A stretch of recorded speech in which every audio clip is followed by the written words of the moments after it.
Yang Yu has traversed dimensions. The good news: he possesses a golden opportunity. The bad news: he finds himself stranded in a desert with but a single bottle of water. This golden opportunity has bestowed upon him a pixelated pickaxe. What shall he do? Fortunately, he realizes he is situated within the narrative framework of Iron Man. Saving Tony Stark means saving himself time to dig. After rescuing the hero, he is returned to his original location. Yet, as fate would have it, good deeds are rewarded, and he embarks upon an extraordinary journey. By assisting a charming little girl from the neighboring house, he inadvertently elevates himself to the status of a formidable underworld overlord. Leading his followers towards legitimate enterprises, they gradually ascend to become the most influential power on Earth. With the support of Kamar-Taj, an energy tycoon as his ally, and the descendants of the gods as his mentors, even Thanos must show respect upon his arrival.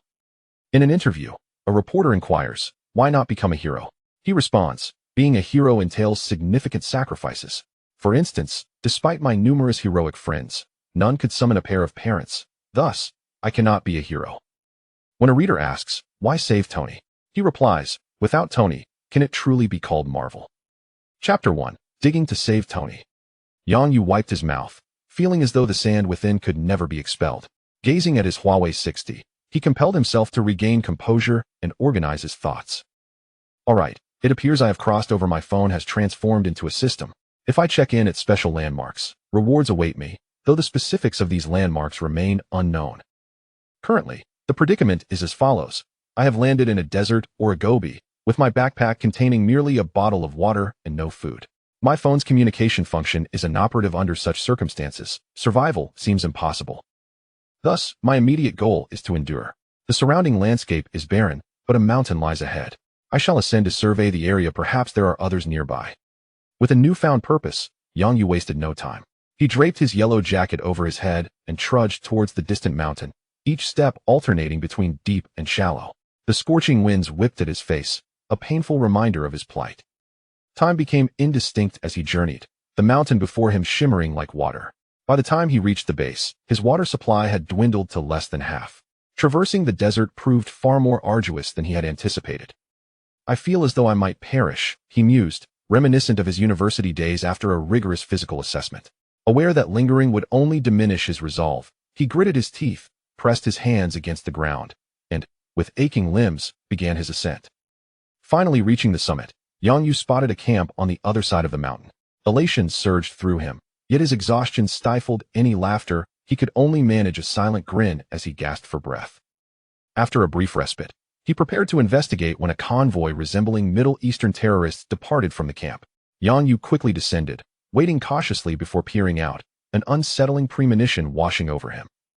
Producing his phone, he zoomed in on the camp, scrutinizing the scene. This camp seems peculiar. I believe I have encountered it before. 10 interlocking rings on the banners. Could it be? A chilling realization dawned upon him. However, he quickly remembered that he too possessed an advantage. He could not afford to let down the pride of his fellow travelers. If this is the 10 rings, then I might be in the Marvel Universe. Although I watched the film 12 years ago, I still recall the place where Tony Stark was reborn in flames. This must be a special landmark. Above the camp, a conspicuous cave beckoned. Yang Yu snapped a photo of it with his phone, and immediately, 2 notifications appeared on the screen. Check-in successful. Birthplace of heroes.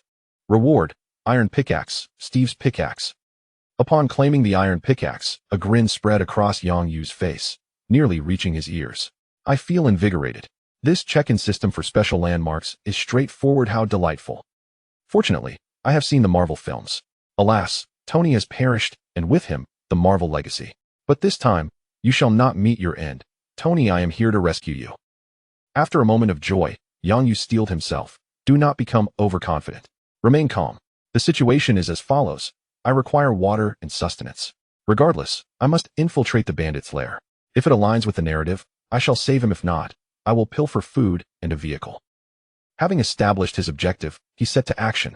Utilizing his phone's compass, he determined his direction and began to dig with the pixelated iron pickaxe. Within a cavern, Tony Stark observed the restrained Ethan, a man unaccustomed to seeking help, now forced to yield for the first time. I need him as a valuable assistant. The bald leader glared menacingly at Tony, weighing the pros and cons before issuing a final ultimatum. Have my missile assembled by tomorrow. Once the leader and his entourage departed, Tony exhaled deeply, attempting to calm his racing heart. Suddenly, a faint sound emerged from behind, startling both Tony and Ethan, causing them to turn. The source of the sound was none other than Yongyu. Hearing the familiar sounds from the film, Yongyu realized he had finally excavated the correct location after much toil. As silence enveloped the other side of the wall, Yongyu began to knock against the stone wall. Moments later, amid the astonished gazes of Tony and Ethan, he broke through the rock. Surveying the scene, he noticed two disheveled foreigners, one of whom bore a glowing device on his chest, presumably Tony. Such a disheveled version of Tony was rare. He resolved to capture a memento of this encounter. The scattered machine parts around him were incomprehensible, yet he did not see the Mark I suit. Not wishing to waste time, Yongyu rushed towards the iron door, murmuring to Tony as he passed, "Smash the camera."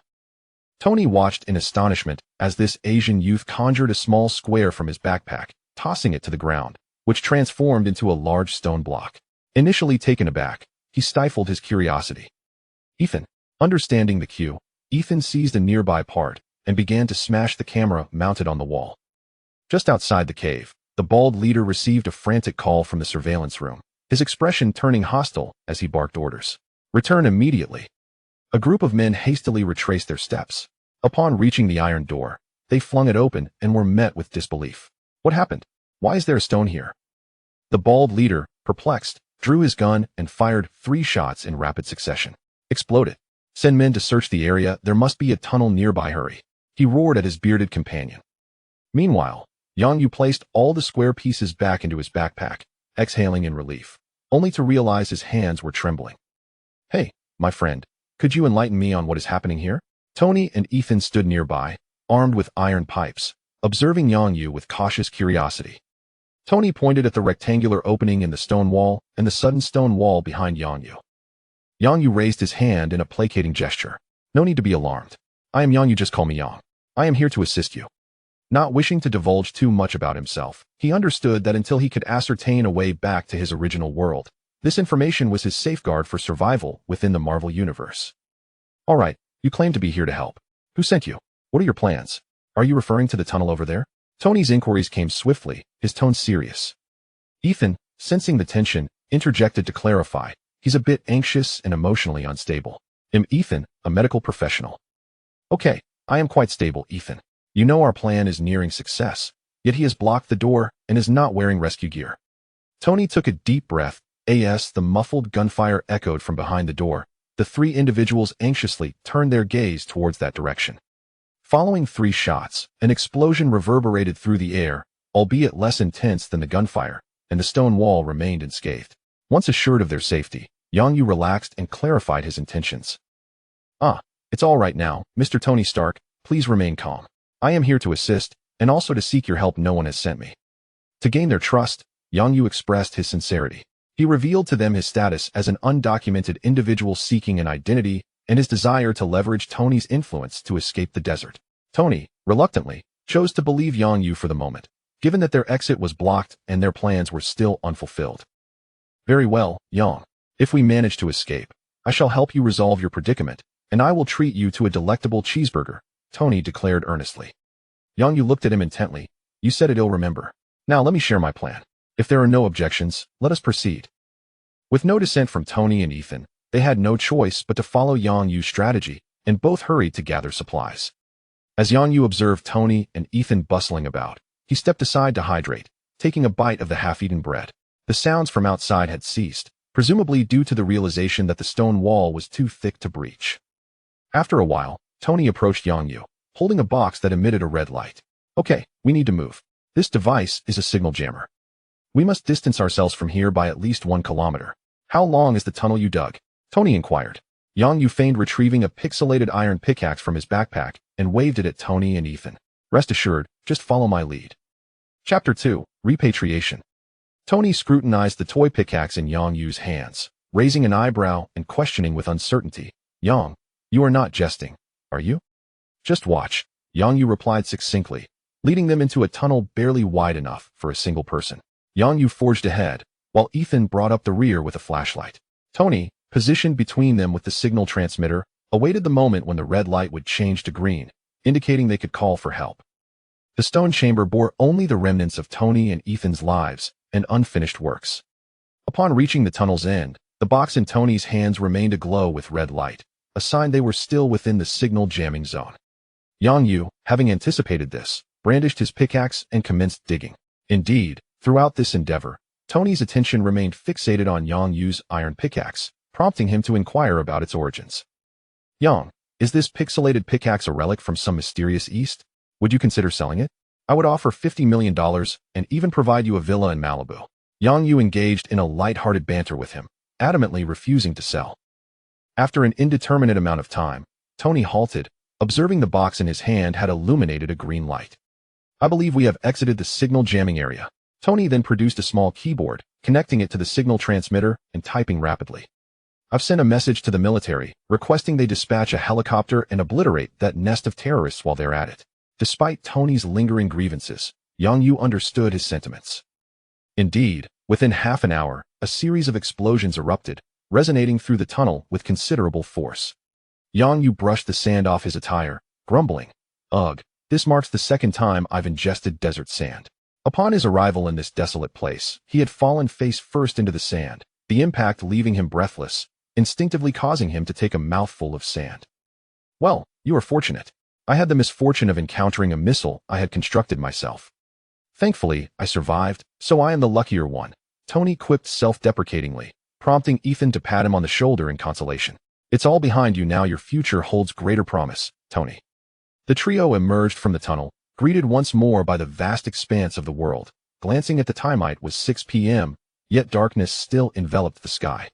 Tony brandished a flashlight, signaling 3 short and 3 long flashes for help. While awaiting rescue, Yang Yu seized the opportunity to take a few photographs with Tony and Ethan as mementos. Send those to me. Hey, erase my phone number and email. By the way, where did you get that nice phone? It's a family heirloom, Tony replied. Oh, very well. I shall temporarily take you at your word. The distinctive roar of a helicopter drew nearer, stirring up sand that cascaded upon them like raindrops. The trio ceased their conversation, as sand was hardly palatable. A squad of soldiers disembarked from the armed helicopter, rushing toward Yang Yu and the others.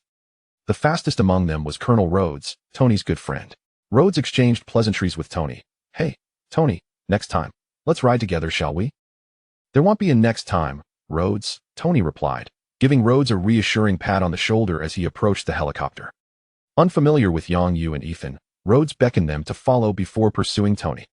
I concur with your sentiment in future encounters of this nature. Perhaps a representative could suffice instead of requiring you, the esteemed proprietor, to intervene personally, Yang Yu mused, sensing that Rhodes had misinterpreted Tony's remark.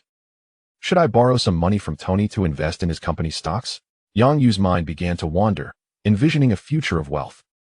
Upon their return to base, a staff member glanced at Yang Yu's identification without verifying its validity, promptly returning it to him before hastily departing. Shortly thereafter, Rhodes approached Yang Yu to deliver unfortunate news. She was to be repatriated. Rhodes, aware that Yang Yu had rescued Tony, conveyed the military's directive with an uncomfortable expression. Yang, I am deeply sorry. Please do not take offense at what I am about to say. The higher-ups may prefer you to maintain a distance from Tony due to your Chinese heritage. Can you understand this? Yang Yu found himself at a loss for words. Such prejudices persisted across worlds. May I have a brief audience with Tony? He asked, maintaining an air of composure, surprising Rhodes. Rhodes glanced around before pulling Yang Yu behind a Humvee, speaking earnestly. Yang, you must leave immediately. Those politicians believe Tony would not jeopardize their positions for a mere mortal. They do not truly comprehend him. Yang Yu grasped Rhodes' implication. Should he remain, his life would be in grave danger. I understand. Let's go. Do you have a vehicle? Might you take me along? Hearing Yang Yu's request, Rhodes visibly relaxed. You are a clever fellow. Follow me. Where would you like to go? Is there a boat to Hong Kong or a vehicle to Nepal? One must rely on oneself and the system. If I were to possess a cultivating system, I would surely utter something profound about the cyclical nature of fortune. 30 years of prosperity, followed by 30 years of adversity. Alas, I am not so fortunate. Given the opportunity, I would love to surprise those politicians in an unforgettable manner. Standing aboard a cargo ship, Yang Yu gazed out at the sea, contemplating how to exploit the narrative's advantages to avenge his forced repatriation. The nuclear incident in New York presents a promising opportunity, but I shall require assistance. Yang Yu embarked on a cargo ship bound for Hong Kong, while Tony, having received basic medical attention, eagerly anticipated his return to the United States. Where is Yang? Is he busy learning English with the flight attendant? Upon boarding the aircraft, Tony discovered that Yang Yu was absent and turned to inquire of Rhodes, who was seated across the aisle. Cough, cough. Rhodes had just taken a sip of red wine and was savoring it, nearly spitting it out at Tony's question. Fortunately, his dark complexion concealed the flush that betrayed whether it was a cough or embarrassment. Tony, well acquainted with Rhodes, could immediately discern that something was amiss from his expression. Ethan, have you seen Yang? No, we were separated upon our arrival at the military base yesterday. This morning, I was escorted onto the plane, and then I saw you being carried aboard, Ethan replied, raising his hands in exasperation. Hey, Tony, you must understand, this is the command of those old geezers. They want Yang to vanish. They do not wish for you to have an Eastern friend. It's me, your steadfast comrade. Rhodes poured a glass of red wine and handed it to Tony. I was the one who let him go and personally saw him onto the ship. When I return, I shall undoubtedly face a severe reprimand. You owe me for this. Tony took a sip of wine, signifying that the matter was settled. I will investigate. If anything happens to Yang, you tell those old geezers that they will not escape unscathed. Of course, Rhodes fully understood. Upon returning to the United States, Tony promptly convened a press conference before heading home to investigate Yang Yu's identity. To his astonishment, he discovered that even JRVS could not find any trace of Yang Yu. How is this possible? There cannot be a complete absence of evidence unless it has been deliberately erased. Yang, who exactly are you? Sir, 2 sets of data are also in the process of searching for Mr. Yang Yu's information. Shall I terminate them? Chapter 3. Tony's alternative rescue. Do not disturb me unless it's urgent, Tony remarked as he gazed at his computer. He then instructed JARVIS to monitor Yang Yu's communications while he resumed his experiments. As long as Yang Yu was not his adversary, he would be considered Tony's ally. In the blink of an eye, more than 20 days had passed. Yang Yu stood at the edge of the ship, allowing the sea breeze to tousle his hair. As he opened his phone's camera to capture a distant view of the mainland. Brother Yu is taking photos again. That over there is Hong Kong. We shall soon be home, a young crew member exclaimed with enthusiasm. Indeed, returning to one's homeland is quite delightful, even if it is not the same world. Yang Yu thought, his emotions a tumultuous blend. Yet, he looked forward to the United States, imagining it as a grand melting pot, bustling with life. However, lacking any skills, he was hesitant about venturing there. This journey could be seen as a way to escape. As an ordinary person, it was perhaps safer to maintain distance from Tony.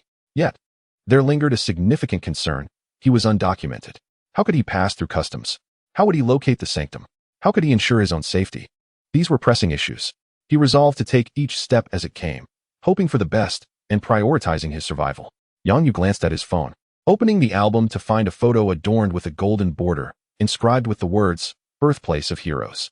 Another image featured a pickaxe, with a white progress bar beneath it, indicating a slight depletion. The depiction of durability was indeed remarkably accurate. If only he could acquire something to enhance his own capabilities, he would seamlessly transform into a citizen of his homeland. With a sigh, he put away his phone. After 24 years of being a model citizen, finding himself suddenly undocumented was overwhelming. At that moment, the captain of the cargo ship approached, casting a glance at the crew member. The crew member understood the unspoken cue and quickly departed, leaving Yang Yu and the captain alone. Brother Yang, your presence aboard is somewhat irregular. Upon docking, customs officials will conduct inspections. All my crew members hail from our hometown and possess proper identification, but you, my friend. The captain noted Yang Yu's calm demeanor, which reassured him, prompting him to continue. If we are checked, it could spell trouble for us all. I intend to have a friend meet you at the docks to facilitate your return to the mainland. What do you think? That would be greatly appreciated. I apologize for the inconvenience. When do we depart? Yang Yu replied, a sense of relief washing over him. The captain's assistance was fortuitous, as it alleviated his concerns about customs. Once on land, he could still evade detection with his pickaxe. Once he located the sanctum, he would devise a plan to reach Kamar-Taj or elsewhere. Visiting the sanctum, a location likely to yield substantial rewards, could potentially grant him the means to enhance his abilities. Ultimately, Yang Yu returned aboard a fisherman's vessel, even partaking in the experience of hauling in nets. He bid farewell to the fisherman, and with information gleaned from him, he exchanged some borrowed American dollars for Hong Kong currency, purchased a few sets of clothing, and found a modest inn to rest for the night.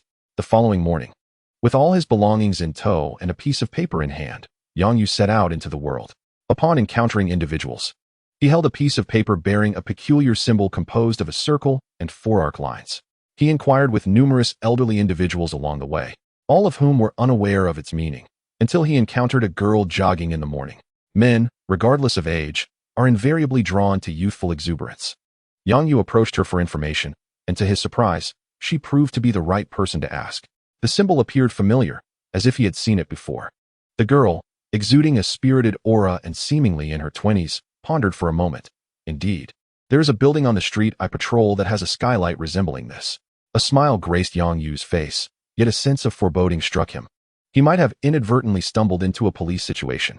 As anticipated, the vigilant young officer posed the inevitable question, "What does a handsome fellow like you seek in this area? You don't sound like a local." He sighed inwardly, despite her seemingly harmless demeanor. Yang Yu recognized that failing to provide a satisfactory explanation could lead her to subdue him with a swift maneuver. Fortunately, he had prepared in advance and had sought assistance from Tony, hoping it would prove useful. Yang Yu produced his phone, revealing a photograph of himself with Tony. "I'm looking for my friend. You must know him. Tony Stark, the notorious playboy." The officer glanced at the phone. The image captured the handsome man alongside Tony and another individual, all appearing slightly disheveled, yet joyfully smiling. She quickly imagined the camaraderie among the trio, noticing the stars in the background. It seemed they had taken the photo while engaging in outdoor activities, a pastime favored by many foreigners. Yang Yu, in a gesture of goodwill, flipped to another photo showcasing the three in a humorous pose. "Huh, you actually know Tony Stark." The officer couldn't suppress a laugh, though she quickly composed herself, feeling a bit embarrassed. "Indeed, we're quite familiar. By the way, could you direct me to that street?" Seizing the opportunity as the officer's vigilance waned, Yang Yu inquired for directions. As expected, the attractive officer guided him toward the proper route and even offered to lead him there, a proposal Yang Yu graciously declined. "Phew, that was a close call. Regrettably, my phone card is useless in this world. What a splendid officer dedicated to serving the public. I feel almost unworthy." Following the officer's directions, Yang Yu eventually beheld the sacred symbol atop an old four-story building. He lamented the dilapidated state while retrieving his Huawei 60 to capture the moment. Successful check-in, the Temple of Hong Kong. Prize, the Dark Codex, a repository of formidable dark magic knowledge. A series of prompts flashed on the screen, and Yang Yu swiftly opened his album, revealing a new photo bordered in gold, featuring an image of a black book. He sought refuge in a corner, shielded by a nearby garbage bin, and tapped on the black book icon. A hefty black tome materialized before him, requiring both hands to lift. The instant Yang Yu reached out to touch the Dark Codex, a surge of anticipation coursed through him. Whispers incessantly echoed in Yang Yu's ears, encircling him relentlessly. "Power. You desire power. You seek power. Unveil it. Practice it." Yang Yu maintained his stance, seemingly captivated by the allure of the Dark Codex. Yet, in truth, it was not so. Upon realizing that his body exhibited no changes and his mind harbored no thoughts of destruction or devastation, he thought, "Leave me be. You startled me. Return, and I shall incinerate you." He retrieved his phone and tapped the icon beneath the book, causing the Dark Codex to tremble and vanish, along with the whispers that had haunted him. Indeed, Yang Yu was startled, but after a moment, he discerned that it was merely that, a whisper, visually appealing yet devoid of substance. The Dark Codex likely contained methods for cultivating magic, but something felt amiss. This tome appeared far from virtuous, and would practicing its teachings not invite the wrath of the righteous? As Yang Yu wrestled with his uncertain future, the surrounding sounds abruptly fell silent. A chill ran down his spine as he swiftly turned around. The street bustled with pedestrians, yet not a single sound was uttered. A mage, wielding a staff, stood before him, broad-shouldered and imposing. A dark aura emanated from him. "You are a follower of Dormammu, seeking to ambush the temple in the absence of the supreme mage?" As he spoke, the mage lunged at Yang Yu, leaping into the air and striking downwards with alarming swiftness. "Wait, I am not." Thud. Chapter 4. Arrival at Kamar-Taj. Yang Yu yearned to flee, yet his feet felt inexplicably ensnared. Pain surged through his head, darkness enveloped him, and he collapsed. It was not Dormammu's essence, yet undeniably dark. Could a new dimensional demon have set its sights on Earth? A deep voice resonated in his ear.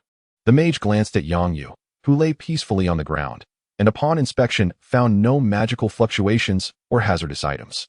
A suspicious individual, possessing such an advanced-looking phone, could hardly be an ordinary person.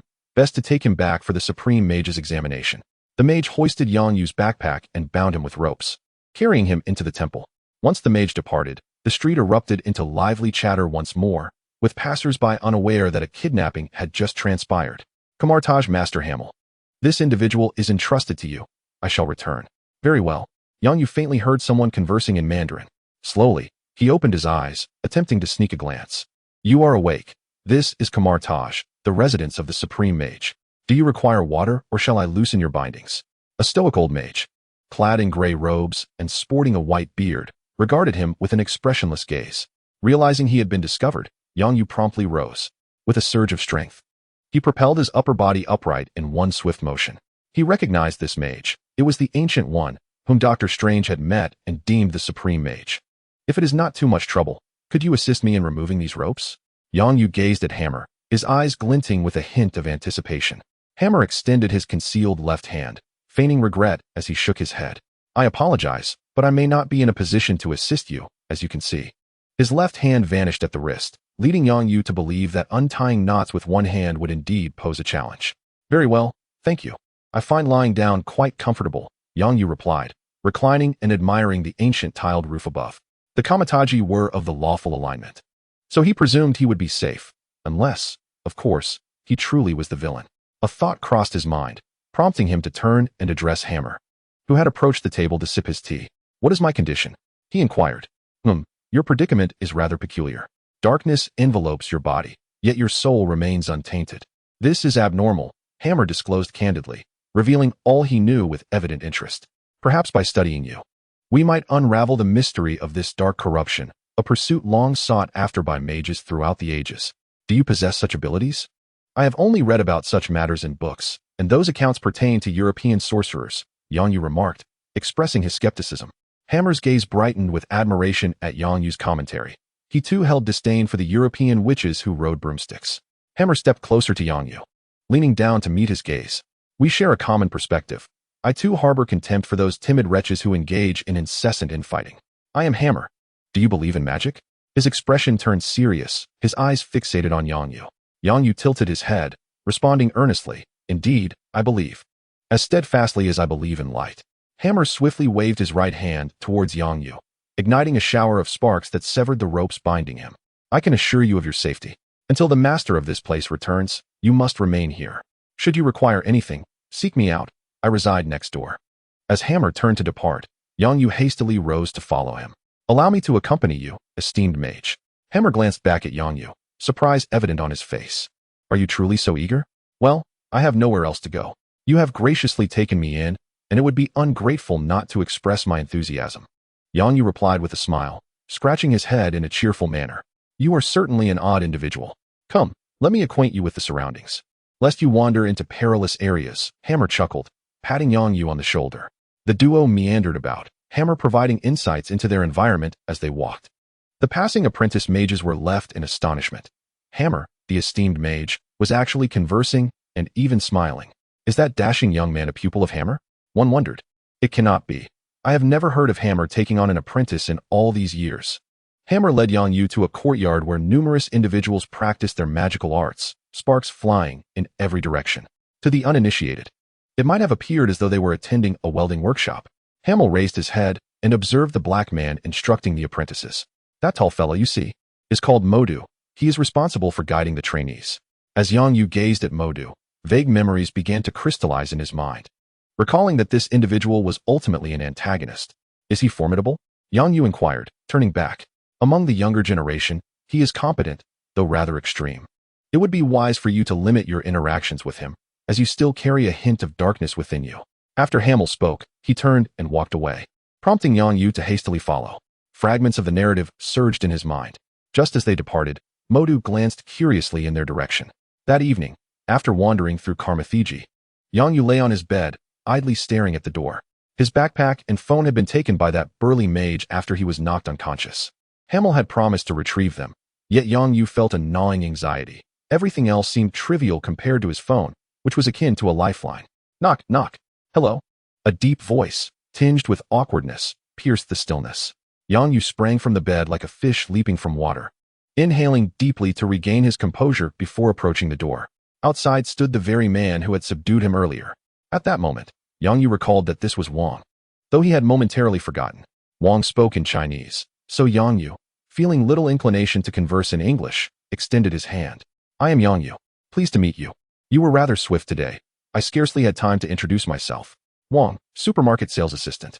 I sensed a dark presence. I haven't interacted with it before, hence my nervousness. Apologies for the abruptness. Here is your belongings. Wang bore no resentment towards Yang Yu, appearing quite amiable, perhaps due to their shared origins. After shaking hands, both gradually relaxed, and Wang returned the backpack to Yang Yu. Yang Yu accepted the backpack, squeezing it slightly to confirm his phone was still inside, which eased his mind. Shall we converse inside? He suggested. No, it's rather late, and I have work tomorrow. Let's chat another time. Good night. Wang waved his hand dismissively, and Yang Yu politely offered a parting remark.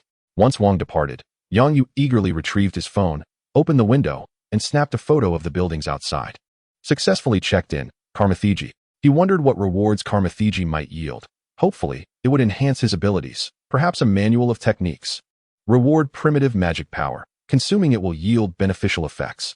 The description struck Yang Yu as peculiar. Yet he clung to the belief that the system would not deceive him and retrieve the item. A thread, approximately 5 centimeters long and radiating a soft white glow, materialized before him. As Yang Yu reached out, the thread descended gently into his palm as if it had lost its buoyancy. Frowning slightly, he hesitated momentarily, then steeled his resolve. He would consume it. Life is fleeting. If one does not seize the moment, they may remain stagnant for eternity. Thus, he acted. Chapter 5. The dawn of the extraordinary. As the magical thread entered his being, a surge of energy shot through Yang Yu, striking the crown of his head. His consciousness began to blur, and his head involuntarily tilted upward. A radiant white light emanated from Yang Yu's 7 orifices, rendering his facial skin nearly translucent, with veins subtly visible. The melodious chirping of birds outside roused him from slumber, and in a daze, he fumbled for his phone. Upon glancing at the screen, he noted it was already 6:12 a.m. What transpired last night? Why am I on the floor? Shaking his head, Yang Yu sat for a moment to gather his thoughts. Wait, why are there no changes? My strength remains the same. He began to bounce about the room, yet could discern no alterations in himself. Perhaps he had merely been fatigued, and the events of the previous night were but a dream. Alas, the photographs and awards on his phone attested to the reality of it all. Just as he pondered a different method for experimentation, a knock echoed at the door. Yang Yu dusted off his clothes and approached, pulling the door open. Mage Hammer stood outside, clad in the same attire as the day before, arms crossed as he observed Yang Yu. Good morning, Mage Hammer, Yang Yu greeted. Indeed, follow me. Master Gu Yi has returned, the Supreme Mage. Hammer turned and departed, prompting Yang Yu to hastily follow. I haven't brushed my teeth yet. Is it appropriate to go like this? Yang Yu scratched his head. Hammer regarded him with an impassive expression before pausing. In an instant, Yang Yu understood and dashed back to his room, quickly rinsing his mouth before rejoining Hammer. Hammer led Yang Yu to a spacious room, furnished only with a low table at its center, adorned with tea utensils. Hammer seated himself at the table, busily preparing tea. Yang Yu glanced around, noting the absence of others, and contemplated whether to sit as well when a voice suddenly startled him from behind. Please, do take a seat. He spun around to find a bald figure clad in a grayish-white robe, exuding an aura of serene detachment. Oh, you must be Master Gu Yi. You startled me. Yang Yu confessed, a flicker of trepidation coursing through him. He had initially pondered how to engage without revealing anything amiss, but now, the surprise rendered his speech tremulous. Gu Yi regarded Yang Yu with a gentle smile. Apologies, it's evident that I did startle you. However, this eases my tension as well. Yang Yu's gaze followed Gu Yi as he settled at the low table. Gu Yi gestured for Yang Yu to sit and partake in tea. I have observed your condition. There is no need for concern. The aura of darkness merely lingers on your surface and will dissipate in due time. As Gu Yi poured tea for Yang Yu, he elaborated on their circumstances. After a brief pause, he set down the teapot. What I am more curious about is how you became entangled with this dark aura, as well as the other force within your body. Yang Yu was well aware of the origin of the dark aura, thus he remained indifferent. Yet, the nature of the other force puzzled him. Was it the system or the white thread he ingested last night? Gu Yi observed the confusion and contemplation in Yang Yu's eyes. Darkness often emerges unexpectedly, eluding the notice of ordinary individuals, and there is no need for undue concern. Yang Yu was somewhat taken aback, as it seemed that Gu Yi had misunderstood something. However, this presented an opportunity to voice his own confusion. Oh, then what does it mean that I still possess power within me? Why can't I sense it? Your mental strength is rather feeble. Or one might say that the magical energy within you is diminutive, hence your inability to perceive it, Gu Yi explained. Yang Yu understood. Having read numerous novels before his transmigration, this concept was rather straightforward. He looked at Gu Yi with anticipation. May I remain here to learn magic? His intention was simple, to master magic first, then seek out the checkpoint, which would not vanish. Yang Yu assumed Gu Yi would readily agree, but to his surprise, Gu Yi shook his head. Although the power within you is still weak, its quality is exceptionally high, arguably the finest I have encountered thus far. Furthermore, it is gradually growing stronger. To put it simply, given time, you shall inevitably become one of the strongest individuals in this world. However, it is currently too frail. It would be best to allow it to mature further before you embark on your magical education. Yang Yu felt somewhat dazed. It seemed he had secured a ticket to the most prestigious stage far too easily, leaving him with little sense of accomplishment. So what should I do now? Nothing at all, and there is no need to learn our cultivation methods. The practice of Kamar-Taj involves borrowing magical energy from dimensional deities. You can understand it as a form of lending, with our souls as collateral for a brighter future. Gu Yi smiled as he elaborated on the principles of Kamar-Taj's cultivation. It turned out that mages themselves do not generate magical energy, they all rely on borrowing it. The amount borrowed is contingent upon the mage's personal capability. The greater the borrowing, the stronger one becomes, albeit at a higher cost. Ah, I see. How will I know when I have enough power to learn magic? Yang Yu was particularly eager to master the arts of mirror space and teleportation. I shall assist you, do not be afraid. Before Yang Yu could react, Gu Yi struck his forehead with a palm.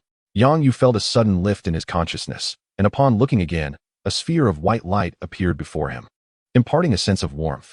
When he reached out to touch it, time and space warped, drawing him in. The unfolding events reminded Yang Yu of Dr. Strange's experiences. In the physical realm, his body floated in the air while Gu Yi and Hammer leisurely sipped tea. Would he truly become such a being? Hammer set down his teacup. The magical energy has chosen him, time has acknowledged him, and fate shields him. No one can impede his growth. Gu Yi observed Yang Yu suspended in the air. Had he not come to Kamar-Taj, I would scarcely believe that the child of destiny truly exists. What shall we do now? Hammer regarded Yang Yu with newfound seriousness, surprised to learn that this intriguing child possessed an astonishing background. Gu Yi suddenly rose, smiling at Hammer. In the realm of Kamar-Taj, assistance is offered without transgressing principles. We shall serve as guardians. Perhaps in the future, we will no longer need to harness the power of dimensions. When Yang Yu abruptly awakened, he found himself prone on the ground. He hastily rose and looked back, noticing only Hammer still indulging in tea. Seemingly attuned to Yang Yu's inner thoughts, Hammer presented an ancient tome, placing it upon the table. The Ancient One had stepped out, and this was a gift for you, hailing from the venerable East, perfectly suited to your needs. As Yang Yu approached to examine it, he noticed 4 archaic characters inscribed on the cover, unfamiliar yet strangely comprehensible to him. The Codex of Talismans. You should be able to sense the power within you. This book will enable you to master it effectively. It is perhaps the most fitting text available to you at present. Should you encounter unfamiliar characters, feel free to consult Baidu. Once your magical prowess becomes second nature, you will be able to delve into more profound sorcery.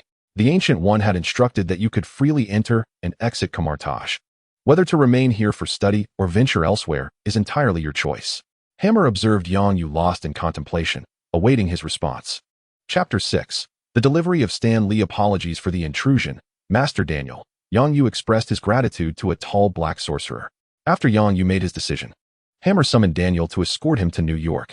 After bidding farewell to Hammer, Daniel guided Yang Yu to a hidden chamber. This is the nexus for controlling the magical array. From here, one can directly access the 3 great sanctuaries. This door leads to the New York Sanctuary. Follow me. Daniel provided a brief overview of the surroundings before turning and pushing open a grand door. Stepping inside, Yang Yu opened his mouth to speak, but could only follow. Upon entering, he glanced back to see the door slowly closing. Wait for me, London Sanctuary. We shall take a picture next time, he remarked, trailing behind Daniel. Upon emerging from the portal, Yang Yu spotted the very flail that had bound Caecilius on the wall, along with many familiar artifacts. Approaching a glass display, he beheld the crimson cloak. Even knowing he had traversed dimensions, he found it rather peculiar.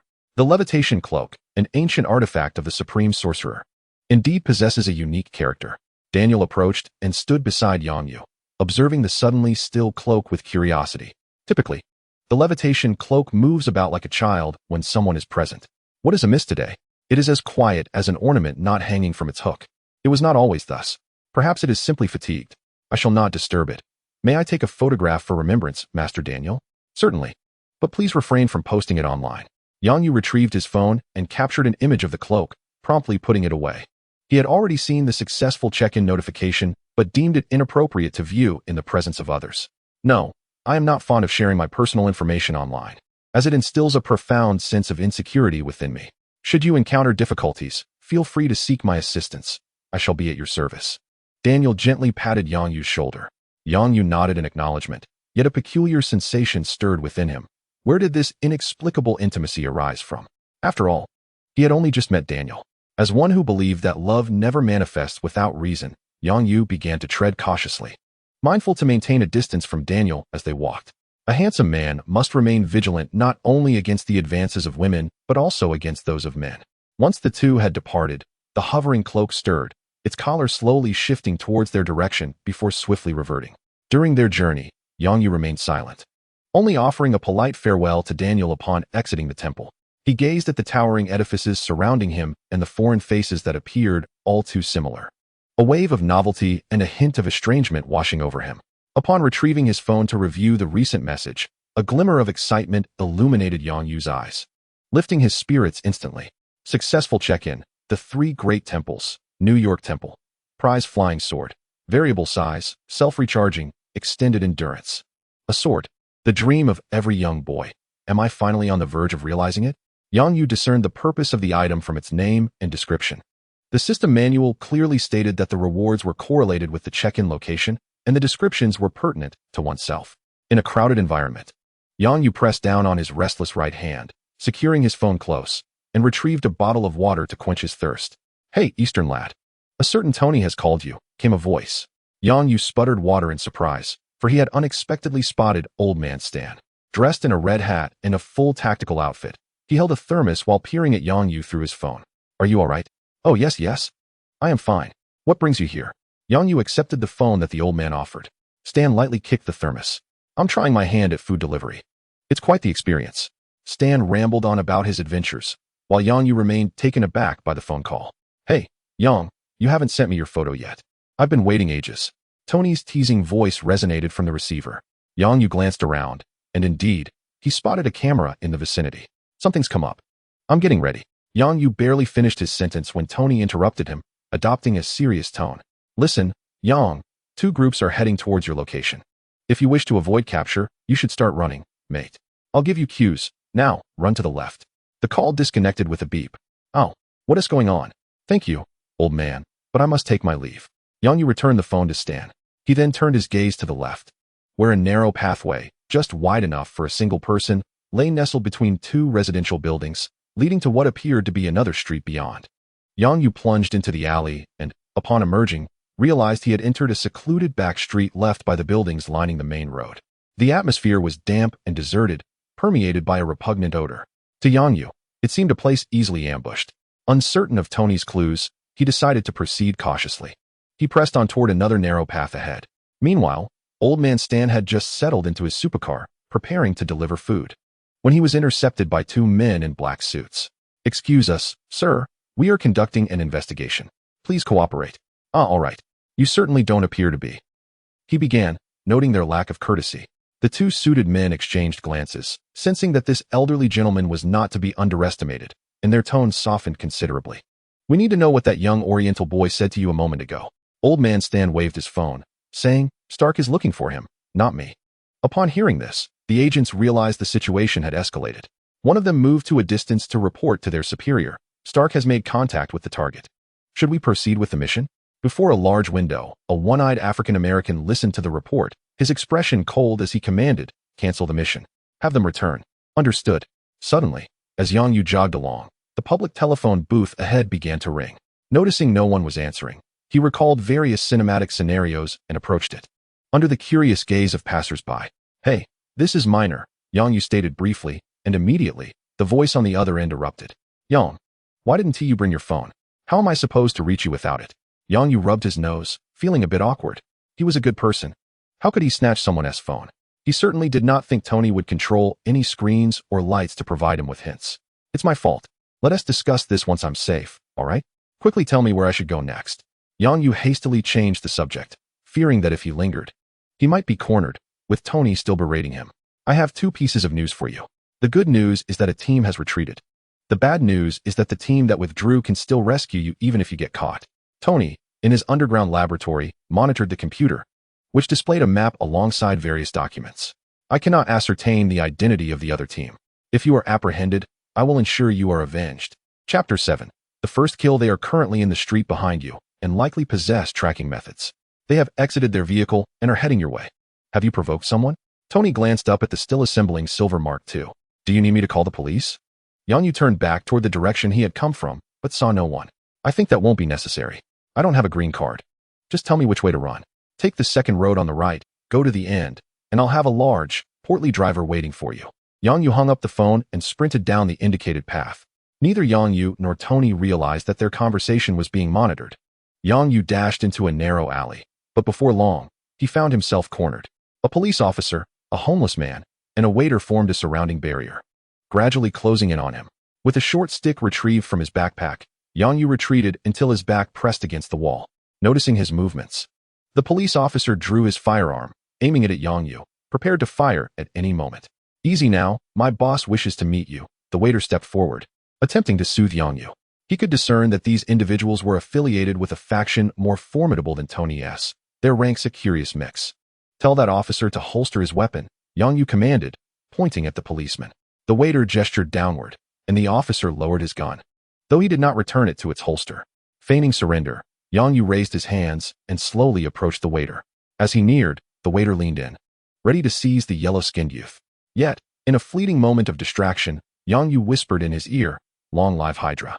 In that instant of surprise, Yang Yu swung his stick with ferocity. It cracked audibly, breaking into segments, the ends intertwined with yellow magic. One end remained in Yang Yu's grasp, while the other struck the false officer's face. Both the policeman and the waiter collapsed simultaneously. As Yang Yu struck, he delivered a sharp knee to the waiter's accomplice. The homeless man quickly drew a handgun from behind, but before he could aim, a swift kick sent him to meet his maker. Yang Yu landed on a magical circle, sparks flying as he leapt from the air.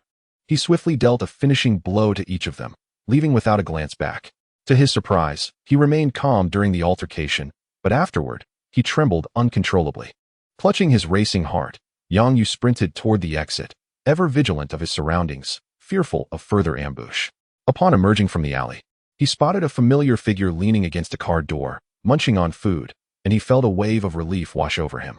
"Hey, Happy, what are you eating? Share some with me," he called out.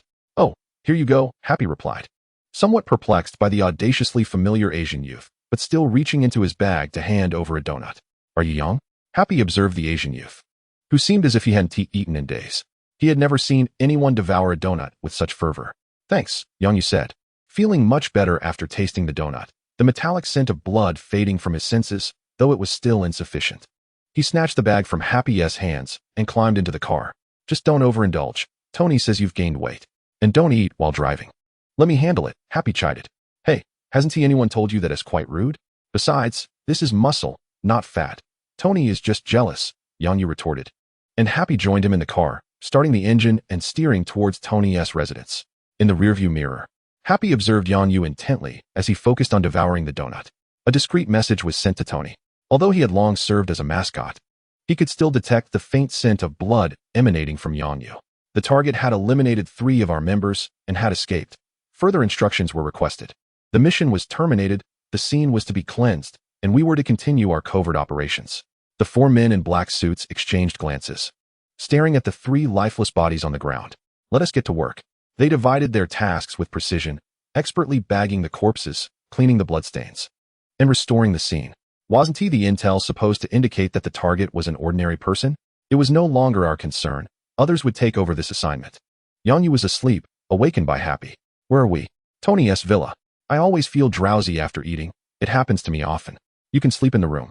Happy tilted his head toward the villa. Tony peeked out from behind Happy and gently pushed him aside. "You seem rather fatigued." "Oh, I can see it. Your demeanor appears to have changed. Have you been promoted to mining supervisor?" "Long time no see, Tony." Yang Yu stood up and embraced Tony. Tony, feigning disdain, pushed Yang Yu away, pretending to regard him with suspicion. "Hey, don't get the wrong idea. I was being hunted as soon as I arrived in America. I only met you and Ethan here." Yang Yu cast a sidelong glance at Tony, casually snapping a photo of the villa with his phone before swiftly returning it to his pocket. Tony observed Yang Yu's actions, but said nothing. Was it not normal to take a photo of Tony Stark's villa? Do you know who is pursuing you? Tony inquired as he led Yang Yu into the villa, while Happy drove aimlessly. Welcome, Mr. Yang Yu. Thank you for saving Mr. Tony Stark. I am Jarvis. As soon as Yang Yu stepped through the doorway, a deep, magnetic voice expressed its gratitude. Hello, Jarvis. I must clarify that I saved Tony for my own sake as well. Yang Yu was not surprised by Jarvis's gratitude. He understood that Jarvis was no ordinary artificial intelligence. Yang Yu suspected that Jarvis might have developed emotions, progressing towards sentient life. However, he felt no fear towards Jarvis. In fact, he found it quite endearing and desired a loyal artificial intelligence of his own. Sir, regardless of your motives, the fact remains that you saved Mr. Stark. Jarvis. Allow me to have a word with Yang. As you wish, sir. Tony approached the liquor cabinet, selected a bottle of red wine, and poured 2 glasses before joining Yang Yu. Have a drink, it will help you relax. Yang Yu stood by the floor-to-ceiling window, gazing at the sea, feeling a different sensation than when viewing it from a ship. Standing there, sipping what must be an expensive wine, he watched the waves continuously shatter against the rocks. A peculiar feeling rose from the depths of his heart, as if the events of the morning were merely a fleeting moment. Where did Ethan go? He wishes to return home, but I wouldn't allow it. He is now a doctor at an orphanage. I am the director. You made the right decision. The wine had been consumed, and Tony turned to sit on the sofa, idly toying with his glass. The individuals pursuing you are so formidable that even Jarvis cannot trace them. They must possess significant influence. I sense you are concealing something. Who exactly are you, Yang? Yang Yu turned back, his expression inscrutable as he regarded Tony. Sunlight streamed through the floor-to-ceiling windows, casting Yang Yu's shadow over Tony. Your strength is woefully inadequate, Tony. Chapter 8. Transformation. Tony gazed at Yang Yu, suddenly recalling the 3 months spent in the cave. That sense of helplessness and urgency washed over him once more. He rubbed his face vigorously with both hands, striving to calm his tumultuous emotions. Now that he had returned, he was determined that such a situation would never recur, relying solely on his own abilities. Tony, what's wrong? Do you need to go to the hospital? Yang Yu, noticing Tony's unusual demeanor, quickly approached to check on him. Tony lifted his gaze, his face a canvas of disbelief as he stared at him. You just said I was incapable. Yang Yu furrowed his brow in rebuttal. I did not say that. No, what you implied was, come with me. Tony rose, turned slightly, and pointed at Yang Yu with his right hand. I'll show you Stark's prized possession. You might want to support your chin. As they descended to the basement, Yang Yu surmised that Tony was referring to the marked suit. He hadn't followed the news, thus he was unaware of the current narrative progression. It would be prudent to observe it, to ascertain the timeline. Moreover, it was unexpected for Tony to divulge information about the armor. Upon arriving in the basement, Tony spread his arms wide, as if he were a hero basking in the adoration of the masses, prepared to receive their cheers, though the audience seemed rather unappreciative. Hey, Yang. Aren't you going to say something? Perhaps a wow or something of the sort. Tony looked at Yang Yu, puzzled by his lackluster response, then gestured toward his creation. It was a silver-gray suit of armor, resembling the armor of a European knight, but with a more three-dimensional form. In his youth, Yang Yu had found it quite impressive when he watched films, but after encountering a plethora of dazzling suit images online, he deemed the Mark II merely acceptable, while the Mark 85 held more allure. Of course, a significant factor was that Yang Yu felt little connection to it. Could he truly expect Tony to craft one for him? Such thoughts were fanciful. Even Rhodey had to earn his suit. Tony only gifted it to him after much consideration, otherwise, he would have been left wanting. With this mindset, Yang Yu began to critique the creation. So, this is the piece of scrap metal you wish to show me? Do you truly believe an ordinary person like me could comprehend this? Furthermore, have you conducted any experiments? Is the metal sufficiently durable? Is there a reserve of energy? What materials were utilized in its construction? Have you considered the issue of ice formation at high altitudes? Clang, clang. Yang Yu unleashed a barrage of inquiries, even prodding the armor with a stick, eager to test its magical resistance. Oh, hold on, Jarvis, please input Yang's questions into the model for analysis. The data has been successfully imported, sir. Tony rushed to the workbench, engrossed in his tasks, oblivious to Yang Yu, who was preparing to do something with his prized possession. Suddenly, the clang of metal hitting the floor jolted Tony from his focus. Upon looking up, he exclaimed, Oh, Yang, what have you done to Mark II? Hearing Tony's exclamation, Yang Yu held a sword in one hand and the severed arm of Mark II in the other. Turning to Tony, he smiled and said, "Let me clarify, no? Let me explain." Considering that he might need to take refuge with Tony for a while, Yang Yu confided in him about certain matters. "So, magic and wizards truly exist in this world?" Tony felt as though his entire worldview was crumbling. "Of course, didn't you see? The pickaxe I used to rescue you. And this sword that can change size. Is it so hard to accept?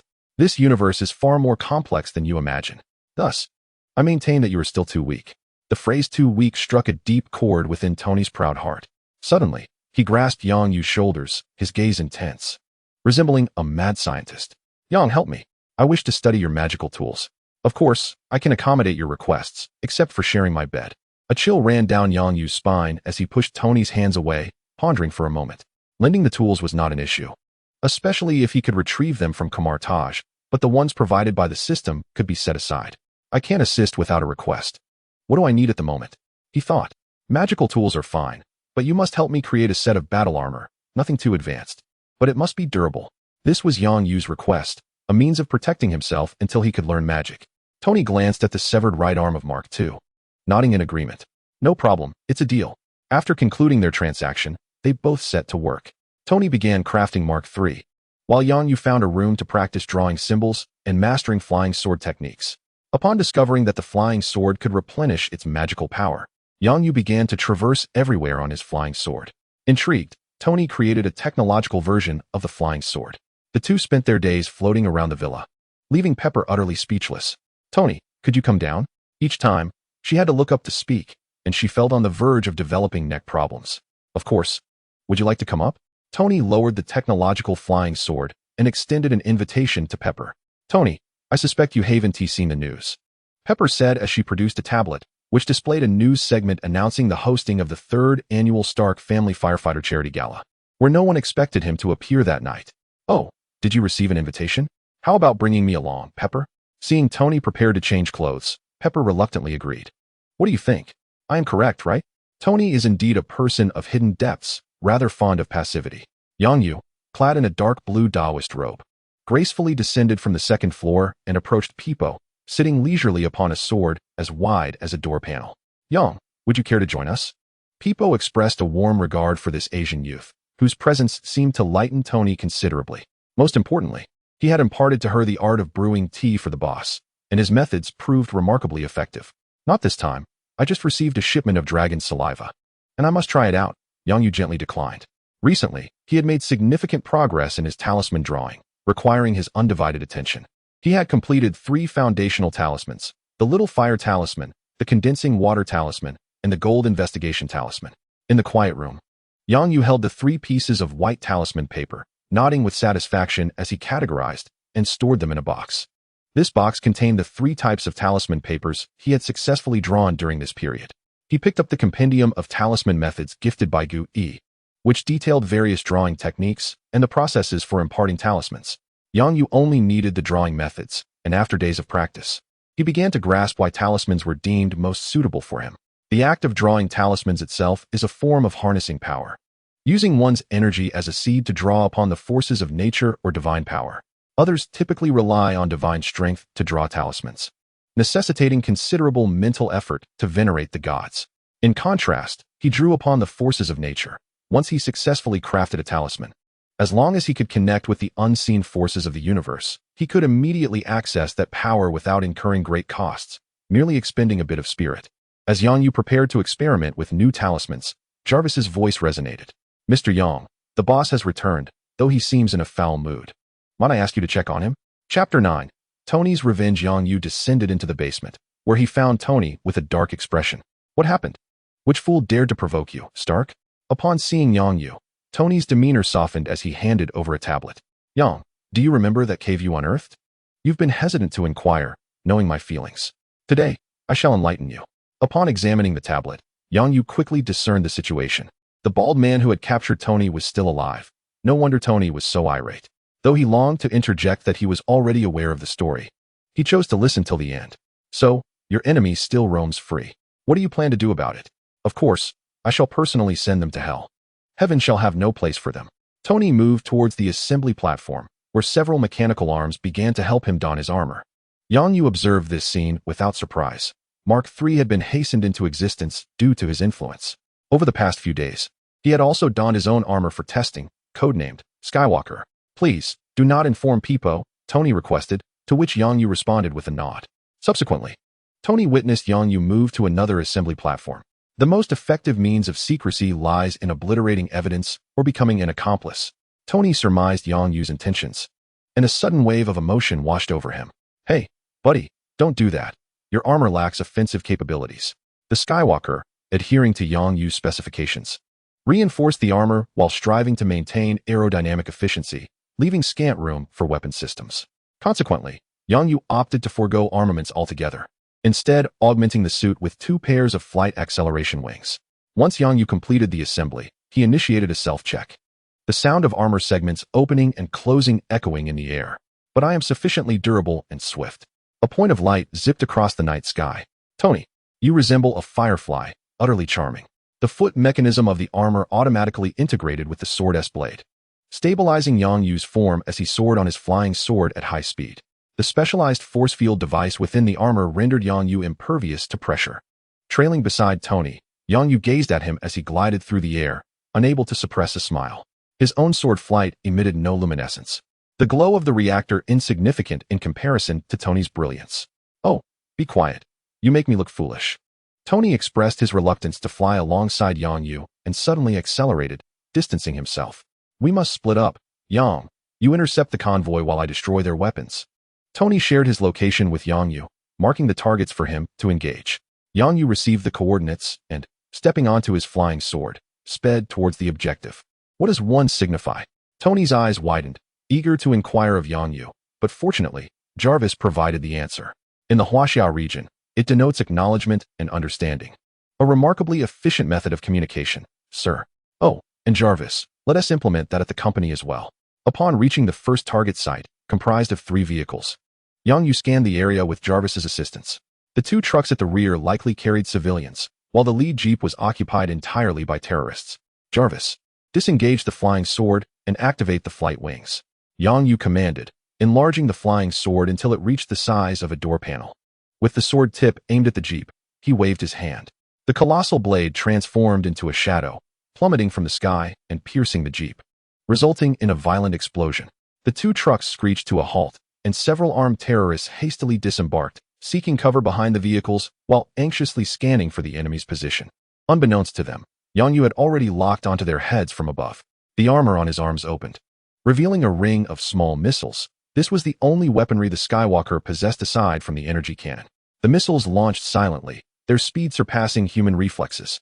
Having neutralized the adversaries, Yang Yu descended to the ground, the flying sword automatically adhering to his back. He lifted the tarp of the truck, revealing a group of terrified women and children within. You are safe now. Who can drive? After escorting them to safety, Yang Yu hastened towards his next target. Yang, are you ready to clock out? I shall take my leave first. Such is the privilege of the boss. With a swift thrust, he pierced through the last enemy. Yang Yu gazed at Tony's video. Very well, I will catch up with you. With a deft movement of his right leg, he activated a white talisman. Waving it over himself, a surge of water materialized, cascading onto his armor, washing away the congealed blood. Shaking off the moisture, he ascended into the sky on his flying sword. Ah, you appear rather disheveled. Are you running so swiftly to avoid my gaze? Tony felt a twinge of frustration upon seeing Yang Yu appear beside him. How fast can your flying sword go? I'm unsure. It feels like it could soar even quicker, but I fear you might miss me, so let us leave it at that. After a moment of silence, noticing Tony's lack of response, Yang Yu queried, Tony? Mr. Stark is currently engaged in a conversation, Mr. Yang Yu. Upon hearing Jarvis's reply, an unsettling premonition washed over Yang Yu.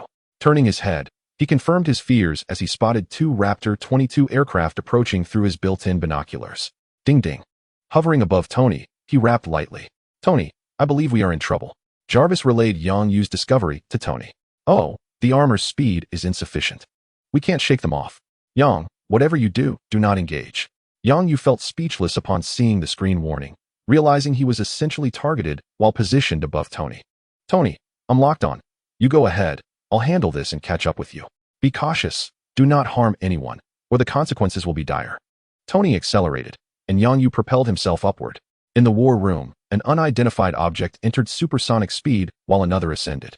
Split up. I will pursue the one above. I have locked onto him. Yang Yu continued to ascend, keeping a keen eye on the distance between himself and the Raptor 22 until Jarvis warned of an incoming missile. Just as the missile reached mid-flight, Yang Yu swiftly unleashed 2 prepared fire talismans. The missiles collided with the fireballs in a rapid succession. Boom. The explosion forced the Raptor 22 to veer off course, and by the time the pilot regained stability, Yang Yu had vanished from sight. I have lost the target. Seizing the opportunity, Yang Yu surged towards the ground with increased velocity. Ha ha ha, exhilarating. Let me see just how fast you can fly, little sword.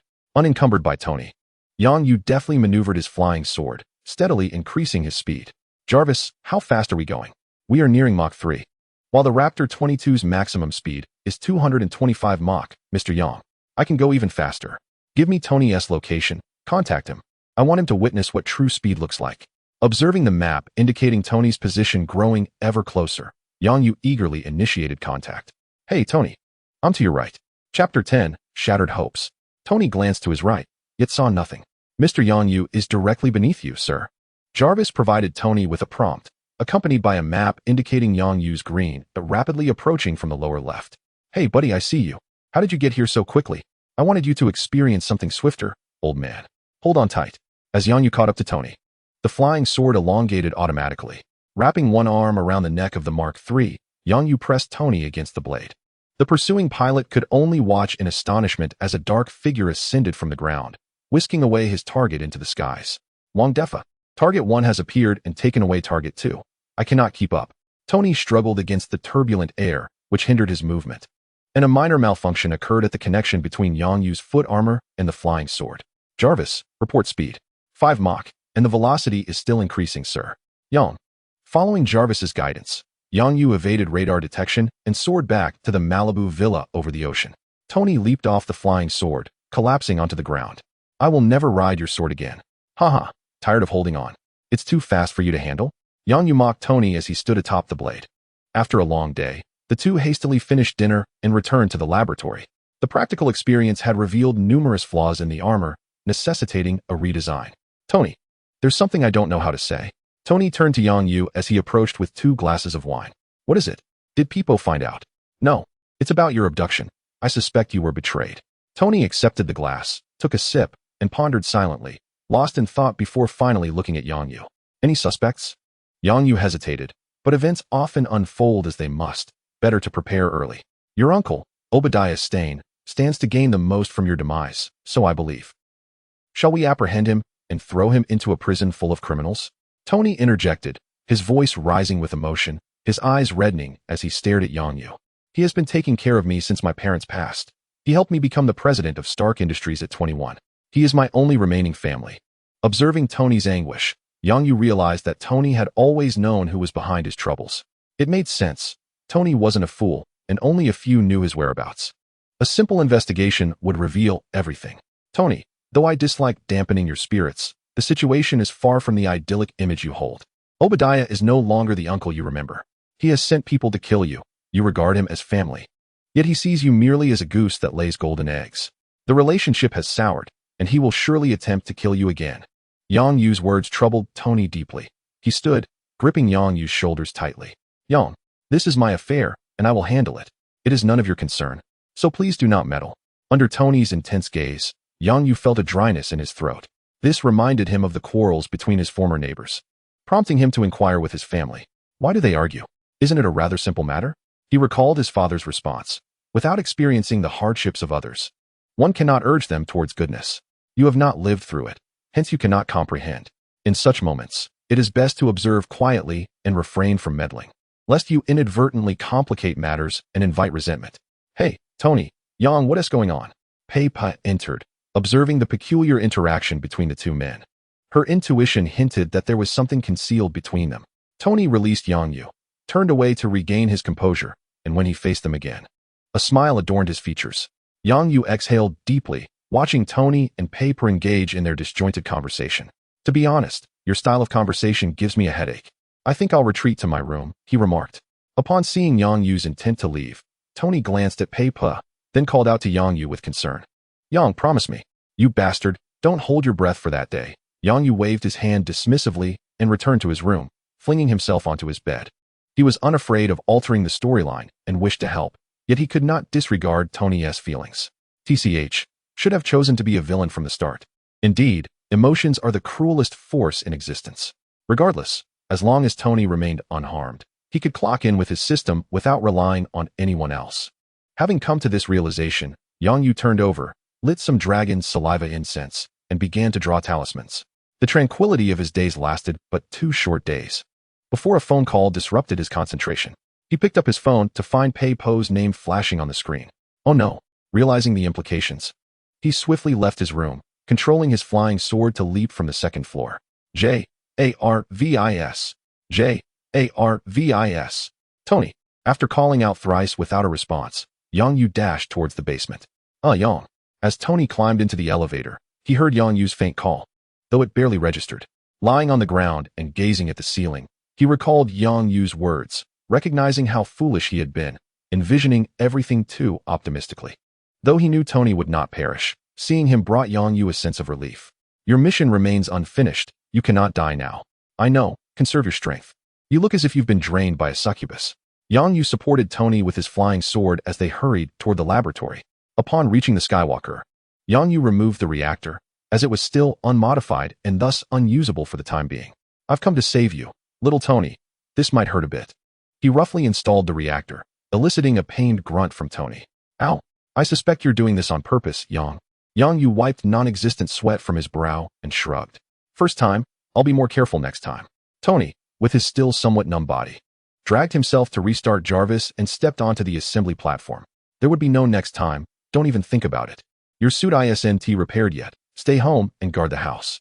With a stylish flourish, he donned his helmet and deliberately sprayed exhaust in Yang Yu's face before soaring away through the underground exit. Oh, the mortal who cannot fly without armor. I shall capture your pitiful state once the beating commences. Yang Yu spat in the direction Tony had flown off, glancing around. Jarvis, where is Tony's camera?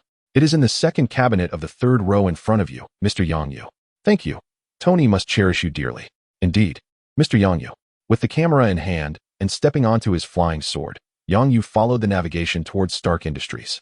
Tony was bound to face a severe thrashing. The Mark III, apart from its swiftness, lacked the superiority of Ironmonger. Moreover, Yang Yu recalled that 2 days prior, while modifying the Mark III, the weapon systems had seemingly been dismantled. Chapter 11.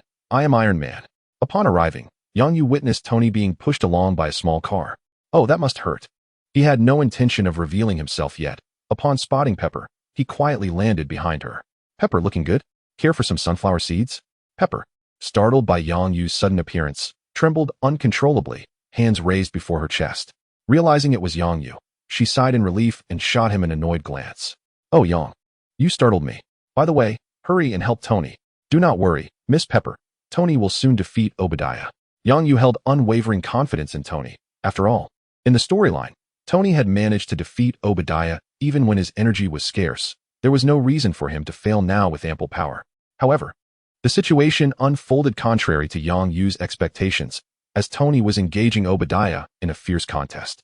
Relying on his energy cannon, Tony was holding his ground against Obadiah. Though the reparations would likely be substantial, Tony was inadvertently smashed into the factory by Obadiah and was being brutally beaten down. Yang, please help him. Pepper clutched Yang Yu's arm, tears glistening in her eyes. All right, hold the camera for me. This is vital evidence for saving Tony. Yang Yu was no longer inclined to merely spectate. It would be absurd if Tony were to be killed in such a manner. Fixing his gaze on the power source peeking from Ironmonger's back, Yang Yu raised his hand and waved his fingers, issuing a commanding shout. Go! His flying sword surged forth from behind like a streak of white light, grazing Ironmonger and igniting a shower of sparks. Ironmonger's mechanical arms lost power, providing Tony with the opportunity to execute a counterattack. The energy impact sending Ironmonger crashing into the massive arc reactor, which began reacting violently, arcs of electricity flaring. Destiny.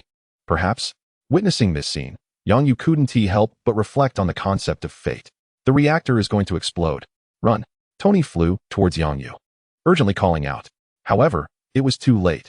The reactor had exploded, and a colossal pillar of energy soared into the sky. The shockwave crashing towards Yang Yu and Pei Po like a surging tsunami. In this moment of crisis, the flying sword instinctively shielded its master. The massive blade plunged into the ground, resembling an iron fortress, safeguarding Yang Yu and Pei Po behind it. Yang Yu swiftly reacted, covering Pei Po with his own body as the aftershock rustled their clothes ominously. Unfortunately, Tony was not so fortunate. By the time Yang Yu found him, he had been hurled onto the street, his Mark III rendered inoperative. With a clang, as Yang Yu struck the Mark III's helmet, Tony's disheveled visage emerged, clearly not in the best of spirits. "I can handle Obadiah," he asserted defiantly, a habitual bravado that both Yang Yu and Pei Po were accustomed to. Pei Po produced a wet tissue, poised to tend to him. "Wait, let me take a picture first," Yang Yu interjected, quickly snapping 2 photos with his phone. "Oh, you're infringing on my likeness rights, Yang. I demand you delete it immediately." Tony attempted to snatch the phone, but Pei Po raised her hand, restraining him. "Tony, don't move, you're still injured." Yang Yu's interruption lightened the atmosphere considerably as the swords swiftly transported them back to the villa. The following day, Yang Yu sat beside Tony, toying with a white Rubik's Cube while watching Pei Po apply makeup on Tony, awaiting the commencement of the press conference. Successful check-in, Stark Industries, Prize Module Factory, a factory that can produce anything as long as there are technology, materials, and energy. This was the item Yang Yu had obtained from his check-in yesterday, currently the most useful tool at his disposal. Previously, he had received an artificial intelligence from checking in at Tony's villa, which was not yet applicable. The module factory was still merely a module, too small in scale. He needed to gather materials to expand it, ultimately establishing a territory, with the goal of exacting revenge on the politicians still unfulfilled. Yang Yu mused. He was not one to hold a grudge lightly. Having vowed vengeance, he would not relent. At that moment, a sharply dressed individual in a black suit entered, handing Tony a piece of paper. "This is your alibi." "Good," Tony replied as he examined it. Yang Yu, curious, leaned in to glimpse its contents. "You were on your yacht, Mr. Yang Yu. You are the captain." The man then handed Yang Yu a document bearing his certification. Is there one for me as well?" "Of course. This way, you can apply for a green card." "I truly appreciate it." Yang Yu disdainfully tossed the certificate aside, suspecting it was an attempt by S.H.I.E.L.D. to curry favor, especially since he was now a favored associate of Tony Stark. "Hey, this job isn't too bad, Yang. It pays far more than your dream of being a photographer. You can forget about me ever working for you, Tony." Coulson observed their playful banter, taking a greater interest in the enigmatic young Asian man. As the press conference began, Yang Yu seized the camera, preparing to accompany Tony outside. "Mr. Yang Yu, may we have a conversation at your convenience? I am Phil Coulson, affiliated with S.H.I.E.L.D. Coulson followed Yang Yu, introducing himself as they walked. Yang Yu, empty-handed, shook Coulson's hand and continued to pursue Tony, seemingly distracted by the presence of a lady ahead, casually responding, "I believe I possess nothing of particular interest to you, Coulson. Let us hope so." Noticing Yang Yu's focus on the press conference, Coulson refrained from further intruding upon him. Glancing at the photograph in his hand, Coulson returned it to his pocket, which depicted 2 individuals hiding behind a colossal sword. "I am Iron Man." The press conference erupted with fervor following Tony's declaration. Yang Yu set down the camera. Marvel has commenced. 1 month later. "Hello, Ethan, long time no see." "Indeed. It has been a while, Yang." Yang Yu embraced Ethan and distributed some of his luggage to him. "Yang, why have you moved out?" "Miss Potts has moved in. It would be impolite for me to stay." The primary reason was that Tony had been excessively affectionate, prompting Yang Yu to relocate. Ethan's place was quite pleasant, with Chinatown just a few streets down, which Yang Yu found endearing as it sold materials for talismans. Above lay Hell's Kitchen, potentially a trendy spot. "Is Tony doing well? I saw the news. He has discovered his purpose." Ethan expressed his sentiment, acknowledging that Tony had found his meaning, as had he. Ethan led Yang Yu to a charming 2-story house, a quintessential American cottage with a small yard. A little girl, adorned in blue overalls with a cascade of beautiful golden hair, emerged from the house holding a trash bag. Upon spotting Ethan, her face radiated joy as she skipped toward him. "Daddy." The girl tugged at Ethan's shirt and politely greeted Yang Yu. "Hello, big brother." Chapter 12, The Strongest Organization of the Future. "This is Anaka 1, my adopted child. She insisted on accompanying me to assist." Ethan gently stroked the girl's golden locks while introducing her to Yang Yu. Initially, Tony had harbored concerns for Ethan, but witnessing Ethan's joyful demeanor alleviated those worries. "Hello, little Anaka. I am Yang Yu from Huaxia. You may call me Yang or brother." Yang Yu smiled and extended his hand, which Anaka graciously shook, displaying none of the typical shyness of a child. Later, as they conversed in the yard, Watching Inaka play, Ethan suddenly remarked, "You seem different." Yang Yu, momentarily taken aback, found himself smiling as Ethan elaborated, "You give off an impression of newfound confidence and remarkable strength." Yang Yu understood clearly, with the amplification of his magical prowess. He was no longer an ordinary mortal. How could he not feel confident? Had he not grown more handsome? Of course. Ethan had many matters to attend to, so he departed first, leaving Ina behind. "Aren't you going to play with the other children?" Yang Yu inquired, tidying up the house while keeping an eye on the helpful Ina, concerned she might trip over the mop, which was half her height. "No. I'll finish helping Big Brother and then return to study. I wish to become a doctor like my father and assist him. He is too weary on his own." Could such words truly be spoken by a 5-year-old? Yang Yu suddenly felt a pang of guilt. At that age, he had been playing in the mud, only to be scolded by his parents. After cleaning the new home, Yang Yu personally prepared a sumptuous Chinese feast to invite Ethan's family and Tony's family. "Oh, a perfect Chinese meal. Thank you, Chef Yang," Tony remarked, wiping his mouth with a napkin, striking a rather flamboyant pose as he arched an eyebrow at Yang Yu. "Why don't you open a Chinese restaurant? I could invest. You want me to work for you?" "I must inform you that is an impossibility. I shall never work for anyone in this lifetime," Yang Yu quipped, mimicking the electric brother and successfully amusing the two women. After a while, Yang Yu exchanged glances with Tony and Ethan. "All right, it is time to discuss matters pertaining to us men." With that, he stood and ascended the stairs. And the two men followed suit, understanding his cue. "Miss Potts, could you please keep an eye on Ina?" Ethan asked, still uneasy as he entrusted the child to Pepper. "Ina, come, I shall take you for a ride." The three made their way to Yang Yu's new room, where Tony removed his shirt and Ethan leaned in to inspect. It was clear that black electronic patterns adorned the skin surrounding Tony's chest reactor. "Palladium poisoning, but it's much milder than I anticipated. Have you taken any medication?" Ethan, well aware of Tony's condition, felt helpless and did not comprehend why Yang Yu had summoned him.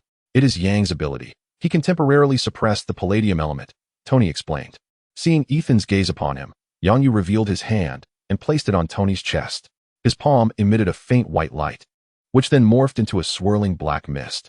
The black mist exuded an aura of malevolence, transforming into tendrils that penetrated Tony's chest. Under Ethan's astonished gaze, the black electronic patterns on Tony's chest gradually faded away. "Magic?" Ethan queried. "Indeed, to be more precise, it is dark magic." The very name suggested that it was not a benevolent form of magic, leaving Ethan perplexed. "Why share this with me?" Tony stood and embraced Ethan, saying, "Of course. We invite you to join us.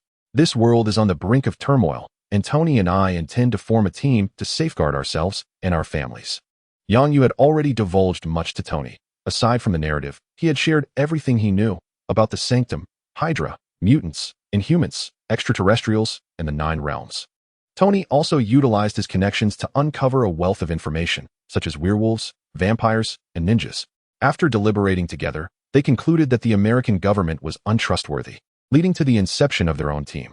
Including Yang Yu and Tony, none could have anticipated that this team would evolve into the most formidable organization in the world. Yet, I am but an ordinary individual. Upon hearing the accounts from Yang Yu and Tony, Ethan felt as though his worldview had collapsed. "No. You have the opportunity to choose." Yang Yu flashed a devilish grin as he presented a small, black orb adorned with tiny tendrils before Ethan.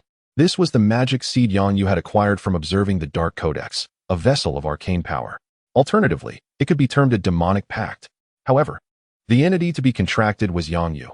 Provided Yang Yu harbored no ill intentions towards Ethan, he would remain a virtuous individual wielding dark magic. After introducing the concept to Ethan, it was now up to him to accept it. "Ethan, we require a trustworthy individual to serve as our logistical medic. You are the sole candidate. The world is evolving into a perilous place, and the inept are left vulnerable, much like little Ina." Yang Yu's devilish whispers echoed in Ethan's ears, conjuring memories of his obliterated village and family, as well as Ina. Ethan reached out to accept the magic seed, gazing up at Yang Yu and Tony. "Yang, you truly are a demon. Has Tony been ensnared by your charm?" Yang Yu was at a loss for words.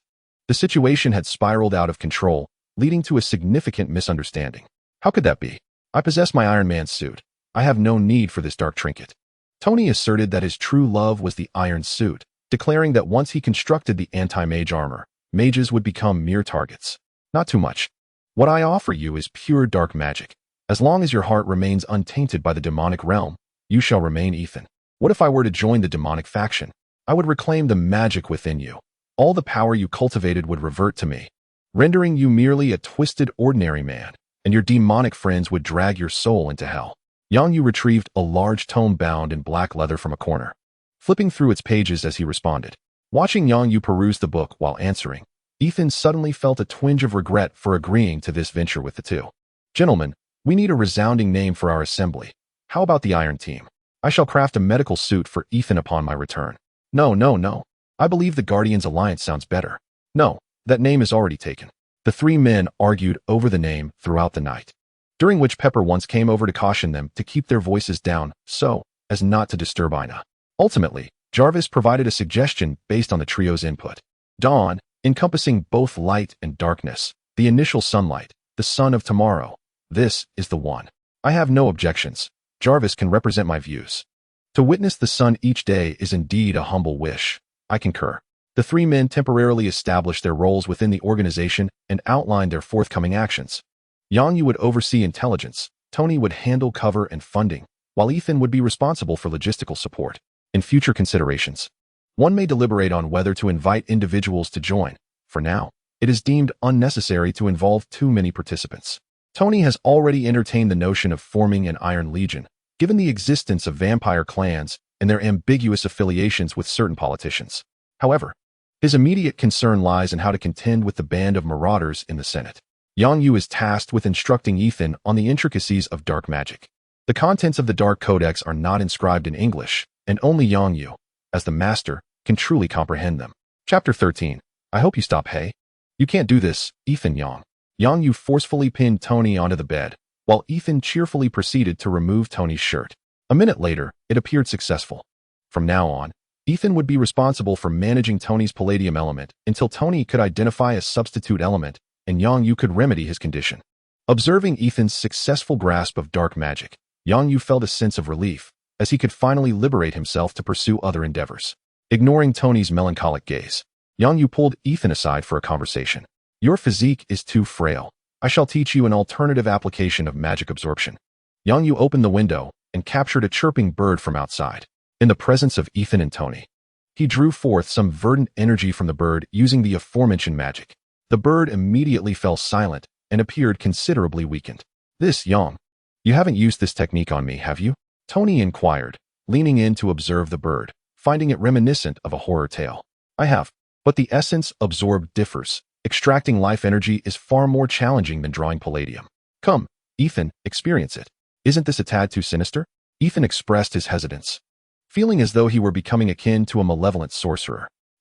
Don't be so rigid, Ethan, as long as you refrain from indiscriminately siphoning human life energy. It suffices to seek out a few animals when in need. Life energy is indeed a precious commodity. It not only fortifies the body but can also be life-saving in critical moments, surpassing even adrenaline in potency. Upon hearing this, Ethan became intrigued and reached out to grasp the green light, carefully attuning himself to its essence. Could this potentially extend one's lifespan? At Tony's query, Yang Yu shook his head, recalling his initial thoughts on the matter. No, as it stands, it cannot. To my knowledge, the life energy of each organism is incompatible. There are numerous methods to prolong life in this world, yet merging with the life energy of other beings is the most rudimentary approach, resulting in a state that is neither fully human nor ghostly. Yang Yu shared some magical knowledge with Tony and Ethan to prevent any misguided notions. Extending life is merely an upgrade of one's own vitality. Both magic and technology can achieve this, and I believe we shall possess such capabilities in the future. In that case, I must diligently study biological sciences upon my return. Tony stroked his chin, recalling that his father's notes contained information on genetic serums. Dad, Uncle Tony, Big Brother, breakfast is ready. A crisp voice belonging to Ina echoed from outside the door. The inaugural dawn meeting had officially concluded, and the attendees dispersed after finishing their breakfast. Yang Yu, shouldering his bag, stepped outside and boarded a bus, exploring while making his way to Hell's Kitchen. Previously consumed by work in his own world, he had spent his days at the office and nights confined to his room, never truly taking the time to wander. Upon arriving at his destination, Yang Yu found himself in a quandary. Hell's Kitchen was not a singular building. Rather, it encompassed a multitude of streets collectively referred to by that name. He attempted to check in with a photo, but his phone failed to provide the reassuring notification of success. Undeterred, Yang Yu pressed on, recognizing Hell's Kitchen as a renowned locale within the Marvel Universe.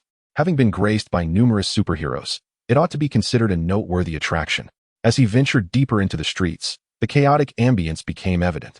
There were small-time thugs lurking by the roadside, women leaning against doorways, and passers-by sprawled on the ground, teetering between life and death. No wonder they call it hell. Yang Yu thought to himself, as he silently cursed when a not-so-young child attempted to rob him. With disheveled yellow hair, a skeletal face adorned with freckles, and tattered, foul-smelling clothing, the child trembled, brandishing a small knife. "What do you need money for?" Yang Yu inquired. "I'm sorry, sir, I really need the money. My sister is ill. I beg you for your assistance. I do not wish to harm you," the child pleaded, shivering, though if not for the knife in his hand, he might have appeared more pitiable. "Why don't you leave this place?" Yang Yu asked, intrigued. He had some knowledge of Hell's Kitchen. It was notorious for gangs. Its fierce inhabitants mostly impoverished and undocumented, with law enforcement unable to exert control. The boy instinctively turned his head in an attempt to flee, but upon realizing his predicament, he raised the knife above his head, closing his eyes, and continued to plead with tears streaming down his face. Yang Yu glanced upward, piecing together the situation. Traffickers? He retrieved a few crumpled dollar bills from his pocket and handed them to the child, casually snatching the knife from his grasp. "Take your sister to see a doctor. If you can leave this place, do so. Do not worry about those men seeking trouble with you." With that, Yang Yu proceeded toward the direction he had been heading. As he traversed a narrow alley, he spotted 2 black men and 1 white man crouching, smoking. Upon noticing Yang Yu's approach, the trio brazenly discarded their cigarettes and swaggered toward him with an air of indifference. "Are you traffickers? Japanese?" Yang Yu could not restrain himself and instinctively delivered a kick that sent the speaking black man flying 3 meters. The unexpected strike took the 3 by surprise. Was it not customary to exchange words before an altercation? Realizing the hostility, the other 2 reached for their firearms. The white man had his gun tucked in his waistband. As he reached for it, Yang Yu swiftly retaliated with another kick. The other black man, gun raised, was met with Yang Yu's glinting knife, which he wielded with ease. As the firearm clattered to the ground alongside the man's severed hand, he stood in shock for a moment, then cried out in agony, clutching his injured limb. Yang Yu furrowed his brows and delivered a forceful kick to his opponent's neck, the sound of shattering bones silencing the other 2. "Jack!" Suddenly, the African-American, who had been sent flying, shouted in anger, his eyes ablaze. "Are they brothers?" Yang Yu inquired of the white man, who, too intimidated to provoke him, nodded in pain. He then flicked a small knife, striking the heart of the African-American who was attempting to rise. "Take me to the most popular spot in Hell's Kitchen, and you may live." All right, sir," the white man replied, casting a glance at the fallen figure before he struggled to his feet and began to move toward the exit. Upon reaching a vehicle, the white man opened the door and gestured for Yang Yu to enter. "Sir, that place is 3 streets away. Driving will be quicker." "Indeed, rest assured. When I say I won't kill you, I mean it. Let's go." Once seated in the back seat, Yang Yu retrieved a yellow talisman from his pocket, preparing to activate it. The Vajra talisman was the first type of yellow talisman he mastered, purely defensive in nature, and through experimentation, he had confirmed that one could withstand a high-explosive grenade without issue. The car came to a halt beside a restaurant. The white man pointed it out, saying, "This restaurant is most favored by ordinary folks during the day, but at night, the owner opens the door next door, a tavern that is quite popular with the gangs." Yang Yu took a photo with his phone, and upon seeing a notification, he smiled. "This owner has quite the background. All right, you may leave now." Yang Yu patted the man's shoulder, exited the vehicle, and watched as it sped away. In a hurry to be reborn? Running so fast. I hope you can stop when you wish to. Chapter 14. The disappearance of Ina after several days of effort. Yang Yu dug a rudimentary basement beneath his house using a pickaxe. He set up the electrical circuits and installed the modular factory, and after a month of material accumulation, it had grown significantly. The 50-square-meter basement transformed into a highly technological laboratory under the modular assembly. The technology was sourced from Tony, to whom Yang Yu allocated a portion of the modular factory. Otherwise, he could only imagine the time and expense required to create an army of steel. Once the computer modules were assembled, Yang Yu retrieved the artificial intelligence hard drive obtained from Tony's villa and connected it to the main unit. Countless data streams flowed across the screen until the prompt installation successful appeared. The projection feature materialized a brown-haired little girl clad in a white jumpsuit, who waved at Yang Yu. "Hello, master." After greeting him, she fell silent, her bright eyes fixed on him. As Yang Yu circled around her, her gaze followed his movements. Upon completing his turn, Yang Yu furrowed his brow. This artificial intelligence seemed almost overly sentient, as he noticed a spark of joy in her eyes. Moreover, as he frowned, her expression shifted to one of unease. What is your name? Do you have emotions? The entity recorded in my data is named by Ho. Equipped with an emotional imitation system primarily designed to assist in drug development and patient psychological counseling. The current primary operator of the system is Yang Yu.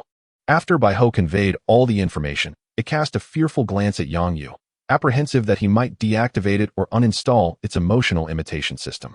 Connecting to the internet, it became aware of humanity's trepidation towards artificial intelligence. Yang Yu retrieved his mobile device to review the prize description once more. Is this truly a steward? It seems more akin to raising a daughter. Well, perhaps that is not entirely out of the question. If treated as family, the likelihood of betrayal would diminish significantly. From now on, you may address me as Yang Yu, or simply Yang or Brother Yang. After pondering, Yang Yu decided that the name Bai Ho was rather unappealing. What kind of name is that for a little girl? Henceforth, you shall be known as Yang Xiaobai, and we shall be family. Really?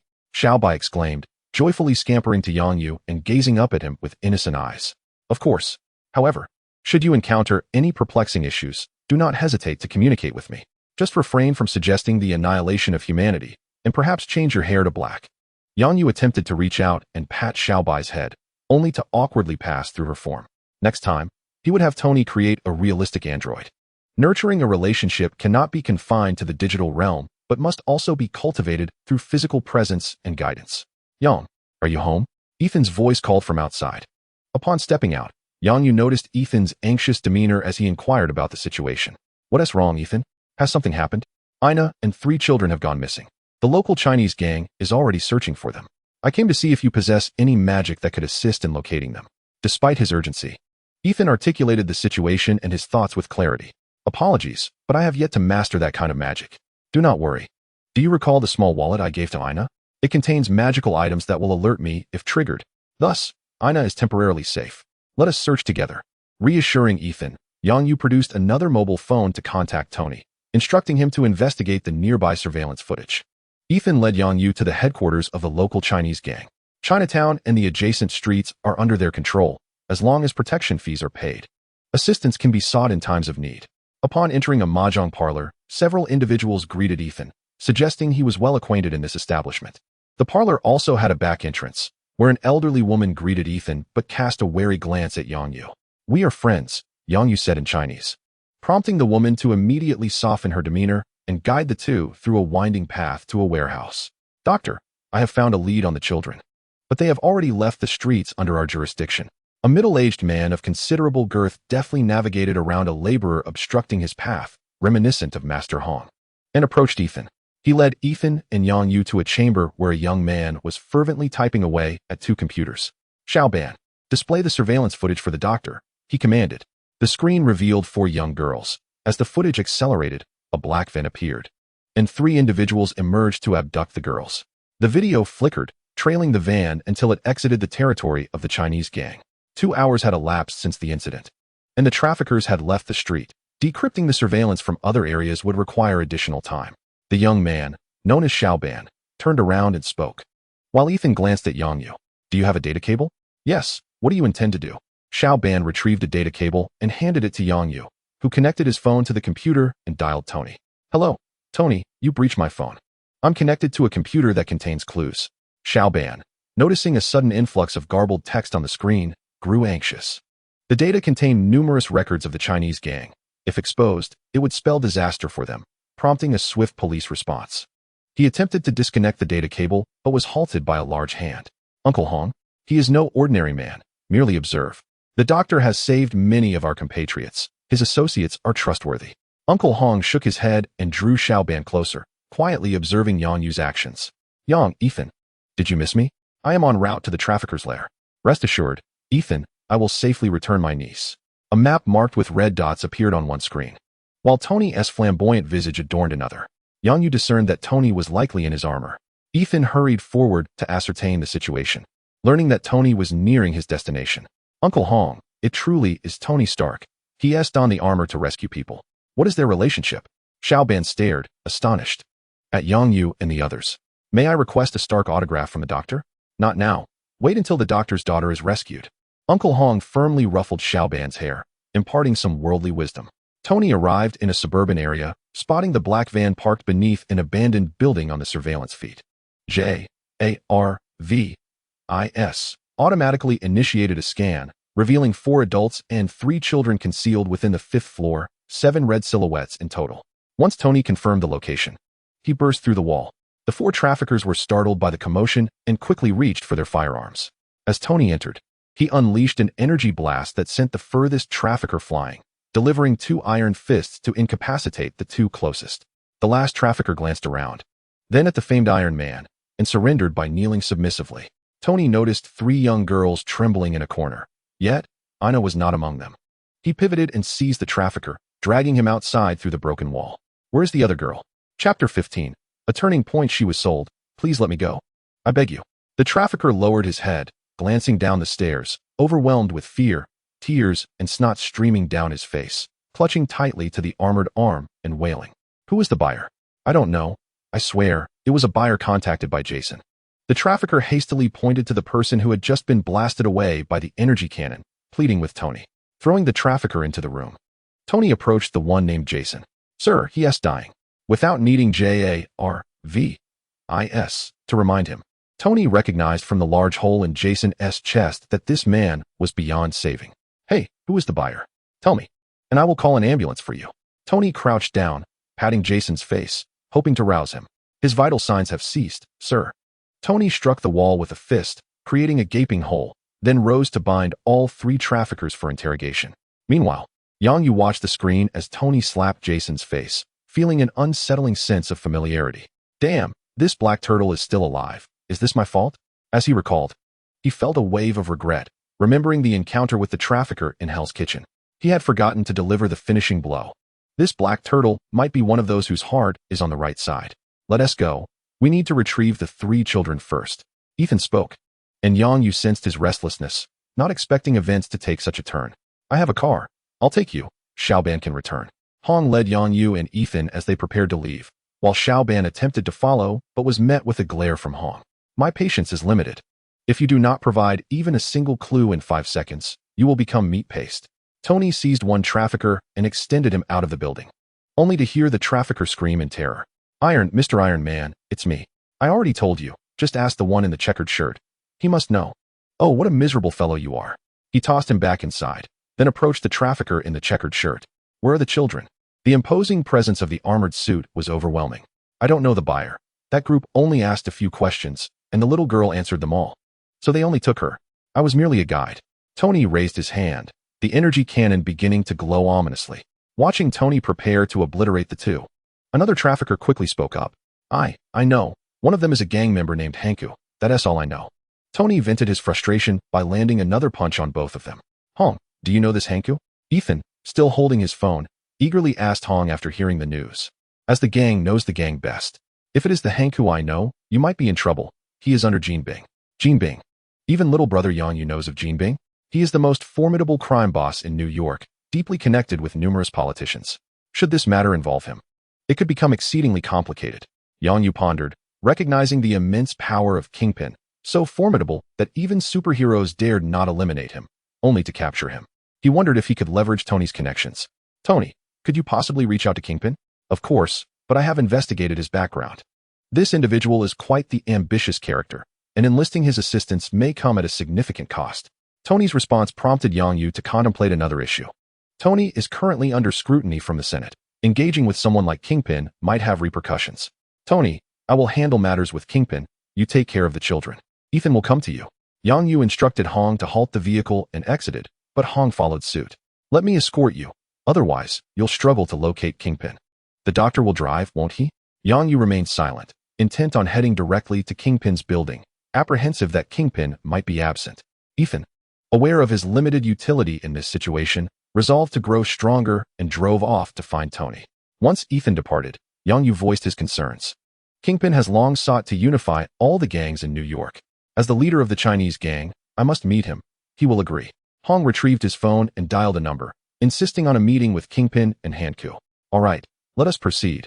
He will be awaiting us at Fist Tower. After hailing a taxi and providing a modest tip, Yang Yu and the others swiftly arrived at the base of Fisk Tower. Yang Yu noticed a half-black, half-white Iron Man mask in the passenger seat. Your mask is impressive. I would like to purchase it. This is a new release. Thank you. Sir, you are quite generous. The driver eagerly accepted the cash Yang Yu offered, along with the sword he held. With the mask donned and the sword secured, Yang Yu now served as Hong's close bodyguard. Mr. Hong, a strikingly attractive Asian woman, with a physique and looks worthy of a high score, approached Hong. I am Hong. This is my bodyguard. If he cannot enter, neither will I. Hong, perceiving the woman's intent in her gaze, asserted his position firmly. After a brief moment of embarrassment, the woman, unable to maintain her stance, coldly sought approval from her superiors. Please, follow me. Upon receiving a response, the woman reverted to her warm and gracious demeanor, bowing slightly to lead Hong upstairs. Observing the woman's sudden shift, now almost flaunting her assets, Yang Yu regarded her with disdain. After escorting Hong and Yang Yu to their destination, the woman departed, leaving 2 suited bodyguards to conduct a search. Yang Yu surrendered his sword. The bodyguards opened the door to a spacious room, centered around a long table draped in white cloth, adorned with an array of delicacies. Seated at the head of the table was a man who could only be described as a small giant, flanked by an individual clad in a black trench coat. Hong, have you finally come to understand? He is Kingpin. Hong spoke softly before confidently taking a seat across from Jin Bing. Jin Bing, before we discuss collaboration, there is a matter I wish to inquire about Han Ku, if you would permit. Jin Bing nodded, curious as to why Hong insisted on meeting Han Ku. Mr. Han Ku, did you acquire a child named Ina today? Yang Yu produced a mobile phone, opened the gallery, and tossed it to Han Ku. Upon receiving it, Han Ku glanced at the photo and recalled the details, whispering a report to Jin Bing. Noticing Jin Bing's frown, Yang Yu sensed that the situation had taken an unexpected turn. Mr. Hong, may I ask what your relationship is with that girl? Jin Bing felt the complications mounting. The individuals Han Ku was associated with belonged to an organization of an old friend, one whose influence and power rivaled, if not surpassed, his own. She is the daughter of my savior. In that case, we may be unable to assist you, Jin Bing replied, shaking his head. He was not about to offend that organization over someone as insignificant as Hong. Then please share some information. Otherwise, our collaboration is rendered moot. If that is the case, we shall not discuss it further. We can simply find someone else to negotiate, eliminate them. Chapter 16. New enemies. Seeing that the man named Han Ku did not draw his weapon but instead charged in for close combat, Yang Yu felt reassured. It was a classic Marvel trait, after all. He affixed a talisman of strength to Hong. Hold on for a moment, I will deal with the individuals outside.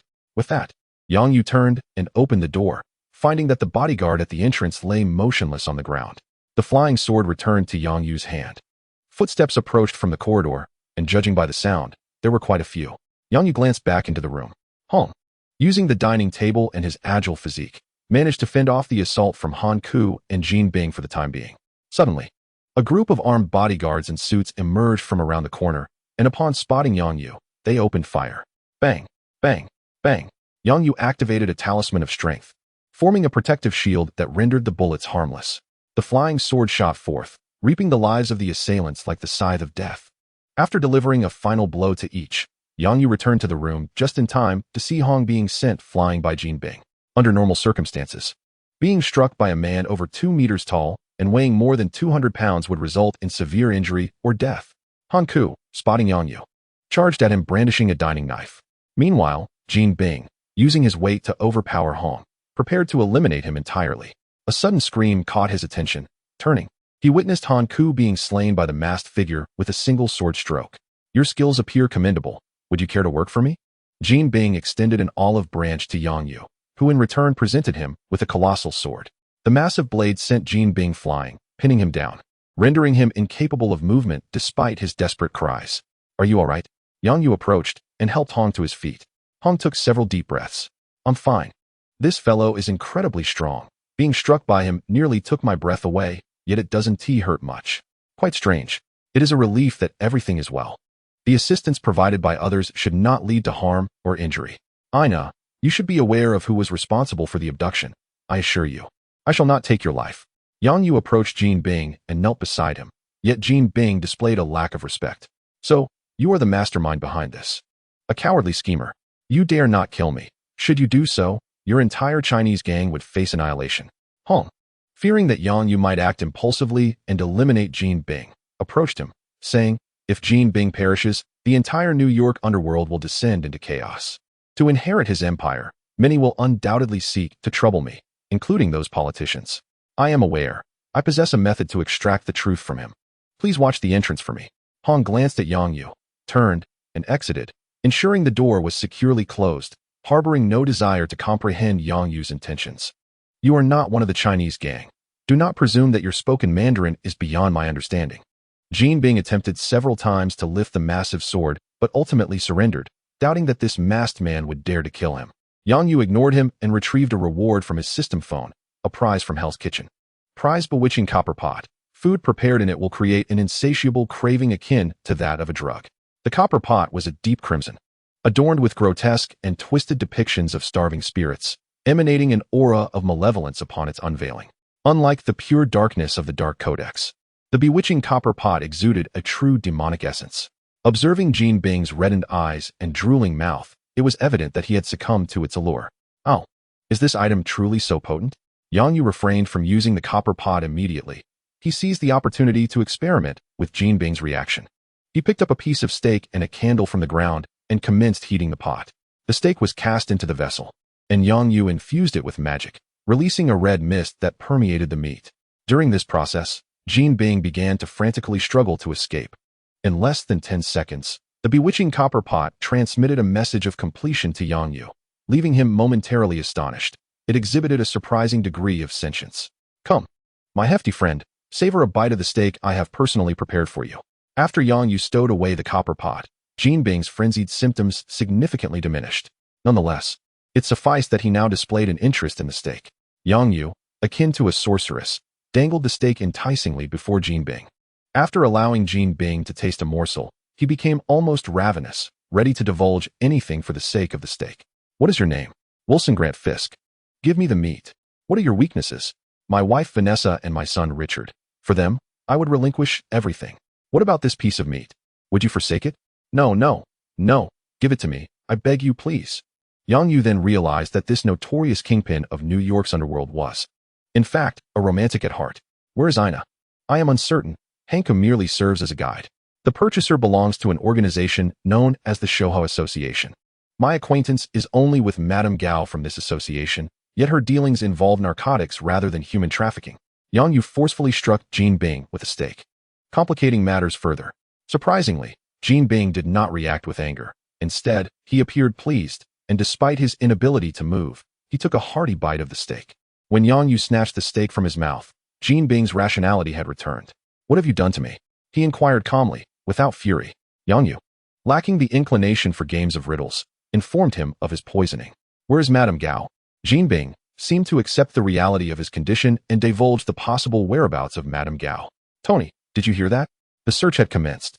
Based on the trafficker's intelligence, they were not in a vehicle and were likely nearby. Yang Yu sheathed his sword, preparing to depart. Wait, will I die? Jin Bing sat up, pleading with Yang Yu, reluctant to leave his wife and child. No, but you will become my dog. Once you come to terms with it, seek out Hong. He can locate me. Uncertain when Jin Bing's cravings would emerge, Yang Yu exited the room. Following Hong, they descended the stairs, and the surrounding staff remained unchanged.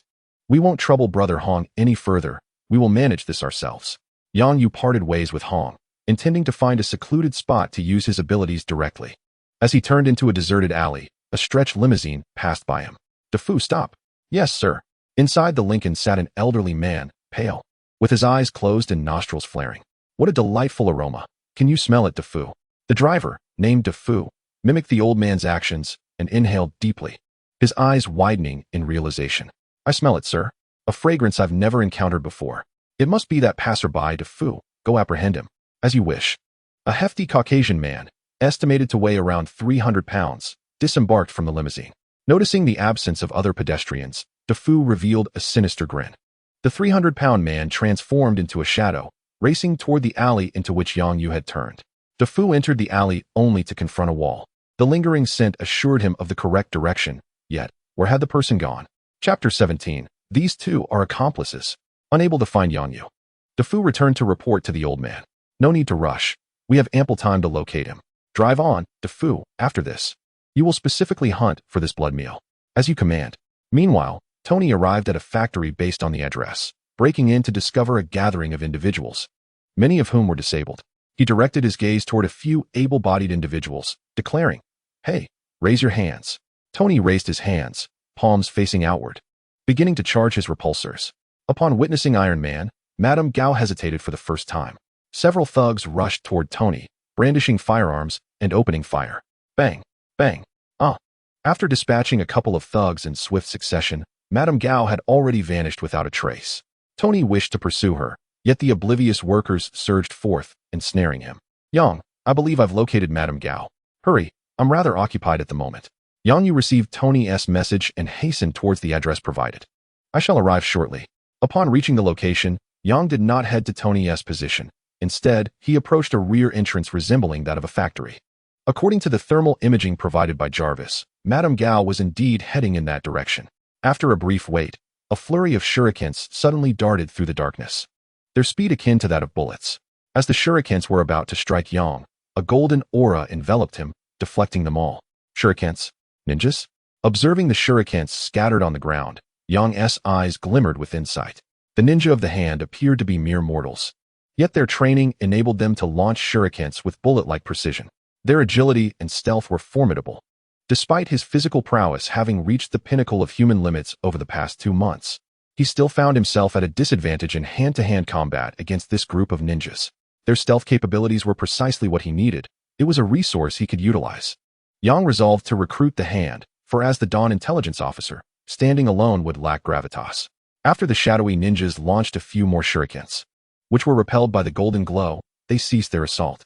Emerging from the darkness was a figure clad in black ninja garb, wielding a chain sickle. Without uttering a word, he launched an attack at Yang, the curved blade aimed directly at his eye. Clash! The ninja stared in disbelief at the severed chain sickle, an alloy that had never before been cut by any weapon.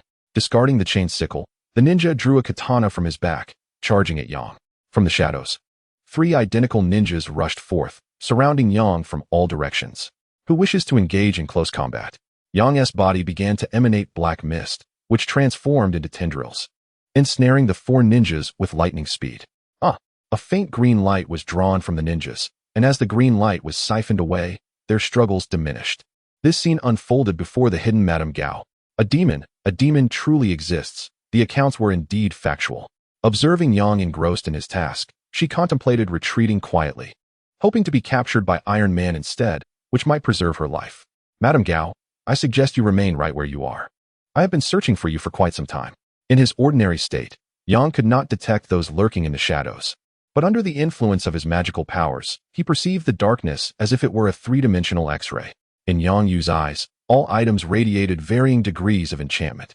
He intended to absorb the life energy of the 4 ninjas, only to restore it to them once they became his subordinates. Esteemed sir, may I inquire where the little old lady is required? Mrs. Gao, knowing there was no escape, decided to capitulate. Yang Yu directly addressed the matter of Ina. If you fail to locate Ina, your fate is sealed. Rest assured, sir, Miss Ina should be safe. I shall summon her immediately. Mrs. Gao hastily responded, retrieving her phone to contact her subordinates. After resolving matters with the workers, Tony arrived and settled beside Yang Yu. So, Yang, have you found Ina? The individual who purchased Ina is a senior member of another faction called the Gamblers Alliance. They intend to train the children as soldiers. Shortly, her associates will return with Ina, Yang Yu explained. Tony glanced at the 4 fallen ninjas. Yang, such an organization should be eradicated. Eradicate? Their history spans centuries. To my knowledge, the gang that kidnapped you, the 10 Rings, is a counterfeit. The true 10 Rings has existed for several hundred years, predating even the history of America. How can one destroy that? Yang Yu's words left Tony speechless. He had not anticipated encountering 2 gangs with such extensive histories. Mrs. Gao, trembling in fear, had previously contemplated fleeing during a battle between Iron Man and a demon. She never imagined that these 2 were allies. Indeed, all heroes were merely illusions. She yearned to return home, vowing never to return to America, which felt so dark and foreboding. Before long, a vehicle arrived and stopped at the entrance. A person entered, cradling Ina. Without uttering a word, they knelt and gently laid the unconscious girl down. Yang, we must find a way to eliminate such organizations, Tony remarked, observing the person's vacant gaze, reminiscent of a cultist's demeanor, which he found distasteful. Yang Yu, holding Ina tenderly, dialed Ethan's number. Tony, leave this matter to me. I shall handle them adeptly. Noticing Tony's hesitation, Yang Yu divulged a fragment of his plan. I will transform their leadership into my puppets, guiding them towards a righteous path. Very well, You may manage it. I prefer to avoid oversight, Tony conceded. Once Ethan arrived, Yang Yu would entrust Ina to him before returning to his residence with Mrs. Gao and the 4 ninjas. Xiaobai, secure them well. Ensure they do not perish. Understood, brother. Under Xiaobai's control. The laboratory transformed into a cell adorned with instruments of torture. When Yang Yu descended after his meal, he was taken aback. Xiaobai, what is happening here? Xiaobai, clad in a police uniform, brandished a small whip to intimidate the 4 ninjas. Upon hearing Yang Yu's voice, the whip projection vanished, and Xiaobai hopped over, indignantly stating, "Based on the tone of my brother towards them, it is evident that they are indeed nefarious individuals. My brother harbors a dislike for them, and consequently, so does Xiaobai. Thus, Xiaobai seeks to avenge my brother and intimidate them momentarily." Yang Yu rubbed his forehead, wishing it were indeed possible to instill fear. Yet the frightened demeanor of Madame Gao indicated that Xiaobai had been deceived by her facade. "Enough of this charade, Madame Gao, is it? I shall pose my questions, and you will provide answers." Yang Yu approached Madame Gao, while Xiaobai astutely assembled a table and chairs, along with a lamp for Yang Yu. This arrangement evoked in Yang Yu the imagery of a police interrogation scene from a Hong Kong film. "What is your true name? Your age? Your place of origin?" Gao Lan, 423 years old, from a village in Shu, though it likely no longer exists, she replied. Yang Yu was not particularly surprised. Having gathered some intelligence regarding Madame Gao, she had been observing him intently, yet even upon learning that she had lived for over 4 centuries, Yang Yu exhibited no notable change in expression. Their exchange continued in a question-and-answer format. Xiaobai sat upright, diligently taking notes in a small notebook. Chapter 18. The Burial Ground. A week later, Yang Yu's gains were substantial. He had acquired the formula for the Dragon Bone elixir from Madame Gao. This concoction possessed the remarkable ability to resurrect the deceased and extend human lifespan. Regrettably, the extension of life was limited. Each resurrection granted only a singular addition to one's lifespan. Excessive resurrections would lead to the erosion of humanity, resulting in madness. In addition to the Dragon Bone elixir, Yang Yu uncovered another characteristic of his own magical prowess: transformation. After having Madame Gao utilize the energy of Kunlun, Yang Yu discovered that his magic could freely transmute into qi. This qi could enhance physical attributes and promote healing, akin to the internal energy he had previously known. "I aspire to fully command the hand association. Do you possess any strategies?" Yang Yu inquired. Madame Gao, with utmost respect, trailed behind him and after a moment of contemplation, responded, "My lord, I could send them information regarding the Dragon Bone. Convening them together, we merely need to control the remaining 4 fingers." Following 7 days of magical indoctrination, Madame Gao had transformed into a loyal replica of Yang Yu, completely devoted to him. "Very well, I entrust this matter to you. As you command." As Yang Yu observed Madame Gao depart, he stifled a yawn. Over the past week, in order to assert control over Madame Gao and her associates, Yang Yu had tirelessly perused the Dark Codex in search of methods. After discovering the approach, the 4 ninjas accomplished their task within 2 days. Yet it took Madame Gao 4 days to complete hers. To prevent her from becoming a simpleton, Yang Yu had also gone 4 days without rest, resembling a nocturnal bird of prey. After a brief respite, the information from Madame Gao arrived, indicating the location of that night's factory. Reluctantly, Yang Yu rose from his bed. Inside the factory, 5 individuals sat quietly around a fire pit, making it difficult to imagine that they were leaders of an organization that had endured for centuries. "Lan, everyone is assembled. If there are matters to discuss, you may proceed," stated a woman in a white trench coat, her posture relaxed yet exuding an air of affluence. She was Alexandra, the foremost among the 5 fingers. "Do not be impatient. The esteemed ones have yet to arrive." As the words fell, a group of armed individuals stormed in, encircling the remaining 4. "Madame Gao, do you intend to betray us?" A man clad in a light blue suit abruptly stood, pointing an accusatory finger at Madame Gao. "Do you believe that by eliminating us, you can seize control of the Hand Alliance? Have you lost your mind from drug use?" The others remained unperturbed, observing Madame Gao with a calm demeanor, given their power. They knew this group posed no threat to them. They were merely curious about the intentions of this elderly woman. Did she aspire to monopolize the Dragon Bone? However, the creation of the secret Dragon Bone elixir necessitated the collaboration of all 5 of them. At that moment, Yang Yu pushed the door open and entered, drawing the attention of everyone present. Rather than engage in idle chatter, Yang Yu took immediate action, dark tendrils of mist swiftly enveloping the room. Minutes later, 4 individuals were carried away by his subordinates to a clandestine location, awaiting Yang Yu's reprogramming. Take me to see the dragon bone. Of course, please follow me. Madame Gao responded, leading Yang Yu to the subterranean caverns beneath the central city, where the Hand Alliance had installed numerous lighting fixtures. Thus, upon descending, Yang Yu immediately beheld a stone wall inscribed with intricate carvings. The dragon bone lies within, but we cannot breach this stone wall. It requires the strength of the Iron Fist to unlock the seal. Madame Gao recounted the tale of the Kunlun Iron Fist to Yang Yu. Caressing the inscriptions on the stone wall, Yang Yu inquired, "Is it absolutely necessary to break the seal?" "At least, according to our records. The dragon bone is sealed in another realm by the Iron Fist." Yang Yu concentrated his energy into his fist and struck the stone wall with great force. The inscriptions merely flickered momentarily, then fell silent. It appeared that mere energy was not sufficient to meet the Iron Fist standards. Would destroying it release the seal? It should. But we have attempted numerous methods to no avail. Hearing this, Yang Yu revealed a confident smile and retrieved the strongest artifact from his system phone, Steve's pickaxe. Upon wielding the pixelated pickaxe against the inscribed stone wall, Yang Yu noticed a progress bar appearing. He chuckled, realizing it truly was a divine tool. Digging into the stone with the pickaxe proved swift. The inscriptions were merely decorative embellishments on an otherwise ordinary stone. Soon enough, a substantial section of the wall was excavated, and the seal was broken.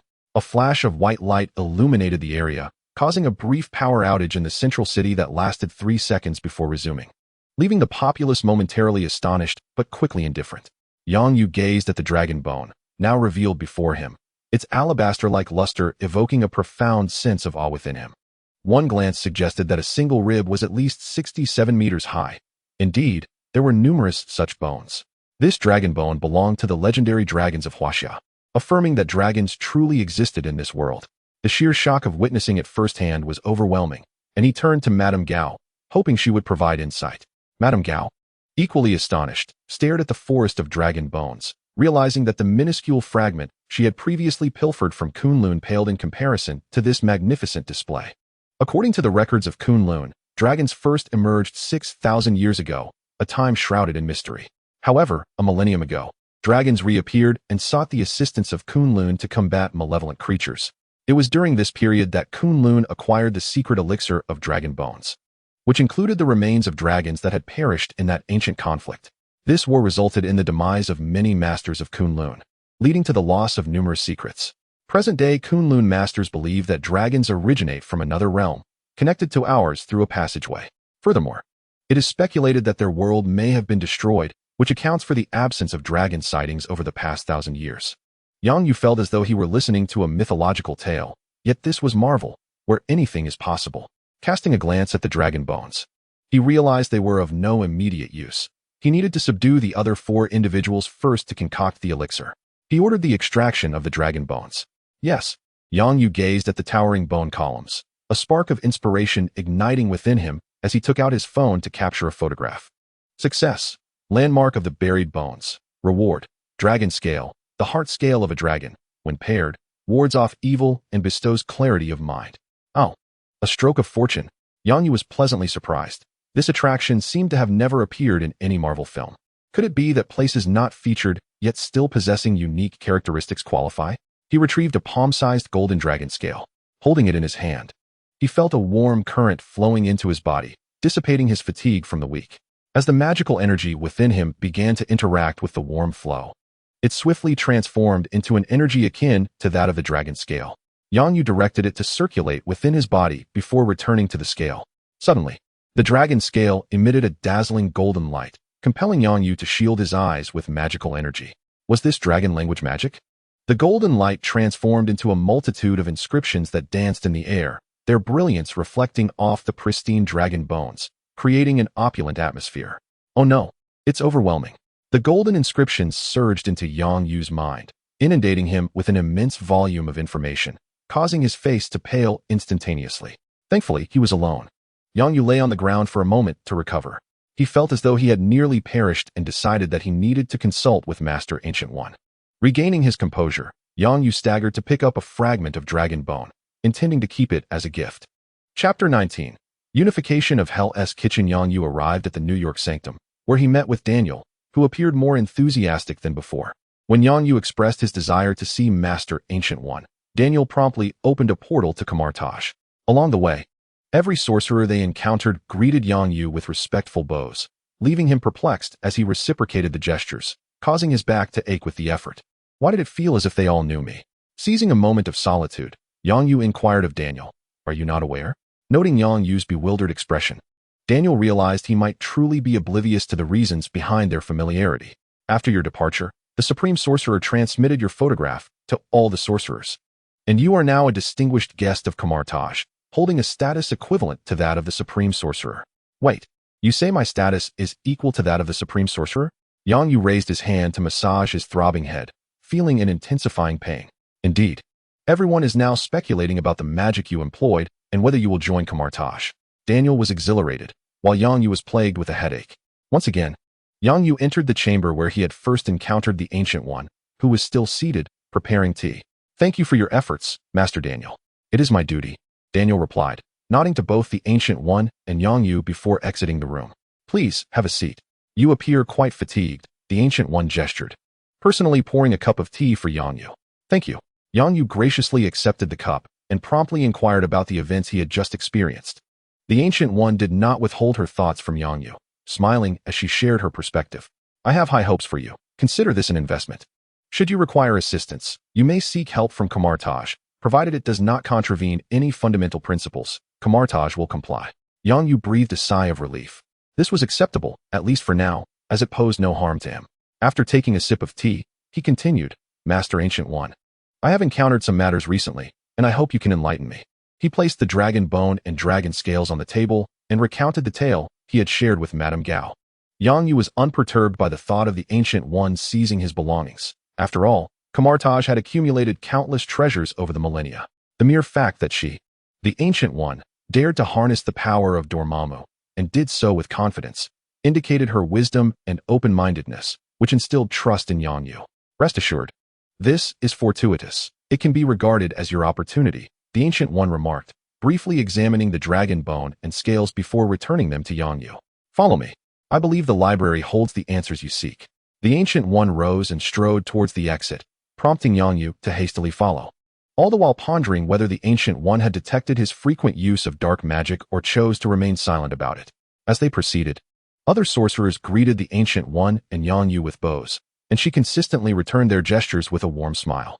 Yang Yu felt ill at ease, which the Ancient One perceptively noticed. "This is an ancient form of etiquette, a mark of respect for the Supreme Sorcerer. Your status is equal to that of the Supreme Sorcerer, thus you are deserving of the same reverence." Yang Yu shook his head, gazing earnestly into her eyes. "I have not yet made any contributions to merit such respect. I feel unworthy of this honor. If this continues, I may need to avoid others altogether. Perhaps when I have achieved a stature akin to yours, Master Ancient One, I will accept the respect of others." The Ancient One listened to Yang Yu's sentiments with increasing satisfaction, maintaining her smile and nodding in acknowledgement. "I must admit my oversight. I shall inform everyone of your thoughts." "Thank you, Master." Yang Yu exhaled in relief and hurried to catch up with Ancient One. The two arrived at the library of Kamar-Taj.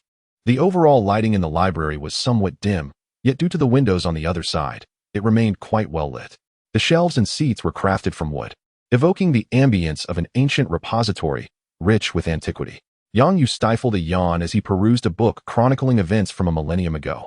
Ancient One retrieved a time-worn tome from the shelves, handing it to Yang Yu while advising him, "You may read any book here, but it is best not to take them outside. Furthermore, I suggest you get a good night's rest. The magic of the Dragon Clan is not inferior to that of Kamar-Taj. Contemplate deeply. Perhaps you shall be the first to wield dragon language magic in human form. And in the future, you may even establish your own sect." Ancient One's words piqued Yang Yu's interest. He envisioned a future with a family, and with such ties, he would need to consider their welfare. He pondered whether his children could inherit his powers. If not, he could not teach them dark magic, for without unwavering resolve, one could easily become a villain. Kamar-Taj was not a solution either. Borrowing was hardly a favorable endeavor. "I shall keep that in mind. I will prepare to rest now." With Ancient One's permission, Yang Yu captured the contents of the ancient texts with his phone before bidding farewell and returning home. "Shall call me when it's time for dinner." Once home, the moment Yang Yu relaxed, he succumbed to drowsiness, uttering a few words before collapsing onto the sofa and falling into slumber. He intermittently slept for 3 days, then resumed his work, this time with 4 individuals. Once the 4 were prepared, Yang Yu began to take charge of the Hand Association's enterprises, which took him a month of fragmented efforts. During this month, Jean Bing visited 6 times, confirming that the food cravings occurred every 5 days, and Jean Bing had fully submitted to Yang Yu. With Jean Bing's influence, Yang Yu divested some of the Hand Association's illicit operations. After all, as a good person, one cannot engage in wrongdoing. He secured the funds and subsequently sent the buyers to prison, thus acquiring wealth while enhancing Jean Bing's reputation. Jean Bing aspired to run for mayor of New York City. And as the leader, Yang Yu must lend his support. Within Yang Yu's 2-story building, the 5 fingers of the Hand Association, the notorious gangster Jean Bing, and the leader of the Chinese gang, Hong, sat attentively. 7 powerful figures were seated, listening as a small figure on stage meticulously presented the 3-year development plan. Dressed as a secretary, Xiaobai concluded her presentation and earnestly nodded toward Yang Yu, prompting him to speak a few words. Yang Yu approached the group and inquired, "Is everything clear?" "Yes, my lord." "No problem, brother." For the sake of development, Yang Yu resolved to unify Hell's Kitchen, with Jean Bing and the Hand Association serving as enforcers to eliminate the other gangs in the area. Hong's Chinese gang, being numerous and diverse, would handle the aftermath, compiling a list of those undocumented or orphaned individuals. Yang Yu will arrange jobs and schooling for them, and coincidentally, the Shoha Society has a school available. There is much to do, and he must devise ways to earn a living for his subordinates. Yang Yu's solution is to establish an assembly line factory, providing work for those unemployed. He also plans to create a delivery service, gradually building up his legitimate business. Additionally, there is a group of ninjas. Yang Yu intends to transform them into an intelligence organization. Once the tasks are assigned, Yang Yu prepares to leave with a suitcase. "Xiaobai, I am heading to Tony's. Your body is ready. Do you want to come along?" "Yes," Xiaobai exclaimed, bouncing with excitement. She had grown weary of the endless cycle of movies, dramas, and novels. Following her brother on an adventure was far more intriguing. Chapter 20. The Vast Dawn Base. Ethan. Yang Yu arrived at Ethan's home and knocked on the door. This place would soon become chaotic. It was not safe for Ethan and little Ina to stay here, so they must leave together. "Yang, come in." Ethan opened the door, warmly inviting Yang Yu to sit, while Ina brought him a glass of water. "Let's tidy up and set off, little Ina. How about a feast later?" Yang Yu patted Ina on the head, and the little girl beamed with joy. "Ahem, Yang, I might not go with you. You take Ina." "Why?" "You know how fierce gang mergers can be. Staying here is perilous." Yang Yu frowned. Ethan was one of his few friends, and he did not wish for any misfortune to befall him. "Yang, I am needed here, especially in the coming days. Furthermore, my means of becoming stronger involves absorbing negative emotions, and this period presents an opportunity for me." Ethan spoke with unusual seriousness, a demeanor Yang Yu had never witnessed before. "Big brother, Dad has already made the decision. We must support him." Ina tugged on Yang Yu's hand, looking pitiful. With the child's heartfelt plea, Yang Yu could only smile wryly and nod. "Ethan, I hope you are not blinded by power. Remember to avoid it. I will take Ina with me, and will likely return only after things settle down here." Yang Yu earnestly cautioned Ethan, aware that Ethan's method of gaining strength was rather peculiar. He relied on dark seeds to absorb people's negative energy, and if Ethan were to engage with such negativity, it could drive him to madness. "I know, I always keep my distance," Ethan assured him, fearful of that power. If it weren't so effective, he would not desire it. "Then it's settled. I'll take Ina with me. Contact me if anything arises, Grim Reaper Doctor." Yang Yu teased Ethan with the nickname he had earned during this time. "Oh, please, don't say that." Ethan covered his face, utterly embarrassed. Having donned the Grim Reaper outfit that Yang Yu gifted him to deceive others in order to acquire negative abilities. "What is this Grim Reaper Doctor?" little Ina inquired. Her curiosity piqued as she glanced between Yang Yu and Ethan. "I'll tell you later." Yang Yu glanced at Ethan and noticed his lack of objection. He exchanged a few words with Ina before leading her to the sports car. After providing Ethan with a few talismanic papers for protection and bidding farewell, Yang Yu pressed the accelerator and sped away. Soon, they arrived at Tony's villa. "Oh, little Ina, come here and give Uncle Tony a hug. By the way, who styled your hair? It looks fantastic." Tony welcomed them, accompanied by Pepper, Happy, and a strikingly familiar beauty whom Yang Yu recognized. "Hey, Yang, it's been a while. Have you been busy lately? By the way, hasn't Dr. Ethan come?" Yang Yu warmly embraced Happy, playfully patting his belly, and exchanged a gentle hug with Pepper. "Ethan has a patient appointment. Miss Pepper, you are looking increasingly captivating. Will you not introduce me to this lovely lady by your side?" What woman does not relish a compliment? Pepper smiled and brought the beauty forward for an introduction. "This is Rashomon, my assistant. If you wish for her contact information, I can provide it, so that someone doesn't incessantly dwell on it." Natalie extended her hand to Yang Yu with a gentle smile, exuding an aura of ease. Hello. I am Rashomon, Natalie Rashomon. Hello. It is a pleasure to meet you, Yangyu replied with a cheerful smile as they shook hands, then turned to seek out Tony, wary that prolonged contact might reveal something to Rashomon. Furthermore, had she come to engage with Tony so soon? That seemed unlikely. Tony's palladium poisoning had been managed by himself and Ethan, and he had not succumbed to despair. Hey, little Ina. Why don't you go play with Aunt Pepper while I have a private chat with Uncle Tony? Okay, big brother. Ina scampered off, and Yangyu led Tony toward the basement. Why do you call Pepper sister but me uncle? Calling me uncle implies you are a generation older than me. Be content with that. When did Rashomon join your company? Yangyu had long grown accustomed to Tony's childlike antics, often regarding them with disdain. If Pepper were aware of Yangyu's thoughts, she would undoubtedly roll her eyes at him. I wonder who it is that bets with Tony over trivial matters daily, competing in fishing, high jumping, and speed. Let me think. I haven't been following company affairs closely lately. I believe she joined last month. Of course, I haven't been with her, rest assured. Tony patted his chest in assurance. Indeed, that lady was a beauty, but Pepper kept a watchful eye on her. Do you have any idea? She S-A-S-H-I-E-L-D. Agent. Haven't you looked into her background? Tony appeared taken aback. Yangyu had previously informed him about S-H-I-E-L-D, and he had encountered that imposing director. He had been cautious, yet still, someone had infiltrated his home. Why do I feel like the elevator is a bit slow? Yangyu sensed something amiss. Typically, the elevator would reach the ground floor in the blink of an eye. Oh, I expanded the basement a bit. I will show you around shortly, Tony remarked, raising an eyebrow with a mysterious smile, straightening his posture, twisting his neck, and adjusting his attire. As the elevator door slid open, Tony stepped out first, extending an inviting hand towards Yangyu. Behold, the future of the Dawn underground base. Upon emerging, Yangyu was greeted by a vast subterranean world, teeming with industrial robots and grand stone columns. Goodness gracious, Yangyu exclaimed, retrieving his flying sword from around his neck. He ascended upon the blade, taking a circular flight before descending once more.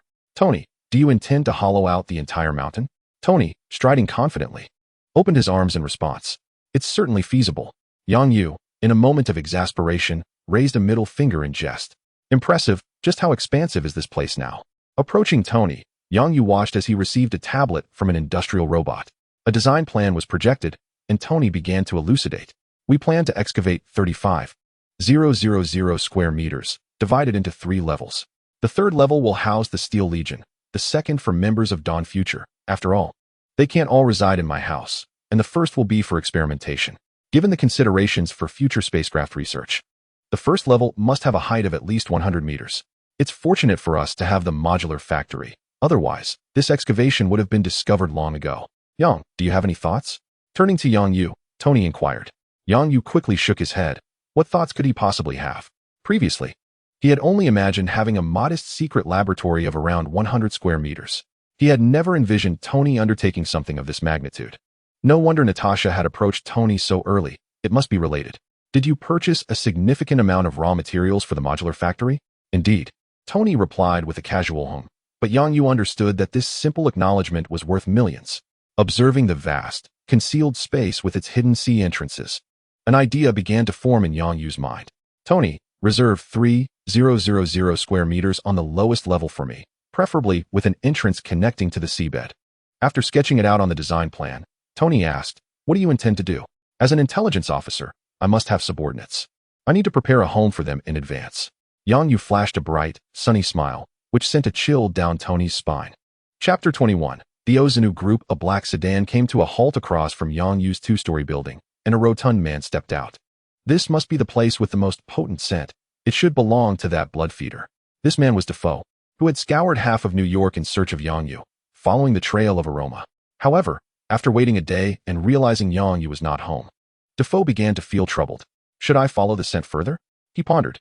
No, perhaps I should wait a bit longer. This is his home, and he should return soon. Ultimately, he chose to remain vigilant, not out of laziness. After such an extensive search, wasn't it reasonable to rest for a moment? Meanwhile, in Tony's original underground garage, Yangyu observed as Tony adjusted the mechanical body of his creation, Xiaobai. The creation was entirely crafted based on the design of Xiaobai, adorned with a layer of synthetic human skin, rendering it remarkably lifelike. In order to enhance flexibility, its joints were intricately designed, making it unsuitable for combat. Tony set down his tools and gazed at Yangyu, puzzled about the purpose behind this robot. Now, might you enlighten me as to your intentions? Although he had playfully teased Yang Yu, he had nonetheless fulfilled his request, as it was rather straightforward and not for a particularly serious application. Don't be too astonished, Yang Yu said, revealing an enigmatic smile to Tony. Observing Tony's impatience, which had been building for a month, he could sense the urge to engage. Though it would be a tad forced to retrieve the wrench lying on the ground, Yang Yu produced his phone and a data cable, connecting it to the robot, causing a progress bar to materialize on the screen. Uploading. 10, 40, 80, 100. Upload successful. It was merely a synchronization of data, and the speed was remarkably swift. As soon as the upload completed, Xiaobai's voice resonated. Brother, I see you. The system check is normal. I can move now. Xiaobai raised her hands and waved at Yang Yu, her facial expressions beginning to exhibit variability. Jarvis, conduct a status check. Yang, you didn't mention you had a sister? Yang Yu chuckled and affectionately ruffled Xiaobai's hair before turning to introduce her to Tony. This is my newly recognized sister, Yang Xiaobai, a sophisticated artificial intelligence. She is an AI? Where did you acquire her? Tony pondered why he hadn't thought to construct a physical body for Jarvis. Even though the Mark suit could be considered a form of embodiment, it still felt less formal than a dedicated creation. Sir, I have been expelled and am unable to complete the diagnostics. The opposing firewall is highly advanced, requiring the computational power of the company's computer cluster to breach. Tony's eyes widened as he tilted his head, glancing back and forth between Yang Yu and the exuberant Xiaobai. Are you certain? Indeed, I am certain, sir. The intelligence of Jarvis was so high that it would be modest to claim a spot among the top 2 in global intelligence systems. Yet here he was, being outdone by Yang Yu's sister. Hey, Yang, are we not friends? Tony's sudden exuberance led Yang Yu to deduce his intentions with ease. No, don't even think about it. That's impossible, so give up. Yang Yu promptly delivered a resounding refusal, but Tony was not one to concede easily. Initiating a friendly rapport with Xiaobai. Your name is Xiaobai. I'm your Uncle Tony. Could you perhaps show me your data? I'll help you check for any issues. Demi. What? Tony was bewildered by Xiaobai's response, but fortunately, Jarvis was there to translate. Yang Yu silently observed Tony attempting to charm the childlike AI. If Xiaobai were willing, he had no objections, yet the likelihood was slim, as the core data represented the very essence of artificial intelligence, revealing it would be akin to relinquishing control over one's existence. Yang, is she genuinely an AI? I feel like Jarvis is nearly enamored by her. Through his interactions with Xiaobai, Tony felt that she resembled a human rather than an artificial intelligence. You must be enchanted. Xiaobai is indeed an AI, and I have watched her evolve. How much exposure has she had to the internet? Have you implemented adequate safeguards? She is exceedingly intelligent. And I have my reservations. Tony expressed his concerns, which Yang Yu understood all too well. He had experienced similar fears. In the film, Ultron nearly brought humanity to its demise. Thus, under Yang Yu's supervision, Xiaobai dedicated a week to absorbing the information from the Marvel Universe. Yang Yu's foundational logic for Xiaobai was akin to that of a younger sister, devoid of the need to protect the Earth or humanity. Her existence was solely to heed his words and to live joyfully. She is merely an 8-year-old child. What danger could she possibly pose? You needn't be so alarmist, Tony, Yang Yu remarked, casting a glance at Xiaobai, who was happily playing with Xiaodai. Without taking risks, there can be no outcomes. If Xiaobai were truly to follow the cinematic narrative and seek to obliterate the world, it would surely mean my demise. Seeing the seriousness in Yang Yu's demeanor, Tony felt helpless. You may watch over your sister, but I must devise a strategy to counter any potential AI rebellion. You must assist me. In the past, such thoughts would have filled Tony with anxiety, but ever since he learned of the existence of magic, he regarded AI with less trepidation. As long as nuclear weapons were not involved, managing the situation would not be overly complex. No problem. By the way, I brought some intriguing items for your research. Yang Yu exited to retrieve a suitcase, placing it on the table and unveiling the pristine dragon bones within. Bones. These are dragon bones. Not the large lizards of the West, but rather the mystical dragons of the East, imbued with enigmatic powers. Yang Yu whispered a few words into Tony's ear. They exchanged a glance, both revealing sly smiles. 2 days later, Madame Gao had gathered the information Yang Yu requested. It was time to bring back his future subordinates. Tony, take good care of Xiaowaina. I'm leaving. Under the cover of night, Yang Yu soared through the skies on his sword, arriving at Madame Gao's residence. After Yang Yu departed, Defu drove his car to the vicinity of Tony's villa. Observing the mansion, Defu realized that it was not the residence of an ordinary individual and promptly reported the situation to his master. Understood. I have encountered Stark. He is not our target. I will inform you once my investigation is complete. Remain there for now. As you command, my lord. Once Defu ended the call, he sighed, having fasted for an extended period in pursuit of this target. He exited the vehicle and placed an electronic scale on the ground. Tightening his belt, he cautiously stepped onto the scale. 149. Have I lost weight? Is it due to recent exhaustion? I have sacrificed too much for my master. With a sense of resignation, Defu stored the scale away and settled back into the car, awaiting silently. Izunu? Indeed, currently all ninja factions are led by the Izunu group, whose leader is known as Hattori Hanzo, reputed to be a remarkably powerful practitioner of ninjutsu. As Yang Yu perused the information, he found it quite intriguing.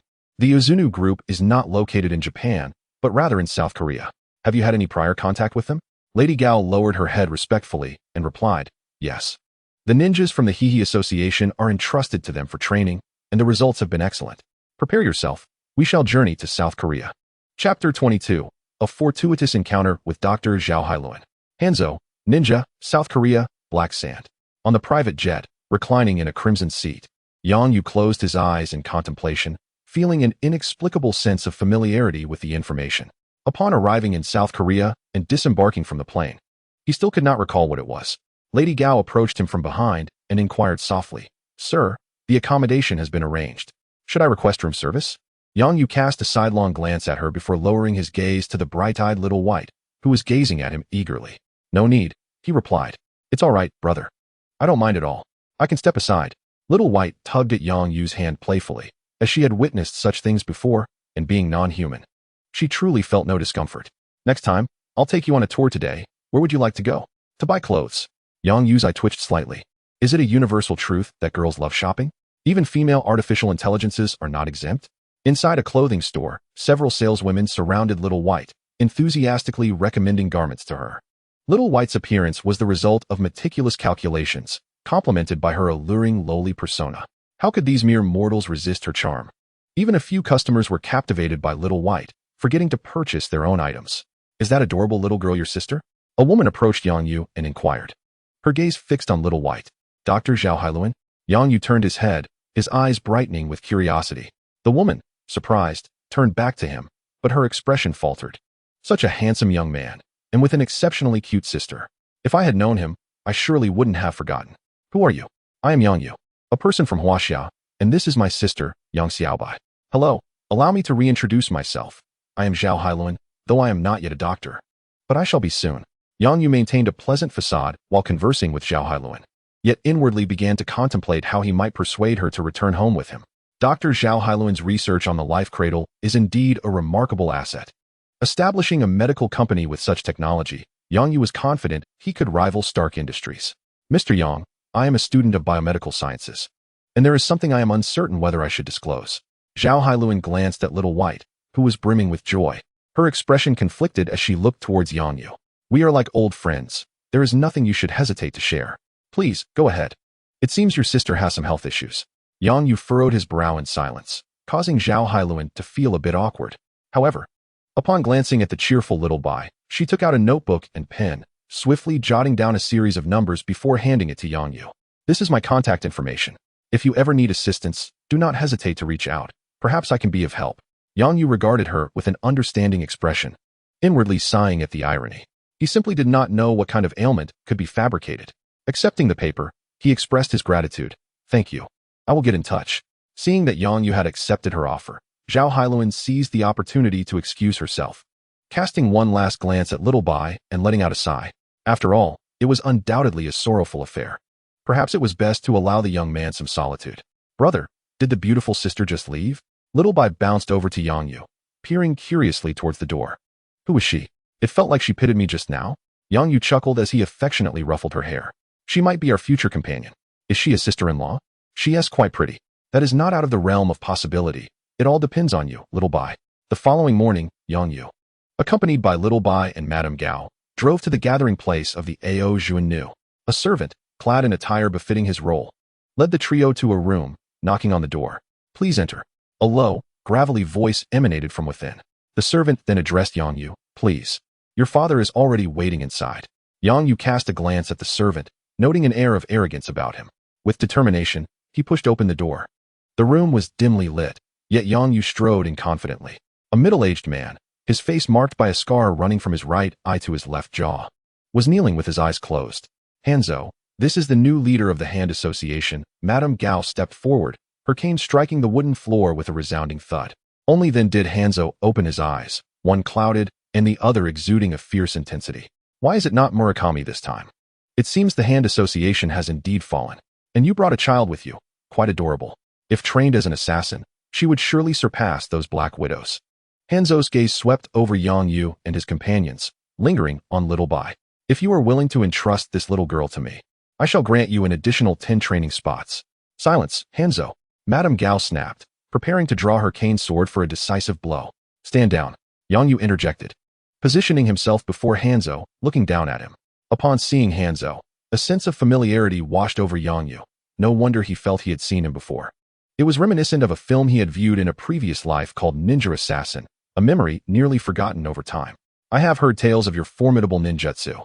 I have come today to seek your guidance.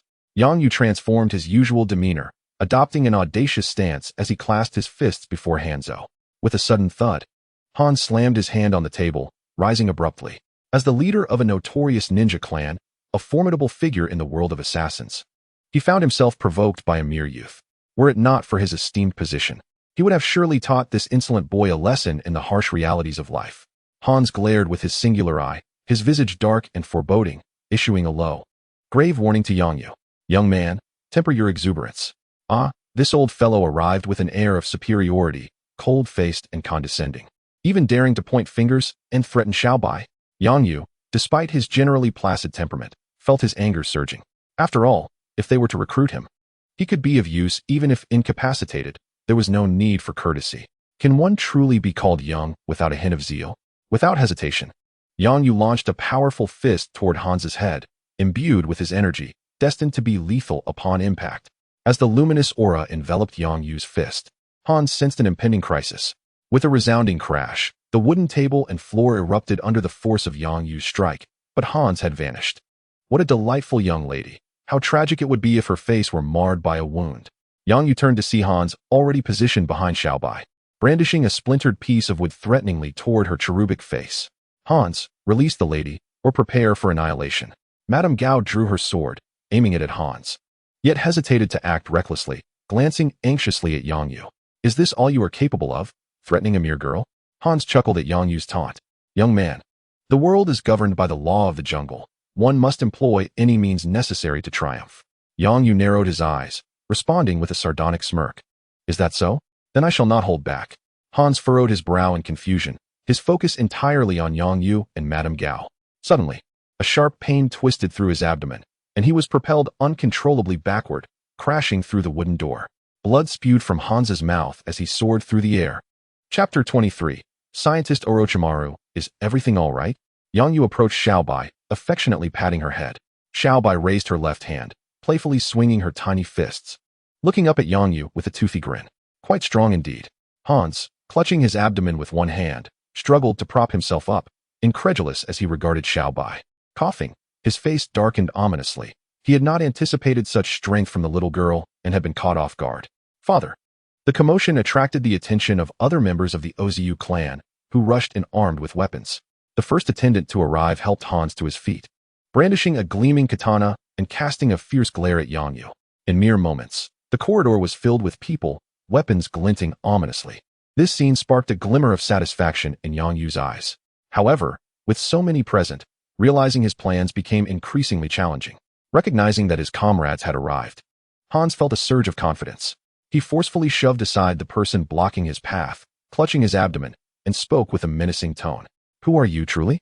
Yang Yu observed the man before him, who appeared to have an air of defiance, as if he would not hesitate to incite a throng to beat him. What? Do you wish to engage in a brawl? Do you dare? Once your position is revealed, I need not elucidate the consequences of your actions. Yang Yu glanced around, spreading his hands in mockery towards Hans. How audacious! Hans's face quivered with rage, unable to contain his indignation at such scorn. Given time, he vowed he would eliminate this insolent brat. Your subordinates seem rather indifferent to your welfare, Yang Yu noted, keenly observing the expressions of those around. Aside from a few who were visibly infuriated, most displayed no reaction to his derision of Hans, their demeanor mechanical, ever vigilant. They are all my prodigies. Restrain your petty tactics. Now, I must ask you to depart. Hans issued an order for them to leave, while the individuals at the corridor's exit parted to grant passage. Yet their stance conveyed a threatening aura, as if to say, dare to leave, and you shall face dire consequences. Hans's steely gaze bore into Yang Yu, almost challenging him to step forward. I apologize for the intrusion. I found this quite entertaining. I shall return another time. His purpose for today had been to gather intelligence, and now that he had achieved his goal, it was time to withdraw. Yang Yu feigned a respectful gesture towards Hans before striding confidently out. The corridor was lined with figures, their backs against the wall, leaving just enough space for a single person to pass. Hey, my friend, do keep your blade sheathed, Yang Yu remarked, taking pleasure in observing the expressions and weapons of those present. With the presence of the diamond talisman, he felt no fear of ambush. Little Bai followed closely behind, skipping and humming a tune, finding the task with her brother far more exhilarating than any novel. She, too, felt no apprehension of an ambush. After all, she was not human. Madame Gao trailed silently behind Little Bai, beads of cold sweat trickling down her back. Once Yang Yu and his companions vanished from sight, Hans, frustrated at not encountering the individual he sought, abruptly shoved aside a nearby subordinate. Baka, how dare you? Inform all ninja factions that from now on, they are prohibited from accepting missions pertaining to the Hand Union. Prepare everyone for an immediate retreat to our hidden stronghold. I will see that brat destroyed. At Hans's command, all nodded in acknowledgement before swiftly retreating, leaving only the earlier attendant by his side. Musashi, have we located that traitor? There's news. Upon hearing the good tidings, Hans's grim expression softened slightly. As the elder brother, it is your duty to properly instruct your junior, that he may comprehend the cost of betrayal. Indeed, both shared a sinister smile, and had Yang Yu been present, he certainly would have remarked, truly, a father and son. As Yang Yu drove to the entrance, a thought struck him. He retrieved his phone and turned to snap a photo. Haha, I've got it. Looking at the captured image, Yang Yu chuckled heartily. Brother, are you feeling elated? Xiaobai sat beside Yang Yu. Her curiosity piqued as she glanced over. She had long noticed Yang Yu's phone, which emitted no signal. Yet he seemed quite fond of it. Here, this is a magical device. Do you understand? Yang Yu, charmed by her adorable demeanor, handed the phone to her. Given that they were among allies, and with Xiaobai's system support, the likelihood of betrayal was minimal. Yang Yu was acutely aware of every move made by Mrs. Gao. The driver, a mere thought from her could lead to her demise. Are all these pictures taken by my brother? Why can't my data search locate this phone? She inquired. Can't see it. Perhaps your data search is unable to detect magical devices. I might fetch a lesser one for you when we return home. Yang Yu took back the phone. The images he had shown her earlier were of various check-in points. They contained text, and judging by Xiaobai's expression, it seemed she could not decipher the words. Successful check-in, Ninja Assassin, Prize Ninjutsu Compendium, compiled by the scientist Orochimaru. Yang Yu initially felt exhilarated upon seeing the reward, but now it struck him as somewhat ominous. Could it be that, deep down, he subconsciously viewed Orochimaru as a scientist rather than a ninja? Brother, the satellite requested from Uncle Tony has been deployed, Xiaobai announced, holding the projected image in her palm, interrupting his thoughts. According to thermal imaging, there are currently 45 members at the Izunu base. Yang Yu scrutinized the red dots on the projection. Intelligence indicated that the direct members of Izunu numbered at least 60. How could he eradicate them all in one fell swoop? Lon, when does Izunu typically gather all its members? Yang Yu inquired, glancing at Mrs. Gao, who was driving. Sir, assassin groups generally do not convene unless summoned by their leader, she replied. Yang Yu stroked his chin, ruminating on the film's plot in hopes of uncovering a breakthrough. Xiaobai mimicked his pose, though unfortunately, she could not project a disguise, leaving her feeling somewhat lacking in authenticity. The leader of the Izunu group ascends through strength. By eliminating the current leader, one can claim the position. Typically, all ninjas would be present during such an event. Mrs. Gao paused for a moment, seemingly recalling something, before adding, this is the after effect of brainwashing. My mind isn't as sharp as it used to be. However, Yang Yu had already devised a plan. Xiaobai, keep a vigilant watch for any unusual movements among the ninjas. If a large number depart, have the satellite follow them. Observer Xiaobai acknowledged. Yang Yu chuckled and playfully pinched Xiaobai's cheek, which was quite springy yet lacked warmth. Gazing at the adorable Xiaobai, he contemplated the possibility of acquiring a better body for her in the future. Lon, prepare a vessel that can reach New York, one that can accommodate at least 60 individuals. Understood. Yang Yu instructed Mrs. Gao to take Xiaobai shopping while he returned to his hotel room, secured the door, and drew the curtains. After thoroughly checking for cameras and confirming their absence, he finally retrieved the phone and extracted the ninjutsu compendium. A grand scroll, 2 meters tall and nearly 60 centimeters wide, materialized within the room. Its ends were adorned in green, embellished with serpentine white patterns, while the center boasted a warm beige hue, secured by a purple cord. Yang Yu approached, intent on unrolling the scroll. Across the sea, the Fu had received a lead from his master and was preparing to board a flight to South Korea. Chapter 24. Kidney Strike. Ah, what a delightful surprise. Upon touching the scroll, Yang Yu could distinctly sense a latent energy within. Could it be chakra? He attempted to convert his magical power into that form of energy, and, after some contemplation, remained uncertain whether it truly was chakra. Setting that aside for the moment, he wondered if the techniques contained within the scroll could be utilized. If he could execute the ninjutsu, that would suffice. To his dismay, upon unrolling the scroll, he discovered that the contents were entirely in Japanese. No matter, for in this world devoid of Naruto, translating it would make it his own, and he considered this an act of respect towards local traditions. Raising an eyebrow, he requested a notebook from the attendant and began translating. The opening passage detailed chakra extraction techniques and insights on how to cultivate it, perhaps penned by Orochimaru himself. Following this were the techniques of shadow clone, transformation, and substitution jutsu. Yang Yu diligently translated and transcribed them into his notebook. Once completed, he commenced his practice. The chakra extraction technique proved successful, with the original chakra facilitating the process. He effortlessly extracted new chakra. Next came the shadow clone technique, which he also mastered after several attempts. With a puff of white smoke, a duplicate of Yang Yu materialized, albeit appearing rather lackluster.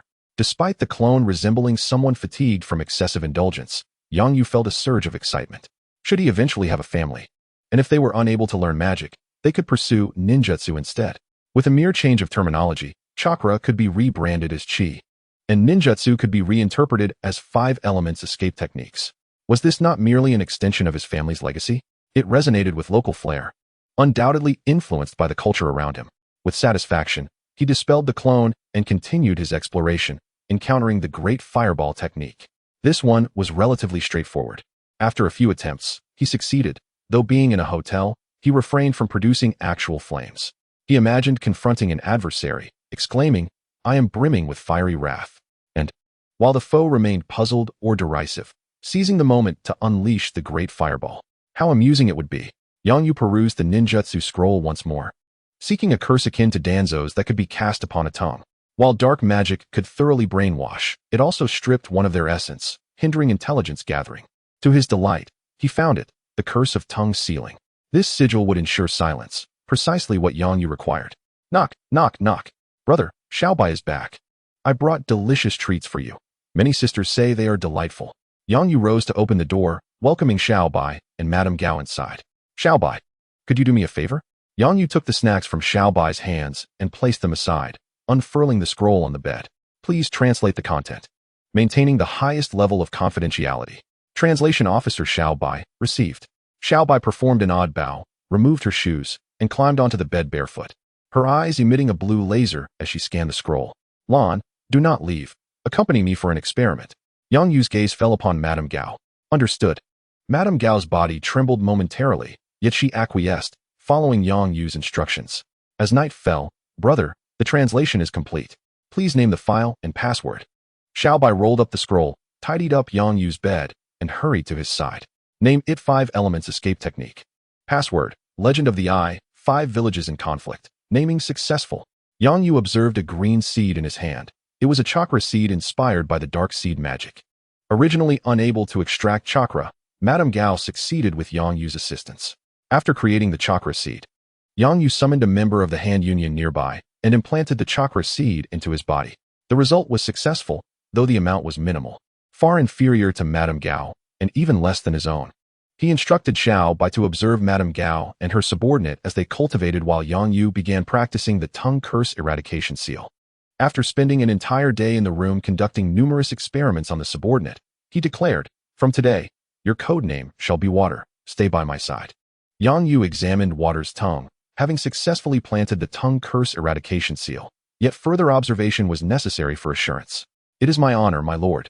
Water gazed at Yang Yu with fervor, for this man had transformed him from a lowly existence into an extraordinary being. Moreover, The information flooding his mind warned him that revealing any information about this lord would mean death. Unable to resist, he resolved to follow fervently. Brother, 20 ninjas have exited the base and are heading towards the city center. Then let us go and see the commotion.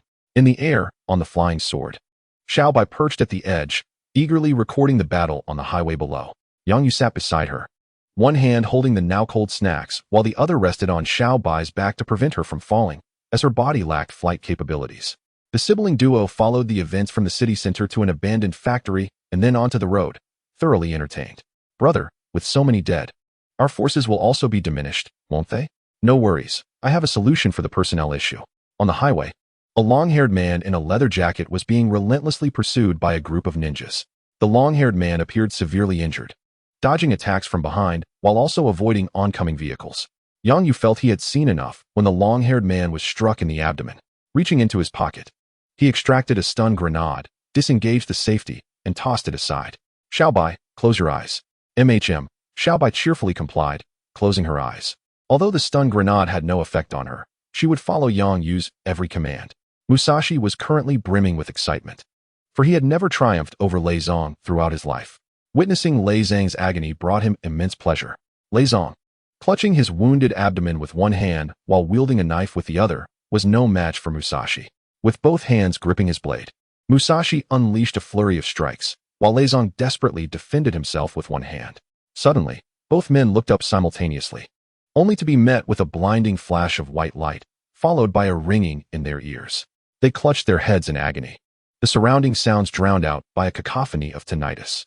Misfortune compounded as a dark red sedan barreled towards them, knocking the two reckless individuals aside. Oh, those two unfortunate souls. Should we go down, brother? Xiaobai, having witnessed this scene, turned to Yang Yu. No, just hold your tongue for now, Xiaobai. Yang Yu gently patted her back and extended his hand, a black tentacle shooting forth from his palm. It coiled around Lei Zhang's legs, lifting him up before he could regain his senses. The tentacle continued to wrap around him, encasing him like a dark mummy. With the target secured, Yang Yu led Xiaobai back to the hotel. After a brief respite, Musashi staggered to his feet, squinting as he searched for Lei Zhang's figure. Suddenly, a black sedan, its hood adorned with an array of darts, collided heavily with him from behind, several darts embedding themselves into his lower back. Ah! Musashi cried out in agony, propelled forward. The impact caught him completely off guard, leaving him unable to react in any meaningful way. The African-American woman in the car, observing the ninja sprawled on the ground clutching his back in pain, felt a twinge of guilt, yet found some satisfaction. Apologies, but you needn't worry about your child's tuition anymore. Chapter 25. Lei Zhang's gift. Alas, his wounds are healing at an extraordinary pace. He is merely an ordinary person, is he not? Lei Zhang, brought back by Yang Yu, lay on the floor, his abdominal injury visibly mending. Xiaobai utilized her scanning abilities, circling him in research. Brother, are you not tired? Yang Yu sat on the ground, placing his hand on Lei Zhang's head, dark mist seeping into Lei Zhang's mind. This was not brainwashing magic, merely a simple illusion. Fortunately, we are nearing completion. I have grasped the essence of their Izanu. Brother, you are increasingly resembling a villain. Haha, then you shall be my little accomplice. Hee. The siblings engaged in light-hearted banter, while Lei Zhang was ensnared in a nightmarish vision of being beaten by his senior brother, assaulted by his master, and witnessing the death of his beloved. Suddenly, Lei Zhang, lying on the ground, vanished, and the siblings ceased their conversation. Yang Yu and Xiaobai simultaneously turned to the shadow behind the curtains. Yang Yu could sense the lingering traces of magic on Lei Zhang, while Xiaobai possessed a built-in thermal imaging capability. Who are you? Upon realizing his concealment was ineffective, Lei Zhang had no choice but to step forward. Cautiously observing the duo, a tall man and a small one, he was somewhat bewildered. He had just witnessed Mika being slain by his master. In a fit of rage, he had finally grasped the art of instant shadow, only to find the environment transformed. Come, take a seat. Yang Yu rose with a smile, gesturing towards the nearby sofa. After hesitating for a moment, Lei Zhang approached. He sensed that they posed no threat to him, and likely were the ones who had saved him. The bloodstains on the floor were still fresh, and the room appeared devoid of immediate danger. As Lei Zhang sat down, he remained silent, merely gazing at Yang Yu. I have a general understanding of your situation. Are you seeking revenge? Lei Zhang was uncertain as to how much Yang Yu knew, but he surmised that there must be an ulterior motive behind his rescue. He decided to cooperate and see what the man intended. Do you believe your current strength is sufficient? What you just witnessed was merely an illusion crafted by me. Yang Yu raised his hand, and dark mist emerged from his palm, delineating two combat scenarios, scenes from the battle he had just endured. Lei Zong's expression shifted from relaxed to alert, his muscles tensing and posture straightening. Do not be alarmed. Had I intended to kill you, you would have perished already. Let us discuss a partnership, shall we? Lei Zong regarded Yang Yu for a lengthy moment before nodding in agreement. Speak. Yang Yu, with a smile, retracted the dark mist, reclining against the sofa like a wealthy magnate. I can grant you power to fulfill your vengeance in return for your service to me. Rest assured, you will not be acting as an assassin, merely gathering intelligence. The salary is 10,000 a month, with bonuses for completed tasks and an annual month of paid leave. What do you think? Lei Zong observed Yang Yu's serious demeanor, unsure of how to respond. His defection was driven not only by a desire for revenge on behalf of his junior sister, but also by a quest for his own freedom. The reliability of the U.S. forces stationed in Korea was questionable. He had experienced the discomfort of being exposed to sunlight under their scrutiny. Those individuals, incapable of capturing a ninja, would have no qualms about delivering him, regardless of his character. They would only care about presenting him to their superiors as a successful capture. Noticing Lei Zong's hesitation, Yang Yu continued, Xiaobai also managed to obtain the surveillance footage of you being bound to the wall under the sun. As Lei Zong viewed the footage and saw Yang Yu give Xiaobai a thumbs up, his eyes twitched slightly. However, the cheerful interaction between Yang Yu and Xiaobai alleviated some of his concerns. I can agree to work for you, but I have one stipulation. I reserve the right to refuse any tasks you assign. Agreed. Any unreasonable requests can be declined. Xiaobai, prepare a contract. This request was of little consequence to Yang Yu. Once the necessary formalities were completed, Yang Yu commenced the briefing of the first mission. Lei Zong, welcome to our family. Dawn. Yang Yu and Xiaobai warmly shook hands with Lei Zong, who for the first time revealed a hint of a smile. Your initial task is to assist me in establishing the Dawn Intelligence Agency. Is that acceptable?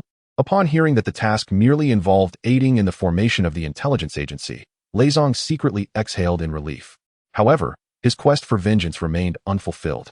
He wished to complete it before aiding Yang Yu and conveyed his thoughts to him. Rest assured, I promise to grant you strength. And this is also the first step in our endeavor to establish the intelligence agency. Yang Yu patted Lei Zong on the shoulder, contemplating the array of scars adorning his body, quite a formidable sight. Strength? Are you referring to that dark mist you exhibited earlier? No, it pertains to genuine ninjutsu, or one might say the art of elemental evasion. Yang Yu demonstrated to Lei Zong what true ninjutsu entailed, noting that what they practiced was merely physical techniques and stealth arts. So this is what ninjutsu truly is? Lei Zong was taken aback by Yang Yu's display of such art. Yang Yu implanted a chakra seed within Lei Zong, simultaneously casting the cursed seal of eradication. He handed Lei Zong a handwritten manuscript detailing chakra extraction and the art of transformation, encouraging him to cultivate it independently. Given his talent, Yang Yu believed he would master it swiftly. Subsequently, Yang Yu exchanged rooms with Xiaobai. As the previous one reeked of blood, certainly a cause for concern for the cleaning staff. Brother, why not control him directly? Xiaobai questioned, not grasping why a direct brainwashing approach akin to Madame Gao's would not suffice. There would be no fear of betrayal, nor the need for wages. Humans possess a spirit, an intangible essence. It is only with this spirit that one can learn to create. Just like you are currently a sophisticated artificial intelligence. But once you acquire a spirit, you will transcend into a sentient life form. Yang Yu explained with a smile, Lei Zong is a talent. I wish to see how he can harness ninjutsu. Lei Zong did not disappoint Yang Yu. He mastered the execution of ninjutsu flawlessly within half a day. Individuals like him, who can completely control their bodies, learn swiftly, and he had also studied hand seals, observing Lei Zong's adept and rapid sealing. Yang Yu recalled his own slower attempts and found an excuse for himself. After all, Xiaobai was present, and as an elder brother, he could not afford to lose face. Now that you have learned, let us commence. The plan is as follows. Once Yang Yu outlined the plan, Madame Gao led Lei Zong and Shui out of the hotel. Yu knew. Father, a letter has arrived from the ancestral land. Musashi approached Hans, who was meditating with a black envelope in hand. It is a challenge from the leader. After 40 years, has someone finally dared to challenge me? The gaze from Hans's remaining functional eye reflected the profound solitude of invincibility as he lamented. Father, it must be some young ninja who, having achieved a modicum of success, has grown arrogant enough to believe he can best you. Humph, before the leader's challenge commences. It is a contest among the new generation of ninjas. I hope you do not disappoint me. Indeed, rest assured, father. I shall ensure that the old geezers of Koga and IGA understand that Ao-Zun is the true ninja. Musashi, flattering on the side, was confident that Hans would not falter. In a few years, when this old fellow could no longer wield his sword, the position would rightfully pass into his hands. For he was the strongest, and no junior disciple dared to rival him. Ray Eyes did not count. He was a traitor, and the ninja clan would never accept a betrayer.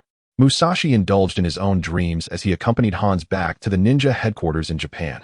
This place was soon to be the arena for the challenge against Ao-Zun, the very site where the ninja clan would elect a new leader. Here, all ninjas from around the world would converge, and it would become Musashi's stage for fame. Chapter 26. Yang Yu's disappointment. Yang Yu sat in a private room with Xiao Bai, observing the two ninjas competing in the circular arena below, reminiscent of the Roman Colosseum. To facilitate this contest, Yang Yu had traveled to Japan and spent several days regaining control over the old leader of a long-established ninja clan.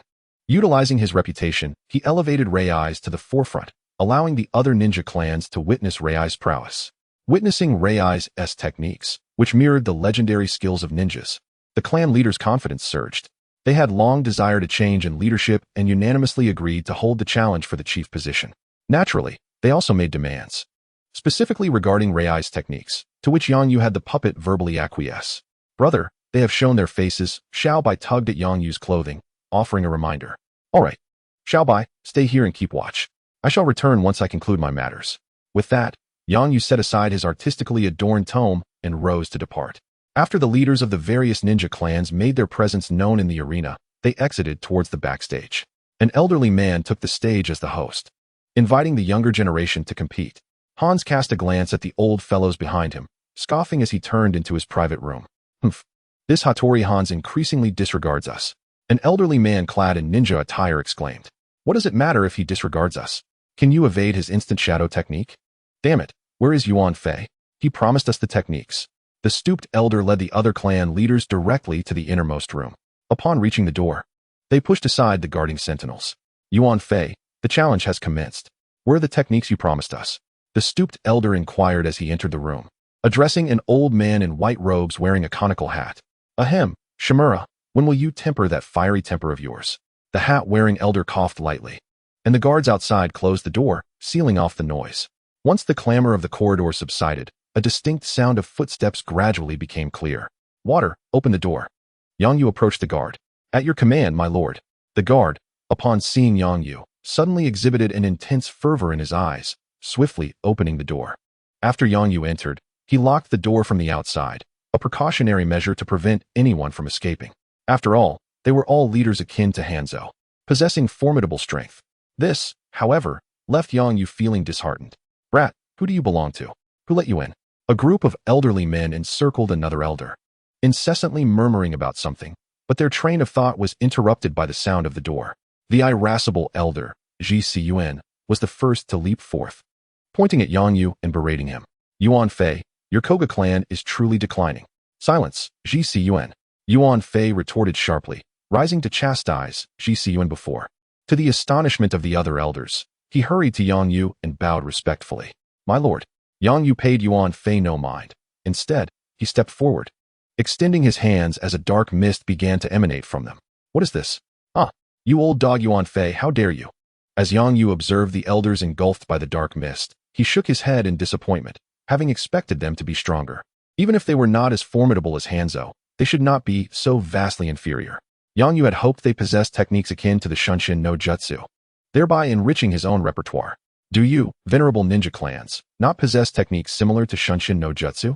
Yang Yu inquired, tilting his head towards the elder in the straw hat, his eyes still glimmering with a hint of anticipation. No. TCH, you are truly pathetic. Yang Yu circumvented the group of elders and approached the floor-to-ceiling window, gazing at the farcical skirmishes below. They were tossing sand. It was no wonder Hanzo had dominated them for over 40 years. The farcical battles in the arena continued until members of the Izuno clan took the stage. The ensuing combat was overwhelmingly one-sided. It could hardly be termed anything less than a massacre. The host entered, directing the cleanup of the corpses and bloodstains on the field. What followed was the highlight of the event, as the host began to summon the competitors for leadership. A ninja ascended the stage slowly and bowed to the ninjas below. Are you not going to remove your mask? The host noted it was the first time he had seen someone compete for leadership while masked. No, I fear my enemies would flee. Huh, splendid, very spirited. He had not encountered such a confident challenger in what felt like an eternity.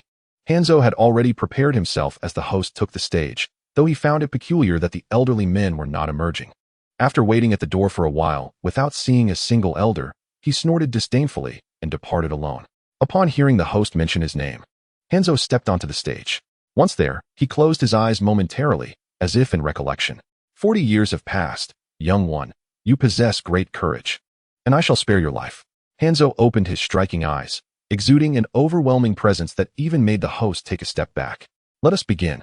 The host uttered a phrase before hastily exiting the stage. I, Hans, wish to proclaim that I would allow you 3 moves, but before I could, a swift and brutal strike was aimed at me. This blow was executed with such speed and ferocity that it made me realize the formidable nature of my opponent, quelling any underestimation I had harbored. Who are you?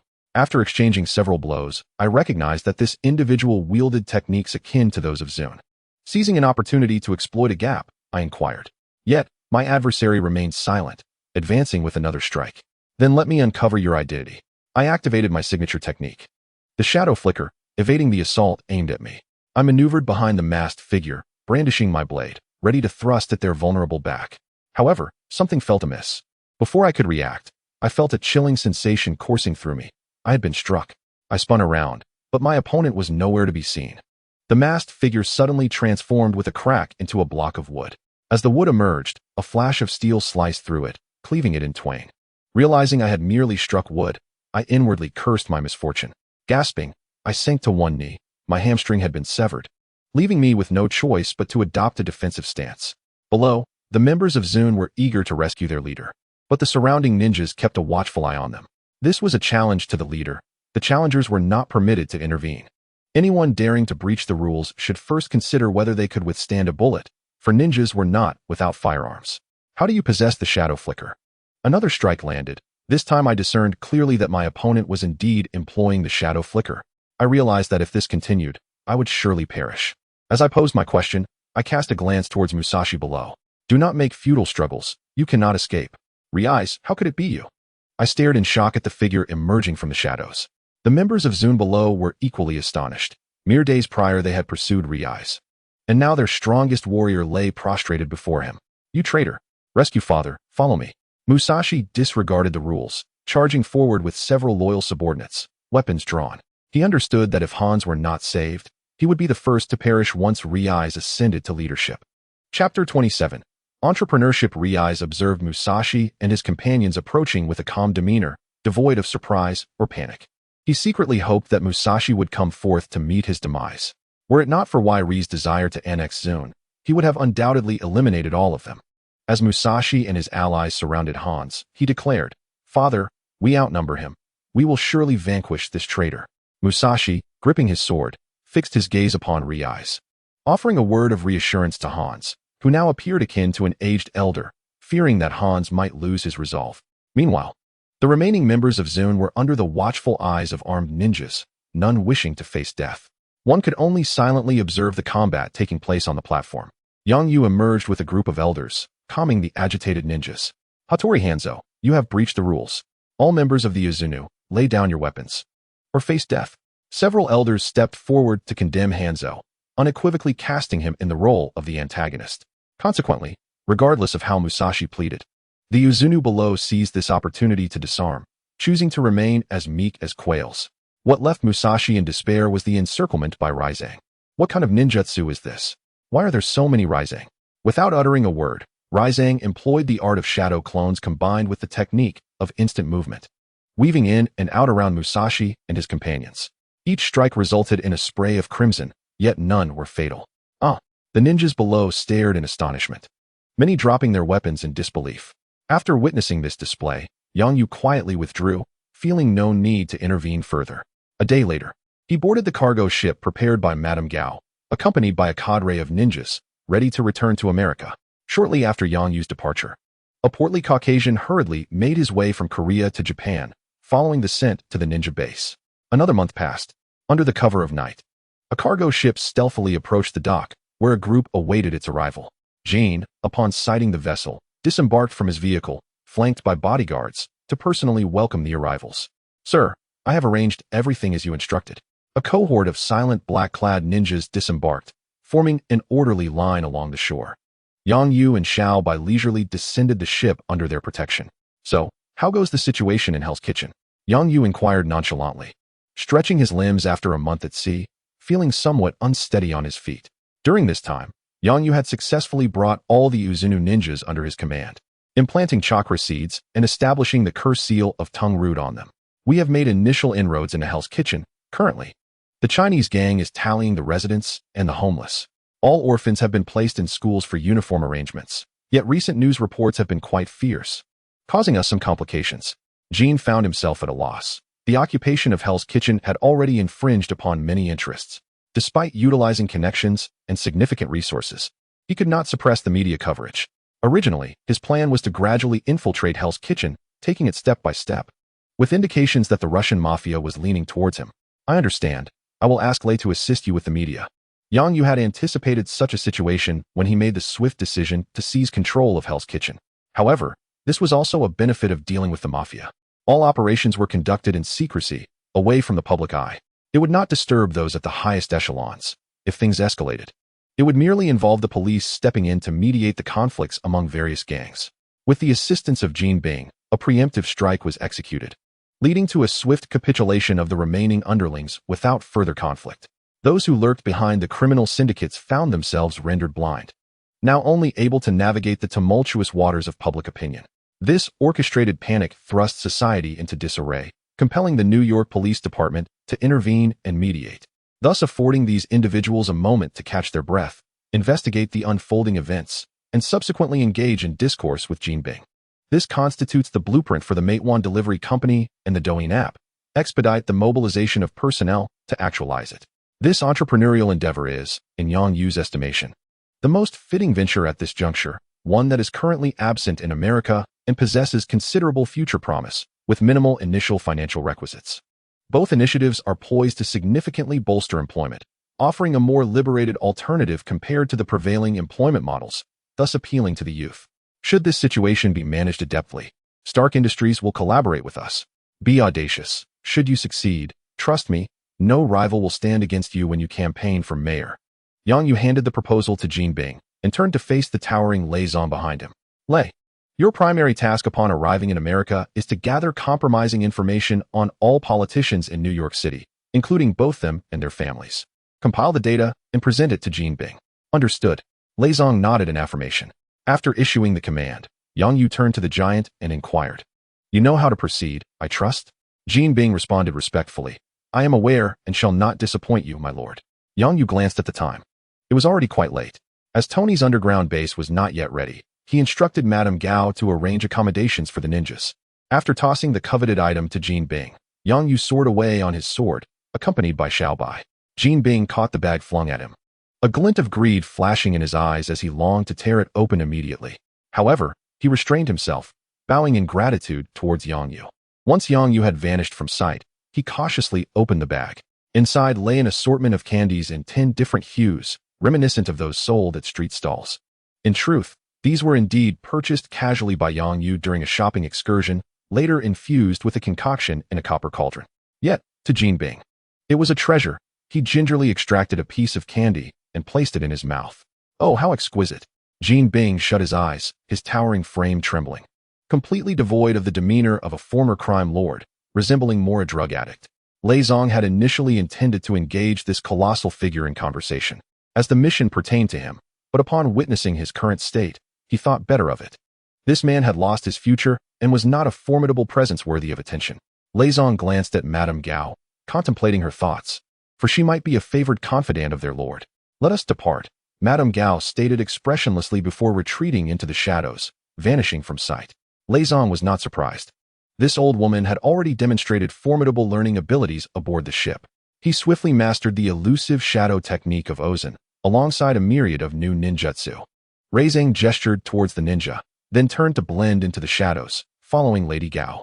By the time Jean regained his senses, the figures across from him had vanished.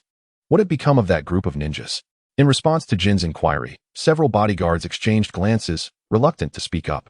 How could they articulate that the individuals had merely stepped back and disappeared? They had melded into the darkness, vanishing as if they were one with it. Sensing the murderous aura emanating from Jean, one bodyguard resorted to his high school knowledge to vividly depict the scene of the ninja's disappearance. Jean gazed into the encroaching darkness, a glimmer of greed flickering in his eyes.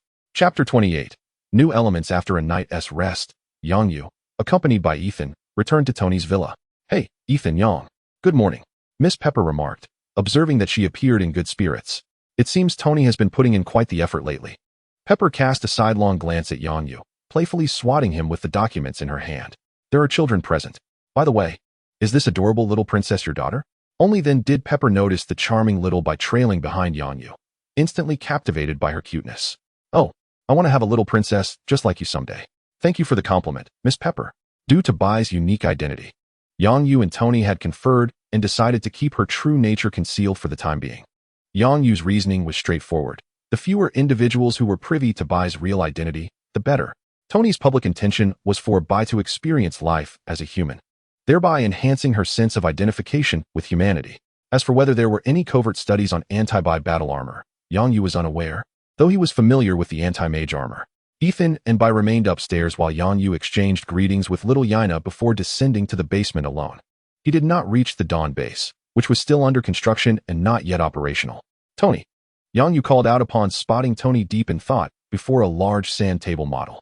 Hearing his voice, Tony turned, pleasantly surprised to greet Yang. "Hi Yang, where have you been this month?" Yang leaned in for a closer look at the model, his expression revealing recognition. Although he could not decipher it entirely, he understood that this was Howard's new element model left for Tony. He retrieved a disc from his pocket and handed it to Tony while picking up a building model to examine. "I went to Korea, by the way. This is the body modification suggestion proposed by Bai, along with some ninja videos." Tony held his tongue regarding Yang's actions, taking the disc to the computer and plugging it in. He was particularly invested in Bai's matters, as the opportunity for Jarvis to advance might lie within her. After swiftly reviewing the body modification requests, he clicked on the videos to watch. Wow, are these the legendary ninjas from Japan? The scene depicted is a video of ninjas assaulting an army, showcasing the ease with which the soldiers are dispatched. Tony's brow furrows tightly, given the ninja's stealth and speed. They could undoubtedly eliminate him before he even dons his armor.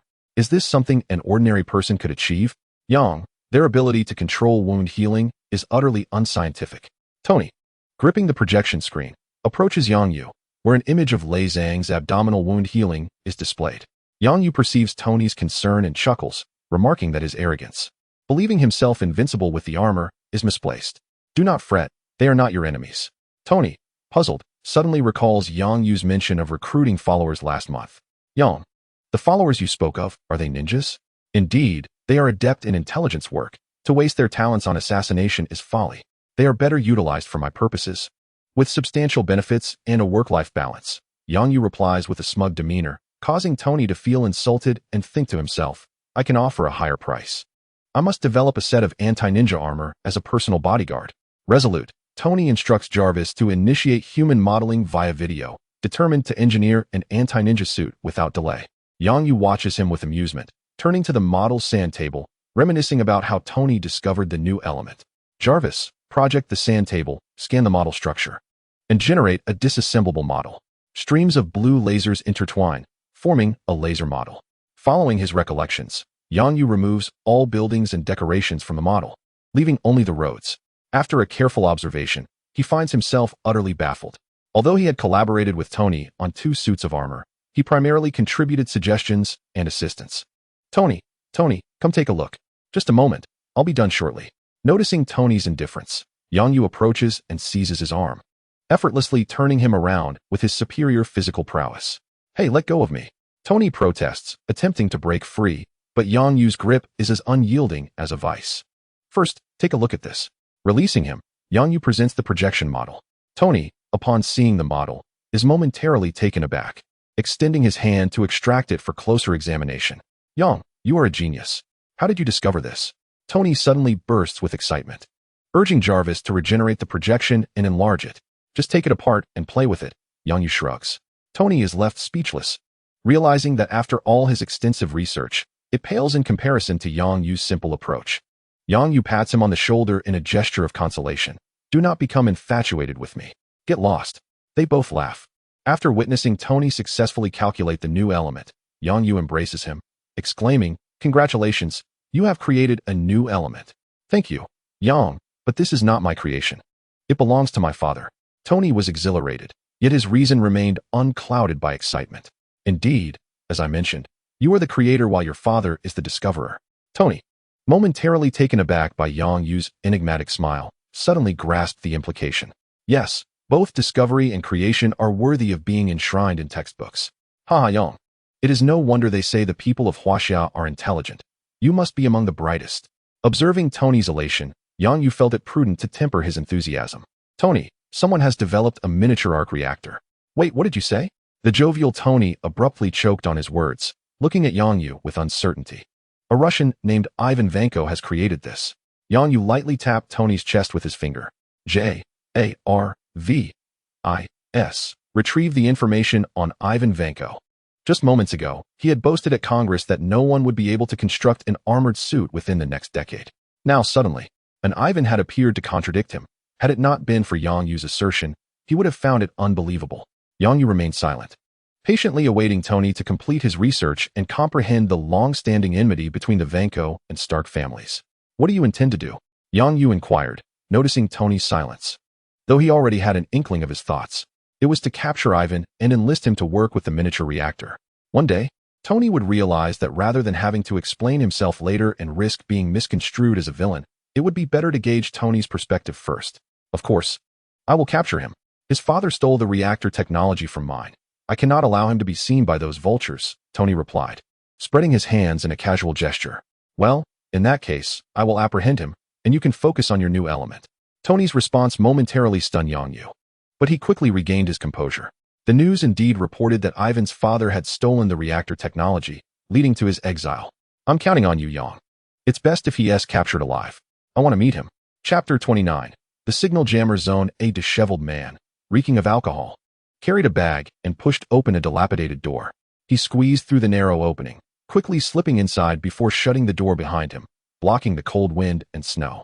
Shaking off the snow from his head and shoulders, he entered the dimly lit, shabby room, which emanated an unpleasant odor. It was hard to believe that such a decrepit place housed two of the world's foremost scientists. "Father," Ivan called out instinctively. But the only sound in the room was the news blaring from the television. As he began to organize the food, Ivan suddenly felt an unsettling premonition, and his hands gradually came to a halt. The television news lacked the usual background coughs of daily life. Ivan swiftly turned and rushed to his father's room, only to find the bed empty. Upon realizing that his fears were unfounded, Ivan felt a wave of relief wash over him. An overwhelming surge of anger welled up within Ivan as he turned to check his computer. To ensure his father's well-being, he had installed a camera in the room. He could only hope that those who had taken his father had not also absconded with his computer. The moment Ivan turned, he was startled, instinctively retreating a couple of steps and grasping the forestand in his hand. At the doorway stood a figure clad in black, a knife sheathed at their side, with only their piercing eyes visible. Upon noticing the weapon, Ivan tightened his grip on the forestand. Had it not been for the possibility that his father was in their clutches, he would have lunged at the assailant. "Is my father in your possession? What do you want? I will give you anything. Just return my father to me," Ivan shouted defiantly at the figure, yet the stranger remained silent as though mute. Ivan Vanko. Suddenly, someone called his name from behind, sending a chill coursing through him even in the frigid air. He turned abruptly, only to see another figure in black lurking in the shadows of the corner. He could swear that when he entered the room, he had confirmed it was empty. The black-clad figure approached, and just as Ivan braced himself for an attack, the stranger produced a roll of blueprints and handed it to him. "Create this, and we shall assist in curing your father's illness." Ivan regarded the figure with suspicion, yet the thought of his missing father compelled him to relinquish the forestand. He unfurled the blueprints, revealing a circular design within. "You seek the arc reactor?" Ivan was not unfamiliar with this. He had seen the very blueprint many times in his father's box. "No, we desire this." The figure pointed to the television, which was broadcasting news featuring Tony Stark in his Iron Man suit during an interview. "A micro-reactor?" Ivan inquired. "Indeed, we hope you can construct it. We will be watching you," the figure warned, and abruptly, three more figures in black emerged from the shadows. Ivan felt bewildered, even with his sharp intellect. He could not fathom how four individuals could be concealed in such a small room. Observing them, He noted that all 5 individuals bore identical attire, suggesting they were part of a singular organization. Who are you? I must see my father first. Otherwise, I shall not comply with your demands. Now aware of their intentions, Ivan felt emboldened. A micro-reactor was a mere task. He was confident in his abilities, rivaling even Tony Stark. One of the black-clad figures produced a tablet and held it up for Ivan to see. On the screen lay an image of his father, Anton Vanko, lying on a pristine hospital bed. Father, Father, how are you? Ivan exclaimed, yearning to rush forward, but 2 figures restrained him with firm grips. No matter how hard he struggled, he could not advance a single step. The tablet was withdrawn, and the 2 figures released him, prompting Ivan to cease his resistance. A weight of dread settled upon him, for he had not anticipated the considerable strength of these seemingly frail individuals. If you wish to see your father, you must create him swiftly. I am certain that he longs to meet his son as well. With these words, the leader of the cloaked figures retreated into the shadows, followed by the other 4. In that moment, Ivan found himself alone in the room, accompanied only by a dimly lit desk lamp. With a clang, Ivan hurled the 4 stand towards the corner where the figures had just appeared, producing a metallic sound as it struck the wall. Frustrated by the lack of the desired outcome, Ivan spat contemptuously on the ground and turned to return to his room. Upon entering, he opened his computer and, disregarding whether anyone was watching, initiated a search for the cloaked figures online. Based on the characteristics of these figures, Ivan successfully uncovered the answers he sought. Ninjas. It turned out to be that group from the potato-growing nation. All that transpired in Ivan's household had been meticulously relayed back to Yang Yu by the ninjas. Yang Yu was taken aback, realizing that Anton Vanko had not yet passed, and that Ivan had not begun crafting his battle armor. With no other option, Yang Yu decided to expedite the creation of a miniature reactor, having already informed Tony that they could not afford to lose anyone. He felt increasingly like a true villain. Brother, Mrs. Gao is on the phone, Xiaobai exclaimed, bouncing over to Yang Yu, holding up the phone. Yang Yu smiled and pinched her cheek. Noting its elasticity and warmth, she was becoming more lifelike. After spending several days with Tony upgrading Xiaobai's body, Yang Yu took her home. After a period of leisure, a phone call interrupted the calm. Hello, what is it? Upon connecting, Mrs. Gao's voice came through. Sir, our operatives have detected military activity at Carvo University. We procured a video from the students there. It has been forwarded to your phone. But the area is currently a signal jamming zone, and we have yet to ascertain the specifics of the situation. A signal jamming zone? Understood. After ending the call, Yang Yu instructed Xiaobai to project the map, observing the area marked in red. The National Forest Park was located in Missouri, quite distant from New York, surrounded by schools, hospitals, and banks, places bustling with people. To dare establish a signal jamming zone in such a location indicated that the perpetrators had a formidable background. Yang Yu's interest was piqued. As his magical power grew, so too did his heart's ambition. Are you coming, Xiaobai? Absolutely, she replied, raising her hands in excitement. Then let us change into some outfits and take our new motorcycle for a spin. Once they donned their attire, they made their way to the garage, where a sleek black motorcycle adorned with blue stripes stood proudly in the center. This was a creation of Yang Yu's own design, modeled after the BMW 1000. Powered by a first-generation miniature reactor. To call it the most expensive motorcycle in the world would not be an exaggeration. As Yang Yu caressed the bike, he marveled at how dreams that the world had failed to realize had finally come to fruition. A man's lifelong affections are often encapsulated in 3 pursuits: beauty, automobiles, and power. Hop on, Xiaobai, let us become the most dazzling figures on the streets tonight. All right, let us go. With a helmet donned, he straddled the motorcycle, placing Xiaobai in front, igniting the engine in one seamless motion. The resounding roar of the engine echoed through the garage. Too loud, turn it down a notch. Yang Yu adjusted the volume. After all, what thunderous growl could one expect from an electric vehicle? Chapter 30. Blood Orchid. Yang Yu rode his motorcycle, a peculiar combination of elegance and speed. Without this, a solitary ride from New York to Missouri would take an eternity. Upon nearing Carvo University, he took the motorcycle for a leisurely spin. Relishing the attention from passers-by, even the traffic officers offered him a thumbs up. Arriving at a signal jammer, he found a spot to park, immediately approached by several striking women. Their surprise upon seeing Xiaobai was palpable, and they left behind only a few notes and suggestive glances. Xiaobai, can you receive your signal? Yang Yu worried that if Xiaobai entered the signal jamming zone, she might become an operative, leading to an awkward retrieval later. He had not considered this aspect before, having already treated Xiaobai as a true companion. Everything is fine, brother. The signal here has already been restored. Even if it weren't, I would still function normally. just unable to connect to the mainframe. If all is well, let us set off. Yang Yu led Xiaobai into the park, exploring while gathering intel. With Xiaobai's exquisite and charming appearance, he successfully gleaned information from a passing woman. They arrived at a college park, which differed somewhat from his preconceptions of a park. Shattered glass, charred grass, and unfamiliar large footprints suggested that this place held untold stories. Xiaobai, you are tasked with reporting the situation here to the finance officer. Yes, intelligence officer brother. This area had already been commandeered by the police. And Yang Yu and Xiaobai had snuck in. Both disguised themselves. Yang Yu, adept at transformation, found it quite simple. A cloth draped over Xiaobai, with 2 eye holes cut out, rendered her a rather charming little ghost. Observing Xiaobai scanning a large footprint, her eyes emanating a blue glow, she indeed resembled a specter. Gazing at the surrounding land, it appeared as if something had plowed through it.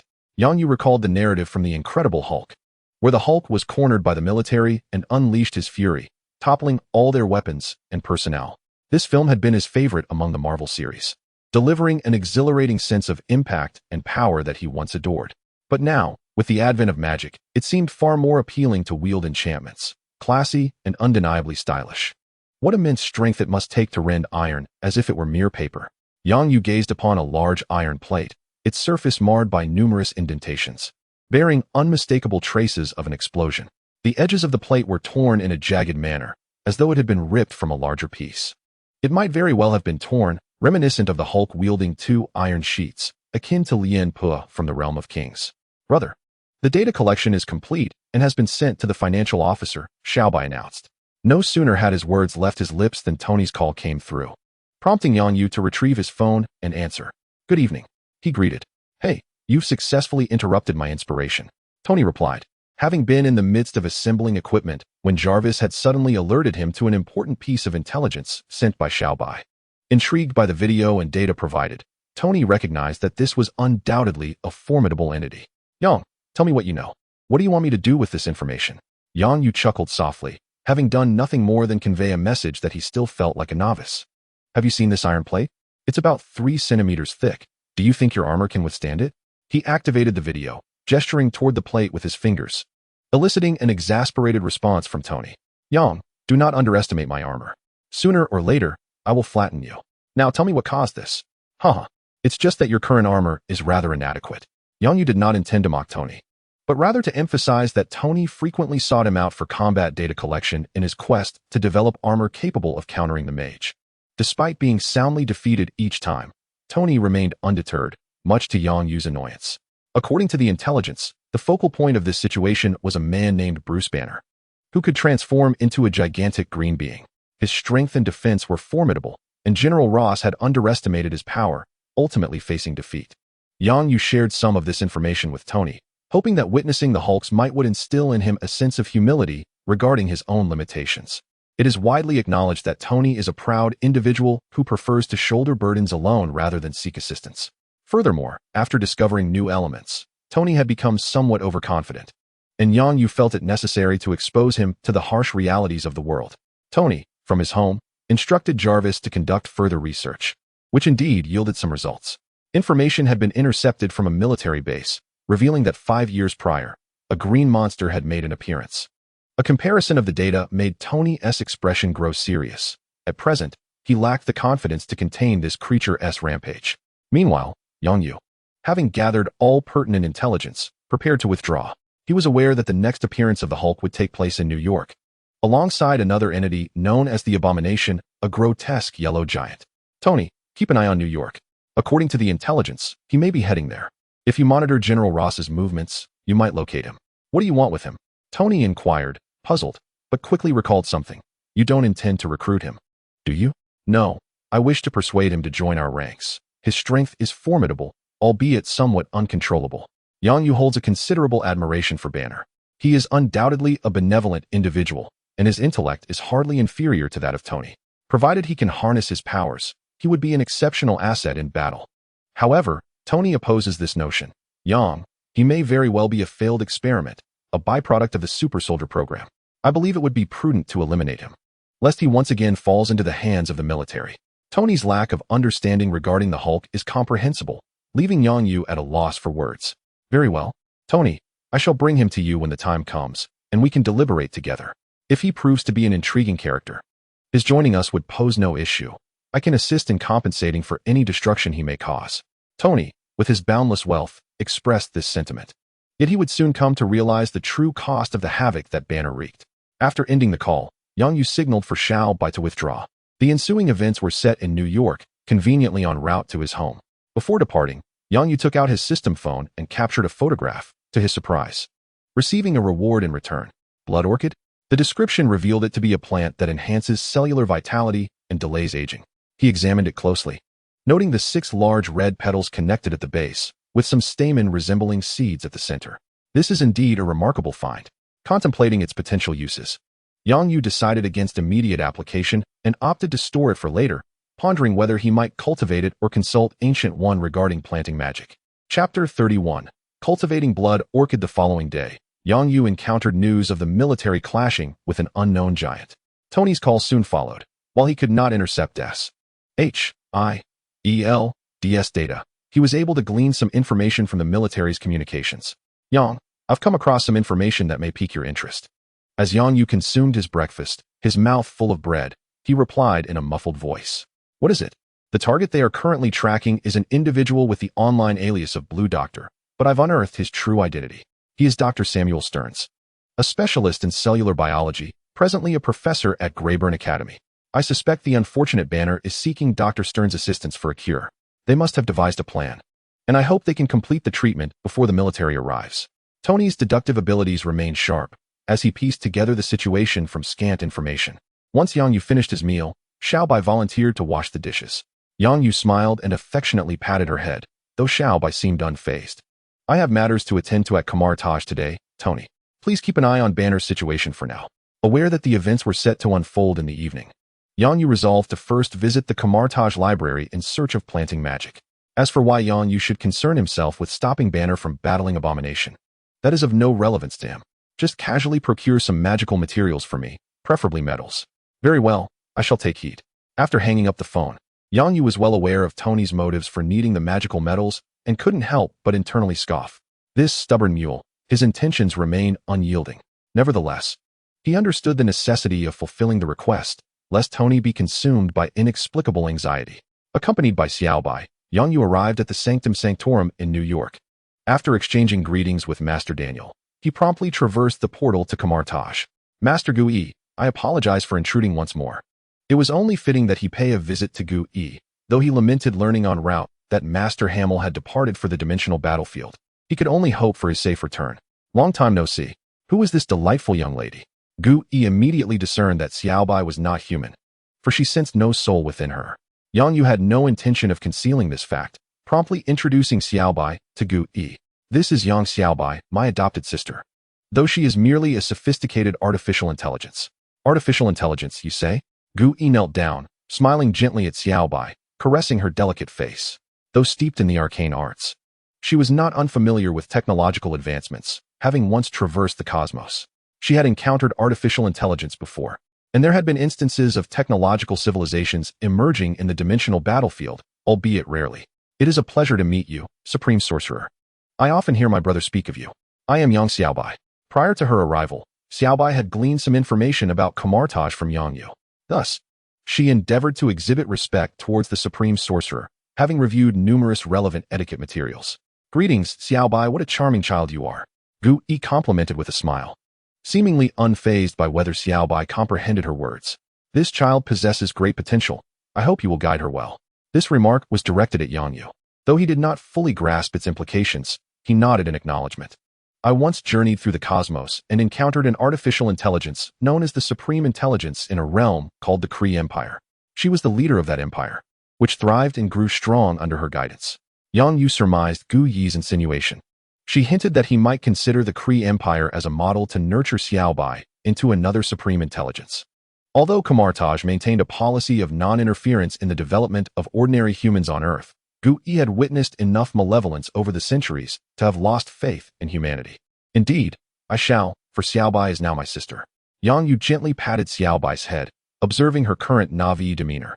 Though Xiao Bai was merely a sophisticated artificial intelligence, she harbored the potential to evolve into sentient life. What she would become in the future was uncertain to Yang Yu. He was not the type to sacrifice himself for others. If Xiaobai does not wish to become the supreme intelligence, Yang Yu would not compel her. Not wanting to discuss this topic further, Yang Yu inquired whether Gu Yi possessed any knowledge of planting magic. Planting magic should exist. Though I have not pursued it myself, Kamar-Taj excels in combat. You might find what you're seeking in the library. If you do not find anything to your liking, you could venture to Hogwarts, where the wizards are particularly adept in such spells. Although it was mentioned long ago by Master Hammer that there exists another group of wizards in Europe, Yang Yu did not anticipate it would be Hogwarts. However, having already encountered the narrative of ninja assassins, the prospect of Hogwarts is not entirely unacceptable. Alright, I understand. But how does one reach Hogwarts? I have heard it exists in another realm. Yang Yu vaguely recalled that entry to Hogwarts required an invitation or something of that nature, but time had dulled his memory. Indeed, I happen to know a wizard from that place. If you wish to go, I can contact him. He will make the necessary arrangements.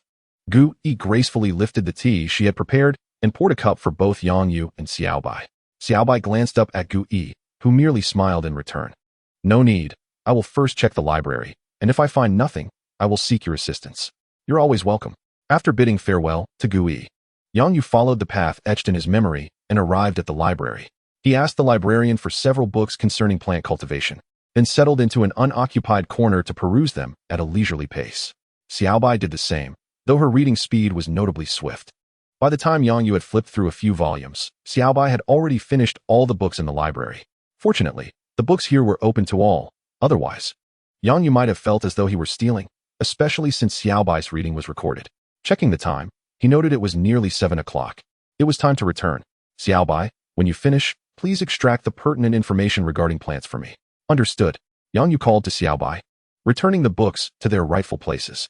All the volumes were filled with botanical knowledge, yet none contained the magic he sought. However, they were not entirely devoid of utility. Before departing, Yang Yu took a few pieces of magical metal with him. Upon returning home, he consulted with Tony to ascertain the situation, confirming that Banner had indeed appeared and had been at Greyburn University for some time. Yang Yu did not rush over. Instead, he immersed himself in the laboratory, preparing a batch of potting soil according to the recipe from the books. He planted a seed of the blood orchid and instructed Xiaobai to simulate a tropical rainforest climate in the cultivation cabinet. He hoped for a successful outcome. Chapter 32. The Duel Between Giants. Yang, I have some unfortunate news. Just as Yang Yu and Xiaobai emerged from the laboratory, Tony's call came through. Let me guess. Is Banner captured? How did you know? Have you had someone stationed there? And yet you still expect me to monitor the situation while I am quite busy. After a few moments of complaints, Tony continued. So, what do you plan to do? Nothing. Did you not mention that the military has already set its sights on Banner? The unfortunate news is that Banner has either been killed or captured. Given Banner's formidable strength in his transformed state, I believe that there are no weapons currently on Earth capable of ending his life. Yang Yu spoke with conviction, presenting a series of statements that resonated logically with Tony, who nodded in agreement. Tony had already instructed Jarvis to delve into the military database, uncovering footage of the Hulk. Just by watching the videos, one could sense the Hulk's immense power, and Tony yearned for more information about him to create a new suit of armor. As it stands, as long as one does not confront this behemoth head-on, there are indeed methods to subdue him, such as cryogenic agents, laser weapons, or orally administered microexplosives, among many others. However, if he were to be captured, he might never see the light of day again. I am all too familiar with the methods of those lunatics. Yang Yu summoned his flying sword, cradling Xiaobai and ascending into the air. It won't happen, he declared confidently. Upon hearing Yang Yu's assurance, Tony sat up abruptly and exclaimed, "What are you planning to do? You don't intend to rescue Banner, do you? The military is quite formidable. Getting one would be a hassle. Do you think I'm foolish? This is Marvel. There's no telling how many talents are out there, and the military could possess weapons capable of countering me. Until I achieve invincibility, I won't easily expose myself. At present, Yang Yu's identity is that of a friend to Tony, merely an ordinary person in the public eye. The S.H.I.E.L.D. may already be aware of his peculiar abilities, but thus far, he has only revealed the flying sword and talismans, which pose little threat. When Yang Yu departed from Tony's villa, he chose not to take the Skywalker armor, aiming to alleviate the concerns of certain individuals. All right, prepare yourself. I have a premonition that something significant is about to unfold. After ending the call, Yang Yu quickened his pace towards Greyburn Academy. Just as he was about to find a secluded spot to land, the air was filled with chaotic screams and the sounds of colliding vehicles. With keen eyes, Yang Yu spotted a large figure dashing through the streets, wreaking havoc like an unruly beast. Xiaobai, send Tony a message and summon him here. A mischievous grin spread across Yang Yu's face as he envisioned Tony being thrown across the scene. He refrained from joining the fray, instead guiding his flying sword through a gap in the wall left by the rampaging creature. Upon entering, he encountered a large-headed individual, swaying as he propped himself against nearby experimental apparatus. Upon seeing Yang Yu, the man erupted into a maniacal laugh. Ha! Do you wish to obtain such power? It is truly incredible. My thoughts have never been clearer. Yang Yu felt a chill at the sight of him gently caressing his oversized head. With a flick of his hand, he cast an illusion, causing the large-headed man to collapse once more, a smile lingering at the corner of his mouth. Is this the Blue Doctor? Though Yang Yu had never read Marvel Comics, he had heard tales of a future villain known as the Blue Doctor with a large head. Xiaobai trotted over to the Blue Doctor, squatting beside him and gently poking his large head with her small finger, questioning, why has his head grown so large? Observing Xiaobai's curious demeanor, this was the first time Yang Yu perceived Xiaobai's expression as genuinely natural. Previously, regardless of the emotion displayed, Xiaobai always seemed to exude an air of performance to Yang Yu. You might consider delving into research, Xiaobai remarked with a smile as he turned to face Yang Yu. Indeed, my very existence is dedicated to the study of biological genetics. Thus I am inclined to explore genetic research. Yang Yu pondered this, acknowledging that Xiaobai, as an inherently research-oriented artificial intelligence, had not engaged in any substantial inquiries since accompanying him, aside from the motorcycle and the cultivation soil, which hardly counted. As he surveyed the research apparatus within the room, an idea sparked in Yang Yu's mind. He picked up his phone and sent a message to Madame Gao. While wandering nearby, he stumbled upon a room filled with blood bags, each labeled with Mr. Green. Soon, a group of ninjas arrived at the location. Master, they exclaimed in unison, kneeling and bowing their heads in respect. Yang Yu felt increasingly reminiscent of an antagonist, now resorting to pilfering experimental equipment. These items were certainly not inexpensive. However, this act of kneeling was a lesson imparted by those living comfortably, and it did not concern Yang Yu. You shall remain here to oversee these items until others arrive to transport them. If anyone approaches, incapacitate them if possible, otherwise, eliminate them. And keep a close watch on that large-headed one outside. The 5 ninjas responded affirmatively, understood. After issuing his orders, Yang Yu gestured for them to conceal themselves, casually extinguishing the lights in the room. Sensing the positions of the 5 ninjas satisfied him, and he departed the house. Accompanied by Xiaobai, he stepped onto the street, which had been ravaged beyond recognition. In just a short span, the destruction is quite formidable, he remarked, watching a vehicle soar overhead, quickly urging Xiaobai to step aside to avoid being struck. Brother, someone is falling from the airplane above. Xiaobai pointed, indicating a small dark figure plummeting toward the ground. It's all right, he won't perish. Where's Tony? Why is he taking so long? Yang Yu dialed Tony's number. During their conversation, the small figure crashed to the earth with a dull thud, creating a crater and causing the surrounding fleeing individuals to pause in their tracks. Yang Yu silently cursed the senseless onlookers for not noticing the massive figure behind them tossing people about as if in play. One toss, and they all want a piece of the action. When Tony received Yang Yu's call, he was already en route. Having observed through roadside cameras the brutal acts of the villain, a burning fury ignited within him. He did not blame Yang Yu for not intervening, as Yang Yu bore no obligation being a non-American. Upon his arrival, the battle between 2 colossal figures had commenced. To shield those fleeing, he resolutely charged into the fray. Taste the iron fist of love from Tony, you yellowish behemoth. Among the 2 colossal figures, the one clad in green evidently found himself at a disadvantage. Known to be Dr. Banner, Tony descended from above, delivering a powerful blow with his iron fist to the repugnant bald head of his opponent. The resounding crack of impact evoked memories of that infamous black egg. Observing the formidable adversary topple under his punch, Tony felt a swell of pride, thinking, these behemoths are not so fearsome after all. Watch your back. Yang Yu managed to warn, but it was too late. Tony was sent flying by a punch from the Hulk. The Iron Man suit skidded across several car rooftops before landing face down at Yang Yu's feet. The armor has sustained 23 damage to the back. Direct confrontation is inadvisable, sir, Jarvis reported, making Tony acutely aware of Hulk's might, though greater discomfort awaited him. Chapter 33. Reinforcements. The sudden click of a camera shutter nearby filled Tony with a sense of foreboding. He halted his movements, turning his head toward the source of the noise. Yang Yu stood there, phone in hand, mischievously capturing the moment with the sound on, incessantly clicking away. Make an offer. Yang. Tony exclaimed, observing the sparks flying from his suit, feeling it prudent to rein in Yang's enthusiasm. Yang Yu, sensing the moment, tucked his phone away and gestured for Tony to join him. Tony glanced back at the two titans, whose clashes generated shockwaves, before moving to stand beside Yang Yu, both of them watching intently. Yang, do you have any way to stop these two behemoths? Yang Yu exaggeratedly regarded Tony. Did you not feel his strength just now? Let us not dwell on that, shall we? I'm serious. Is there any magic that can halt them? Though Yang Yu could not see Tony's expression, he sensed the gravity of his inquiry. I do not possess such magic, but someone does. First, you must buy me some time while I summon assistance. Yang Yu retrieved his phone, fully aware of the impending chaos. You had better hurry. I'd rather not be dragged from my armor by them. Tony understood that his suit would not withstand much longer, yet gritting his teeth, he charged ahead. This time, he refrained from directly confronting the two giants, opting instead to leverage his superior agility to rescue the bystanders. He then employed his energy cannon to confine the two titans to the immediate vicinity.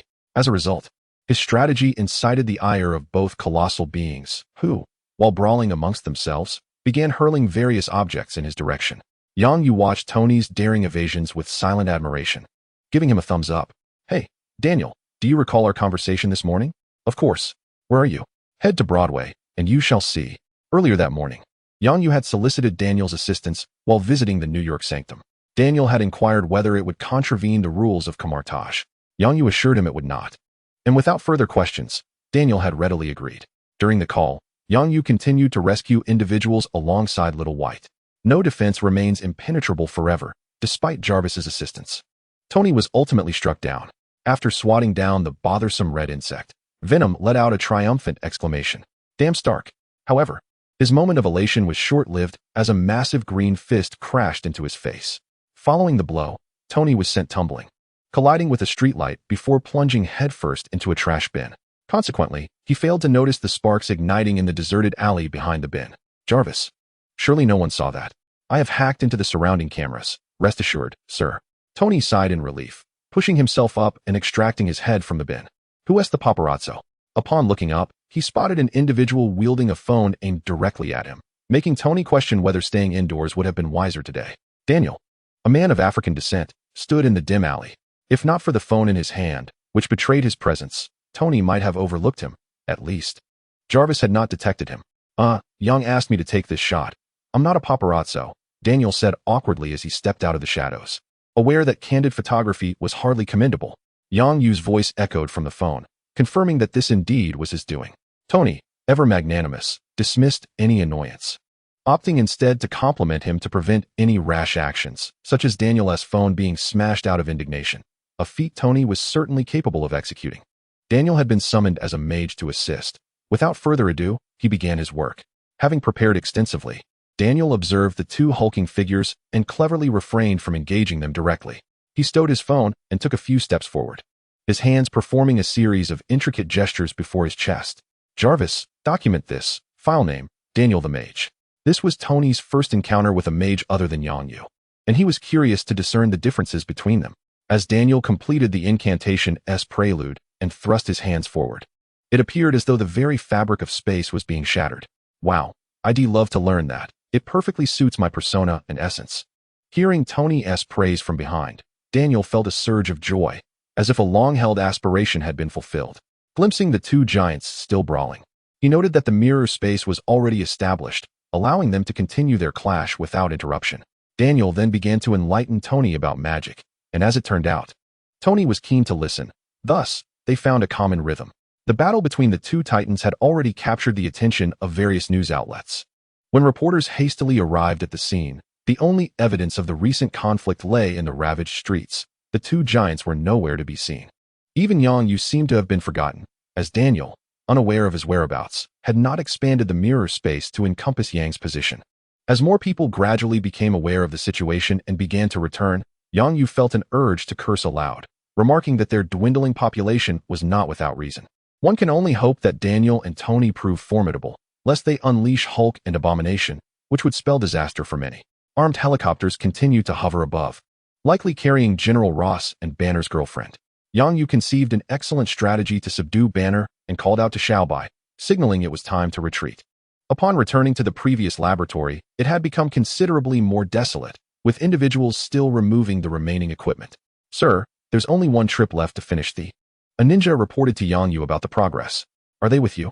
No, the other two arrived later. Yang Yu merely nodded, gesturing for him to continue his work.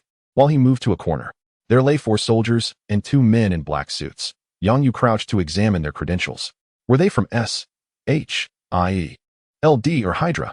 The insignia confirmed they belonged to S, H, I, E, L, D. After a moment's contemplation, Yang Yu employed magic to alter the memories of the 4 soldiers. Thus, by the morrow, they would only recall being knocked unconscious, and their identities would remain unnoticed.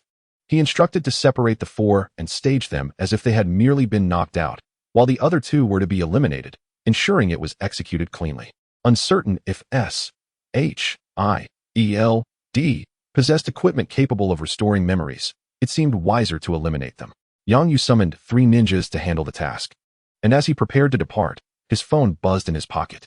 Within the mirror space, Hulk grew increasingly powerful, while Abomination gradually found himself at a disadvantage. Daniel attempted to use magic to attack the 2 giants, but his efforts barely grazed them. Binding spells proved ineffective, and the magical ropes were easily shattered by Hulk. Abomination was nearly defeated by Hulk's onslaught. Though Tony found it satisfying to witness, he realized he had to assist. Without help, they would not withstand Hulk's might long enough for Yang Yu to arrive. Daniel, call Yang and see if he has any reinforcements. Currently, Tony, Abomination, and Daniel were no match for Hulk and were in dire need of backup. Chapter 34. The Freefall of Hulk. Daniel conjured a portal, ensuring that the call would have a signal. Hey, Yang, where are you? We need assistance. That green giant is about to demolish the mirror space. Listening to Daniel's account, Yang Yu understood that the suppressive drugs on Hulk were nearing their expiration. Give me your location. I will find you. Yang Yu instructed the ninjas to escort Xiaobai home and swiftly made his way towards Daniel's coordinates. Yang, it's good to see you. I apologize for not being able to assist. Upon Yang Yu's arrival through the portal, Daniel approached him with sincere regret, feeling he had failed to help as Yang Yu had summoned him for aid.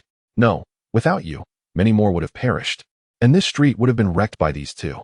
Yang Yu patted Daniel's shoulder and advanced towards the battlefield, sharing his plan as he walked. I will draw the giant's attention while you open 2 portals that connect. Do you understand? Upon hearing Yang Yu's intentions, Daniel instantly recognized what he was about to attempt. He had experimented with teleportation himself when he first learned it. I understand what to do. You must remain still for 2 seconds. All right, await my signal. Yang Yu summoned his flying sword and directed it towards Tony, while Daniel paused to prepare for the imminent teleportation. At present, the battle situation was dire, with Tony teaming up with the Abomination against Hulk, yet they found themselves overpowered. Tony's attacks seemed futile, only serving to further incite Hulk's rage. The Abomination, nearly delirious from the beating, could neither flee nor retaliate, forced to endure the assault passively. Unable to reach Tony, Hulk vented his frustration by grabbing the Abomination. Yang Yu watched, feeling a pang of discomfort. Had he not known that Tony was unaware, he might have suspected that Tony was deliberately provoking Hulk. Tony, find a way to separate them. Yang Yu approached Tony and shared his thoughts. I understand. I will draw that poor creature away. Upon hearing this, Tony landed, spread his arms wide, and concentrated his energy in his chest. J-A-R-V-I-S. Increase power to 50. Sir, doing so will. J-A-R-V-I-S. Began to caution, but Tony interrupted. I know, just charge. Suddenly, Hulk, in the midst of delivering a flurry of punches to the Abomination, sensed something amiss and looked up. A massive blue-white shockwave erupted from Tony's chest, striking Hulk squarely in his powerful chest. Hulk emitted a guttural roar as his body was sent flying. Tony, however, was not unscathed. His chest armor sustained 60 damage, and the heat was suffocating. Tony, are you all right? Yang Yu inquired with concern. Upon seeing Tony's gesture, he turned to pursue Hulk. The Abomination lay motionless. Had it not been for the rise and fall of his chest, Tony would have believed him dead. Can you understand me, big guy? Tony shouted, aiming at the Abomination. Yes, I feel much clearer now, Emil Blonsky replied, yearning for peace as his body ached, feeling utterly drained. Meanwhile, Yang Yu, not waiting for Hulk to regain his footing, unleashed a barrage of explosive seals and water seals. An explosion erupted near Hulk, enveloping his towering figure in a shroud of steam. Yang Yu then utilized his shadow clone technique, creating 5 clones that encircled Hulk, each commencing hand seals. His magical energy, when converted into chakra, was of high quality, enabling him to execute most ninjutsu. However, he still needed time to perform the seals competently. Daniel, it's your turn. Though surprised by Yang Yu's magic, upon hearing the signal, Daniel immediately initiated the teleportation towards the fog. Hulk, palm. With a powerful clap of his hands, Hulk unleashed a tremendous shockwave, dispersing the mist that obstructed his path. Even one of Yang Yu's clones standing in front of him was sent tumbling to the ground. Alas, it seems I have underestimated the situation and been caught off guard. The clones, filled with indignation, swiftly rose to their feet, reforming their seals. However, Hulk had already perceived the fiery embers beneath his feet and was preparing to retreat. Engage, commanded Yang Yu, and simultaneously, the 5 clones executed the earth escape technique, thrusting sharp earthen spears from the ground towards Hulk. Although the damage inflicted was minimal, the unexpected assault momentarily halted his advance. In that fleeting moment, 2 colossal portals materialized above and below Hulk. He plummeted through the upper portal, only to emerge from the lower one in a continuous cycle. He attempted to grasp the edges, yet no matter how fervently he tried, he could not reach them. Yang Yu exhaled in relief, dispelling the clones before approaching Daniel and giving him a thumbs up. Well done. Daniel beamed, revealing his pearly whites, elated that Yang Yu was of the same caliber as the Ancient One. Such a cloning spell was an advanced magic that only a master sorcerer could wield in Kamar-Taj. However, how to deal with this formidable adversary? Daniel's joy was fleeting. Hulk was simply too powerful. Beyond this tactic, he could conceive no other means to restrain him. It was impractical to maintain this for long, as it drained considerable magical energy, and he had a sanctuary to protect. Have no fear, it will be resolved swiftly. Just allow him a moment to calm down, Yang Yu reassured Daniel, casually tossing a few water seals into the portals to aid in pacifying Hulk. Despite his immense strength, Hulk possessed the intellect of a mere 6-year-old child. Children, though brimming with vitality, are often mentally fragile, particularly when faced with monotonous tasks, leading them to slumber easily. Yang Yu guided Daniel to Tony's side, where they overheard the abomination articulating thoughts with clarity. Ah, is reason returning? Emil Blonsky lifted his gaze to Yang Yu, then glanced at the descending Hulk. After a moment's contemplation, he reclined again, responding to Yang Yu's inquiry. No, my mind feels quite chaotic. Someone keeps whispering in my ear, telling me I am invincible. Furthermore, I am plagued by an insatiable desire for destruction. Yang Yu assessed Emil Blonsky's condition, noting it was considerably less severe than Banner's, as he had not manifested a second personality. Yet, the specifics remained unclear. Perhaps he could be taken back for study by Dr. Blue. Tony, what are your plans for this individual? Upon hearing Yang Yu's question, Tony divulged the thoughts he had been contemplating. Although Blonsky's transformation was largely of his own doing, the root cause lay with the military, who persisted in their super soldier program. Blonsky could not be entrusted to them. Tony gestured towards the abomination and looked at Yang Yu. Aren't you able to cure Banner? Take him along as well. Yang Yu spread his hands. I never claimed to have a remedy for Banner. However, I can certainly manage to keep him tranquil. However, I have taken them away. How will you deal with the military and that S-H-I-E-L-D? They are well aware of your arrival. Chapter 35. Each to their own. Tony raised his hand and tapped on the already scratched chest armor, speaking in a rather pretentious tone. Look, I have done my utmost. With such colossal figures, do you expect me to hold them back? Upon hearing Tony's clumsy excuse, Yang Yu displayed a look of disdain. That excuse would fool no child. You should heed my advice. This left Tony feeling quite indignant, as he retorted, this is not deception, it is the truth. Moreover, without evidence, even the military cannot take action against an American citizen. Yang Yu ignored him. It was only due to Tony's unique status that he could utter such words. Were it an ordinary person, Yang Yu would find it laughable. Nevertheless, the military and S-H-I-E-L-D indeed could not act against Tony without proof. Yang Yu proceeded to share his plan with them, which Daniel agreed with. Even Blonsky nodded in agreement. He had no desire to return to the military, knowing he would likely be imprisoned or subjected to experiments. Then let us take action. Yang Yu clapped his hands and approached Blonsky, though he was somewhat hesitant to fully trust him. I will take you to a place where you may learn to control the power within you freely. Blonsky nodded in acquiescence. He was uncertain of Yang Yu's abilities, but did not wish to experience free fall like Banner had. Daniel drew a portal, revealing the hall of the New York Sanctum on the other side. Yang Yu urged Blonsky to enter, and he complied, given that he was nearly 4 meters tall. Tony flew over to retrieve Banner, who had reverted back due to dizziness.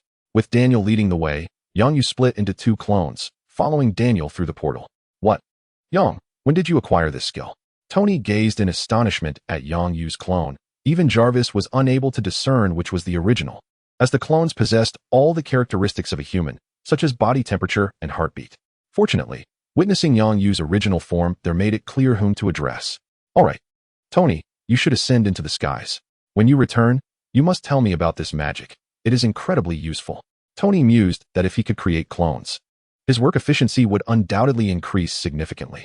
Seeing that Tony was prepared, the two clones formed seals. Boom. Two large clouds of smoke suddenly appeared and quickly dissipated, revealing the forms of Hulk and Abomination. Wow, transformation like a little sorceress. Ignoring Tony's comment, Yang Yu nodded at Daniel.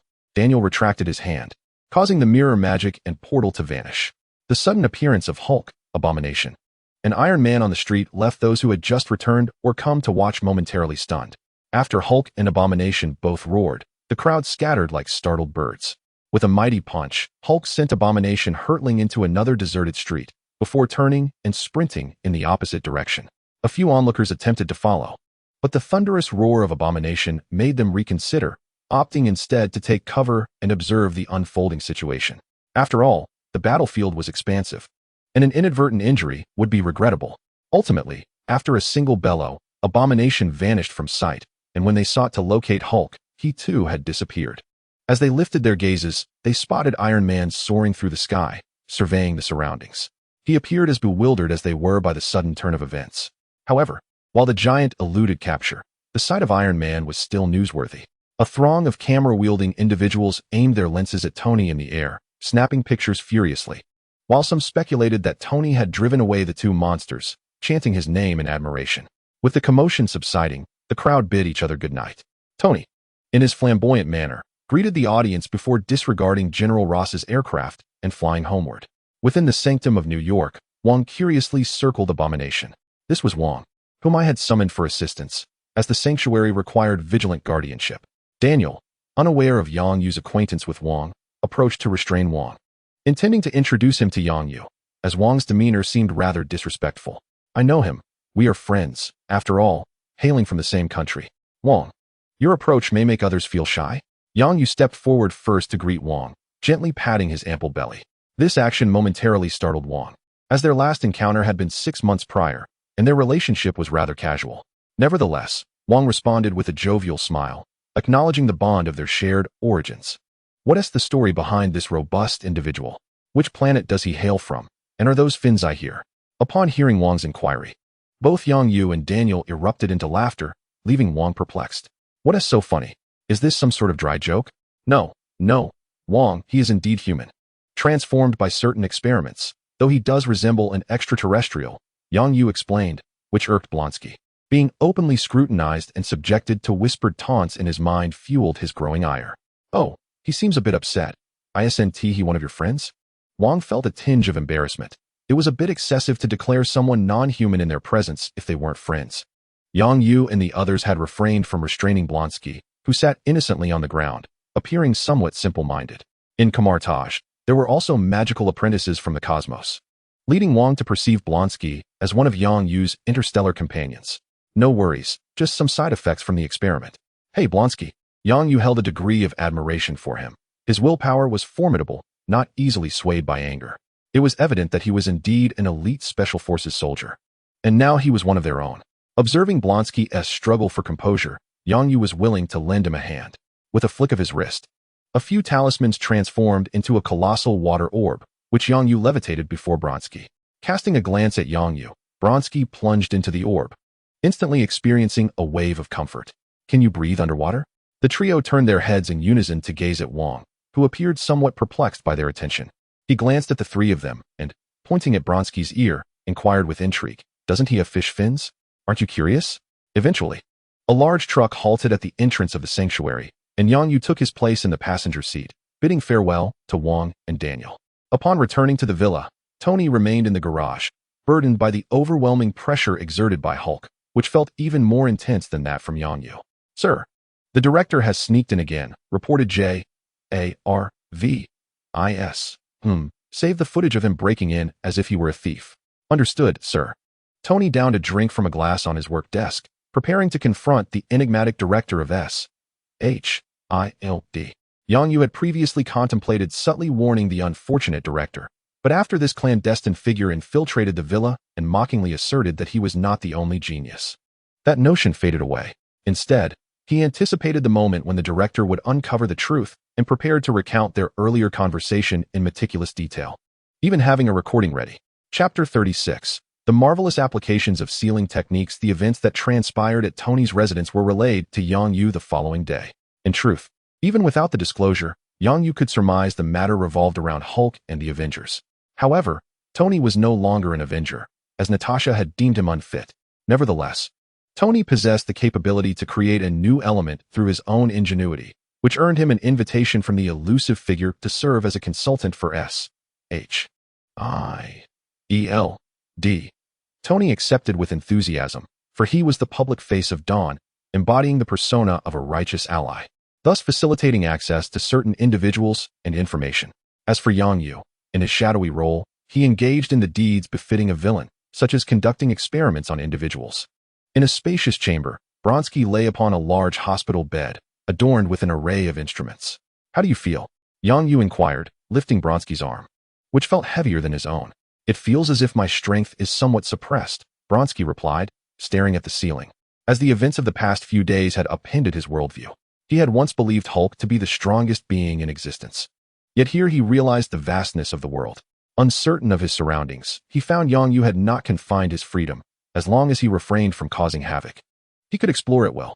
Though there was little of interest to behold, merely stone, there were whispers of ninjas, renowned in Japanese folklore. These figures, capable of transforming into others, stripped him of any sense of privacy. Yet, eavesdropping on their discussions regarding the dark secrets of politicians and tycoons proved intriguing, igniting a curiosity within him to learn more. There exists a demon doctor named Ethan, adorned with black tendrils reminiscent of those described in biblical texts. Yang Yu released his grip on Bronsky's arm and approached a lengthy table to scrutinize a grand scroll. Bronsky observed Yang Yu's silhouette and raised his hand, revealing several rings of dark markings on the back.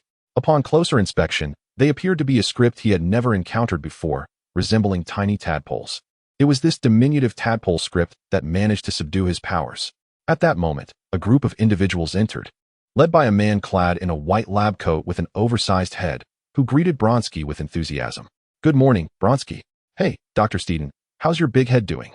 The two shared a mutual respect, both content with their transformations. On their first day, they had been cellmates, ultimately joining forces under Yang Yu's persuasion to become part of Dawn. "Dr. Steeden, has Dr. Banner's medical examination been completed?" Noticing the gathering crowd, Yang Yu concluded today's sealing practice and approached Dr. Steeden. "Yes, boss, but there is some bad news. The Hulk gene within Banner is too aggressive, making it difficult to achieve the desired effect you envisioned." "Then let us try Bronsky. Yes. Just let me know what you need, and I will find a way to procure it." "At your command, my boss." "Ha ha ha." Dr. Steeden's face lit up with excitement. His employer was exceedingly generous, and even without the contents of his mind, he was eager to collaborate with Yang Yu. Yang Yu wished for Dr. Steeden to develop a giant serum akin to that of Captain America, rather than needing to mirror the Hulk. After all, there was an abundance of Hulk serum that would otherwise go to waste. He was no longer short on funds. He merely needed to send ninjas to seek out wealthy patrons and politicians, acquiring whatever was necessary. As for the potential of attracting enemies, he harbored no fears with his transformation techniques and shadow clones. Yang Yu arrived at Banner's chamber, where Banner was just finishing his breakfast. "Dr. Banner, how are you feeling?" Banner quickly set down his utensils and rose to greet the enigmatic Asian youth. "I feel great. Here, I no longer feel like an isolated soul, and it brings me much ease." The two exchanged a handshake. "Let me see how the sealing is progressing." "Oh, all right." Banner lifted his shirt, revealing his abdomen adorned with unique black patterns and tadpole script. This was a sealing technique from ninjutsu, which Yang Yu had devised as a trial for Banner, yielding satisfactory results. The sealing technique was effective. Indeed, the Hulk had been contained. However, the Hulk was not a tailed beast. He was one with Banner. Thus the seal was somewhat inadequate, yet preferable to having none. Yang Yu had conducted experiments, ultimately confining the Hulk within the mirror space for an entire day. The seal appears sound. It is relatively weak, so if you wish for the Hulk to emerge, you merely need to guide him out. This is akin to meditation. With practice, one will master it without affecting the seal. However, regarding how to facilitate his return, I am at a loss. You may engage in a heartfelt conversation with him. After all, he is still a child. Banner listened intently to Yang Yu's words, yet a bittersweet smile graced his lips. If given the choice, he would still prefer to revert to an ordinary existence. I understand now. By the way, I have reflected upon what you shared with me earlier. Yang Yu had previously broached the subject of Dawn, the objective behind its establishment, and extended an invitation for him to join. He did not acquiesce immediately, but chose instead to observe his surroundings quietly, even engaging in discussions with Stern and Bronsky. Thus, I have decided to join you. Upon hearing the desired response, Yang Yu embraced him warmly. Welcome aboard. You shall not regret this. I will introduce you to our members shortly. Furthermore, here is something for you. Releasing Banner from his embrace, Yang Yu produced a mobile phone, initially intended as a means to persuade Banner, which was now no longer necessary. This device operates on Stark Industries' private satellite signal, ensuring your calls remain undetected. Take a look. Upon hearing this, Banner activated the phone, revealing a contact list containing merely 4 numbers. Yet, he felt a surge of joy, for one of the names was familiar, Betty Ross. Thank you, Yang. No need for thanks. I must take my leave now. I shall return for dinner later this evening. See you then. Yang Yu stood, bidding farewell to Banner, and had scarcely taken a few steps when the phone rang. Glancing at the caller ID, Yang Yu immediately understood. Has the mission been accomplished? Yes, sir. The microreactor has been successfully constructed. Then bring it back, and do not forget his father. Understood. After concluding the call, Yang Yu entered his office, pushing the door open. A woman with an exquisite figure and a somewhat adorably naive demeanor was busily organizing the documents on his desk. Good morning, Ingzi. There is no need to tidy up. Please attend to your own tasks. Yang Yu greeted her as he entered. She was yet another prodigy he discovered among the ninjas. Perhaps her endearing naivety lent her an exceptional finesse in chakra manipulation. Yang Yu intended to nurture her into a medical ninja. At present, however, Ingzi's task was to memorize medical texts while also serving as Yang Yu's secretary. Yes, sir. Please summon me if you require assistance. Ingzi bowed slightly before Yang Yu, but her exuberant demeanor momentarily dazzled him. Yang Yu felt invigorated, settling down to attend to his work. Douyin had been launched, supported by Stark Industries and Gene, with user numbers surpassing 10 million. The Matewan was gradually expanding its influence in New York as well.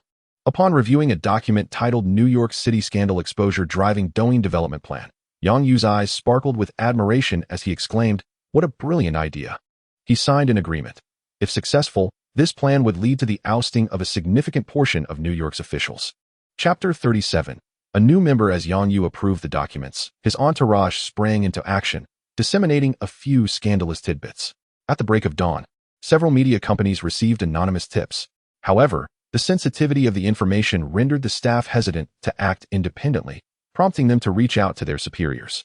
Upon reviewing the revelations, the bosses were elated. They had stumbled upon their rivals' vulnerabilities. Just as they contemplated capitalizing on this opportunity, their own scandals were exposed by another news outlet. Damn it. Disseminate this immediately and contact our partner newspapers for reprints. I want the entirety of New York City to be aware, and I want that scoundrel Visa to know his wife has been unfaithful on 44 occasions. The bosses, seething with rage, expected their subordinates to perform remarkably, hoping for their commendation. Such occurrences rippled through various districts of New York City, creating a commotion akin to a festive Christmas celebration. Gossip was universally appealing, particularly when it involved the elite. The owners of prominent media outlets embarked on investigations to unearth the source of their own exposure, yet none could identify the culprit. To suppress their own scandals, they resorted to mutual compromises, agreeing to refrain from publishing each other's dirt. However, an audacious insider began leaking information independently. The allure of the sensational news proved irresistible. And as everyone was aware, it was merely small change. It could not be concealed any longer, so why not embrace it? Observing the media outlets engage in mutual revelations once more, Yang Yu chuckled and signed off on the second phase of his plan. A new wave of scandals commenced, this time with a calculated approach, compelling the true puppeteers to step into the limelight. They recognized the potential to vanquish their adversaries and urged their respective media outlets to commence operations. In a bid to tarnish their competitors, they began seeking collaborative partners, and a short video platform soon caught their attention. The affairs regarding Douyin would be handled by professionals. Yang Yu merely needed to oversee matters when time permitted, as he had pressing responsibilities to attend to. He arranged a meeting with Tony and Ethan to discuss Ivan and Banner. Tony reclined on the sofa, holding the miniature reactor crafted by Ivan, while listening to Ivan recount the grievances between their fathers. I cannot ascertain the veracity of the events between our fathers, but I must concede that you possess at least 1% of my intellect. with the reactor in his right hand and a data analysis sheet in his left. Tony scrutinized Ivan. Now, due to his father's legacy, Ivan found himself in Yang Yu's employ, yet Tony felt it prudent to maintain decorum. As for our father's affairs, I believe it unnecessary to dwell further. I will cover your father's medical expenses entirely. Furthermore, I would like to extend an invitation for you to join my Stark Industries. Name your salary. Ivan regarded Tony coldly, feeling a surge of indignation and an urge to deliver a punch to this feeble individual. However, recalling his father's words and noticing Yang Yu seated nearby, he took a deep breath. No, I have already secured employment. Our matter concludes here. I simply wish to depart. Ivan chose not to confront Tony again, instead turning his gaze toward Yang Yu. Upon receiving a nod from Yang Yu, Ivan promptly departed, leaving Tony with a furrowed brow. Yang Yu patted Tony's thigh and said, "It is a fact that your father expelled his. Given that he is still recovering in the hospital, do you truly expect his son to treat you kindly?" Tony set down what he was holding and took a sip from his glass, expressing his vexation. "Fine. I suppose I shall take responsibility for this. After all, it was my father's doing." Yang Yu chuckled, relieved to have broached the subject, and suggested that in the future, Ivan might collaborate with Tony on developing more advanced armor. Now, let us discuss Banner's situation. Since he has joined us, it is essential that he finds his place within the group and contributes to our collective welfare, wouldn't you agree? Indeed, I shall, Banner affirmed. Yang Yu raised his glass, and the four clinked their cups together in a toast to welcome Banner into their fold.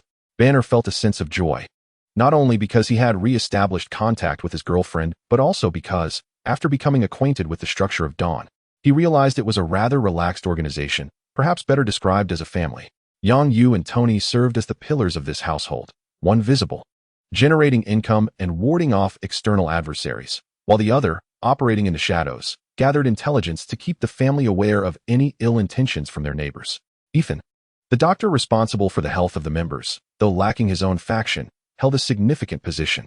Their loved ones and friends were like the children of this family. Under their protection, each had their own responsibilities yet enjoyed the freedom to act without rigid rules, relying solely on personal accountability. Setting his glass down, Banner clasped his hands together, feeling somewhat embarrassed. As you all know, my situation is public knowledge. The military has long sought to obtain me, hence my absence from the limelight. I prefer to conduct my research here at the base, where I can potentially generate some revenue for the organization. The group was aware of Banner's predicament. It was indeed prudent for him to remain concealed until he could fully master his powers. You are welcome to join me in research alongside Dr. Blue. With your presence, I can feel more at ease, Yang Yu proposed, noting that he could not remain at the Dawn base indefinitely, and he harbored reservations about Dr. Blue's eccentricities. The thought of the madman potentially conducting unauthorized experiments was indeed troubling. Tony and Ethan would likely find the situation exasperating, only to then contend with Dr. Blue. That sounds perfect. I would also like to discuss matters with Dr. Stern, Banner replied. Thus, it was settled. Banner would serve as a researcher and, when necessary, could transform into the formidable Hulk for combat, truly a dual-purpose asset. Tony joked, indeed, a one-man army, with 7 doctoral degrees and the immense might of the Hulk. This combination was nothing short of extraordinary. As the four enjoyed their drinks, they shared stories from the past few months, allowing Banner to quickly familiarize himself with the group and seamlessly integrate into the organization. Ethan's life is rather uncomplicated. By day, he serves as a physician, tirelessly rescuing those in need, and by night, he transforms into the enigmatic Grim Reaper Doctor, continuing his mission of salvation. However, the individuals he aids differ significantly, as they are all tormented souls afflicted by illness. In the process of healing them, Ethan also absorbs their negative energy. After an initial wave of panic, the citizens of New York gradually came to recognize the noble deeds of this Grim Reaper Doctor. They shifted from skepticism to admiration, endowing Ethan with newfound affection and a charming title, Dear Mr. Grim Reaper. Yang Yu presented the trio with the latest rankings of New York's most beloved heroes, a list curated by Doane. The Grim Reaper Doctor claimed the top spot, while Iron Man languished in third place, a position earned only after the incident involving Hulk. Banner gazed at Ethan in astonishment, realizing that this seemingly quiet man was, in fact, a formidable figure. With a gentle smile, Ethan adjusted his glasses, fully aware of his newfound popularity. After all, Ina was among his admirers. Impossible. Absolutely impossible, Tony exclaimed, indignant as he scrutinized the rankings on his phone, his finger jabbing at the screen. How could I possibly be in third place? Why is an ancient figure listed above Stark? Chapter 38. Who is the God of Thunder? This ranking is not solely my achievement. Without Yang's intel, I would not have been able to locate so many in need of assistance. Ethan addressed the trio, sharing his initial thoughts. Tony's grievances were largely ignored, as it was evident that he had little to show for his efforts, making his defeat to the second-place contender rather ordinary. Applause erupted from those present. Suddenly, a series of knocks echoed through the room, prompting the three to turn their attention to Yang Yu, as all present were his subordinates. "Come in." Ingzi entered, holding several photographs, bowing respectfully to the group. "Sir." Teacher Ethan, Tony, Dr. Banner. "Wow." Tony, ever the playboy, nudged Yang Yu with his shoulder, regarding him with a quizzical expression. "What's going on?" Yang Yu pressed a hand against Tony's face, pushing him aside, while his other hand accepted the photographs from Ingzi. Without glancing at the others, Ingzi, with a perplexed expression, reported, "The individuals you dispatched to New Mexico have sent back information. These were taken there. Many attempted to move it, but none succeeded." "Understood. You may return to your duties," Yang Yu replied. "Yes, sir." Once Ingzi departed, Yang Yu spread the photographs across the table. "What is this?"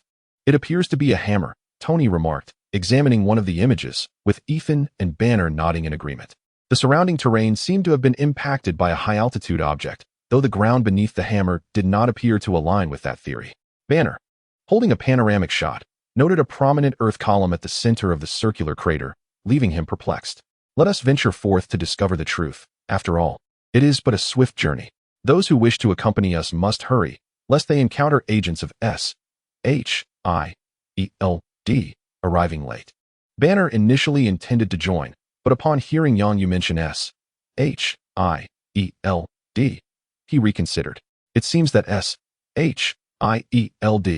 is a government agency, and he has no desire to expose his whereabouts once more and face pursuit. "I shall remain here. It is undoubtedly safer. Nor shall I partake, as I have several patients to attend to before returning home." With Banner opting out and Ethan following suit, Yang Yu turned to Tony. "Let us proceed. I am quite curious. Perhaps the hammer awaits my grasp." Tony exhibited a flicker of interest in the hammer, reasoning that, with Pepper overseeing the company, an outing would not be amiss. As their conversation concluded, they each went about their respective tasks, with Yang Yu and Tony heading straight for New Mexico. Tony, clad in his armor, stubbornly boarded Yang Yu's flying sword, claiming, "You fly swiftly." Yang Yu chuckled at him, not declining the invitation.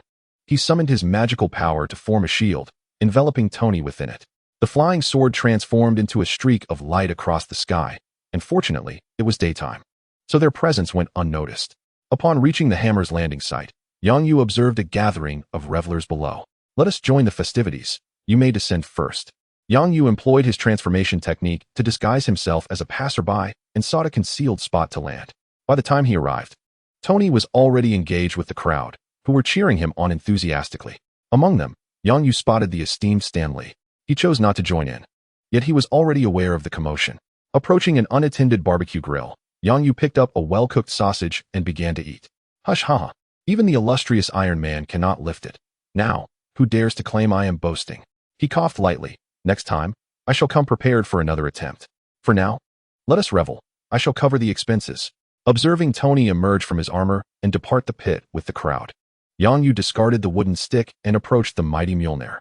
Mr. Stark remarked that the hammer is composed of a material unknown to Earth, including its handle. He advised against touching it, though it emitted no radiation. J.A.R.V.I.S. was operating the Mark suit to scan and study Thor's hammer. "I am aware.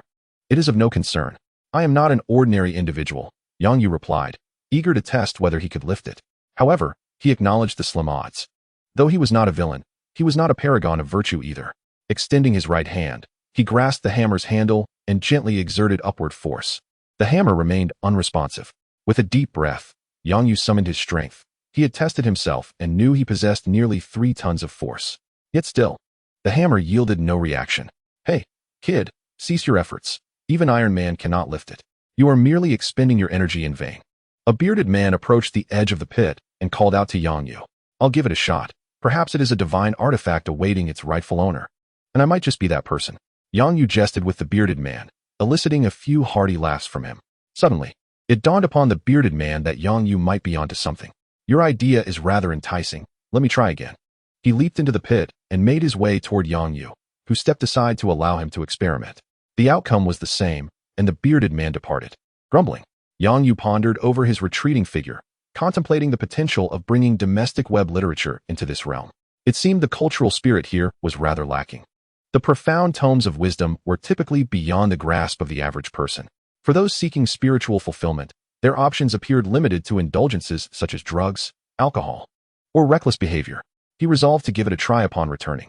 Regaining his focus, Yang Yu turned his gaze toward Mjolnir, extending his hand once more. This time, he was prepared to infuse it with his own magical essence. As he did so, a resounding explosion echoed in his mind, and his spirit was drawn into an unknown dimension. The slumbering Allfather Odin stirred slightly in his closed left eye, but quickly fell back into stillness. In another chamber, the meditating Ancient One exhaled gently, opening his eyes with a slight smile. Also awakening was Thor, the god of thunder, who had just experienced an unsettling palpitation. Before Yang Yu could comprehend the nature of this space, he was abruptly expelled. Feeling a presence behind him, he was unceremoniously kicked out of that realm. Damn Odin! How dare you kick me? I shall seek vengeance upon your son. Though Yang Yu dared not voice this thought, it echoed in his heart. There was no doubt in his mind that Odin was responsible, as he had inadvertently triggered something within Mjolnir. Reluctantly, Yang Yu decided against further attempts, wary of the potential repercussions from the ancient deity. However, he had obtained what he desired. As he gazed at the flickering lightning dancing at his fingertips, a smile of joy spread across his face. He pondered whether to ask Thor, who truly is the god of thunder. Chapter 39. A duel, successful check-in.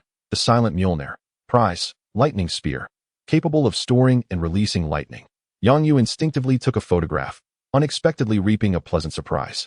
From the image, the lightning spear appeared far more striking and aesthetically pleasing than Mjolnir. With his spirits lifted, Yang Yu joined the festivities with the others, disregarding the old hammer. As the crowd reveled in the arrival of Tony Stark, a group of unexpected guests approached. A convoy of black Hummers slowly drove in, clearly headed in their direction. The merriment ceased, speakers were silenced, and the crowd turned to confront the approaching vehicles with an air of defiance. In the midst of the crowd, Tony caught sight of Yang Yu and exchanged a knowing glance, conveying a message. Who is that? Yang Yu noticed and responded playfully, winking with one eye while raising a hand to touch his head. Understanding the cue, Tony gestured towards him. The convoy of Hummers aligned neatly, halting before the onlookers, instantly dampening their spirits. The vehicles exuded an air of opulence, and the sight of 9 cars was imposing. From each vehicle emerged 2 individuals clad in black suits, who promptly dispersed, taking up various positions while vigilantly surveying their surroundings. This professional demeanor swiftly extinguished the crowd's enthusiasm, replacing their earlier bravado with hesitant glances exchanged among themselves. Mr. Stark, what should we do? Shall we invite them? 2 voices suddenly rose from the crowd, rekindling a spark of energy. Indeed, with Stark among us, no one dares to act against us. Let the music play on. Let the dancing continue. Yang Yu admired the indomitable spirit of the American people and discreetly offered them a thumbs up, retreating quietly to their rear. He sought a secluded spot to summon his sword and venture towards the nearest town. On the way, Yang Yu observed an increasing number of vehicles heading towards the crater, presumably agents of SHIELD. Upon reaching the town and recalling the scenes etched in his memory, he confirmed he was in the right place and set out to find a small inn. Although he couldn't recall when the destroyer had arrived, he remembered that it was ultimately taken by SHIELD, which had also developed an unsightly weapon from it. Coulson had wielded it against Loki, only to be met with a fatal counterattack. Despite landing a hit on Loki, the latter had brushed it off, nonchalantly resuming his mischief. Such a remarkable weapon was far too valuable to be squandered on SHIELD. It was better suited to him. After locating the inn, Yang Yu took out his phone to call Tony and inquire if he wanted anything. Meanwhile, Tony was perusing the dossier Coulson had provided when his phone rang, displaying Yang Yu's name. He picked up the device, scanning his surroundings to ensure no one was watching. Hey, Yang, where have you been? Yang Yu stepped outside, sharing his location and the name of the inn with Tony. Do you need me to book a room for you? No. They invited me to join them in studying the hammer, providing meals and accommodation while they set up a temporary laboratory. All right, I suggest you delve into Norse mythology, particularly the tales of Thor and his companions. Yang Yu happened to notice a fairy tale book on the inn's bookshelf. Although it was a children's edition, it might still prove useful. After hanging up, Yang Yu requested a room from the innkeeper. Mrs. Saran, may I borrow this book to read? Oh, of course, dear. My little granddaughter adores this book, even though she is already 8 years old. The innkeeper was a kindly lady, and she also recommended a restaurant for Yang Yu's lunch. As noon approached, he headed to the restaurant suggested by Mrs. Saran, eager to enjoy his meal. On the road, Yang Yu encountered several individuals engaged in lively discussion about the God of Thunder, suggesting that some locals had recently returned. Glancing at a quaint little restaurant ahead, he noticed its immaculate interior through the floor-to-ceiling windows and decided to step inside. "Welcome. What would you like to order, handsome?" A charming young Asian man greeted him as he entered.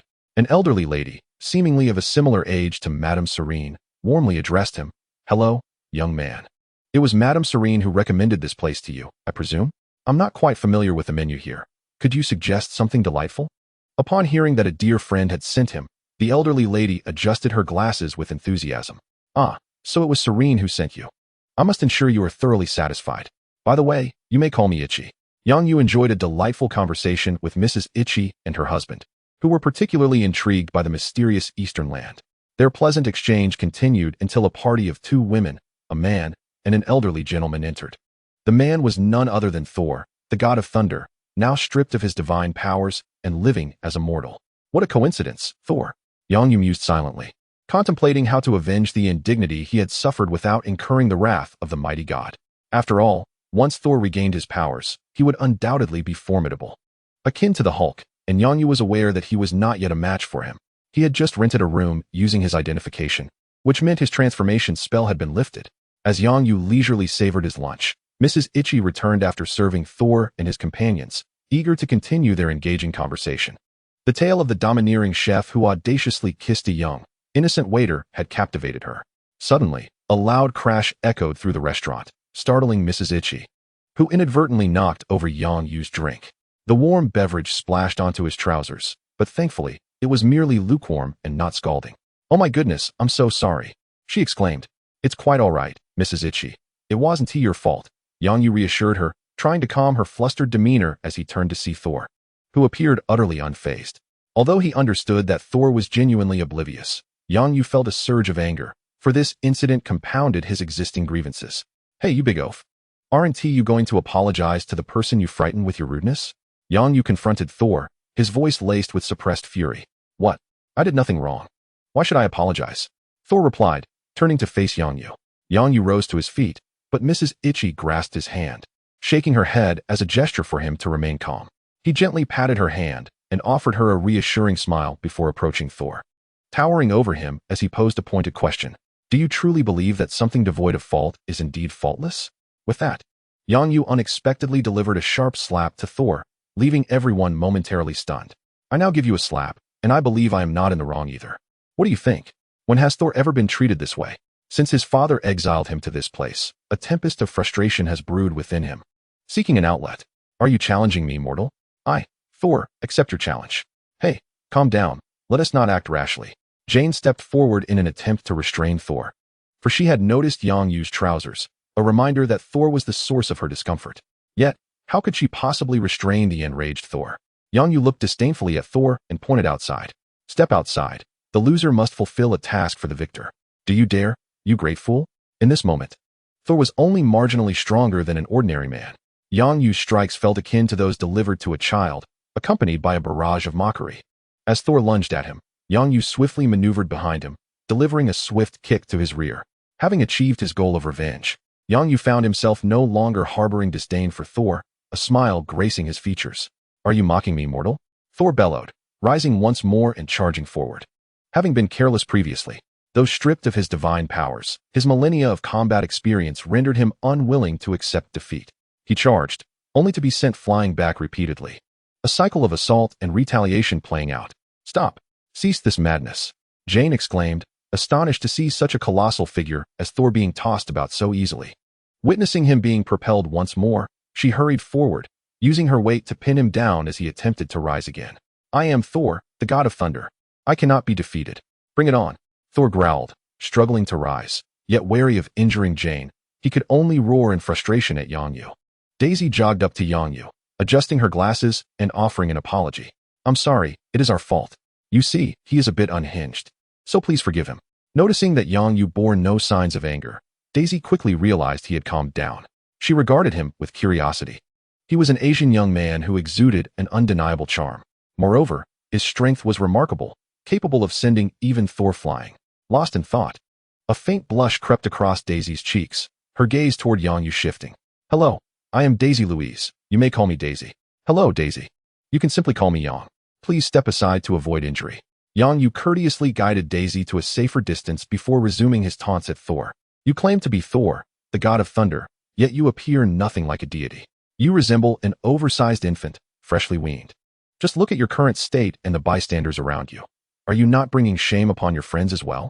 Thor turned to observe those around him, most of whom emerged from the establishment with looks of disdain or pity. A few cast him malevolent glances, their eyes filled with contempt directed not only at him, but also at Jane and her companions.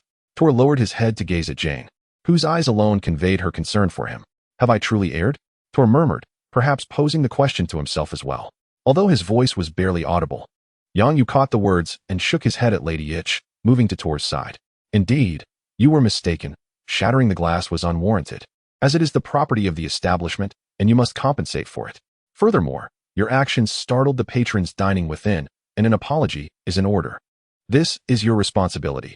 Do you intend to have your friends cover for your misdeeds? Thor fell silent, and Jane glanced at Yang Yu, noting his disinclination to escalate the conflict. I'm sorry, Enough. Jane, this is my fault. I failed to grasp the circumstances here and frightened everyone, Thor interjected, taking it upon himself to acknowledge his error with a sincere demeanor. He assisted Jane to her feet and turned to Yang Yu, scrutinizing the individual who had struck him. I concede, my friend, you are formidable. I shall compensate you for your trousers. This is a promise from me, Thor. Very well, you remain a man of honor. My trousers are valued at $85,000. Let us settle on $50,000.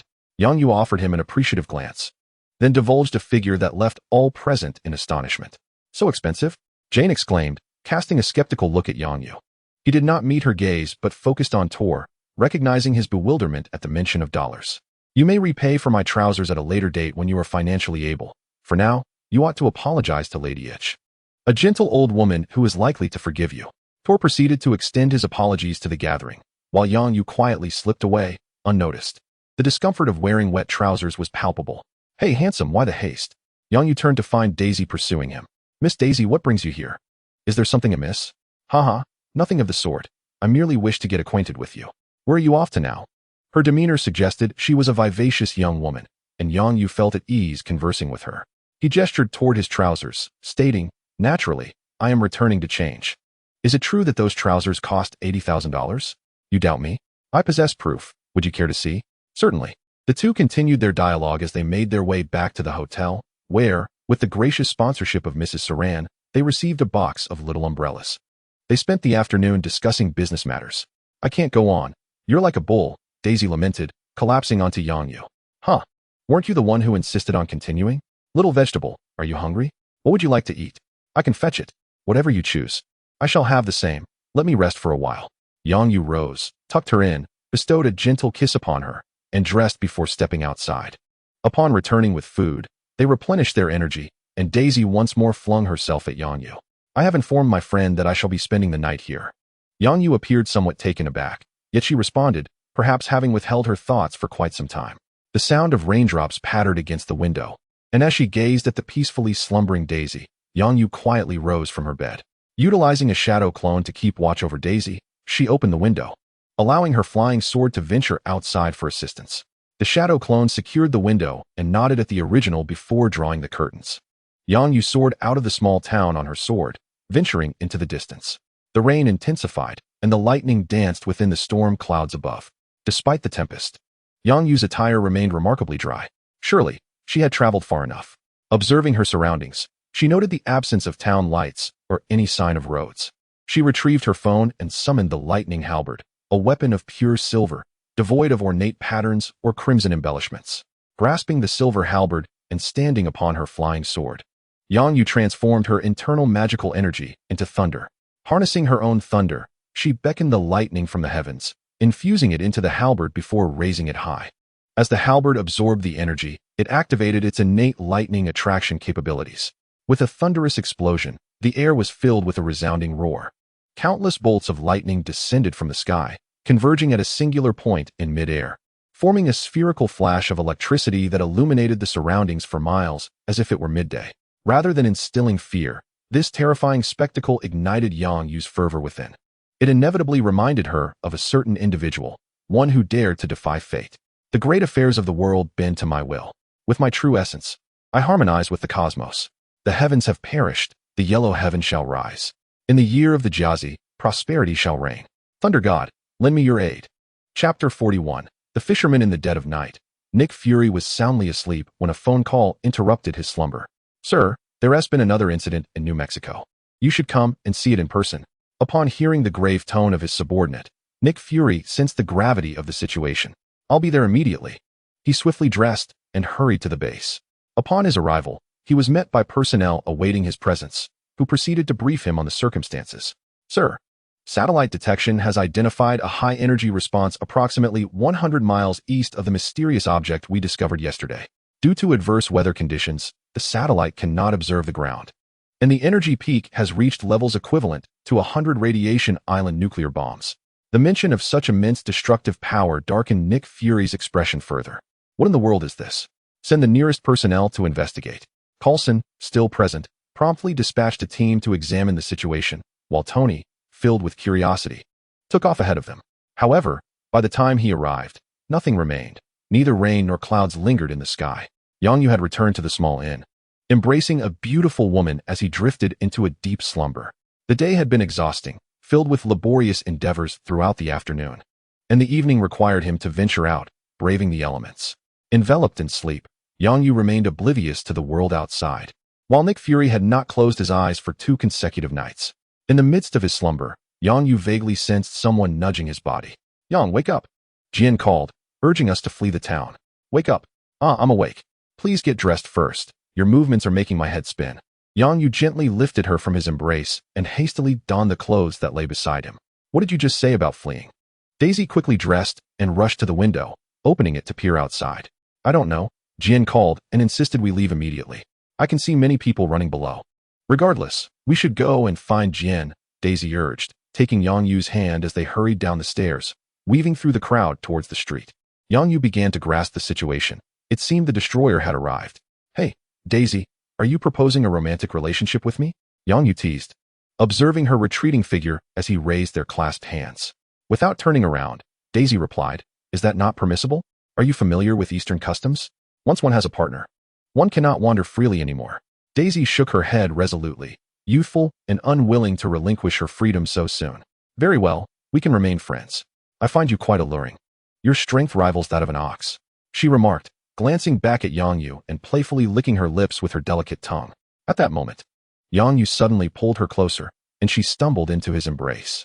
Just as she was about to speak, a loud explosion erupted from behind them, accompanied by a rush of heat.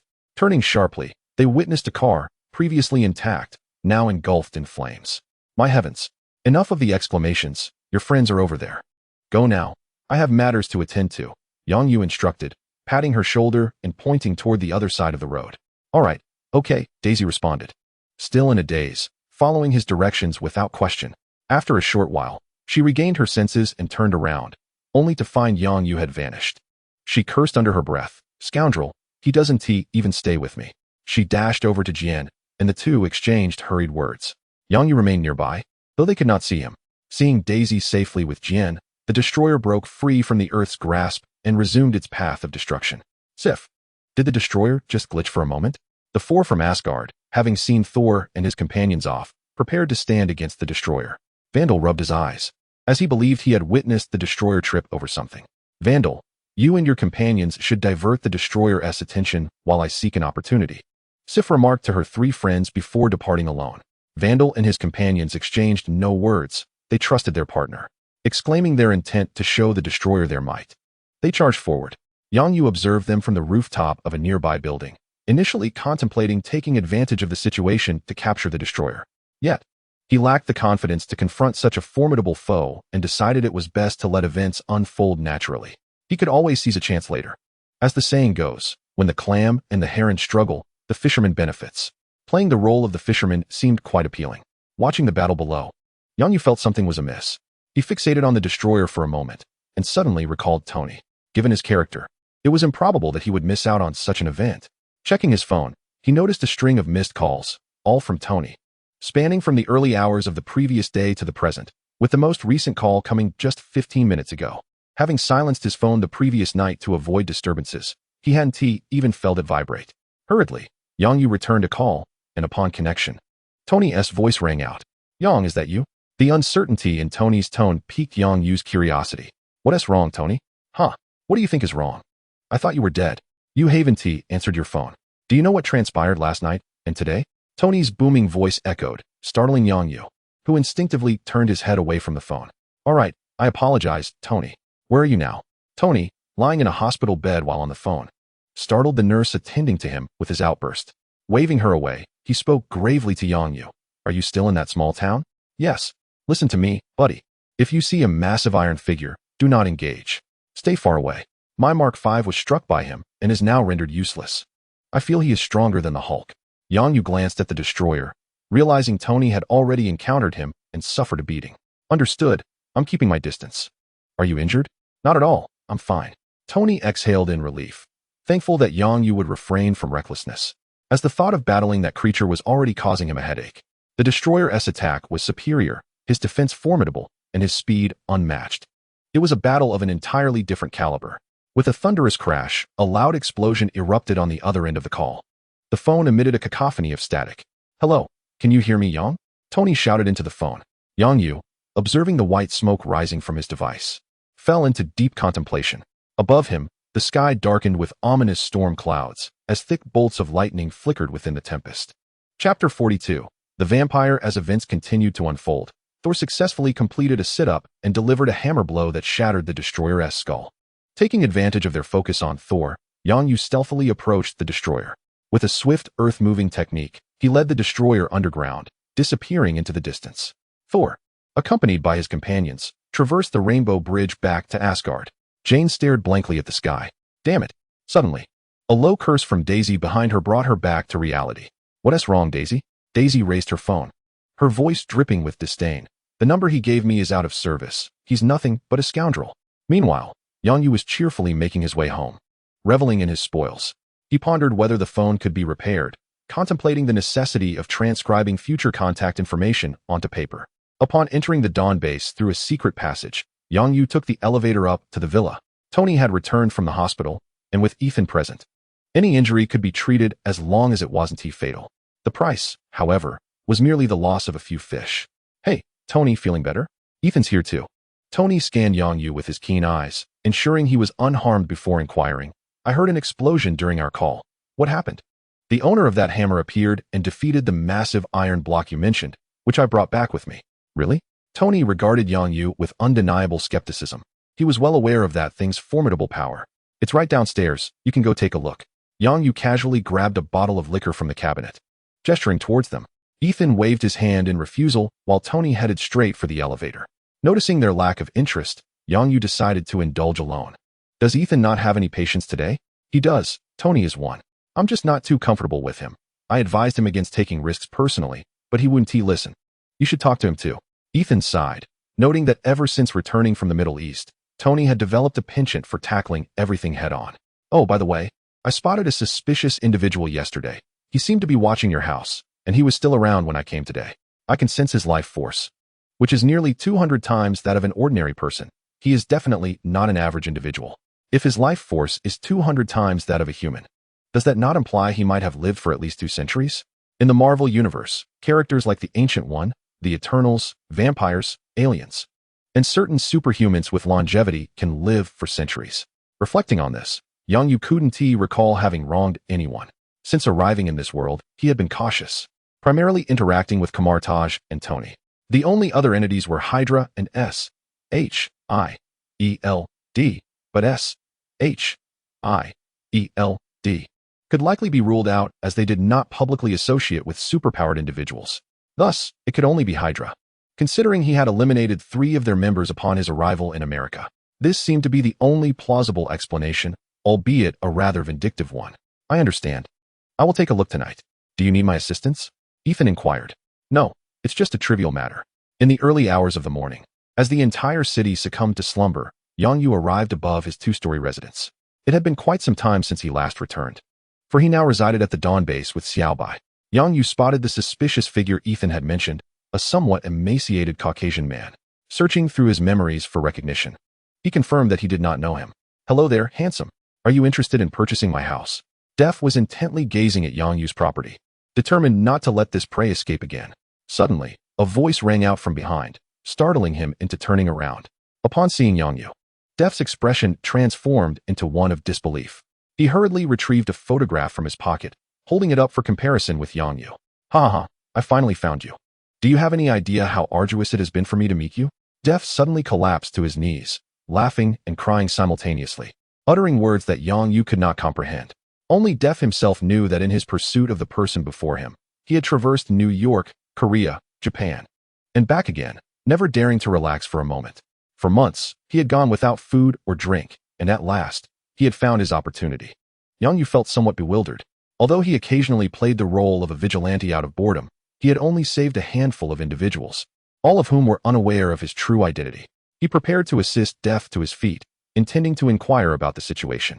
However, a shadow darted past him, and two strong hands seized his throat, lifting him high into the air. What the? It was the handsome Caucasian, though his current appearance was far from attractive. With crimson eyes, bulging veins, and 4 sharp fangs, it became evident that he was a vampire. No wonder he moved with such swiftness. "Ha ha ha, I finally caught you. Let me savor your enticing aroma once more," Def cackled madly, leaning closer to Yang Yu. Hey, this is a bit too intimate for 2 men." Though his throat was being gripped, the pressure wasn't excessive. Yang Yu could clearly sense that this vampire did not intend to kill him. Suddenly, Def's laughter ceased as he began to sniff Yang Yu, his nose exploring everywhere. "This is strange. Where is that captivating scent?" He looked up at Yang Yu, puzzled, and then buried his head back into Yang Yu's side, nudging around like a pig. Yang Yu felt a pang of irritation but decided to endure it for the sake of information. "Excuse me, Mr. Vampire, who are you?" However, Def paid no heed to him. After all, he was merely a source of sustenance, unworthy of conversation. As Yang Yu felt a release in his neck, he observed the vampire lower one of its hands, then reach toward his trousers. Alas, this was too much to endure. Employing the wood release technique, sharp wooden spikes emerged from Yang Yu's body, lunging fiercely toward Defu. Given their close proximity, Defu noticed the attack but had no time to evade it.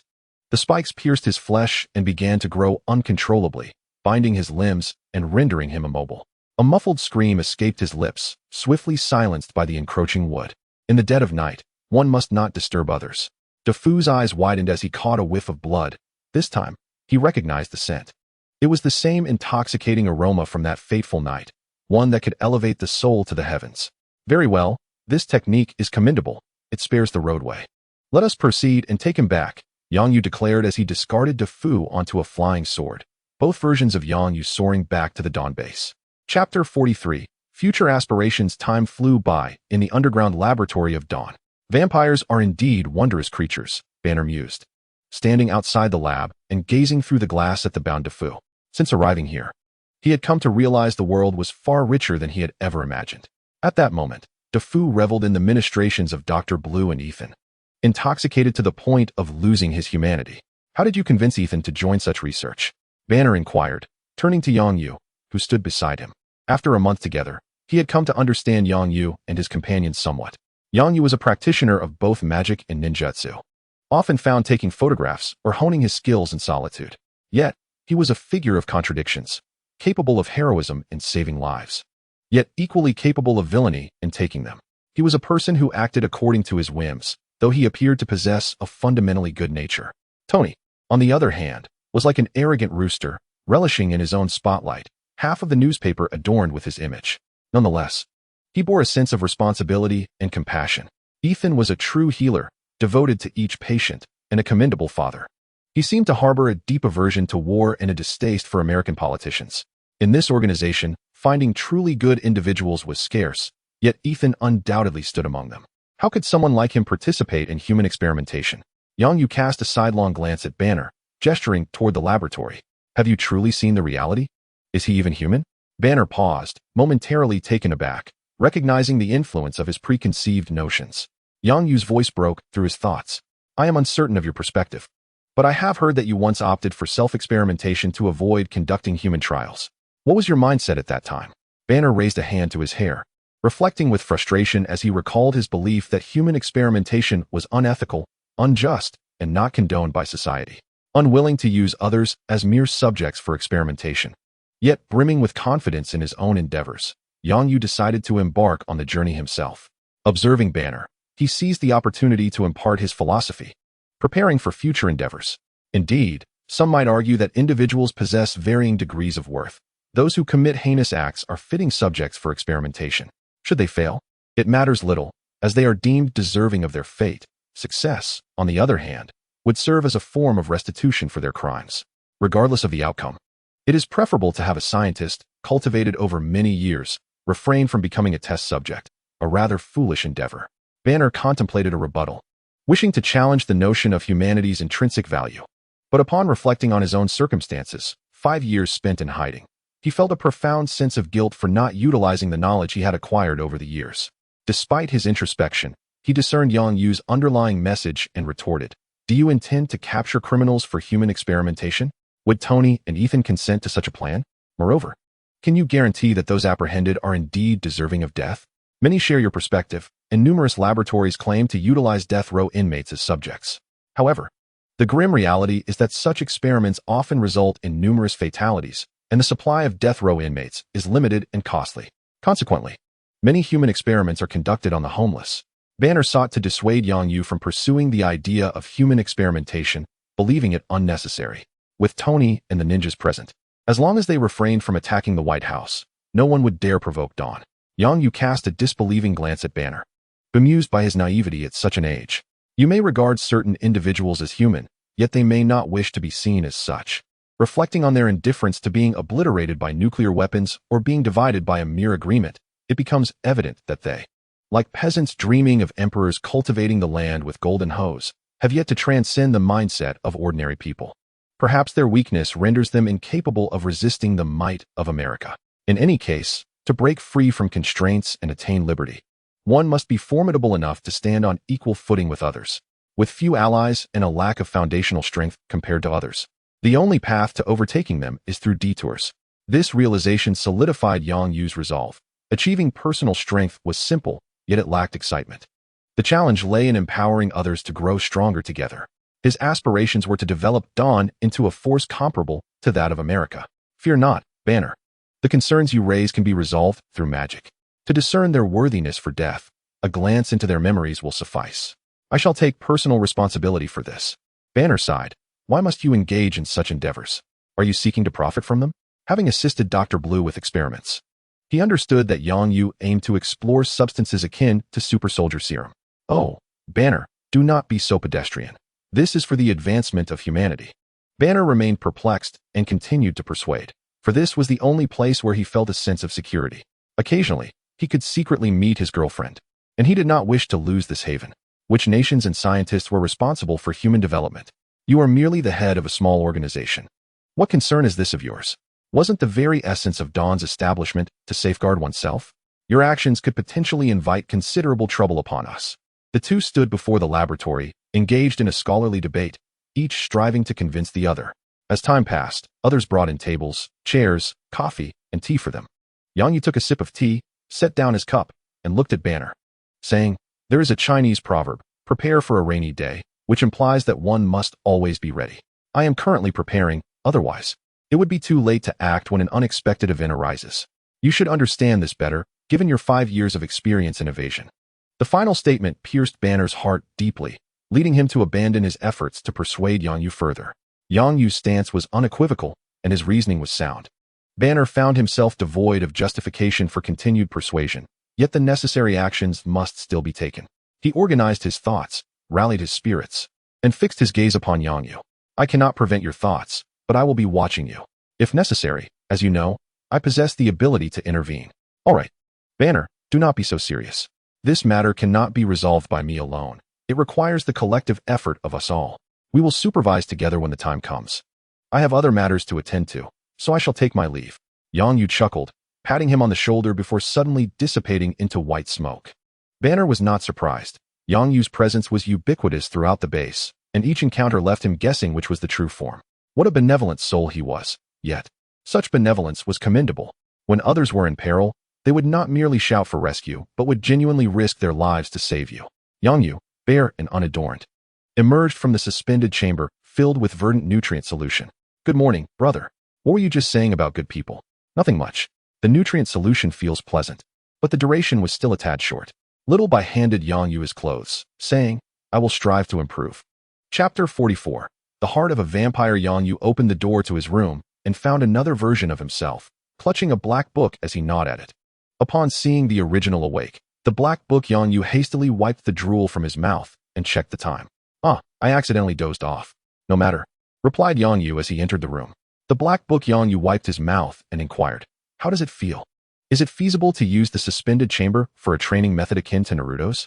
Yang Yu reached for the dark tome, sitting beside him as he responded. It is feasible, as long as one does not exceed 3 sessions in a single day. It feels akin to dreaming, but exceeding that threshold transforms it into a nightmare. The efficiency has increased by more than threefold. If one's mental fortitude were stronger, the efficiency could rise even further. Yang Yu, unconcerned, remarked, that will suffice. After all, you lack the assistance of the 9 tails. By the way, I found a passage regarding vampires on page 93. Yang Yu turned to that page and skimmed through it, raising an eyebrow. The content evoked a saying in Yang Yu's mind. Consuming it could extend one's lifespan. Who would have thought that the records in the classic of mountains and seas might be true, albeit with some discrepancies? Yang Yu looked at his true self with a grin, recalling that he had worn a similar expression upon first encountering this information. Surprisingly, a vampire's heart could indeed serve as an elixir of longevity, though the method of acquisition might be rather brutal, he mused after reading it thoroughly once more. One must extract the heart while the vampire is still alive, employing a violent approach, and then preserve it through special means. Otherwise, the heart would disintegrate along with the body. He jotted down the recipe and the method for preserving the vampire's heart before returning the book to Yang Yu. Yang Yu accepted the book, inquiring, will you be going in person? Yes, I need to stretch my legs a bit. Yang Yu proceeded to the laboratory, extracting a small tissue sample from Defu, and then made his way to the quiet chamber. He emerged only at night, now holding an object resembling a compass. Mounting his flying sword, he soared out of the base, eventually hovering above a tavern in the Brooklyn area. After several directional adjustments, the needle consistently pointed towards the same destination. This is it. Yang Yu found a secluded corner to descend, transforming into the likeness of the superhero Henry Cavill. Approaching the tavern entrance, he glanced down at the compass to confirm his location. He placed the item down and pushed the door open, traversing a corridor. This tavern appeared to lean towards tranquility, with an overall ambience akin to a quiet bar. The clientele was sparse, gathered in small clusters, chatting and drinking in a relaxed manner. This was unexpected for Yang Yu. The vampires he had seen in films were typically reveling in bars. Hello there, handsome. Are you alone? A striking woman, resembling a golden-furred cat, sauntered out from behind the counter with an allure that could score a perfect 90. She approached Yang Yu closely, almost pressing herself against him. Yang Yu noticed her taking a deep breath, a blush blooming on her cheeks. Handsome, your scent captivates me deeply. Would you be interested in a private chat? As she spoke, she leaned in closer, sensually moving against Yang Yu, greedily inhaling his essence. Not only her, but Yang Yu also noticed that several patrons, who had been drinking moments ago, now stood up, their eyes gleaming with the same fervor as the beautiful woman, akin to that of a gourmet anticipating a delectable feast. Feeling his wrist grasped and guided to a soft place, he remarked, My dear, are you in such a hurry? Your friends are still watching, you know. The golden-furred cat leaned in close to Yang Yu's ear, exhaling a breath filled with temptation as she softly uttered, Let us hasten, for I can no longer contain myself. Allow me to possess you exclusively, handsome. Yet, concealed from Yang Yu's sight, the cat's eyes glowed crimson. Her mouth agape, revealing 4 sharp fangs. A muffled gasp escaped her lips, but the searing pain rendered her muscles rigid, leaving her to emit only guttural sounds. Thank you for your hospitality. Witnessing the beauty beside him disintegrate into ashes, Yang Yu felt a pang of regret. However, the heart in his hands swiftly eclipsed that sentiment with exhilaration. As a vampire hunter, he had slain Tiffany. Let us unite and vanquish him. That vile Tiffany deserved her fate. This man shall be mine. A group of 6 men and 4 women, in a frenzy, charged toward Yang Yu. Suddenly, the decorative potted plants within the tavern began to grow wildly, branches thrashing about, barring the 10 assailants' path. The plants in the 4 corners intertwined, forming a wooden enclosure that encapsulated the group, resembling an arena where their adversaries were wooden doppelgangers composed of branches. 10 identical Henry Cavills were enough to drive the assailants into madness. It seemed the wooden arts had grown stronger. After assessing the battlefield and confirming all was in order, Yang Yu turned to the front of the stage, scanning his surroundings. He retrieved a large glass bottle from below and filled it with liquor. From his pocket, he produced a small black vial and, over the vampire heart in his possession, gently sprinkled a dash of the black powder. Suppressing his nausea, he rubbed the powder evenly onto the heart. The vampire's heart, more vivid than an ordinary one, glistened brilliantly, but upon contact with the black powder, it morphed into a dark hue. Carefully, Yang Yu began to retract his dark magic, cautious of failure that could reduce the heart to mere ashes. Yes, success at last. With all his power returned, the heart remained intact. He placed it into the liquor bottle, watching it gradually sink to the bottom. According to the scriptures, the black powder, when submerged in liquid, would better preserve the potency of the medicinal material. Clapping his hands, he surveyed the battlefield before stealthily merging into the shadows. Seizing the moment when a vampire was cornered against the wall, Yang Yu struck with a swift maneuver, extracting the heart before retreating to the bar to resume his previous actions. Stephen is dead. We cannot defeat them. What shall we do? A female vampire exclaimed in fear, clutching a male vampire's hand. The male vampire quickly scanned their surroundings, spotting a gap among the plants. His eyes lit up as he bellowed to the others, "Break through the wall and escape." The remaining 6 instantly abandoned the fight, turning toward the wall in a rush.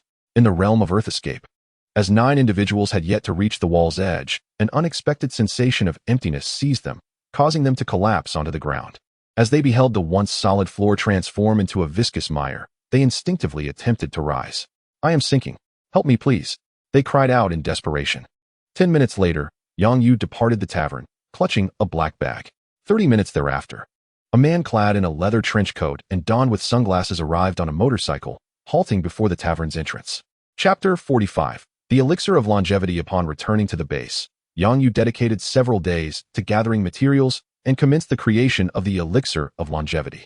After 5 days, having wasted 2 vampire hearts, he successfully concocted a potion that exceeded his expectations in appearance. Holding a small glass vial filled with a pink liquid, he marveled at its beauty. Initially, the mixture had been a dark, bubbling concoction with an overwhelmingly foul odor. However, upon completion, it transformed into a crystalline elixir, exuding a refreshing scent of herbs. "Xiaobai, are you there?" Yang Yu called into the air, and Xiaobai promptly responded, "I'm here, brother. Please summon Gao Lan for me." "All right." Before long, a gentle knock echoed, and Lady Gao's voice penetrated the room. "Knock, knock. Sir, your subordinate has arrived." Stowing the red vial, Yang Yu rose to open the door, nodding at the elderly Lady Gao. "Follow me." He led her through several coded doors into an expansive laboratory. Lady Gao kept her head bowed throughout, aware that this place was far beyond her station. After a brief wait, Dr. Lan and Banner arrived, accompanied by a group of researchers gathered by Yang Yu from various locales. "Ha ha ha, boss, we've arrived. Let us initiate the experiment." I can hardly contain my excitement. Yang Yu cast a sidelong glance at them. "Patience." Dr. Lan's smile faded, while Banner, grinning, stepped forward to greet Yang Yu. "Yang, I heard you were researching some potions. Oh, by the way, you might not know." Banner recalled that the memories between his avatars were not shared and sought to change the subject.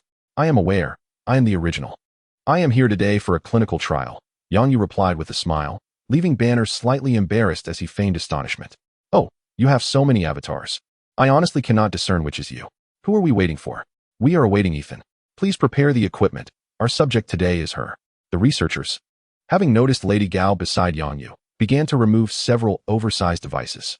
This space had previously been designated for abominations, evident by the excessively large bed, which was clearly unsuitable for Lady Gao. "Is it safe?" Banner inquired quietly, glancing at Lady Gao. Yang Yu reassured him, "She won't die.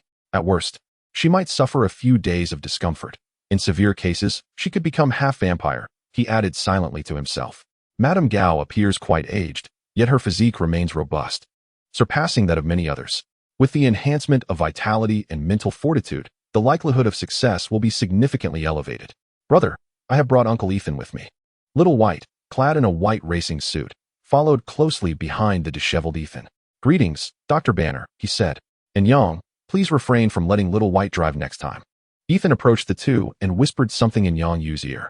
Dr. Banner, puzzled, inquired of Ethan, "Were you on a date prior to this?" "Why do you ask that?" Ethan replied, perplexed, only to notice Banner gesturing towards his own attire. Little White said he would come pick me up, but it turned out to be a motorcycle. And we were pursued by traffic police the entire way. Ethan chuckled, explaining that fortunately he brought a helmet, or else his illustrious reputation would have been utterly tarnished. Yang Yu playfully tapped Little White on the forehead, signaling everyone to prepare to commence. All right, everyone, let us begin, Little White announced as he uploaded the data. Upon viewing the information, the crowd gasped in astonishment, their gazes drawn to the red vial placed upon the table in the laboratory. Can the longevity serum truly extend life? Banner turned to Yang Yu with intrigue. Who knows? That's why we conduct experiments, Yang Yu replied, calming the group of researchers, yet noticeably igniting their enthusiasm.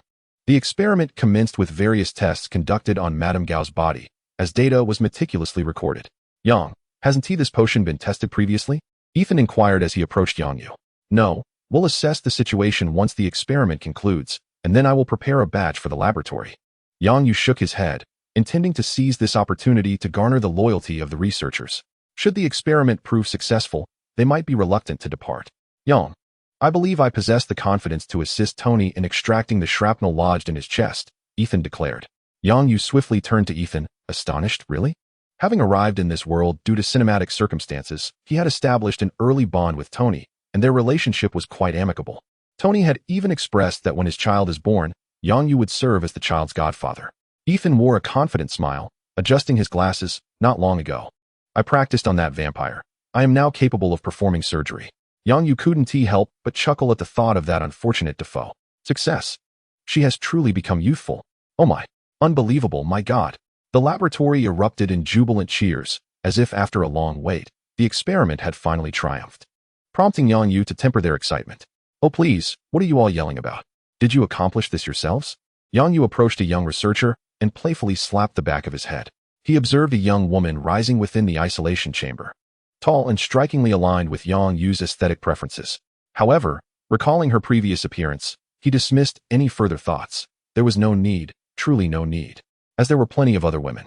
However, he could introduce it to Tony. A thought crossed Yang Yu's mind, and a smile graced his lips. The researcher, who had just been reprimanded, widened his eyes and cautiously approached, taking a deep breath to ask, Boss, is this medicine for sale? Yang Yu retracted his smile and turned to look at him with an impassive expression. You are still young. No, it's not for me. I want to buy it for my parents. They already have gray hair. If possible, I would like to purchase it. I can work for you my entire life. And I can sign a contract. Yang Yu listened quietly to his words, then turned to the group of researchers, both young and old. Do you want it? Speak boldly. I am considering incorporating this potion into your benefits. The anxious researchers exchanged glances, and an elderly researcher with white hair raised his hand. I want it. I want to see my grandchildren grow up. Their parents passed away early. All right, I understand. I will include the potion in your benefits. You can exchange contribution points for it. Yang Yu led Ethan and the others out of the laboratory, the sound of calls still echoing behind them. Are you really planning to give them that potion? Aren't you afraid of being discovered? Banner still appeared incredulous, astonished that such a potion existed. If word got out, wouldn't there be chaos? What else can I do? I have already promised them. Besides, you are with us. Who would dare to challenge us? You can unleash Hulk if needed. Now do you see why I had to prepare? It's not that we avoid trouble. It's that if we do not provoke anyone, they will not come after us. Banner nodded with a wry smile. After a while, he parted ways with Yang Yu and the others to attend to his own matters. Yang Yu turned to Xiaobai and Ethan. Xiaobai, go prepare an operating room. Ethan, inform Tony, and once everything is ready, let me know. I will prepare a vial of potion for testing. Chapter 46. The operation. During the process of refining the potion once more, Yang Yu had become significantly more adept. By the time Xiaobai arrived to notify him, he had successfully concocted 2 vials of the potion. After one failure, he had only 4 hearts remaining. They were somewhat scarce. Yang Yu took the 2 vials and exited the quiet room, heading towards the newly arranged operating room. Tony. Ethan was already donned in a white lab coat, indicating that he was prepared. What do you have there? Some new red wine? Tony inquired, glancing at the pink glass vials Yang Yu held. Yang Yu handed 1 vial to him, stating, drink this. Are we not saving it to celebrate after the surgery succeeds? A flower wine. Tony accepted the glass vial, bringing it close to his nose and sniffing it, a puzzled expression forming on his face. Yang Yu offered the other vial to Ethan. It can enhance your condition. Thank you. Ethan did not decline. His age indeed warranted it. How much longer can it extend life? He asked curiously after downing the potion. Tony looked at Yang Yu with a face full of questions. I don't know. It depends on the quality of the materials. It could be 100 years, or it could be 1,000. Yang Yu shrugged. The book did not specify, and he had only seen one vampire heart, making comparison impossible. The results of the examination will soon reveal the truth. Do not forget that I am still here. What is this? Is it a medication? Tony, with one hand free, grasped Yang Yu's shoulder and turned him towards Ethan. Look at Ethan. Yang Yu gestured to turn Tony's head in Ethan's direction. Wow, Ethan. Your hair has grown. Tony exclaimed. The room was also occupied by 5 nurses, who covered their mouths in astonishment, their eyes wide open, witnessing the transformation of Ethan from a balding uncle to a strikingly handsome man. Upon witnessing the entire scene, the nurses' expressions conveyed a sentiment far stronger than mere shock, an undeniable yearning. How does it feel to be young again? Do you feel an urge to feed? Ethan glanced at his hands, clenched them tightly, and replied with a smile, I feel great. Yang, have you discovered the elixir of immortality? Tony looked down at the red bottle in his hand, then lifted his gaze back to Ethan, utterly astounded. Drink it quickly, or else these little nurses will be unable to contain themselves. Yang Yu turned to glance at the 5 eager-eyed nurses, and then playfully teased Tony. Is there more? Tony hastily finished the drink and inquired, eager to procure a bottle for Papa. Indeed, is it delicious? It's made from the heart of a vampire. Yang Yu said with a mischievous grin directed at Tony. Cough. It's all right, a bit bitter, but quite comforting. Tony felt a warm sensation enveloping him, his posture instinctively straightening, invigorated by the experience. Compared to this feeling, what was a mere vampire's heart? Do they know it's harmless? Tony whispered, shifting his waist. Yang Yu chuckled and deliberately spoke louder. It's fine. They can exchange contribution points for it. Really, sir? Yang Yu heard a familiar voice and turned, uncertainly asking Ingzi. Yang, are you still a man? Miss Ingzi hardly recognizes you. Tony seized the opportunity to tease back. Upon seeing Ingzi remove her mask, Yang Yu smiled and nodded at her. Indeed, after the system update, you will be able to see it, but for now, you probably cannot afford it. Ingzi's expression reverted to a dazed look, her mind drifting, as she automatically disregarded the notion of affordability. Observing the 5 excited girls, Yang Yu fell into contemplation. Perhaps this could be a means to summon Zhao Hailuan. I feel ready to commence. I have had my fill of these small capsules. Tony had already changed into a hospital gown and laid down on the bed, appearing quite confident in Ethan's skills. Yang Yu wished him success. The 5 nurses wheeled the bed into the disinfection room, where Ethan awaited them in the sterile environment. Yang Yu intended to wait for Tony to finish his surgery, but just as he settled down, his phone rang. Yang Yu answered the call. Papa? Yang, is Tony with you? I called him, but he isn't answering. Yang Yu glanced at the disinfection room, a glass enclosure where he could see Tony being sprayed by the 5 nurses. It must be disinfectant. Did he not inform you? What? Are you concealing something from me? Are you there? Pepper furrowed her brows, sensing something amiss. Ahem. Tony is currently preoccupied. He may not be able to call you until tomorrow. Tell him to wait for me. Beep, beep, beep. Yang Yu hung up the phone, an expression of intrigue upon his face as he glanced at Tony. So, she knows where we are? At Stark Tower. Pepper ended the call and approached Coulson. Could you give me a ride home? Ever since Tony abruptly began regulating his diet these past few days, she had felt an unsettling anxiety and had even taken the liberty to investigate. At your service, Miss Potts. Yang Yu stepped to the glass and used a telepathic spell to communicate with Tony. Miss Potts is on her way. You are in trouble, Tony. While relishing the attention of 5 nurses, Tony turned sharply at Yang Yu's message and spotted the phone he was holding aloft outside. Tell Ethan to wait for me. Upon Tony's emergence, Yang Yu directly inquired. Did you not tell Pepper that you would be undergoing surgery today? I didn't want her to worry. Lend me your phone. Tony took the phone outside, and shortly after, it was tossed back from the other side. Agent Coulson from SHIELD is looking for me. Inform Ethan that the surgery has been postponed. I'll handle him and return shortly. Seeing him truly leave, Yang Yu turned to instruct Ingzi to summon Ethan. Do you have plans for tonight? Yang Yu asked as Ethan appeared. None. Would you care to join me for tea? The patient brooded himself, claiming it's tea from your homeland. Ethan, unfazed by being stood up, took Yang Yu along for tea. Tony, now dressed differently, settled on the sofa with a glass of red wine, leisurely awaiting Pepper's return home. The sound of the door creaking open signaled Pepper's entrance with Coulson in tow. Tony stood to greet them, extending his arms to embrace Pepper. Oh, Tony, you underwent cosmetic surgery, and you had the audacity to keep it from me.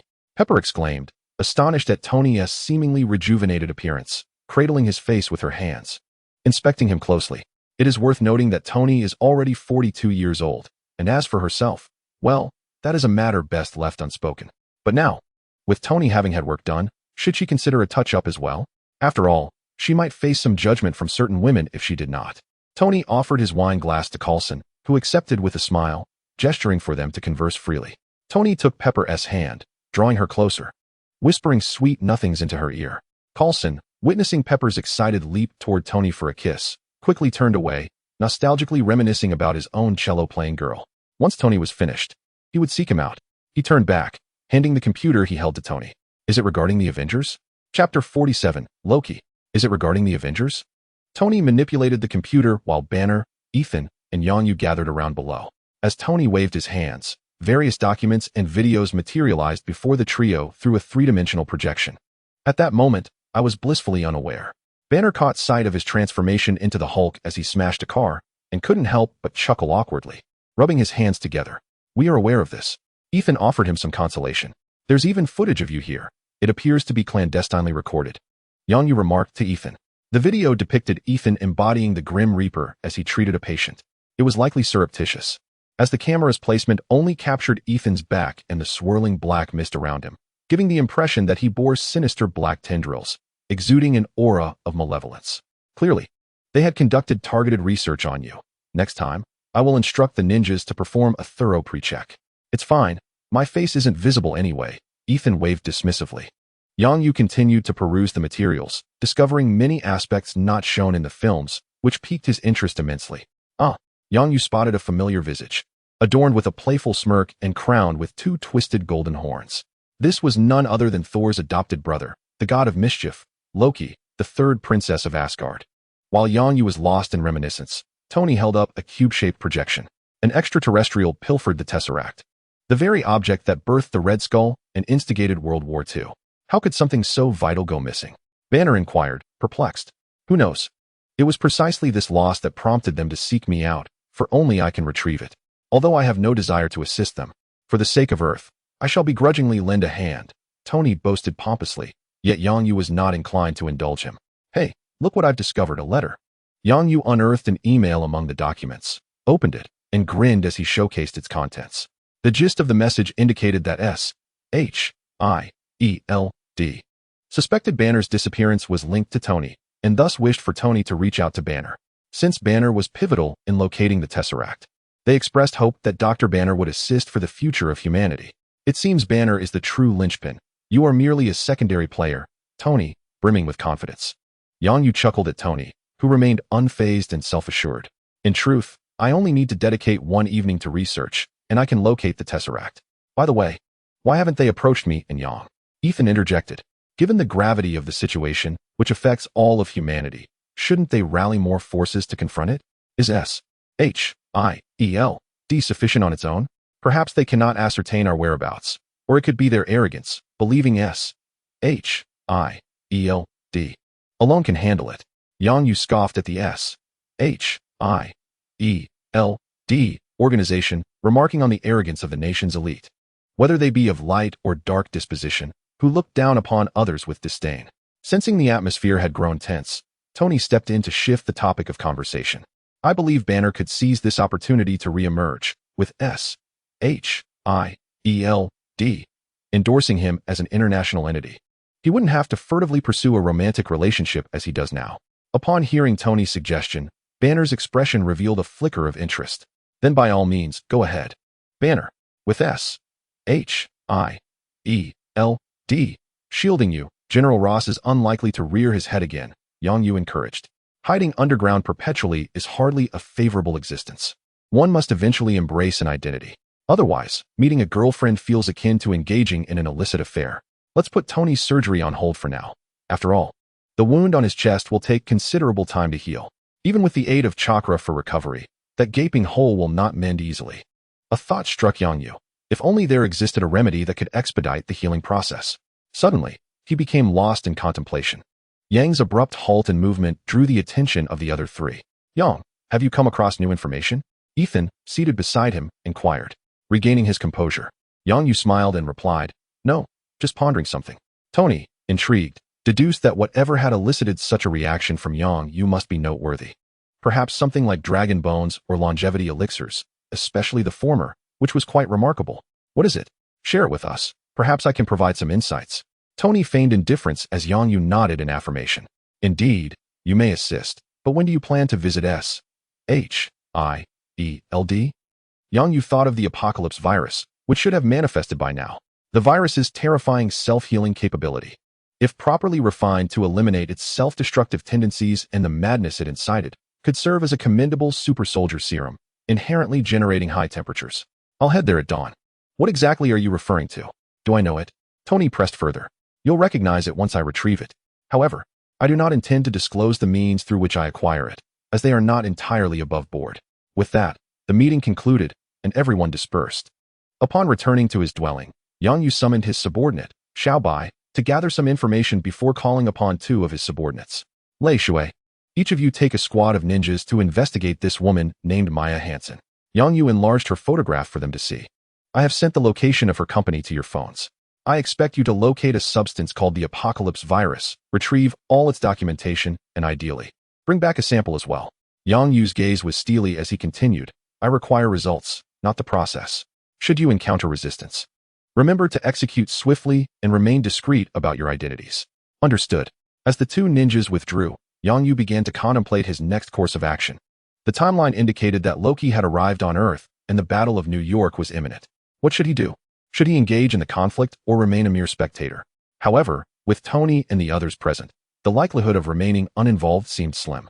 Thus, he needed to consider how to maximize his own interests. First and foremost was the vendetta stemming from his initial deportation, the instigator of which remained a mystery. Nonetheless, the military high command was undoubtedly entangled in this affair, presenting an opportunity to leverage the chaos of the New York battle alongside the news of nuclear missile launches. Even if he couldn't unseat them from power, he could certainly inflict considerable irritation upon them. Secondly, there lay the opportunity to procure Chitauri weaponry, allowing him to conduct research with the aim of developing a spacecraft, thereby realizing his dream of cosmic exploration. As for the Tesseract and the Mind Stone, acquiring them would be advantageous, yet they were not essential, as he was not yet equipped to wield such artifacts. Observing the surge of white magical energy in his hands, the raw primordial magic revealed its known properties, replication and transformation. He could replicate various powers he encountered and freely convert between them. Even without seizing the Tesseract and the Mind Stone, he could attempt to interact with them, which would likely grant him access to the powers of space and mind without the risk of backlash. Chapter 48, Tony. Who learned about Chinese culture when a person becomes engrossed in cultivation, their perception of time tends to wane. Brother, Uncle Tony is calling, echoed the voice of Little White in the quiet room. The figures within simultaneously opened their eyes, and one rose to his feet. Continue without me. I will take this call. The others resumed their meditative state, diving back into the ocean of knowledge. Hey, buddy, did you hear that? I think I need your help, Tony said, a hint of urgency in his voice, having narrowly avoided death once more. Give me your location. I'll suit up. Yang Yu set down his phone and returned to the tranquil chamber, gathering his gear. I'm heading out. Please keep the shadow clones active for now. Is the plan about to commence?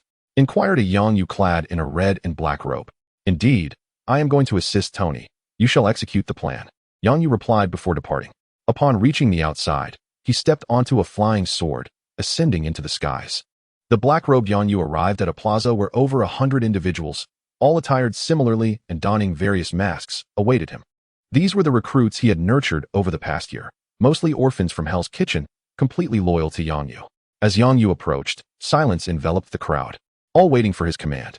Brother, everyone is here, Little White announced, accompanied by a group of ordinary staff members. A great battle is about to unfold in New York. You are now permitted to communicate with the outside world, allowing your families to evacuate the city.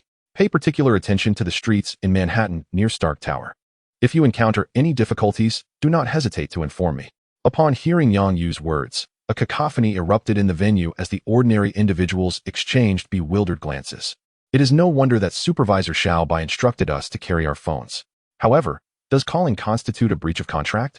My aunt resides over there. I must hasten to make the call. The line is dead. Has my account run out? Why is no one answering? No one present doubts the veracity of Yang Yu's statements. They have witnessed an array of extraordinary phenomena here. Marvelous ninjas, the colossal green giant, and even pharmaceuticals that extend the lifespan of ordinary people, all of which have profoundly altered their worldview. Moreover, the benefits here are exceptional. Aside from the inability to communicate with the outside world, there is little to be dissatisfied with. They instinctively believe that this must be some special government department. Soon, a staff member emerged to announce their inability to contact family. Yang Yu instructed them to write down their addresses, dispatching a ninja to swiftly retrieve their loved ones from the danger zone. Xiaobai organized all personnel within Stark Tower to dine in another district, informing them that Stark would cover the expenses. Understood, I will make the arrangements immediately. Xiaobai quickly grasped Yang Yu's intentions, recognizing that her Douyin and Matewan companies were also based in Stark Tower. Furthermore, she was to disseminate information online, warning that New York was on the brink of an alien invasion, advising all to vacate the city or seek refuge in the subway. Caution was paramount. Avoid drawing attention and circumvent J.A.R.V.I.S. as he is compromised. Yang Yu expressed his concerns, aware of J.A.R.V.I.S.'s history of system tampering. The rumor disseminator, Xiaobai, acknowledges. She saluted Yang Yu and swiftly changed into another outfit. Within the base, she utilized projections to appear instantaneously beside each Yang Yu. This is no mere rumor, Yang Yu murmured, surveying the crowd. Meanwhile, his true self was en route to the aerial aircraft carrier. As Natasha and Banner plummeted to the next level, Natasha, sensing something amiss, anxiously observed the groaning Banner. Her heart raced, and she dared not breathe. "Oh, my poor back," Banner groaned, clutching his waist as he stood, turning to face the anxious Natasha, his gaze drifting behind her. "Do not fret, Agent, for you do not pique my interest." Natasha, relieved by Banner's lack of transformation, replied, "I consider myself fortunate." Observing Natasha struggle to free her trapped foot, Banner hurried to assist. "Allow me to help you." "Thank you. Doctor, can you control that thing now?" Natasha inquired with wide, innocent eyes. Banner lifted the obstruction, enabling Natasha to break free from her constraints. As he turned back, he caught sight of Natasha's innocent demeanor and exhaled in relief. Fortunately, he had reviewed the files and recognized her as a top-tier agent. Otherwise, he might have been deceived. Banner feigned anger, his tone fierce as he exclaimed, "I am not some mere object." The atmosphere fell abruptly silent, with Natasha maintaining her innocent expression. Banner, feeling somewhat awkward, couldn't he help but notice that he hadn't intimidated her at all. Suddenly, Natasha burst into laughter, rising to dust herself off. "Has anyone ever mentioned that your acting skills are rather lacking? And your expression isn't intimidating at all? Is that so? I was actually attempting to perform just now." Banner offered weakly as he followed Natasha. "Let us hasten. We should first check on Loki," Natasha suggested. "All right, lead the way." At that moment, Yang Yu happened to catch sight of the tilted aircraft carrier. As he approached, he noticed a green circular capsule being deployed from beneath the carrier, seemingly containing a person. Yang Yu hesitated momentarily but chose to disregard it, flying directly toward the aircraft carrier. He casually retrieved his Huawei 60 and snapped a photograph of the carrier. Upon receiving the information that his check-in was successful, Yang Yu felt a surge of joy, only to be slightly disheartened upon realizing it was yet another temporarily unusable item. Stowing his phone, he soared toward a turbine engine emitting black smoke. Upon arrival, he witnessed a brawl between two enemies and Captain America. Yang Yu conjured two white talismans and hurled them at the adversaries. Steve, seeing the foes engulfed in crimson light, transforming into two blazing fireballs, swiftly turned to glance at Yang Yu. He recognized him from the files as Tony's friend and a wealthy individual. His ability involved a flying sword and the creation of talismans from Chinese lore, with his power level undetermined and deemed a low threat. Confirming Yang Yu as an ally, Steve nodded in acknowledgement before vaulting up to flip the red switch. Seizing the opportunity, Yang Yu produced another phone, capturing the scene of Tony in a precarious situation. Once Tony emerged, he expressionlessly tucked his phone away. "I saw that. Yang, what a wicked sense of humor." Yang Yu flew over, expanding his flying sword to catch the sparking Tony. "You truly are in a dire state. Where's your new armor? Saving it for the new year?" Yang Yu recalled that Tony had dismantled the destroyer and developed a new suit thereafter. Tony removed his helmet, casting a proud glance at Yang Yu. "In your culture, we would call this a long table. It is my trump card." Yang Yu was taken aback, giving him a thumbs up. Chapter 49. Data theft. A roar erupted from the other side of the aircraft carrier. "It's Banner." Yang Yu and Tony exchanged a knowing glance. The voice was unmistakable. Yang Yu was puzzled, as Banner was bound by the 5-element sealing technique, making it exceedingly difficult for Hulk to emerge unless Banner intentionally triggered it or faced a life-threatening crisis. "This is not good. We must investigate," Yang Yu urged as he and Tony rushed into the aircraft carrier, bringing Captain America along with them. On the other side, Loki gazed at the transformed Hulk with a sinister smile before vanishing through an exit. Controlled by the Mind Stone, Coulson blocked the exit, raising his pistol to aim at Natasha. Cursing her misfortune, Natasha never anticipated an ambush upon her arrival. Fortunately, her quick reflexes allowed her to evade the attack. However, Banner, following closely behind, was struck by a bullet and collapsed. It appeared that his transformation into the Hulk was imminent. Caught between a wolf and a tiger, the memory of the rampaging Hulk from the video left her devoid of hope for salvation. Bang, bang, bang. 3 gunshots rang out, and Natasha, astonished, stared at the massive greenback shielding her, suddenly engulfed by a sense of security. Yet, when Hulk turned around and flashed her a wicked grin, she nearly drew her weapon in fright. "Hulk!" he roared, charging violently towards Coulson. Natasha, startled, quickly shouted, "Don't kill him, Dr. Banner. Take it easy." Simultaneously, Banner, within his consciousness, echoed her plea. Ever since Yang Yu had placed the seal on him, he had been able to awaken within his mindscape upon Hulk's transformation, enabling him to converse with the creature. Bang, bang, bang, bang. With a final shot, Coulson emptied his magazine into Hulk's formidable chest. Ultimately, Hulk flicked him away with a mere finger. Coulson crashed against the wall, unconscious. Fortunately, Hulk had shown restraint, a testament to the time Banner had spent with him, teaching him. In the mindscape, Banner sighed in relief upon witnessing Hulk spare Coulson's life.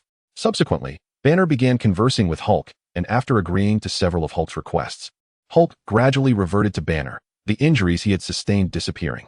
After ensuring Coulson was unharmed, Natasha called for assistance and approached Banner, her expression laden with concern. "Dr. Banner, how do you feel?" "I'm well. It's the first time he has actually listened to me," Banner replied, tearing away the strips of cloth from his body and grinning. At that moment, Yang Yu's voice echoed from the corridor. "I picked up an old bird on the way. Who will claim him?" Yang Yu arrived with Tony and Captain America by his side, a person draped over his sword. "Hand him over to me," Natasha said as she recognized Hawkeye and rushed to support him, beginning to assess his condition. Having reviewed Yang Yu's information, she quickly deduced why he was present. "What are your plans now?" Yang Yu inquired, observing them. The first-generation Avengers had been presented with a significant gift upon their initial meeting, and he wondered about their feelings. Tony and Banner exchanged glances with Captain America before diverting their attention, whispering softly to one another. Their voices were low but not intentionally concealed from the others. However, Steve, unable to comprehend their conversation, awkwardly engaged in dialogue with Yang Yu, who was equally lost. Engaging in idle chatter, a figure clad in a black trench coat arrived, abruptly interrupting the collective respite of the group. "Well done, Avengers. Though your inaugural collaboration was far from flawless, you have nonetheless vanquished the adversary. Greetings, Mr. Yang Yu. I am grateful for your assistance." Nick Fury extended his hand to shake Yang Yu's, though his expression bore an air of indifference. "No need for that. I have heard rumors of an extraterrestrial invasion, a matter of considerable gravity that warrants the attention of world leaders for a discussion. What do you think?" Yang Yu squinted, eagerly anticipating his response. Nick Fury, seemingly already aware of the online speculation, was not taken aback by Yang Yu's assertion. "Rest assured, no one can wreak havoc on this land, not even extraterrestrials." Fury commanded, "Escort Mr. Yang to the lounge. We have an important meeting to convene, gentlemen." He gestured for an agent to lead Yang Yu away. Tony, feeling disgruntled, was about to voice his discontent when he received a telepathic message from Yang Yu, compelling him to suppress his frustration. As Nick Fury clapped his hands to gather everyone, Tony simply departed, offering him no courtesy. Bruce Banner hurried after him, managing a conciliatory smile at Fury as he passed. His concern was palpable. "I understand," Nick Fury remarked, leveraging the situation to follow Steve and Tony into the previous conference room. Yang Yu was led by the agent into a room resembling a reception area, where the agent turned and politely stated, "Mr. Yang, in order to ensure confidentiality, I must conduct a search and confiscate your belongings, which will be returned to you upon your departure. Please rest assured." "Oh, proceed," Yang Yu replied, observing as the agent searched himself, removing his possessions, and then nodding in gratitude towards Yang Yu. "Thank you for your cooperation." "Not at all," Yang Yu responded. Watching the agent depart, he glanced at the surveillance camera before entering the room, as a faint shadow detached from his body, swiftly pursuing the agent. In the monitoring room, an agent reported the situation to Nick Fury. "Continue observing. Does he possess abilities akin to illusions or hypnosis?" This Yang Yu is becoming increasingly enigmatic. Fury pondered internally whether to enlist Yang Yu among the Avengers. However, the mystery surrounding Yang Yu's identity was profound. Even the Eastern Agency, the Divine Spear Bureau, could uncover no information. This left him with an unsettling sense of losing control, a feeling he found quite disconcerting. Meanwhile, the agent, having retrieved his mobile phone and other belongings, traversed 4 coded doors to reach a laboratory, where he handed over the items to a researcher. The shadow following him took action, sending strands of black lines connecting to the shadows of all the researchers, manipulating their movements while casting an illusion upon them. The shadow extracted a disk from its own body and inserted it into a computer. Approximately 10 minutes passed, and the shadow withdrew the disk, returning to the agent, guiding him back to the reception room. During this time, no one noticed anything amiss. The eyes in the monitoring room were predominantly focused on Yang Yu. Upon acquiring the disk, a slight smile graced Yang Yu's lips. Through the laboratory's computer, he could infiltrate the core data of S-H-I-E-L-D. With Xiaobai at the controls, S-H-I-E-L-D's firewall was as unguarded as an open door, allowing easy access. Yet, among the data, Yang Yu particularly valued the personnel roster and the locations of various bases. Once S-H-I-E-L-D crumbled, these would be his. For certain things cannot be purchased with mere currency. Yang, did you already know Loki would go to Stark Tower? Tony entered the room briskly, nearly colliding with Yang Yu. Yang Yu pushed him aside and stood up to leave. Let us hurry. Chapter 50. The Red Cloud and the Black-Robed Masked Man. What about Banner? He flew with them. Now tell me what happened.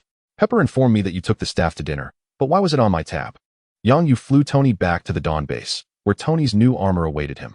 They had hired a ninja to assist them, but after a disagreement over wages, the ninja returned to inform him that they might be heading to Stark Tower to borrow energy. Yang Yu concocted an excuse to deflect the inquiry. Although Tony was perplexed, he did not linger on the matter. A battle had already erupted at Stark Tower, and J.A.R.V.I.S. relayed the situation. Tony strode purposefully towards a new suit of armor. With a swift turn, the armor donned itself upon him. You're going, right? Tony asked Yang Yu, aware of his discontent with the country. Yes, I'm going to retrieve some extraterrestrial equipment. Those scientists are incessantly requesting me to assign them tasks. Yang Yu gazed at the projection displaying the Chitauri army, which descended like a swarm of locusts. The film had portrayed the scenario too conservatively. A mere handful of Avengers could hardly withstand such an onslaught. J.A.R.V.I.S. Pull up more footage. We can see the Chitauri have begun attacking the crowds in the streets. Yet, for reasons unknown, Yang Yu felt no discomfort upon witnessing this scene. The fallen seemed as insignificant as ants, and his heart remained undisturbed. As Tony took flight, a pale pink suit adorned with a red cross on its chest descended from the wall. Brother, I want to help save people too.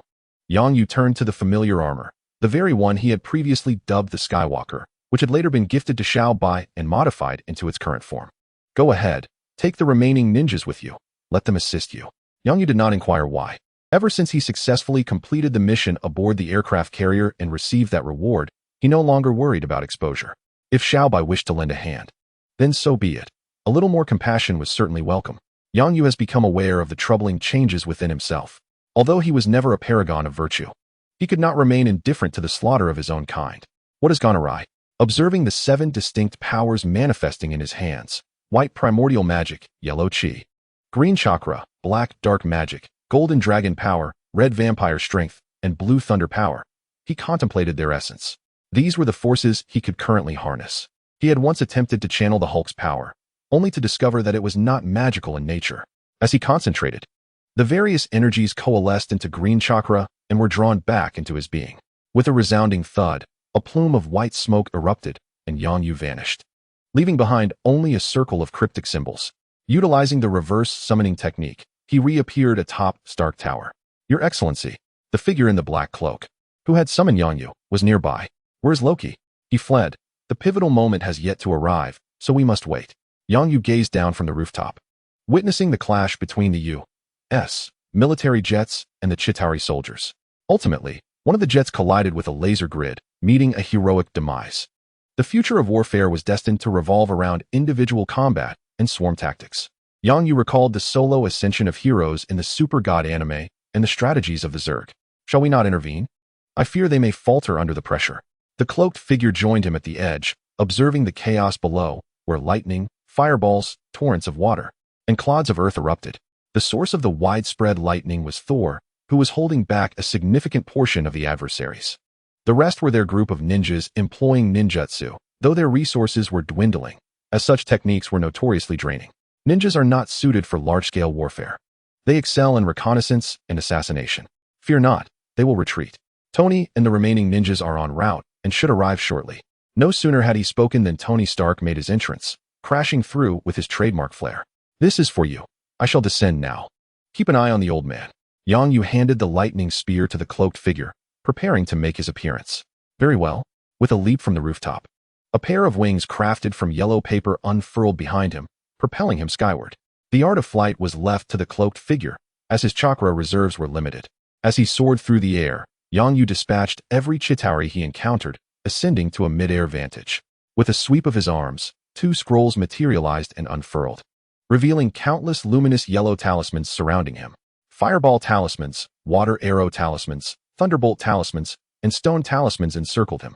While he did not possess a billion explosive talismans, he could certainly muster tens of thousands. Since mastering the art of wood release, the creation of talismans has become remarkably effortless.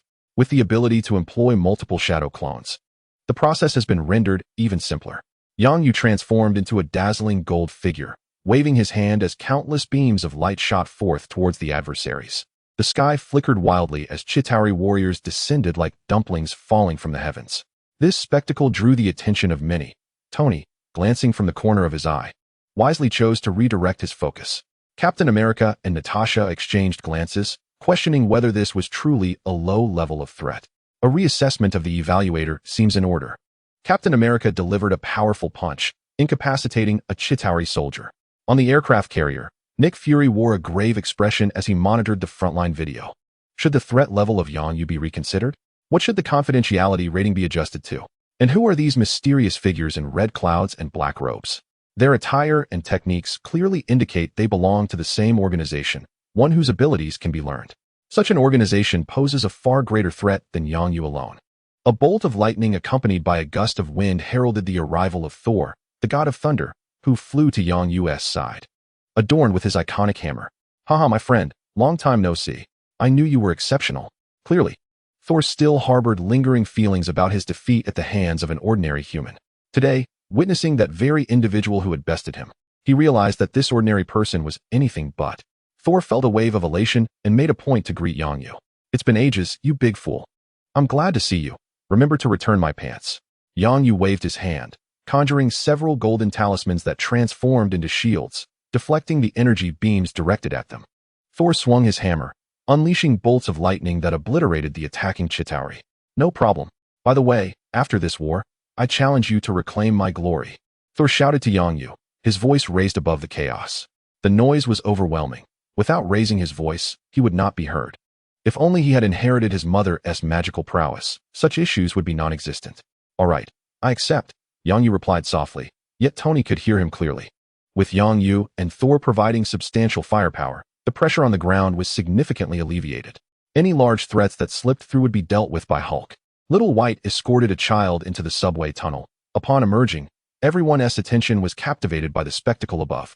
Orders were promptly given for 2 teams of ninjas to begin gathering spoils.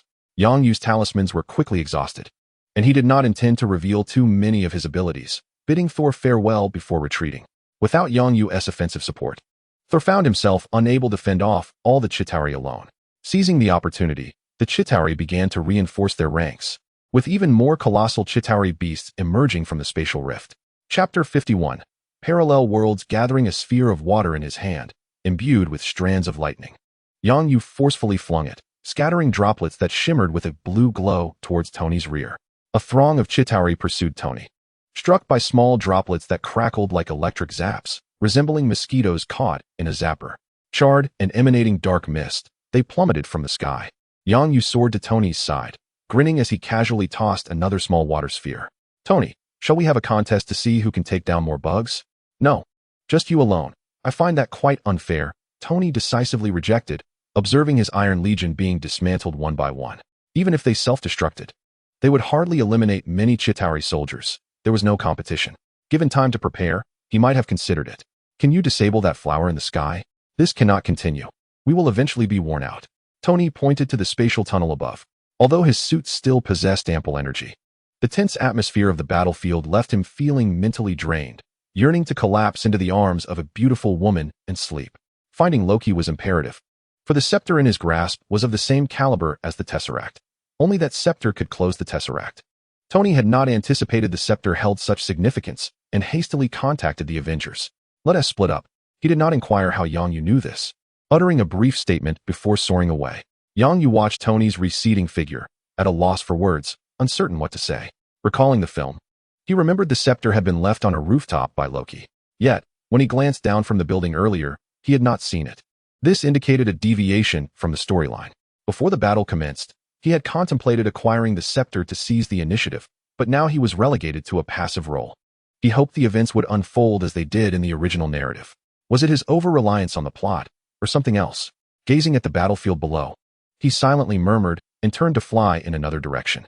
A figure clad in a black robe and a rabbit mask delivered a decisive punch to a Chitauri soldier. Turning, he noticed a group of people in the restaurant behind him, gazing at him in fear. He glanced at the fallen Chitauri and then at his own petrified arm. Reabsorbing his chakra, the stone fell away, revealing his arm as he turned back to the restaurant. Indeed, the group's fear had diminished considerably, replaced by excitement. Vulgar. The masked man silently scorned the crowd, approaching the entrance of the restaurant. Now, evacuate to the nearby subway station. I will provide cover. If you prefer to remain here, you may do so. After speaking, he observed the throng. Not one dared to step forward. He internally scoffed. Relieved that they chose to stay, this would afford him a brief respite. Mr. Rabbit, can you take me to the subway station? My mother is there. A timid little girl clutching a dirty rabbit doll approached him, her voice quavering. The masked figure lowered his gaze to the girl's wristwatch, which indicated she was on a call with someone named Mommy. He crouched down, grasping the girl's hand, and implored, "Madam, please disclose your location." Upon receiving the precise details, the masked man embraced the girl, not sparing a glance at the crowd, and turned to leave. As they reached the entrance, for individuals clad in red clouds and black robes, each adorned with a distinct mask, materialized beside him. "Captain, is it just one this time? Captain, where are we headed next?" "Ah, she shares the same interests as you, Captain." The quartet greeted the rabbit-masked figure, who uttered an address. And together they vanished swiftly from the restaurant's threshold. Observing their rapid departure, the patrons exchanged bewildered glances, while a flamboyantly dressed gentleman stammered, they will return, right?" Yang Yu soared through the air, pursuing several Chitauri soldiers. Suddenly, his peripheral vision caught a glimmer of gold. He swiftly dispatched the remaining soldiers and pivoted towards the source of the shimmering light. After a brief flight, he beheld a familiar emblem in the distance. "I've arrived at the sanctum." Upon reaching the apex of the sanctum, Yang Yu spotted Ancient One and Hulk atop the rooftop. He descended gracefully, approaching Hulk, who lay reclined in a chair, and remarked, "What a diminutive Hulk." Ancient One gestured towards him. "Yang Yu, come here." Yang Yu noticed an ethereal, elderly figure standing beside her, Banner in his soul form. He approached Ancient One, bowing respectfully, before curiously observing the spectral Banner. The soul form Banner, equally intrigued, had never encountered Yang Yu in his realm. However, realizing the multitude of mages he had yet to meet, he introduced himself. "Greetings, I am Banner." "I know. I am acquainted with him." Banner paused, taken aback. "How do you know him? Have I forgotten?" "Ah, yes, I understand now. Everett mentioned the parallel worlds. I comprehend." Yang Yu discerned the purpose of his visit and raised a hand to halt him, turning his attention to Ancient One. "Ancient One, what are your thoughts?" Ancient One opened her mouth, seemingly conflicted. "He hails from another world, where the Supreme Mage has made decisions I did not foresee. I am deliberating whether to assist him, as he is one I have chosen." Yang Yu nodded in agreement. "Then let us offer our help. Whatever transpires, we shall bear the consequences together." Yang Yu had not anticipated that his world was not merely a cinematic realm, but a parallel universe within the film where the Avengers sought the Infinity Stones. However, he was aware of the outcome. The Ancient One would ultimately lend the Time Stone. Thus, he exuded confidence, leaving Ancient One astonished by his assurance. "Your inner strength surpasses mine. Yang Yu, have you considered becoming the Supreme Sorcerer?" "Never mind, I am too weak myself." Yang Yu shook his head. He had yet to comprehend his own issues, let alone assume the mantle of the Supreme Sorcerer. Ancient One regarded Yang Yu with admiration, for only she understood the weight of his words. She had glimpsed the passage of time and was acutely aware of the harshness of the future. Her desire to instigate change was tempered by the knowledge that, regardless of her efforts, the ultimate outcome remained unchanged. She hesitated to alter anything recklessly, hoping instead that events would unfold along the most favorable timeline. "Wait. Isn't the next Supreme Sorcerer Doctor Strange?" Banner rubbed his hands nervously, apprehensive about the ramifications of altering this parallel world. Who could predict what might ensue? He is merely the most fitting candidate for the next supreme sorcerer, Ancient One remarked with a smile. She could find many gifted sorcerers, such as Wong and that chubby fellow, yet their world as supreme sorcerers would never rival that of Strange. Strange was the one she had selected from countless timelines as the most suitable successor to her position. With a gesture, Ancient One summoned the unconscious form of Hulk, merging his body with the soul of Banner. Yang Yu watched in envy, for only through study could one truly appreciate the difficulty of such a feat. Ancient One handed the time stone to Banner, reminding him to ensure its return. Just a moment, I shall also provide you with something that may assist you. Yang Yu turned to scan the surroundings, his gaze landing upon a dark red potted plant, and he approached it. Chapter 52, Memories from Another Parallel World. Swiftly, Yang Yu snapped a dark red branch from the potted plant, and turned to see Ancient One with her mouth slightly agape, a hand raised as if to speak. Following her gaze, he looked at the small twig in his hand. Is this precious? Yang Yu asked, feeling somewhat awkward and uncertain. Ancient One lowered her hand, smiling with relief. Quite precious indeed. This is a sapling of a blood tree that I brought from the hellish dimension, the only one that remains alive. Ah, this. Yang Yu turned to glance at the array of casually placed potted plants, wondering if they too were of great value. Ancient One, perceiving his thoughts, explained with a smile. Those are merely ordinary potted plants. You are fortunate. Yang Yu forced a smile, realizing that amidst the many potted plants, he had chosen the most valuable one, originating from another dimension. It's of no consequence, Yang Yu. The loss of a branch will not impede its growth. What do you intend to do with it? Ancient One inquired, her demeanor akin to that of a wise elder, easing Yang Yu's mind considerably. Well, I intend to experiment with my magic using it. He recalled his purpose with renewed seriousness, converting the magic within him into chakra. Chakra infused into the tree technique. The branches in Yang Yu's hands continuously transformed in shape, growing, budding, flowering, bearing fruit, and maturing. A small branch encapsulated the entire cycle of a tree's life. Such a wondrous ability. It appears you have discovered the secret to nurturing plant growth. Ancient One recalled Yang Yu's previous explorations into the magic of botany. If you were to delve into the study of plants, you would undoubtedly emerge as a renowned scientist. Banner, having observed this, could easily envision Yang Yu pursuing a specialization in botanical research. His standing within the realm of plants would be akin to Einstein's position in the field of physics. Yang Yu split open a small red fruit, extracting the seeds within. The Ancient One hastily approached, taking the fruit flesh from Yang Yu's hands. This flesh served as the primary ingredient for a blood-replenishing elixir, which rejuvenates the body's ability to produce blood. Holding the fruit, the Ancient One elucidated its properties to Yang Yu and Banner. Yang Yu resumed channeling chakra into the seeds, pausing only when he sensed it was sufficient. He glanced at the Ancient One, as the chakra within him began to transmute into dark magic. Indeed, their eyes met. Yang Yu perceived surprise, confusion, and gravity in her gaze. This was the first time he had witnessed such a spectrum of emotions in her eyes. Previously, her gaze conveyed an air of omniscience, wise yet detached. With a smile directed at the Ancient One, he turned his focus back to his task. Delicate black lines began to etch magical runes onto the tiny seeds, completing the inscription only when the entire surface was adorned. Ah, done. Here, take this back and plant it. Just add a bit of water, and it will assist you. Yang Yu handed the seeds to Banner, who accepted them in his large hands and placed them into a small pocket alongside the time stone. He did not inquire about their nature. Surely, one who associates with the Supreme Sorcerer cannot be a nefarious individual. The method of cultivation had been provided. The results would reveal themselves in time. Banner resolved to wait until everyone had been restored before planting the seeds. Is there anything else? If not, I shall take my leave. Banner glanced at the two, gesturing towards the staircase. Seeing their heads shake in negation, he descended the stairs. The Ancient One looked at Yang Yu. He understood her intentions and extended his hand, allowing the dark magic to swirl gracefully. Indeed, this power was distinct from Dormammu's. Was it not this very magic that had rendered you unconscious upon your arrival? Yes. The mention of this past incident made Yang Yu feel a tad awkward, causing the magic in his hands to revert to its primal form. Once again, the Ancient One was astonished. This ability to transition between different powers without being affected was a realm beyond her knowledge. Truly remarkable. You possess the potential to become a great sovereign. Yang Yu gazed at the Ancient One in wonder, tempted to ask if she were a traveler from another realm. I have the potential of a sovereign. Are there indeed sovereigns in this world?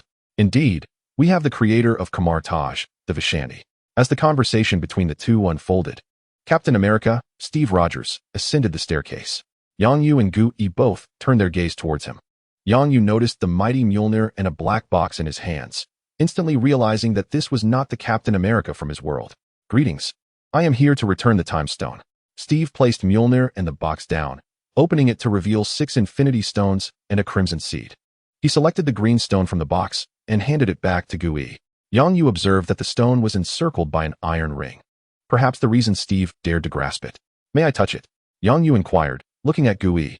After a brief glance, Gu Yi quickly understood his desire to interact with the stone was likely related to his abilities. Here, it should be fine. It won't be a problem. Yang Yu reassured her, extending his finger to gently make contact. Upon his magic intertwining with the time stone, Yang Yu immediately sensed a surge of new power. He successfully replicated and transformed it, only to find that the result bore no distinction from ordinary magic, leaving him perplexed. Shouldn't the transformation yield time magic? I surmise your ability allows for the spontaneous conversion of any encountered power. Yang Yu nodded toward Gu Yi, regarding the mundane magic in his grasp. In truth, the stone itself possesses no inherent power. You may perceive it as a converter of rules. Born from the cosmic explosion, it is intricately linked to this universe, embodying the 6 fundamental principles. The user can draw upon the cosmic forces through it, thereby transforming them into the powers of these 6 rules. Yang Yu's understanding dawned.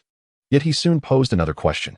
If the stone itself lacked magical power, what was it that I transformed? Upon voicing this inquiry, Gu Yi regarded Yang Yu with astonishment. That is indeed ordinary magic, the same kind I am currently wielding. Although I borrowed the power of that individual, it is far too advanced for direct use. It must be reconfigured into ordinary magic for proper application, which typically exhibits singularity. Gu Yi gestured towards the magic in Yang Yu's hands, and he comprehended her point. The singularity of ordinary magic manifests in its inability to coexist. It was no wonder that both Gu Yi and that unnamed antagonist, after borrowing Dormammu's power, still employed the magic of Kamar-Taj. Though I may not grasp your discourse, I feel compelled to interject. Steve interrupted their dialogue, extending the crimson seed towards Yang Yu. Thank you, Yang, for the seed you provided to Banner. It has been immensely helpful. Yang Yu smiled, replying, Indeed, that affirms my efforts were not in vain. After receiving the seed, Steve embraced Yang Yu. The stone has been returned. I must take my leave now. Steve waved goodbye to the 2 individuals, grasping Thor's hammer and the box. His white bodysuit unfurled, enveloping his form. With a swift motion, he vanished. Yang Yu gazed at the seed, a smile blossoming on his face, for this seed carried the memories of another parallel realm. Chapter 53. Sweating profusely, Yang Yu tucked the seed into his pocket, planning to examine it more closely once matters here concluded. Ancient One did not retract the time stone. She was in deep contemplation. Yang Yu, while the laws of time cannot be replicated, can you replicate the magical essence imbued with temporal characteristics? She inquired, channeling her own power into the time stone. Green energy emanating from it. I shall give it a try? Yang Yu exclaimed, a flicker of excitement in his eyes as he reached out to touch the verdant energy. Soon, he sensed that he could indeed transform it. I can do it. He laughed, raising his hand as green energy, identical to that of the time stone, surged forth. The 2 similar yet distinct sources began to resonate with one another, causing the fabric of time around them to ripple. Ancient One, sensing the fluctuations in the temporal realm and confirming their safety, turned her gaze toward Yang Yu, her face betraying a hint of astonishment. Magic imbued with the characteristics of time was no ordinary power. It was a force that could rival that of the ancient deities. The ability of Yang Yu to replicate and transform revealed that his essence of power was at least on par with those ancient beings, if not exceeding them. After a moment of exhilaration, Yang Yu regained his composure, just as Ancient One had anticipated.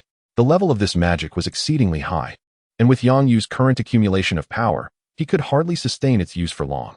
This was why he often relied on chakra or dark magic, both possessing a lower magical tier, ensuring higher conversion efficiency and a complete lineage.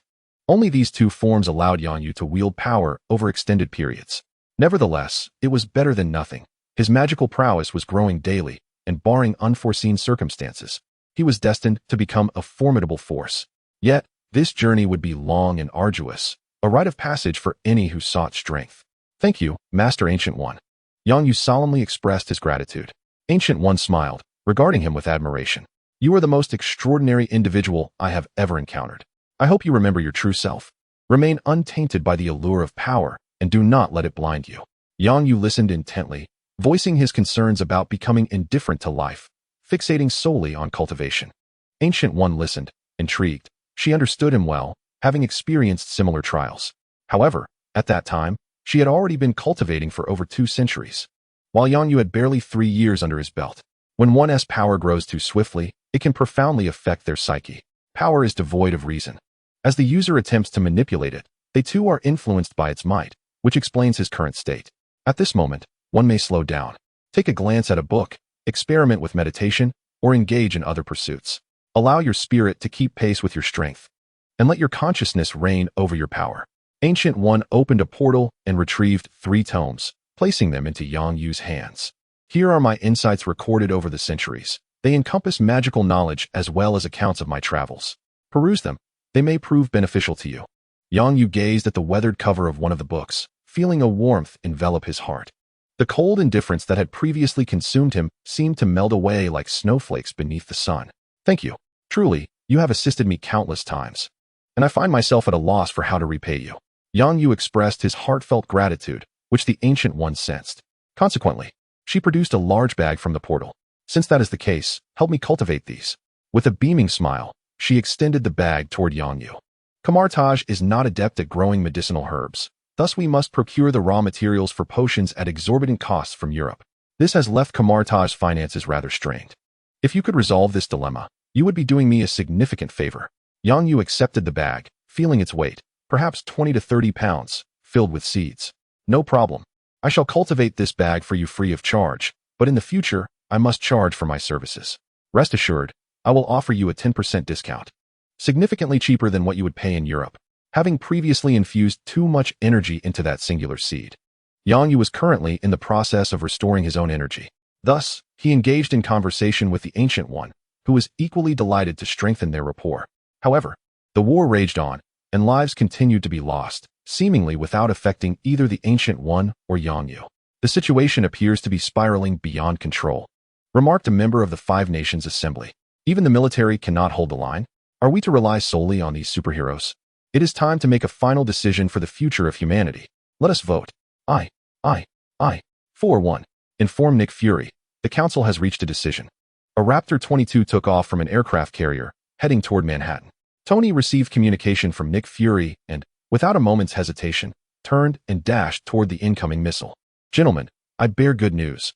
A nuclear bomb is hurtling toward us, set to detonate in 2.5 minutes. He relayed this alarming news, causing Captain America and Natasha to gasp in horror. Here he was, battling extraterrestrial foes, only to be ambushed by a nuclear bomb from behind. Tony, can you stop it? Natasha inquired through her earpiece, trembling, not entirely certain if it was from fear or injury. Yet, Tony's announcement of good news was indeed promising. He was already racing toward the bomb. Can someone clear the way for me? I'll deliver this hefty fellow up. As Xiaobai cradled Natasha, they landed on the rooftop, where a multitude of Chitauri corpses lay strewn about. The cloaked Yang Yu was concealed among the bodies, feigning death. But upon spotting Xiaobai descending, he promptly rose, seated himself cross-legged, and positioned his flying sword across his lap while wielding a lightning trident, exuding an aura of invincibility. Xiaobai recognized this as her brother's avatar, discernible by the wooden mask he wore, in contrast to the specialized alloys of the others. Mr. Stark was making his way over with a nuclear bomb, hoping someone would eliminate the Chitauri soldiers hovering above. Xiaobai communicated through her unique mechanical voice, revealing that she had not engaged further with the cloaked Yang Yu. Natasha, upon her arrival, immediately surveyed her surroundings with vigilance. Noticing Yang Yu's attire, she exhaled in relief, recalling the assistance she had received from a similarly clad individual, Dr. Eric. Natasha rushed towards Eric, who was huddled in a corner by the air conditioning unit, helping him to his feet and urgently inquiring how to deactivate the machine. Stark was approaching. Xiaobai pointed in a direction, and after a moment, Yang Yu discerned a shadow soaring towards them. I have little blue left. Where's the main body? Unable to establish contact, Yang Yu was perplexed, feeling an ominous chill despite being merely a wooden avatar. He tightened his grip on the lightning trident, narrowing his eyes towards Tony's direction. New York or Tony? Must I choose? Chapter 54. Sweating profusely, Ancient One gently waved her hand, calming the turbulent flow of time. Before Yang Yu could express his astonishment, Tony's voice, along with Xiaobai's, emanated from his earpiece. Without needing to hear the entirety of the exchange, He grasped the situation. Yang Yu swiftly reached out to Xiaobai. Did you hear that? Xiaobai, you're on the rooftop, right? Have my avatar clear the debris above. I'll be there shortly. After concluding the communication, Yang Yu cast an expectant glance at Ancient One. She smiled at him and shrugged, replying, Kamar-Taj does not intervene in earthly matters. Anticipating rejection, Yang Yu feigned reluctance, saying, but it's a nuclear bomb, Master Ancient One. You wouldn't want the sanctum to be destroyed, would you? He noticed a fleeting pause in Ancient One's expression. On the rooftop of Stark Tower, Xiaobai relayed Yang Yu's plan to the cloaked avatar. Stow your sword. The cloaked Yang Yu handed the flying sword to Xiaobai and stood up. Keep your distance. I'm about to commence my act. He gestured for Xiaobai to retreat, aware that when he unleashed his ultimate move, even he might not escape unscathed. Xiaobai embraced one of them, guiding Natasha and Eric to another rooftop. The cloaked Yang Yu pressed a hand to the ground, causing a slab of concrete to detach from the structure and elevate him slowly into the air. Earth escape technique. Yang Yu gazed skyward, twirling the lightning trident in a flourish. Just as Thor had recently unleashed electricity, with storm clouds lingering overhead. Ha ha ha, the timing is impeccable. In a thunderous voice, the cloaked Yang Yu bellowed the incantation, infusing every ounce of his chakra into the lightning spear. With my true energy, I unite with the creation of the heavens and the earth. Thunder God, aid me. The air shook as all eyes turned skyward, beholding the figure draped in black, standing resolute against the oncoming storm. Numerous news outlets trained their cameras on the heavens, capturing the resonance of Yang Yu's voice in its entirety. Though those watching from their screens heard but a whisper, they could feel the immense power behind it. A wild tempest of lightning enveloped the entirety of Manhattan, rending the sky asunder. The city transformed into a nocturnal carnival of chaos. Every airborne entity succumbed to the onslaught, including Thor, the god of thunder. Exhausted from expending his chakra, Yang Yu became a mere wooden effigy, which, under the searing temperatures of the tempest, turned to ash. That ash, against the backdrop of the white sky, shone with an almost ethereal brilliance.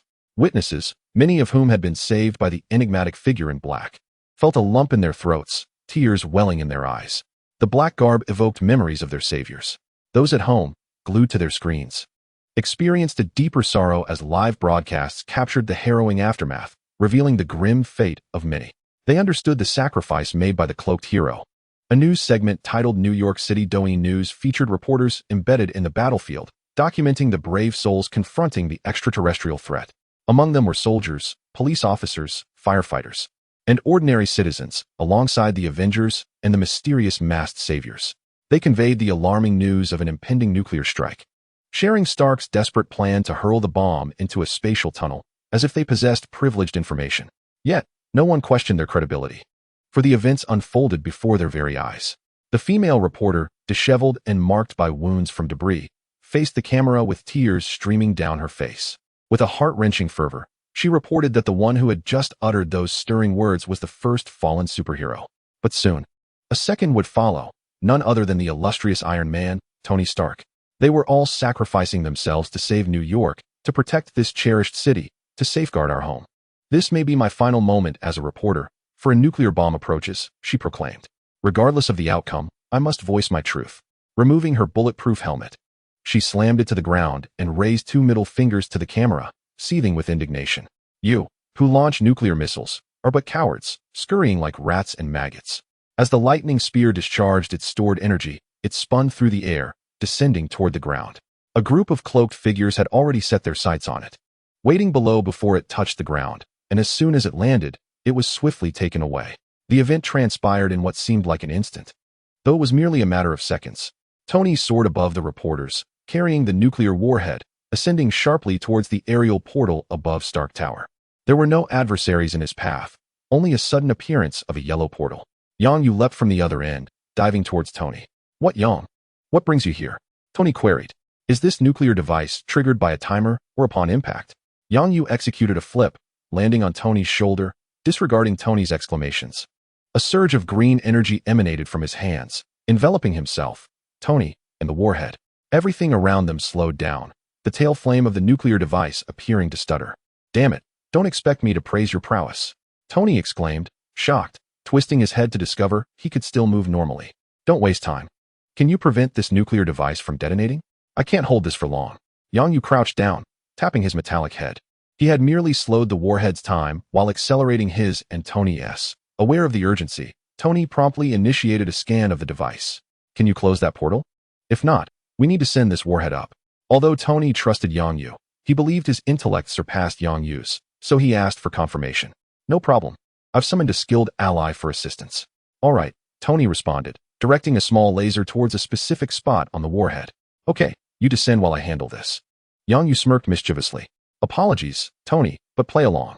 With a swift kick, Yang Yu sent Tony tumbling downwards while simultaneously lifting the temporal spell. The portal in the sky rapidly closed as Tony fell.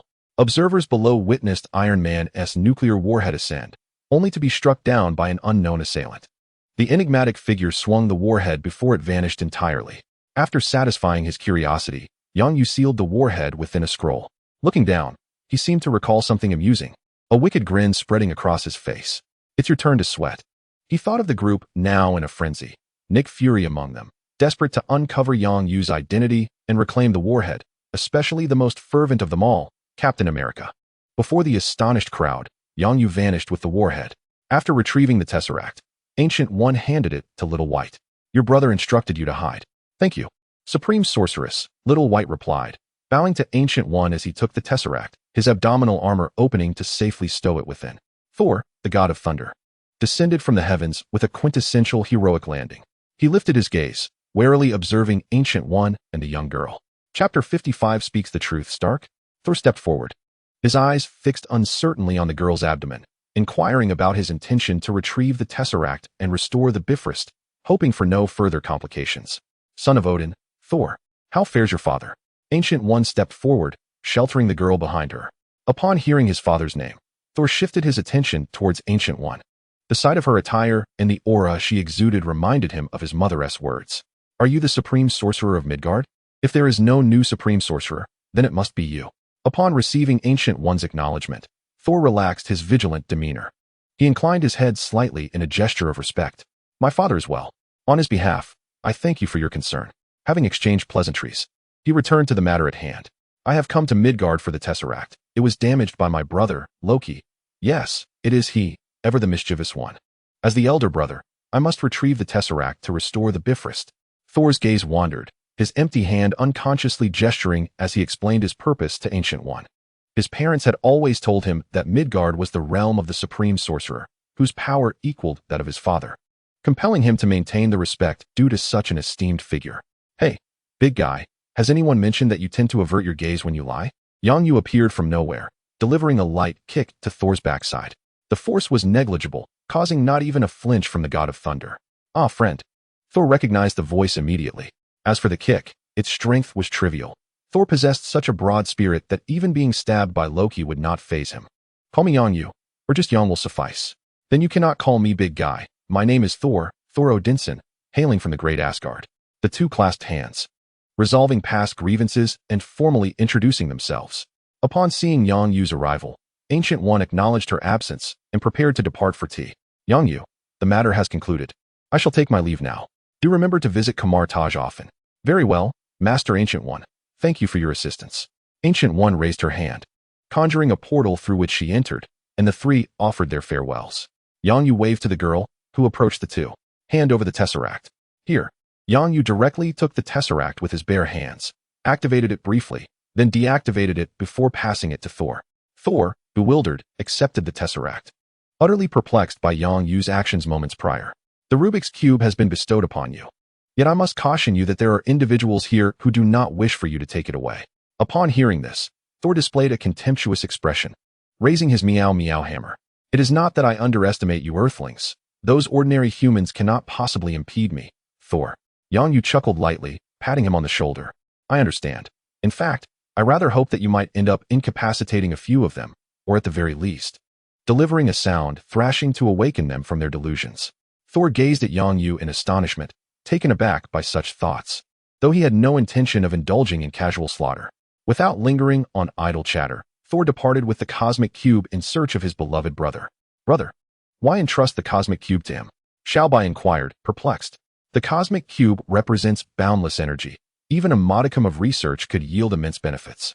Alas, it is of no use to us at present, and besides, I have already acquired a nuclear bomb. We need to find a companion to share the burden. Lest that pack of hyenas pursue us alone, Yongyu replied, raising his hand as azure mist swirled forth, mirroring the emanation of the cosmic cube. Although the cosmic cube was relinquished, we have not left empty-handed. As Yongyu anticipated, scarcely had the conflict in New York concluded when a group of individuals sought him out. Mr. Yongyu, greetings. I am Agent Sitwell, announced the bespectacled bald man, producing his S.H.I.E.L.D.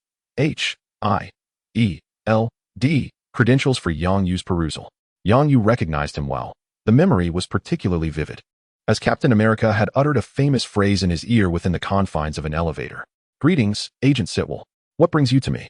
Yongyu inquired with an expression of feigned ignorance. Sitwell anticipated such a response. It seemed that those who could befriend Tony Stark shared a similar demeanor. Please, take a look at this. Are you aware that your actions constitute a crime? This is American property, and I advise you to return it. After all, you are not a citizen here, and such behavior could easily strain relations between our two nations. I doubt this is a scenario anyone wishes to witness. Wouldn't you agree? Sitwell produced a tablet, opening a video for Yongyu to view. The footage clearly depicted Yongyu retrieving the nuclear bomb. The message demanded its return, prompting Sitwell to adopt a conciliatory tone in his discussions with Yongyu. Nonetheless, Yongyu maintained his nonchalant demeanor, unfazed by Sitwell's words. He settled onto a chair, crossing his legs leisurely. I find it quite unsatisfactory that you would consider detonating a nuclear bomb on me. You have made me quite unhappy. And if I am unhappy, then so shall you be. The bomb is right here, and I am not apprehensive about stating this. It is sealed away, and it will not explode. However, should it be unsealed, I recall Tony mentioning that it has merely 30 seconds remaining. I now grant you an opportunity to articulate your thoughts once more. Please reach out to your superior and inquire whether he still desires the nuclear weapon. If so, I shall deliver it directly to his residence, sparing you an unnecessary journey. Yongyu produced a small scroll, tossing it playfully in his hand, while observing Hitler and the agents behind him retreating a couple of steps. Hitler's countenance darkened as he contemplated whether to contact his superiors or consider alternative measures. By the way, Minister Alexander Pierce has also arrived, has he not? Yongyu's sudden inquiry momentarily startled Hitler, yet he nodded in affirmation. Indeed, Minister Pierce went to seek out Thor. Yongyu chuckled and beckoned to Hitler. Taking a glance at his surroundings, Hitler straightened his attire and approached. Upon reaching Yongyu, who showed no intention of rising, he waved his hand. Realizing that Yongyu wished to share a secret, he leaned slightly closer. Yongyu seized him by the neck. Drawing near to whisper fervently, inform Pierce that the nuclear weapon is secure in my possession. He knows what must be done. Sever one head, and two shall emerge in its place. Long live Hydra. Releasing him, Yongyu wore a confident smile as he rose and, accompanied by the robot, advanced toward the crowd. The agents were uncertain whether to make way or not, casting their gazes towards Hitler. Regaining his composure from the shock, Hitler gestured for the agents to step aside. They promptly understood and retreated a few paces, allowing the Asian accompanied by a robot to pass. Brother, why would he trust your words? Inquired Little White, perplexed. Yongyu replied with a smile, because what I say is the truth. Chapter 56. The prize of clocking in at the celestial mothership. Alexander Pierce, in a fit of rage, swept everything off his desk. He had gone to demand the Tesseract from Thor, only to be struck by a punch that rendered him unconscious before the onlookers. His dignity was dragged through the dirt by Thor, yet he endured for the greater good. A sharp intake of breath accompanied the pain that flared from the wounds on his face. Hitler approached the door, knocked, and upon receiving permission from Pierce, entered. Noticing the bruises on Pierce's face, he quickly bowed his head and recounted his encounter with Yongyu. Leave it to me. I shall handle this matter, Pierce replied. Taken aback by the revelation that Yongyu was also a member of Hydra, albeit uncertain of his exact affiliation, until he could ascertain the truth, he resolved to shield Yongyu from the council's scrutiny. Inside the shawarma shop, Yongyu, at Tony's invitation, gathered with the members of the Avengers for a meal. During this gathering, he encountered Loki. Perhaps due to the Tesseract being in Thor's possession, Loki was unable to flee as he had in previous encounters with the Avengers. Thus, the atmosphere was lively, filled with conversation and culinary delights. Greetings, esteemed friends. Allow me to share with you the remarkable display of the Hulk's prowess. Tony projected a video showcasing the Hulk delivering a devastating blow to a Chitauri behemoth. The audience was enthralled, as the sheer force and impact were truly awe-inspiring. However, the scene swiftly transitioned to a clip of Loki being hurled by Banner, eliciting laughter from the crowd. I apologize, Loki, that was unintentional. Thor, the merciless elder brother, was the first to break into laughter. With Loki's mouth bound, Banner sat beside him, rendering escape impossible. Loki could only cast a vacant, fish-eyed glare at Thor. Yongyu, seated adjacent to Loki, observed the simmering resentment in his eyes. A sly smile crept across Yongyu's face as he narrowed his gaze. He reached out and removed the gag from Loki's mouth. Thor has been excessively harsh as a brother. I cannot bear to watch. Allow me to lend you a hand. Loki turned to Yongyu, confirming that he was unfamiliar with him and had never faced him in combat. Yongyu gazed earnestly into his eyes and offered a suggestion. You may currently lack the strength to confront him, but you could seek revenge through alternative means, perhaps by exposing his secrets. Loki then shifted his attention towards Thor, whose expression was growing increasingly grave, revealing his signature sly grin. A splendid idea, my friend. Thus, a night filled with mischief between the two Asgardian brothers came to a jovial conclusion. After bidding farewell to Thor and Loki, the Avengers departed in their own directions. Yongyu returned to the Dawn base with Xiaobai, ready to initiate a new round of activities. News outlets began to extensively cover the events surrounding the New York conflict, stirring public sentiment and condemning the high-ranking officials responsible for deploying nuclear weapons. Ultimately, the mayor of New York City was ousted, and several military leaders issued apologies and resigned. The race for the new mayor of New York commenced, with Kim and Stark emerging as the frontrunners. Kim's organization and Doane Company provided nearly 1 million job opportunities for New York City and even the entire nation. Stark was affluent, and researchers commenced their labors. This time, the ninjas not only returned with an array of Chitauri weaponry, but also seized the opportunity to bring back numerous precious instruments and materials. Thunder and Water also acquired samples and data regarding the Abyss virus, and currently, Banner, Dr. Blue, and Tony were laboring to rectify the virus's defects. The third floor of Dawn Base was proving insufficient. Expansion was necessary. Yongyu surveyed the considerable space occupied by two colossal Chitauri creatures. He still had yet to claim the reward for the aircraft carrier, another massive entity. Tony summoned a projection of the base, indicating its layout. Presently, the first floor has available space, designated solely for my laboratory. The second floor serves as a modular factory responsible for production, while the third floor is your domain. Which area would you prefer to expand? I will have Jarvis dispatch engineering robots to assist. Yongyu magnified a layer and surveyed the space, declaring, dig right here. Excavate 100 meters inward, and we shall carve out a space measuring 600 by 600. Tony paused, turning to Yongyu with an inquisitive expression, furrowing his brow.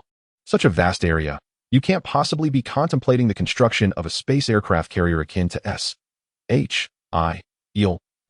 can you? That would be impractical. It's exorbitantly costly. Just proceed with the excavation, and I shall surprise you later. Upon hearing Yongyu's denial, Tony breathed a sigh of relief. It wouldn't do to embark on the creation of a space aircraft carrier, no matter his financial resources. However, he found himself quite intrigued by the surprise Yongyu had alluded to. Under the control of Jarvis and the vigorous operations of the modular factory, a colossal space meeting Yongyu's specifications was unearthed within less than a week on the first layer. Yongyu, accompanied by Xiaobai, arrived at that very layer, seeking an open area where he retrieved his phone and accessed his album. Successful check-in, aircraft carrier, award-won bird space platform. Indeed, it is precisely what you envision. With anticipation bubbling within, Yongyu extracted it. A massive black aircraft materialized before him, measuring 242 meters in length and 682 meters in width, resembling a strategic bomber. Yongyu clenched his fist and swung it vigorously before him. Once he mastered this creation, the Dawn would undoubtedly be able to contend with Earth's major powers. The flying sword shot forth as Yongyu and Xiaobai eagerly ascended, heading towards the colossal space aircraft carrier. Meanwhile, Jarvis transmitted the surveillance footage to Tony. Wow, Yong, what in the world are you up to? Tony exclaimed, nearly cursing, before stealing a kiss from Pepper. As she momentarily dazed, he dashed to the underground base. Stepping onto a floating platform, he gradually settled beneath the wan bird aircraft. Jarvis, how long will the skin take? He inquired. Sir, the aircraft's surface material is unique and cannot be scanned, Jarvis responded. Tony circled the wan bird, still unsure of how to gain entry. However, he began to grasp the aircraft's substantial dimensions. Observing the model constructed by Jarvis, it resembled a bomber, albeit a particularly large variant. Yong, are you preparing to go to war with some nation? Tony mumbled to himself. Within the cockpit of the wan bird, only Yongyu and the diminutive Xiaobai occupied the space. All right, big brother, I have taken control of the wan bird and merged with the intelligent core. Here is the current distribution of aircraft types and weaponry the platform can accommodate. With a wave of her tiny hand, Xiaobai conjured a holographic projection of the Luan bird aircraft carrier, which filled the entire space. Yang Yu could discern the name and function of each section along with the internal structure. He selected a striking aircraft model, which displayed the name, White Emperor Space Fighter. He then clicked on another, more slender craft, revealing the title, Xian New Carrier-Based Space Fighter. Noticing the circular patterns on the surface of the aircraft carrier, Yang Yu delved deeper. A vertical launch system for large missiles, with a total of 42 sets. Although Yang Yu does not fully comprehend the intricacies of the matter, he can distinctly sense that this would undoubtedly surpass the capabilities of DS aircraft carriers. Brother, Uncle Tony has reached out to me several times. He remarked, "There's no rush. Just tell him that as long as he acknowledges my superior handsomeness, I will allow him to come aboard." No sooner had Yang Yu spoken than the communicator buzzed with Tony's unabashed voice. "Yang, you are undoubtedly the most handsome Huaxia person I have ever encountered. Nay, the most handsome Asian." Chapter 57. Zhao Hailuan, how is it? Can it be operated? Yang Yu followed closely behind Tony, re-exploring the mythical vessel. Tony, engrossed in his virtual tablet, perused the data without glancing back. Although this aerospace carrier is equipped with an intelligent brain, it still requires human intervention for piloting. If you do not intend to collaborate with the authorities, we will be unable to operate it in the short term. Not even with all robots. We are lacking in pilots, maintenance personnel, and various specialized crew members. Yang Yu gazed at the technologically advanced craft, feeling a pang of regret. Collaboration was out of the question. Nurturing talent was the only viable path. He pondered how long it would take to enable this magnificent aircraft to take flight. He yearned to be the captain. Not just Yang Yu, but Tony harbored the same desire. "Yang, it is time to recruit more personnel. I have a plan." The Third Dawn organization meeting commenced in earnest. This gathering aimed to further delineate the functions of the Dawn organization for better future development. The organization would be divided into two factions. The faction led by Tony and Banner would emerge prominently, focusing on societal recruitment, publicly claiming to pursue research in civilian prosthetics and various cutting-edge technologies. In reality, it would serve as a cover for the study of the mythical vessel, engaging in reverse engineering of technology and materials. Once the necessary technology and materials were acquired, the modular factory could commence mass production. Simultaneously, it would secretly cultivate pilots and crew members for the aerospace carrier. The public found no oddity in Tony Stark's newly established mechanical prosthetics company, as he had previously stated in Congress that his armor constituted a form of prosthetic. Thus, founding a mechanical prosthetics firm seemed quite reasonable. In fact, due to the repercussions of the Battle of New York, he garnered support from government sectors, securing the First Order. Meanwhile, Yang Yu and Ethan, leading the Dawn faction, continued their covert operations, providing protection and assurance for the entire organization. To this end, Yang Yu devised numerous interrogation and soul-related ninjutsu, training a cohort of ninjas adept in scrutiny and soul intrusion to ensure that newly recruited employees were not spies from rival factions. Simultaneously, clandestine research on various super serums continued unabated. The four gathered together, watching the news while outlining their future direction. Primarily, it was Yang Yu and Tony who spoke, with Ethan and Banner nodding in agreement as required. "Yang, although I could manage everything on my own, I still have my Iron Legion to upgrade and a myriad of tasks awaiting my attention. How about assigning Ivan and Little White to assist me?" Tony handed a small snack to Yang Yu, who accepted it and began to indulge. "Certainly, I will relay the message. The giant potion team cannot do without Banner. So you must remain vigilant, Banner. If it becomes overwhelming, perhaps you could involve your girlfriend." "I'd rather not. Her position is unsuitable for this environment. I will keep an eye on things. In truth, I believe Dr. Steven can handle it alone. His intellect far surpasses mine," Banner quipped, lightheartedly. Since the Battle of New York, General Ross has indeed been too preoccupied to pursue him.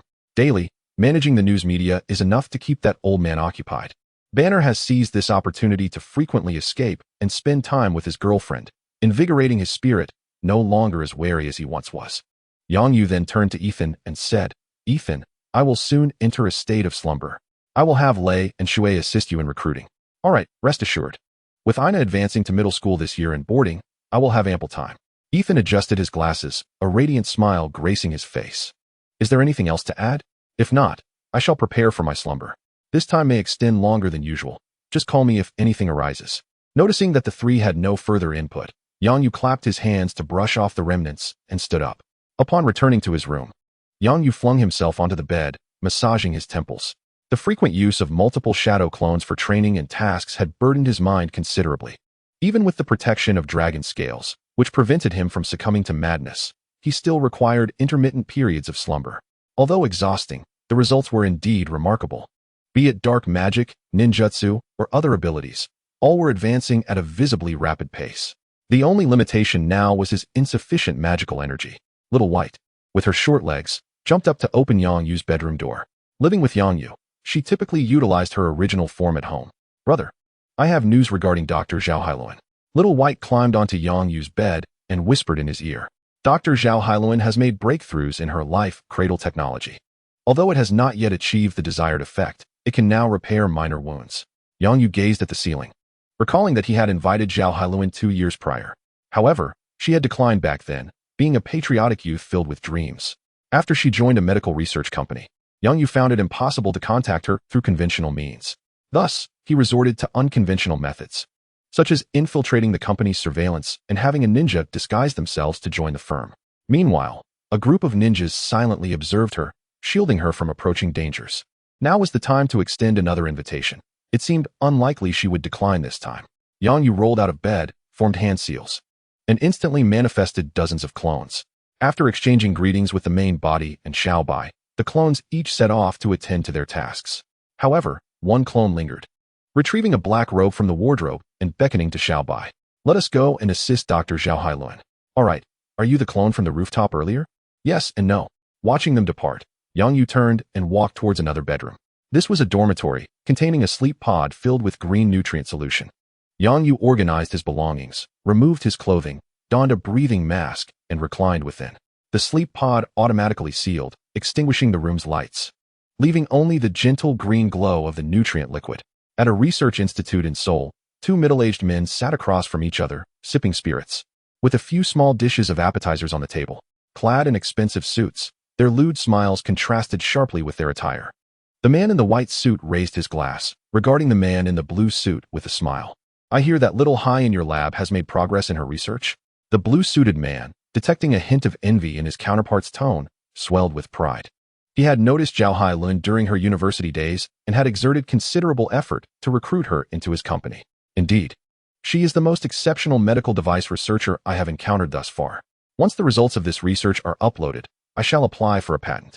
After finishing his drink, the man in the white suit smacked his lips and glanced sideways at him. Such a talent must be cherished. You wouldn't want to end up being her stepping stone. They both laughed heartily. The blue-suited man produced a perfume bottle from his pocket. Where could the little girl run off to? A drug won't keep someone's heart. The man in the white suit appeared to be quite experienced in such matters. This is not a drug, it is merely perfume. The blue-suited man tucked the bottle away. With a mysterious smile, he leaned closer to the man in the white suit and whispered, but it can induce the secretion of oxytocin and endorphins. Once someone experiences it, they won't escape. Upon hearing the blue-suited man's explanation, the man in the white suit gave a thumbs up. Ha ha ha, you truly are formidable. No wonder you work in the medical field. Chapter 58. Capture it on your phone. The 2 middle-aged gentlemen roared with laughter in the office, oblivious to the fact that the details of their conversation had been recorded. Once they departed, a book on the shelf suddenly transformed into a ninja who connected a camera to the office computer. Zhao Hailuan, seated before the computer, watched in alarm as garbled text suddenly appeared on the screen. Oh no, that was my research report, which I had painstakingly written over 2 days. How could there be an issue right as I attempted to upload it? In an instant, she was at a loss, unsure where to place her hands, and stood there in stunned silence for a considerable time. Regaining her composure, Zhao Hailuan swiftly rose to seek out the computer technician. At that moment, a female colleague approached her briskly, grasping her hand with concern. Xiao Hai, what is the matter? Lin Jia, my computer. Oh wait, it seems to be fine now.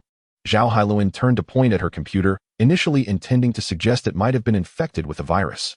However, it appeared to be functioning again, though an unexpected video had popped up on the screen. The individual in the video resembled the company's chairman, accompanied by an unfamiliar man clad in a white suit. Lin Jia, still holding her hand, instinctively sensed the allure of gossip and remarked with excitement, Xiao Hai, quickly turn up the volume and let us hear what they're discussing. Yet, they were in the research lab, where all computers were required to be muted to avoid disturbing others. Zhao Hailuan hesitated, saying, is that appropriate?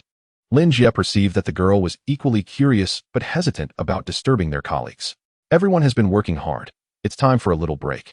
She announced loudly to capture the attention of the lab, waving her hand with a mischievous smile.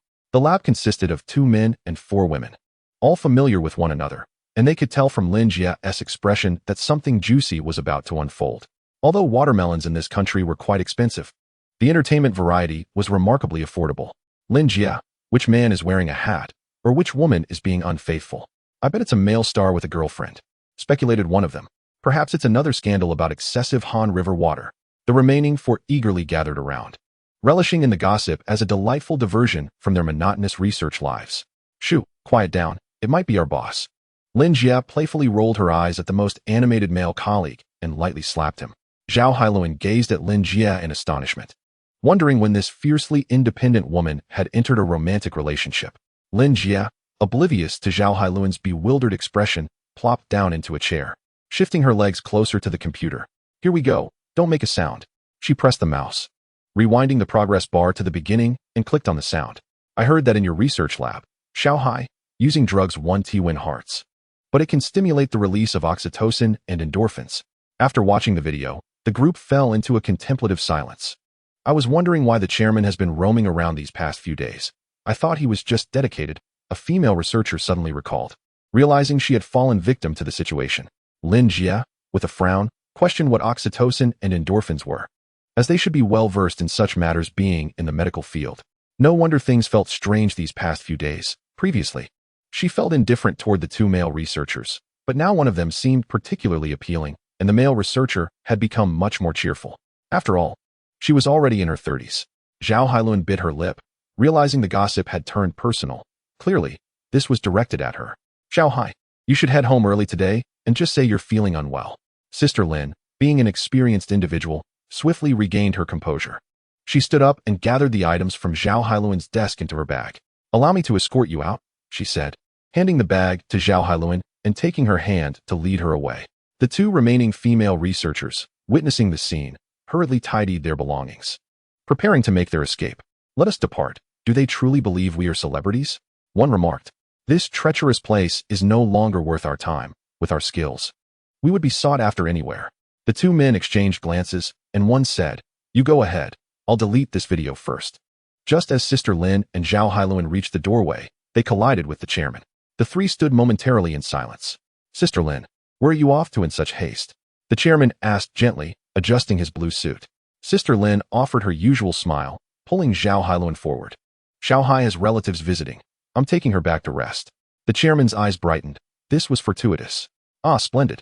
When young women are in that condition, their hormones can be quite erratic. Coupled with my fragrance, it would be a perfect match. Then let us take my car. I shall drive Xiao Hai home. And you needn't make the trip, which must be tiring. How could I trouble you? Moreover, this is a matter concerning young women. It would be quite inappropriate for a man like you, she replied, discreetly nudging Zhao Hailuan to proceed first. Zhao Hailuan gritted her teeth, feigning distress, and made her way toward the elevator. The chairman attempted to assist her, but Sister Lin stepped forward to block him. Just then, the other 2 female researchers emerged, prompting Sister Lin to wave them over. Hey, you 2, why are you moving so slowly? Quickly, go help Xiao Hai. Ah, yes. Hello, Chairman. The 2 researchers quickly recognized the situation, politely greeting the chairman without daring to lift their heads, and hurried to support Zhao Hailuan into the elevator. As the elevator doors closed, the chairman silently lamented the missed opportunity. His gaze towards Sister Lin transformed, becoming less friendly, yet he swiftly suppressed this emotion. Sister Lin remained unperturbed, seemingly oblivious to his previous glance. Our research has yielded new results. Allow me to show you. Chairman, Sister Lin gestured, and the chairman reluctantly followed her lead. Why can't we delete it? Have you tried turning it off? That 1T work, unplug it. Upon reaching the doorway, the chairman overheard their conversation and was suddenly struck by an ominous premonition. He hurried to the computer. What are you doing? His voice startled the 2 researchers, who froze. Nearly reaching for the plug, the chairman glanced down, his eyes widening in disbelief. All the earlier anomalies suddenly made sense. He turned and rushed toward the door, pulling out his phone. Sister Lin, still positioned at the entrance, stepped aside as the chairman approached, but the situation unfolded too rapidly. Before she could escape, he forcefully shoved her aside. With a swift motion, he declared his intent to settle the score later, warning them not to flee, for he knew their whereabouts. After issuing this threat, the chairman exited, making a call to instruct the security personnel to intercept Zhao Hailuan. Is Sister Lin all right? We should contact the authorities, exclaimed the two male researchers as they rushed to support Sister Lin. This bastard is truly ruthless. It's too late now, and calling the police would be futile. He will claim that Xiao Hai stole confidential information from the laboratory, and even the police will prioritize apprehending Xiao Hai. Once she is captured, they will dictate the narrative. One of them lamented, unless Xiao Hai can escape the country immediately. Yes, try to download that video for me. One male researcher dashed off. But after several attempts, he returned, disheartened. I can't send it. Idiot. Use your phone to record it. Sister Lin shouted at the male researcher. As she looked at him, memories of their recent flirtations ignited her frustration. Chapter 59. The unfortunate one. Just as they were preparing to secure evidence, a security guard entered. The male researcher, having just taken out his phone, hesitated, unsure whether to take a photo in the guard's presence. The guard observed them and said, "Follow me. You are not safe here." "Aren't you the security guard here?" Sister Lin inquired, rubbing her cheek. The guard presented his credentials, which confirmed his identity. "We have arranged for your families to be relocated overseas. Will you come with us?" "Yes." Sister Lin replied decisively after a moment's thought. Regardless of the circumstances, it was imperative to leave this place and not remain for the police to arrive and apprehend them. At that moment, Zhao Hailuan and the two other female researchers had also reached the entrance. Hearing the hurried footsteps approaching from behind, Zhao Hailuan turned to see several security guards advancing towards them. "Run," she shouted, grasping the hands of the two bewildered female researchers, and they began to sprint. As they ran, Zhao Hailuan felt a surge of relief that none of them were wearing high heels. However, the desolate surroundings, devoid of any passers-by, instilled a sense of dread within her. The area was rather remote, with few people likely to come by. If they couldn't find assistance, the three of them, not particularly athletic, could never outrun the guards. "Don't run. If we catch you, it will be the end for you," echoed the threatening voices behind them. Zhao Hailuan's mind raced frantically. What to do? Where could they find help? Suddenly, her gaze fell upon a shadow in the nearby grove. There, a figure held the hand of a strikingly beautiful little girl, making their way toward them. Zhao Hailuan abruptly halted, breathing heavily, her eyes fixed intently on the girl. The familiarity of the sight stirred something within her. "No, don't stop, Xiao Hai, run," urged the two female researchers as they quickly turned back to pull Zhao Hailuan along, ready to flee once more. "Nobody is pursuing you any longer. Why are you still running?" Xiao Bai's voice echoed from the depths of the forest. The three women turned their heads in unison, only to discover that the security guards who had been chasing them had vanished. Suddenly, the grass nearby rustled, as if something had been dragged through it. They dared not look, nor move, their earlier frantic escape giving way to a sudden stillness. Their breaths quickened, their chests heaved violently, and their legs felt weak, accompanied by a sense of dizziness. Yang Yu stood in the woods for a moment, waiting for the dark mist to retract completely into his body before emerging with Xiao Bai. "Long time no see, Dr. Helen." "It's been a while, Sister Helen." Upon seeing the pair greet Zhao Hailuan, the two women visibly relaxed, though not without casting an exasperated glance at her and playfully punching her shoulder. "You didn't even say a word upon seeing us. Do you not know how timid I am?" "Indeed," another female researcher chimed in. Zhao Hailuan remained silent, her gaze fixed on the faces of Yang Yu and Xiao Bai, striving to recall their names. She had no recollection of the man, but remembered fondly the adorable girl with the eye patch beside him, who was his sister. "It seems Dr. Helen has forgotten us. Allow me to reintroduce myself. I am Yang Yu, and this is my sister, Yang Xiaobai." "Hello, Mr. Yang," Zhao Hailuan replied, taking several deep breaths to compose herself before extending her hand to shake his. Contemplating her predicament, she hesitantly requested, "I apologize for the trouble upon our first meeting. But could I ask for your assistance?" Yang Yu did not respond immediately. Instead, he wore a confident smile. "Let me guess. The confidential materials you pilfered from this research facility, correct?" The two female researchers grew anxious, shaking their heads vigorously. "We did not. We are merely victims of someone's malicious intent." MHM, MHM, MHM. Yang Yu raised his hand to silence them, urging calm. "First, allow me to explain. I understand your urgency. But please, do not rush." The three women implored him with their eyes. "Do not look at us like that. You must be mistaken. We did not steal any confidential information." Yang Yu handed over a document, and cautiously, they reached for it, their eyes widening in disbelief as they flipped through the pages. One by one, their jaws nearly dropped in shock, their confidence shattered. "Impossible. Our confidentiality measures are so stringent. How could any data have leaked?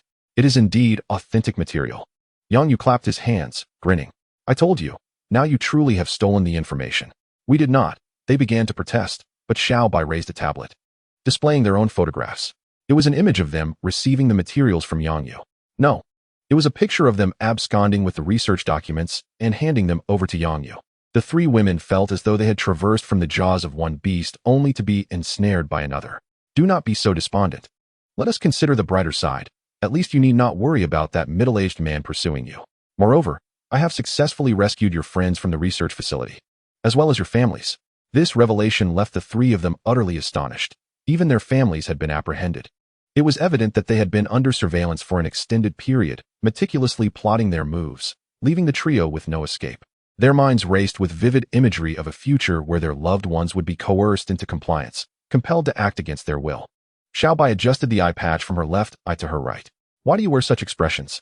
Following my brother guarantees you a splendid treatment. We have a system where points can be exchanged for longevity potions, potentially extending human life by nearly 300 years. There are also a variety of exceptional skincare products, even capable of enhancing what you possess. With a serious demeanor, Xiao Bai pointed at the chest of one female researcher. Seeing their silence, which indicated disbelief, Yang Yu raised his hand and conjured a portal before them. Indeed, Yang Yu had mastered the art of opening portals after acquiring spatial energy. His understanding of space had significantly deepened, allowing him to perform this feat without the use of the mystical ring. Oh my, I have seen this on television, exclaimed the researcher who had just been pointed at, clutching her chest in excitement. Zhao Hailuan and the remaining researcher looked on in astonishment at the portal. It appeared to lead to a vessel. If that were the case, what the young girl had just claimed might indeed hold truth. Longevity, skin whitening, enhancement in certain areas. Yang Yu stepped through first, followed closely by Xiao Bai. Come along. In the realm of ordinary people, you have reached a dead end. Join us, extraordinary beings. Our aspirations are boundless. The trio exchanged glances, and with a determined bite of her lip, Zhao Hailuan stepped forward. The other two quickly followed suit, and upon their entry, the portal sealed shut behind them. Yang Yu instructed Xiao Bai to lead them to reunite with their families, while he returned to bring the other three individuals over. Upon seeing the swollen handprint on Sister Lin's face, Zhao Hailuan's eyes instantly welled with tears. Seizing the moment, Yang Yu approached, producing a black remote control from his pocket. Zhao Hailuan initially expected him to offer a tissue, and was about to express her gratitude. Holding the remote in his hand, Yang Yu discreetly informed them. I have placed a bomb in your laboratory. Surely you are furious. Pressing this switch will alleviate your anger. Zhao Hailuan gasped, her hands trembling as the weight of the remote felt unbearably heavy. Will it kill anyone? At that critical moment, Sister Lin intervened, taking the remote and inquiring further.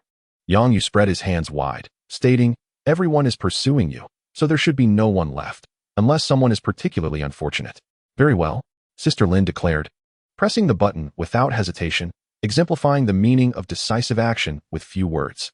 That evening, aboard the vessel, the lack of entertainment facilities prompted everyone to gather around the television while there was still signal. The evening news featured a live report from the host. On this evening, a certain technology laboratory experienced an explosion, resulting in the unfortunate demise of its chairman, with no other injuries reported at this time. Chapter 60. The Superhero Protocol. As the essence of Yang Yu fell into slumber, numerous avatars commenced their actions in accordance with the plans laid out by the original. Since the original had advised against any deliberate cultivation, the avatars began to embrace a sense of freedom.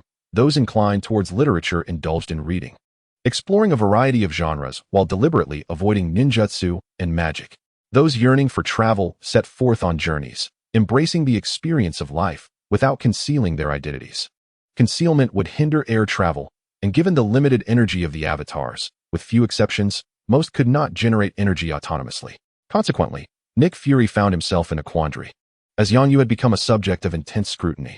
Initially, locating Yang Yu was a source of frustration. Now that he had been found, the situation was even more exasperating. Nick Fury assumed the guise of Mother daily to address the matters concerning Yang Yu and his avatars, as they would seek him out, demanding he arrange travel to various countries. Such unreasonable requests were typically beyond the realm of his consent. However, with Alexander Pierce personally placing a call to authorize these demands, providing substantial justification, the situation took a turn. Given that Yang Yu possessed a nuclear device, it was imperative to maintain a cordial relationship until the whereabouts of the weapon could be clarified. After resolving a matter at hand, Nick Fury hadn't yet exhaled in relief when Agent Coulson entered, carrying a file folder.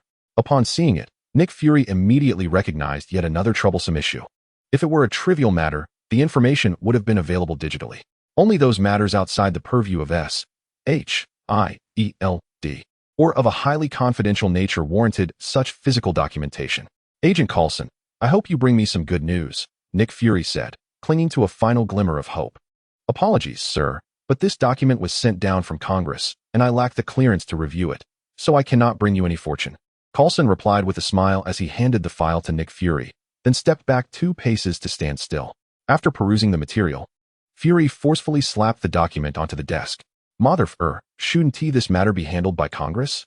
Why are they delegating such issues to SHIELD? What do they take us for, a women's league? Coulson cast his gaze downward at his shoe tips, as though discovering a new continent upon them. Agent Coulson, you are my most trusted ally. I entrust this matter to your stewardship, Nick Fury asserted, regaining his composed demeanor, fingers interlaced atop the desk. Coulson sighed inwardly yet maintained a stoic expression, advancing to retrieve the document for further examination. The Vampire Clan Protocol? Upon concluding his review, it was indisputably another matter concerning Yongyu. In recent days, any issue related to Yongyu had consistently provoked Nick Fury's expletives. However, the content of the Vampire Clan Protocol struck a chord within Coulson's blind spot. A council composed of ancient vampires has reached an accord with the White House. The essence of this agreement stipulates that vampires shall refrain from interfering in the evolution of human society, while the White House commits to abstaining from any acts of hunting or expelling vampires. Nick Fury elucidated this to Coulson, expressing his ire regarding Yongyu's actions against vampires, asserting that such matters ought to be governed by the council. Although SHIELD bears the responsibility of managing mystical occurrences, the existence of vampires within the United States has the White House's endorsement. What do they wish for us to do? Capture Yongyu, or apprehend the vampires instead? After venting his frustrations, Nick Fury regained his composure and instructed Coulson to engage with Yongyu, merely advising him not to overstep his bounds. Coulson nodded and departed. With a sigh, Nick Fury understood the council's apprehensions. Since the outbreak of the Battle of New York, many secrets had been unveiled. For instance, Yongyu possessed the abilities of flight and the collection of objects, alongside a nuclear bomb. Additionally, there were those enigmatic figures draped in red clouds and black robes. Reports from surveillance on Tony's villa indicated that these individuals had been seen in close proximity to Yongyu and Tony, exhibiting an attitude of utmost respect and humility. It was evident to Nick Fury that these individuals were likely subordinates of Yongyu rather than Tony. Investigating these individuals proved far simpler than probing into Yongyu himself, as various surveillance cameras had captured ample footage. The capabilities of these robed figures were nearly fully understood, including shape-shifting, duplication, exceptional stealth, and mastery over the 5 elemental energies of fire, earth, lightning, wind, and water, coupled with formidable physical prowess. By comparing these abilities with the recent spate of scandals surrounding the council members, the reason behind their exposure became apparent.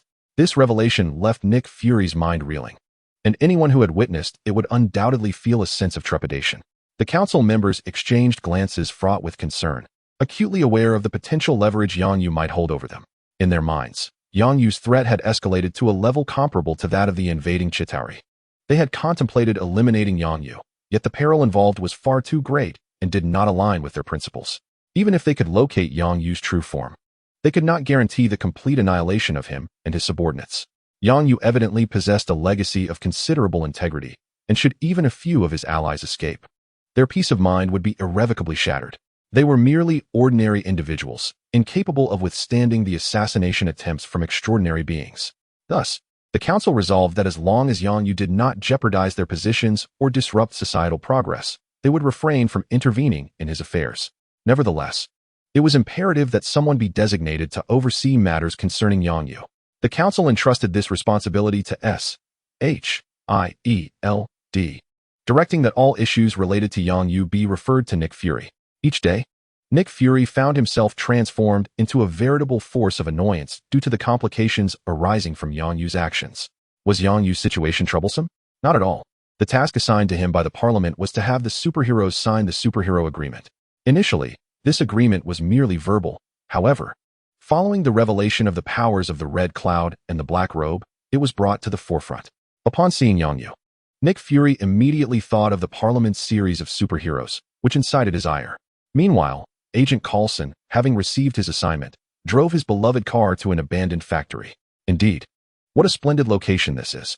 After exiting his vehicle, Coulson surveyed his surroundings. This site was once a hub of heavy industry, now forsaken, yet still housing numerous pieces of equipment and materials left behind. With few inhabitants nearby, it was ideally suited for use as a secret base.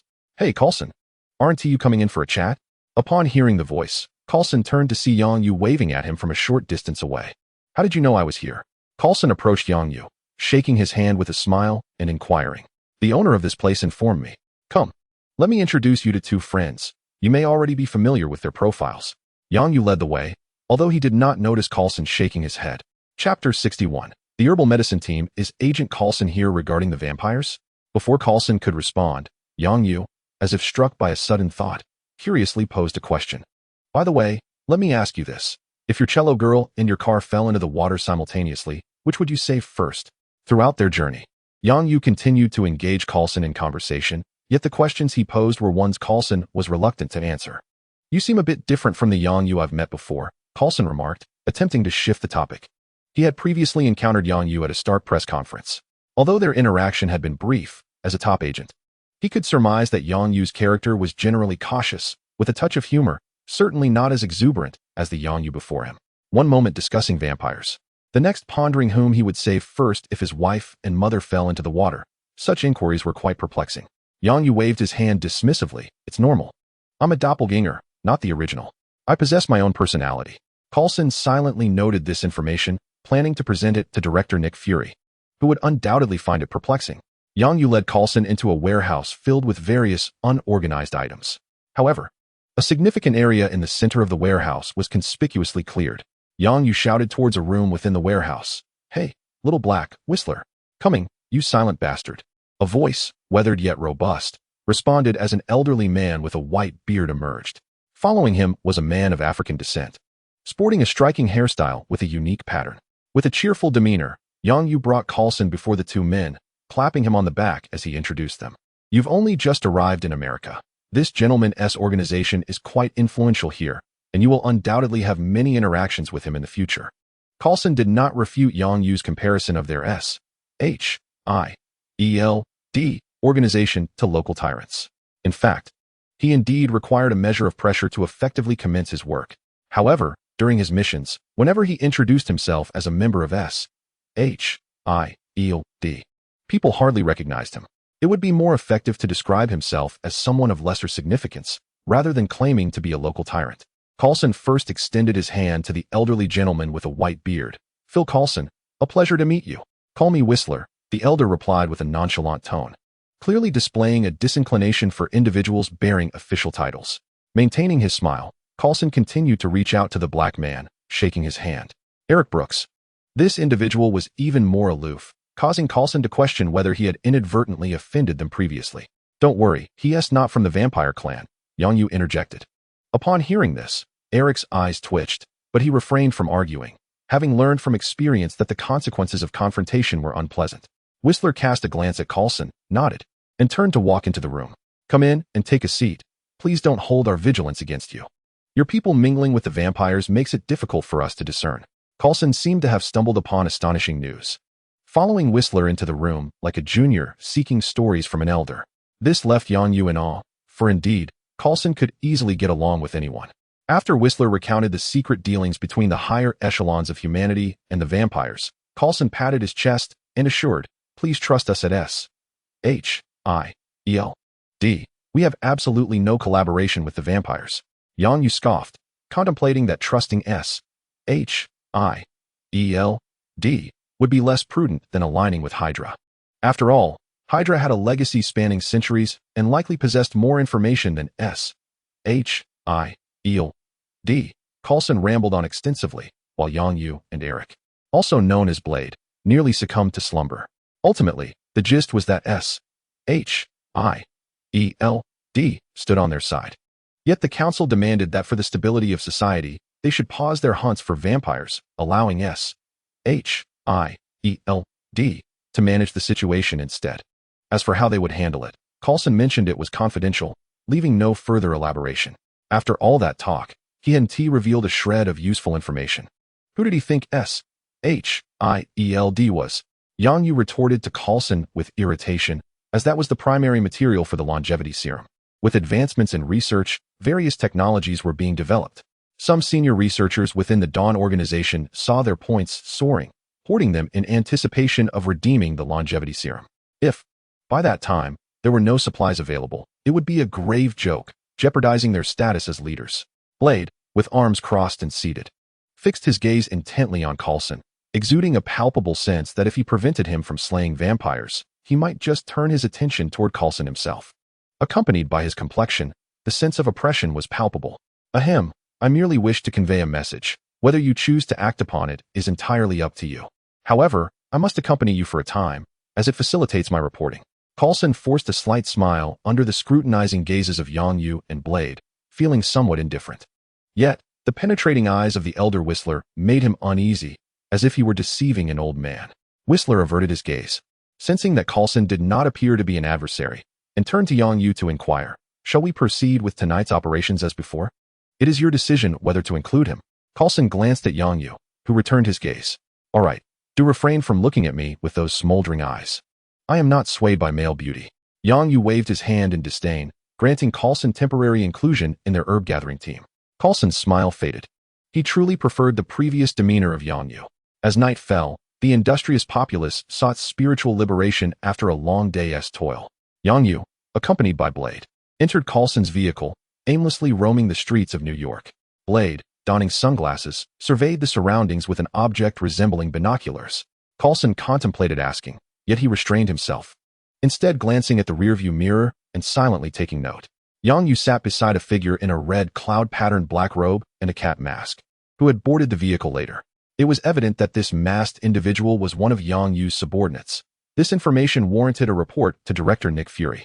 Furthermore, Yang Yu possessed a silver briefcase while the masked figure cradled a glass jar filled with an unidentified liquid. "Found it, over there," Blade exclaimed, having detected a peculiar symbol akin to a QR code through his device. That symbol belonged to the Ha-Gui clan, where the Ha-Gui existed. Vampires were sure to follow. Coulson glanced in the direction Blade indicated, and under Blade's puzzled gaze, he distanced the vehicle before coming to a halt. Yang Yu said nothing. Once the car stopped, he exited and placed the briefcase atop the vehicle, opening it to reveal a pair of black iron claws. The arc reactor. Coulson observed the claws adorned with two miniature arc reactors emanating a faint blue glow. Chapter 62. The herb-gathering team. Yang Yu donned the iron claws, drawing them to his chest before extending them outward. With a crackling sound, 5 slender arcs of lightning connected Yang Yu's hands, illuminating the figures around him. Coulson raised a finger towards Yang Yu's hands, inquiring, "Is that a new product from Stark?" "It's a foundational weapon," Yang Yu replied, closing the briefcase and tossing it into the vehicle. "No, I pilfered 2 arc reactors, modified by a hulking Russian, and I personally designed this. Isn't it splendid?" As the sole doppelganger among many that did not produce energy yet could sustain combat, Yang Yu took immense pride in his design of the Yin-Yang Thunderclaw. It required merely a modicum of his own lightning energy to control the current generated by the 2 arc reactors. Coulson opened his mouth, eager to inquire if one knew the worth of a miniature fusion reactor, daring to pilfer 2. However, recalling the relationship between Yang Yu and Tony, his words morphed into a mere, "Cool, but I still believe the shield possesses more charm." Lacking taste, Yang Yu turned and departed. The vehicle was parked a bit afar, necessitating a short walk for the 4. Yang Yu glanced back at the feigned aloofness of Blade. After several days of acquaintance, it became apparent that Blade was rather pretentious, a bit reserved, with a character that was cold on the outside yet warm within. "Eric, this is Harlem, the area with the highest concentration of African Americans. What if they are all black? Can you handle it?" "As long as they are vampires," Blade responded effortlessly, having long been mentally prepared for Yang Yu's inquiries. The 4 arrived at the building previously observed by Blade, its walls adorned with an array of graffiti. Venturing inside, they discovered a vast, dimly lit space that appeared to be a roller skating rink. Below, the stench was already palpable. Blade was the first to stride toward a direction, arriving at a cabinet which likely housed shoes. "There's a hidden door," Blade exclaimed. He explored the area with practiced ease, swiftly locating the switch. With a creak, the cabinet swung open, revealing a dark passageway. Yang Yu stepped in first, followed closely by Blade, while Coulson cast a glance at Cat Mask. "You go first," Cat Mask stated emotionlessly. Coulson eyed the 2 who had vanished from sight, drawing his firearm with caution as he followed suit. Yang Yu sensed they were descending, and after rounding a couple of corners, faintly heard numerous voices. Stop, he instructed Blade, stepping forward alone. It wasn't arrogance on Yang Yu's part. Rather, Blade's brutality meant he would strike at the sight of a vampire without hesitation, leaving no opportunity for Yang Yu to gather herbs. Following amicable negotiations, Blade would henceforth be responsible for the cleanup and cover work. Traversing through the dim tunnel, they emerged into a grand scene. This group of vampires had constructed a palace underground. A stark contrast of black and white bodies encircled 5 individuals resembling high school students, laughing uproariously. A voluptuous female vampire was passionately dancing before 3 of the boys. Perhaps the scene was too enticing, captivating everyone present so thoroughly that none noticed Yang Yu's arrival. He glanced down, sighed, and mused that this was not humanity. Excuse me, pardon me, Yang Yu pressed through the throng, nudging aside some of the fleshly bodies. Amidst the astonished and perplexed gazes of the vampires, he made his way to the center of the crowd. Hey, who brought this guy?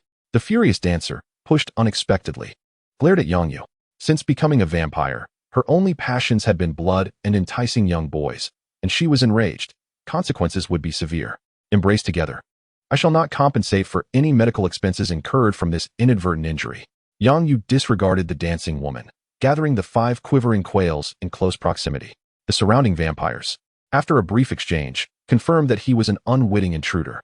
Ah, a new dinner. No, a meal delivered right to our doorstep. Suddenly, the crowd fell silent, all eyes turning to the portly man. Just as Yang Yu anticipated a momentous revelation, the man, puzzled, raised his hands in confusion. This is what my father told me. He said it was passed down from my grandfather. Why are you all so astonished? Didn't your fathers mention it? Fool, you are truly a disgrace to our vampiric lineage. Offended vampires hurled insults at the portly man, while others lunged at Yang Yu, their sharp fangs bared, eyes glowing crimson, a truly terrifying sight. With a resounding clap of his hands, Yang Yu's metallic strike echoed throughout the room. Ding, zing, thunder shatters the darkness. The lightning whip of 5 strikes confines the cage. Uttering the skill named swiftly in Chinese, he pressed his hands to the ground. Lightning surged forth like a serpentine beast, cascading in all directions. Under Yang Yu's command, the lightning deftly avoided the 5 quails behind him, jolting the vampires into a frenzied display of mechanical dance prowess. Their cries of agony blended into a haunting melody. I just said, do not capture that person. Yang Yu controlled the electric output, warning the 5 behind him to remain still, while he could guide the larger currents. He lacked precision over minor movements. With one hand consistently discharging electricity, he began extracting the hearts of the vampires. The first target was the nearest dancing vampire, whose robust pectorals could not thwart Yang Yu's merciless claws. After hastily processing the newly acquired medicinal materials, he tossed them toward the entrance, where a cat-masked figure awaited to receive them. As Yang Yu fervently harvested the herbs, Blade, alongside Coulson, eliminated 1 or 2 fleeing vampires and discovered the vampire storage. Witnessing the humans suspended like livestock for blood extraction, Coulson deeply resonated with the ancient wisdom of the Eastern lands. Those not of our kind harbor different intentions. Upon completing his task, Yang Yu approached the last portly man. Brother, I have mentioned this before. They refused to listen. My family has always been allies with the people of Huaxia. Whenever we encounter Huaxiao individuals in distress, my family extends a helping hand. I swear, I vow by Mazu, that I speak nothing but the truth. The portly man then knelt, babbling incessantly, revealing the identities of his family members in a complete confession. Do you know about Mazu? The stout man nodded vigorously, recalling a time when a member of the Huaxiao people, whom we had assisted, invited us to his homeland. He referred to her as their deity, akin to God, and advised us that whenever we encountered difficulties, we should pray to Mazu. Yang Yu looked over and noticed that the glass jar in the cat-masked figure's hand was already full, while he also carried a bag. Today's harvest exceeded our expectations, and we could afford to spare one more. I have a job for you, complete with food and lodging. The task involves converting vampires. Are you interested? Upon hearing this, the stout man was elated and immediately nodded enthusiastically. I would be delighted. May I bring my family along, boss? Chapter 63. The new version of the desperate virus within the Dawn base. After being escorted back by Yang Yu, the stout man encountered Def, who was imprisoned there. Def's predicament instilled a sense of fear in him, prompting him to actively engage in Yang Yu's proposed herb-gathering plan, making significant contributions. Here. And here are the dining spots for the vampires in the Harlan district. That's all I know. I haven't ventured into other districts. Yang Yu. glancing at the map, erupted into laughter, playfully patting the stout man's ample belly. Well done. Let us move swiftly before dawn breaks. Would you like to join us? Yang Yu inquired. The stout man realized it was time to showcase his worth, straightened his posture, adjusted his attire, and pompously replied. It would be my utmost pleasure to serve you, boss. The stout man, named Facier O'Neill, was affectionately referred to as the stout man by Yang Yu. This time, Yang Yu included all the ninjas who had not been assigned tasks, and a grand procession set forth. Yang, where are you headed? Tony, holding a paper document, coincidentally encountered Yang Yu and his entourage as they exited. Without turning, Yang Yu replied, I'm busy, seek someone else. As Tony watched them disappear into the distance, he turned in perplexity and headed in another direction, arriving at the quiet chamber where Yang Yu concocted potions. The electronic door emitted a blue light, scanning Tony. Welcome, Mr. Stark, echoed the voice of Little White. Ah, a rare visitor. I seldom see you here. Tony, Yang Yu, clad in a deep blue robe, emerged and led Tony into a room. Inside, another Yang Yu in a gray robe was preparing tea, with 2 cups filled with the brew on the table. Tony stepped in, gazing at the 2 Yang Yes, and began to express his grievances regarding the other Yang Yu. That electricity-wielding one, along with Little White, locked Jarvis in a small dark room, and even took 2 of my arc reactors. This rascal has been causing trouble outside, and now both Congress and S.H.I.E.L.D. are coming to me for damage control. Can't you all manage him? Why are you all manifestations of Yang Yu? Yet each one is distinct. The Council and S.H.I.E.L.D. found themselves powerless against Yang Yu, thus resorting to targeting him directly. He was rather annoyed by that group of individuals and had a plethora of research to attend to. The incident with Jarvis in the small room was a trivial matter. After Jarvis successfully navigated through it, he was pleasantly surprised to discover that it had contributed to his enhancement. It was not Yang Yu who irked him, but rather the recently delivered superhero agreement in his possession that troubled him, prompting him to seek Yang Yu's perspective. Calm down, Tony. We will handle this, rest assured. One of the incarnations of Yang Yu reassured him. You know we are but a manifestation. Our mental energies are insufficient and susceptible to external influences. He embodies lightning, so some eccentricity is to be expected. The 2 stood, one gently pressing him back into his chair while the other kneaded his arms and shoulders. Tony was not genuinely angry, but the actions of the 2 Yang Yes provided him with genuine comfort. Humph, the avatars are still manifestations of Yang Yu himself. Hence the duality, he mused. This time, it is I, Tony Stark, who emerges victorious. With a grandiose demeanor, Tony handed the paper document to one of the Yang Yes.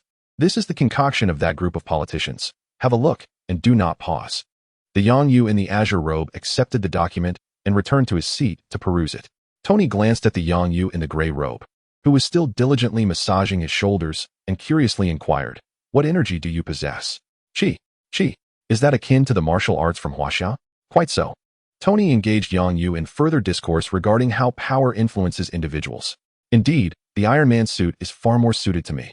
He resolved firmly in his heart. Previously, when Yang Yu had asked if he wished to learn magic or chakra, he had declined, placing greater faith in his own creations. After finishing the superhero agreement, Yang Yu cast the document aside and lifted his teacup for a sip. Will you acquiesce to the terms laid out herein and act according to their design? No, I shall not sign this. At this juncture, Tony had yet to experience the events of the future. He was still that proud peacock. The notion of chaining himself with such constraints was utterly unacceptable to him. Then we shall not sign. Do they dare to coerce us? Should it come to it, we will pursue litigation. If they resort to force, let us unleash the Phoenix and drop a nuclear bomb on the White House to facilitate a change in leadership. The Yang Yu in the azure robe stated his plan with an unsettling calmness, his gaze unwavering. Tony was taken aback. For a mere document, was it truly necessary to initiate such a drastic overhaul in America? That toy is far too grand. I fear the children in the White House cannot handle it. He jested. Leave this matter to me. Stark Industries possesses a cadre of exceptionally skilled attorneys. Feigning nonchalance, Tony stood to retrieve the document, addressing both of them. The Yang Yu in the azure robe nodded, observing Tony. Very well, will you not partake in tea? Not today, since the decision has been reached. I shall take my leave. Miss Pepper awaits me, something you singles are unlikely to understand. Before departing, Tony habitually teased Yang Yu one last time. However, the 2 avatars showed no interest in playing with him. As gray robe Yang Yu remarked to Tony, Allow me to see you off. Upon reaching the entrance, Tony turned and quietly inquired of gray robe Yang Yu. What kind of ability does he possess? I have an unsettling feeling. We must not let him escape. He is a magical avatar. Rest assured, there will be no harm. Yang Yu refrained from revealing the specifics of the magical essence, as primal magic was their foundation, a topic deemed unspeakable. Furthermore, although the avatars exhibited diverse personalities, their ultimate goal remained the enhancement of themselves and the fortification of Dawn. They would never act contrary to this objective. With this assurance, Tony refrained from further conversation and departed, longing to spend every moment in his laboratory. Upon returning to his sanctuary, Tony discarded some documents into the wastebasket and immersed himself in his research. Sir, Dr. Banner is on the line. Connected. Tony removed his sunglasses and raised his gaze towards Banner's projection, where Banner appeared visibly excited. Banner, did General Ross agree? Tony teased initially. How could that be? The jibe caused Banner to regain his composure. There has been a breakthrough with the despair virus. No, it ought to be renamed. Take a look. Banner tapped his fingers, transmitting the data. Although Tony was not an expert in this field, he possessed enough understanding to grasp the gist, especially with Banner elucidating the details alongside him, prompting a smile to curve at the corners of his mouth. The blood orchid provided by Yang contained a substance that kept cells lively. We shall combine the blood orchid serum with the modified despair virus, and then utilize gamma radiation to perfectly neutralize the virus's shortcomings. After reviewing the data, Tony mentally compared the effects of the old and new despair viruses. Overall, the enhancement of physical strength remained unchanged. While the self-healing rate was 20 times that of a human, physical constitution 5 times, and strength 8 times greater. The perilous tendencies leading to self-detonation and madness had been eliminated, the melting temperature reduced by half, yet lifespan increased. Compared to longevity serums, the new despair virus could extend life by a century. This serum, once released, would undoubtedly garner far more acclaim than the super soldier serum. Tony held a test tube in the projection, filled with a golden liquid that shimmered with flecks of red light. Banner rubbed his hands together, excitement rekindled. That is certainly the case. The wealthy will go mad for it. By the way, your surgery can now proceed. With this, you need not remain bedridden any longer. When do you plan to undergo the operation? Should we awaken Yang to join us? Tony understood that Banner referred to Yang Yu's true self. But after a moment of contemplation, he shook his head. No, let's not disturb him. Chapter 64, An Enemy? A group of individuals gathered, sharing drinks and conversing, occasionally glancing towards the operating room. Pei Bo, usually preoccupied with managing the company, was learning for the first time that Yang Yu could manifest avatars. 1, 2, 3. 17. My heavens, there are 18 Yangs. Though it was his first encounter with such matters, Happy concealed his astonishment and approached each of the Yang Yes with utmost seriousness. He tugged at the badge adorning his chest and inquired, Do you recall the time we shared donuts? Ah, indeed, I remember. Happy, Yang Yu replied with a smile. Happy tugged at his badge once more. Do you not possess one of these badges? Banner surveyed the 18 Yang Yes, settling on the one he deemed most ordinary, and approached him. The Yang Yu in the green robe noticed Banner's approach and graciously poured him a cup of tea. Taking a seat, Banner glanced around to ensure he was not being observed and, placing his hands beneath the table, rubbed them together before asking, Thank you. May I inquire about the current yield of the blood orchid? Yang Yu, puzzled, responded, Why do you ask? Banner, feeling slightly embarrassed, articulated his thoughts. Following the successful research of the new version of the Desolation virus, the Point Exchange leaderboard had introduced the updated version of the Desolation virus, now renamed the Twilight Elixir. Banner had previously discussed with Tony that the Twilight Elixir could be produced in large quantities. The raw materials for the Desolation virus were not rare. The only limitation to the production of the Twilight Elixir was the blood orchid. If mass production were feasible, it would undoubtedly benefit humanity. The Twilight Elixir not only eliminated the previous drawbacks, but also extended human lifespan. For the average person, it could mean the healing of severed limbs and certain ailments. However, for specific demographics, such as aging high-caliber researchers, its value was immense. Previously, the longevity potion concocted by Yang Yu had a limited yield, and few had considered its potential. Now, it hinged upon the production capacity of the blood orchid to determine if it could meet their planned requirements.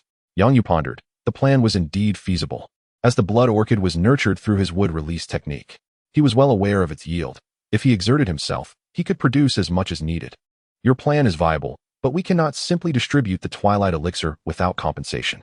You must devise a comprehensive strategy, otherwise, the emergence of the Twilight Elixir will be met not only with cheers, but potentially with a barrage of missiles. Moreover, the yield of the blood orchid will only increase once the main body awakens. Our clones possess limited strength and can only temporarily satisfy those within the Dawn organization. Banner lifted his teacup and drank it in one gulp, feeling a surge of excitement. Even the Hulk stirred restlessly. If they succeeded, they would be hailed as heroes across the globe.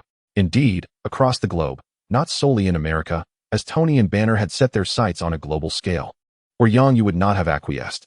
Observing the flush of excitement on Banner's face, Yang Yu raised his hand and cast a freezing spell. Oh, thank you. I believe I have regained my composure. The chill jolted Banner back to his senses. This is not an issue. It is merely a preliminary intention. By the way, may I exchange a vial of the Twilight Elixir for Betty? Banner cast a slightly anxious glance at Yang Yu, who remained remarkably composed. What you have exchanged is yours. However, it would be prudent to refrain from letting her use it for the time being. Alternatively, you could bring her here to stay, lest that old coot Ross discovers it over time. Banner nodded, fully aware of the situation, merely wishing to gauge Yang Yu's demeanor. Hey folks, I, Tony, have returned to life. Tony emerged from the operating room, bare-chested, arms wide open, twirling at the doorway. Pepper was the first to rush towards him, unable to suppress a few reproaches despite being aware of his circumstances. Tony passionately kissed Pepper, whose youthful visage had transformed. The world is indeed in decline. What a disgrace. Several Yang Yus remarked, shaking their heads in disbelief. Ethan, having shed his surgical gown, handed it to Ingzi and stepped out as well. Pepper thanked Ethan, only to be whisked away by Tony. After all, he would no longer be hindered by that contraption and could now give his all. The group of Yang Yu chuckled, displaying expressions of knowing amusement. What a playboy's reformation. It merely involves shifting about. After all, one does feel pain when flesh is grazed. The ensuing days marked a rejuvenation of splendid living for Tony. If only the presence of Aldrich Killian could be excised. One day, amidst a landscape of misty white skies and a pale earth, a solitary strip of blue emerged. Yang Yu, bundled up against the chill, was ice fishing, encircled by a gathering of penguins. Whenever he caught a fish, he would toss it to them. Ah, what a scoundrel! Why did you venture to Antarctica? A furious shout startled the penguins, who edged closer to Yang Yu. Rising, he turned toward the source of the voice and spotted 5 individuals clad in somewhat inadequate attire sprinting toward him. Yang Yu's pupils shifted from round to golden slits, enabling him to pierce through the blizzard and steam, discerning the faces of the approaching figures. Apocalypse virus? The penguins sensed a certain signal, aligning themselves in unison towards a specific direction. However, their sluggish pace prompted Yang Yu to sidestep them. Once at a distance, he called out to the 5. Are you here to kill me? The question halted them abruptly, exchanging puzzled glances. Our plan has been exposed? Impossible. This was a direct order from the boss. Why bother with that? Just eliminate him. I even forsook Christmas to pursue him. The 5 charged toward Yang Yu once more, the distance between them rapidly diminishing.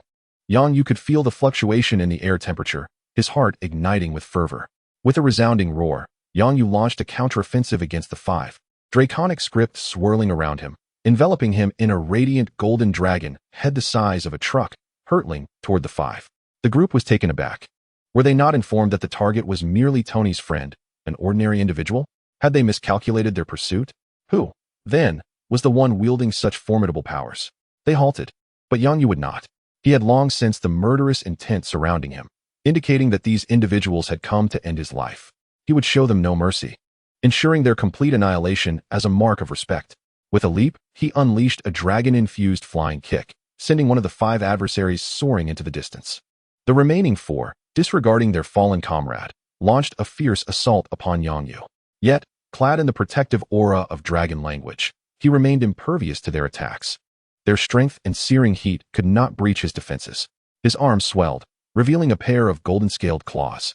With one hand, he seized a foe by the head and crushed it effortlessly, while the other pierced through the heart of another. With a swift motion, he flung the lifeless body aside, sending it crashing to the ground. Ah, monster! Monster! I yield, cried one, witnessing his comrade's fall before Yang Yu's might. Desperate to flee, he turned to escape. But Yang Yu had already marked him. Grasping his face, he lifted him effortlessly. Turning to the fallen adversary, he unleashed a torrent of dragon breath, leaving only a gaping chasm on the icy surface. How did you know I was here?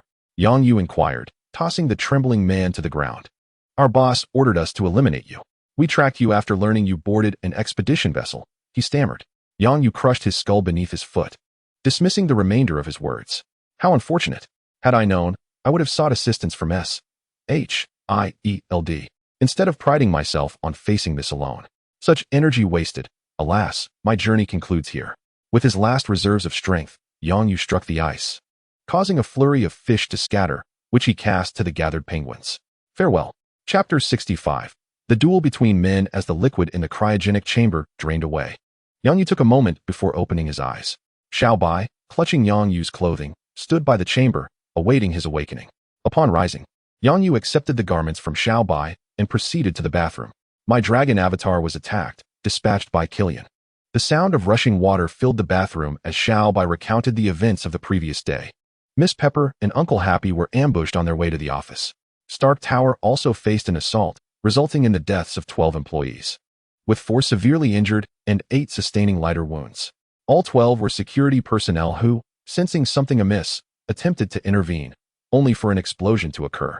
For reasons unknown, all nearby surveillance cameras malfunctioned, but according to Uncle Happy and Uncle Tony, the assailants were superhumans infused with the original version of the extinction virus. Listening to Xiao Bai's account, Yang Yu began to grasp the gravity of the situation. As he turned off the shower, droplets cascaded from his body like oil, leaving not a trace as they pooled on the floor. After Yang Yu donned his attire and stepped outside, he felt revitalized, his body now dry and refreshed. Having spent an extended duration in the stasis chamber, he emerged feeling as if he were burdened by water retention. A cleansing shower had alleviated that sensation. He pondered the well-being of Tony, as well as Pepper and Happy. Fortunately, they remained unscathed. All had received the Radiance Serum.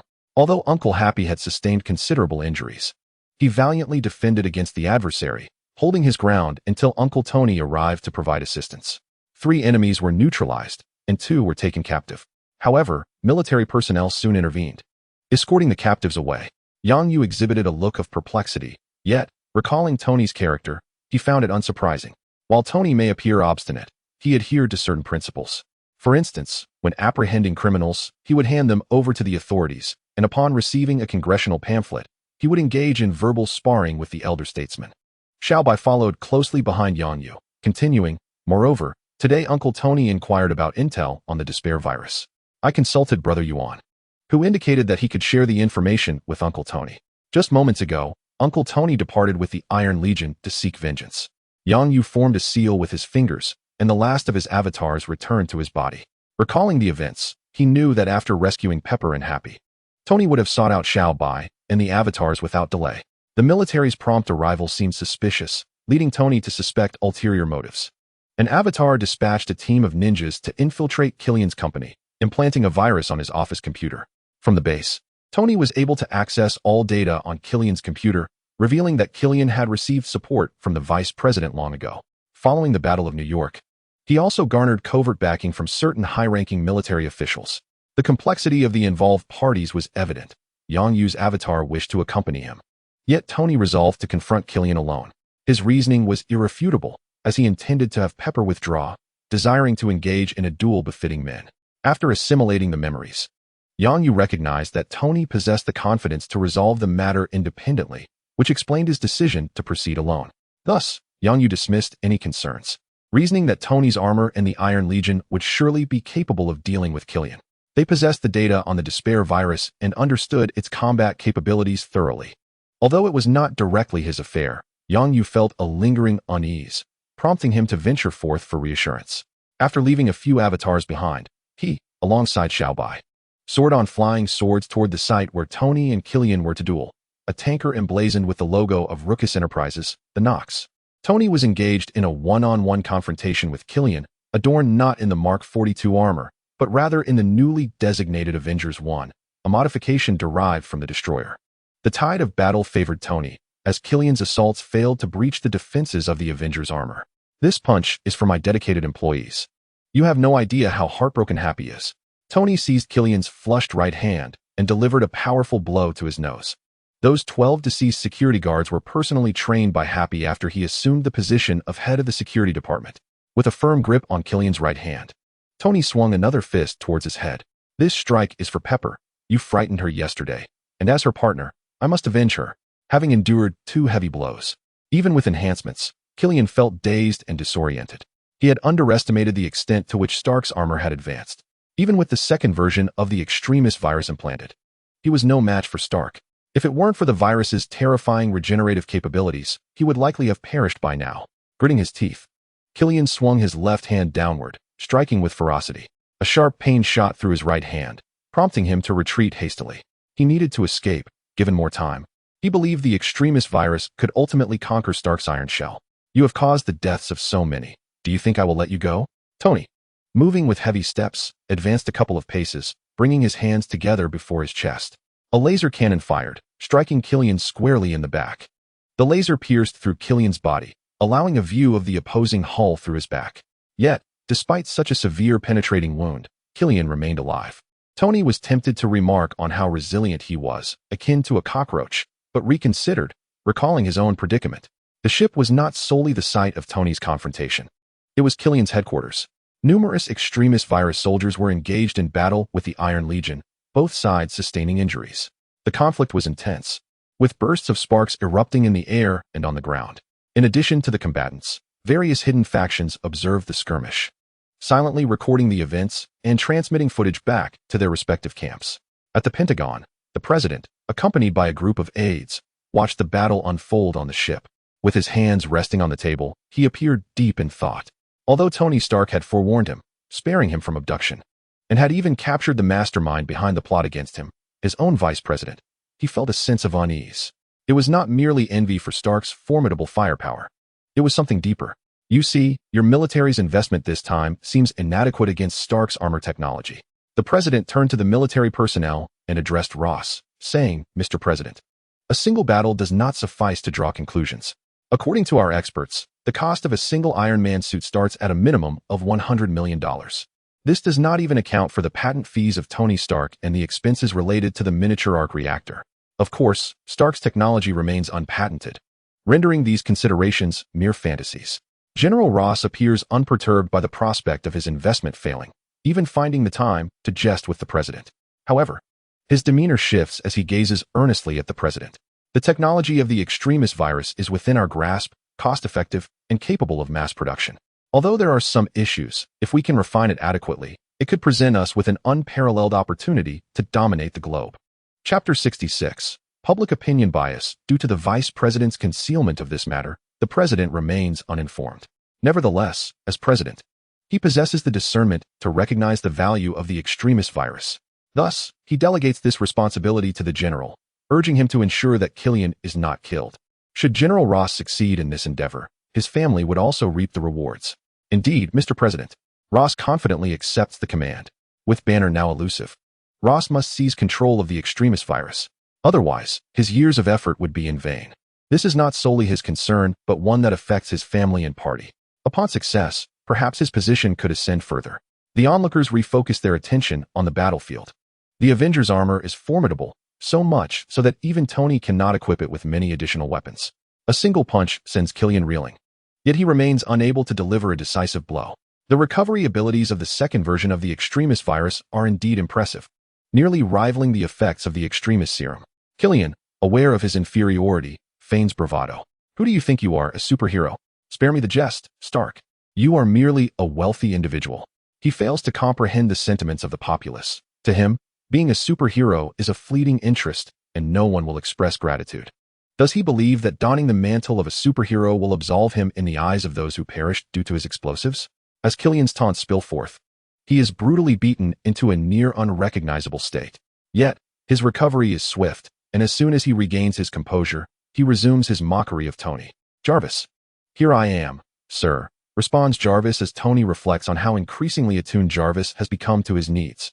A red and silver suit of armor hurtles toward him, colliding forcefully with his back. Yangyu witnesses Tony being knocked down amidst a scatter of armor debris, exclaiming in admiration, "What a stunning kidney shot." This is the Mark 42, the automatic wearable suit developed by Uncle Tony, which has now reached technological maturity. However, it seems that something has gone awry with the armor. Little by S' small head is filled with great confusion. On the battlefield, the extremist virus soldiers are nearly eradicated, and an increasing number of suits begin converging toward Tony's position. General Ross understands that this experiment no longer requires continuation. He picked up the phone and instructed those present at the scene, "Soldiers, it is your turn to take the stage. The battlefield is yours to command." Upon receiving the order, the hidden military forces commenced their actions, with armored tanks rolling in. In the sky, 2 Apache attack helicopters emerged. Beams of light shot down from the helicopters, enveloping both Tony and Killian. Mr. Stark, we have received orders from the military. We will be taking over here. Please comply. The message was repeated, Mr. Stark, we will be taking over here. Please comply. Tony had anticipated such a scenario, which is why he had not allowed Yang Yu's doppelganger to accompany him. Otherwise, given the state of Yang Yu's avatar, it would undoubtedly lead to troublesome situations. For instance, a colossal sword could fall from the sky, cleaving Killian in half, leaving him lifeless on the ground. The wound seemed to emanate a peculiar energy that thwarted his regeneration. Consequently, Killian met his untimely demise, permanently, it seemed. Everyone except Tony was left in bewilderment, utterly confused by the unfolding events. S-H-I-E-L-D did not share intelligence with them, and Yang Yu's aerial sword technique was known only to a select few. The great sword diminished, transforming into a stream of light, vanishing into the horizon. At that moment, an officer rushed to Tony's side, gravely stating, Mr. Stark, could you please provide us with an explanation? His orders were to retrieve Killian and bring him back to base. However, it was evident that Killian had already perished. This meant his mission had failed, and he now needed a reason to avoid having his hat removed. What? Why should I explain anything to you? Are you blind? Tony retorted, I'll remember your face, and you can expect Stark's legal team to reach out to you. He had no interest in further discourse, delivering a warning before soaring away. The officer watched Iron Man depart, then glanced at the severed remains of Killian, feeling aggrieved as he removed his hat and hurled it onto the deck in frustration. When Tony returned to the villa with the Iron Legion, Yang Yu had already come back. The portal could be opened to any place one had a memory of. The clearer and more vivid the memory, the easier the success. Yang, you've finally awakened. If this gets out, people will think I'm abusing my employees, Tony remarked, seeing Yang Yu reclining with his legs crossed, sipping on his prized liquor. He had initially thought that the earlier incident was orchestrated by Yang Yu's doppelganger, but now that it was Yang Yu himself, it undoubtedly carried significant meaning. You've killed Killian. The military will surely come after you. Although you possess a nuclear bomb, they will still relentlessly test your limits. Tony sat across from Yang Yu, poured himself a glass of wine, and said, Cheers. The crisp sound of clinking glasses resonated through the hall. Yang Yu took a sip before slowly replying, It has already begun. What? Tony did not comprehend. You are aware that I operate a Douyin company, which collaborates with numerous news media outlets. Perhaps you have not paid much attention, but the current societal discourse is beginning to tilt in our favor. The voices of dissent and aversion towards superheroes, your ilk, are growing increasingly louder. Are you suggesting that there is a deliberate manipulation of public opinion? Tony comprehended this immediately. Such occurrences are not unfamiliar in the land of the free, and he is well acquainted with them. Hence, if they wish to eliminate us, so be it. It will not deter their efforts against us. Our decision to abstain from signing that so-called superhero accord had already sealed our fate. They may indeed fear the nuclear arsenal I possess, yet they harbor greater confidence that you will not permit me to detonate it. Tony did not refute Yang Yu's assertion. Indeed, he would not allow Yang Yu to trigger the nuclear device recklessly. He does not wish for this nation to descend into chaos, as that would result in countless fatalities. As a friend to Yang Yu, he also hopes that Yang Yu would refrain from such actions. Observing Tony's silence, Yang Yu appeared quite at ease. Do not worry about me. As long as you take care of yourself, they cannot touch me. Yang Yu exuded confidence, believing that even the arrival of nuclear weapons could not eliminate him. Tony seemed to be influenced by Yang Yu's self-assurance, a smile returning to his face. Let them come. We still have a grand surprise that has yet to be unveiled. I hope they do not drop their jaws in astonishment. The two raised their glasses in a cheerful toast. Meanwhile, at the Pentagon, the death of Killian was of little concern to them. As long as Dr. Maya Hansen was present, their research on the extremist virus could continue unabated. However, they could seize this opportunity to thoroughly test the limits of Tony and his companion. A series of directives targeting Tony were dispatched from the Pentagon. Chapter 67. The plot of Thor 2 begins. The subtle maneuvers from official channels were not particularly discreet, and soon Tony was aware of them. Yang, a multitude of raw material suppliers have ceased to sell us their products. Although Tony understood the reasoning behind this, he found himself powerless to act. This was a blatant plot, with suppliers adhering to compensatory clauses, thus remaining lawful and compliant. Yang Yu was lounging on the sofa, scrolling through Douyin, and looked up at Tony in surprise. Wow, have you been sanctioned? This was quite a novelty. Yang Yu had only heard of his own country being sanctioned by the United States in his original world. He never anticipated that in this world, even American companies would not be spared. Tony settled beside Yang Yu, collapsing onto the plush sofa. Each day was consumed with learning and researching new technologies. while also finding time to manage these trivial matters. Even with his enhanced physique, he felt wearied. This was not merely a sanction. They had intercepted our shipments. With a shortage of raw materials, our research progress would inevitably slow. As long as we could identify new sources, their schemes would ultimately falter. Tony reclined, hands resting on his abdomen, gazing at the ceiling, utterly disinclined to move. Yang Yu gazed at him and chuckled. How about I eliminate them all? Once they feel the sting, they'll know what to do. No, let's not. I certainly do not wish to be the one comforting you when you end up in tears. Tony replied, turning to Yang Yu, his expression revealing his incredulity. Silence. Allow me to handle this matter. Yang Yu refrained from disputing him, choosing instead to disregard the troublesome issue, enjoying his leisure. If necessary, one could always eliminate a group and recruit another. Ultimately, someone would relent. What if we ventured into space? Yang Yu suddenly proposed. For what purpose? Tony retorted. Although current technology permits us to leave the Earth, it merely offers a scenic view, with no tangible benefits. To extract resources, the Moon and Mars are uninhabited. We could mine freely and return to sell our findings. Upon hearing Yang Yu's words, Tony regarded him with an expression of utter disbelief. Have you lost your wits in practicing magic? With our present technology, we are far from capable of celestial mining operations. If we possessed such technology, I would have used it already and not be fretting over the scarcity of raw materials. Those wretched lawmakers have conspired to vex us. Yang Yu placed his phone before Tony, displaying a video. In it, a reporter stood before Stonehenge, struggling to suppress laughter while delivering a serious report. I am currently at Stonehenge, following up on an amusing incident that occurred today, just past 11 this morning. A seemingly ordinary male tourist began to run naked with scientific instruments. This individual has since been confirmed as the renowned astrophysicist Dr. Eric Selvig.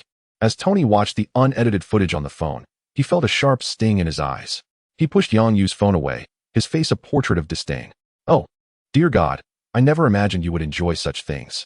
I concede your brilliance, Yang. Yang Yu tucked away his phone, grinning at Tony, an urge to deliver a playful punch bubbling within him.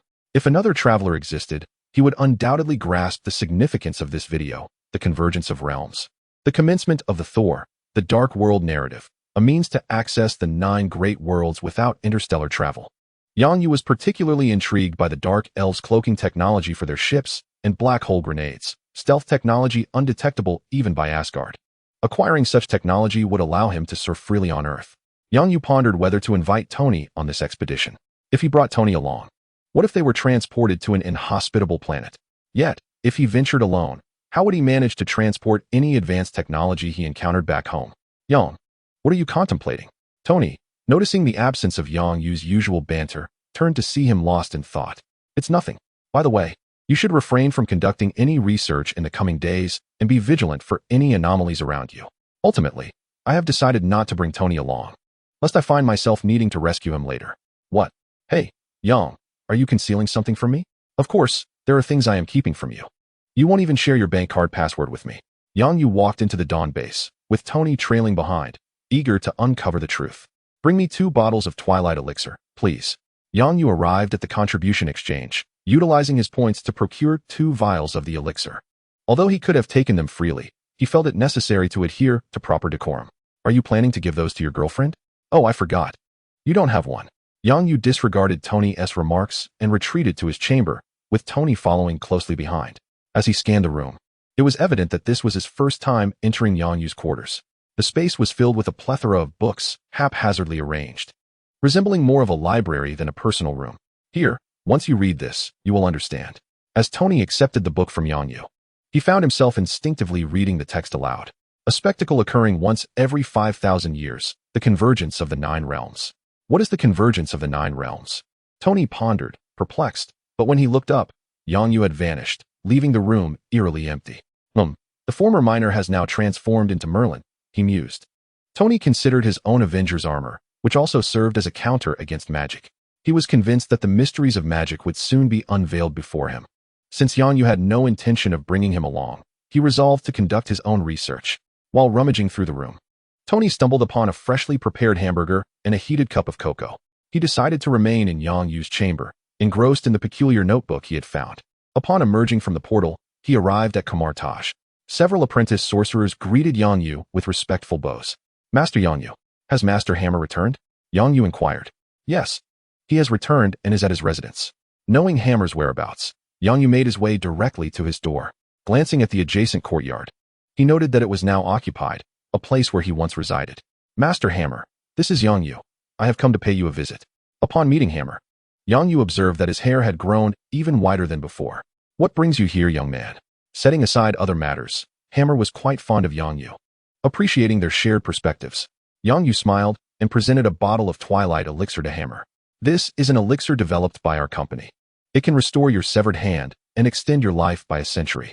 Ah, that is indeed a remarkable item. Have you prepared some for the Supreme Master? Hammer accepted the elixir without hesitation and reminded Yang Yu, rest assured, I will handle this matter. Yang Yu flashed a grin, revealing 8 gleaming white teeth. From our very first meeting, I knew you were a talent.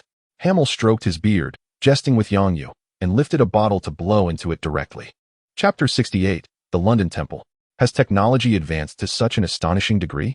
Observing his palm rapidly growing, he could also feel an abundance of power coursing through him. Hammer's expression shifted from shock to one of perplexity. Unlike the old obstinates of Europe, he kept abreast of the developments in modern society and technology.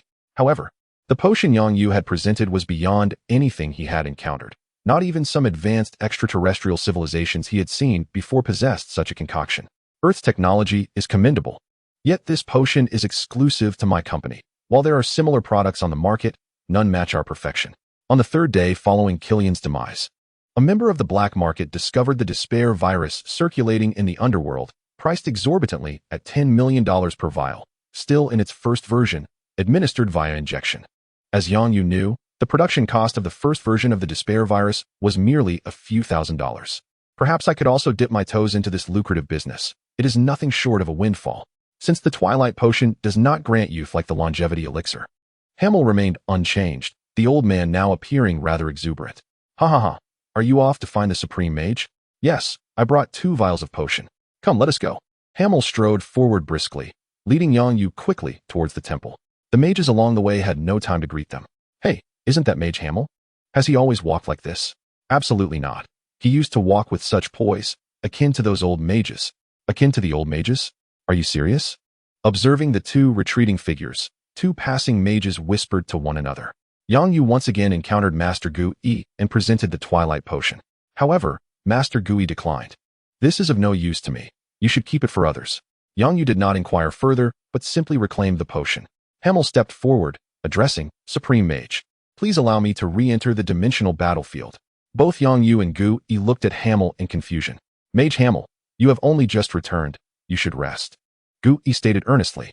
Hammer revealed his left hand from within his sleeve, opening and then clenching it tightly. No, Supreme Mage.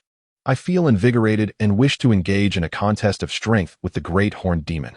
A flicker of surprise crossed Gu Yi's face, but he soon returned to composure, nodding in tacit agreement. Then I shall take my leave. Hammer offered a slight bow to Gu Yi, nodded at Yang Yu, and withdrew. Gu Yi turned his gaze back to Yang Yu. You did not come merely to deliver gifts, did you? It is about the convergence of the 9 realms? Indeed. Yang Yu affirmed with a nod. It appears that we may not be able to assist you. The impact of the convergence of the 9 realms is far greater than you can imagine. The protective array safeguarding Earth will be affected by this convergence. I must remain stationed at the sanctuary. Yang Yu nodded in understanding, for his intention was not to seek aid from Kamar-Taj. I wish to visit Asgard and make my presence known in advance, to avoid being imprisoned upon arrival. Very well, I shall notify you. I recommend that you pay a visit to Queen Frigga. She is a master sorceress hailing from the Vanir, possessing exceptional skills in sorcery, in addition to her magical prowess.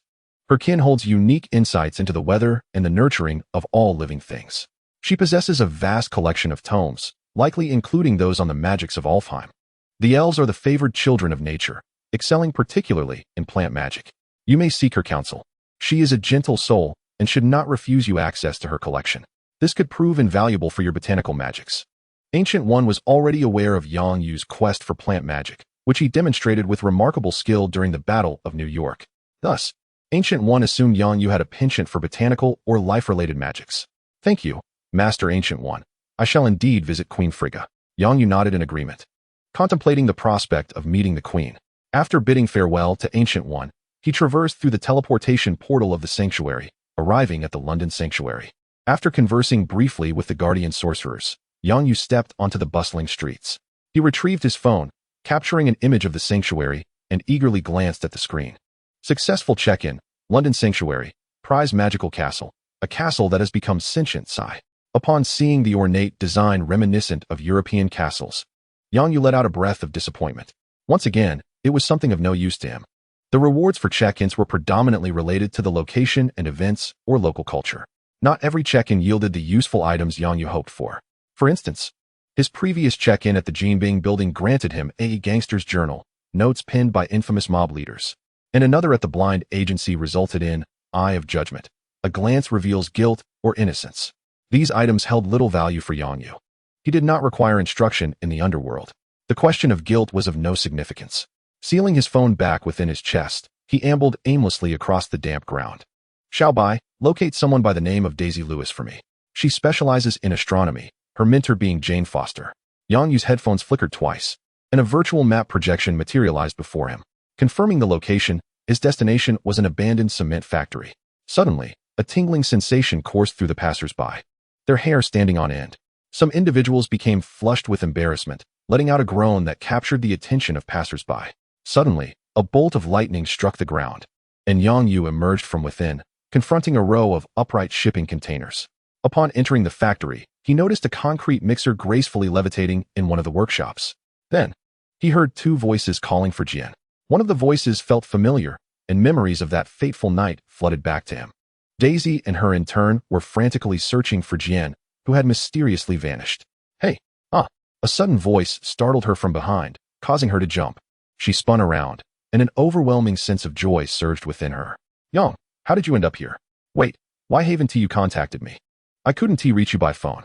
Daisy exclaimed, suddenly realizing, as she hurriedly stepped closer to Yang Yu, gripping his shirt tightly. In her haste, she accidentally tore a button from his garment, revealing his well-defined chest muscles. Oh my goodness, what is that tattoo? Daisy's gaze was drawn to something on his chest, and she cautiously reached out to gently touch it. You might owe me a new shirt. This one was custom-made and quite expensive, Yang Yu said with a smile. Grasping her hand, feeling the warmth of his strong grip, Daisy's earlier frustration melted away. A blush crept onto her cheeks as she gazed at his handsome, smiling face. And she found herself unconsciously suggesting, then, shall we sleep another night? Chapter 69. We can discuss that later. It's dangerous here right now. And you need to leave, Yang Yu urged, patting Daisy's hand while glancing at the intern behind her. But Jian is still here. She's missing. Despite Yang Yu's refusal, Daisy felt no anger, just a hint of disappointment. Upon hearing Yang Yu advise her to leave, she immediately rejected the idea. I must find Jian. I can't be at ease otherwise. Should we call the police? Daisy looked at Yang Yu, seemingly weighing his opinion. No need to involve the authorities. You can see the situation here is fraught with peculiarities. She must have entered some sort of space and will likely return on her own soon. Therefore, it's best if you all refrain from wandering about. If you go missing too, I will have a hard time locating you. Yang Yu possessed spatial abilities, granting him a keen sense of spatial awareness. He quickly identified a location with significant spatial fluctuations. Rolling up the sleeve of his left arm, a silver watch emerged. Under the astonished gazes of Daisy and her assistant, the watch clicked and transformed into a small mechanical insect, a device invented by Stark for detection purposes. Without turning back, Yang Yu explained to them, as if he had anticipated their reactions. Wow, that is so cool. The intern exclaimed, thrilled to witness such a phenomenon for the first time. The small flying insect darted ahead, vanishing from the sight of the three individuals. Through the projection in his earpiece, Yang Yu could perceive the insect's perspective. It revealed a cave, and upon exiting, there lay a dimly lit sky and earth. Opposite him, there appeared to be a realm of darkness, reminiscent of the atmosphere and scenery etched in Yang Yu's memory. Yang, are you an Avenger? Daisy inquired, her gaze fixed on Yang Yu's equipment. Following the Battle of New York, the name of the Avengers had spread far and wide, a deliberate act by America to restore their tarnished reputation and deflect blame. However, Yang Yu and the members of the Shao faction remained obscure, a consequence of mutual suppression by both sides. No, but I am familiar with the situation. Let the professionals handle it. You should return and wait. Jian will be back shortly. Listen to me. Go back, Yang Yu asserted with an air of maturity, akin to a seasoned expert. Daisy stifled a laugh at his demeanor, yet she too yearned to return, hindered by the absence of transportation. The intern, unlike Daisy, had not encountered Yang Yu before. He genuinely believed in Yang Yu's claims. Ah, Mr. Yang. I am Ian. It is a pleasure to meet you, Ian stammered, nervous at the prospect of meeting such a legendary figure. despite not knowing his name or having seen him before. Yet, the mere association with the Avengers suggested he too was a hero of sorts. "Hello, Ian," Yang Yu greeted him courteously. "Daisy, I entrust you with this. Keep your distance from this place, as danger may arise." Ian, displaying an earnest demeanor, admitted, "I tossed the car keys into that location, and they haven't returned. So we cannot leave. Let them be. Just don't wander off," Yang Yu remarked succinctly before turning and stepping into the realm of darkness. "What desolation," Yang Yu pondered. "Is this Farthium?" Such was his first impression. The small insect returned to Yang Yu's hand, transforming back into a wristwatch. He summoned his flying sword and ascended into the dim sky. Despite being dubbed the Dark World, it harbored no palpable darkness. The deficiency of light merely resulted in a lack of sunlight, preventing the growth of large flora. Gazing down from above, Yang Yu beheld a vast expanse of deserts and mountains. After a brief flight, a peculiar plain emerged before him, dotted with structures resembling remnants of a war-torn city. These colossal edifices were, in fact, the ships of the Dark Elves. As Yang Yu passed by, he felt diminutive amidst their grandeur, despite their dilapidated state. Each towering over 200 meters. The passage of time seemed to have dulled the battlefield's once palpable dread, as Yang Yu failed to sense the kind of ominous aura often described by protagonists in novels. He discovered a relatively intact sword-shaped ship and descended to the ground. From the seals on his body, he unsealed 2 scrolls. Unfurling the scrolls, he pressed his palm down, and with that, 2 wisps of smoke arose. 2 towering silver pillars, each 3 meters high, emerged upon the expanse of the obsidian plain. Beep, beep, beep. The surface of the metallic columns flickered with intricate blue light patterns, exuding an aura of advanced technology. Boot up successful. The communication system has been established. The signal is connected. The pillars extended 3 sharp supports that anchored themselves into the dark ground, while the column bodies began to unfold an array of precise mechanical components. The 2 silver pillars converged to form a platform, projecting a beam of blue light to scan Yang Yu. Unlock successful. Greetings, Mr. Yang Yu. Hello, Jarvis. Can you connect to the mainframe? Yang Yu approached the platform, positioning himself in front of the virtual keyboard, deftly operating it with both hands. Although not a professional, he had acquired knowledge of some fundamental functions. In terms of detection, technology undoubtedly surpassed magic in the breadth of information it could unveil. "Yes, I have connected to the central brain. Shall I notify Mr. Stark?" "No need. Let us keep it a surprise for now." Yang Yu recalled that Tony seemed poised to propose to Pepper. He decided this could serve as their engagement gift. "Initiate the scanning robot. How long will it take to conduct a comprehensive scan of the spacecraft before us?" Yang Yu pressed the enter key, and a swarm of silver nanobots surged forth from beneath the platform. These nanobots could infiltrate various intricate instruments, scanning them from within and thereby achieving modeling and technical analysis. This was a creation of Yang Yu's collaboration with Tony, specifically designed for the purpose of covertly learning diverse technologies. There was no need for reverse engineering. Understanding how something was constructed was sufficient. Thus, replication or even enhancement could be executed based on the structural knowledge, significantly augmenting the technological repository of Dawn. As long as the materials and energy were adequate, even stolen technologies could be duplicated. "It will take approximately 5 hours, sir." 5 hours is manageable, not too long. Yang Yu continued his search across the plain. Anything that was relatively well-preserved, he promptly secured with the 2 iron pillars driven into the ground. During his search, he stumbled upon several desiccated corpses, both Asgardian and Dark Elf. With a flick of his hand, he performed a simple earth-based burial for them. When the time elapsed, Yang Yu commenced the retrieval process, one by one. Upon completion, he attempted to sketch a portal for transportation back to the previous factory. Though it demanded considerable energy, he surmised it was successful. Yang Yu stepped through the portal and returned to the factory, where silence enveloped him once more. Why not eliminate him? He may have stolen our technology. No, Agam, now is not the time. We must wait. In the darkness of the universe, 2 voices conversed, though not in English. Chapter 70. Asgard, why are you still here? As Yang Yu emerged, he found Daisy and Ian sitting on the ground, lost in thought. Where else would we go? Jane hasn't found anything yet. How could we leave? Daisy rose to her feet, brushing off her backside, and approached Yang Yu, peering curiously behind him.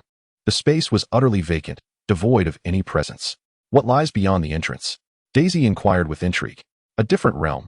You will soon discover, Yang Yu replied cryptically, as this matter was beyond Daisy and her companions. Daisy, where are you? A voice, belonging to Jin Foster, suddenly echoed from outside. Both Yang Yu and Daisy turned to the staircase. Daisy dashed up the stairs, calling down, Jian, where are you? After a moment, Yang Yu spotted Jian ascending the staircase. Drawing near to Daisy. Upon seeing Yang Yu, Jian's face registered astonishment. She evidently remembered him. What are you doing here? When did you arrive? Before Yang Yu could respond, Daisy interjected, you disappeared, and then Yang showed up. Where have you been? It's been 5 hours. I was about to call the police. Daisy clutched Jian's shoulders, shaking her vigorously to express her concern. Yang Yu cast a meaningful glance at Jian Foster before turning and descending the stairs. He sensed a familiar force approaching. Observing Yang Yu's departure, Daisy pulled Jian along, her faith in Yang Yu solidifying. Regardless of Jian's explanations, she cared little. The atmosphere was too bizarre. More surreal than encountering the legendary Thor. Just as the thought of Thor crossed her mind, a figure materialized at the doorway. Greetings, Thor. Yang Yu called out in salutation. Thor, equally delighted, approached and embraced Yang Yu. Yang, it has been ages. After Yang Yu released him, Thor asked, how did you come to be here? Yang Yu gestured toward Jian, saying, because of your girlfriend. With that, he raised his hand, directing a glimmer of light that flew towards Jian, vanishing into her body under their inquisitive gazes. Oh dear, Jian, are you expecting? Daisy observed Jian's translucent form, noting a dark mass writhing within her abdomen. What is this? What have you done to me? Jian retreated several steps in fright, hesitating to touch her stomach. Initially furious at Thor's presence, she now cast aside her anger, looking at him with pleading eyes. What have you done? Thor, knowing Yang Yu would not endanger Jian, merely frowned and asked him. This deepened Jian's despair. She had known all along that Thor had forgotten her. Yet, Yang Yu and Thor remained oblivious to her anguish. Yang Yu informed Thor of the ethereal particles within Jian and requested him to escort them to Asgard. I have sent the invitation. I am uncertain who received it. Perhaps your father. Not a problem. As Odin's son, I extend an invitation for you to visit Asgard, Thor proclaimed, thumping his chest, before turning to console Jian, ultimately receiving 3 sharp slaps from her in return. Yang Yu shook his head in disbelief. It appeared that Thor was indeed a sycophant. Hey Yang, could you take me along? I long to visit Asgard, Daisy implored, her eyes sparkling with anticipation as she leaned closer to him. Yang Yu chuckled softly and declined, explaining that under normal circumstances he might have considered it, but Daisy's presence could pose a risk at this time. Perhaps another time. I shall first inquire with the Lord of Asgard about bringing you along for a visit. Ultimately, Daisy was left with her little intern, watching as Yang Yu and the others were enveloped by a vibrant column of light, disappearing from sight. Thor cradled Jane, while Yang Yu observed the Rainbow Bridge tunnel with keen interest. This power felt remarkably familiar, nearly identical to the spatial energy of the Space Stone. Yet it bore the weight of an unusual force that evoked the image of a grand tree in Yang Yu's mind. This sensation dissipated as his feet touched the ground. Jane emerged from Thor's embrace, her face alight with excitement. We must do this again, she exclaimed, only to be met by the impassive gaze of a man clad in golden armor. Hello. Jane's smile faltered as she awkwardly greeted the stranger. Welcome to Asgard. The All-Father has prepared a banquet, he responded, his demeanor unyielding. Jane's excitement surged once more. Was it arranged in her honor? Yet Yang Yu, perceptive to her thoughts, approached her and gently patted her shoulder. Do not overthink. This gathering is not for you. Jane's eyes widened in shock as she regarded Yang Yu, sensing as if he could peer into her very soul. Yang Yu reassured her, fear not, I cannot discern your thoughts. Ignoring her growing trepidation and her instinctive retreat, Yang Yu raised his gaze to meet the golden-armored man's. He had strikingly beautiful eyes. Greetings, guardian of the Rainbow Bridge, Heimdall, Yang Yu acknowledged. Heimdall's expression softened as he inclined his head in response. Mage Yang Yu, welcome to Asgard. Your invitation has been received by the All-Father. Regrettably, my duties prevent me from accompanying you to the feast. That is quite all right. There will be future opportunities, Yang Yu replied with a smile, feeling reassured. It was indeed impolite to arrive unannounced. Shall we? Thor urged, his eagerness palpable as he was keen to take Jane for a health check. Yang Yu bid farewell to Heimdall and followed Thor, not forgetting to capture a photograph of the Rainbow Bridge. Casually standing atop the flying sword, Yang Yu, filled with anticipation, opened his photo album. The first image showcased the Rainbow Bridge, adorned with 2 lines of text, successfully checked in, Asgard, reward divine teleportation array. As long as one knows the coordinates, traveling anywhere is effortless. In a single day, 2 items were acquired, one of which was not particularly useful, yet it brought a fleeting joy to Yang Yu. How wonderful it is to teleport. This means I can reach the moon ahead of time, Yang Yu mused. The moon was abundant with various resources, and both he and Tony were keenly interested. As extensive research progressed, even Tony's wealth began to feel the strain. He had contemplated transforming the Phoenix Sky mothership into a spacecraft to mine the moon and return with valuable resources. Upon arriving at the palace, a maid came forth to guide them to the banquet hall. Thor, clearly uninterested in the festivities, accompanied Yang Yu out of obligation, as it was a welcome banquet in his honor. They entered a room designated for the gathering, akin to a private affair. Once inside, a deep voice resonated, "Welcome. The Supreme Ancient One has informed me of your arrival. It is evident that you are indeed an exceptional mage." At the head of a long table sat Odin, the ruler of Asgard, flanked by his queen, Frigga, who regarded Yang Yu with a gentle gaze. Chapter 71. A different mythology. The banquet served as an opportunity for acquaintances to formally meet. Through their interactions, Yang Yu learned that Odin had been aware of him long before, the moment he touched Thor's hammer. The mysterious space within was the core of the hammer. Inscribing his name therein would grant him ownership, impervious to Odin's grasp. The one who had kicked him at that moment was not Odin, but rather the Ancient One. Nevertheless, Odin did not chastise Yang Yu for striking Thor. Instead, he expressed gratitude for the lessons Yang Yu imparted to him. "The Supreme Mage, I understand you seek knowledge?" Frigga interjected, noticing Yang Yu's slight discomfort. She sensed that he felt pressure conversing with Odin, as no one relished being scrutinized. Thus, she shifted the topic of conversation. "Indeed, I have a profound passion for magic, particularly sorcery." Yang Yu found solace in discussing magic with Frigga, alleviating the tension he felt in Odin's presence. Seeing their pleasant exchange, Odin, realizing he had been sidelined, remembered Thor's presence. He glanced at Thor, who appeared restless, holding the hand of a stranger. "Thor," Odin called out. Thor discerned the discontent in his father's tone, aware of Odin's disdain for mortals. Yet, he had matured and was now bold enough to face his father's gaze. "Father, she is unwell." Before Thor could finish, Odin interrupted. "She is but a mortal. Mortals fall ill. Her planet has its healers, whom they call doctors. That is their duty." The father and son engaged in a rapid-fire exchange, reminiscent of debaters on opposing sides.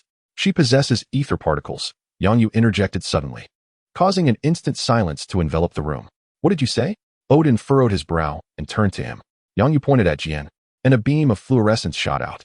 Having learned from the previous experience, Jian was no longer afraid. Instead, she curiously observed the luminescence as it entered her body. It was an ether particle, inexplicably drawn into her being, and with Earth's current technology, its extraction remained unattainable. Odin gazed in disbelief at the phenomenon surrounding Jian. It was impossible. He was aware of ether particles, but had never encountered one. This was an ancient legacy, passed down from his father, or ether particles were supposed to be sealed away in a place unreachable by any being. "Follow me," Odin commanded, rising and leading the group to a library-like chamber. Yang Yu trailed behind, surveying the surroundings. A tree stood tall, its trunk climbing the walls, its canopy supporting several galaxies, reminiscent of the mythical world tree. After listening to Odin's tale, Frigga took the initiative to guide Yang Yu and the others to a treatment room. "Please lie down. I will examine you. Do not be anxious. I shall find a way to extract that entity from you," Frigga gently reassured Jian, while Thor busied himself nearby. Only Yang Yu remained, idly gazing in a particular direction, drawn by an unseen force. Was it the Tesseract? Ever since he had learned to manipulate time energy, he had been attuned to the direction of the time stone. Now, in Asgard, he could no longer sense the time stone, yet a similar sensation emerged. "Thor, what lies in that direction?"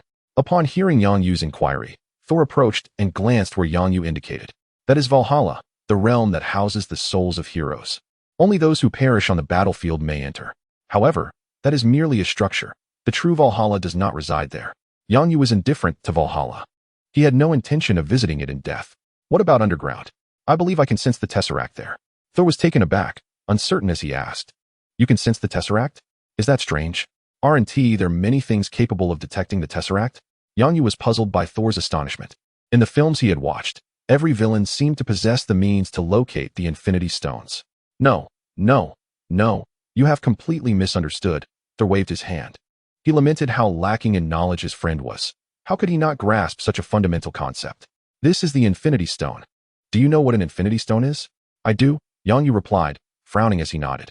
Thor snapped his fingers. "You see, technology can detect Infinity Stones because they continuously emit energy. But if you can sense the Infinity Stone on your own, that means you have been recognized by it. Do you realize how extraordinary this is? My father once sought to tame the Tesseract. As a consequence, he suffered defeat. resulting in the loss of an eye during the war against the Frost Lord, Laufey. Yang Yu gazed at Thor in sheer disbelief. Not due to the possibility of Thor acquiring the Infinity Stone's favor, but rather because the reason Thor provided for Odin's loss of sight deviated from his expectations. Indeed, the Infinity Stones wield considerable power, yet the Time-Space Management Bureau possesses a certain drawer. Upon witnessing that scene, Yang Yu felt the prestige of the Infinity Stones diminish dramatically. Was it not for the sake of drinking from the well of wisdom that your father sacrificed his eye? Thor, upon hearing this, erupted into laughter, casting a furtive glance at his mother, and leaned closer to Yang Yu's ear to whisper, "That is merely a tale crafted by my father to preserve his dignity." Huh. If such a thing truly existed, he would have unified the universe long ago. Yang Yu, recalling Odin's solemn demeanor, suddenly felt an amusing contrast and could not suppress a smile. Thor, speaking of your father's shortcomings in such a manner may incite his wrath. Freya had appeared behind them unbeknownst to them. Clearing his throat, Yang Yu choked slightly on his own saliva. Haha, my father would not be angry. By the way, mother, how is Jane faring? Is there a way to extract the ether particles? Thor, upon spotting Jane, quickly forgot his previous remarks, not out of intent, but still with significance. The outcome proved effective. Freya merely shot him a reproachful glance before addressing his inquiry. There is currently no method, but we could attempt to use the tesseract. It might draw out the ether particles. Freya turned to Yang Yu and asked, "Can you truly sense a tesseract?" Without uttering a word, Yang Yu raised his hand, and a surge of blue mist-like energy erupted forth. Just then, a wave of dark red mist-like energy suddenly emanated from Jane. The dark red energy, akin to a voracious serpent, lunged towards the blue energy, voraciously consuming it. Yang Yu distinctly felt the magical energy dissipating, his eyes narrowing slightly.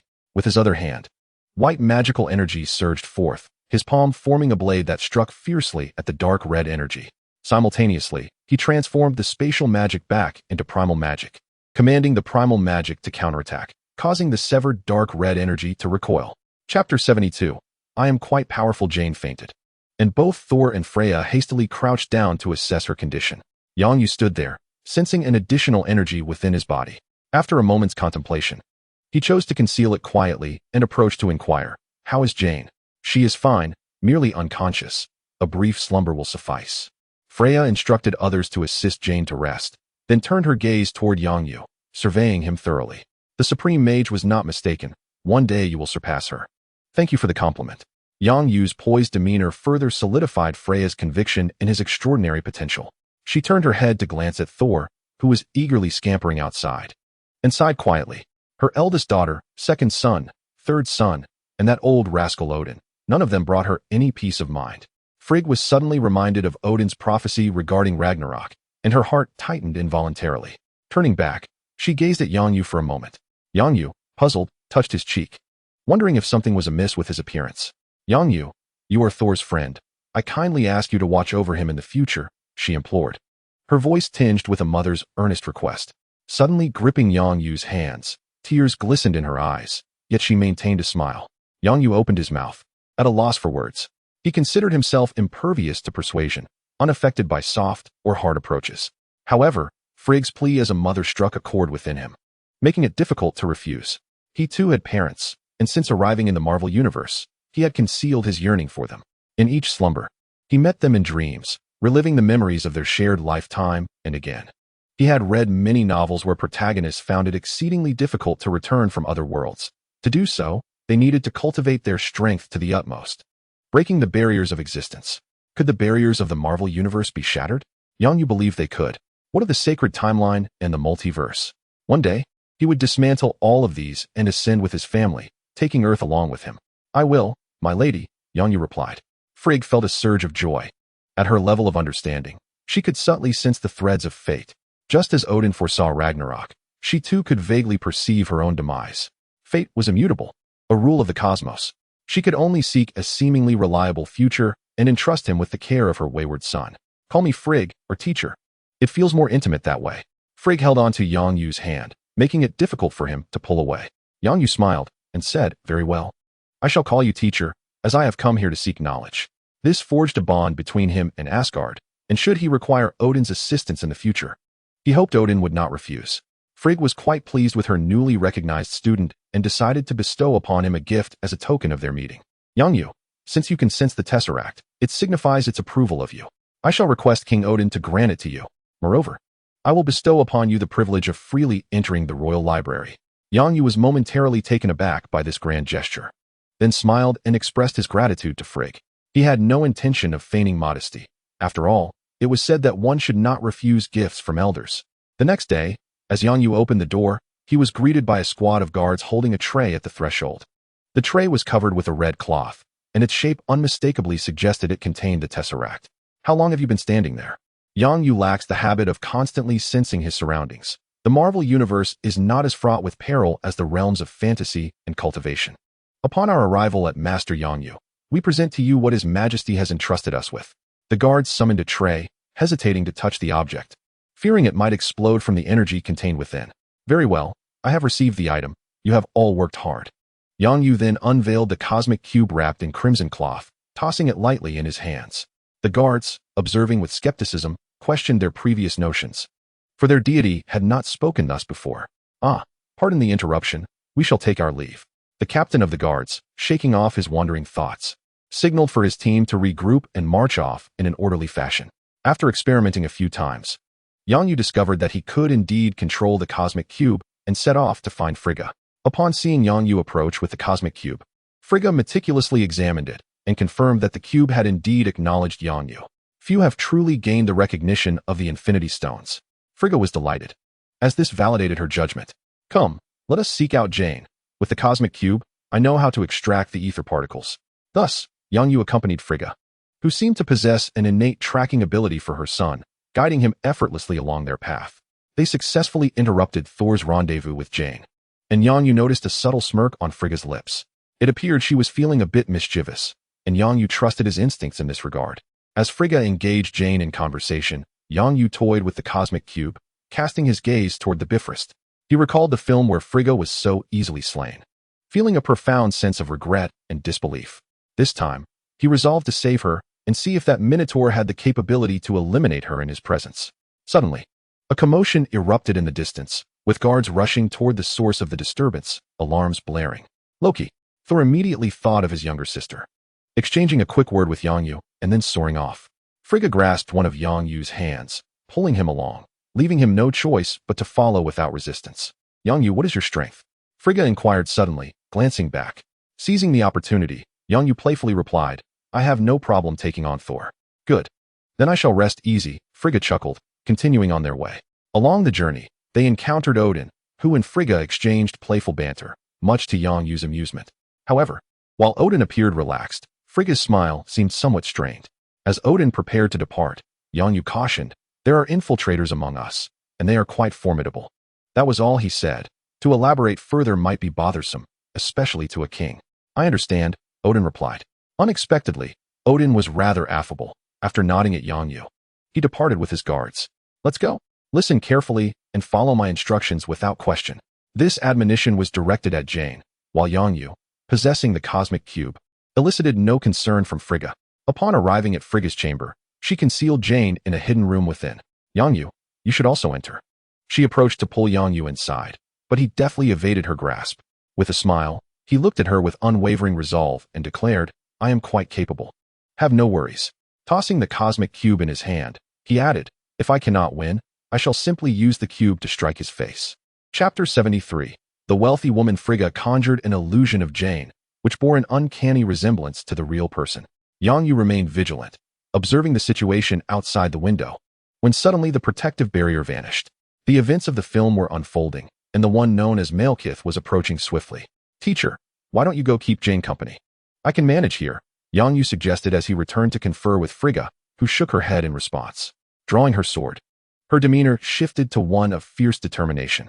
I was once a renowned sorceress in the 9 realms. Do not underestimate me. Indeed, a sorceress engaging in close combat. How entertaining, Yang Yu internally scoffed. Resolved to not dissuade her further, he simply seated himself and began to partake of the delicacies laid out on the table. Suddenly, the anguished cries of guards resounded from outside. The door burst open, revealing a pallid figure with elfin ears. Frigga, sword in hand, moved to confront him, but Yang Yu quickly interposed himself. Allow me to handle this. If I cannot prevail, you may step in. He gently nudged Frigga aside and faced Malekith directly. Such a profound bond between master and apprentice, yet both of you shall perish. Surrender to me what I desire. Malekith advanced toward Yang Yu, his approach unwavering. As though Yang Yu were not but an inconsequential ant. Yang Yu raised his hand toward the balcony, curling his fingers as if summoning the flora. Suddenly, the plants surged forth, wildly growing, their branches bursting through the balcony to ensnare the unsuspecting Malekith. What is this? Malekith screamed, struggling in vain against his bindings, which tightened instead. Just as he had disregarded Yang Yu, so too did Yang Yu regard him with indifference. Rather than eliminating Malekith immediately, Yang Yu chose to bide his time, awaiting the cursed warrior. Frigga, taken aback by Yang Yu's botanical manipulation, approached Malekith with confidence. Who are you? She demanded, her sword poised at his throat. Malekith fixed his gaze fiercely upon Yang Yu, showing no concern for the blade mere inches from him. You cannot control me. Once I obtain the ether particles, darkness shall reclaim the world, and Asgard will be obliterated by my hand. Frigga recalled Odin's tale from the previous night and gazed at Malekith, realization dawning. You are a dark elf. As Freya spoke, Yang Yu sensed the fluctuations of ether particles. He abruptly turned, forming his fingers into a sword, and pointed at an empty space. A flying sword burst forth from his body, expanding from a mere 3 centimeters to a magnificent 300 centimeters in length, hurtling towards the indicated direction. A piercing sound echoed as the sword sliced through flesh, and a dark figure was shot forth from the void. The long sword embedded itself into his chest, pinning him firmly against the wall. No matter how fiercely he struggled, he could not dislodge the weapon, succumbing instead to impotent fury. The commotion startled Freya, causing her to break out in a cold sweat. She had been entirely unaware of the approaching threat. Agam, Malekith exclaimed, unable to believe, nor willing to accept, that the cursed warrior had been subdued so easily. Yang Yu commanded the flying sword, persistently suppressing the cursed warrior, reflecting on the immense power this foe possessed. Mother, Thor cried as he rushed in. I'm fine, Thor. Freya replied, offering a gentle smile as she retracted the sword, gazing at her son. She raised her hand to smooth back his disheveled hair. Thank you, Yang. Thor expressed sincerely, standing beside Yang Yu, before shooting a fierce glare at the cursed warrior. Yang Yu smiled and patted Thor on the shoulder. Now, I leave this to you. This fellow is rather resilient. There's also a spaceship outside. I shall retrieve it.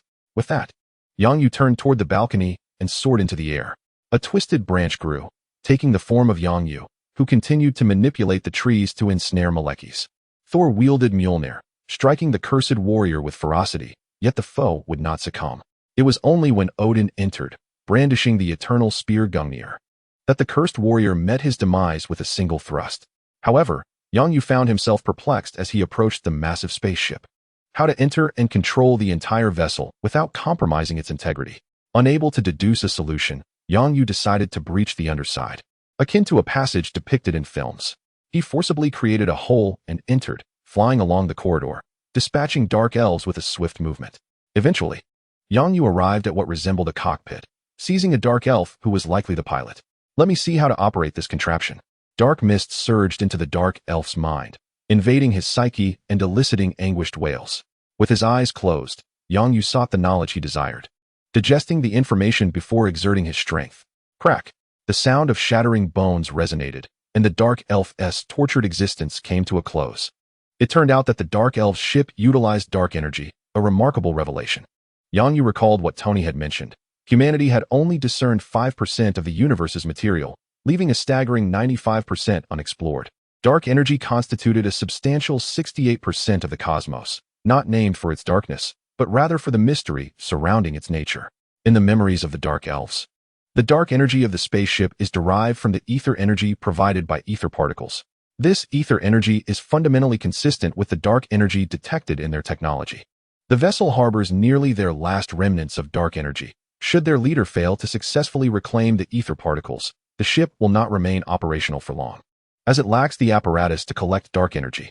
This reveals that the Dark Elves do not possess the technology to harness dark energy.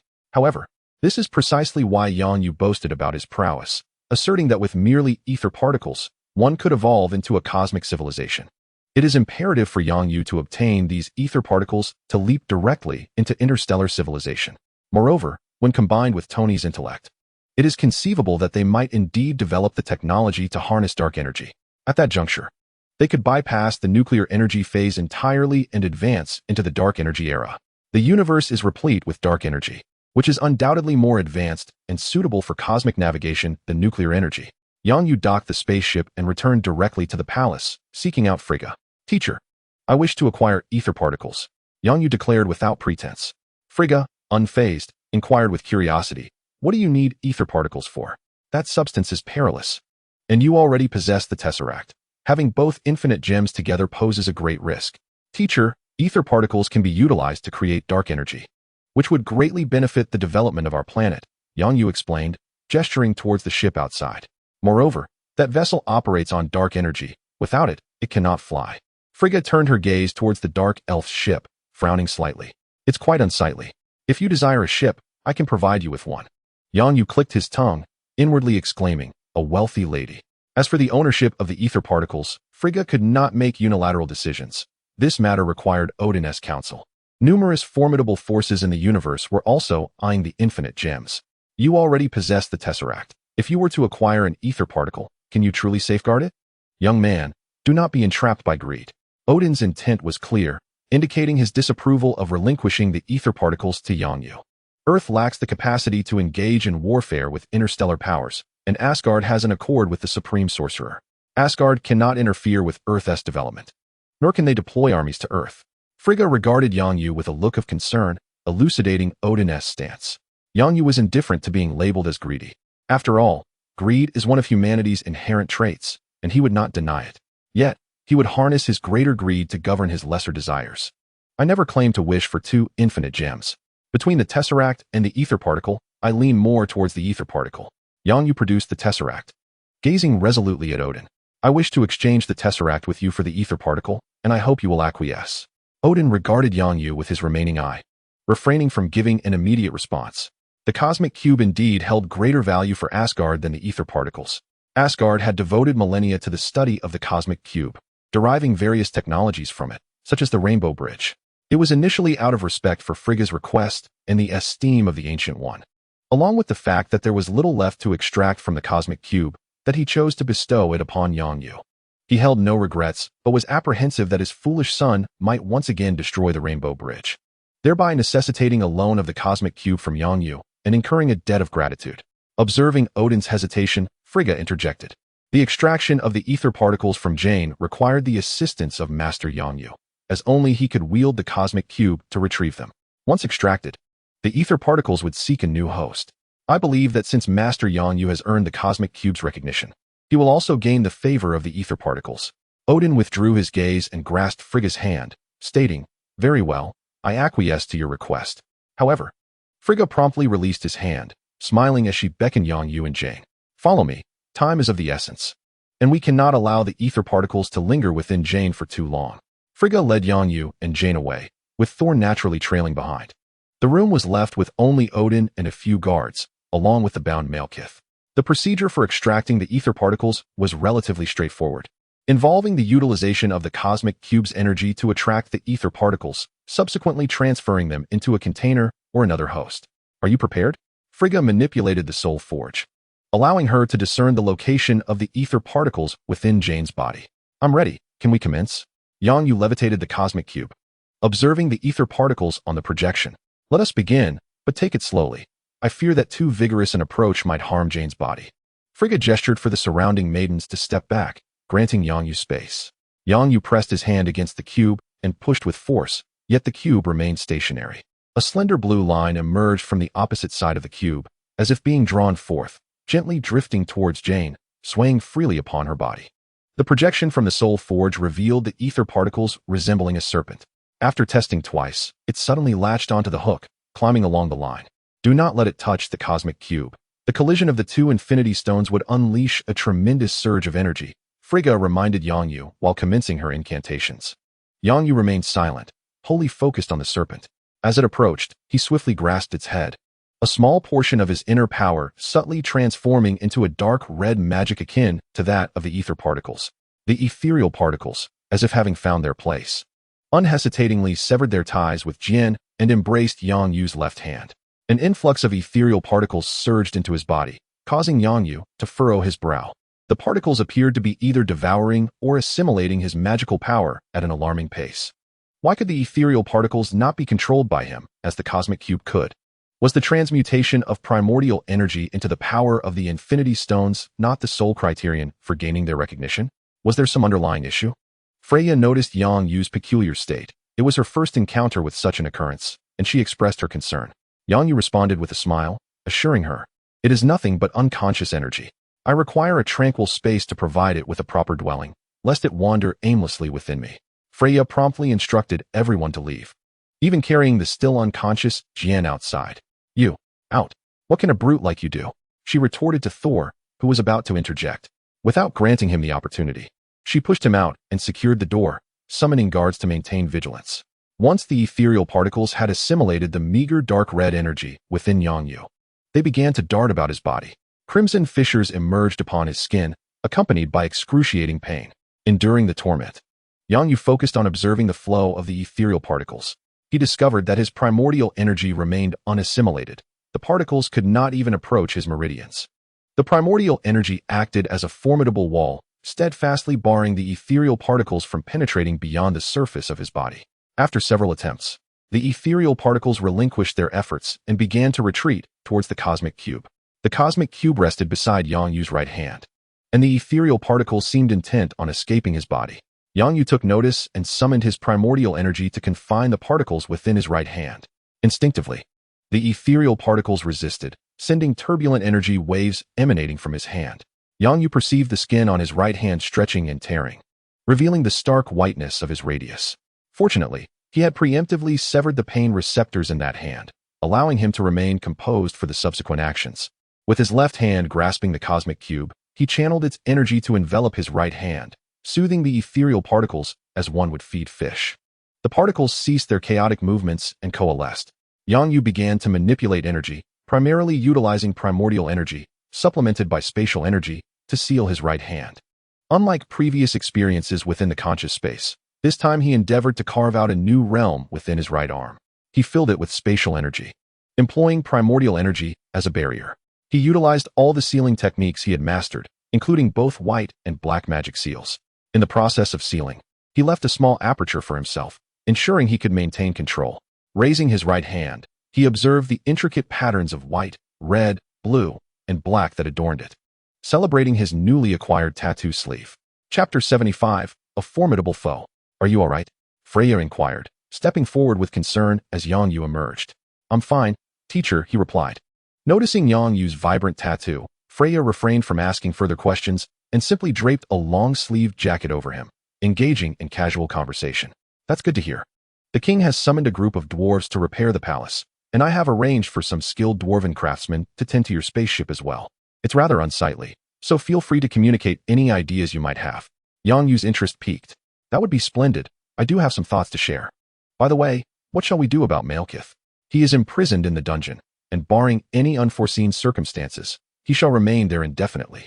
Upon hearing Freya's words, Yang Yu dismissed his earlier intentions of experimenting on Malekith. The following afternoon, the convergence of the 9 realms officially commenced. "I must return to Earth for a brief visit." "We shall meet again, Thor," Yang Yu declared, gazing at the 8 spatial gateways in the sky, spotting one that appeared to lead to Earth. Thor, holding Jane's hand, bid farewell to Yang Yu, reminding him to call upon Heimdall when he wished to return. Understood. Yang Yu soared into the sky, swiftly passing through the spatial gateway and returning to Earth, sitting cross-legged atop his flying sword. He surveyed a place that resembled a school below and took a photograph with his phone. After a fleeting glance, he shook his head in disappointment and continued his flight towards Tony's villa. As he approached, a Raptor F-22 fighter jet zoomed overhead, creating a gust of wind. Fortunately, Yang Yu was protected by a shield, and his hairstyle remained undisturbed. Intentional, perhaps? Why is there a fighter jet here? Yang Yu squinted, eyeing the slowly decelerating aircraft. The Raptor gradually maneuvered beside him, with the pilot gesturing for a landing. Yang Yu caught a glimpse of the pilot's disdainful expression but chose to ignore him, pulling out his phone to call Xiaobai. "Xiaobai, why are there fighter jets around here?" Xiaobai swiftly pinpointed Yang Yu's location and provided a prompt response. "Brother, Tony has established contact with the mainland, and the U.S. military has dispatched a carrier strike group to monitor us offshore. We can even see Navy soldiers sunbathing on Malibu Beach." Yang Yu was somewhat speechless. Is Tony really that bold? Does he not realize that the politicians are quite sensitive about such provocations? What does Uncle Tony intend to do? He says not to worry. They are merely posturing and will depart after a while. Yang Yu ended the call, observing the pilot banging on the cockpit glass, attempting to capture his attention. The pilot removed his mask, shouting at Yang Yu and making various gestures, but the cacophony of wind and the jet's engine drowned out his voice. Thus, Yang Yu conjured a barrage of magical inscriptions upon the exterior of the flight cockpit, which could be translated to say, "Fire control radar, aim at me." After completing this, Yang Yu disregarded the pilot entirely. The flying sword suddenly accelerated, transforming into a fleeting ray of light that vanished in an instant. The pilot, upon reading the inscription, cursed in anger and shouted into the communication device, "Tower, tower, this is Lynx, I request to engage. Lynx, this is the tower. Do not engage, please return immediately. You cannot defeat him." The pilot, his voice muffled beneath his mask, exclaimed, "F." However, once back on the aircraft carrier, he felt an urgent need to erase that series of letters. After several futile attempts to wipe them away, he realized they were engraved, sending a chill of horror through him, causing him to lose his balance and tumble from his aircraft. Yang Yu arrived at Tony's villa and descended to the Dawn base via the elevator. "Hey, Tony, you're playing a dangerous game. Aren't you afraid someone might blow you up with an aircraft carrier?" Upon entering the laboratory on the first floor, he discovered Tony engrossed in examining a pale purple stone. "If they blow me up, America will tremble. They wouldn't dare break the rules." Yang Yu continued, "You attended a fashion show. That outfit of yours looks quite classic." Tony, somewhat dismissive of Yang Yu's traditional attire, set aside his tools and gestured for Yang Yu to come closer. "By the way, Yang, take a look at this. It was salvaged from a Chitauri spacecraft." Tony held up the pale purple stone and handed it to Yang Yu. A remarkable stone, imbued with immense power, roughly equivalent to 110 microarc reactor units. It bears a striking resemblance to the spiritual stones described in your country's web literature. After testing, its radiation level measures only 15 millisieverts. Do you comprehend the implications of this? Yang Yu gripped the stone, applying pressure and noting its commendable hardness. This indicated it could potentially replace the microarc reactor for practical use. If its production could be scaled, it might even usher humanity into the interstellar age. Tony leaned against the table, his chair sliding across the floor from the force. Moreover, observe this. These stones are remarkably easy to utilize, akin to batteries. Anyone with a basic understanding of physics can manage them. Yang Yu, perplexed, thought the stone seemed inferior to the microarc reactor. He was curious about Tony's excitement. "Tony, what is your intention? Share your plan," Yang Yu inquired directly. "Hey, buddy, can't you see? This suggests that Chitauri's technology is not as advanced as we presumed, perhaps even inferior to Earth's. They have relied on these stones to ascend to interstellar civilization. What does this signify? The universe may not be the perilous realm we once imagined. Those extraterrestrial beings who may have ventured into interstellar civilization might still be wielding bows and arrows or spears." Yang Yu grasped the gravity of Tony's revelation and thought, Tony has truly lost himself in his ambitions. "So, you intend to activate your Earth Defense Initiative?" Yang Yu interrupted, seeking clarification. The Earth Defense Program is a space defense initiative proposed by Tony, aimed at uniting nations to establish colossal space defense bases in outer space, responsible for producing aircraft akin to the mythical Phoenix and defending against external threats. In essence, it is a military bastion in the cosmos. Yet Yang Yu harbors considerable reservations regarding this endeavor. As a member of humanity, he is acutely aware of the unscrupulousness prevalent among the higher echelons. Although Tony is a singular individual rather than a nation, Yang Yu recognizes his capability to actualize this plan. However, whether the resultant achievements can be safeguarded remains a different matter altogether. Indeed, Yang, we cannot perpetually await the next assault. We must cultivate our own strength to repel foes beyond our planet, Tony asserted earnestly. Yang Yu could discern the gravity in Tony's demeanor, for once he became resolute. It was unlikely that his stance would waver. Persuasion seemed futile, a different perspective was needed. Yang Yu was reluctant to see their own efforts squandered, only to have others reap the rewards. Such conduct is, after all, a commonplace affair for that breed of politicians. "Listen, Tony, I understand your passionate heart for humanity. However, you must also recognize the existence of certain detritus within our species. I support your approach and your plan, yet we must devise a different method. For instance, humanity requires an adversary, a formidable foe. Only then will we unify. What do you think?" With a flourish of illusionary magic, Yang Yu transformed into a being with azure and violet skin, adorned with appendages reminiscent of octopus tentacles. His crimson eyes brimmed with a thirst for bloodshed and a disdain for life. "Oh dear, Chapter 76. The Sword of Damocles. Is this the leader of Hydra? Tony exclaimed, instinctively retreating from Yang Yu's new visage. Why would anyone wish to follow such a grotesque form? Was he employing the allure of a succubus? Yang Yu reverted to his original appearance, grinning as he jested. I can transform into a succubus as well. Would you care to see? Don't. Be careful lest I sever our friendship. Tony quickly interjected. Let us return to your plan. How do you intend to create an enemy for humanity? Tony redirected the conversation. Follow me. I have some explosive news to share. Yang Yu beckoned Tony and turned towards the elevator. They descended to the 3rd floor, arriving at a concealed laboratory. Brother, Uncle Tony. Little Bai greeted them at the entrance. Tony immediately recognized that this Little Bai was not a projection and, with mild discontent, pinched her cheek. Do I appear so aged? When I venture out, people often claim I look like a lad in his 20s. Little Bai does not like to lie. She replied with a cheerful smile. Yang Yu reached out to pat Little Bai's head, leading the way inside. Little Bai shrugged off Tony's hand and trotted after them. Watching the adorable Little Bai, Tony suddenly yearned for a daughter. He resolved to discuss it with Pepper upon returning home. Upon entering the laboratory, the first thing that caught the eye was a cylindrical culture chamber situated at its center. The 3-meter-tall glass cylinder was filled with a milky liquid, within which thumb-sized red seeds bobbed up and down. What is this, Yang? Tony inquired as he leaned in for a closer look. Noticing the black patterns adorning the surface of the red seeds, Yang Yu instructed Xiao Bai to retrieve the information previously pilfered from S-H-I-E-L-D. He then approached Tony, observing the seeds closely. This is an experiment of mine. The seeds are from a blood-sucking tree that hails from hell. Wow. Are you planning to cultivate it and summon a succubus from the depths of hell? Tony immediately recalled Yang Yu's earlier mention of the ability to transform into a succubus, leading him to wonder if Yang Yu had encountered one before. With magic and Norse mythology in play, the existence of hell seemed less astonishing. When you summon it, could you let me know? Of course, purely out of curiosity, really. But please, don't mention it to Miss Pepper. Tony glanced at Xiao Bai, then leaned closer to whisper in Yang Yu's ear. Yang Yu rolled his eyes and pushed Tony's face away with his hand. No succubus. But I do have a male model. Would you be interested? A male model? Don't joke around. Do they look as handsome as Stark, with a physique to match? Tony, brimming with newfound confidence and charm, was no longer the same man he once was. Yang Yu, exasperated, pointed at the seeds within the glass.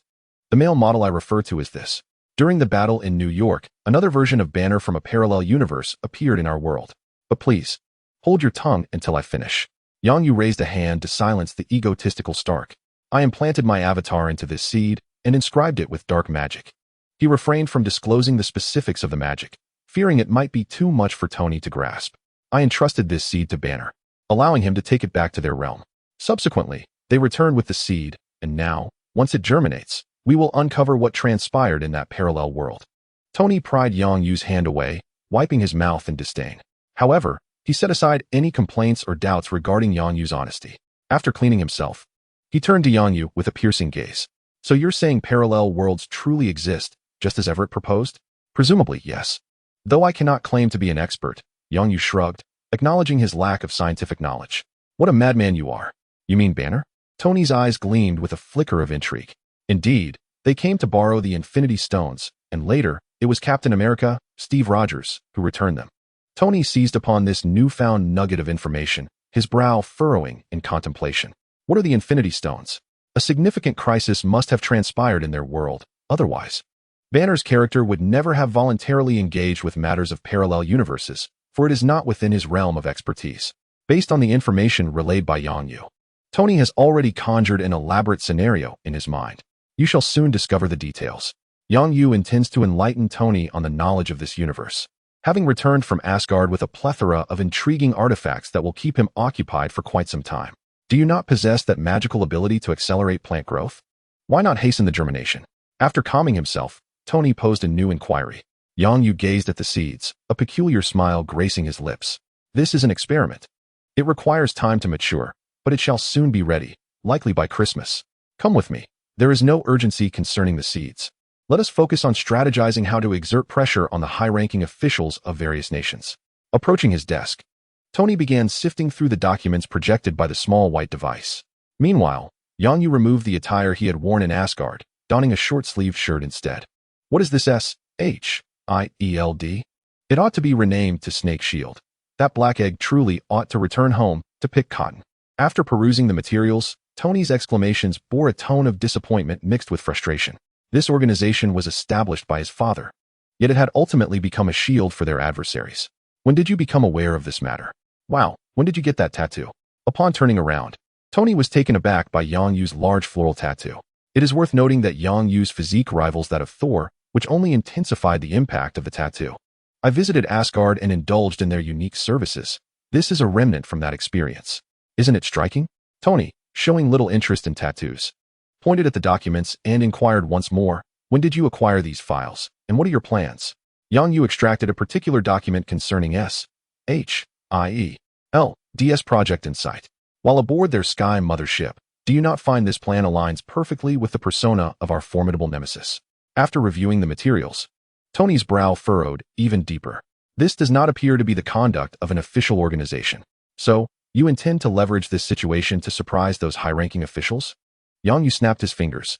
Exactly. We possess the files of all Hydra members within S.H.I.E.L.D., including their codes. We can easily usurp their superiors.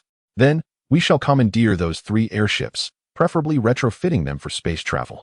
When the sword of Damocles hangs over their heads, I have no doubt they will be seized by panic.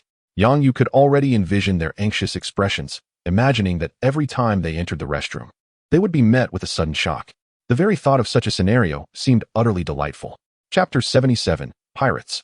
I believe the plan is feasible, but it must be meticulously crafted. In the end, Tony concurred with Yang Yu's grand villainous scheme. However, the fewer individuals privy to such matters, the better. Thus, ninjas emerged as the prime candidates, as their loyalty to Yang Yu was unwavering. Yang Yu and Tony also equipped them with a specialized advisory team. Ironically, the most vexing challenge for the advisors was not the ninjas, but their employer, Stark. Observing the flustered team, Yang Yu posed a question to Tony. Is it not exceedingly arduous to apply adequate pressure on various nations without causing fatalities? It would be difficult indeed. Why else would I engage them? I offer them a salary of $10 million a year, and we are not truly villains, Tony replied, swirling a glass in his hand while fiddling with a silver balance ornament on the table. This plan was fraught with peril. One misstep could render them genuine antagonists, albeit he was not directly involved. Yang Yu, however, lacked Tony's benevolence. He believed that without sacrificing a few national leaders, true pressure could not be exerted. Thus, during the meeting, Yang Yu was the first to propose detonating Mount Fuji, only to be promptly dismissed by Tony and removed from the group chat. Very well. I shall leave a few clones to assist you. I am off to Asgard to study magic. Should anything arise, inform my clones. Absorb the technology one bring back swiftly. And seek assistance. Do not attempt to tackle it alone, lest you risk losing your teeth, Yang Yu announced. Preparing for his journey to Asgard after nearly a month on Earth, having completed his assignments, Tony escorted Yang Yu to a sun-drenched beach, bidding farewell in front of a group of individuals posing as the affluent while sunbathing or engaged in intelligence work. Be sure to extend my regards to Thor and their families, but Loki is to be excluded, Tony called out, his voice raised for the surrounding crowd to hear. Pressure can arise not solely from adversaries. Sometimes, allies impose an even greater strain. Upon my next return, I shall bring a grand spaceship to take you on a tour of the cosmos, Tony added. Yang Yu smiled and nodded, calling out to the sky, Heimdall. A vibrant beam of light descended from the heavens, whisking Yang Yu away and leaving behind a warm, distinctive pattern on the beach. Tony glanced back at the imprint before turning to depart, a smile gracing his face, indicative of his anticipation for Yang Yu's next visit. Once Tony had distanced himself, the group of wealthy individuals shed their disguises and rushed forward to photograph the markings, reporting back to their organization. At the S.H.I.E.L.D. headquarters, in the Triskelion, within Director Pierce's office, he stood before the floor-to-ceiling windows. Sitwell, holding documents, regarded the director's silhouette and pondered aloud. What do you think are the chances he will return next time with a spaceship? I believe he is genuine. I mean, he could very well be an extraterrestrial. After all, we have scrutinized his records, and there is no information prior to his appearance. If he were human, that would be implausible, Pierce replied, turning to face Sitwell, his tone wavering. So he might truly possess a spaceship? Possibly, sir, Sitwell responded. Hitweiler spread out the documents and handed one over to Pierce. He had previously claimed to be one of us, but upon investigation, my inquiries among our known associates yielded no information about him. He may have deceived us. However, it is also plausible that there are other concealed allies. Pierce glanced at the document and set it down, as he had memorized its contents. Continuing the investigation. Even if he is not one of us, we might still win him over, for his interests do not conflict with ours, do they? Understood. I shall broaden the scope of the investigation.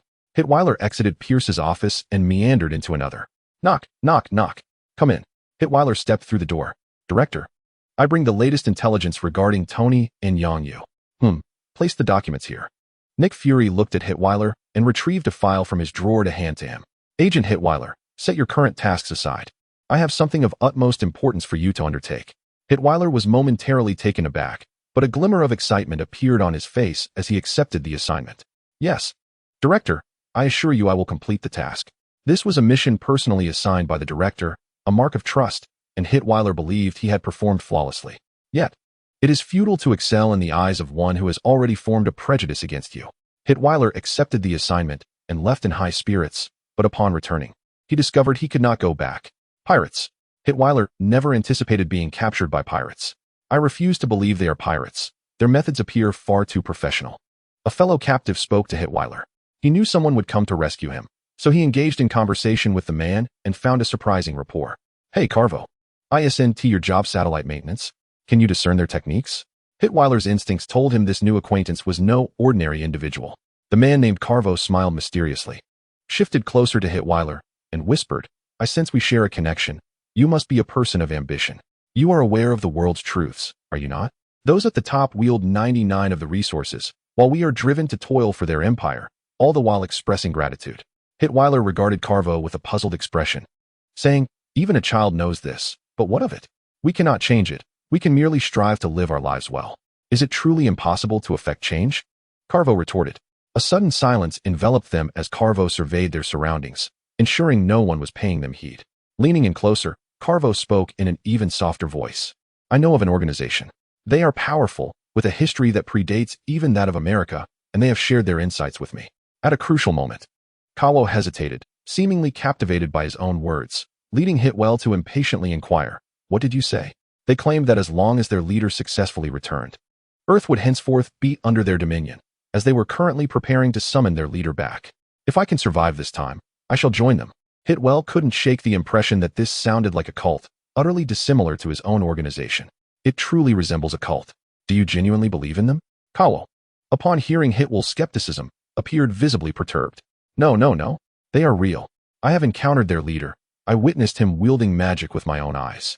It was like something out of a film, dark sorcery and intricate magical circles. I saw it all. Kawo's voice brimmed with excitement, drawing the attention of some pirates nearby.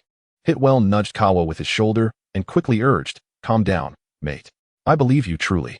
But if you wish to continue, you must lower your voice, otherwise we shall attract the pirates' attention. I am calm now. Kawo retreated slightly, his eyes darting around, observing that no pirates approached him. Tell me the name of that organization. I can look it up. You know, I am a senior agent. Hitwell, finding Kawo to be a decent fellow, resolved to assist him, perhaps a flicker of his conscience compelling him to act. Upon hearing this, Kawo's expression softened with gratitude. You are so kind, sir. No one has ever considered me like this. By the way, that organization is called Hydra. What? The exclamation reverberated within the confines of the small cabin. Kawo's expression morphed into one of terror. What are you doing? A pirate approached, leaning down to scrutinize the two, inquiring, what are you discussing? Care to enlighten me? With a click, he cocked his gun. Chapter 78. The stage. Upon seeing the pirate, Kawo promptly fainted, utterly unresponsive to any attempts to revive him. Hitwell was left to face the pirate alone and ultimately endured a beating. If SHIELD doesn't T start funding us soon, you'll be the first to feed the fish, humph. The pirate grumbled as he departed, leaving Hitwell with a swollen forehead from the encounter. Kawo suddenly awakened. Sitting up to question the astonished Hitwell, are you all right? Did you fare well? How did you manage to feign unconsciousness while being kicked there? Hitwell was astonished. Judging by Kawo's demeanor, he must have been pretending to be unconscious, a skill agents could acquire. Yet, he felt incapable of mimicking Kawo's finesse. The pirate's kick had appeared quite forceful. Stay low-key, basic skills. By the way, would you care to join me in Hydra? We could keep each other company. It is Hydra. Hitwell corrected Kawo's mistake. It is Hydra. I mispronounced it earlier, Kawo resolutely asserted. Captain America has arrived, vanquishing the pirates and successfully rescuing the hostages they had taken. Hydra agreed to join the organization known as Hydra alongside Kawo. Hey, Cavo. Are you certain this organization is located here? Hyderwile inquired, savoring the aroma of grilled octopus and gazing at the whimsical, cartoon-styled sign. Of course, takoyaki is my absolute favorite. Follow me. I come here often and am quite familiar with them. You can get an 80% discount on takoyaki. Cavo replied as he led Hyderwile into a quaint eatery specializing in grilled octopus balls. Observing Cavo greet the staff with practiced ease, Hyderwile watched as he ordered 2 servings of takoyaki, adorned with various toppings. Shortly thereafter, a waiter mysteriously beckoned them to the basement. Aren't they concerned we might be police? Hyderwile pondered, feeling as though they were engaged in a child's game. Cavo, skewering a fragrant ball with a toothpick and savoring it, explained, "Isn't it absurd? That is precisely the feeling they desire. You are with me. Otherwise, you would have to endure this several times. If we were police, they would merely dismiss it as a prank. This is their method of selecting members. Here, finish this." Cavo handed Hyderwile a serving of takoyaki, which he accepted and sampled, exclaiming, "Delicious. Huh, isn't it? Congratulations, you have passed the test," the waiter remarked, glancing back at Hyderwile. Cavo, seemingly congratulating him, added, "Congratulations, officer." It appeared that all the members here favored takoyaki over hamburgers, particularly cheeseburgers. Hyderwile understood, eating another ball to ease his nerves. "I also dislike hamburgers. They contribute to rapid weight gain and severely impact my health." The waiter offered them a warm smile and guided them through 2 high-tech security doors, which brought Hyderwile some relief, reassuring him that this was not a cult. "What are they gathered around?" Cavo inquired, observing a multitude of people clustered together in the hall, sitting in eerie silence. "Today marks the 9,999th summoning ceremony of our leader. You should join us to witness it, for soon we shall be colleagues," the waiter replied, leading them to an empty seat. In the center of the crowd stood a man of striking demeanor, engrossed in a black leather-bound tome. "Is that your leader? Who are you attempting to summon?" Hyderwile asked. The waiter turned to him and pondered, "Well, since you will be joining us, it is no issue to inform you in advance. Remember this, our current leader is named Aspen, and our organization is called Hydra." The waiter's expression turned reverent as he continued, "We aim to summon our first leader, the great Lord Hive. It seems I may have misremembered. It is not the Hydra, which is somewhat regrettable," murmured Carvo softly. Hitwell paid no heed to Carvo's mutterings. He silently noted everything the waiter had said, intending to report back to Pierce. "With everyone gathered, we shall commence." A voice, steady yet imbued with a magnetic quality, resonated, exuding a certain enchantment that fostered a sense of relaxation among the listeners. The leader, Aspen, rose, clad in a robe reminiscent of an ancient scholar. The waiter ceased speaking, turning away to observe Aspen quietly, much like the others present.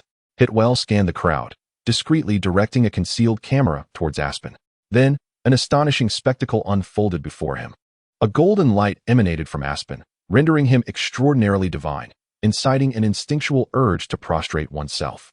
Hitwell's expression, captured through some means, caught Aspen's attention. Aspen smiled faintly, his hands weaving through the air, inscribing various arcane symbols that radiated profound meaning. The symbols coalesced into a magical array, and a figure began to materialize within its confines. This time, it must succeed. Hitwell overheard the waiter's quiet prayer. Suddenly, the magical array erupted in a burst of white light, eliciting gasps from the crowd. Instinctively, Hitwell raised his hand to shield his eyes, just as he believed the summoning had failed. Yet, cheers erupted from the throng, amidst which a commanding voice declared, "I have returned." Hitwell quickly lowered his arm, beholding a creature before him. The crowd surrounded the being in jubilation, chanting the word Hive. That evening, to celebrate the return of the first leader of Hydra, Hitwell and Carvo lingered long into the night. Hitwell felt somewhat dazed, eager to return and converse with Pierce. "Where to now? Today is a splendid day. Let us continue to revel." Carvo, clearly inebriated, replied, "That is clearly not human." He waved dismissively, "It matters not. He can provide me with what I desire. Is it significant whether one is man or beast? Some individuals are less worthy than dogs." Observing Carvo's drunken state, Hitwell departed directly, driving back to SHIELD headquarters. "Hey, I haven't gotten in the car yet," Carvo exclaimed, straightening up as he noticed Hitwell vanish around a corner. Acting is exhausting. Time to return and sleep. The stage is set. It is merely a matter of whether the actors are willing to take the stage. Chapter 79.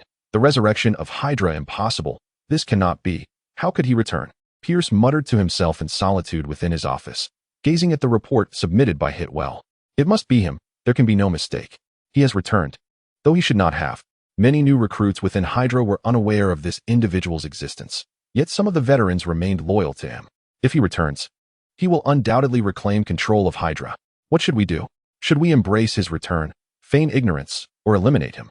No. It is said that he is also a person of extraordinary abilities, and those who draw near to him are often ensnared, becoming his loyal hounds. I have devoted the greater part of my life to arrive at this point.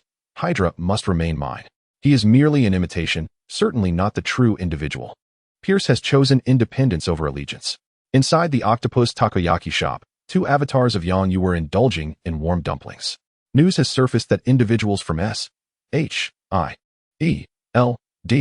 are approaching. They are members of the Special Forces. It appears that Pierce is not so loyal after all. I have finished my meal. I shall return first. Leave that side to me, one avatar remarked, suddenly transforming into a likeness of Cavo, exiting the shop, and driving back to S.H.I.E.L.D. All right, I will engage with the other Hydra members. This place is no longer necessary. The other avatar morphed into a figure resembling Hive and departed with all his subordinates. Dawn broke, heralding the start of a new day. Within the Dawn base, a large round table displayed a video projection depicting a black vehicle being ambushed by several police cars on the main road. Will Nick Fury be killed? Tony and his advisors scrutinized the projection, brows furrowed in contemplation. This is not part of our plan, Yang. Nick Fury is the founder of the Avengers. He is meant to serve as the liaison in our future endeavors. Tony addressed someone. If Sitwell were present, he would surely recognize this individual. Call me Aspen, Tony. He is a master agent. Even in death, he persists, so do not worry. Yang Yu was aware of the narrative, thus he felt no concern. In truth, it mattered little, as he was not closely acquainted with Nick Fury. Plans can be altered. The future liaison among nations need not be Nick Fury. Others could fulfill that role. Yang Yu merely contemplated this notion internally, as Tony and Nick Fury could be considered half-friends. Very well, Yang. But I can live for at least 800 years. He cannot. Tony retorted. Are you concealing some backup? Yang Yu shook his head. No. These are not orders from my superiors, but from Pierce. Yet soon, he will indeed become one of yours, Tony remarked. Picking up a document titled The Sparrow Occupies the Magpie's Nest Plan. On the third day at S.H.I.E.L.D. headquarters, the Triskelion. This day was bewildering for the ordinary S.H.I.E.L.D. agents. First, Director Nick Fury was murdered, followed by Secretary Pierce declaring that Captain America had betrayed S.H.I.E.L.D. Furthermore, the entire network of the Triskelion was compromised by a mysterious figure, causing screens to display the history of Hydra. A being known as Hive created the Hydra organization for the future of humanity.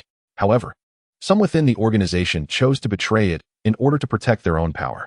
They launched a surprise attack on the Hive, banishing its leader, igniting a war, and rewriting history by branding Hydra as a terrorist organization. Alexander Pierce, will you also betray Hydra? Will you abandon our ideals? The screen finally displayed a line of text that sent shivers down Pierce's spine. He was currently in the surveillance room, where at least half of those present were not his subordinates. Pierce feigned calmness, turning to survey the crowd, using his authority to suppress any dissent. I know what you are thinking, agents, but this is not the time for verification. Our headquarters has been breached by hackers. We possess intelligence from around the globe, and if it falls into enemy hands, the world will become perilous. Our years of effort will be in vain, and we could all lose our jobs or even face imprisonment. Agents, use your resources to reclaim our headquarters. With Pierce's composed performance and a compelling rationale, under the leadership of some agents, everyone began to spring into action. Seeing them busy eased Pierce's mind. As long as people were occupied, they wouldn't dwell on their worries. Not daring to linger, Pierce turned and made his way to the office while dialing a number on his phone. Romulo, the plan is advancing. Inform everyone to transform this place into my domain and emblazon the Hydra emblem on the aerospace carrier. Upon returning to his office, he slumped into his chair, realizing he had made a grave mistake. The Hive's power was greater than he had anticipated. The ability to infiltrate the Triskelion indicated that the Hive had earned the loyalty of a faction within Hydra, and their strength was formidable. He needed power to safeguard himself.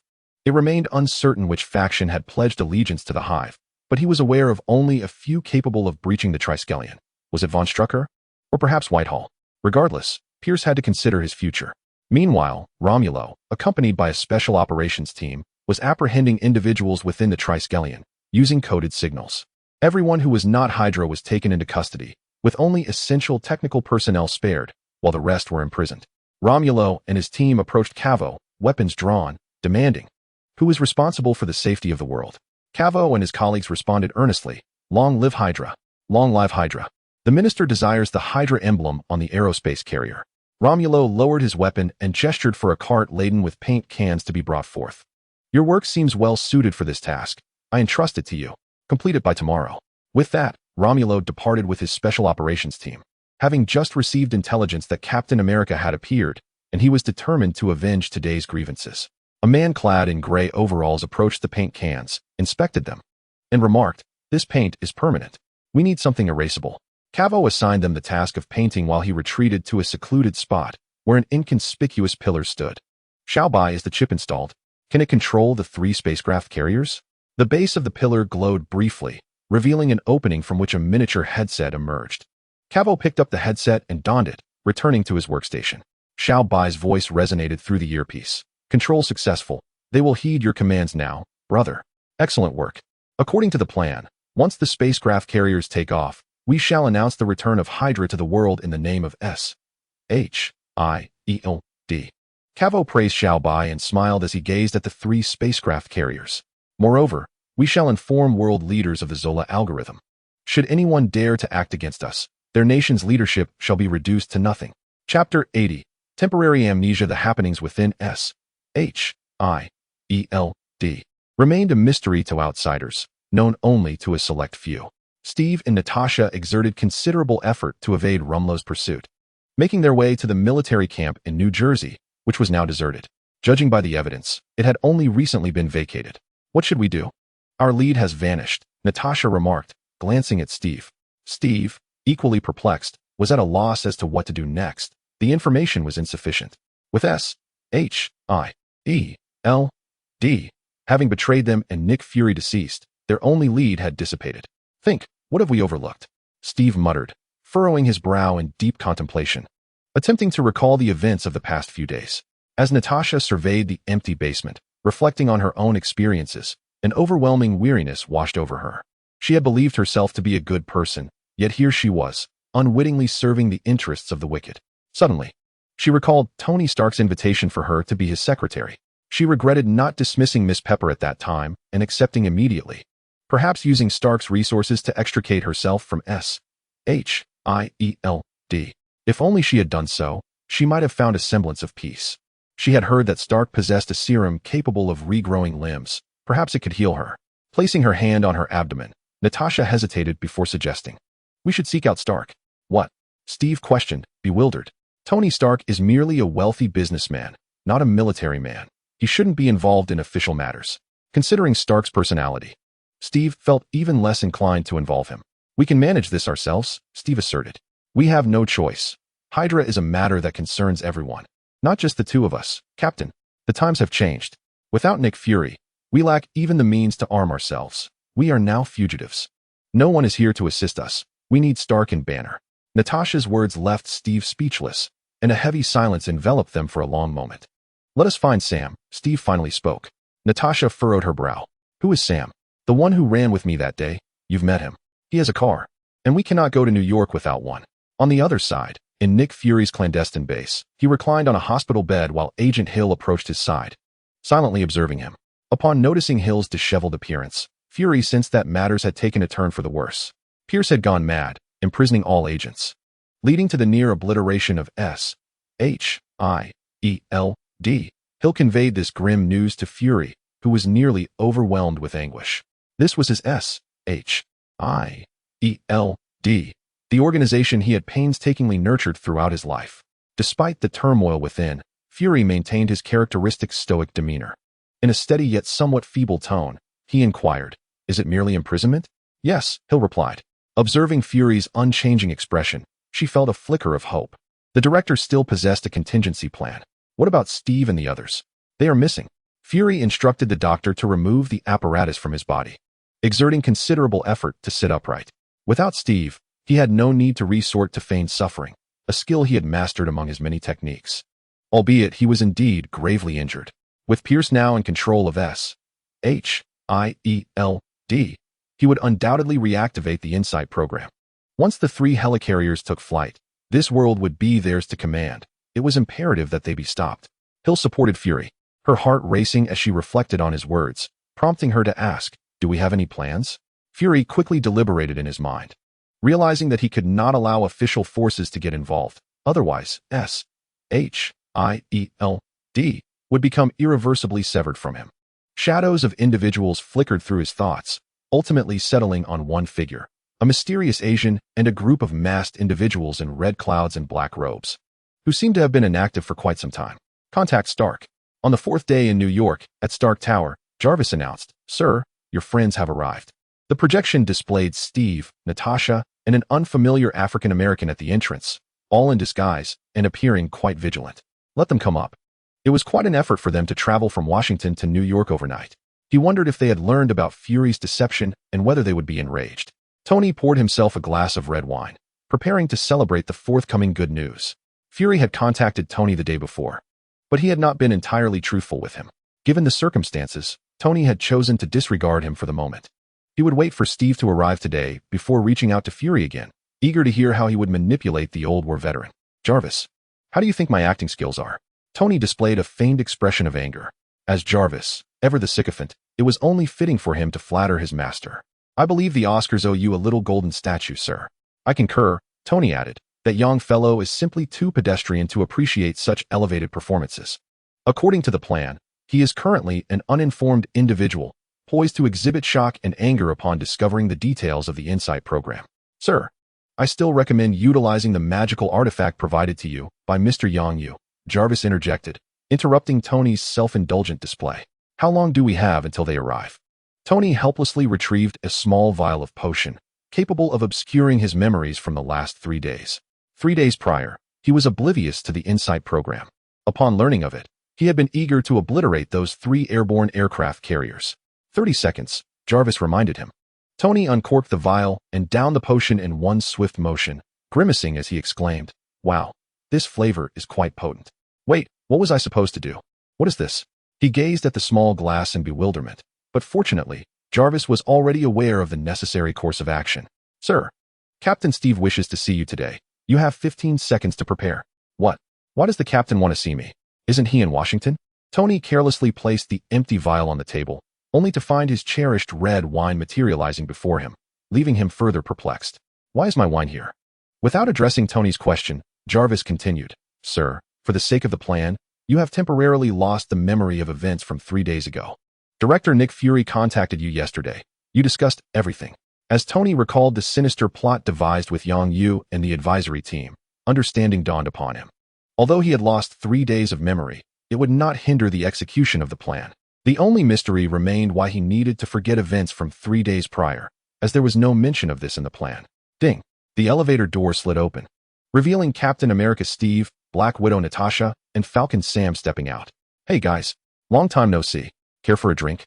Tony raised the bottle of red wine and waved it at them. "I've never met someone so wealthy," Sam remarked quietly, observing Tony's genuinely cheerful demeanor. Natasha couldn't help but comment, "He really looks happy. We shouldn't involve him. He certainly won't be happy for long." Steve sighed. Tony noticed them lingering at the elevator entrance, murmuring to one another, seemingly in a dismal mood. "Is there something troubling you? Speak up and let me share in your joy." Chapter 81. The Ascension of the Airborne Aircraft Carriers. "Miss Natasha, long time no see." "Hello, what is your name?" "Sam Wilson, just call me Sam. I often see you on television." After greeting Natasha and Sam, Tony turned to speak with Steve. "Come, sit down, old popsicle. You've never experienced such a luxurious sofa, have you?" After inviting them to take a seat, Tony returned the red wine to the cabinet and selected another bottle. Upon hearing the familiar nickname, Steve cast aside the slight guilt that had arisen within him. Natasha and Sam both turned their gazes towards Steve, who took a deep breath. "Tony, we must convey some unfortunate news, and I hope you can brace yourself for it." Observing the somber expressions of Steve and the others, Tony became slightly more serious. "Go ahead, I am prepared, as long as it's not that scoundrel Yang shorting my company again." The trio, Steve raised his hand to signal calm, saying, "Tony, listen carefully. After I share this, please do not react impulsively." "I will remain composed, Captain," Tony replied, adopting a serious demeanor. "Nick Fury has died." Upon Steve's revelation, all eyes turned to gauge Tony's reaction. He momentarily froze before abruptly standing up. Natasha remained still, aware that Tony's relationship with Nick Fury had not reached a level that would incite a frenzy. Steve kept a watchful eye on Tony, who, upon rising, grasped his hand tightly. "Don't be agitated. Stay calm, Tony." "No, Captain, I'm not agitated, merely a bit exhilarated. Hearing such news, I find myself rather thrilled." "Let go. I'm fine. I need to celebrate with some good wine. Care to join me?" Tony shrugged off Steve's hand, striding to the wine cabinet. Retrieving a bottle of red wine he had previously set aside, and poured himself a glass. He now understood why this particular bottle was present. It was certainly his own preparation. After taking a sip, he raised his glass to the trio. "May I have a glass?" Sam inquired, glancing at the unopened bottles on the table. Steve and Natasha gazed at Sam, as if attempting to melt him with their stares. "Hey, don't look at me like that, guys. You dragged me over 300 kilometers in the dead of night. I'm just thirsty." Steve's demeanor was far from cheerful, evident in his expression. "Tony, you cannot treat this lightly. Nick Fury was our friend. We fought alongside him. If you are not grieving, at least refrain from making jokes about his death." Tony, who detested condescension, disregarded Steve's feelings and, after finishing his glass of wine, retorted mockingly, "You consider him a friend, but he may not have regarded you as one. You antiquated relic. Nick Fury called himself the king of spies. He might not even be dead. Did you witness his cremation?" Natasha, sensing the tension between the two, interjected to ease the atmosphere. "We witnessed his heart cease in the hospital." Tony clearly remained indifferent, prompting Steve to rise and turn to leave. "Let us go. Coming here was a mistake. He was merely a selfish capitalist." "Captain." Natasha grasped Steve's arm. "Listen to what Tony has to say. I know him. He isn't that kind of person." Meanwhile, Tony leisurely poured wine for Sam, leaving him uncertain whether to finish his drink before following Steve or to simply rise and catch up. "Jarvis, connect me to Nick Fury." "Certainly, sir." A few individuals sat in silent anticipation. Upon hearing Tony's words, Steve had already come to a conclusion within himself. After casting a glance at Natasha, he quietly took his seat. Just 2 seconds later, a familiar voice resonated, prompting Natasha and Steve to react. "Tony, thank God, allow me to explain. And you shall uncover the truth. You are not dead. Why have you concealed this from us?" In the clandestine base, Nick Fury finally received Tony's call. Feeling elated until Steve's voice echoed through the line. He anticipated that Steve would seek out Tony, so he resorted to his usual tactics, feigning weakness in his explanation. However, his justification proved effective, as Steve's ire began to diminish. With S-H-I-E-L-D dismantled, he was oblivious to the circumstances surrounding Stark, and seizing a lull in the conversation, he swiftly divulged the details of the Insight program. As he had anticipated, Tony erupted in anger upon hearing about the plan. Upon learning the motives behind the Insight program, Tony's demeanor soured, and he directed his fury at the projected image of Nick Fury. "So, you're telling me that for our safety, you've launched 3 aircraft carriers into the sky, with hundreds of guns aimed at us? Is this your definition of safety, utilizing our tax dollars in such a manner? Who conceived this plan, and who sanctioned it? I demand to file a complaint and see them ousted." On the other end, Nick Fury felt a throbbing headache intensify. This plan had been orchestrated without the knowledge of most, as no one relishes having a gun pointed at their head, especially not a wealthy, politically uninvolved individual like Tony Stark. Yet, in pursuit of Stark's assistance, and unlike the previous day, Nick Fury chose to lay bare the truth. The Insight program was proposed by Pierce, and I submitted it to the Security Council, where it was approved through a vote. Gideon Malik, a council member, expressed great optimism regarding this initiative. "But this is not the time to discuss accountability. We must thwart Pierce, rescue the agents who are imprisoned, and prevent the carriers from taking flight." At that moment, Jarvis interjected, interrupting Fury while delivering grim news. "Sir, it appears that the carriers Director Fury mentioned have already taken off."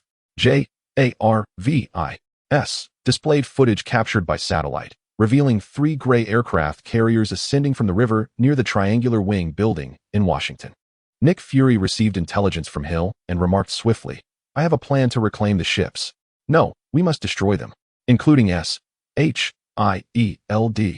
Tony and Steve voiced their agreement in unison, establishing a preliminary consensus.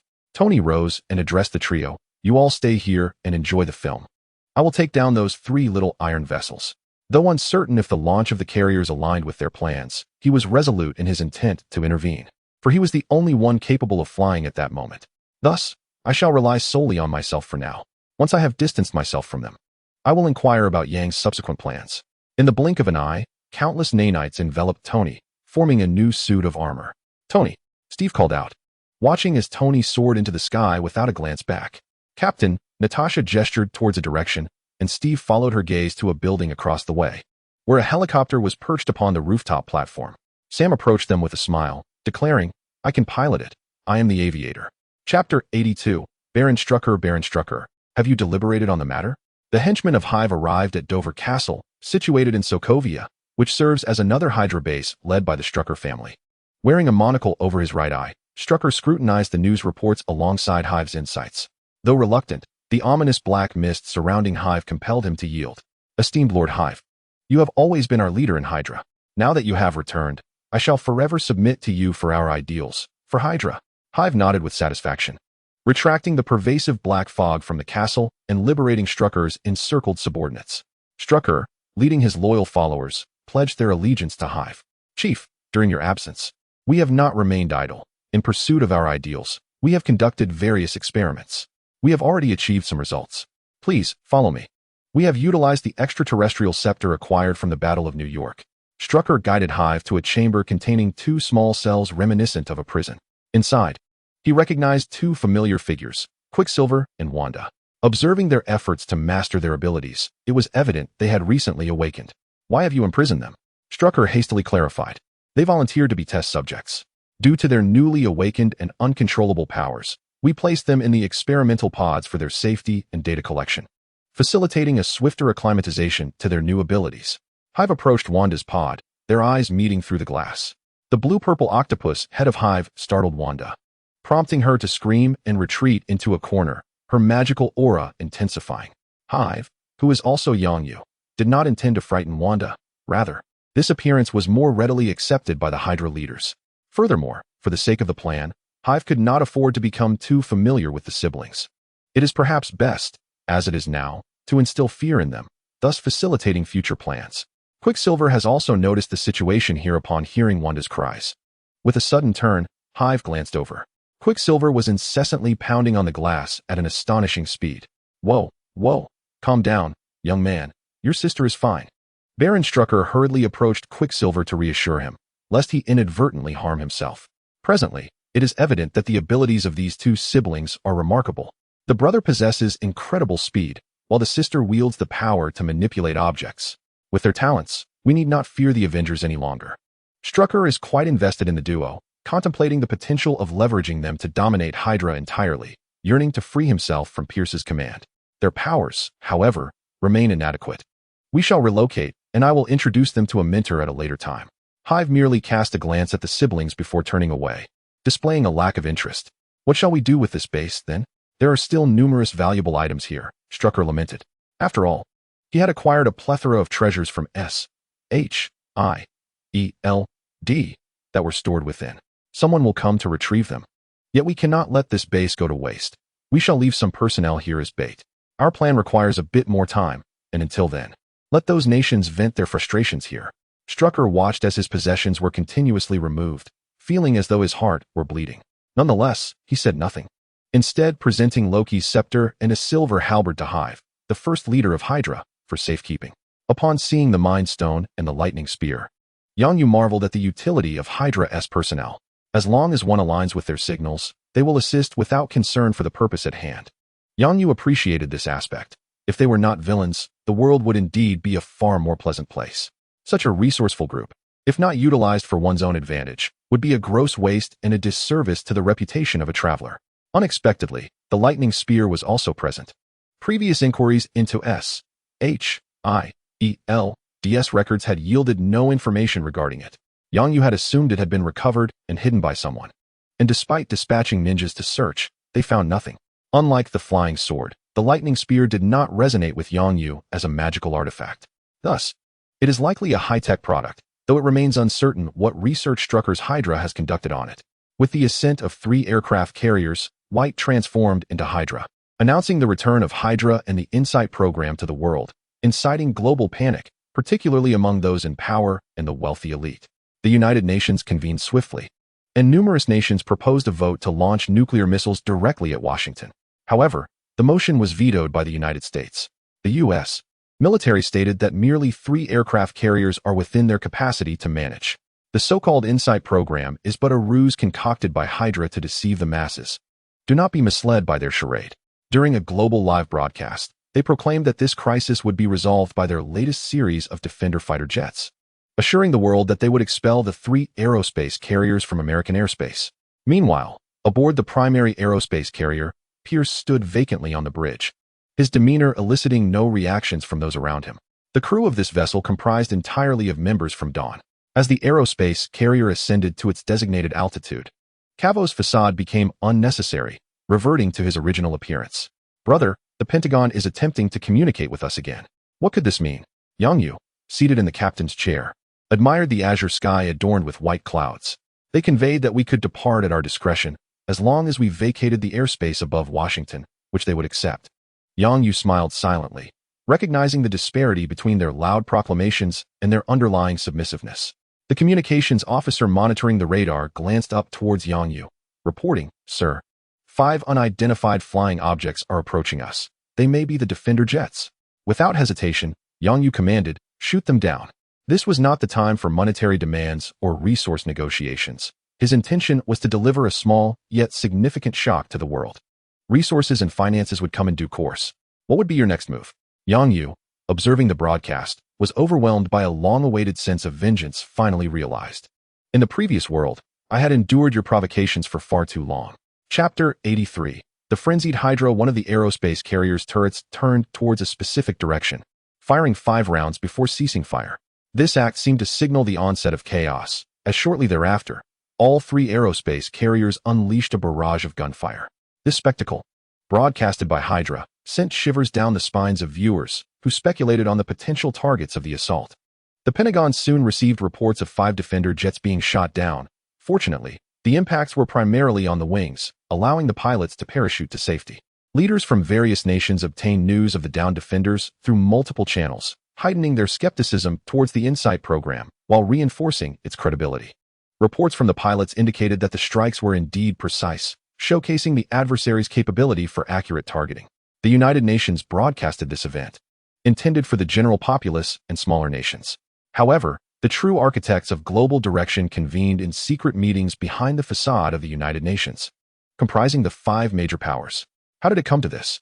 A mere 75 years since World War II, Hydra has resurfaced, creating such a tumultuous uproar that the entire world now perceives us as having once been Hydra. The most robust man among the 5 slammed his fist onto the conference table, his fierce gaze fixed upon another individual. The others were acutely aware of the implications behind his actions. 2 among them refrained from voicing their opinions, silently observing, merely present to fill the numbers. Only one, leisurely sipping tea, spoke in a languid manner. "Calm yourself, Bear. I trust Brother Eagle can resolve this matter independently. Should he fail, we shall step in, and I doubt Brother Eagle would object." The representative from the Eagle faction snorted dismissively, asserting, "We will resolve this swiftly without your assistance. Let us instead discuss how to mitigate the repercussions of this incident." As the 5 deliberated, a sudden tremor shook the ground. A secretary-like figure knocked and entered. Nodding in acknowledgement before informing them, a missile struck this location just 5 seconds ago, landing directly above this room. The type of missile is currently under investigation. However, its power appears minimal, likely a mere warning. For safety's sake, I advise you all to relocate to another conference room. Additionally, reports indicate a significant number of fatalities worldwide, with wounds suggesting involvement from those 3 aerospace carriers. 3 of the 5 visibly startled, but upon recalling the facility's nuclear defense level, they regained their composure. "These individuals are utterly deranged," sighed Rabbit. "What are we changing? We won't back down. Let them launch nuclear missiles if they dare threaten me," Bear exclaimed, rising in anger. Ever since the reality of the Insight project emerged, countries across the globe had been on high alert, and they were no exception. Particularly with the 3 aerospace carriers now hovering at an altitude of 90 kilometers, their options were limited to missile responses. Other nations were currently powerless to act. The suborbital fighters dispatched had been destroyed before takeoff, indicating that their adversaries were already aware of their positions. Bear, noticing Rabbit still calmly sipping his tea, could not restrain himself from asking, "Hey, Rabbit, do you possess a solution? You seem remarkably unfazed." "Ah, you misunderstand me. I am indeed anxious," Rabbit replied, placing his teacup down. "But they have merely 3 vessels. How much ammunition can they carry?" My nation boasts a large population and abundant talent. They may eliminate 1 million high-ranking officials, yet we have 10 million reserve officials. Thus, we shall not capitulate to the Hydra nor concede to any of their demands. The other four felt a shiver run through them at Rabbit's formidable aura, recalling past experiences. Yet this realization sparked a new line of thought. The adversary's ammunition was limited, and if they dared to fight, victory was still possible. They collectively turned their gazes toward the Eagle faction representative, pondering who would take up the challenge. Meanwhile, on the other side, a voice chimed, "Brother, apart from the Huaxiao region, all other nations have acquiesced to our demands. Various resources will be positioned at designated locations, to be received by Hydra members in each area. Furthermore, Uncle Tony is ready and awaiting to establish communication, dressed in a full space suit." Little White stood beside Yang Yu, resembling a diminutive version of Lu Ban, quite adorable indeed. Yet no one dares to underestimate the intelligence known as Xiaobai, for she has just unleashed an astonishing barrage of 130,000 bullets and a missile upon the Earth. Although those slain were undeniably heinous individuals, it was initially Tony who opposed this plan. However, when confronted with the irrefutable evidence, he acquiesced. In the grand scheme of the global population, 130,000 is merely a negligible fraction. Yet, with astute maneuvering, it could be demonstrated that Hydra is not the inhumane organization that governments portray it to be. This revelation may entice certain individuals to join their ranks, for Yang Yu is far from a paragon of virtue. If the sole aim were to unite the nations of the Earth, Yang Yu would have no interest in such an endeavor. He would leave that task to Tony. The plan dictates that Hydra will ultimately be eradicated by righteous heroes, for Hydra is but a pawn in a larger game. Yang Yu's true objective is to seize this moment, leveraging Hydra to amass resources and population, thus laying the groundwork for a dawn of a new future. Tony's aspiration is to unite humanity, to safeguard the planet, and consequently protect mankind, a noble pursuit indeed. Yet, Yang Yu cannot embody such ideals. He seeks strength, a vast dominion, and a prosperous, secure environment for his family. Thus, his ambitions have expanded from merely desiring a small room to establishing a power base that fears no nation on Earth. His current aspiration is to create a nation where, though he may not be king, his voice will carry weight. A communication link is established, and a projection of Tony materializes before Yang Yu. Tony, seated in the captain's chair of the Avenger, gazes at the cosmos and the Earth below, his emotions stirred. Observing Yang Yu's projection, he gathers his thoughts and states, "The pressure on nations is already substantial. It is time to offer them a glimmer of hope. To prevent the great powers from resorting to desperation, an outsider must bear the weight of this pressure. When the time comes to request resources, they should not decline." Yang Yu taps the screen, revealing a three-part world map before them. The three aerial battleships are now positioned over the three major tectonic plates, with Ship No. 3 stationed above America, populated solely by the most nefarious members of Hydra. You may choose to obliterate or seize them. There are not many aboard, and Xiaobai will commandeer the vessel, ensuring they cannot escape or self-destruct. Upon receiving the coordinates for Ship Number 3, the Avenger rises from the ocean's surface, soaring towards the designated location. Within Ship Number 3, the Hydra captain, portrayed by Xiaobai, delivers an impassioned speech. "Today we, Hydra, shall declare to the world that we are the rightful masters of this planet. The first phase of our plan has been accomplished, with high-ranking officials from various nations eliminated. Yet, this is merely the beginning. We must also vanquish them psychologically. Does anyone know what symbolizes their spirit?" A fervent discussion ensues among the Hydra members, with voices rising in fervor. The White House, the Statue of Liberty. It is only Hydra that can truly grant humanity freedom. No, it is Captain America. My girlfriend is particularly fond of him. She even remarked that if a man were to become Captain America, I would shoot him in the head without hesitation. Haha. The Pentagon should be obliterated. Xiaobai gazed with satisfaction at the group, raising his hands high. Then let us destroy the White House, topple the Statue of Liberty, eliminate Captain America, and transform the Pentagon into a nonagon. Long live Hydra. The crowd fervently looked at Xiaobai, raising their voices in unison. Long live Hydra. Action. With the command given, all Hydra members returned to their positions, quietly and earnestly executing the orders. Chapter 84. The Statue of Liberty's Decapitation. The No. 3 aerospace carrier launched a shell from suborbital space, successfully blowing off the head of the Statue of Liberty. Excellent. Long live Hydra. The Hydra members erupted in cheers. Inside the Pentagon, the jubilant president, following the departure of the 2 aerospace carriers, was soon met with the news of the Statue of Liberty's decapitation. Ah, no. What are they planning? Did we not acquiesce to their demands? Someone, find out what they intend to do. A liaison officer hastily contacted Yang Yu for clarification. Mr. President, they claim that the actions aboard that aerospace carrier were personal. They also stated that the number 3 carrier is operated by the Hawks within Hydra, and we are permitted to engage them. The other 2 aerospace carriers will not intervene. They are the peace-loving Hydra. The president seethed with frustration, refusing to believe a word from Hydra. Mr. President, they have already commenced attacks on American soil. This is war, and we must retaliate. We only need an aircraft capable of transporting our super soldiers to the aerospace carrier, and we can seize control. Ross, who distinguished himself during the crisis virus incident, has now been promoted to Secretary of State. Mr. Secretary, if our offensive results in casualties among others, who will take responsibility? The president retorted to Ross, questioning whether he did not wish to bring down that damned vessel. What if these accursed Hydra turn their weapons on the heads of the high-ranking officials, or even their own?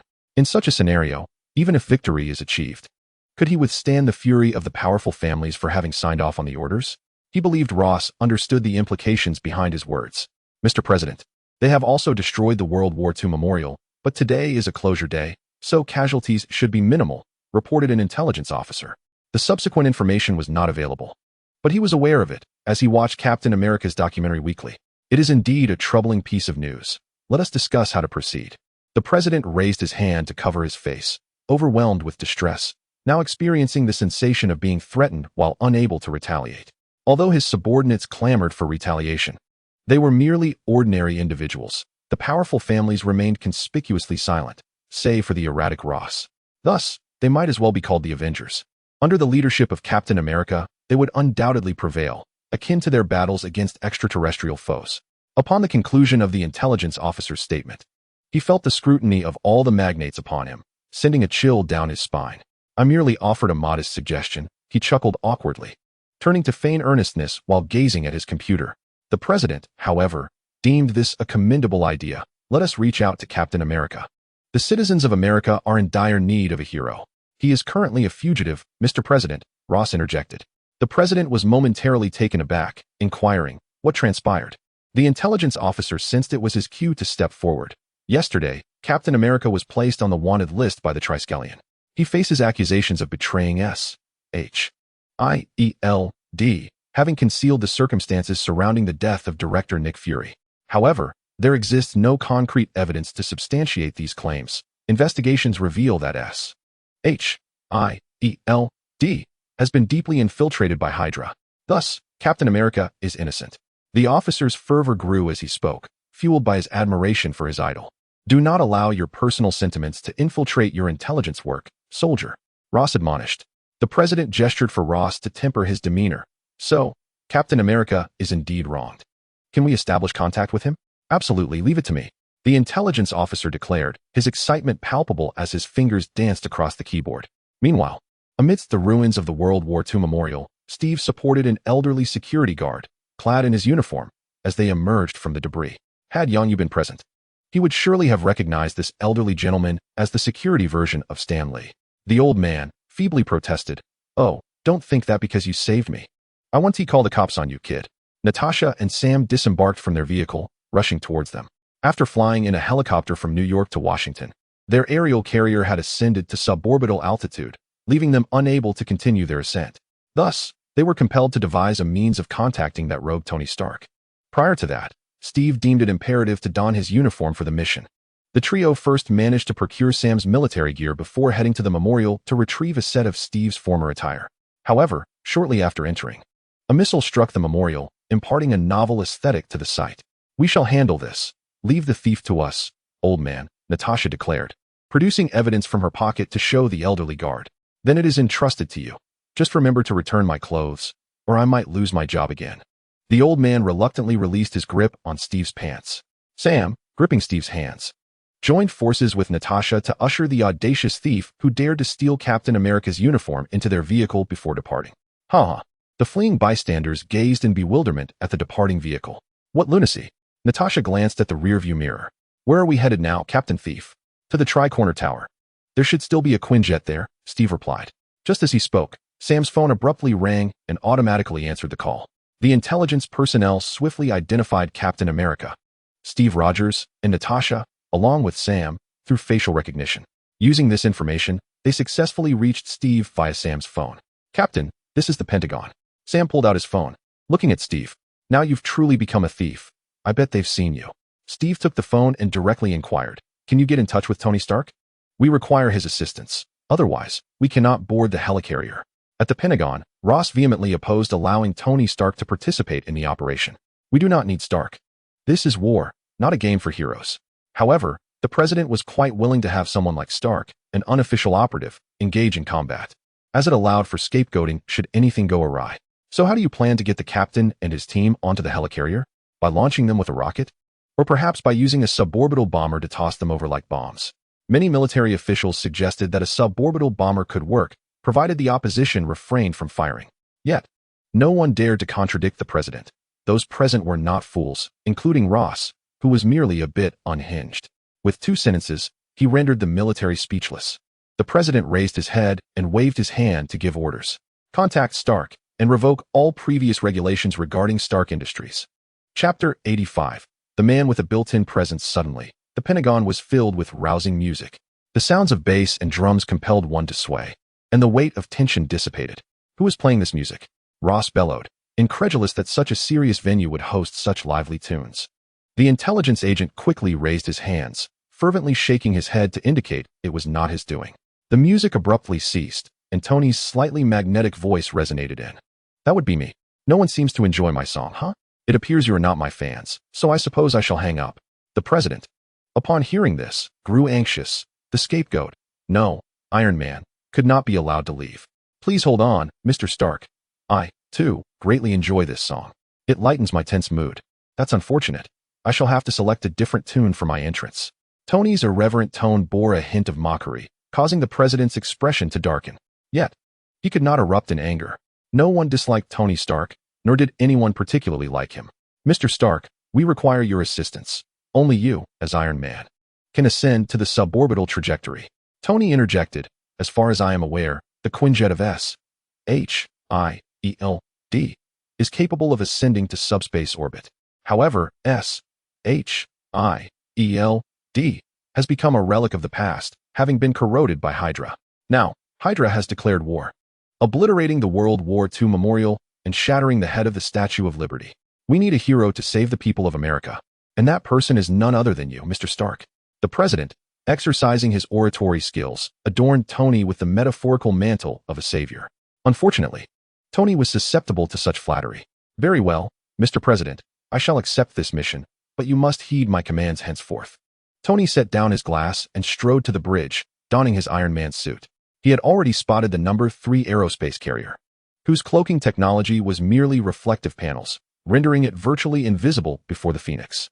This aerospace carrier audaciously hovered, relentlessly bombarding the ground below, unaware of Tony's current location. The president observed his Secretary of State casting furtive glances in his direction. Reluctantly, he declared, "Mr. Stark, to assist you, we will deploy a squad of 20 super soldiers, led by Captain America, Steve Rogers, to aid you. May I inquire about your present location?" "You shall see shortly," Tony replied, as he piloted the Phoenix directly above the No. 3 aerospace carrier. "Activate the gravity tether and secure it. Do not let it escape." As Tony issued his commands, a flurry of operators sprang into action. Though initial combat often breeds a modicum of tension, they executed Tony's directives with remarkable precision. "Deactivate the cloaking. Let our little bird soar high, proclaiming its arrival to the people." Above the No. 3 aerospace carrier, a ship 6 times its size cast a shadow over it. The red and gold hues of this vessel were strikingly resplendent, adorned with a silver sun on its side and a prominent letter in the center.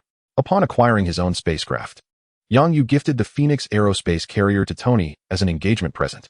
Tony had modified the Phoenix to his liking, incorporating an array of advanced technologies. In the Pentagon, the large screen displayed the silhouette of the Phoenix. "Oh my God, gentlemen, you must see this." An intelligence officer adjusted the camera angle, delivering a grand close-up of the Phoenix aerospace carrier. The president and a cadre of high-ranking officials were left utterly astonished. What was this? Another one? The camera zoomed in on the silver emblem, prompting the intelligence personnel to analyze. "Based on our comparative search, this emblem should belong to Stark Industries, albeit with an additional ring resembling a sun. When did Stark acquire such a colossal aerospace carrier? What are you intelligence operatives doing?" This was no mere suit of armor. Even without expertise, I understand that constructing an aircraft necessitates a vast hangar. The president questioned his secretary, who was responsible for the matter at hand. Mr. President, the pressing issue is how we will demand the spacecraft from Stark post-war. This airborne vessel clearly transcended the ownership of mere affluent individuals. It rightfully belonged to the nation. Many high-ranking military officials, as well as prominent figures in politics, expressed their agreement with Secretary of State Ross's sentiments. Were it not for the avarice gleaming in their eyes, one might genuinely believe they were acting in the nation's best interest. Let us wait until they secure a victory, get the super soldier squad in touch with Captain America, and assign them a communicator, the president remarked with resignation, fully aware that he was about to become a pawn in this game. Fortunately, this time he could drag a few others into the fray, sparing himself the sole responsibility of incurring Stark's wrath. Meanwhile, combat erupted in suborbital space. The Phoenix-class spacecraft unleashed a blue beam that enveloped the third airborne mothership. A powerful gravitational wave rendered the third ship immobile. However, the Hydra members aboard were not inclined to surrender so easily. All ship-mounted cannons pivoted to target the Phoenix, unleashing a barrage of fire. Missiles, trailing flames, hurtled toward the Phoenix. Just 10 meters away, a blue shield materialized, intercepting all incoming missiles and bullets. The sound of explosions could not penetrate the interior of the Phoenix. Tony, observing the data reports, remarked with ease, although the principles remain unclear, the results are undeniably effective. These new technologies had been brought back by Yangyu, reportedly from an extraterrestrial race known as the Dark Elves. Gentlemen, let us get to work, dismantle those turrets. Merely enduring attacks is not my style. As Tony issued the command, with the assistance of Jarvis, the Phoenix showcased its formidable damage and precision. Beams of laser emerged from the Phoenix, effortlessly penetrating every ship-mounted cannon on the third airborne mothership without inflicting harm upon the vessel itself, transforming what was heralded as a protector of global security into merely a flying craft. Sir, an unfamiliar signal is requesting access. It is Captain Steve, Jarvis informed him. As Tony approached the door, preparing to descend and warm up on the third airborne mothership, he relished being captain yet preferred to engage in a duel personally. Connect, he instructed, pressing the switch. The hatch opened, and with arms outstretched, he leapt down as music began to play. Chapter 86. Seizing the airborne mothership, Steve dispatched the last Hydra member remaining in the Triarch Wing building, together with 20 supporting super soldiers. They successfully liberated the agents trapped in S.H.I.E.L.D. custody. The agents, thrilled to see Captain America come to their rescue, eagerly expressed their desire to fight alongside him. You are forbidden to bear arms. For now, you must remain here and await the ensuing investigation to prevent any potential infiltration by Hydra among you. The captain of the super squad addressed the rescued agents, as this was also part of his mission. Steve was present, and as the agents cast hopeful glances in his direction, he raised his hand and lowered it, hesitating for a moment before finally uttering, "You must be weary. Take some time to rest." Steve was contemplating the forthcoming battle in suborbital space, recognizing the peril in sending ordinary individuals into such danger. Unbeknownst to the agents, they had been forsaken. The light in the eyes of the agents dimmed, for they had come to realize their fate. As agents, they had committed numerous acts, and if thoroughly investigated, they would find themselves no different from the supervillains they pursued. Would Steve be unaware of this outcome? Perhaps. Considering his experiences from the Second World War, it was likely he feared the presence of Hydra still lurking among them, leaving 5 super soldiers as guards. Captain America and his team departed in 3 Quinjet fighters.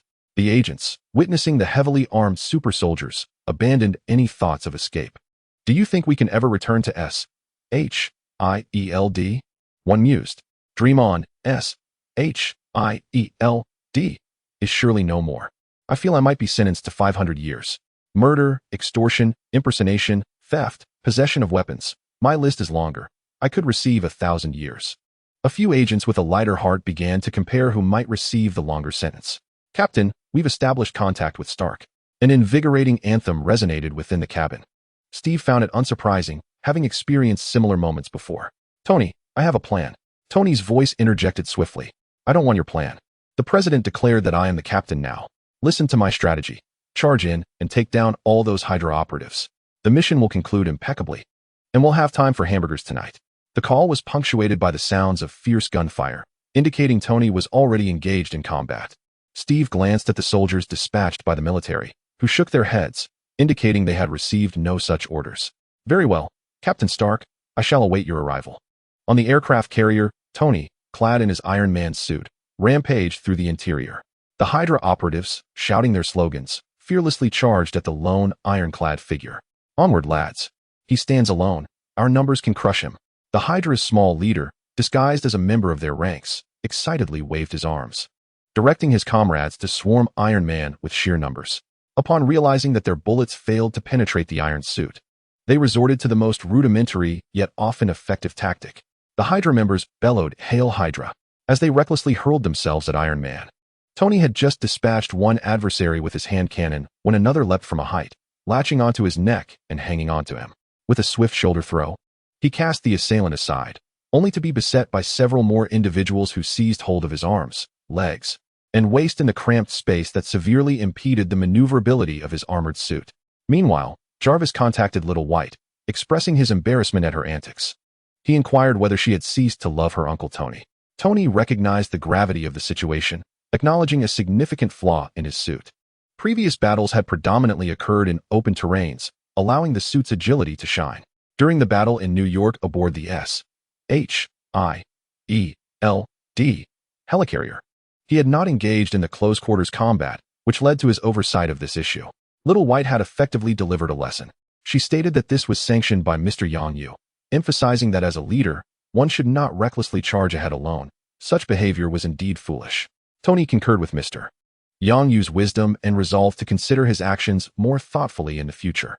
It seemed that even Jarvis was not on his side this time, and Tony readily admitted his mistake. It was my error. I shall enhance the suit's capabilities for combat in confined spaces next time. Make a note of that, Jarvis. And remind me. Very well, sir, Jarvis replied, his tone laced with a hint of resignation. However, Tony was preoccupied with the onslaught of attackers and did not listen closely. At that moment, the sound of gunfire erupted from the corridor, intermingled with cries of anguish. The attack and defense systems of the No. 3 helicarrier had been entirely obliterated by the Phoenix, rendering its outer reflective shield ineffective. Steve and his team effortlessly boarded the helicarrier, joining the fray. With the augmentation of 15 super soldiers, Steve quickly caught up to Tony. He hurled his shield with great force. It ricocheted off the narrow corridor walls.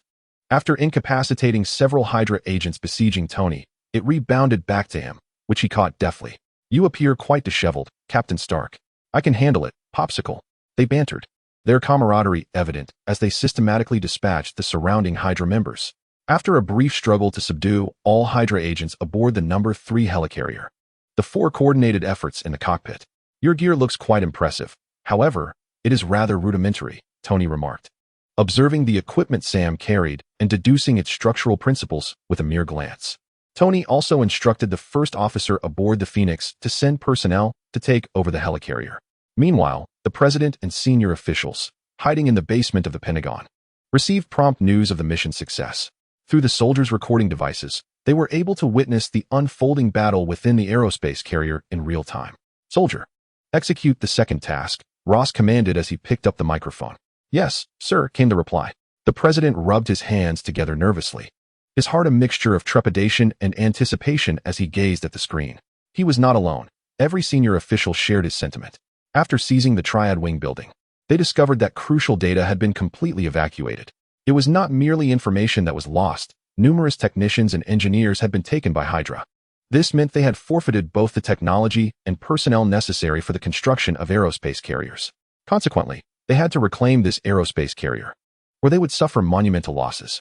Thank you, Mr. Stark and Captain, for once again rescuing the American people and mitigating the government's substantial losses. With the mission accomplished, the captain of the super soldier squad was no longer required to take orders from Captain America or Stark. He saluted Stark and Steve with utmost respect alongside his comrades. While Steve contemplated returning the gesture, their next words darkened his and Tony's expressions. By order of the Pentagon, we will be taking command of this aerospace carrier. Please remain in place and refrain from approaching the control console to prevent any mishaps. As soon as he finished speaking, the 14 soldiers behind him raised their heads proudly, their eyes glowing with a fiery hue, a clear indication of the outbreak of the Doom virus. Chapter 87. Astartes, Steve, Natasha, and the others tensed. Their muscles coiled as they warily observed the 15 super soldiers. They were acutely aware of the formidable combat prowess possessed by this group. which was only slightly inferior to Captain America's. Their speed and strength were significantly superior to that of ordinary individuals, coupled with an extraordinary regenerative ability and attacks that inflicted burning damage. Wow, the Doom virus. Are you not concerned about self-detonation? Tony quipped. His demeanor relaxed as he pointed at the super soldiers. However, the captain of the super soldiers felt a twinge of offense at Tony's flippant attitude. As new orders crackled through his earpiece, his tone grew slightly more assertive. Mr. Stark, there is an allegation against you. The Department of Defense suspects you of illegally possessing weapons of mass destruction. Therefore, we ask for your cooperation in the investigation. As you are no longer merely an arms dealer, correct? A few super soldiers joined their captain in mocking laughter. They clearly felt emboldened by their numbers and newfound abilities.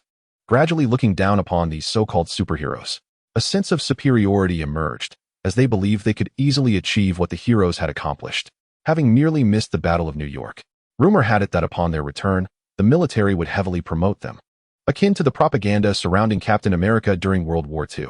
They were set to become the new generation of Captain Americas, or rather, the American Hero Squad. Now, the Pentagon has issued an order to seize Tony Stark at this opportune moment. The reasons behind this directive remain unclear to them. However, it is a command they must execute.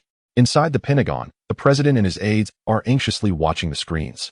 Mr. Secretary of State, do you truly believe this plan will succeed? You proposed this scheme, and should it fail, the primary responsibility will rest upon your shoulders. The President's attempt to deflect blame is met with disdain by Ross. When he initially proposed the plan, they had applauded. Yet now that execution has commenced, they are quick to shirk responsibility. They are eager to reap the rewards while avoiding the dirty work. Rest assured, we have learned that the Stark family has no heirs. Everything belongs to Tony Stark. Once we capture him, the subsequent matters will be at our discretion. As for societal opinions and other families, I am confident that what we extract from him will far exceed the price we have to pay. Ross exudes confidence. Having covertly monitored Stark ever since Bruce Banner was suspected to have been taken by him, uncovering a wealth of information in the process. Another senior official voices concern. How do we handle that Asian individual? He is the second largest shareholder of Stark Industries. Additionally, his hidden influence is troubling. Investigations suggest that New York City Mayor Wilson Fisk may be one of his subordinates. Fisk also owns one of the most widely used media companies in the nation. If they rally public opinion against us, it could have significant repercussions. The President's advisor smirks disdainfully, addressing the assembly with his strategic thoughts. We have been preparing for this issue since he emerged. Firstly, he is not an American and thus has no authority to interfere in our domestic affairs. Moreover, Wilson Fisk is not without his own blemishes. Removing him from power would be quite simple. In terms of public opinion, we hold the advantage. We are the official voice, and the American people will trust us. The advisor's implication is clear. Yang Yu is not a concern. They are not intending to kill Tony Stark, and Yang Yu has no reason to engage them in a deadly confrontation. As for public sentiment, with a multitude of opinions swirling, the masses often lack the ability to discern right from wrong. For those who control the narrative, managing public opinion is a trivial challenge. The group, convinced that the situation poses little risk, gazes greedily at Tony Stark on the screen, resembling wolves eyeing a roasted lamb. After all, a pack of wolves capturing a single sheep is hardly a daunting task. Upon receiving the distress signal from Tony, the vice captain of the Phoenix immediately commanded the combatants. All members of Team 1 complied, canceling their mission aboard the aerial mothership and promptly proceeding to the cockpit to support the captain. The combat personnel, having just disembarked from the Phoenix and descended to the number 3 aerial mothership, received their orders. The voice channel within the team was filled with exuberant chatter. At last, it was our turn to take the stage. Brothers, lift your spirits. The moment for retribution has arrived. Roar. This battalion comprises 50 combatants, each towering at 3 meters. Clad in heavy armor of red and gold, reaching nearly 4 meters in height. Armed with electromagnetic rifles, they marched in unison towards the cockpit, their footsteps resonating like thunder upon the deck. The sound was akin to heavy objects striking the planks, illustrating the immense weight of their formidable armor. In the control room, as the super soldiers advanced, Steve and his companions drew their weapons, standing beside Stark. They were perplexed by the situation. Just moments ago, they were allies, and now they seemed to have transformed into adversaries. Captain, what should we do? If I engage them, will I end up in prison? Sam inquired nervously of Steve, questioning the earlier resolve to combat villains, now feeling like the antagonist himself. The super soldier captain was equally troubled, observing the vigilant Stark and his trio. He had received clear orders to capture Stark without inflicting harm. Mr. Stark, please cease your resistance. We mean you no harm. We merely require your cooperation for an investigation. As you are well aware of our capabilities. Steve tightened his grip on his shield, casting a glance at Tony. It seems they desire your spacecraft. I will create an opening for you to escape. The situation appeared dire, yet Tony maintained an air of nonchalance. It seems your intellect remains sharp, Captain, he jested, lightening the mood for the others, easing their tension. Isn't it just a matter of numbers? Listen, my reinforcements are on their way. Tony placed his hand to his ear, feigning a listening posture. Everyone instinctively tuned in, and indeed, the sound of synchronized footsteps grew clearer as they approached. Engage. My apologies, Mr. Stark. Upon returning to headquarters, I shall personally apologize. The super soldier captain raised his hand, preparing to strike. A sudden whoosh pierced the air, and the captain's hand was severed in an instant.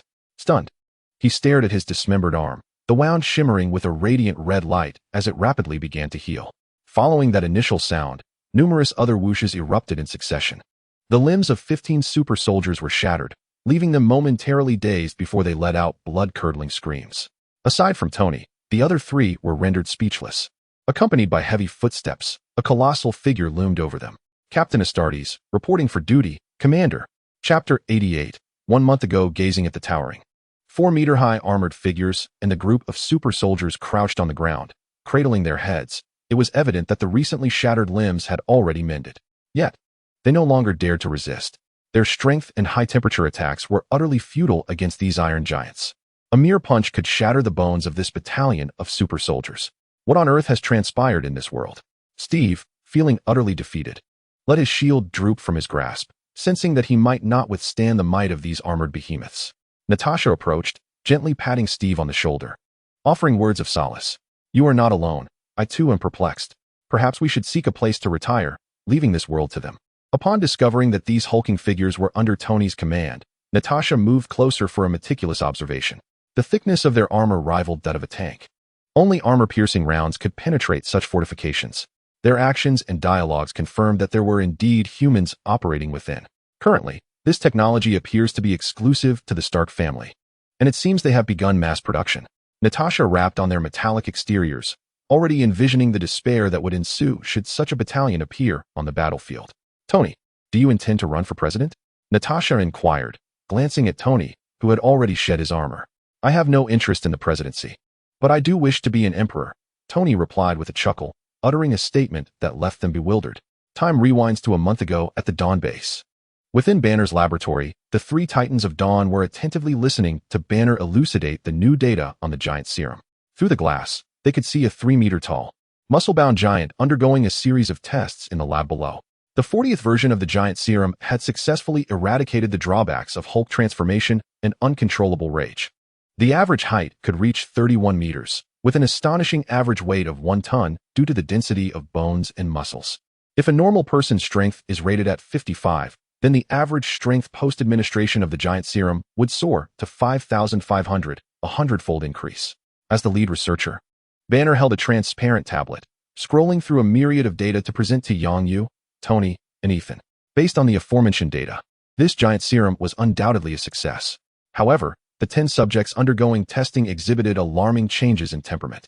They became belligerent, excessively energetic, and devoid of fear, seemingly stripped of the very emotion of fear itself. Even in matters of familial affection, their feelings appeared markedly dulled. Banner addressed the trio. I believe this serum has ultimately failed. To my knowledge, the subjects we selected were unfortunate souls afflicted with diseases, abandoned by their families. Consequently, their aversion to their original families upon gaining a new lease on life is entirely understandable.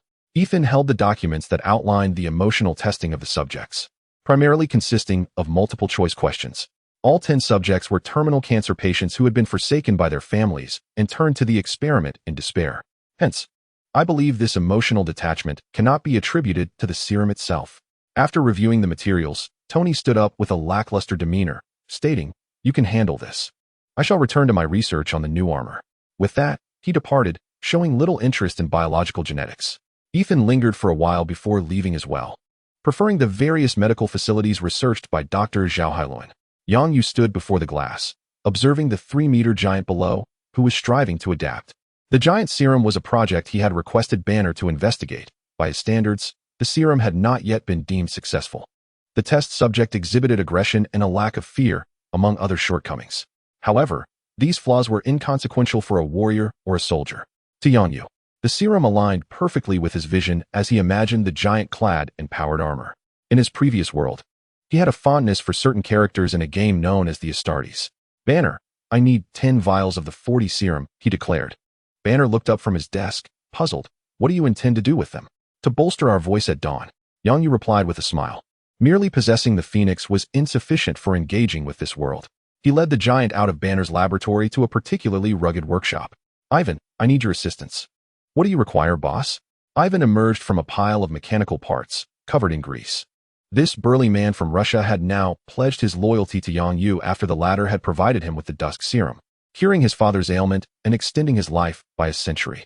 Help me design a suit of armor that can adapt to various environments, including outer space. I've sent the specifications to your computer via Xiaobai. It must include a weight reduction system and an intelligent assistance program. Yang Yu introduced the giant to Ethan, ensuring the armor would accommodate the man's size. The Russian was quite intrigued by Yang Yu's request. With Yang Yu's robust support, Ivan crafted a suit of armor that met the requirements in less than a week. However, its appearance was not as refined as Iron Man's. It bore the unmistakable style of the former Red Brother, which was precisely what Yang Yu desired. Observing the armor, it was clear that once donned by the giant, he would become the strongest infantryman on Earth. Yang Yu stroked his chin, contemplating. It still lacks a touch of loyalty. He summoned another avatar, cloaked in an aura of darkness, signifying his abilities. The utilization of the giant serum necessitated specialized equipment. After administering the serum, exposure to gamma radiation was required. This apparatus would provide them with a substantial energy boost, ensuring their nutrition kept pace. However, this process would take a considerable amount of time, during which the users would remain in a state of slumber. Yang Yu seized this interval to plant the seeds of loyalty in their minds using magic. 10 colossal potions were bestowed upon Yang Yu, accompanied by 10 loyal warriors. One day, Yang Yu unexpectedly approached Tony. Tony, how about a wager? All right, what shall we bet on? Tony replied without a moment's hesitation, having participated in such affairs numerous times before. The arrangements for our future wedding. Whoever wins takes charge. Yang Yu said with a mischievous grin, glancing at Pepper beside him. Tony looked at Pepper, who merely smiled and nodded in support of his decision. With newfound confidence, Tony accepted the grand wager. Very well. At Dawn Base, a holiday was declared for all. As a grand duel was set to unfold, a contest between the two leaders of Dawn. Although they would not personally participate, the anticipation was palpable, with employees unable to attend able to watch via internal live stream. In the arena, 10 of Tony's iron armors squared off against Yang Yu's 10 Astartes. In the audience, Pepper, Zhao Hailuan, and a group of high-ranking officials occupied their exclusive seats, eagerly watching the duel. Since Zhao Hailuan's arrival at Dawn, she had often initiated conversations with Pepper, possibly due to her possession of numerous beauty and skincare devices. Their relationship had blossomed, frequently appearing together in various settings. Hailuan, there are betting odds. Do you have a preference for who will win? Zhao Hailuan asked, shaking her phone with delight. Of course, I believe Boss Yang will triumph. But I have a hunch Tony will emerge victorious. For a time, she had mistakenly thought Zhao Hailuan was vying for Tony's affections, only to later realize her misunderstanding. Regardless of how close their friendship was, she had no intention of sharing her boyfriend. Pepper smiled, though her gaze remained fixed on Zhao Hailuan, who returned the smile with equal resolve. Both women were filled with confidence in their respective judgments. Sitting beside Zhao Hailuan, Lin Jie clenched her fists, silently cheering her on. That's right, Hailuan. If you want to pursue the boss, you must first become a strong woman. Ms. Pepper is your role model. Go for it. Chapter 89. The Pentagon's response operated by technicians, the Phoenix, and the No. 3 aerospace carrier soared towards New York. How do you intend to handle them? Steve inquired, observing the soldiers below. Once we arrive, let them disembark. Their meals are not my concern. Tony, seemingly from nowhere, produced a packet of snacks to share with Natasha and Sam.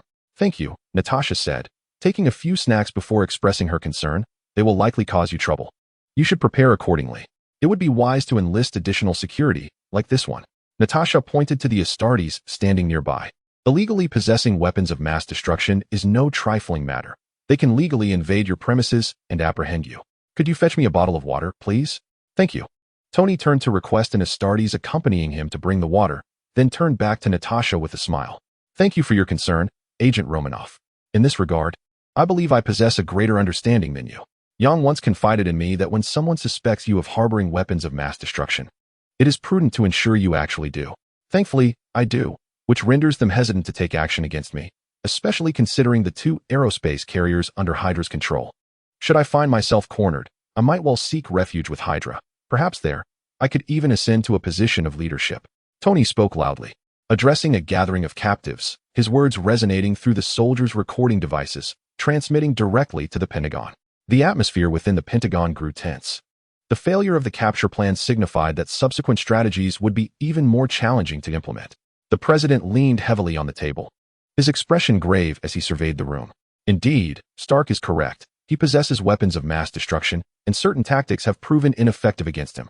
It is likely that news of the aerospace carriers being captured by Stark has reached various nations. We must secure the aerospace carriers or that larger vessel before other countries make contact with Stark. A senior official proposed, perhaps we should engage him in dialogue. After all, we share common interests. This official's intent was clear. As members of the ruling class, collaboration was essential to safeguard their collective interests.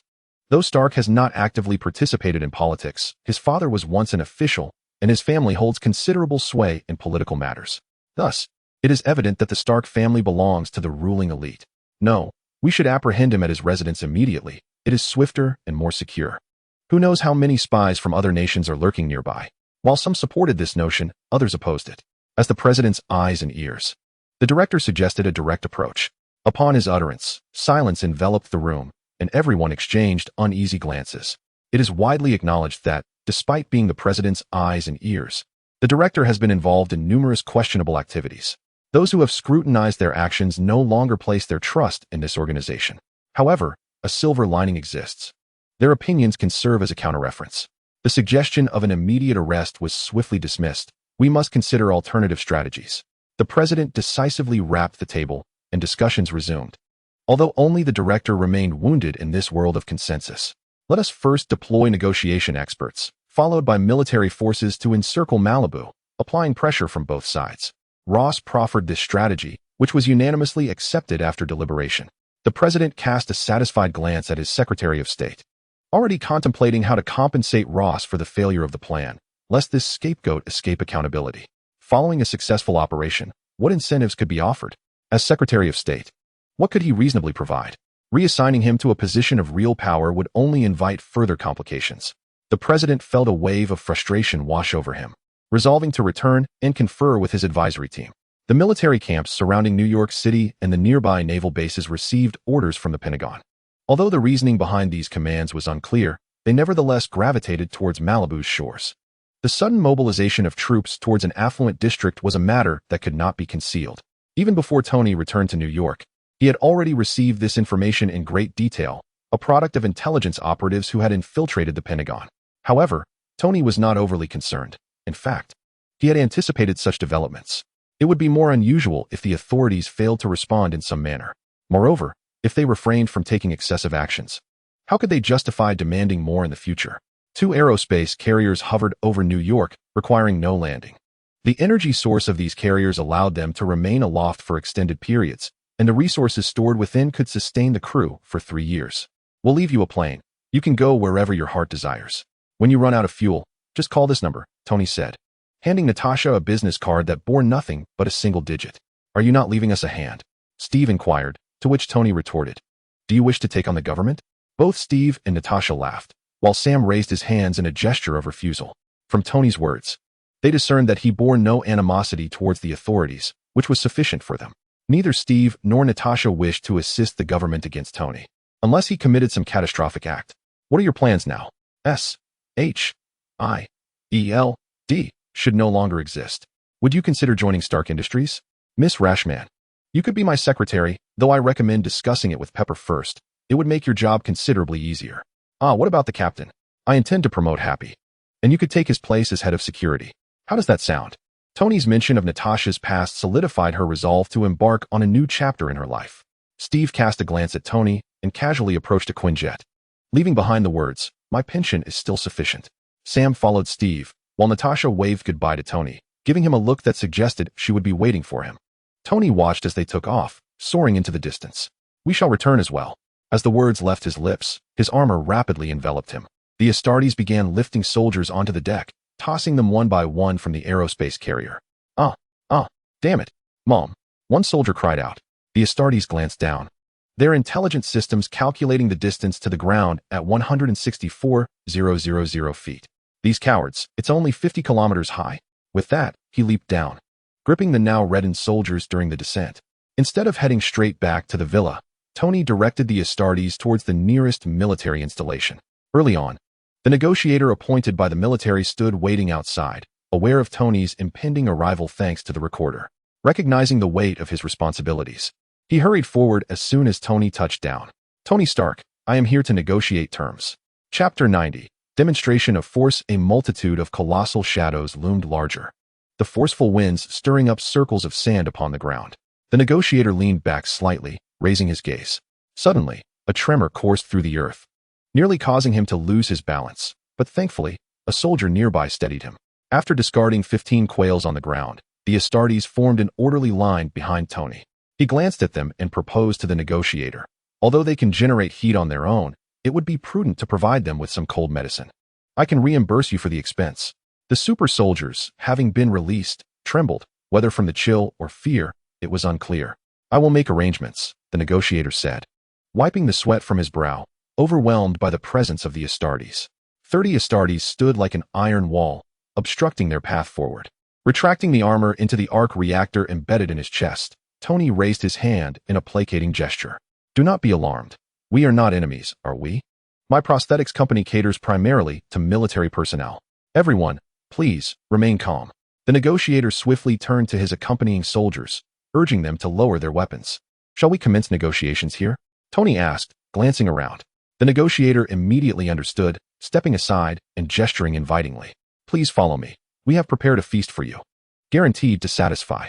I'll pass. Thank you, Tony replied, proceeding ahead, while the Astartes gently nudged a few soldiers aside to follow him. The negotiator hurried to catch up, sidling up to Tony with a somewhat obsequious tone. Mr. Stark, ahead lies the military. Could you ask them to refrain from following or to disarm? Tony glanced back, continuing forward, not far from the tank stationed by the roadside. Could you wait for me here? He casually suggested. However, the Astartes remained steadfastly in step, showing no inclination to halt. Tony shrugged helplessly, addressing the negotiator. See, they really don't listen to me. The negotiator felt a surge of frustration. Who would believe this? Mr. Stark, this could lead to misunderstandings. I implore you to understand my position. If something were to happen, I could not bear the consequences. Or if a conflict were to arise, it would be detrimental to everyone, wouldn't it? The negotiator reasoned with Tony, appealing to his emotions and logic, while occasionally glancing back at the Astartes. As Tony and his entourage of towering figures approached, the bewildered guard soldiers exchanged uncertain looks. Uncertain of what to do, they received orders that it was merely an exercise, and no superior had instructed them on how to handle encounters with robots. Upon seeing the negotiator and Stark walking together, they prepared to grant passage. Alert! A figure resembling an officer suddenly shouted. All soldiers momentarily froze, instinctively adopting a defensive posture. Every weapon was aimed at Tony and his companions, even the tank's cannon turning in their direction. At the instant the weapons were trained on them, nanotech armor enveloped Tony. The Astartes quickly reacted, forming an ironclad circle to shield Tony within. Whoa, calm down. The negotiator, drenched in cold sweat, hastily emerged from the encirclement and approached the officer. His voice anxious yet restrained. What are you doing? This isn't how the arrangement was supposed to go. However, the officer maintained a stern demeanor, pointing at his chest and responding loudly. The orders I received pertain to a combat exercise. Everything is to be treated as real. Any unidentified individuals must undergo inspection, including Tony Stark. Have his people remove their armor for examination, or they will be treated as enemies and executed on the spot. The negotiator's eyes widened in disbelief, his outstretched finger trembling. This confrontation was not merely between the two of them, but rather a struggle between the forces behind them. Those behind both parties desired to seize Stark's possessions first, making it customary to obstruct others from succeeding. The negotiator took a deep breath, lowering his voice. This matter concerns the collective interests of all. Do you not fear repercussions from the president later? The United States is not solely dictated by the president. I am but a pawn, and I shall fulfill my duties. The officer harbored his own motivations, driven by those behind him to secure Stark's equipment first. Yet, that was an impossibility. If Congress had failed, how could a mere officer succeed? Still, he could not refrain from acting to preserve his position. He shifted his focus to the enormous robots behind Stark. He invoked wartime regulations. Anyone entering the military camp without orders must be subjected to investigation. Perhaps Stark would prefer to de-escalate the situation, conceding, thus allowing him to achieve his objective. Future promotions would be within reach. Even in failure, he could claim to have diligently upheld his duties. Surely, he would not be demoted for this. The officer pushed past the negotiator and advanced, followed by a contingent of soldiers. The two factions faced off on the road. The officer, observing the Astartes aiming their weapons at him, swallowed hard. Should hostilities erupt, his fate would be sealed. "Captain, I have an idea," one Astartes suggested. Following the direction of the voice, Tony located the Astartes and inquired, "What idea?" The display of military might was intended to instill fear, making it clear that our strength would deter any audacity on their part. Astark produced a jet-black grenade, shaped larger at the top and tapering at the bottom. "Let us avoid causing any casualties," Tony mused before conceding, as he too preferred to avoid lingering in place. With Tony's approval, Astarte laughed mischievously, holstered his weapon, and stepped forward. "Halt! Don't move, or I won't hesitate to fire." An officer brandished his pistol, chambered it, and aimed it at Astarte, though he dared not direct his weapon towards Tony. "Kid, allow me to show you something impressive," Astarte chuckled, approaching the tank and seizing the barrel. With a gentle tug, the barrel bent at a right angle. A collective gasp escaped the soldiers, as they unwittingly contributed to the phenomenon of global warming. The officer realized, to his astonishment, that this was no mere robot, yet he maintained his grip on the pistol. Thud, thud, thud. Astarte raised his iron fist and struck the tank several times. "You'd better come out, or you might find yourself in peril," he warned. The cacophony compelled the tank crew to emerge, retreating hastily to safety. With a sinister chuckle, Astarte ensured no one remained before stepping back and emitting a chilling laugh. Producing a grenade from seemingly nowhere, he pulled the pin and held it for a moment, then hurled it with force. The grenade, glowing red, struck the tank and bounced before erupting in a flash of subdued white light. Intermingled with shadows, the light resembled a black hole, collapsing inward incessantly.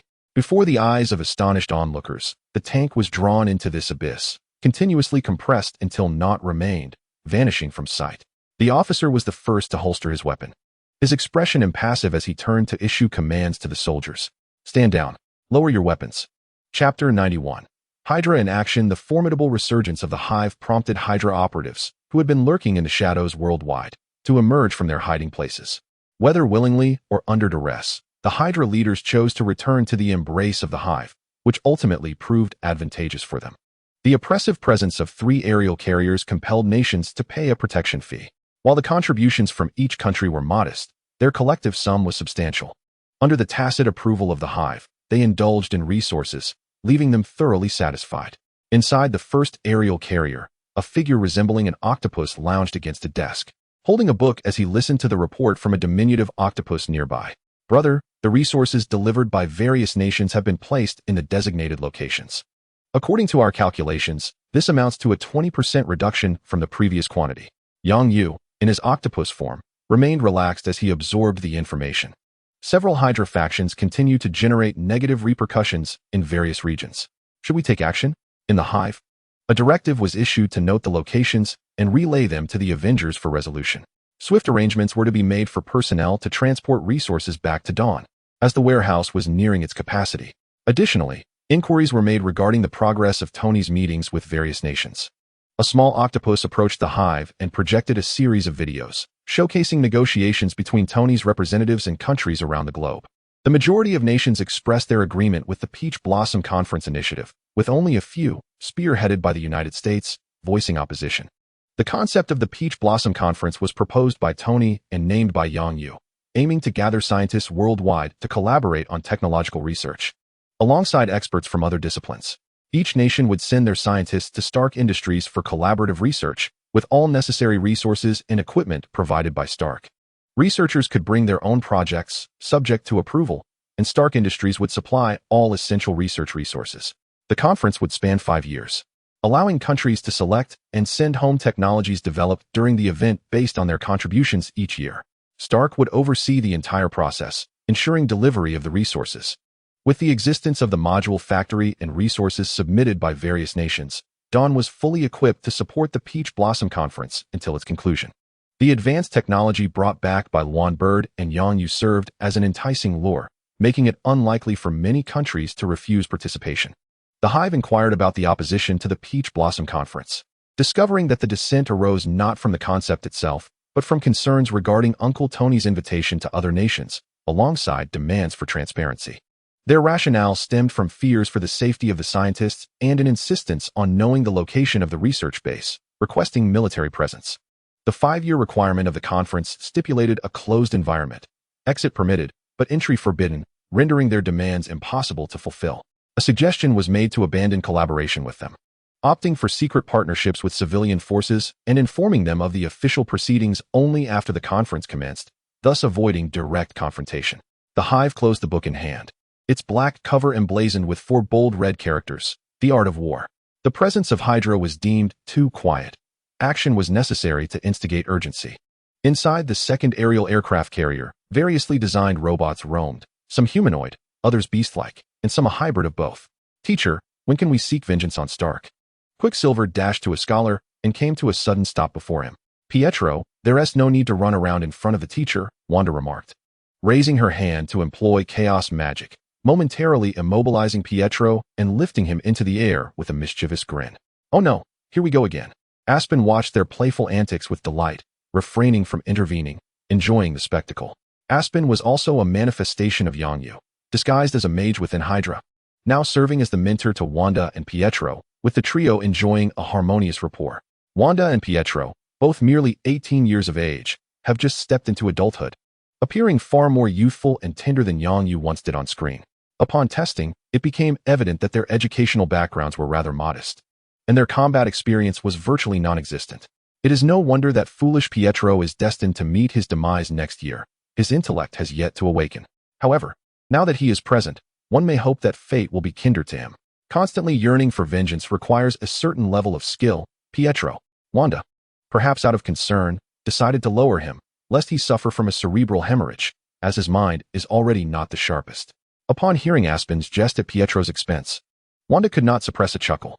Suddenly, the magic became unstable, causing Pietro to plummet from a height of 2 meters.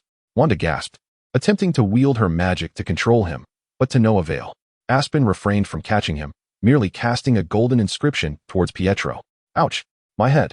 Pietro exclaimed, rolling on the ground while cradling his head. Are you alright? I didn't mean to. You'll forgive me, won't you? Ha ha.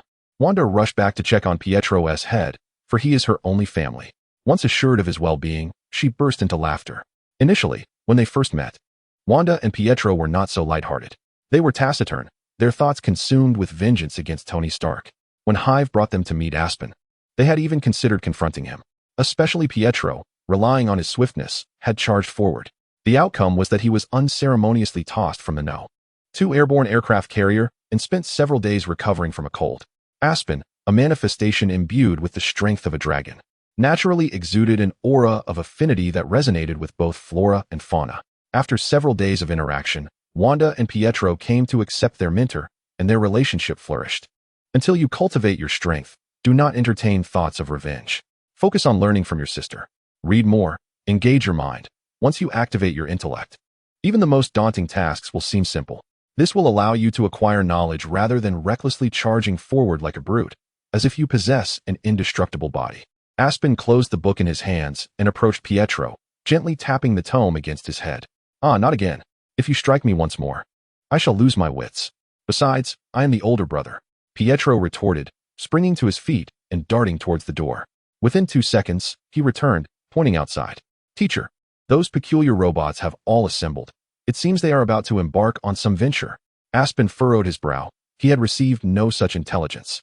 Stepping outside, he peered through the corridor glass, and indeed, a swarm of robots was gathering on the launch pad. He addressed a screen positioned in the corridor. Dr. Zola, what are your intentions? A visage flickered across the screen, accompanied by an eerie, maniacal laughter. Ah, it is the leader, Aspen. Master Hive has sent me to retrieve a few items. They are merely trifles, so there is no need for your intervention. I shall manage it myself. Ha ha ha. Long live Hydra. The face vanished, and the screen reverted to darkness. Chapter 92. Secrets in Motion. Teacher, you are truly the captain, Wanda exclaimed with indignation. Since their arrival here, They seemed to be perpetually tormented by that troublesome individual named Zola. I shall teach him a lesson. He should be in the control room. Upon uttering these words, Pietro transformed into a gust of wind and vanished before their eyes in the blink of an eye. Noticing Wanda's intent to speak, Aspen shook his head. Pietro is not to be found. Let us proceed, but do not cause any trouble. Understood. The two hastened towards the control room. Pietro had already reached the control room, but it was predominantly occupied by robots, with only a handful of humans busily engaged in tasks. Those without glasses were not the individuals he sought. As he approached a computer, it suddenly emitted a sound. The visage of Dr. Zola appeared on the screen, gazing at Pietro with a mocking grin. Pietro Django Maximoff, are you searching for me? Startled, Pietro quickly regained his composure, his anger intensifying. You ugly wretch. What skill is there in scaring others? You have always been the one to instill fear.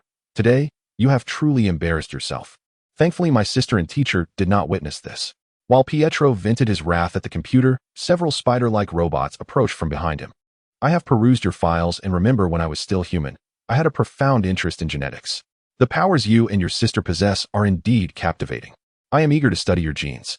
Dr. Zola spoke with an air of confidence, prompting Pietro to strike the computer desk in fury. Do not act like a coward. Come over here, and I shall allow you to conduct your research. Just be prepared to feel the force of my fist. Ha ha ha. I am already here. Now? Turn around and take a look. Dr. Zola suddenly laughed sinisterly. Pietro whipped around to find 3 half-human-sized spider-like robots standing behind him, encircling him. Their mechanical eyes glowed red, resembling beasts on the hunt. Humph, just watch me dismantle you. As Pietro prepared to unleash his super speed, the 3 mechanical spiders spewed a thick, white, viscous liquid onto the ground. With his super speed activated, Pietro saw the sticky substance surging toward him, realizing it was too late to halt. He could only leap with all his might. Fortunately, the 3 mechanical spiders were not far from him, and with a burst of momentum, he successfully leaped over them. Humph.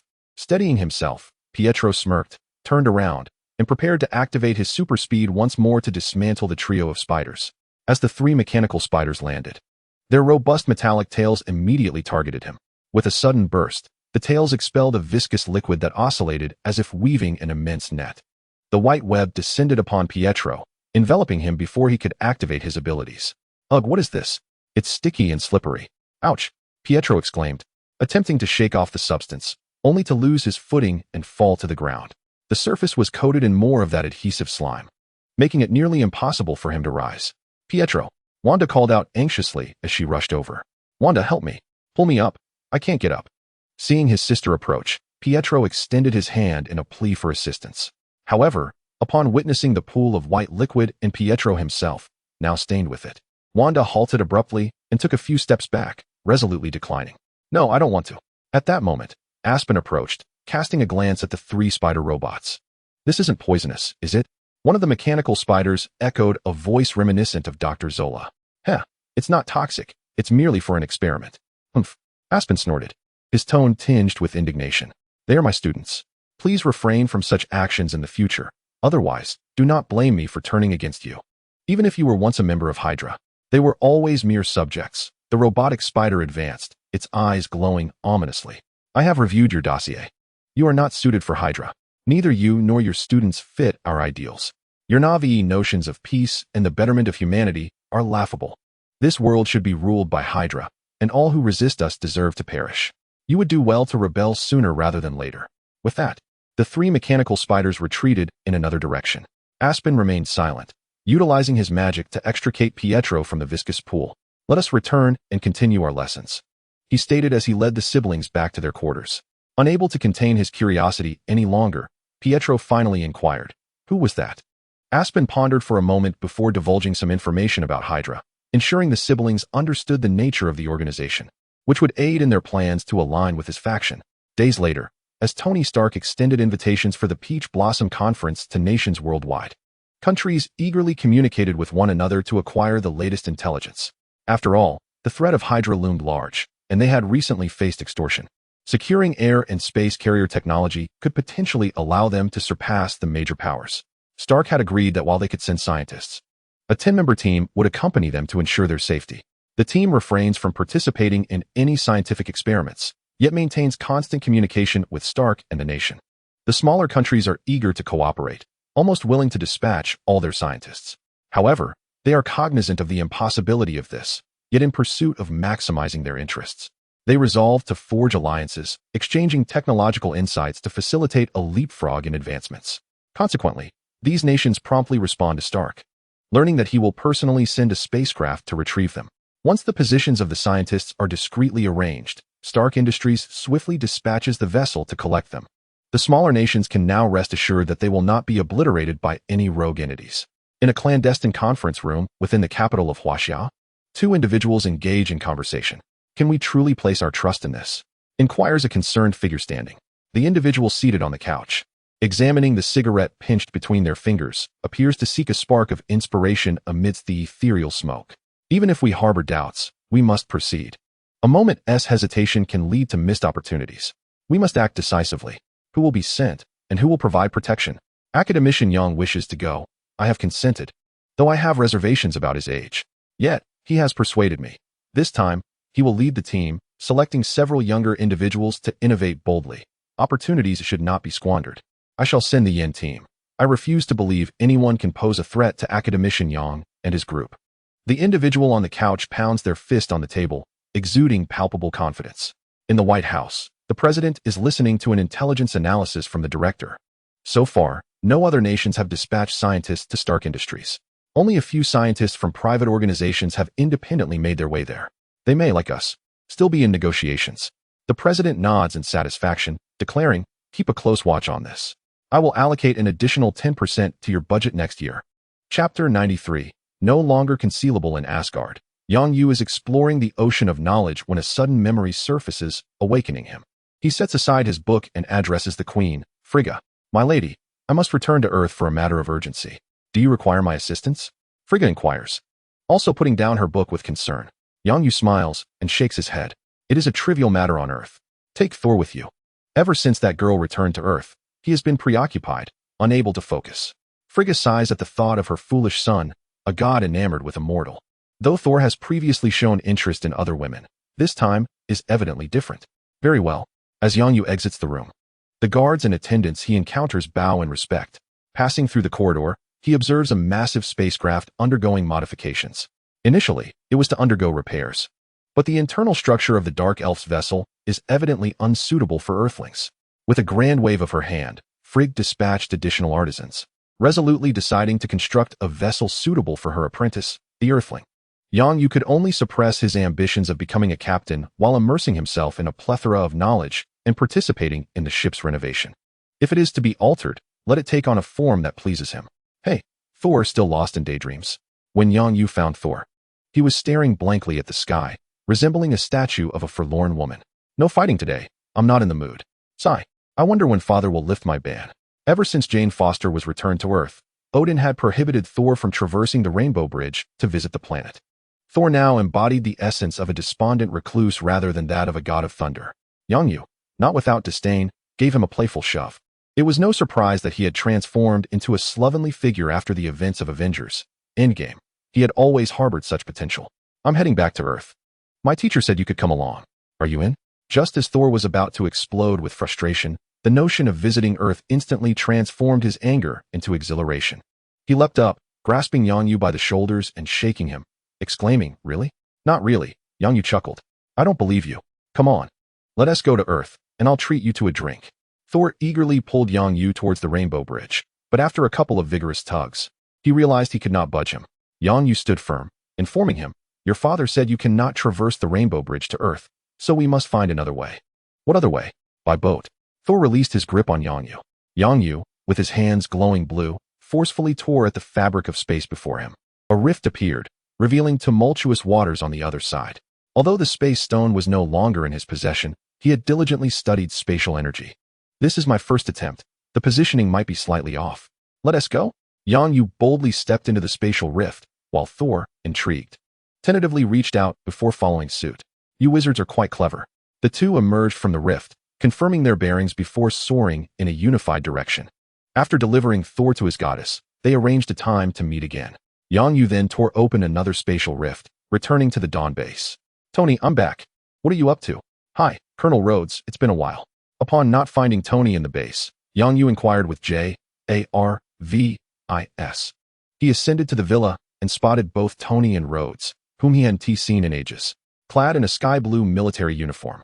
Rhodes did not quite appear to be visiting. "Long time no see, Yang. I'm a colonel now, so you'll need to update how you address me." "Understood, Colonel Rhodes." They shook hands, their bond genuinely warm. Rhodes had once assisted Yang Yu, and during his stay at Tony's home, they had had the chance to see each other occasionally. "What are you two discussing?" Yang Yu inquired. Tony has already discerned that this is the true form of Yang Yu, as the doppelganger lacks the prominent tattoos. The Pan-Tao conference has been underway for over a month, and certain matters can no longer be concealed. The individuals at the White House are becoming increasingly restless, and some radical members have even advanced the military presence. This is precisely why Rhodes has come. Tony picked up his phone and brought up a map. The map displayed the location of the villa, surrounded by a ring of red dots. These red dots represent military camps that have encircled his home. Tony circled an area on the map, stating, "This region has been designated as a military control zone." Yang Yu glanced at Rhodes, who promptly waved his hands, insisting, "This is not my concern. I am merely the messenger, and I came by for a drink." Yang Yu did not expect much from him, aside from their friendship. He had little else to offer. "What do you plan to do?" Yang Yu turned back to Tony. After some contemplation, Tony expressed his reluctance to create discord with the government. "I intend to gift Rhodes a suit of armor to take back. This way, once the news of the Pan-Tao conference is announced, it may alleviate their concerns a bit." Yang Yu nodded. He found this approach acceptable, yet it still felt insufficient and required further reinforcement. There is an old saying in China, "Sweet dates accompanied by a stick," meaning that while kindness is essential, one must also maintain authority to prevent others from overstepping boundaries. "Stop. Can we discuss this after I leave? Although I must admit, you all make me quite happy." Ross nervously raised his hand to interrupt the discussion between the two. Yang Yu and Tony exchanged glances. "You take Rhodes to challenge the armor. I will assume command of the Iron Legion for this task." Yang Yu clapped his hands, rising with a sigh, lamenting the endless tasks awaiting him upon his return. Truly a life destined for labor. Tony also stood, saying, "All right, just be careful not to hurt anyone. Remember, we are not the villains." Aware of Yang Yu's ambitions, Tony felt compelled to frequently remind him, "Rest assured, Mr. Tony the Great." "Oh, the Great. That nickname has a nice ring to it. I shall use it henceforth," Rhodes interjected. "No, that nickname is utterly dreadful," Tony lamented. Once the two departed, Yang Yu made his way alone to the Iron Legion Command Center at the Dawn Base. "J.A.R.V.I.S. Are you there?" "I am here, Mr. Yang Yu. Tony has completed the authorization.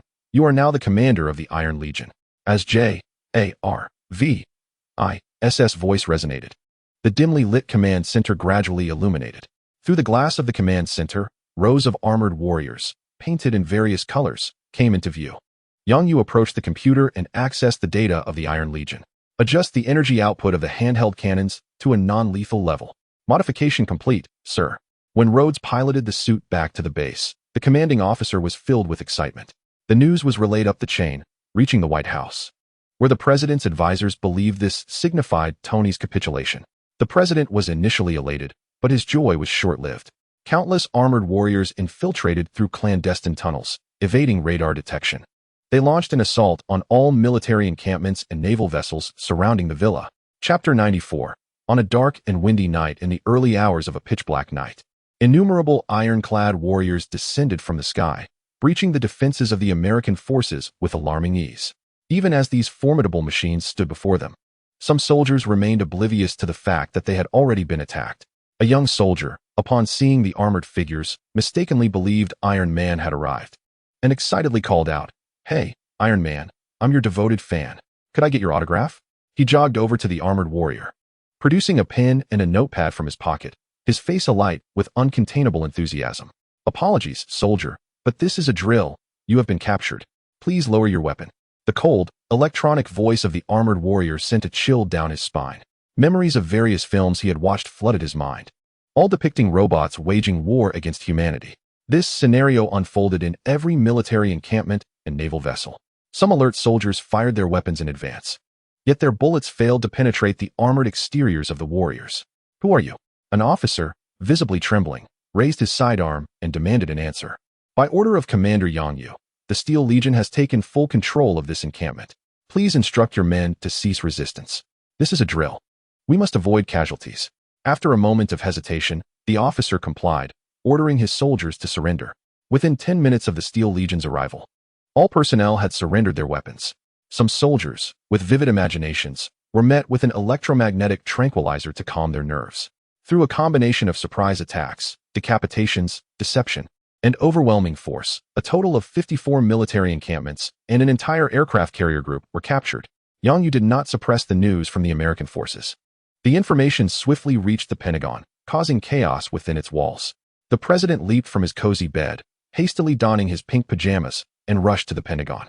Tony, receiving a phone call, also sprang from his bed, racing down to inquire anxiously of Yang Yu. What have you done? You've attacked military bases and an aircraft carrier. Are you trying to provoke war with the United States? Yang Yu attempted to soothe Tony, urging him to remain calm. I am assisting them. Yet, Yang Yu's words did little to quell Tony's rising anxiety. Come on, Yang, this is no joke. You are testing the limits of a nation. Relax. They have no real limits. Yang Yu interjected, handing Tony a document to peruse. This is what transpired in Japan. Hydra deployed robots to seize their secret research base. They seized a considerable amount of contraband from within, a fact that the authorities endeavored to conceal. However, the intelligence was uncovered by Xiao's and the documents were stealthily reclaimed. Among the contents were photographs, surveillance footage, and their research records. TSK, TSK, TSK, all of it pertains to internationally prohibited studies. As Tony gazed at the bizarre robots depicted in the photographs, his expression turned grave. Yang Yu deftly extracted the documents from Tony's grasp. I will arrange matters with the military.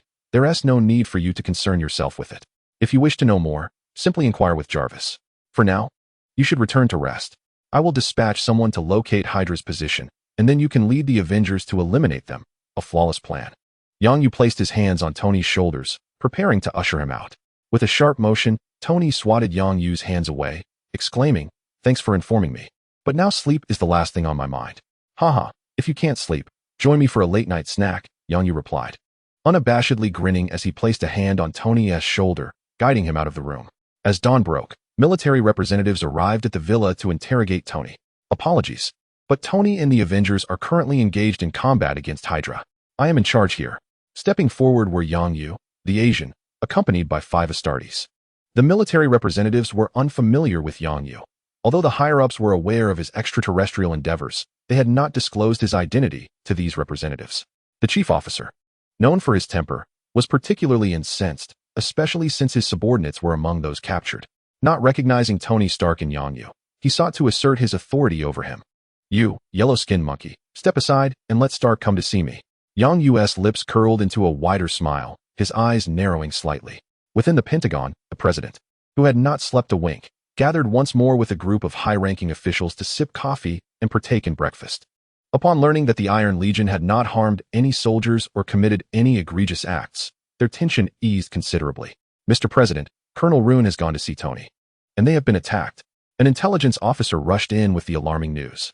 Upon hearing this, the president, still savoring a sip of coffee, inadvertently spewed it forth, while another individual choked on a piece of bread, turning a shade of purple.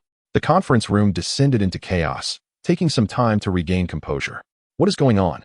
Explain yourself clearly, the president demanded, his irritation palpable. Colonel Rune went to meet Stark, but it was that Asian, Yang Yu, who emerged and assaulted Colonel Rune and his team. Additionally, Yang Yu sent us a link. The intelligence officer, trembling, recounted the events, but refrained from mentioning Colonel Rune's discriminatory remarks regarding Asians. Is that Asian the original or merely a projection? Regardless, I wish to see what he has sent us. After the president sought the opinions of others, he instructed the technician to establish the connection. The operator was fully prepared before clicking the link. A blurred video appeared on the screen, which gradually became clearer under the operator's manipulation. It depicted the robbery incident that had occurred in the nation of Little Sun, complete with thoughtful text commentary. What? The Hydra actually possesses a robotic legion? How contemptible. Those short-legged chickens have been concealing intelligence and clandestinely engaging in illicit research. Are they plotting betrayal? Wait, we remain uncertain about the veracity of this intelligence. A senior official raised doubts regarding the video. Of course, it is genuine. Yang Yu's voice suddenly resonated in the room, catching most off guard. It was not until they witnessed Yang Yu emerging from the screen that panic ensued. Yang Yu's prank successfully led to the evacuation of several high-ranking officials with heart conditions. Once a few bodyguards lay sprawled on the floor in slumber, silence fell upon the room. Now, let us commence today's meeting. I am merely assisting you in acclimating to the impending crisis posed by intelligent machines. Yang Yu smiled as he settled into the president's chair, initiating the meeting. On the second aerial mothership, Aspen arrived at Wanda and Pietro's quarters. Tomorrow, I shall introduce you to an old friend. Pietro, remain quiet, and do not let anyone perceive your lack of sharpness. Chapter 95. The Origin of Chaotic Magic Teacher. When will that friend you mentioned arrive? Pietro inquired, shaking his nearly empty drink bottle. Can you be quiet, Pietro? Wanda replied impatiently. Pietro's incessant questions severely disrupted her reading. The teacher once stated that magic can influence one's self. Only by strengthening the mind and recognizing oneself can one resist the erosion of power. Master magic rather than becoming a puppet of it. Wanda observed Pietro cower at her reprimand and suddenly realized her tone had been a touch harsh. Am I too fierce? No, it must be the magic affecting me. The teacher has said I am a gentle person. As Wanda was lost in her thoughts, a warm hand gently covered her head and a soothing voice spoke beside her. The guest has arrived. Let us go greet them. They have finally come. Aspen, accompanied by Wanda and Pietro, opened the landing bay of the Quinjet, revealing a young man standing below. Aspen enthusiastically approached and embraced the young man. Yang Yu, it has been a while. What have you been up to lately? Yang Yu smiled, glancing at Wanda and Pietro standing behind Aspen. They truly appear youthful. Nothing like the movies. Pietro doesn't even have a beard. I have been studying sorcery with the Queen in Asgard. Their divine runes are essential for forging artifacts. Wanda's eyes sparkled. She too was learning magic from teacher Aspen. Yang Yu found himself deeply intrigued by the discourse of Yang Yu, as these were matters that Professor Aspen had never imparted. Well, you are aware of my limited aptitude, rendering me unable to reach your echelon. Aspen, feigning annoyance, playfully struck Yang Yu, only to subsequently clasp his hand with a smile, proudly extolling his virtues. While I may lack in talent, fortune has favored me with two exceptionally gifted students. Wanda Django Maximoff. Her innate abilities are the finest I have encountered, second only to yours. Though I remain baffled by the magic she wields, this oversight lies with me as her instructor. Aspen's tone shifted from pride to a hint of shame by the end of his statement. Such lament is not your burden, dear teacher. Have you not stated that no one is omniscient? Our lives are a journey of discovering new knowledge, with the divine merely a step ahead of us, Wanda reassured, her eyes gleaming with concern and gratitude for Aspen. Ah, indeed, that is true, Pietro chimed in, trailing closely behind Wanda. Yang Yu observed Aspen, Wanda, and Pietro with curiosity, marveling at how swiftly their camaraderie had blossomed. It appears you have indeed found a remarkable pupil. And what of this handsome gentleman? He inquired, gesturing towards Pietro. Perhaps reassured by Wanda and Pietro's comforting presence, Aspen regained his proud demeanor and continued his introduction. Pietro Django Maximoff is Wanda's twin brother, possessing the ability of super speed, enabling him to defy resistance. As Aspen spoke, Pietro demonstrated his prowess, dashing around Yang Yu several times before returning to his original position. Only after he finished did a gust of wind arrive, stirring the air. A flicker of green light danced in Yang Yu's eyes. 9 laps, quite impressive. Pietro stood agape in astonishment. Wanda, interpreting Pietro's expression, was equally taken aback. Even Professor Aspen could not discern the swiftness of Pietro's movements. He was indeed formidable, appearing to be of a similar age to her. Are you astonished? This is Yang Yu, and you shall address him as Teacher Yang. He is the most powerful mage I have ever encountered, proficient in a multitude of magical arts. Unlike your instructor, who merely sketches symbols. It took considerable effort to invite Teacher Yang here today. Seize this opportunity to glean knowledge from him. Aspen introduced Yang Yu, leaving Wanda and Pietro somewhat flustered. How could one speak of taking advantage in the presence of the person in question? Yang Yu chuckled heartily, unfazed. Bring it on. My bond with your teacher is akin to family. As you are his students, you are also mine. Come, I have prepared gifts for you. Upon hearing of Yang Yu's close relationship with Professor Aspen, the two students felt their awkwardness dissipate. Pietro displayed curiosity, but remained stationary, standing behind Wanda. Yang Yu addressed him. Pietro, you shall go first. Wanda's magic is unique. I must study it before presenting a gift. Ah, very well, Teacher Yang, Pietro replied eagerly, stepping forward. This was his very first gift in many years. You possess remarkable speed, yet your physique is merely slightly stronger than that of an ordinary person. I must ensure you do not accidentally meet your demise. Yang Yu opened a spatial portal and reached inside, rummaging about. Finally, he retrieved a belt, one that shimmered with a silvery hue and exuded a high-tech aesthetic. This is it, the nano belt, which contains a set of lightweight battle armor. While it is armed with only a single blade, its defensive capabilities are commendable. It was crafted by my mechanical research avatar, inspired by Kamen Rider. Here is the instruction manual. Take it and enjoy. He handed the belt and manual to Pietro, who, filled with excitement, dashed off to examine it. Moments later, an electronic voice resonated through the air, and Pietro appeared before them clad in gleaming silver armor. I absolutely adore it. I want to wear it to bed, he exclaimed before vanishing again. That is not the belt's function. It is merely Pietro's own ability, Yang Yu remarked. Wanda, intrigued, inquired, Teacher Yang, are you also a scientist? An exceptional magician must not solely focus on magic. One should embrace all realms of knowledge, Yang Yu replied with a smile, extending his left hand towards Wanda. Allow me to assess your magical prowess. After glancing at Aspen and receiving a nod of approval, Wanda placed her hand atop Yang Yu's. Crimson energy enveloped her delicate hand, transforming it into a mesmerizing shade of red. The scarlet magic suddenly surged towards Yang Yu's left hand, causing Wanda to retract her hand in alarm. Worry etched across her face as she looked at him. Noting that Yang Yu had closed his eyes, Wanda cast a nervous glance towards Aspen for reassurance. It is fine. Aspen's reassuring smile gradually eased her apprehension. At that moment, Yang Yu found himself in a dark crimson space, encased within a small orb. Before him loomed a vast red, gaseous mass, stretching infinitely. Looking down, he noticed a red thread linking him to this crimson entity. Following the thread, he observed numerous other red lines branching out from the connection point, varying in thickness.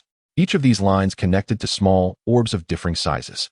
Employing a special form of magic, Yang Yu could glimpse what lay within these orbs. Fascinating. Chapter 96. The Avengers mission. Once the chaotic magic dissipated from Yang Yu's left hand, he opened his eyes. Your power is indeed unique and formidable. Perhaps I should provide a more detailed explanation for you to comprehend it fully. As Yang Yu raised his hand, white magical energy materialized, enveloping all three of them. Suddenly, Wanda found herself engulfed in darkness. Before she could react, Yang Yu's voice echoed through the void. As his voice resonated, the dark space began to illuminate. Wanda could see Yang Yu and Aspen standing beside her. In the primordial expanse, the universe began as a singular point, which subsequently erupted, giving rise to all that exists. Wanda gazed curiously at the luminous point of light in the darkness, instinctively reaching out to touch it. As her finger made contact with the nascent universe, a crimson dot ignited. It was unintentional, she exclaimed, retracting her hand like a startled rabbit, casting an apologetic glance at Yang Yu. Yang Yu merely chuckled nonchalantly, pinching the red dot and casting it away. Instantly, the red dot expanded, reminiscent of what Yang Yu had witnessed in the chaotic void, albeit devoid of the crimson thread and small sphere. The newly birthed universe was barren, enveloped in chaos, capable of both creation and destruction, embodying infinite possibilities. Wanda stared in a daze at the colossal red sphere, a flicker of recognition crossing her mind. I feel as though I've seen it before. She pointed at the red orb, turning to her instructors, yearning for clarification. Ahem, you may proceed, Aspen coughed lightly, acknowledging that he had not been granted this information upon his emergence. Yang Yu continued, this is the source of your magical power, chaotic magic. Chaotic magic, Wanda murmured, her eyes shimmering with crimson light. It was indeed a formidable force, teeming with boundless potential, representing the very origin of magic within this universe. There once existed an individual named Zysorn, who, through the understanding of chaotic magic, birthed dark magic and ascended to godhood, leaving behind the Tome of Darkness, from which all dark sorcery in existence derives. Upon hearing Yang Yu's exposition, Wanda gazed at the red magical energy in her grasp, her face alight with excitement. Does this mean I could also become a god? Yang Yu, however, ruthlessly shattered her dreams. The likelihood is quite slim. Why? She protested. Others have managed to attain godhood through study, and I possess chaotic magic. Why can't I become a god? Yang Yu regarded the vast red sphere. Typically, each universe has a singular user of chaotic magic. Yet, among countless universes, none have ever produced a user who ascended to become the sole god of the multiverse. Observing the bewilderment reflected in Wanda's eyes, Yang Yu shook his head, reminiscent of his own state during university. What does it mean to be the sole god of the multiverse? Aspen noted this new concept, aware of numerous details regarding the Marvel realm. However, his knowledge was primarily based on prior Marvel films, as he had not delved into the comics. He had heard of various versions. Given that readers often debate incessantly over them, he never imagined he would one day traverse into the Marvel universe. Had he known, he certainly would have explored it. This is also something I learned just moments ago, Yang Yu remarked, clarifying that his recent knowledge was, indeed, mere minutes old. The hierarchy of strength within the universe is defined collectively as superpowered beings for those unable to transcend it. Those who manage to exit the universe are classified as celestial beings, their powers varying in strength, lacking a standardized definition. Figures like Odin and Thor fall within this celestial tier, and I currently align with this classification as well. When your power is capable of obliterating the universe, you ascend to the realm of a singular universe-level entity. Yang Yu conjured the appearance of the celestial clan through magic, enabling Wanda to discern her position with clarity. It may sound deceptively simple. Both Aspen and Wanda nodded in agreement. The next echelon is the multiverse level. Once you fully comprehend your power, you can transcend your universe, venturing into the multiverse and becoming a multiverse-level being. All iterations of yourself across various universes will converge into a singular entity, at which point you shall be the only you in the multiverse. In that moment, you may be deemed a god, with only another god possessing the capability to vanquish you. As long as you refrain from conflict, you shall exist as an indestructible being. Wanda listened, somewhat bewildered, and quickly retrieved a small notebook to jot down her thoughts. Yang Yu patiently awaited her completion before continuing. Wanda raised her hand to inquire about any misunderstandings. What does it mean to comprehend power? Is it about understanding its composition? Yang Yu shook his head. No, it pertains to rules, or what one might term laws. You can explore some fantasy novels for further insight. I recommend downloading Douyin, where various genres of literature abound. In due time, you shall grasp it. Your exposure to these laws is still premature. Yang Yu had previously encountered these laws through the Infinity Stones, specifically the laws of time, space, and reality, with the Reality Stone being the one he understood best. In essence, it allows for the manipulation of molecules, atoms, and ions that constitute matter. While this may sound straightforward, it undoubtedly involves a protracted learning process. As Yang Yu conducted his class, in an underground factory on the island of Little Days, a gruesome massacre had just transpired. Robots, adorned with severed limbs, were transporting nuclear materials. These robots appeared grotesque. Could they truly have been crafted by humans? Banner pondered, observing the scene through an invasive camera. The peculiar gazes of everyone aboard the Quinjet met him in response. Steve, regarding the screen with a hint of sorrow, remarked, "We have arrived too late." No, not too late yet. Now, we must mobilize before these hideous robots evacuate the nuclear materials. Nanotech enveloped Tony entirely, as he was the first to leap from the aircraft. His intention was to eliminate these abominations and later query Yang Yu, the nefarious mastermind, on his methods. Steve glanced at Natasha and Hawkeye, who turned away to pilot the aircraft, evidently disinclined to jump. "Sam, carry me for a stretch." "No problem, Captain. I hope you're not too heavy." Falcon Sam quipped as he leaped from the plane, unfurling his mechanical wings. Steve assessed his landing spot, took a step back, and then, with a running start, leapt from the aircraft. Banner peered down at the height, exclaiming, "Oh my, it must be several hundred meters." Having jumped once before, he felt no fear. Taking a deep breath, Banner closed his eyes and also took the plunge. Hulk! The Hulk descended upon the ground like a missile, creating a substantial crater. The eyes of all the robots glimmered with a crimson light as they discarded their current tasks and surged towards the Avengers. Behind them, Dr. Zola watched the unfolding battle with palpable excitement. Let the fighting commence. The next clash will be even more thrilling. Streams of data pulsated within the computer systems of the second aerial battleship, dancing across the display screens. Chapter 97. Audacious hypotheses. Though the number of robots was limited, they proved particularly formidable. The beast-like models exhibited remarkable speed, tormenting Hawkeye and Natasha. The insectoid robots brandished sharp mechanical appendages, capable of effortlessly tearing a person apart.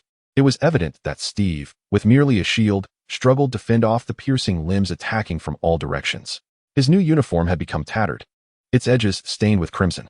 The only individuals maintaining an advantage on the battlefield were Iron Man, Tony Stark, and Falcon Sam. Both possessed the ability to fly, fortuitously, as this batch of robots lacked aerial capabilities. Their aircraft had also been obliterated by Tony. Tony eliminated several robots encroaching on Hawkeye while surveying the battlefield. It was a dire situation. To shield Natasha and Steve, Sam was forced to remain within a limited area, rendering him unable to fully utilize his mobility. The Hulk's initial grandeur had devolved into a state of disarray. After the brilliant onset, he now found himself ensnared in a slippery, unknown white liquid, incapable of standing and bereft of combat ability. Fortunately, his His tough exterior provided some defense against the robots, which had yet to breach his defenses. This situation was untenable. Casualties would ensue. Sam voiced his concerns urgently over the communication channel. No one anticipated such a turn of events. They had assumed this would be a straightforward resolution, akin to previous encounters. J-A-R-V-I-S. Is support not yet en route? Tony gazed skyward, relieved that they had not struck the underground base before being intercepted. Otherwise, Steve and the others might not have witnessed the sun's light today. The Phoenix is in position. Calibrating targets for lock-on, sir. Tony exhaled in relief. Launch. With a whoosh, streaks of light appeared in the brilliant sky, resembling meteors. The fiery projectiles descended, their intense heat incinerating the malevolent robots. Oh, splendid, Natasha murmured, dropping her weapon in a weary exclamation. Steve pulled off his mask, gasping for breath after sustaining several stabs while protecting Hawkeye and Natasha. Before the arrival of the small defense team, the Quinjet had already whisked the Avengers away. With the matter resolved, I shall depart, concealing my achievements. Tony found a quiet corner and dialed a special number. Yangyu, who was in the midst of a lesson with Wanda, heard his phone ring. Upon checking, he saw it was Tony. Apologies, I must excuse myself for a moment. As the illusion dissipated, Yangyu distanced himself, casually casting a soundproofing spell around him. Few were privy to his call, suggesting the occurrence of momentous events. Hello, Tony. Hey, Yang, it's wonderful to hear your voice. Could you return for a moment? I have something to discuss with you. Sure, no problem.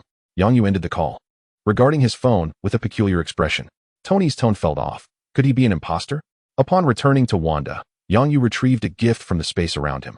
Wanda, puzzled, accepted the present and examined its contents. Psychology, the composition of matter, biological dissection, fundamental magic, an array of diverse tomes. And this, Yangyu continued, is a necklace that can transport the wearer to my base in critical moments. He handed her 2 necklaces. Thank you, Wanda expressed politely. All right, that will be all for today. I have other matters to attend to, so I must take my leave. Farewell. Yangyu bid them goodbye and tore open a rift in space, returning to the Dawn base. Wanda observed Yangyu's mode of transportation, assuming that all mages traveled in such a manner, and curiously turned to Aspen. Teacher, when can I teleport like that? Aspen quickly gestured, you mustn't learn this. Tearing open space is far too perilous. With Tony yet to return to the Dawn base, Yangyu entered the storage room filled with an assortment of mysterious artifacts collected from various locales, predominantly sourced from S-H-I-E-L-D. He approached a golden scepter, sensing an unusual reaction in his right hand, and raised it. Is it reacting through so many layers of seals? Observing the red glow penetrating the seals, Yangyu's gaze shifted to the mind stone embedded in the scepter. A bold notion took root in his mind, controlling reality with his right hand and manipulating souls with his left. This was undoubtedly a comprehensive approach. A high-tier version at that. Yangyu sensed that his magical prowess had been growing at a sluggish pace. However, if he could tame the Mind Stone, he might surpass the level of a celestial and ascend to a singular cosmic entity. The slow progression of his primal magic had long troubled him. Initially, when he augmented his physical form, his magical capacity increased somewhat, but subsequent enhancements yielded no further growth. Yangyu surmised that the issue lay with the soul, which was lagging behind the body. After consulting with the Ancient One and engaging in a period of meditation, he indeed experienced a slight acceleration in his magical growth. He recognized the right direction and believed that adhering to a systematic approach would lead to strength. Nevertheless, he still felt the pace was too sluggish. Fortunately, the Darkhold contained methods to rapidly enhance both soul and body, one of which he had already employed. After a period of struggle, Yangyu abandoned the notion of devouring souls. Now, a new option presented itself. Clutching the scepter in his left hand, Yangyu exited the storage room, only to encounter a hurried Tony at the door. Whoa, Yang, whatever you do not touch that thing. Tony beheld Yangyu Guang, who held the Mind Scepter, and was suddenly flooded with unsettling memories, causing him to nervously shake his head. Hey, Yangyu Guang, noticing Tony's trepidation, feigned the act of tossing the Mind Scepter to him. Jarvis detected a sudden spike in Tony's heartbeat and instantly activated protective mode. Observing Tony fully armored, Yangyu Guang erupted into laughter, mocking Tony's cowardice. He twirled the Mind Scepter before extending it to Tony with a smile, remarking, Mortal, as my friend, you are exceedingly timid. Tony shed his armor, retaining only the gauntlets. You are not even the slightest bit amusing, Yang. After a mere visit to Asgard, you speak as if you were that flamboyant male protagonist. The flamboyant male protagonist you refer to is Thor, isn't it? He has indeed come to Earth, though he is preoccupied with his girlfriend. Tony, taken aback, exclaimed, "There are gods on Earth." "No, his girlfriend is a human named Jane Foster, an astrophysicist," Yang Yuguang replied. Seizing the moment while Tony was distracted, he retrieved the mind scepter. Upon regaining his focus, Tony anxiously inquired, "What do you intend to do with it? If I do not reclaim it, you will be influenced." "This object's effect is not mitigated by mere gloves," Yang Yuguang stated, producing a calming talisman and placing it on Tony's forehead. Tony shivered as he felt the fatigue of recent days dissipate, his mind seemingly lightened by several pounds. "I feel much better. Do you have more of these talismans? I could use a few more." Observing Tony's outstretched hand, Yang Yuguang retrieved a stack from his spatial pocket and placed it in Tony's grasp. "By the way, did you summon me back for a specific reason?" Chapter 98. The Avengers strike back. When the conversation turned serious, Tony rarely adopted a grave demeanor. Yet he did not remove the yellow paper from his forehead, rendering Yang Yuguang unable to take him seriously. The Avengers' recent endeavor has been deemed a failure. In the Rift Island laboratory, researchers and other personnel, totaling 815 individuals, perished. Tony appeared somber, yet Yang Yuguang could not discern his sorrow. He simply acknowledged with a go. Tony shot Yang Yuguang a glance, asking, "Do you not have anything to say?" "Well, my condolences, I do not speak Japanese." "What should I say?" Yang Yuguang's silence was already a testament to his decorum. "Yang, we agreed to merely play the role of the antagonist. The individuals who perished in this plan were all deserving of their fate. Yet those 815 individuals in the laboratory were innocent. They represented 815 families. You should have informed me beforehand. Such a tragedy could have been averted." Yang Yuguang placed another talisman on Tony's forehead. "Calm down, Tony. I was unaware of this situation. You know I have been in Asgard for some time. The communication methods on Earth could not reach me." Tony tore the talisman from his forehead, fixing his gaze upon Yang Yuguang, declaring, "But your avatar can. Your avatar can contact Xiaobai Yang. Our aspirations must transcend ethnic sentiments. In the future, we shall emerge as the leaders of Earth, guiding our planet beyond its cradle. We will encounter myriad challenges both within our world and beyond the cosmos, necessitating unity among the nations of Earth. We must abandon notions of racial superiority, foster solidarity among diverse ethnicities, downplay historical grievances, and harbor no animosity towards any nation. These were your words to me. Have you forgotten?" Tony, with his sparkling eyes, fixated intently on Yang Yu, causing a shiver to run down Yang Yu's spine. Indeed, those words had originated from him, yet they were uttered to gain Tony's acceptance of his plan. Now, the Dawn Project had expanded nearly tenfold compared to its original scale. Had it not been for the swift efficiency of the new members responsible for oversight, its scope might have been even greater. With gifts received from nations around the globe, the foundation of the Dawn Project had grown 1,000-fold, surpassing even the resources of some smaller countries. "Have you been crying?" Yang Yu inquired, puzzled as he gazed at Tony. "No. I accidentally touched my eye while tearing the paper," Tony replied, unable to contain himself. Yang Yu felt a laugh welling up, but decided to spare Tony his dignity. Thus he turned and departed, wielding the mind scepter. "I am truly impressed. I will ascertain who orchestrated today's events, and will update you before dinner at the latest." Tony sighed as he watched Yang Yu's retreating figure. As long as it wasn't Yang Yu, he merely wished to understand his stance.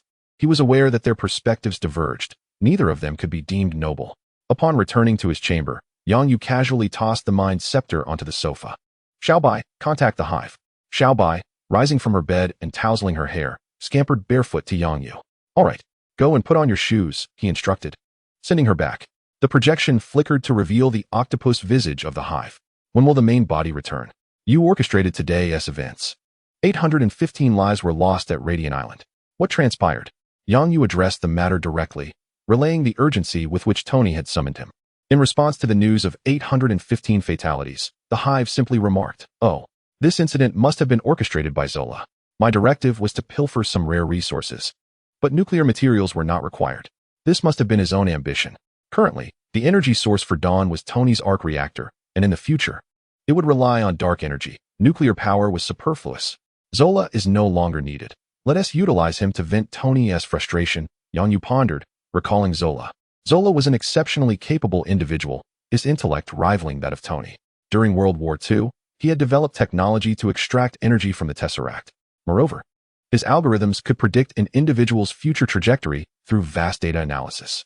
Yet, regrettably, he had confined himself within a computer, effectively locking away his own mind. For over 60 years, he had achieved nothing, and the future appeared bleak. Very well, let Aspen implement the plan ahead of schedule. The Hive has ceased its projection, allowing an individual disguised as a Hydra agent to deliver a message to Aspen. Due to the peculiarities surrounding Zola, communication via phone is deemed unsafe. Furthermore, as Zola's recent targets have been in the vicinity of Little Days, the Hive has opted against using magical means for transmission. Yangyu, armed with the information provided by the Hive, sought out Tony. Everyone is here, he remarked as he entered. The Avengers were presently recuperating at Tony's villa, where Ingzi was tending to the wounded. Banner glanced at Yang Yu's right hand, ensuring all was in order before greeting him. Welcome back, Yang. I just reviewed your battle footage, Yang Yu stated, causing Banner to awkwardly fidget, casting a reproachful glance at Yang Yu before returning to his seat. Steve, Natasha, Hawkeye, and Sam were unfamiliar with Yang Yu, with Sam having never encountered him before. Having just emerged from a fierce battle, their spirits were low, and they merely nodded in acknowledgement. Yang Yu waited for Ingzi to conclude her ministrations before speaking. The orchestrator of the incident at Fuji Island has been identified. He placed a circular device on the table, which projected information regarding Dr. Zola. After perusing the details, Tony furrowed his brow and remarked, "Does this qualify as intelligent life? It seems more akin to a memory that has gained consciousness." Banner, possessing his own insights into artificial intelligence, suggested, to prevent him from escaping into the network. "We must have Jarvis block him online." Tony turned to Yang Yu, who understood his intent and nodded in agreement. The existence of Xiao Bai as an artificial intelligence was still unknown to outsiders. Tony wished for Xiao Bai and Jarvis to collaborate. With the location of the No. 2 aerospace carrier established, the Avengers deliberated on how to confront Zola. Yang Yu, not being an Avenger and disinterested in their superhero escapades, proposed, "Why not inform various nations? Combating Hydra is not solely your responsibility. Those countries should contribute as well, even if only in verbal support. Have you not observed the news? While fighting crime, many criticize you, and those benefiting nations have never spoken on your behalf." The Avengers fell silent, each contemplating his words. Banner unexpectedly spoke up. "I'm just here to help." All eyes turned to him, prompting an uncomfortable fidget. Among the Avengers, Hulk is the most contentious figure, with his fanbase being starkly divided. In Aspen's chamber, a shadow emerged from the corner. Noticing Aspen's absence, it drew a symbol on the ground with chalk before departing. Chapter 99. Gratitude. This concludes today's content. The remainder of the time is yours to enjoy. Aspen announced the end of the session, and Pietro let out a cheer. Hooray, it's finally over. Heaven knows why a warrior like him would delve into so much cultural knowledge alongside Wanda. After completing a day of teaching, Aspen returned to his room and casually switched on the bedroom light. Is the guidance plan coming to an end so soon? Glancing at the symbol on the floor, Aspen felt a wave of confusion wash over him.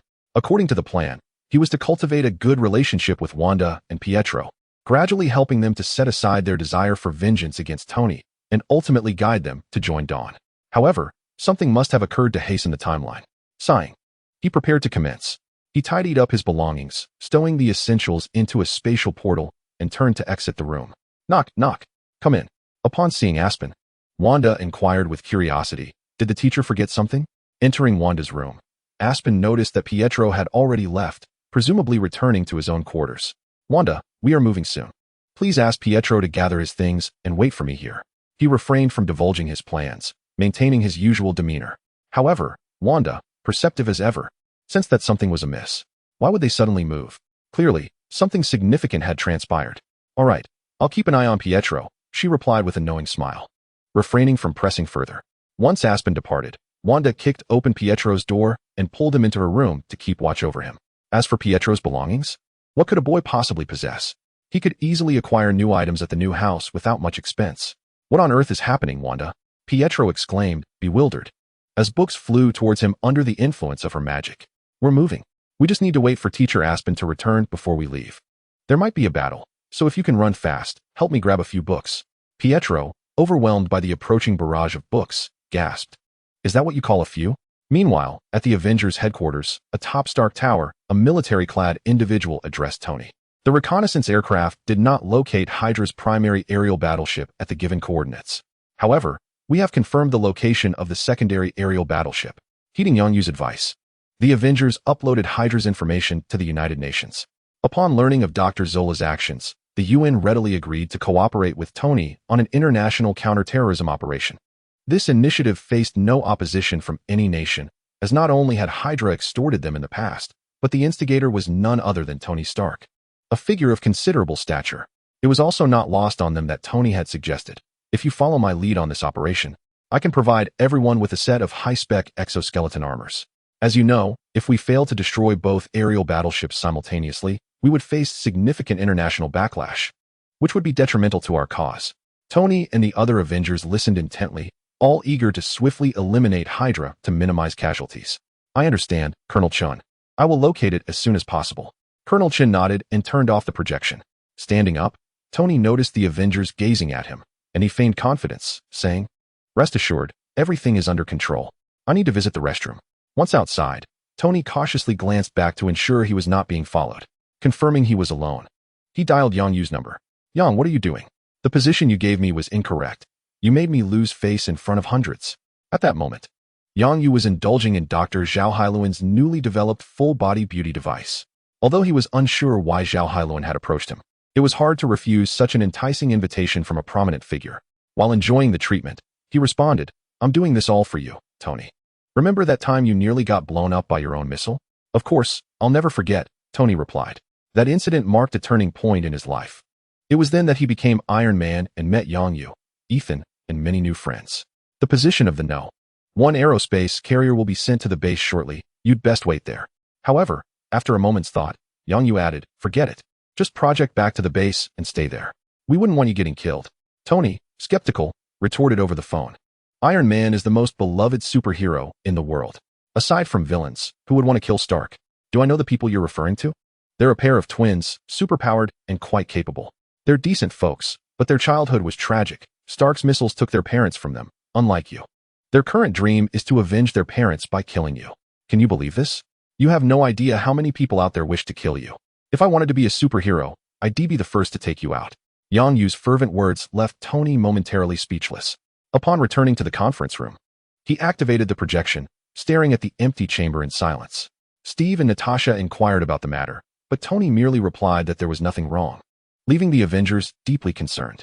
Inside the number 2 aerospace carrier, an intense chase was underway. Pietro had transformed into a masked rider, unleashing his super speed to clear away the bizarre robots encroaching upon them. Wanda, clumsily wielding chaos magic, deflected the white goo threatening Pietro. Aspen tossed a handful of talismans, blasting a path open, urging Wanda to flee with him. Pietro occasionally dashed back to ask, "Teacher, what is happening? Why are they attacking us?" Aspen, running alongside, patiently explained, "Your teacher here has betrayed Hydra. Their objective is not to foster world peace. Rather, they aspire to unify the Earth, employing their aerial motherships to eliminate those they perceive as threats. Since the return of the Hive, they have claimed nearly 200,000 lives. And I cannot allow you to become such fiends."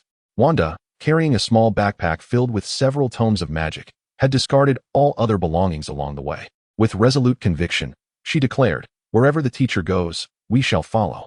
Ordinary robots are incapable of executing a sea of tactics in the corridors, unable to withstand the magical bombardment from Aspen and Wanda. "That very aircraft ahead. Once we take off, we will be safe." Upon reaching the deck, Aspen pointed toward the nearby Kuan-style fighter jet, a note of relief evident in her voice. Chapter 100, Betrayal from Hydra. The wreckage of the Kuan-style fighter crashed beside Aspen and her companions. In a sky devoid of clouds, a drop of ink suddenly appeared, dispersing to form the silhouette of an aerial mothership. It was Mothership Number 1. How did it come to be here? Aspen was taken aback. "This was not part of the plan. You cannot escape, Aspen. I have long known we are not allies. The leader is furious, having entrusted the twins to you, not for you to raise them as obedient children. Now that the leader has personally arrived, have you prepared your explanation?" The voice of Dr. Zola echoed over the intercom, pulling Aspen from her shock. It must be the work of the original. Memories surged of the necklaces the original had gifted to Wanda and the others. "Do you have your necklaces? Quickly, take them out." Wanda and Pietro, sensing Aspen's sudden urgency, also grew anxious. In a flurry, they retrieved the necklaces that Yang Yu had given them. Upon seeing the necklaces, Aspen exhaled in relief, glancing up at the increasingly approaching Mothership Number 1. Seemingly locking eyes with someone, she produced a stack of talisman paper, scattering it around the trio to form a circle, her hands moving swiftly to weave incantations. Rays of golden light shot forth from the talismans, intertwining to create a semicircular shield, enveloping the three of them. As the shield took shape, Aspen regained her composure. looking at Wanda and Pietro. Infusing magic will activate the teleportation power within the necklaces. They will transport you to Teacher Yang. But what about you, teacher? Wanda, suddenly realizing something, felt tears welling in her eyes. Teacher, don't do anything foolish. If we're leaving, we leave together. If we're dying, we die together. Pietro grasped Aspen's hand. Aspen responded with a sharp slap to his head, leaving Wanda momentarily stunned, the sting of her previous emotions dissipating. If you die, I will not perish as well. Boom, boom. The trio jumped in surprise as Aspen instinctively pulled them closer. Mothership number 1 had fired upon them, and a multitude of robots received orders to assault the Golden Shield. Damn it. Hive, you hideous monster, you frighten me. Aspen inwardly berated the Hive vehemently and helped Wanda and Pietro to their feet. Listening intently, he initially intended to delay revealing the truth. With a pained expression, Aspen resolved to disclose it, knowing they would inevitably learn the facts. In truth, I am merely a projection. My true self is the Teacher Yang whom you have encountered. Wanda and Pietro were taken aback, and Wanda recalled their first encounter with Yang. The way you interacted during your meeting did not seem to suggest you were the same person. Are you deceiving us, teacher? Aspen replied helplessly. Even projections have their own rights, you know. Is it so wrong for me to have my own thoughts? You will understand once you meet Teacher Yang. Now, activate your necklaces quickly. Pietro, lacking magical power, had Aspen touch his necklace to assist in its activation. Just as he began to speak, a flash of blue light enveloped him, and he was transported away. Wanda tightened her grip on her necklace, gazing at Aspen and asking, Teacher Aspen, will we meet again? After a brief silence, Aspen placed a hand on her shoulder and smiled. Yes, although I cannot guarantee which projection will represent me. My memories will return to my true self. The true self is indeed me. Wanda's magical control remained too feeble, and she was sent away by Aspen. He surveyed the multitude of robots surrounding him. Humph, they promised to adhere to the plan, yet each one is causing chaos. Very well, I shall join in. Aspen produced all the talismans he had on him and began to unleash a barrage of explosions, determined to shatter even the robots that remained intact. On the one aerospace mothership, through the cameras, they witnessed Aspen's outburst. Xiaobai inquired curiously, what is happening with him? It's nothing. Let him vent his frustrations. Any rational person would react similarly when a planned event is abruptly cut short, came the response. In a room at the Dawn base, a blue light flickered, and Pietro appeared, bewildered. Get ready, echoed Tony's projection, which had been waiting patiently. The anticipation was excruciating, yet upon their meeting, he found himself at a loss for words. Hello, this is Dawn base, I am Tony Stark. The formal greeting, accompanied by the light of the projection, greeted him. Pietro, having seen the projection aboard the aerospace mothership, assumed this was the customary welcome, akin to an invitation. Tony, noticing Pietro's complete disregard for him, would normally perceive such behavior as disrespectful. However, at that moment, he felt no such offense. Just as he considered what to say, another flash of blue light appeared, revealing Wanda, tears glistening in her eyes, who immediately recognized Tony Stark. The mere act of someone engaging with him inexplicably brought joy to Tony, causing his lips to curve into a smile. Wanda, however, was already displeased, and this only deepened her discontent. The chaotic magic within her surged, akin to a volcano on the brink of eruption. Pause for a moment, calm yourselves. I am aware of the animosity you harbor towards me. Yet I implore you to allow me to apologize before you take my life. Upon observing the girl's distressed state, Tony promptly rose to interject. His projection flickered momentarily as Pietro returned to Wanda's side. He is merely a projection. Indeed, I am currently at the Avengers headquarters, leading hundreds in the search for Hydra's flying aircraft carrier. Preparing to deal a decisive blow against them, Tony elucidated, astonished within, had it not been for Yang Yu's suggestion. He might have fallen to that boy. They could have potentially eliminated him, achieving their revenge. The speed was so overwhelming that he could hardly react. And Jarvis was similarly taken aback. It seemed he must devise a new suit of armor. Wanda took several deep breaths, suppressing the tumultuous chaos of her magical energy. The teacher had once stated that a sudden surge of magical power could impair the user's rationality, rendering them extreme. We no longer seek vengeance against you.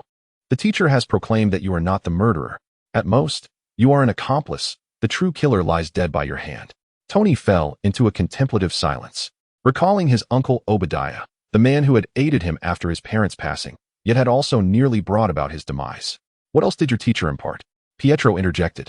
He mentioned that you, too, had been struck by your own missile, leaving a gaping wound in your chest. To survive, you now bear a large magnet upon your chest. even clutching a battery when visiting the restroom. Enough of this. I apologize, please forgive me, and let us refrain from spreading this further. Tony approached Pietro and Wanda, gesturing for silence. Wanda and Pietro did not explicitly express their willingness to forgive Tony. Instead, they shifted the conversation. You mentioned the Avengers are searching for 2 of Hydra's flying aircraft carriers? Observing Wanda's inquiry, Tony nodded affirmatively. Yes. A glimmer of red light sparkled in Wanda's eyes as she proclaimed, I know their whereabouts. They are there at this very moment. However, I have a condition. You must take both Pietro and me with you. Chapter 101. A new direction. As Aspen watched the robots continue to encircle him, he resignedly activated the final talisman in his possession. Boom. Yang Yu, lying within the white apparatus, abruptly opened his eyes and sat upright. What is it? Is something uncomfortable? Zhao Hailun rushed over to inquire, examining the instrument's parameters on her tablet to ascertain if something had gone awry. Yang Yu raised his hand, halting her words, and closed his eyes in contemplation. He could perceive the memories and sensations relayed from his clone, including the experience of self-detonation. It was quite an unexpected first for Yang Yu. After a while, he finally assimilated Aspen's memories and reopened his eyes. The apparatus is functioning well. It feels quite pleasant. Should there be another matter, I shall return for further experience. Yang Yu dismounted from the apparatus, and his mage robes materialized upon him as if they had always existed. Zhao Hailun cast a glance of disappointment, yet she swiftly concealed her dismay. As Yang Yu disrobed and reclined upon the apparatus, she had already captured numerous photographs. His physique resembled that of David. Nay, it surpassed it, evoking a desire to preserve him eternally. Observing Yang Yu's impending departure, Zhao Hailun hurriedly followed, cautiously inquiring, Boss, my life cradle has been completed, but it seems the company has little need for it. Therefore, I wish to establish a medical institution. What do you think? Yang Yu pondered for a moment. The Dawn Warriors were not ordinary individuals, enhanced by the self-healing properties bestowed by the Dusk Potion. It appeared that the life cradle had little utility in this context. Very well, I consent. Submit your proposal to the command center, and they shall assist you. Thank you. Boss, Zhao Hailun exclaimed with joy, finally able to breathe a sigh of relief. The life cradle was akin to her child. As a concerned mother, she worried for her offspring's lack of purpose. Now, it seemed her child had found a calling.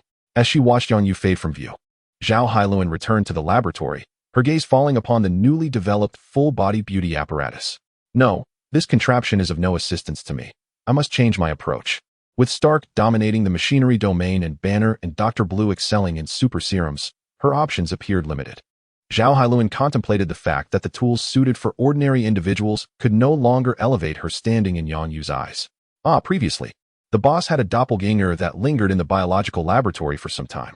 In a flurry, she made her way to the biological lab, disregarding the array of peculiar specimens within the petri dishes that clearly did not belong to Earth. Dr. Zhao Hailun, what brings you here?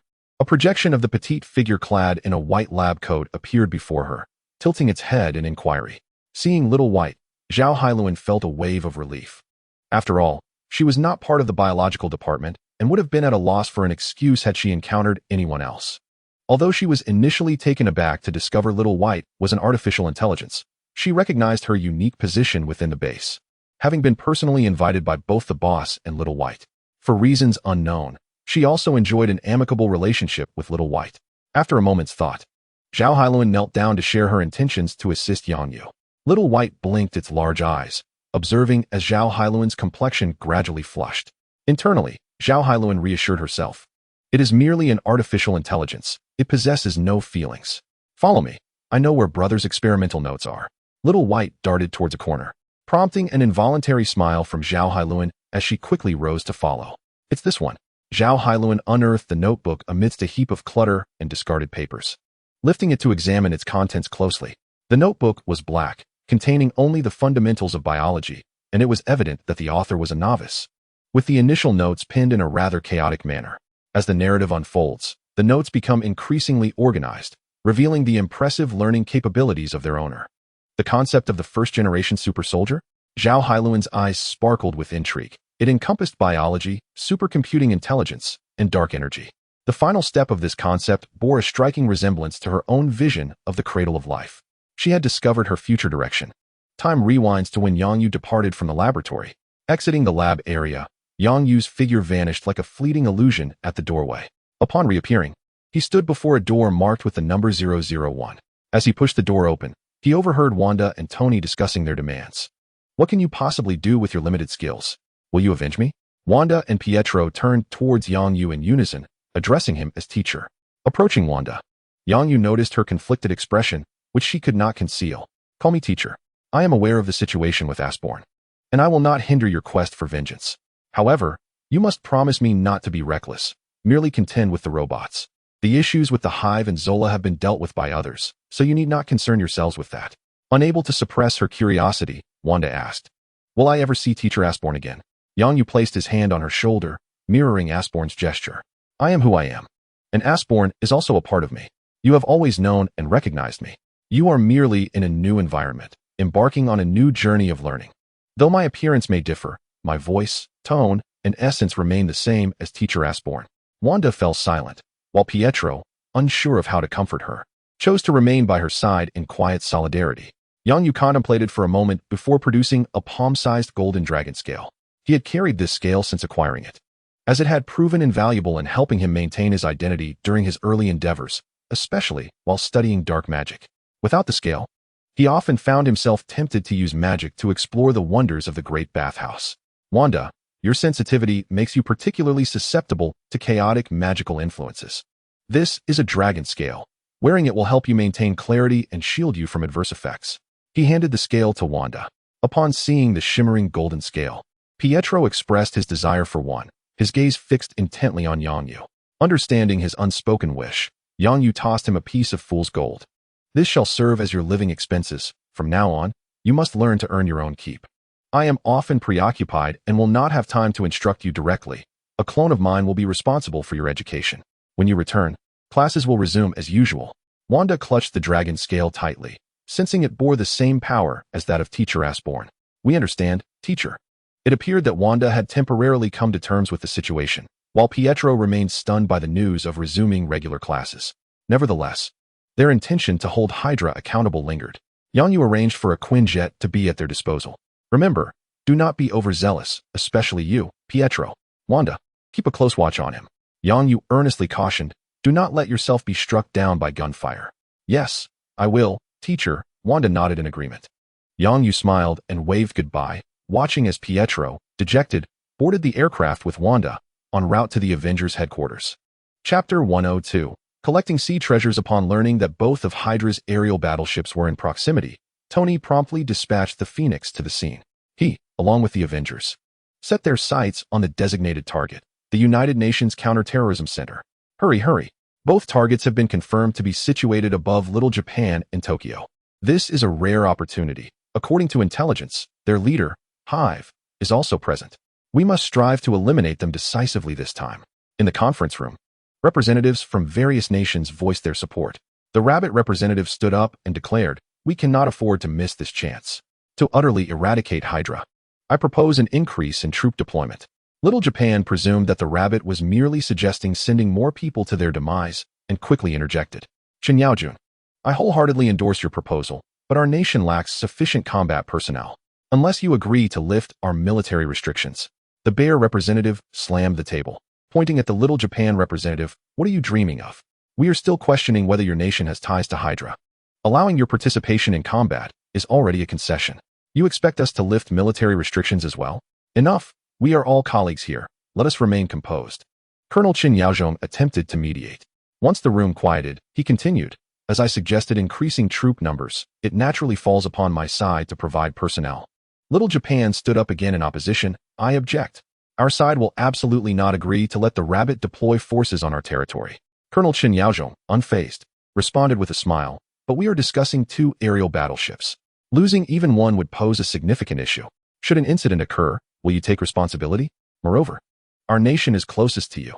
If we do not send troops, do you expect South Korea to intervene? The South Korean representative disdainfully glanced at the Little Japan representative. That is impossible. Our nation will not send troops unless you publicly acknowledge your historical invasions of Korea. Let us conduct a vote to determine Colonel Chen Yaozhong's proposal. The American representative announced, prompting silence as all eyes turned to discern the American stance. Behind each representative stood their respective national leaders. After receiving instructions, the American representative looked at the Little Japan representative and raised his hand. Expressions of schadenfreude spread across the faces of the attendees. It was evident that the United States was displeased with Little Japan's attempt to leverage the situation to lift military restrictions. Ultimately, the outcome reflected unanimous agreement on Colonel Chun Yaozhong's proposal. News of the decision returned home, and the aircraft carrier fleet, having long been prepared, swiftly set sail. The captain assured the high command over the communication device, "We will certainly bring back sea treasures. We pledge to fulfill our mission." Above Tokyo, the Phoenix had arrived and spotted the two aerial battleships. Captain Stark was absent, and command was now in the hands of the vice captain. All personnel turned their gaze towards the vice captain, whose name remained a mystery to them. They only knew to refer to him as the water vice captain. "The target is locked. Shall we commence the attack?" he inquired. "First, we shall drive them away, without firing upon the city. Let us force them to retreat to the East China Sea." Upon hearing such orders, an operator expressed uncertainty. This might allow them to escape. "Nay, they have no avenue of retreat, and there are Eastern aircraft carriers assisting us there," he reassured. "Our aim is not to annihilate them, but merely to compel their landing. After all, the aerospace carriers are quite costly." A glimmer of determination sparkled in the vice captain's eyes.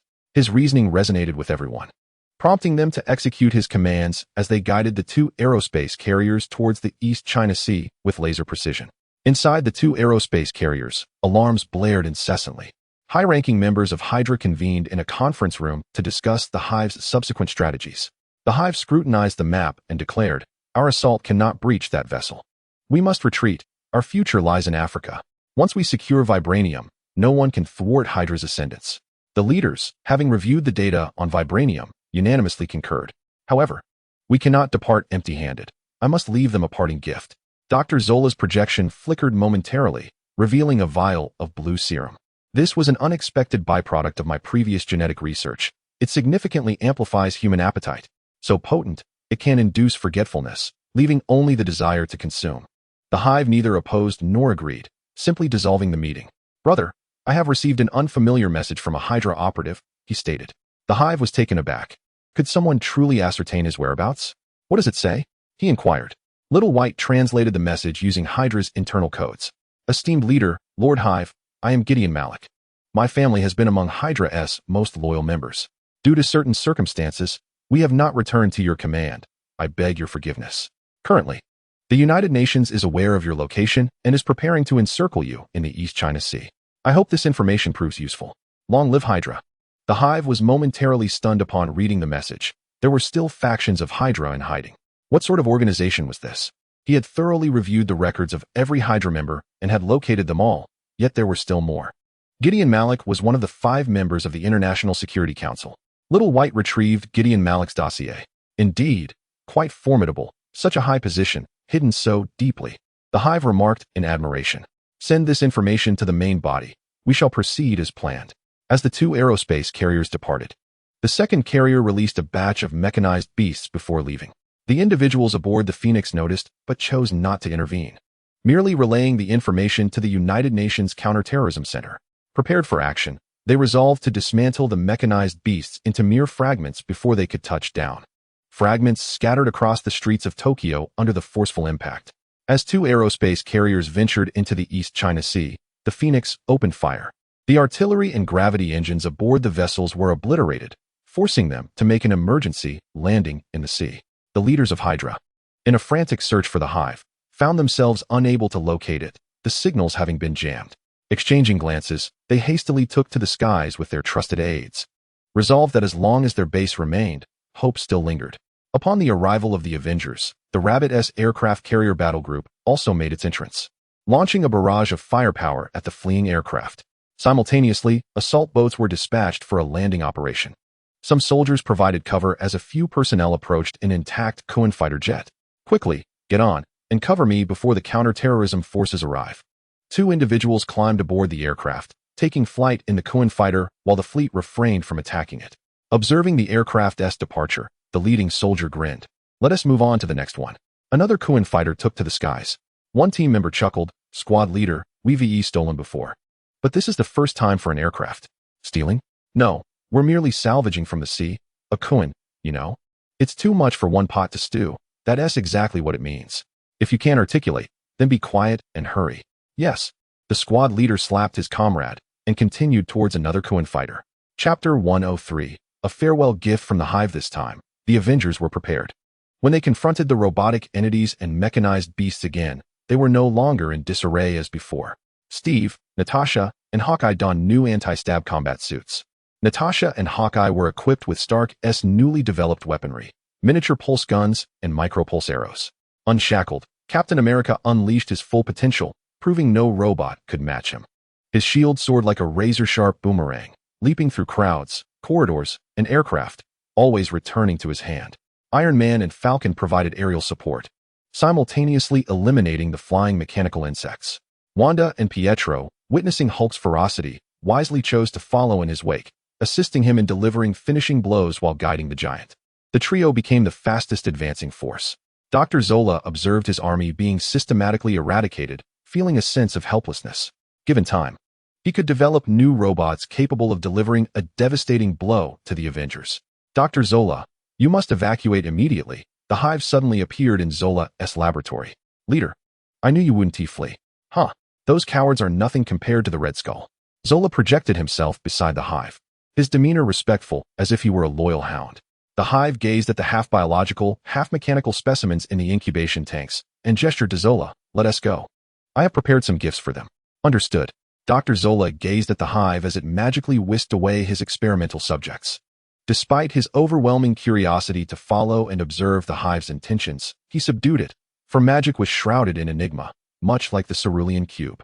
He departed, knowing that ordinary means of signal jamming would prove utterly ineffectual. A mere fish-shaped mechanical beast would suffice to surmount this trivial signal blockade. He had a plan in mind. The leader of the Hive had proclaimed that the future of Hydra lay in Africa. There, a new clandestine base was under construction, the purpose of which was to harness vibranium, enabling him to forge an even mightier army. Greetings, Dr. Zola, I am Jarvis. A golden silhouette obstructed his path, prompting Zola to disregard it and swiftly alter his course. Greetings, Dr. Zola, I am Jarvis. He continued down another route. Greetings, Dr. Zola, I am Jarvis. In the vast expanse of the digital realm, innumerable pathways existed, yet none permitted his passage. Who are you? He inquired, as he beheld the surroundings morph into a blood-red code. Zola realized he had been ensnared. The adversary's technology and computational prowess far surpassed his own. On the second floor of the Dawn base, fueled by the fierce rivalry between Yang Yu and Tony, two imposing supercomputers spanning nearly 10,000 square meters had been established. Together, they could easily manipulate Zola. When Zola sought an explanation, the golden figure remained silent, abruptly vanishing from his sight. Zola, you know too much. A resounding voice echoed within his mind, leaving him perplexed as to why the digital world harbored a consciousness. He lifted his gaze to behold a radiant figure, immense, enigmatic, and exuding authority. Xiaobai observed as Zola was completely eradicated, meticulously scanning the area once more to ensure no remnants of information lingered before departing.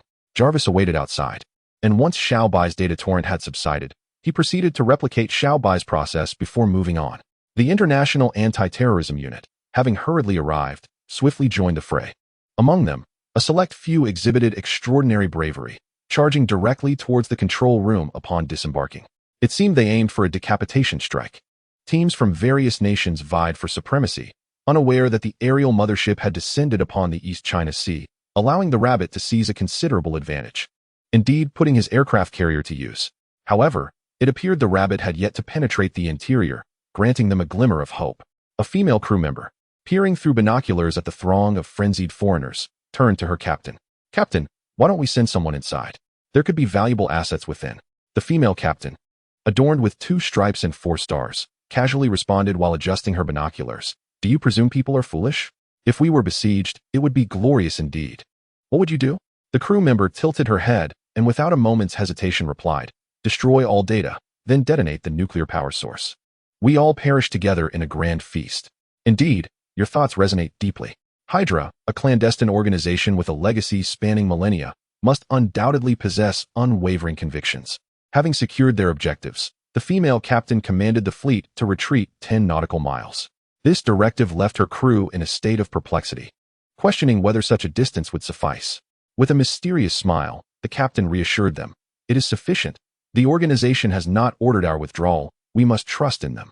As Zola was eradicated, All robotic entities aboard the second aerial mothership lost their signals, descending into silence. Tony, observing the motionless army of machines, realized that J-A-R-V-I-S and the White Rabbit had triumphed. In the next instant, J-A-R-V-I-S message arrived, restoring communication in the area. Various communication signals materialized before Tony's eyes. This is the U.S. Anti-Terrorism Team 1. We have infiltrated the first aerial mothership and found no sign of the hive. The power chamber is also absent. It may have submerged. Brown Bear Team reporting concluded. We have been monitoring the deck, and no aircraft have escaped. White Rabbit reporting concluded. Following the reports from all teams, the International Anti-Terrorism Center issued a summary to its members. This is the Anti-Terrorism Center. Based on our statistics, I believe our plan has been successful. Although we could not capture the leader of Hydra, the Hive, we have successfully removed the Sword of Damocles. You are the heroes of the global populace. Rejoice in your triumph, comrades. Cheers erupted from the crowd, as Tony and the Avengers felt a sense of vengeance fulfilled. While Wanda and Pietro reclaimed their possessions, the Hydra members present were fervent zealots, imposing significant psychological pressure on everyone. Now, having neutralized the threat without any crazed individuals attempting to detonate the power core, a collective sigh of relief washed over them. Tony gathered the Avengers and the anti-terror personnel for a commemorative photograph. However, an abrupt voice pierced the air behind them. Is it not a tad premature to celebrate? Everyone turned in unison, startled to find the Hydra leader, the Hive, materialized behind them, striking fear into their hearts. Tony cursed inwardly. Damn you, Yang, altering the script. You should have remained hidden. The sight of the blue-purple cephalopod head, with its twisted, writhing tentacles resembling hair, was even more jarring than photographs had conveyed. This fiend held a black orb that seemed to absorb the very light around it. The Hive hovered above the ocean's surface, flipping the orb in his hand before releasing it. This is a parting gift. Savor it well. Until we meet again, I shall return with my fleet to Earth. Chapter 104. Breaking news thud. The black orb plunged into the water. A sound that should have been imperceptible resonated clearly in everyone's ears, rendering the Hive's final words inaudible. He vanished before their eyes, leaving no trace behind. Before anyone could react, the gift he left behind began to emerge.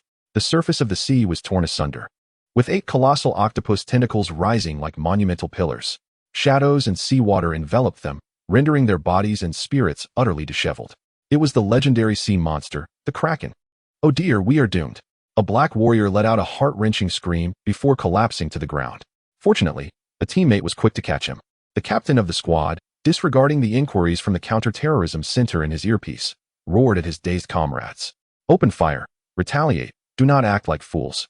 The group began to run, not due to the urging of their comrades, but because the enormous tentacles were about to descend. Yang, you scoundrel. What are you up to this time? I will not let this go. Tony shouted furiously into the comms directed at Yang Yu. With such a massive octopus, a single blow would surely send him to meet his maker. Relax. Why would I want to harm you? I have no desire to inherit Stark Industries, after all. With each word from Yang Yu, Tony's expression darkened further. However, he soon realized that the giant octopus did not seem to be attacking them. It appeared to be dragging 2 airborne motherships beneath the waves. Clever as he was, he immediately grasped Yang Yu's intent. You intend to leave the airborne motherships in the East China Sea as a gift for Huaxia, right? Indeed, consider it a present, although from different roots. We share a common origin.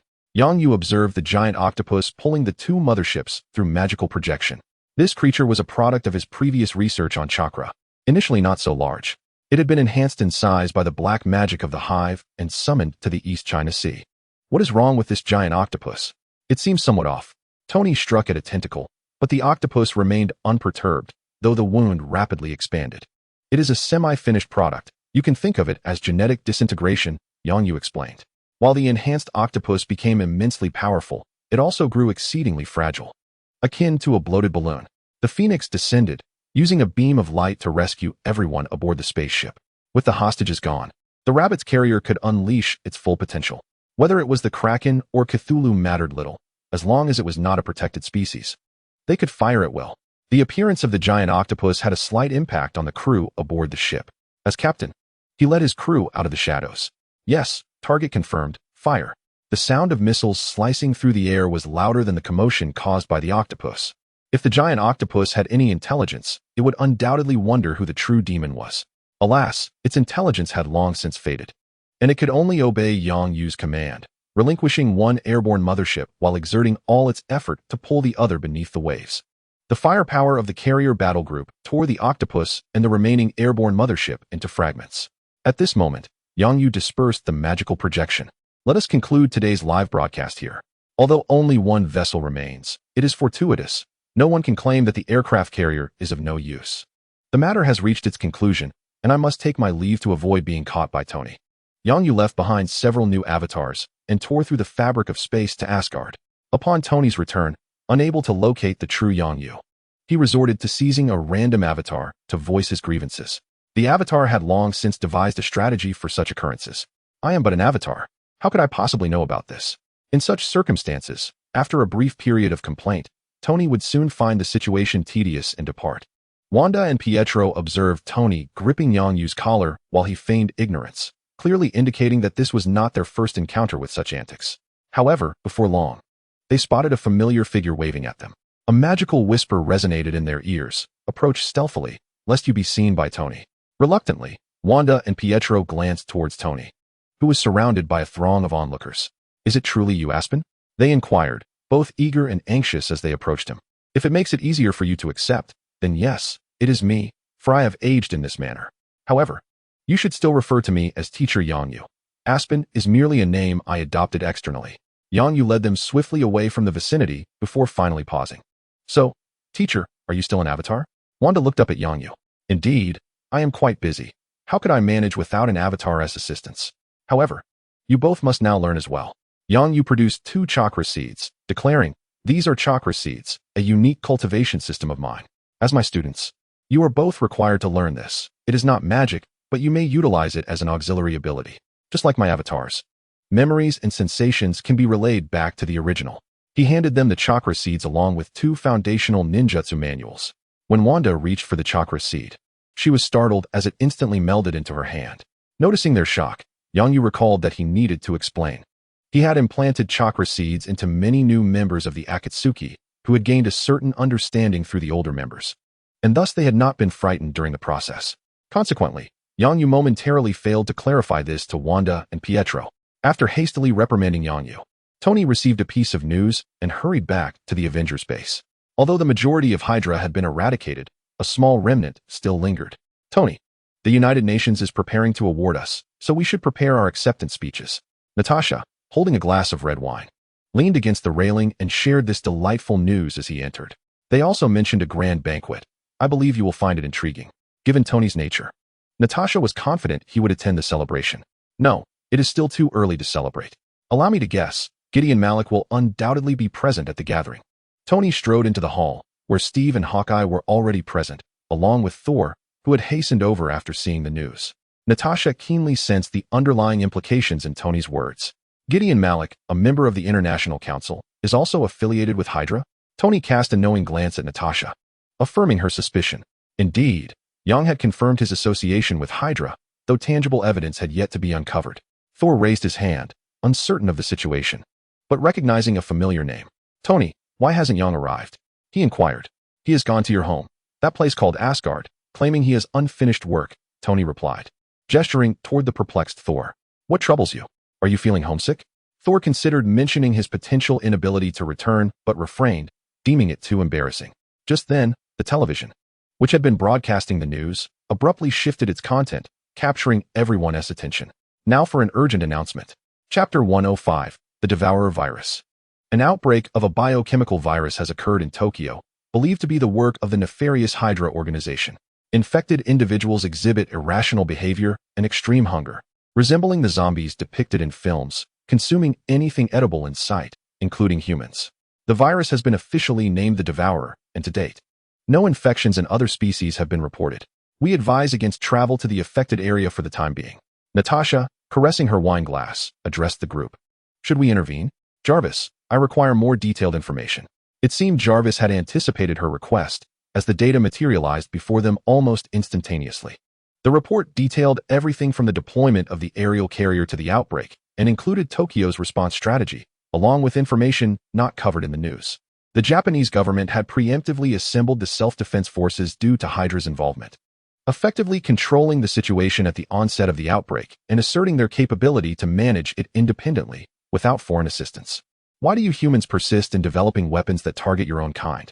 Thor inquired, perplexed after reviewing the data. Faced with such a question from an extraterrestrial, the others found themselves at a loss for words. Is it due to the large human population? Are they considered enemies, not fellow countrymen? Meanwhile, Yongyu, stationed at the Dawn base, was also apprised of the news, with little by acquiring even more information. This virus spreads through contact. Even a slight exposure can lead to infection, with an incubation period of 7 to 14 days. Thus, those currently exhibiting symptoms are primarily individuals with compromised health. Yongyu observed the footage of the devourers, clutching garbage bags and gnawing on refuse, and began to contemplate.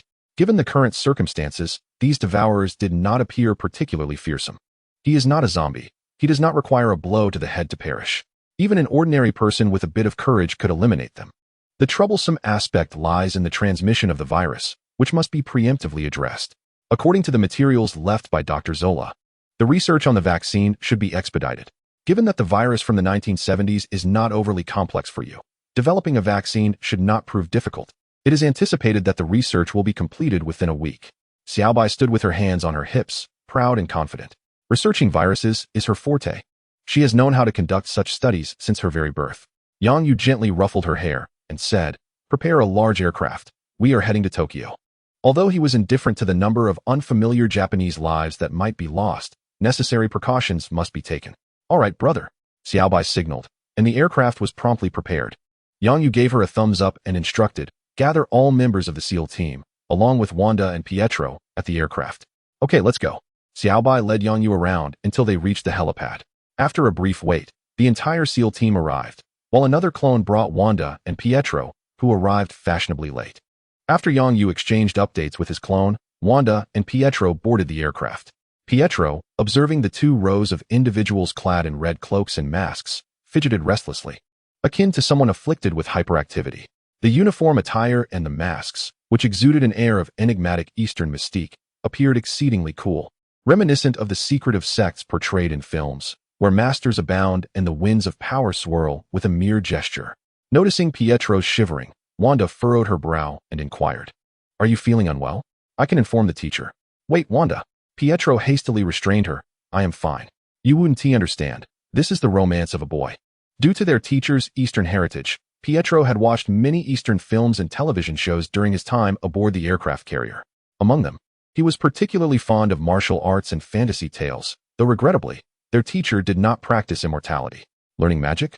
What joy is there in magic compared to achieving immortality? After being educated by their teacher, he understood how sorcerers operated. Could they fly on swords? Could they attain eternal life? Could they become immortals? None of these were possible.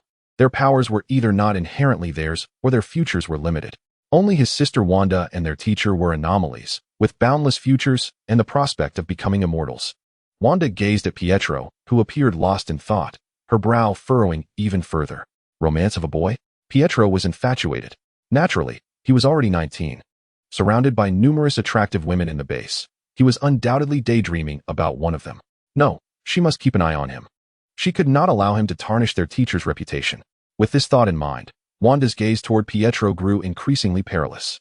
Stealthily, she raised her hand to probe Pietro's waist. "Ouch! You!" A sudden cry of distress drew everyone's attention, causing them to turn their gazes toward the source of the commotion. Yongyu set aside his tablet and glanced towards Wanda and Pietro. Noticing Wanda covering Pietro's mouth, he inquired with curiosity, "What's the matter?" "It's nothing." Pietro just bit his tongue. Wanda chuckled, shaking her head, and with a gentle squeeze of Pietro's mouth, she gave him a knowing look. Although released, Pietro remained oblivious to the situation and opted for silence. As the aircraft ascended into the stratosphere, it gradually stabilized. "Class monitors, please come here to receive your assignments." Yongyu stood up, and Xiaobai projected a map of Tokyo before him. 5 individuals gathered in front of Yongyu, awaiting his command. He pointed to the map and stated, "Currently, there are 24 districts in Tokyo with the virus present. It is now 1 a.m. I need you to establish isolation barriers in these 20 districts before sunrise tomorrow." The 5, glancing at their designated areas, felt assured that with the assistance of machinery, the task was manageable. "We will ensure the mission is completed on time." The sealing class was small, consisting of only 5 members, primarily responsible for maintaining the safety of the base's barriers. Yang Yu observed the modest group of only 60 individuals in the sealing class, contemplating whether to recruit more members. As sealing techniques had certain prerequisites. Wanda, Pietro, put these on. It will help avoid many troubles. Yang Yu tossed 2 garments to them. Nice, Pietro exclaimed, donning a rabbit mask and pulling out his phone to take pictures. As the airplane soared at an altitude of 10,000 meters over Tokyo, the rear door slowly opened. Stay close to me, Yang Yu instructed Wanda and Pietro. All right, come on, teacher, I can't wait. Yang Yu glanced at the small figure beside him, picked her up, and declared, then let us begin. He leaped from the aircraft, plummeting downward, his robe billowing in the wind. Looking down, Yang Yu remarked, the weather is pleasant today. The moon is quite full. Shadows followed closely behind him, descending towards the brightly lit city below. On the streets, a weary office worker dragged his exhausted body through a deserted alley. Suddenly, he caught a whiff of the most delectable aroma imaginable. It smells so good, I must eat. Chapter 106. There are 2 types of people in the world. As they approached the city at a lower altitude, the team Yang Yu was leading gradually dispersed. Ultimately, only 2 adults and 1 child trailed behind him. Before Yang Yu lay a blue data panel resembling iron armor. Observing that they were nearly at the desired height, he commanded the activation of the hovering function. The 4 of them slowly came to a halt in midair, hovering above the bustling metropolis. The sounds of honking vehicles permeating the atmosphere. Teacher, can I keep this outfit? Pietro asked hesitantly. He was there to observe and learn sealing techniques. Not as a member of the organization, and he was uncertain if he could possess it. Of course, Yang Yu did not turn back. It was merely an article of clothing. With the module factory at hand, many props did not necessitate exorbitant expenditures. After comparing maps and locating their position, Yang Yu and his companions landed atop a building. To perform the large-scale sealing technique, it was essential to first establish multiple connection points, akin to circuit switches. Yang Yu refrained from admiring the vibrant metropolis and commenced his instruction immediately. The opportunity to execute a vast sealing technique was rare. Xiaobai diligently took notes while Wanda and Pietro earnestly absorbed the teachings. Could this be the legendary formation? Pietro was exhilarated. It could indeed be referred to as such. However, Yang Yu did not arrange the formation as he had envisioned. Instead, he produced a scroll, releasing several spherical machines. These automatic sketching devices could swiftly delineate the required formation. Small-scale seals could be produced directly from chakra, yet larger ones required sufficient energy. Once Yang Yu activated the automatic sketcher, the spheres began to roll in an orderly fashion, leaving behind a crooked line of script. Their ink was specially formulated, possessing exceptional chakra conductivity. Yang Yu imparted knowledge about sealing techniques to his 2 students until the formation was completed. The sealing technique, synonymous with the formation, demanded energy for activation and maintenance, which we would substitute with this. Yang Yu retrieved another scroll, unleashing a power source reminiscent of an arc reactor. Within it resided a chakra seed capable of converting electricity into chakra, providing ample energy for the formation. After swiftly forming several hand seals with 1 hand, Yang Yu pressed the power source into the center of the formation. The chakra within his body connected the power source to the formation, ensuring that it would not fail before the energy was depleted. Teacher, won't this be stolen? Wanda inquired, observing Yang Yu placing the power source on the ground without any protective measures. No worries, just leave a clone to watch over it. Once the formation is complete, the nodes will be safeguarded by the formation itself. Yang Yu left a clone behind and led the trio to the next marked point. After 20 minutes, they completed the layout of a barrier's nodes and arrived at a shrine. In the distance, several sparks of light flickered like fireworks. Only 1 point remained, the most crucial node. Following the previous procedure, they instructed the automatic sketcher to draw the formation's patterns, though the node required greater intricacy. The 4 stood aside, observing the automatic sketcher at work, when a quivering voice emanated from the shrine. Who are you? They turned to see a small girl, clad in Pikachu pajamas, peering out from the window. Teacher, should we? Pietro feigned indifference, making a gesture as if to cut his throat. Yang Yu shot him a glance and replied, would knocking her out be appropriate? Startled, the pajama-clad girl closed the window, her voice trembling even more. I understand English. Please leave immediately. I want to call the police. I promise. Wanda, observing Pietro's eager demeanor, playfully kicked his calf and inquired of Yang Yu. Teacher, must our plan remain undisclosed? Not at all. The barrier will prevent humans from passing through. By tomorrow, they will all be aware, Yang Yu replied. His evening visit was simply to enjoy some peace and to preemptively ward off potential infections from spreading elsewhere. Wanda glanced at the window and said, then let me handle this girl. I won't disturb you. Very well. Wanda approached the girl, disregarding the wall as she passed through it. After hearing the girl's startled scream, which soon subsided, Yang Yu chose not to dwell on it further. Once the automatic drawing device completed the formation, he instructed Pietro to summon Wanda. Wanda emerged, leading the girl, her face devoid of a mask. "Teacher, this little girl is named Rigugaway. Her family encountered the Gnawers and believed the shrine could protect her, so they brought her here. Now she is all alone." The girl, having heard Wanda refer to this person as teacher, interjected in broken English, "This is my home. My mother will come in the morning." "Teacher, can't we stop this virus?" Wanda looked at Yang Yu. "We are indeed working to halt the virus's spread, but this is not our primary responsibility. Why should we intervene?" Yang Yu countered, not wishing his students to emulate Tony and the others as superheroes. Although the virus bore some of his dark counterpart's influence, Yang Yu was not there to remedy it.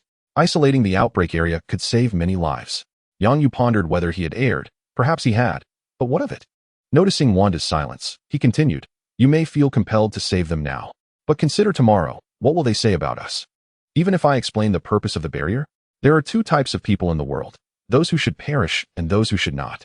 We cannot directly discern them, but we can judge through observation." Wanda's eyes sparkled as she looked up at Yang Yu, her excitement palpable. "Teacher, are you preparing to save them?"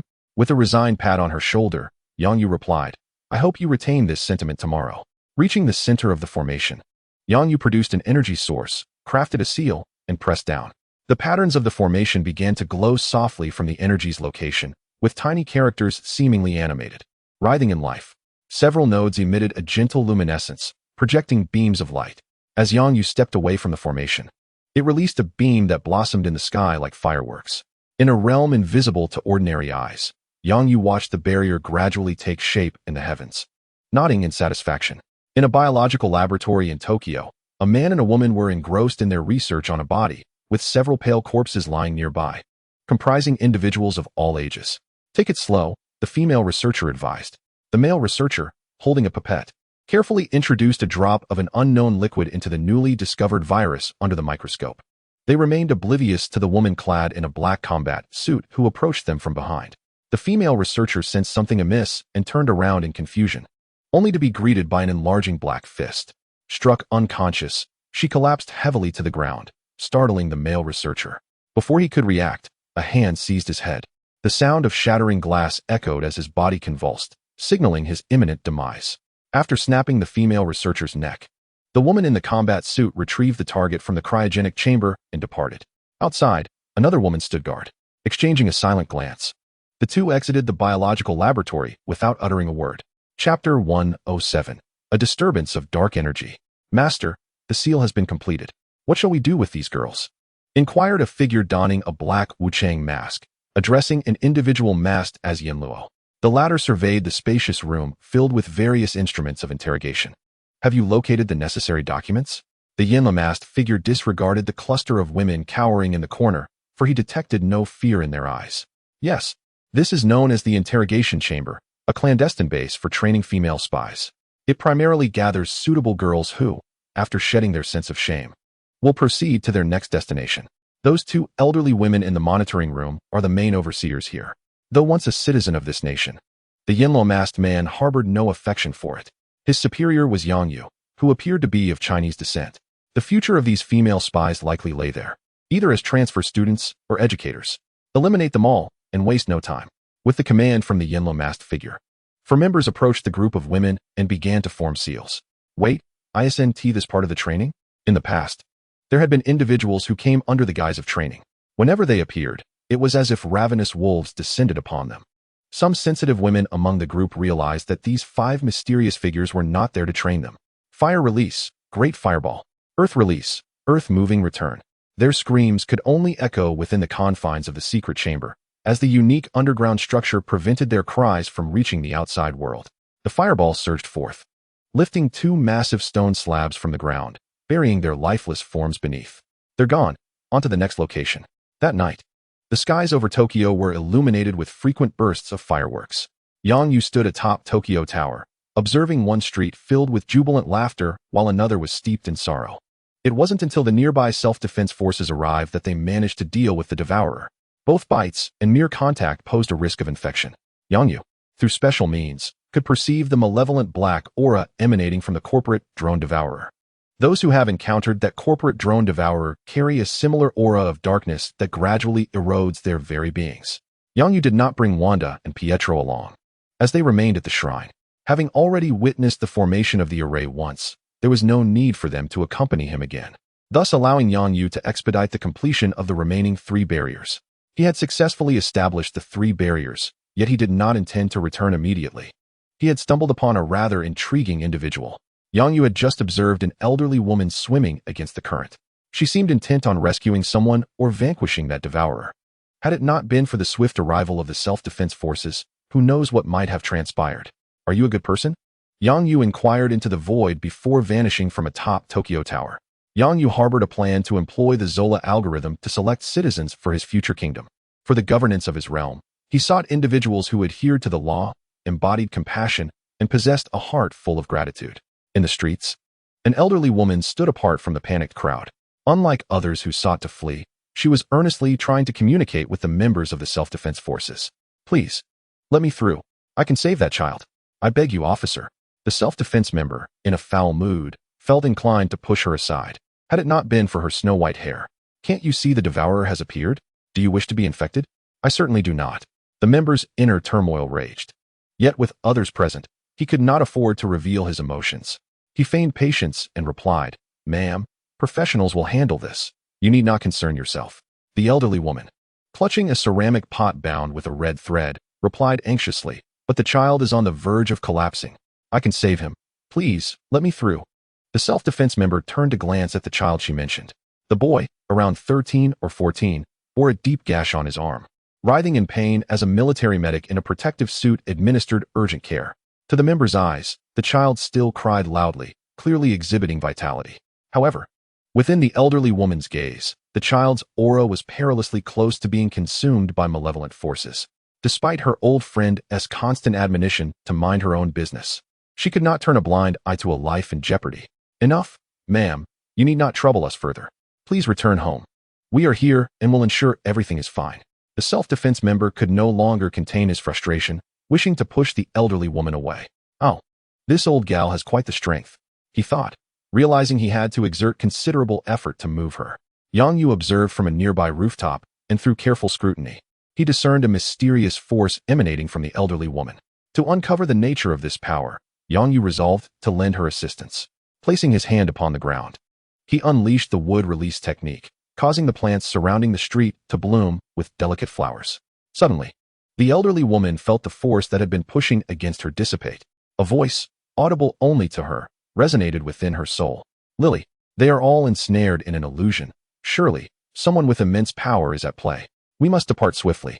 Wait, I must save that child first. The elderly woman hurried to the child's side. She gazed at the jar in her arms and reached to unseal its lid. Child, I require a small taste of your wine. Ah, the wine I have painstakingly gathered. The jar wobbled slightly, the lid loosening enough for the elder to open it and extract the liquid within. She applied the wine to the child's wounds, witnessing the malevolent energy dissipate quietly. Only then did she exhale in relief, rushing to another afflicted soul to administer the remedy. Hanzuka Lily, did you not vow to save but one? My supply of wine is dwindling, and you know how arduous it is to collect it. Oh, do not be so harsh. Are we not old friends? I shall take you to the shrine tomorrow. Once the elderly woman had tended to all those in distress, she departed under the urgent urging of that voice. Yang Yu approached the child, placing his hand over the wound to discern its nature. It bore a resemblance to magical energy, yet it was impure, tinged with the scent of incense. Yang Yu formed a seal, transforming into a wisp of white smoke. 2 seconds later, the fabric of space at that location tore open, allowing Yang Yu's true form to manifest.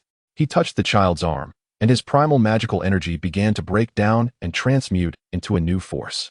Upon inspection, this new power seemed comparable in conversion rate to chakra, suggesting they were of the same caliber. The incense-like aroma had vanished. This energy appeared to possess some evolutionary effect on the physical body. Releasing this enigmatic force, he allowed it to flow freely within, feeling his corporeal form gradually strengthen. This was not merely an enhancement, but rather an evolution in essence. Trouble approaches, a malevolent presence. Lily, run. A great demon is upon us. Such terror, such pure evil. Can such beings truly exist in this world? Flee, flee. To be caught would surely mean our demise. Just as Hanzuka Lily had not strayed far. A sudden shock coursed through her, prompting her to glance back. She froze, her lips trembling as if ensnared. The sky had turned crimson. Chapter 108. Yang Yu scheme greetings. Esteemed elder, I have a matter to inquire about. Yang Yu suddenly appeared before Hanzuka Lily, smiling warmly, appearing quite amiable, if one could overlook the overwhelming aura of malevolence surrounding him. Observing the elder's anxious demeanor, Yang Yu seemed to grasp the situation, retracting his ominous presence. I am Yang Yu, hailing from the land of China. He extended his right hand. Hanzuka Lily glanced at him, momentarily taken aback before gently shaking his hand. I am Hanzuka Lily. My lord, you haven't consumed those people, have you? Hanzuka Lily clutched the jar tightly, apprehensively regarding Yang Yu. Huh, why pose such a question? Do I strike you as a man-eater? Yang Yu pondered, using water to form a mirror to gaze upon himself. He still looked remarkably handsome. How could he be mistaken for a man-eater? Tezuka Sayuri observed that Yang Yu indeed did not resemble a monstrous creature. Yet, she could not fathom why that great demon would bear the name Yang Yu. It was the youth who had mentioned that great demons had a penchant for devouring humans. Tezuka Sayuri resolved to approach this formidable demon in her own manner. She was aware of her innate charm, which even attracted the attention of supernatural beings wishing to befriend her. However, the ceramic jar in her arms protested. Hey, you can't drag me into your reckless pursuits. I've barely managed to survive this long. Inside the jar, Toku, the famous demon, felt utterly despondent. His misfortune was unparalleled for encountering such a woman. Great demon?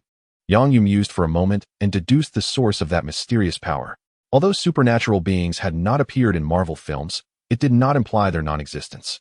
Nevertheless, such entities were likely rare. From the materials he had perused, the extraordinary forces of the world he observed consisted primarily of ninjas and a handful of Onmyoji families. He had already incorporated the ninjas into his ranks, and the remaining Onmyoji clans held little allure for him. It appeared that the power within him was indeed a form of yokai energy, suggesting that the elderly man clutching the jar was also a supernatural being. Could you enlighten me about yokai? Yang Yu endeavored to present himself as amiable, and Tezuka Sayuri believed her charm was at play. Thus, they engaged in conversation. Yang Yu gleaned some insights into yokai. They had existed in the last century, but with the rise of modern technology, many had been discovered and exterminated by humanity. Many yokai possessed a habit of consuming humans, including the one contained within Tezuka Sayuri's jar. This was none other than the infamous Toku, whose true form resided within the jar. Initially, he had intended to feast upon the youthful Tezuka Sayuri, yet ultimately, she had persuaded him otherwise. They became good friends, striving to ensure Toku's survival. Tezuka Sayuri, lacking a fixed abode, frequently accompanied Toku to various shrines to pilfer offerings of faith. Aren't you afraid that the deities will seek retribution for stealing their offerings? Yang Yu inquired. Toku candidly replied, such offerings are beneath the regard of any yokai, let alone deities. If it were not for survival, I would not touch that insipid fare, which is utterly unappealing and rather mixed. Noticing Yang Yu's affable demeanor, Tezuka Sayuri relaxed, reassured that he would not consume Toku. She was intrigued to discern which historical great demon Yang Yu embodied. Might I inquire about your esteemed name? Esteemed name? Observing Yang Yu frown, Tezuka Sayuri hastily clarified her intent to avoid raising his suspicions. After all, she had heard that some yokai placed great importance on their true names. I am not a great demon. I am human. Perhaps, Yang Yu mused inwardly. By the way, does this imply that you are akin to a Shikigami now? Yang Yu directed his gaze toward the canister nestled in Hazuka Yuri's embrace. The lid of the earthenware pot shifted, producing a sound that echoed from within. Indeed, having received the incense offerings from Yuri for 57 years, it was only fitting that I safeguard her for a lifetime. This is the code of my demonic existence. Curiously, Yang Yu inquired, what about after she has taken her eternal rest?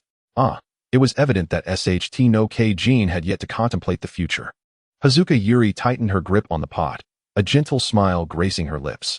Do you not have a place to reside? Allow me to lead you to a sanctuary. Yang Yu glanced at the time, and, in a moment of astonishment shared between the human and the demon, he tore open a rift in space. Let us proceed. He stepped through first, and after a moment's hesitation, Hazuka Yuri followed suit. Upon returning to the shrine, Yang Yu summoned Wanda and Pietro. The moment Hazuka Yuri emerged, she recognized the shrine, a site she had once visited. There are no deities here, Yang Yu remarked to the girl clad in Pikachu pajamas, who responded with eyes aglow. She rushed toward Hazuka Yuri, brimming with excitement, and expressed an inexplicable reverence. Master Onmyoji, my name is Hinamori Gei. I hope to learn much from you henceforth. Taken aback by the little girl's bow, Hazuka Yuri felt somewhat flustered until Yang Yu's voice reached her ears. You are too advanced in years to roam about. Settle here instead. You are aware of the lurking predators outside. Remain here to protect her.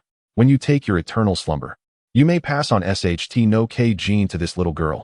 This shrine belongs to her. Hazuka Yuri sensed the assertiveness in Yang Yu's words. Yet there was a hint of tenderness woven within. I am Hazuka Yuri, and I look forward to your guidance regarding this SHT no K gene. You appear quite delectable, little one. Hazuka Yuri affectionately patted the girl's head, unabashedly revealing her connection to SHT no K gene. Wow. It is truly the esteemed SHT no K gene, one of the three great demons. Hinamori Gei exhibited no fear. Instead, she was exhilarated, even eager to poke at the canister. Very well, let us return, Yang Yu addressed Wanda and Pietro. Wanda had initially worried about what Gei would do in their absence, but observing the talking canister now, her concerns were alleviated. After sending a message to the sealing team, Yang Yu tore through the spatial rift, bringing the three of them back. Upon their return to the base, Yang Yu instructed Wanda and Pietro to rest while he made his way to the ninja training grounds. Ray, assemble the 24th squad of ninjas and dispatch them to their respective districts. Understood. Ray promptly took the task and began gathering personnel. Yang Yu, accompanied by Xiaobai, ventured toward another location. The Earth is too small. The Lunar Palace project must be expedited. We shall meet with Team Yen. Brother, isn't the first batch comprised of the people from Little Sun? Shouldn't we bring along the Chinese earlier? Xiaobai inquired, tilting her head. Yang Yu affectionately ruffled her hair. The plan remains unchanged. Upon reaching the first level of the Peach Blossom meeting area, Yang Yu guided Xiaobai to the research zone designated for Huaxia. Observing the tireless efforts of international scientists who were still immersed in their work late into the night. However, we require individuals with greater expertise. Chapter 109, Yang. Have you noticed that you are increasingly losing your humanity? Yang Yu encountered the humorous captain of the Huaxia Eagle team, with whom he found a delightful rapport, provided he didn't engage in any wagers. Through his connections, Yang Yu established contact with a mysterious Eastern power. Following fruitful discussions and after acquiescing to certain requests from the other party, he successfully acquired the specialized personnel he desired. Contentedly, Yang Yu departed with Xiaobai, making their way back to his room. Suddenly, Xiaobai halted, prompting Yang Yu to glance at her in confusion. What's the matter? Brother, they have sent over the personnel information. Xiaobai's eye sparkled. Oh, that was quick. How are the candidates? I hope they aren't just a bunch of so-called experts. They resumed walking, Xiaobai's eyes shining brightly as she held Yang Yu's hand. I've retrieved their profiles. They are all exceptionally accomplished agricultural researchers, so you can rest assured. Xiaobai raised her small hand, projecting some data. Yang Yu examined each entry, and one photograph captivated his attention. It depicted an elderly man, appearing quite unassuming, standing amidst a rice field, smiling at the flourishing rice stalks. As if the verdant grains had transformed into golden sheaves. He hardly resembled an expert, more akin to a humble farmer. Yet, his profile indicated he was the leader of this support team. Yang Yu pointed at the photograph and instructed Xiaobai, have 10 vials of the Yuhui serum sent over. This elder must receive one. Our timeline is considerable, and we cannot afford any mishaps. Understood. The exchange is complete, and points have been deducted from your account. The task has been assigned, and Astartes Team 1 has accepted it, with an expected completion by noon tomorrow. As soon as Yang Yu made his request, Xiaobai swiftly processed it. This exemplifies the advantages of having artificial intelligence and influential connections, showcasing the marvels of power. A night passed, and Yang Yu did not return to Asgard. He left 2 avatars there, as matters on Earth still required his attention. Upon opening the news, he found, as anticipated, that events in the Little Sun area had made headlines across America. Topics such as the Eaters, the mysterious wall, and humans in captivity were particularly captivating, imbued with an air of mystery. Of course, there was also panic. Yang Yu observed that some individuals were seizing the opportunity to promote their cult. A large group was kneeling in the streets, while a few were performing fervent rituals. However, Yang Yu had no interest in this. He awaited a call from Tony. While others were oblivious to the barrier, Tony surely understood it, as the Peach Blossom meeting area was entirely encompassed by a similar barrier. Only those holding the token are permitted to enter and exit, with a security system fortified by both technological and mystical locks. After enjoying breakfast, I attended to some official matters alongside my duplicates, when Tony's call finally arrived, albeit belatedly. Tony and the Avengers had spent the previous night addressing issues concerning Gideon Malik. Just as they concluded their urgent matters, another predicament arose. However, upon assessing the situation, Tony recognized the unfolding events and leisurely finished his meal before reaching out to Yang Yu. When projected, they beheld 3 Yang Yes seated in the office, surrounded by an array of tea sets and snacks. The trio was distinguishable only by their attire, one in green, another in gray, and the last in a flamboyant ensemble. Tony, directing his remarks at the Yang Yu clad in beach attire, quipped, "Yang, you are slacking off in the office again." Yang Yu savored a sip of tea, appearing utterly content. "If not indulging in leisure at the office, should I resort to seeking out a female secretary for a magazine cover like you? Please, do not slander me. My secretary has always been Ms. Pepper." Tony hurriedly defended himself as he noticed everyone's gaze upon him. Meanwhile, Steve, unfazed by their banter, approached Yang Yu and stated, "It has been a while, Yang Yu. Since Tony has managed to contact you, you must possess information regarding the peculiar barrier in Tokyo. Could you share it with us?" Yang Yu glanced at Tony, who shrugged, indicating that the responsibility lay with him. When the Avengers were first established, Tony had invited Yang Yu to join, but Yang Yu had declined, having previously agreed that while the Avengers and Dawn could collaborate, their natures were distinctly different.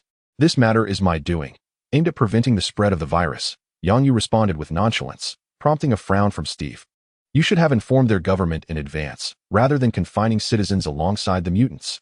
Sam concurred with the captain, and being unfamiliar with Yang Yu, naturally sided with Steve. "Imagine waking up to find yourself locked in with a devourer. I would be furious." Tony, as a friend of Yang Yu, promptly defended him. "The virus waits for no one. Yang's actions were justified to prevent its transmission. Informing their government afterward suffices." "I understand, but such disregard for the will of others bears no difference from Hydra's actions," Steve replied. He recognized that Yang Yu was not in the wrong, yet he disapproved of his methodology. Yang Yu remained unaffected by others' opinions of him. His future endeavors would only further challenge their entrenched moral and worldviews. With Tony mediating the situation, Steve refrained from dwelling excessively on the matter, though his regard for Yang Yu had significantly diminished. Having dedicated his life to the pursuit of freedom, he found it difficult to tolerate Yang Yu's tyrannical behavior. "Today, let us all take a well-deserved rest. The Gideon Malik family has been apprehended, and tomorrow evening we shall attend the United Nations banquet. The government in Tokyo will handle the situation, so there is no need for concern." Tony urged everyone to take a break, as they had gone a whole day and night without sleep. Once everyone had left, Tony returned, pouring a glass of red wine and bringing it to Yang Yu. "Do you require me to issue a news release?" he inquired. "No need," Yang Yu replied. "I will simply allow the news of the barrier to be disseminated." He shook his head. "Such matters do not necessitate grand announcements. The barrier has already been set, and merely mentioning it suffices. Can there truly be resistance?" As one of Yang Yu's few friends, Tony had observed the evolution of Yang Yu over time. In their early acquaintance, Yang Yu would consult him on every matter, much like how he sought Obadiah's counsel when he first joined the company. Later, when Dawn was established, he would discuss his plans with Tony, Banner, and Ethan. However, since Yang Yu's visit to Asgard, he rarely sought their input on any plans. Tony was aware of Yang Yu's lunar project, but he had only learned of it when Yang Yu chose to share. Furthermore, regarding the recent barrier being established in Tokyo, Yang Yu had not informed them in advance. Just as he was 7 years ago, he remained self-assured and naively believed he could accomplish everything on his own. Albeit he still does. The trajectory of Yang Yu's transformation mirrored his own, yet the distinctions were profound. While his changes were characteristic of a normal individual, Yang Yu's recent actions, particularly concerning the Tokyo barrier incident, involved the lives of hundreds of thousands. "Yang, have you noticed that your approach to tasks is becoming increasingly unhuman?" "Huh, you are hardly human yourself, Mr. Big Poop," Yang Yu retorted, offering Tony an international gesture. He knew precisely what he was doing. It was entirely normal for others to misunderstand. "Aren't you coming back?" Yang Yu asked as he observed Tony's intention to sleep on the sofa. It's quite comfortable here," Tony replied vaguely, contemplating why he had been engaging with the Avengers these past few days. Ever since confessing his feelings to Pepper. Even with the infusion of the Afterglow serum, he felt his health deteriorating. Thoughts of Pepper reminded him of her incessant murmurs in his ear. "Yang, didn't you say you would help me plan the wedding with Pepper? How is that coming along? She has been complaining about me daily." Tony pressed his fingers to his temples, revealing that Pepper had been voicing her concerns for quite some time. However, it was understandable. Which woman wouldn't feel a twinge of resentment when her wedding was being overshadowed by her partner's shortcomings? "It will be soon. You will be married next year. I will show you the planning document soon." Yang Yu estimated the ship's modifications, feeling confident they could complete it by next Christmas. Nearly a year seemed a reasonable duration for Tony and Pepper. Suddenly, Tony stood up and approached Yang Yu, speaking in hushed tones. Yang, could we postpone a bit? I feel the earth still needs my salvation. The time for settling down has not yet arrived. Tony exclaimed. Yang Yu shot Tony a disdainful glance. What a fanciful dream you have. The plans I have meticulously crafted cannot be altered even slightly. It's high time you embraced marriage. You're nearing 50. But I could very well live for another 750 years. By that measure, I am still but a child, Tony retorted cleverly. Let us not forget. You're not exactly young yourself, Yang. You're already 30 and still single. I believe Missing Z would be a splendid match for you. Without further ado, Yang Yu abruptly terminated the call. Am I to endure others pressuring me to marry even after traversing realms? What shall we do next? Yang Yu inquired, donning his azure robe. To the moon. Since the timeline has advanced, we should secure a suitable location there in anticipation of the forthcoming arrivals, came the response. Rising to his feet, Yang Yu sought out Xiaobai, for constructing a base on the moon necessitated Xiaobai's presence. Equipped with various apparatus, Yang Yu tore through the fabric of space and arrived on the lunar surface. To ensure his bodily functions remained intact, Xiaobai donned a spacesuit, appearing quite plump. Yang Yu, however, required no such attire and stood there in his corporeal form on the moon. This side is suitable for establishing the base, while the reverse is too dark and susceptible to meteor strikes. Yang Yu guided Xiaobai encircling the moon, meticulously recording the terrain before selecting a location near the far side. Summoning a signal station, Yang Yu initiated a real-time network connection with Earth. He then activated a portal, from which modular factories began to emerge, along with an array of engineering robots. The base required the establishment of life support systems, energy systems, underground fortress systems, and various other infrastructures. Fortunately, with the versatile modular factory at his disposal, the base was completed in no time. However, Yang Yu had to maintain the portal consistently to ensure a steady supply of materials for the factory's pace. For 7 consecutive days, Yang Yu remained on the moon until the first base was finalized. During this time, the Devourers had begun to manifest in large numbers on the other side. Yang Yu's plans commenced, and selected individuals from the other side were sent to the moon. Upon returning to Earth, Yang Yu did not return to the Dawn base, but rather to a clandestine facility within Huaxia. At last, you have arrived, Comrade Yang Yu. We have been eagerly anticipating your return, like waiting for the stars and the moon. A middle-aged man in a Zhongshan suit exclaimed, fervently grasping Yang Yu's hand. Yet, Yang Yu did not reciprocate the enthusiasm. He was well aware of this individual's background, an utterly conventional person. Where is Elder Yuan? Yang Yu withdrew his hand and inquired directly. Sensing Yang Yu's disinterest in idle chatter, the middle-aged man promptly led the way, displaying a demeanor of diligent acquiescence.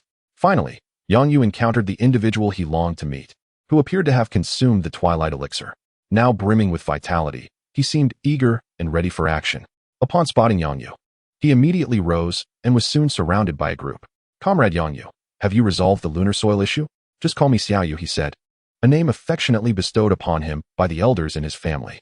The issue at hand appeared to be resolved, albeit without the aid of technological means. Yang Yu patiently addressed each scholar's inquiries, resorting to magic when the intricacies of science proved elusive, for he was indeed a man endowed with the power of real gemstones. If lunar soil was unsuitable for cultivation, he would simply transmute it into arable land. When problems remained unsolved, he chose to address the individuals who posed the questions. For truth is universally interconnected. Yang Yu had summoned them to ascertain whether the altered soil would yield crops on the lunar surface. What were they waiting for? Where was the spacecraft? A throng of individuals buzzed with excitement, akin to children eager for a trip to an amusement park. Yang Yu pondered, asking if they had prepared everything, for farming was a lengthy endeavor. However, he ultimately decided against it. After all, they were the experts. Amid their astonishment and various exclamations, Yang Yu activated the portal, leading them to the lunar base, where they marveled as if they had stepped into a grand spectacle. Though there were no embarrassing moments, a few humorous incidents did unfold, such as a slightly plump assistant being criticized for a fake background in a video. Yang Yu had no intention of keeping secrets. No nation had yet prohibited agriculture on the moon. Who are those people? Elder Yuan inquired, observing the busy figures in the lunar fields. They are individuals I selected from those struggling in their daily lives. They will farm here under your guidance. Yang Yu scrutinized his expression, curious about the elder's reaction. How much land do you intend to cultivate here? Elder Yuan asked, his question devoid of any implication of secrecy. Yang Yu responded candidly, as many people as we have, We will cultivate as much land as we can.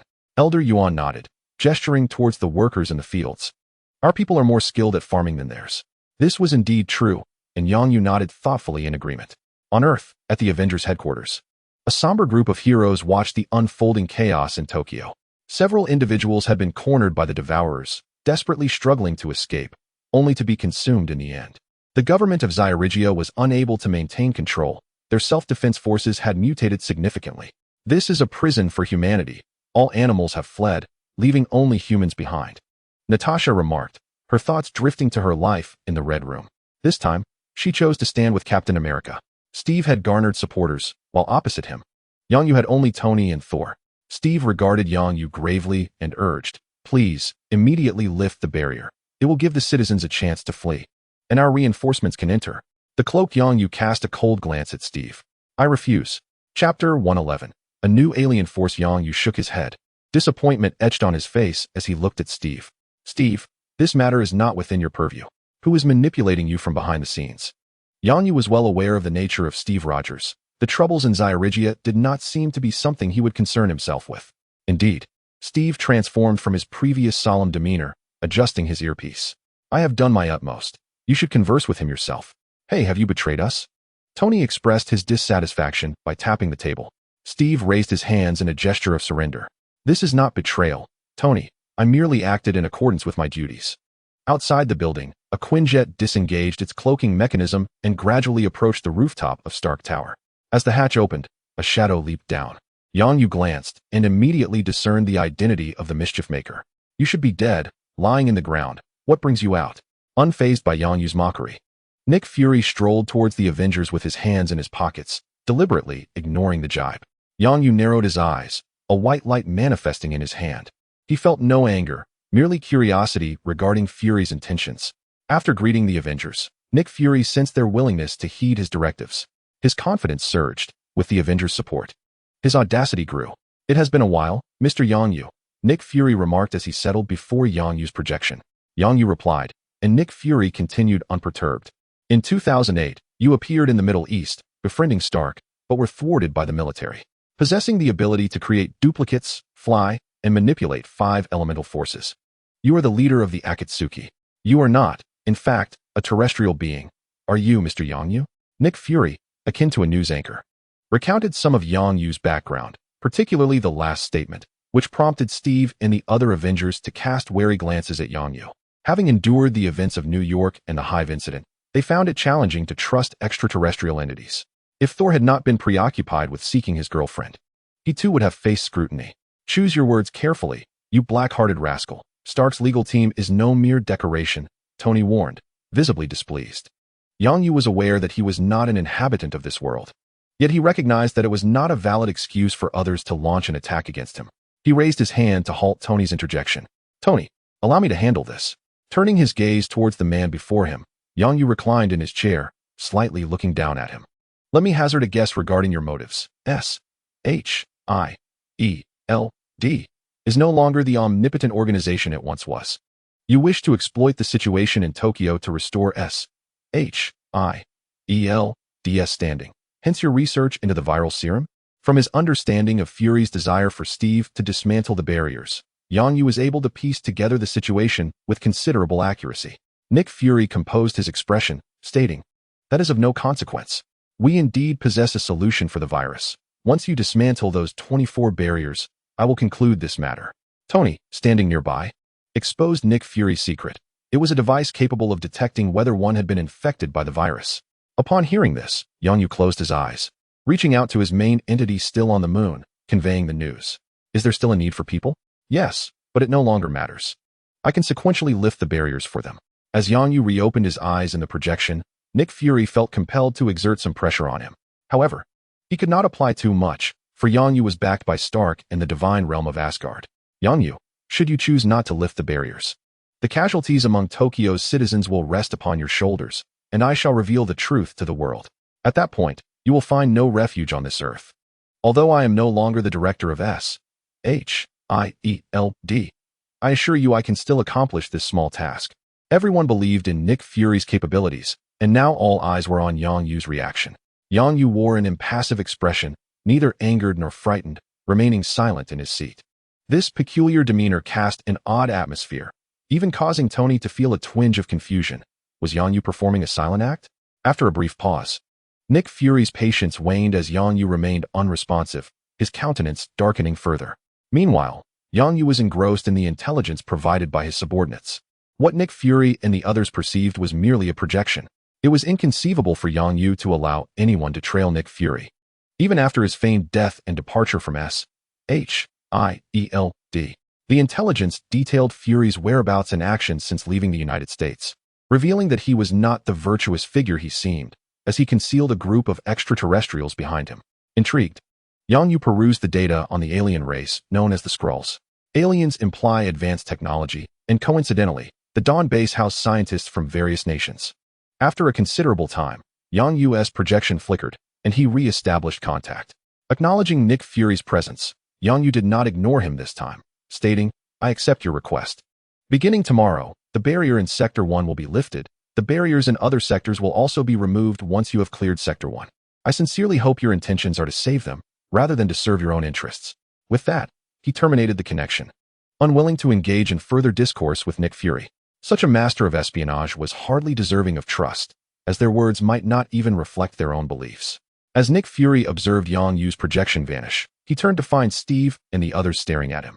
Noticing their scrutinizing gazes, he feigned a sense of helplessness, raising his hands in surrender. He is not entirely wrong, but SHIELD is like my own child. I cannot simply stand by.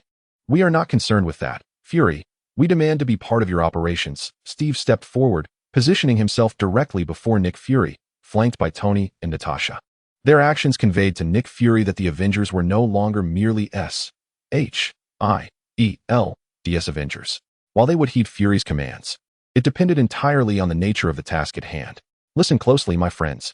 Although I initiated this operation, it is the military that will command it, and I cannot accommodate you within its ranks. Furthermore, the Avengers were established to confront supernatural events that ordinary individuals cannot tackle. I firmly believe that the military can handle this situation. Those abominations can be dealt with by firearms alone. Nick Fury is reluctant for the Avengers to become involved, as doing so may associate them with military endeavors and lead others to perceive that the future SHIELD relies on the Avengers. This does not align with his plans. You are mistaken, Nick Fury. Supernatural forces have already intervened. Steve observed the stunned Fury, a smirk forming on his lips. Surprised to see even you make an oversight. Tony, ever the opportunist, brandished his phone, poised to make a call at any moment. Fury's thoughts drifted to Yang Yu, his expression instantly darkening as he cursed under his breath. Chapter 112. The emergence of the mutated abomination Yelena. Hold on. In the desolate street, two women leaned on each other, limping hastily while glancing back anxiously. Their faces betrayed fear, as if a ferocious beast were in pursuit. One of the women, with golden hair, bore remnants of crimson blood on her visage, teetering on the brink of unconsciousness. It was only her will to survive and the support of her companion that propelled her onward. Yelena mumbled hazily, "Alora, let me go. Damn the air wall." The woman named Alora muttered a curse but did not abandon Yelena, gritting her teeth as she continued to assist her. A loud crash echoed behind them. The sound of a heavy object striking metal, followed by the jarring noise of tearing metal. They were closing in. Alora whispered, and Yelena weakly nodded in response. They could not escape. They had to fight with all their might. Alora placed Yelena in the middle of the road, nodding at her before retreating to a concealed corner. Yelena lowered her head, struggling to draw her handgun and chamber around. With each exertion of her arms, she felt sharp pains coursing through her body. Remnants of the prior encounter with that monster. Damn it. Taking a deep breath, she raised her head, her gaze fixed intently on the corner ahead. The sound was coming from that direction, the footsteps drawing ever closer. In the light of the street lamp from the adjacent street, a hunched silhouette emerged against the wall. Behind this figure trailed four elongated, writhing shadows, the demon's tendrils reaching into the human realm. "I have found you, Flower Maiden." A shadow suddenly descended from above, landing before Alora. Scarlet eyes, a distorted expression, and a pungent scent of fish were the last things Alora saw and smelled. Bang, bang, bang. Yelena turned around, brandishing her firearm towards Alora and firing several shots in quick succession. A chilling scream escaped the shadowy figure as it staggered and fell. Yelena caught sight of Alora, pierced from head to toe by four writhing tentacles. There was no time for sorrow. as the sounds behind her grew ever closer. This time, it was two monstrous beings. Yelena pivoted, only to see a shadow barreling towards her, resembling a black hound. Bang, bang, bang. This time, she emptied her magazine, every bullet finding its mark. Yet, the shadow continued its relentless advance, its tentacles unfurling like petals, forming a gaping maw aimed at her. They had used their appendages to shield themselves from the bullets. They possessed intelligence. Yelena shut her eyes and, with a resigned sigh, lay down. She was so weary, let it all end here. She had come with her 5 sisters to procure a particular virus, which they had successfully obtained. What was initially thought to be an uncomplicated task had turned into a grim realization. They could not return. An invisible barrier had blocked their path, and their mission had already failed. As if that were not enough misfortune, the following night, they were ambushed by 2 creatures with 8 tentacles. She recognized them. They were the 2 biological researchers she had slain. They had become devourers, mutated beyond recognition. After sustaining injuries from her and her companion's gunfire, they had not reappeared. The ordeal was far from over. They were besieged each night. Those 4 tentacle devourers were undoubtedly dispatched by the 2 researchers. Now, she was alone, so weary, yearning for slumber. Perhaps she could finally rest. There was still one survivor. The mutated devourer that had once charged at her now lay with only its head exposed. A shuriken embedded in its forehead. 2 members of the Akatsuki, drawn by the gunfire, stood beside Yelena, regarding her with concern. She must be asleep, one murmured. They decided to carry her back.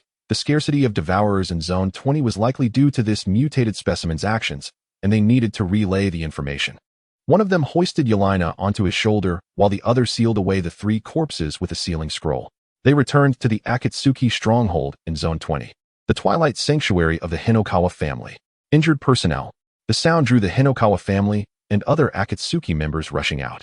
Upon realizing the injured were not their comrades, some members turned back, leaving the medical team to attend to Yelena. The Hinokawa family, grateful for the protection of these mysterious individuals, aided the medical personnel. Grandma Lily. Does she harbor any malevolent energy? Go-I inquired, following Hanzuka Lily, who cradled a clay pot. Yes, it is stronger than that of the devourers. The child's sake has nearly been depleted these past few days. The remaining essence may not eradicate the malevolent energy, but can only suppress her affliction. Hanzuka Lily's eyes gleamed faintly as she applied the last remnants of the liquid from the clay pot onto Yelena's forehead. Now, Yelena's complexion was ashen, her brow furrowed, as if ensnared in a nightmarish reverie. Gaui wished to smooth her furrowed brow, yet everyone warned her to refrain from contact, lest they too succumb to the affliction. The solution to saving her seemed simple. Summon that esteemed figure from that fateful night. It would merely require a flick of a finger. However, it was likely that such a dignitary would not concern themselves with trivial matters. If only that figure could bestow upon me a modicum of their mystical power, I would gladly assist in resolving their predicament. The lid of the ceramic jar shifted up and down, and the surrounding individuals displayed little reaction, evidently accustomed to the presence of this talking vessel. Gaui, with her large, expressive eyes, retrieved her phone and sought out a user on Douyin who claimed to be the fastest man in the world. Upon opening the page, she recognized none other than Pietro himself. She recalled that they referred to this esteemed figure as teacher, thus identifying themselves as the students of that illustrious personage. Opening the message box, Gaui meticulously detailed the events transpiring here and the jar's musings before sending it off. Shortly thereafter, the message was marked as read. At the Dawn base, intelligence regarding the mutated variety of the Devourer in Zone 20 had been uploaded. A group of researchers engaged in fervent discussion over the corpse depicted in the photograph. According to the intelligence report, this mutation emanated a fishy odor and bore tentacles, likely a result of some octopus gene mutation. An elder gestured at the photograph, articulating his thoughts, while others nodded in agreement. I found myself in disagreement with his assessment. I personally believe that the mutation was influenced by some form of magical force, as the tentacles bore little resemblance to those of an octopus. Another elder arose in opposition, and several who had witnessed the existence of magic nodded in concurrence. Listening to the researchers bicker like vendors in a marketplace, Yang Yu slowly retreated with his tablet, eager to avoid being caught in their fray. Xiaobai, please research the profiles of these 2 women, he instructed. All right, I've gathered the information. Brother, please take a look. Xiaobai replied, transmitting the data to the tablet. Yang Yu first examined the details of the deceased, Alola Yekaterina, the Black Widow of the Red House. When he perused the information regarding Yelena, a familiar name emerged within her familial connections. It appeared she owed me a favor. Chapter 113. With Ultraman battling the beast, the comparatively fewer devourers in Zone 20 might be attributed to the existence of two mutated matriarchs. They would transform other devourers into mutated varieties, which retain their rationality, thus allowing them to conceal themselves.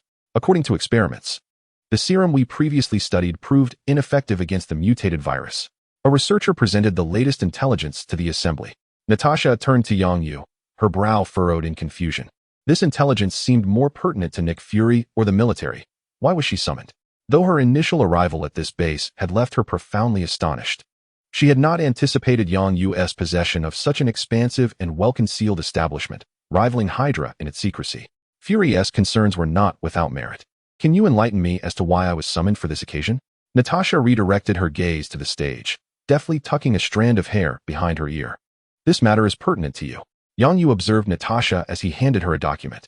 Upon receiving it, Natasha glanced at the contents, momentarily taken aback, her pace of reading accelerating rapidly. She then closed the document and inquired, "What do you wish for me to do?" "I desire the Red House and everything within it." Including the people, Yang Yu articulated his intentions. "Do you intend to exploit them as well?" Natasha fixed her gaze upon Yang Yu. "Exploit them for what purpose?" Yang Yu shrugged helplessly. "I am not a politician. I merely wish to provide them with a home." After a moment of contemplation, Natasha replied, "I intend to take Yelena with me." "Very well. I need to make a trip to Zone 20 first." Natasha's expression was resolute. Yang Yu nodded, retrieving a crystal the length of a finger from his pocket, and handed it to Natasha. "While you're at it, please deliver this to an elderly lady named Tezuka Yuri." "No problem.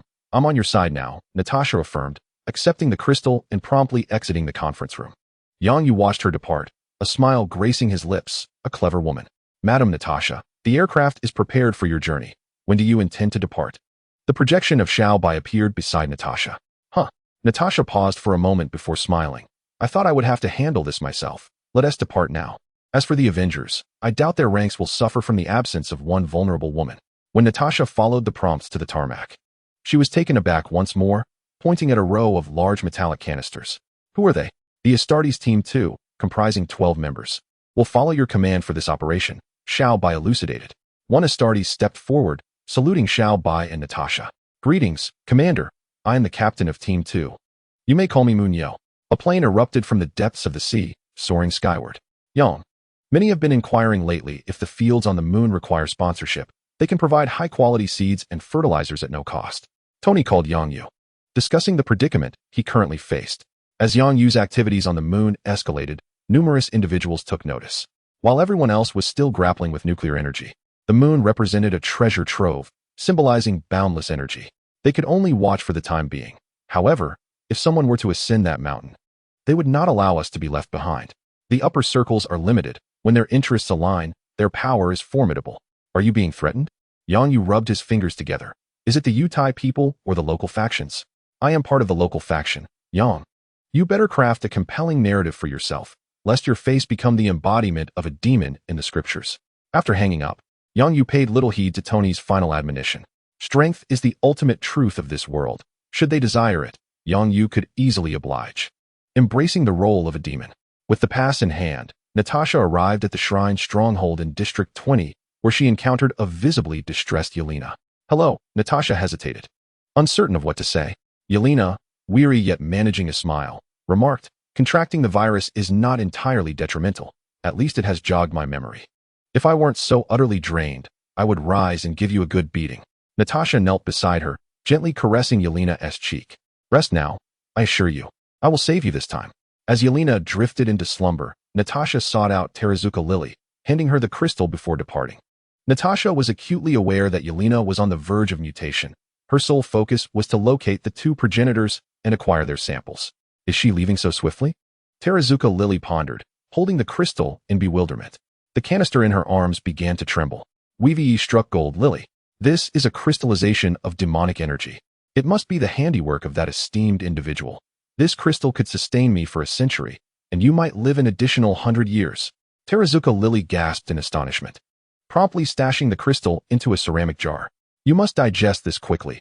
Our benefactor surely wishes to save more souls, but he is quite occupied. Thus, we shall assist him in his noble quest." Suddenly, Teruzuka Lily had a thought and hurried back to her room.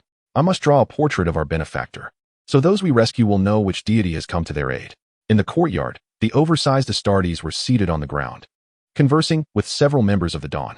Upon seeing Natasha approach in haste, Mutu rose and declared, "The conversation is over. We have a mission. Will you truly heed my commands?" Natasha inquired, tilting her head to meet Mutu's gaze. The 12 Astartes, towering at 4 meters, all stood to attention, encircling her with an imposing presence that momentarily startled Natasha. "We do not wish to follow your orders, yet our loyalty to the leader compels us to comply." "Very well." Natasha exhaled deeply. "I require your assistance in locating the 2 mutated progenitors." "What must we do?" Mutu asked directly. A member of the Dawn raised his hand. "I possess the information you seek, but it will cost you 10 points. As soon as he finished speaking, 6 Astartes closed in around him. "Ahem. I'll settle for 1 point, the Dawn member stammered. "Surely, I can't receive no compensation for my efforts." By 9 p.m., the residents of District 20 had retreated to their homes early due to the presence of the Eaters. The news reported that Zone 1 had been unlocked and would soon reach them. They felt fortunate, as Eaters were a rare sight in their district.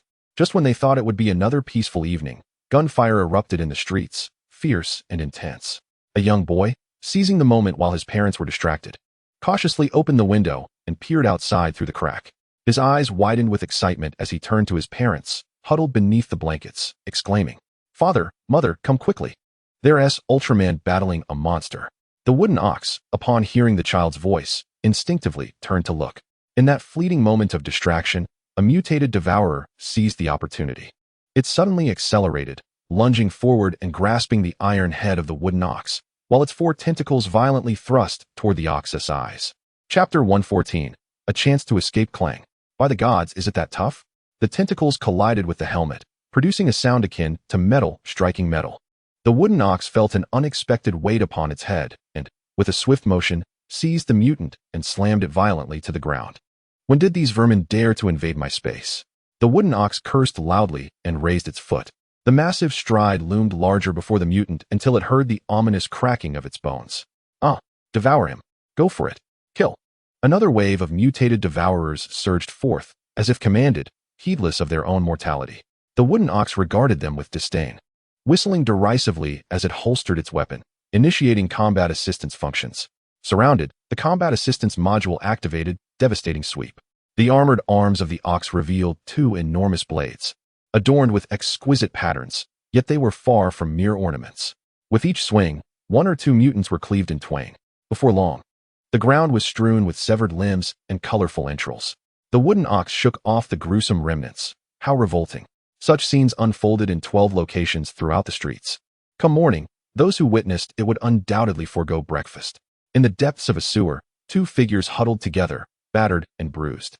The woman had lost her legs below the thighs, as if shattered by some force. The man fared worse, with only half of his body remaining. His heart could still be seen faintly beating from the severed edge. "Oh no, I'm so hungry." The woman gazed at the man. "I'm sorry." The man, named Ono, managed to turn his head, guilt flooding his eyes.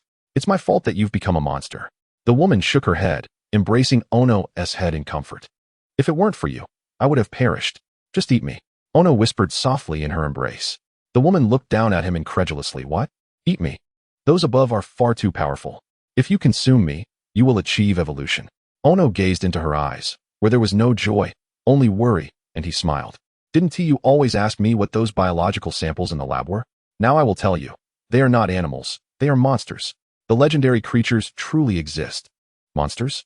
The woman initially struggled to believe it, but upon reflecting on her current state, she pondered the resemblance to such beings.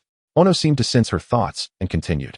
"Not like us, mere monstrosities. We are incapable of comparison, for merely a drop of its cells has precipitated the mutation of the virus. I am at the brink of death, AI. Consume me, and you shall complete your transformation into a demon.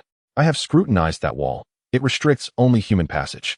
Once you metamorphose into a creature, you shall surely escape." With the last vestiges of his strength, Xiaoya placed his remaining hand upon AI's lips. During this harrowing period of becoming a monster, he understood all too well that once AI tasted his flesh and blood, she would be unable to restrain herself. Wah. Teacher Xiaoya, AI does not wish to become a monster. AI longs to return home. Clutching Xiaoya's body, she felt the chilling temperature and an increasingly intense hunger. Oh. In the biological research lab, Natasha, accompanied by 2 Astartes, meticulously gathered all the data to take away.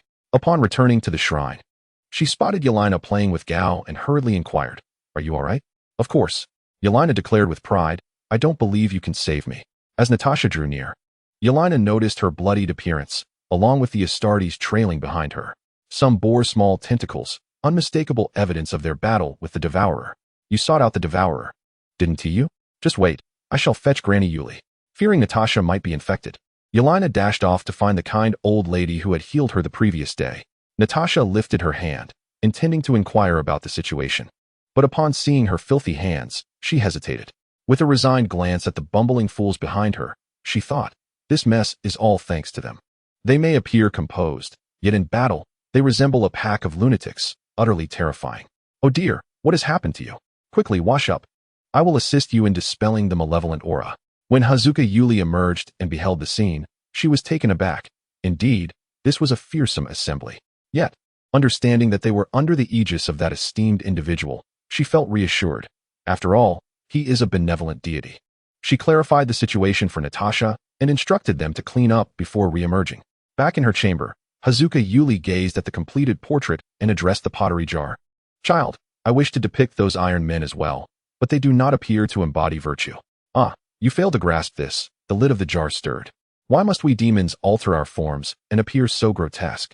It is to instill fear in our adversaries. Only through terror can we command reverence." The countenance of that esteemed individual is undoubtedly handsome, possibly by divine design, yet as divine attendants, they must possess the ability to maintain order. Therefore, you must illustrate them, and make them appear even more fearsome. The more intimidating, the better they shall complement the greatness of that esteemed individual. Is that so?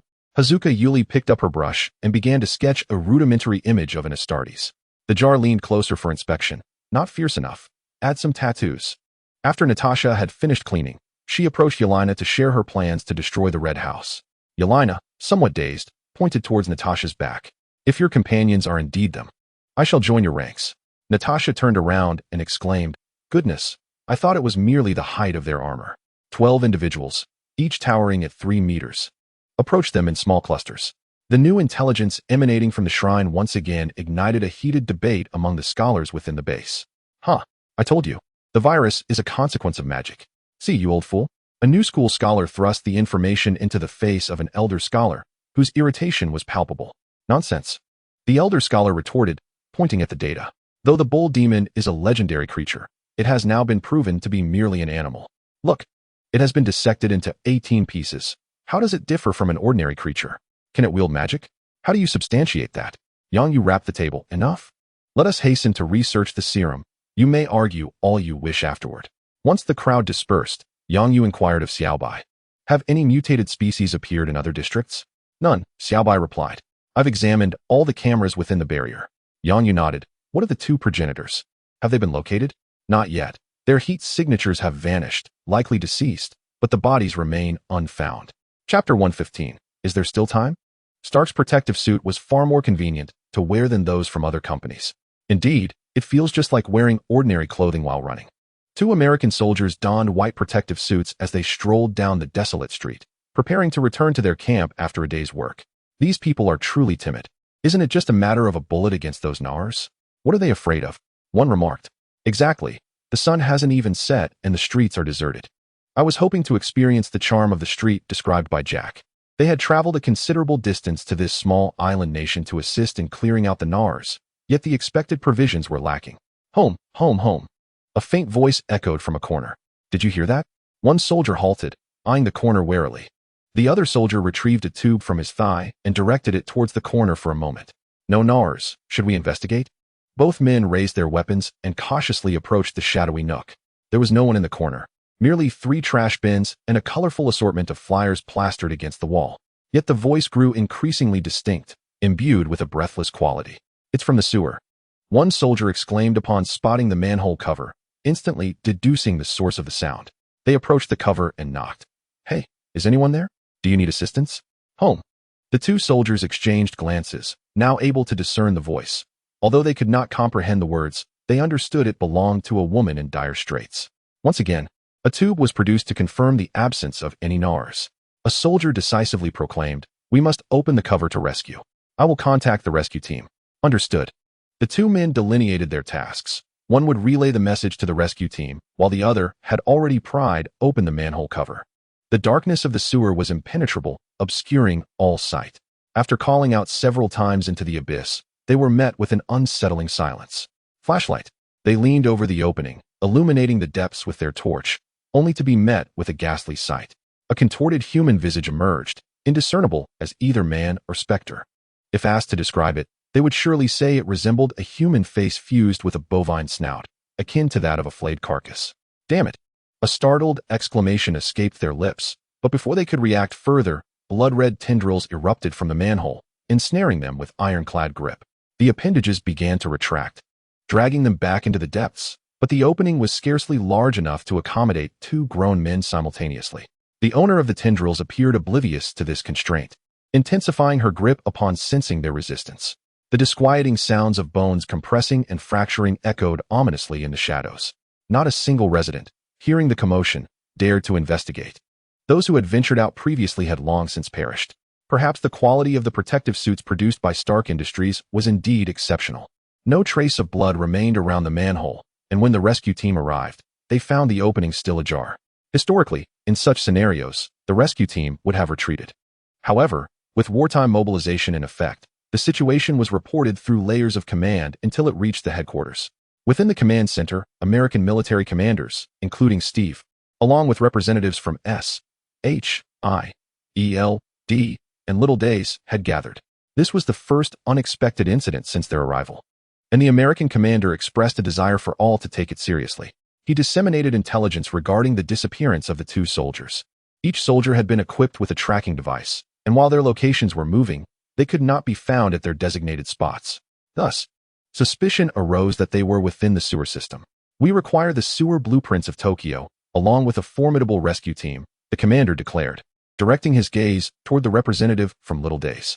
The representative maintained a stern visage, clearly troubled and deliberating on whether to comply. After all, the current location was evidently nearby, yet the Americans demanded the entire sewer layout of Tokyo.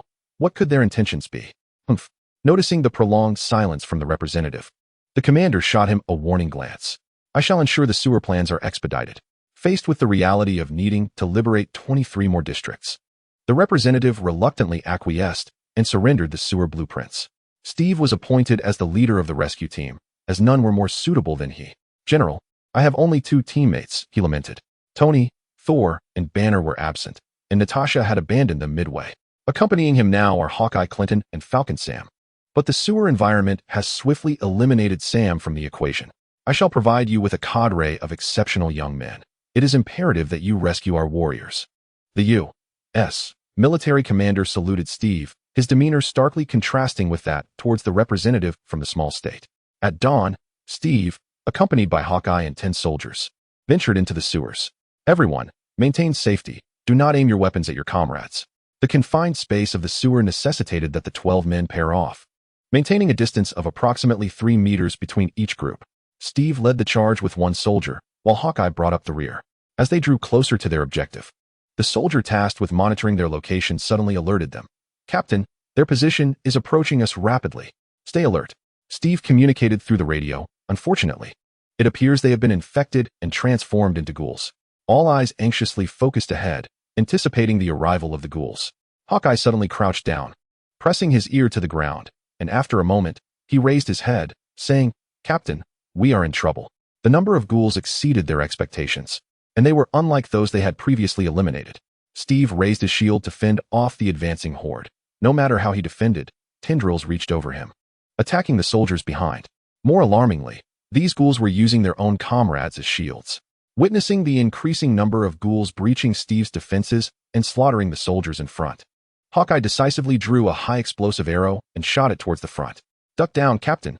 The arrow soared over Steve's head, embedding itself in the ceiling of the sewer. Flashing red lights rapidly, Steve hastily raised his shield to protect himself. Boom. The tunnel ahead collapsed, halting the advance of the ghouls. Hawkeye expertly dispatched the remaining ghouls in the vicinity, counting the survivors. Only 3 soldiers remained. These 3 had been saved by Hawkeye's proximity. They looked at the solitary figure of Captain America ahead, their trust in him waning. They understood it was not Steve's fault. Yet gazing at the fallen comrades at his feet instilled in them a poignant sense of loss. Hawkeye approached the bodies, rummaging through them to retrieve the locator, studying the map with a grave expression. "Captain, their trajectory is directed beyond Zone 24. Steve, breathing heavily, gazed at the corpses of his soldiers, feeling a deep sense of guilt. Is it still possible for me to find Yang Yu and apologize and seal this area again? Chapter 116. The plan proceeds. As usual, Steve hurried back to the camp with the remaining soldiers, informing the commander of the potential breach of ghouls from the sewer into Zone 1. The commander, trusting Steve's judgment, quickly convened a high-level meeting.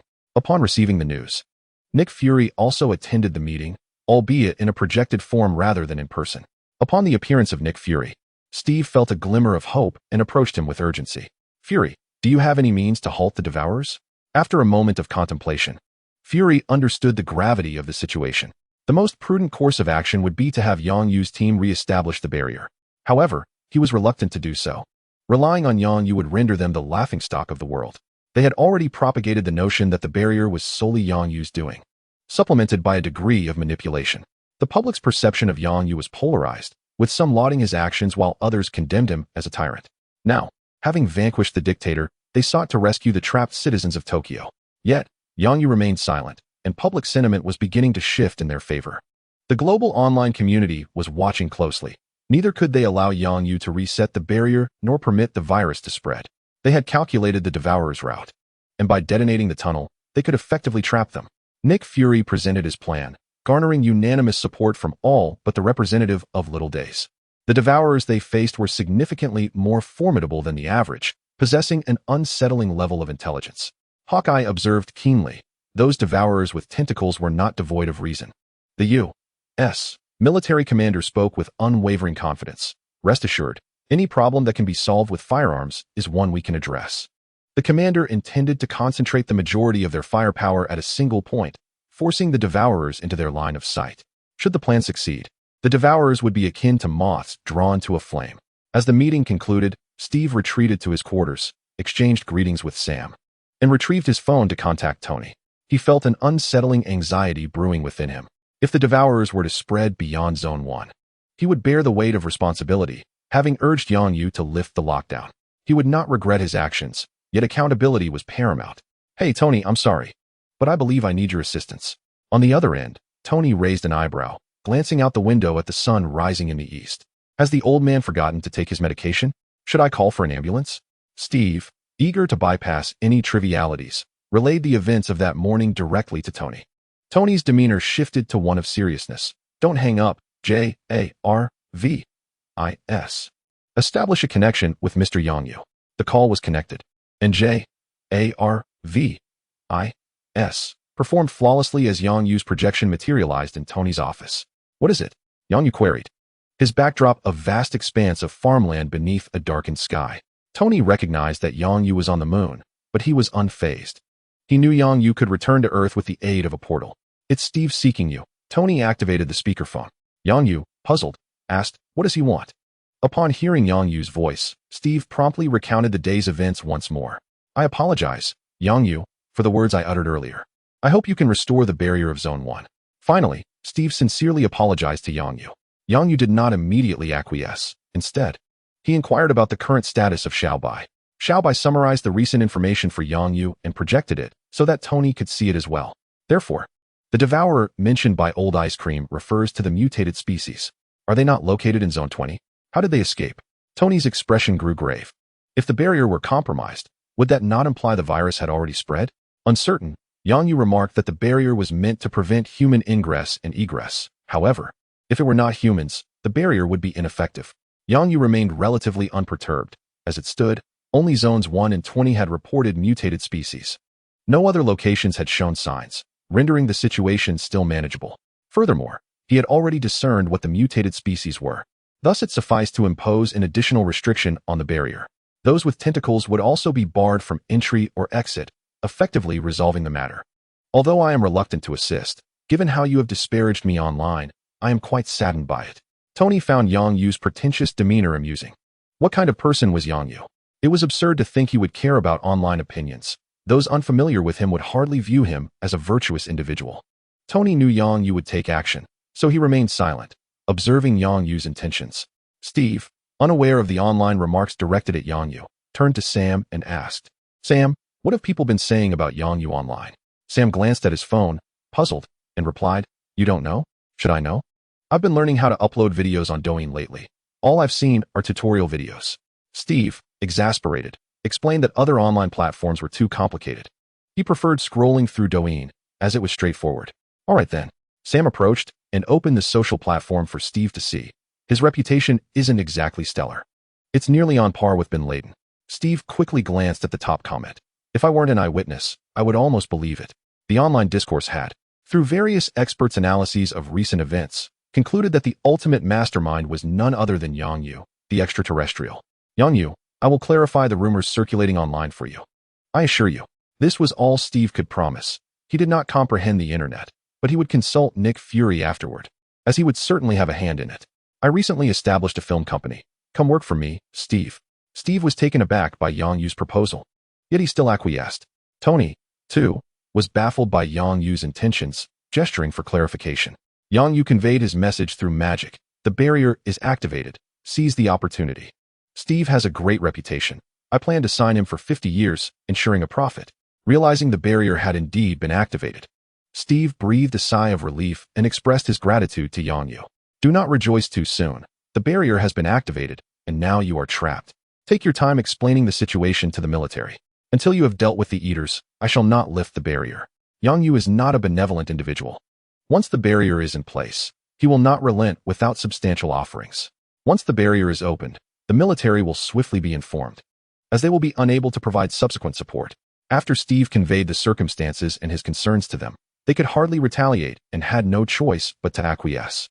Who would dare to prioritize their own pride over the safety of humanity? Such a person would surely face the wrath of the righteous captain. Nick Fury observed the captain with a sigh.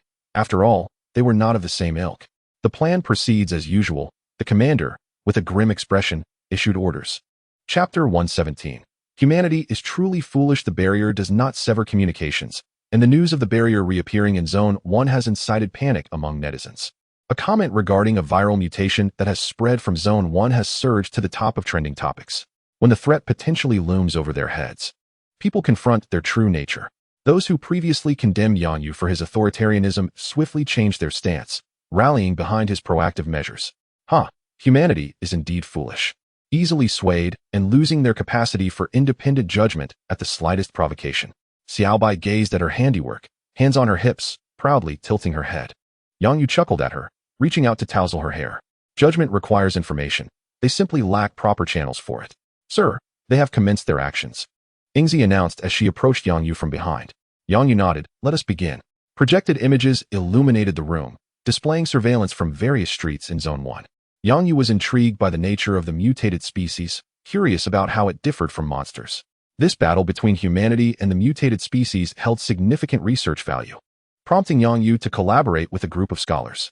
On the streets of Zone 1, military vehicles continuously passed by, and at a certain sewer entrance, several individuals disembarked. Quickly, place it here. They pried open a manhole cover, and one person descended while the others handed him a package of explosives. Hurry up, ascend, and move to the next location. Once he was back up, they casually replaced the manhole cover and departed, assured that the area was clear of civilians. After they drove away, a small mechanical spider crawled into the sewer. The mechanical spider glanced at the package of explosives, transmitting the footage back to the Dawn base before proceeding onward. Yang Yu observed numerous angles from this surveillance, nodding in satisfaction. Based on the narrative tendencies within the Marvel Universe, any military-led endeavor is bound to be rife with complications. The mechanical spider turned a corner, only to find its path obstructed. Upon repositioning, it discovered a mass of eaters. Yang Yu, along with the research team, magnified the footage for closer examination. Indeed, it was a mass. It appeared to be merging. What on earth could it be? The elderly scholar gazed at the writhing mass of flesh, contemplating that perhaps he could forego dinner this evening. No. Another elder scholar reached out, magnifying a particular scene. Observe this individual's expression, filled with agony. They appear more as if they are the ones being devoured. A soldier entered the command center. Report, the demolition point is ready and can be executed at any moment. The commander set down his coffee, donned his hat, and addressed Steve and the others. Ladies and gentlemen, we shall return home tomorrow. Is there anyone who wishes to accompany me to bid farewell to those creatures? A cadre of officers exited the command center, each face adorned with unwavering confidence. The commander led a group of high-ranking officials to the ambush site, where he found Steve and the Avengers already in position. Approaching Steve, the commander inquired, "Captain Rogers, have you discerned any new developments?" "No, everyone is performing admirably," Steve replied, uttering reassuring words. Yet, his right eyelid twitched uncontrollably, causing a subtle disturbance within him. The commander noticed his unease and instinctively took a step back. Although tests confirmed that Steve Rogers had not contracted the virus, it was prudent to maintain distance. "Captain, I believe you should take a moment to rest and relax. We will be returning home tomorrow, and another unit has been dispatched to relieve us." Confused, Steve turned back and asked why. "There are still 23 sectors yet to be cleared." "Ah, you are unaware?" The commander realized Steve's bewilderment. After all, he was a relic of the last century. "It seems that the public has developed certain misconceptions about us, and the higher-ups have decided that we should return for a brief respite." Witnessing Steve's furrowed brow and inquisitive demeanor, the commander hastily interjected, "I am not entirely informed on the specifics. You may wish to consult with the SHIELD personnel. This situation is the result of their agents' actions." "Nick Fury?" Steve pondered. "Indeed, that is the one. To be frank, I have little affection for agents. They seem perpetually intent on undermining their own." The commander deftly shifted the blame entirely onto Nick Fury, which was indeed a truthful assertion. After confirming that all preparations were in order, the commander issued the demolition order. As the explosions resonated around them, the ground began to tremble. The commander spoke into the communicator. "The demolition is complete. Release the smoke now and prepare those ahead. Rabbits are about to emerge."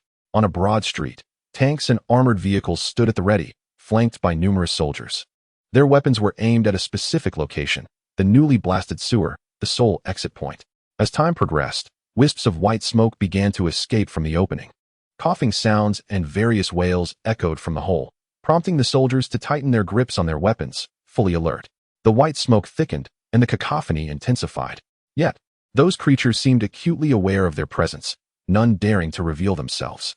After a 30-minute wait, a solitary figure finally emerged languidly from the cave's entrance. "Do not shoot. I surrender.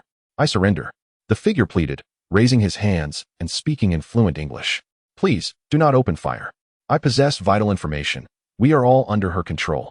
Unable to resist, "She is a monster." As the figure gradually stepped out of the white mist, it became apparent that he was a pallid man, his suit in tatters. The soldiers exchanged glances, uncertain whether to fire, as the detectors revealed no sign of a devourer. "Let him through," the commander instructed after conferring briefly with an officer.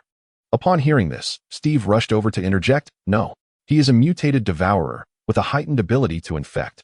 He relayed the information he had gathered from Tony to the commander, who shot a fierce glance at the nearby officer. "Terminate him." With the order given, the sniper aligned his sights on the man's head and pulled the trigger. The man, initially brimming with confidence at the approaching soldiers, believed that contact would enable him to infect them, drawing them into the glorious evolution alongside him. Suddenly, his vision blurred, and he thought he heard a gunshot. The man was shot in the head, and the soldier who had approached him retreated. The general commanded, "Eliminate all devourers." In the sewers, a group of mutated devourers huddled together. "Honda has failed. How unfortunate. Even severing the tentacles was futile. It seems we are doomed," one laughed. But Honda's flavor was truly delectable. "Silence. Speak no more, or you shall become nourishment. Once our mother successfully evolves, we shall survive. Who will buy us time this time?" Chapter 118. Quite weak run, everyone. The faster you run, the quicker you'll perish. One by one, they swiftly darted from the sewers, scattering in all directions. Fire. The entire street transformed into a grand dance floor, albeit one where devourers danced to the symphony of gunfire, with the strobing lights provided by the tracer bullets. Those who ran fast were shattered into pieces, while the slower ones lagged behind by a mere second. Snipers on the rooftops vigilantly monitored for any devourers breaching the fire perimeter, promptly eliminating any that appeared. Ceasefire. After several minutes of firing without any new devourers emerging, the officer immediately ordered a halt. Yet, as soon as the command was given, a few more dashed forward. Open fire. Bang, bang, bang. Ceasefire. Open fire. Each time they ceased fire, a few devourers would leap out, scattering in flight. Are they attempting to deplete our ammunition? Ha ha. That is the funniest joke I've heard all year. The officers sat together, enjoying a sumptuous dinner and engaging in light-hearted banter. Meanwhile, Steve gazed at the hellish entrance. Feeling an intensifying sense of urgency, he sensed that something lurked below, compelling him to venture down and investigate, but the commander firmly refused his request. "Captain, it's time to eat. Those ghouls haven't shown up for nearly 30 minutes. They must be nearly exterminated." Sam approached with 2 lunchboxes, handing one to Steve. "Thank you. What about Clinton?" Steve inquired as he accepted the lunchbox. "I delivered his meal. He mentioned he would be sleeping on the rooftop tonight." Bang! A ghoul burst forth from the white smoke, only to be struck down by multiple bullets, collapsing to the ground, its 4 tentacles twitching violently. The clock struck 11:30 p.m. Yang Yu received a notification from his subordinate and entered the monitoring room. An excited researcher exclaimed, "Boss, the target has completed its evolution. We detected demonic energy waves from it. The target has now become a monster, and it is awakening." On the monitor, the ghoul had transformed into a crimson mass of flesh, and one could see the creature inside striving to emerge. The surface of the meatball heaved continuously, on the verge of bursting. Yang Yu glanced at the other monitors and noticed the soldiers had relaxed, likely believing the ghouls were no longer a threat. "It has been born." Several voices in the monitoring room gasped, seemingly fearful of startling this miraculous newborn. Yang Yu looked on, and his first impression was, what an ugly creature. It resembled a grotesque fusion of a leech's head and the tail of an 8-tailed bull demon, with a size comparable to that of a yak. The space in the sewer was limited, but just enough for it to move around. "Let us test its defenses with a spider," he suggested.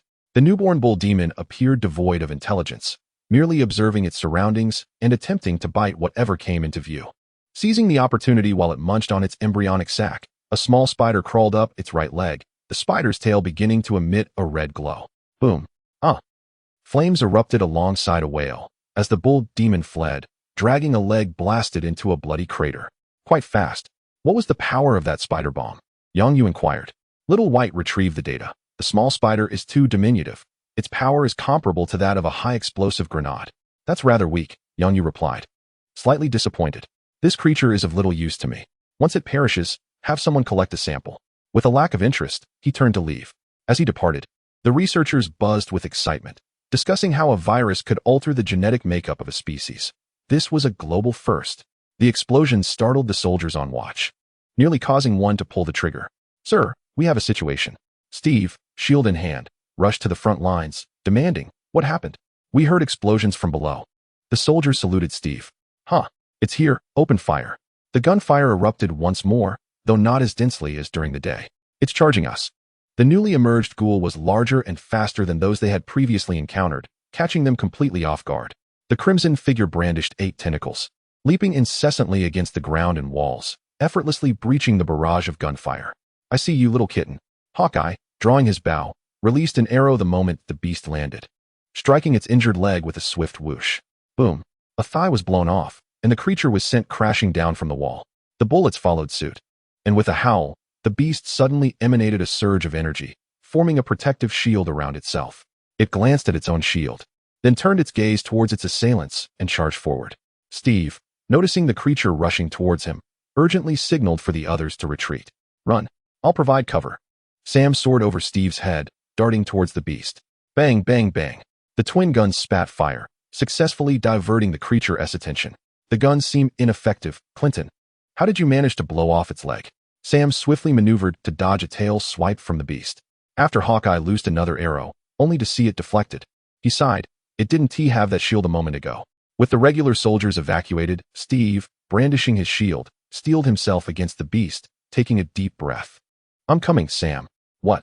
Sam, hearing Steve call for him, looked down just in time to be caught off guard, getting slammed against the wall by the creature's tail and landing on a balcony. As the beast noticed the downed insect, it raised its claws, clawing at the wall, salivating as it crawled towards the balcony. "Sorry," Steve shouted towards the balcony, using his shield to protect his head as he charged at the creature's midsection. A deep thud resonated as Steve and the beast tumbled across the ground several times. Reflecting on the impact, Steve declared, "I can hit it." The beast delivered a slap aimed at Steve's head, but he managed to block it. However, it was of little consequence. It had 8 tails at its disposal. One tail lashed out from the ground, tripping Steve and exposing his back. A natural rule: never leave your back exposed to your opponent. Steve learned the hard way. As the beast coiled its tail around his legs, he was swung around like a club, leaving several dents in the concrete. Fortunately, he protected his head with his shield. Otherwise, he would have surely suffered a concussion. Hawkeye and Sam unleashed a frantic assault on the beast, striving to rescue their captain, but their attacks were thwarted. "I'm going in," Sam declared, diving forward. The beast had been keeping a watchful eye on him, and as he charged, it abruptly spun around, hurling Steve away. The two collided, and Sam was knocked unconscious by the impact of Steve's shield. Hawkeye fired a volley of arrows at the beast, drawing its attention away. He remembers that this person was the one who shot something that blew off his own leg. Hawkeye turned to flee, taunting, "Come chase me, little kitty." As the bull demon prepared to pursue, hunger compelled him to divert his attention towards Steve and Sam, who lay in the distance. Chapter 119. Stun. "Hey, look at this." Hawkeye noticed that the creature had not followed him, so he quickly turned around and peered down. He saw the monster approaching Steve and the others, its drool indicating that it was keenly attracted to Steve's rear. As Hawkeye readied his bow, aiming at the creature's head, he noticed a flickering red dot. Mistaking it for the creature's weak point, he aimed his arrow at the dot and released the bowstring. Boom! Suddenly, his back exploded, blood and flesh splattering, and the bull demon let out a wretched scream as it was sent tumbling to the ground. Hawkeye lowered his bow in confusion, realizing that his arrow had been deflected by the explosion before it could even strike. Someone was aiding them. Who could it be? There was no time for contemplation. The red-eyed bull demon charged at him, its speed seemingly unaffected by the loss of a leg. 8 tails suddenly plunged into the wall, propelling the bull demon's body upward like elastic bands. Hawkeye turned and sprinted away, the bull demon hot on his heels. Just as he felt it closing in, he spun abruptly and leaped from the building. The bull demon, without hesitation, followed suit. The bull demon landed, creating 3 craters in the ground, then turned to survey the area. Its prey had vanished. Hawkeye had hidden in a room, utilizing his grappling arrow to reach this place just as he jumped down. He retrieved another arrow from his quiver, activated it, and hurled it away before dashing towards the exit. The noise of his running drew the bull demon's attention towards the room. Boom! The sudden burst of blinding light deprived the bull demon of its sight. Seizing the moment, Hawkeye located Steve and Sam. "Can you still run?" Hawkeye inquired of Steve. Sam had been knocked unconscious by a blow to the head from the shield, while Steve, having just caught his breath, managed to stand with difficulty. "What about that creature?"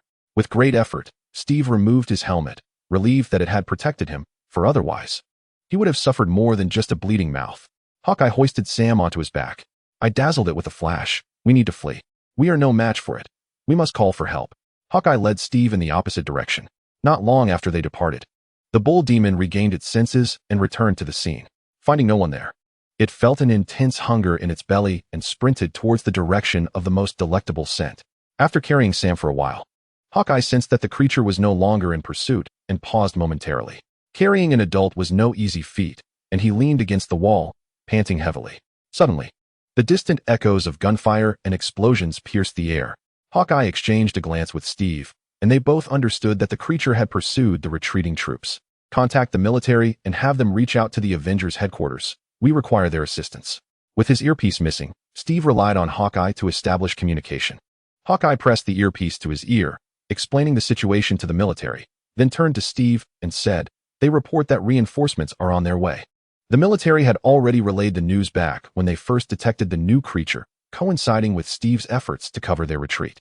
Tony had been monitoring the situation closely and, upon learning of the reappearance of this new threat, immediately contacted Yang Yu. However, Yang Yu showed little interest in the matter and directed Xiao Bai to liaise with Tony instead. Through Jarvis, Tony connected to the surveillance feeds and the mechanical spider drones.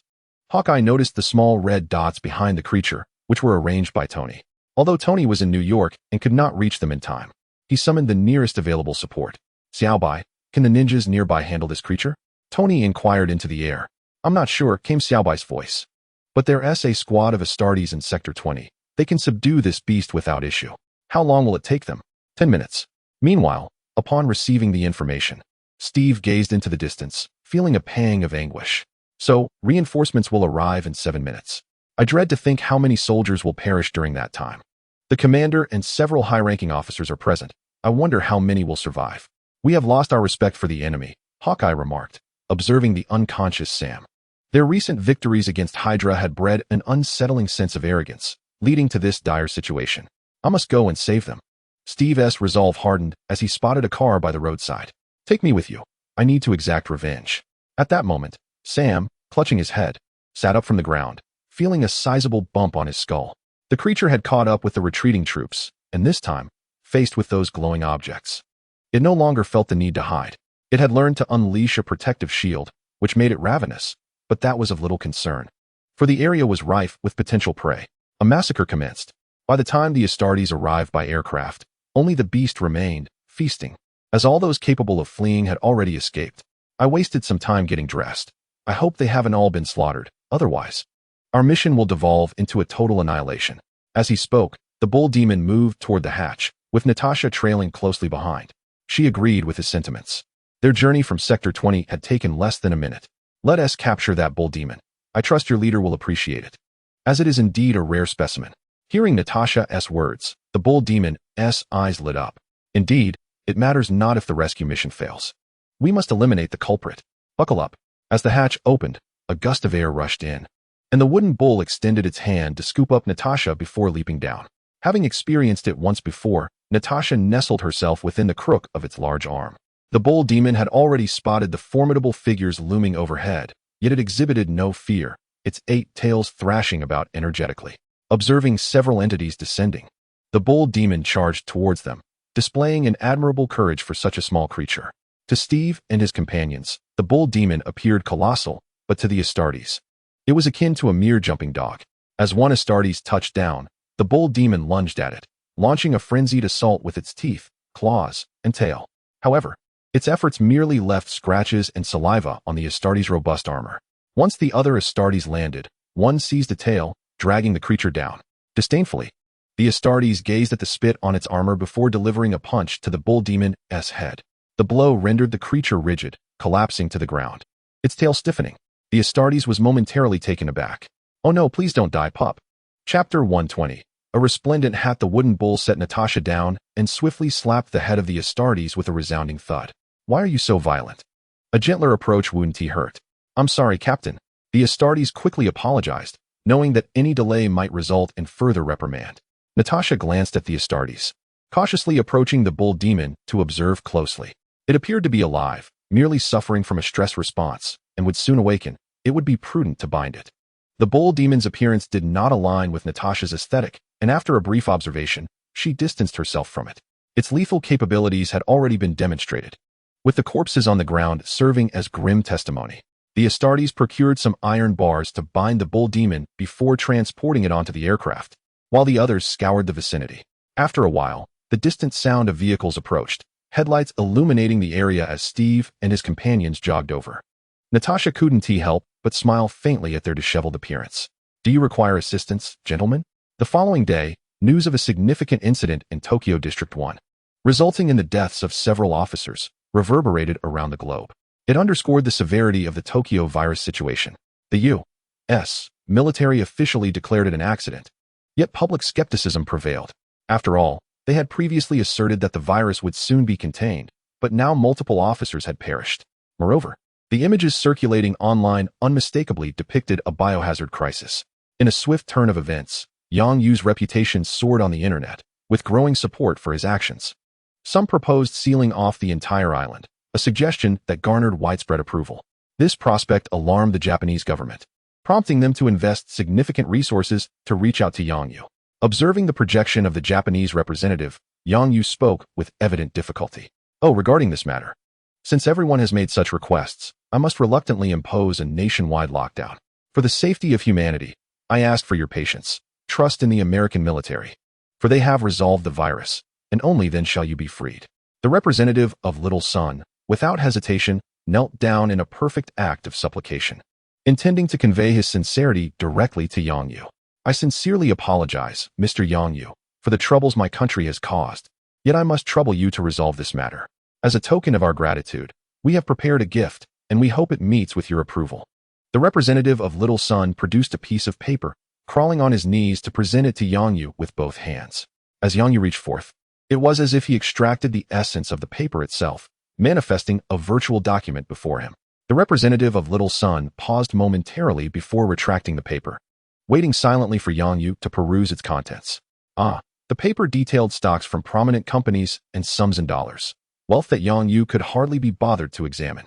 His sole interest lay in the promise of technological exchange. I appreciate your intentions, but let us forego the monetary offerings. With that, Yang Yu cast the paper aside and rose to his feet. Observing Yang Yu's movements, the representative of Little Sun assumed he was about to depart and prostrated himself fully on the ground, performing a deep bow. Please, Mr. Yang Yu, I come bearing sincerity. I implore you to state your conditions. The representative, lying on the ground, earnestly proclaimed. Seeing his genuine demeanor, Yang Yu decided to grant him another chance and sat back down, addressing him. I trust you are aware of my agricultural endeavors on the moon. I am currently in need of assistance to cultivate potatoes, specifically an additional 40,000 personnel. Upon hearing Yang Yu's request, the representative of Little Sun broke into a cold sweat. This was tantamount to human trafficking. To cultivate potatoes, was that not akin to enslavement? A few dozen individuals could easily be dealt with through disappearance, and even a few thousand could be gathered from prisons. But 40,000 was a considerable number. If this were to be exposed, it could not merely be resolved by a humble bow. It might require burial beneath the earth. This, Mr. Yang Yu, human trafficking is illegal. Such a demand, do not be alarmed, Yang Yu remarked with a smirk, observing the pallor of his face. This is not human trafficking. The future of humanity undoubtedly lies beyond Earth, and these 40,000 individuals shall be the vanguards of our species, a most honorable role. You shall lift the restrictions on nationality, and my people will go to your country to recruit. Your cooperation is all that is required. Previously, the clandestine acquisition of individuals took into account the sentiments of various nations, but now, with this opportunity, we must don a resplendent crown. Noticing the representative's continued hesitation, Yang Yu expressed his impatience. What are you hesitating for? Currently, the residents of 23 districts are eager to leave Tokyo. Should I initiate recruitment, they will certainly agree. It is a matter of mutual consent, and your government bears no responsibility, correct? The representative of Little Days found the reasoning quite sensible. If 40,000 individuals were to volunteer, the impact on the nation would indeed be minimal. Very well, I concur with Yang Yujun's request. But we must verify the information of the recruits. He fears that Yang Yu might lure away some prodigies, whose worth is boundless. Yang Yu smiled slightly. No problem. Just remember to provide me with a document. I certainly do not wish to be a slave trader. Once the transaction was completed, the representative of Little Days dissipated into thin air, while Yang Yu reclined on the sofa, crossing his legs and bursting into hearty laughter. He was unsure of the cause of his mirth, but he felt joyous nonetheless. Xiaobai peeked her head through the door. Brother, what are you laughing about? Nothing. What is the matter, Xiaobai? Yang Yu contained his laughter and turned to her as she approached. The first version of the Devourer virus serum has successfully completed clinical trials and is ready for production. After pondering this, Yang Yu replied, let us entrust it to Dr. Zhao Hailuan's Life Cradle Company. Her new venture could certainly use the publicity. However, we should wait a few days to release it until I have recruited enough farmers. All right, Xiaobai nodded, then added, additionally, that seed has sprouted roots. Yang Yu's eyes lit up. He stood up and tore through the air, creating a spatial rift that allowed him to step directly into the laboratory. After 12 years, 3 of which had passed, success had finally arrived. Observing the red seed in the cultivation tank, he noted that its surface had cracked open, with delicate tendrils emerging. Yang Yu smiled, recalling his initial intent to experiment by inscribing the dark elemental soul-conjuring magic onto the seed. Now the first step had been accomplished. He hoped that a soul was already forming within. If the seed had harvested a multitude of souls from another parallel world, the soul it nurtured would undoubtedly be formidable and grow at an astonishing pace. Placing his intricately patterned left hand upon the cultivation tank, Yang Yu could feel the faint soul vibrations emanating from within the seed. It had just germinated, and the soul had not yet fully formed. It was the perfect moment to examine memories from another parallel world. Xiaobai, please inform Tony, Banner, and Ethan to come by. Tell them I have discovered something of great significance concerning Earth safety. All right. Xiaobai swiftly conveyed the message.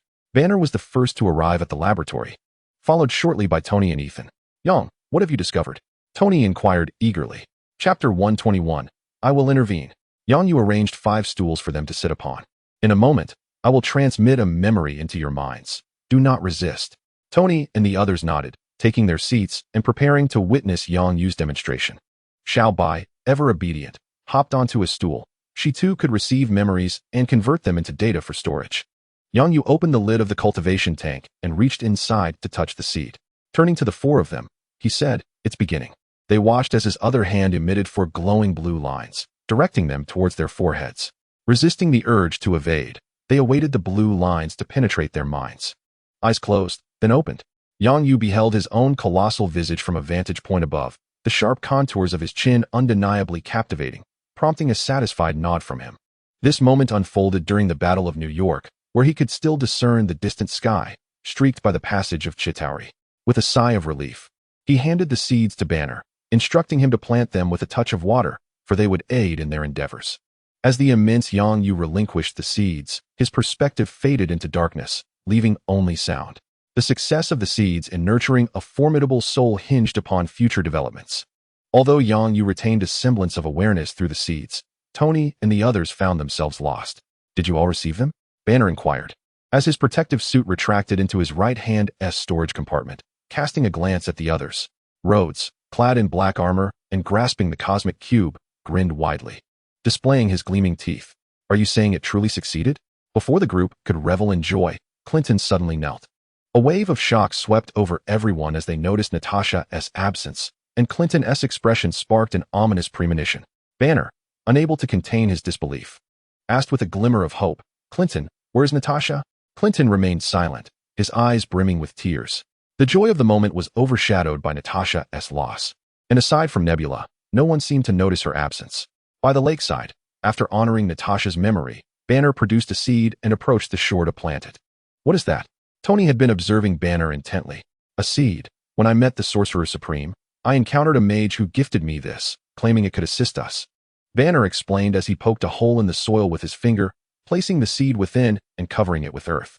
Tony joined him, asking, "Was it strange?" Banner shook his head. "No, strange has yet to become the Sorcerer Supreme. The Sorcerer Supreme is called Ancient One, and the one who bestowed the seed upon me is Yang Yu." Tony pondered, having never heard either name before. "Let us return and prepare. We must save everyone." Banner rose, aware that the seeds might not aid them for some time, leaving them to rely on their own strength. After their departure, the buried seeds swiftly absorbed the nutrients from the soil, taking root and sprouting. The earth heaved slightly, and two delicate pink leaves emerged, stretching in a remarkably human-like gesture.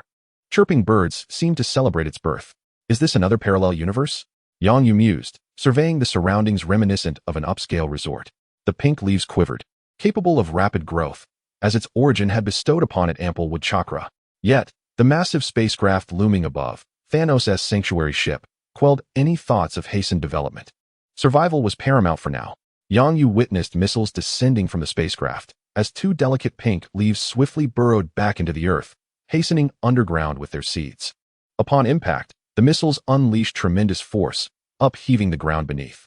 The structures that once stood were obliterated, and the air was thick with the acrid scent of gunpowder. The idyllic resort was instantaneously transformed into a desolate war-torn landscape, the once bright sky now cloaked in shades of gray and black. Once the tremors subsided, Yang Yu cautiously emerged. The ground had sunk at least 3 meters. Fortunately, he had evaded the catastrophe just in time. The two pink leaves intertwined as he beheld the formidable Thanos descending from the spacecraft, indeed a shade of purple. The battle had yet to commence, and Yang Yu chose to remain hidden for the moment, observing the Marvel trio as they engaged in a fierce assault against the purple adversary. Amidst their conflict, the roots of the seeds grew wildly, spreading across the remnants of destruction. There was blood, yet not of human origin. The seeds were of a vampiric nature, acutely sensitive to blood, and as the roots extended, Yang Yu detected an abundance of it. The roots attached themselves to several alien corpses, visibly draining them of life. Oh, such an advantage. Yang Yu felt his strength augmenting. It was the innate gift of the seeds, gaining power through blood. Should the plan succeed, he would possess an exterior form that grew stronger through vampirism. The melee persisted, with Thanos now mercilessly pummeling the three unyielding foes. Steve's shield was shattered under Thanos' might. What a grand spectacle. Yang Yu couldn't help but feel envious.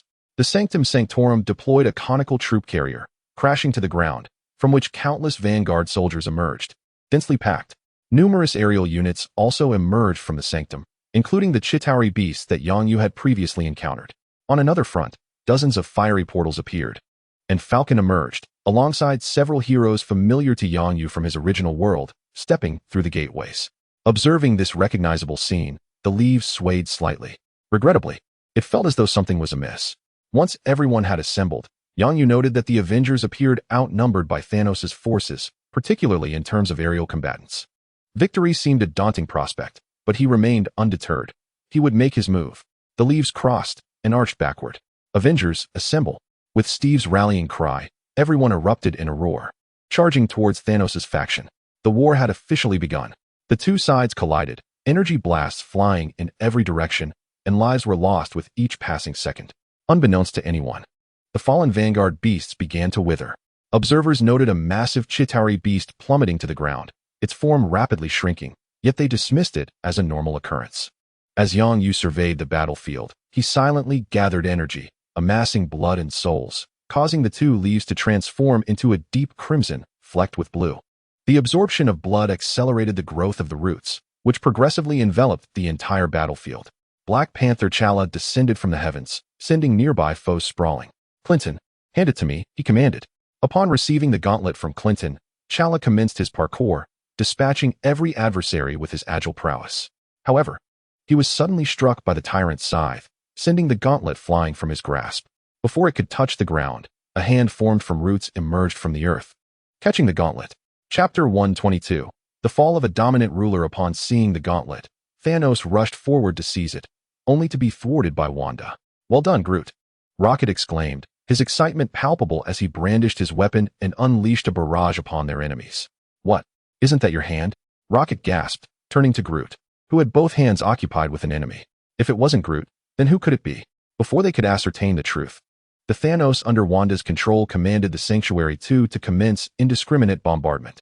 Young Spider-Man, Peter Parker, approached the root hand, extending his arms, uncertain of how to proceed. Hello. I'm Peter Parker.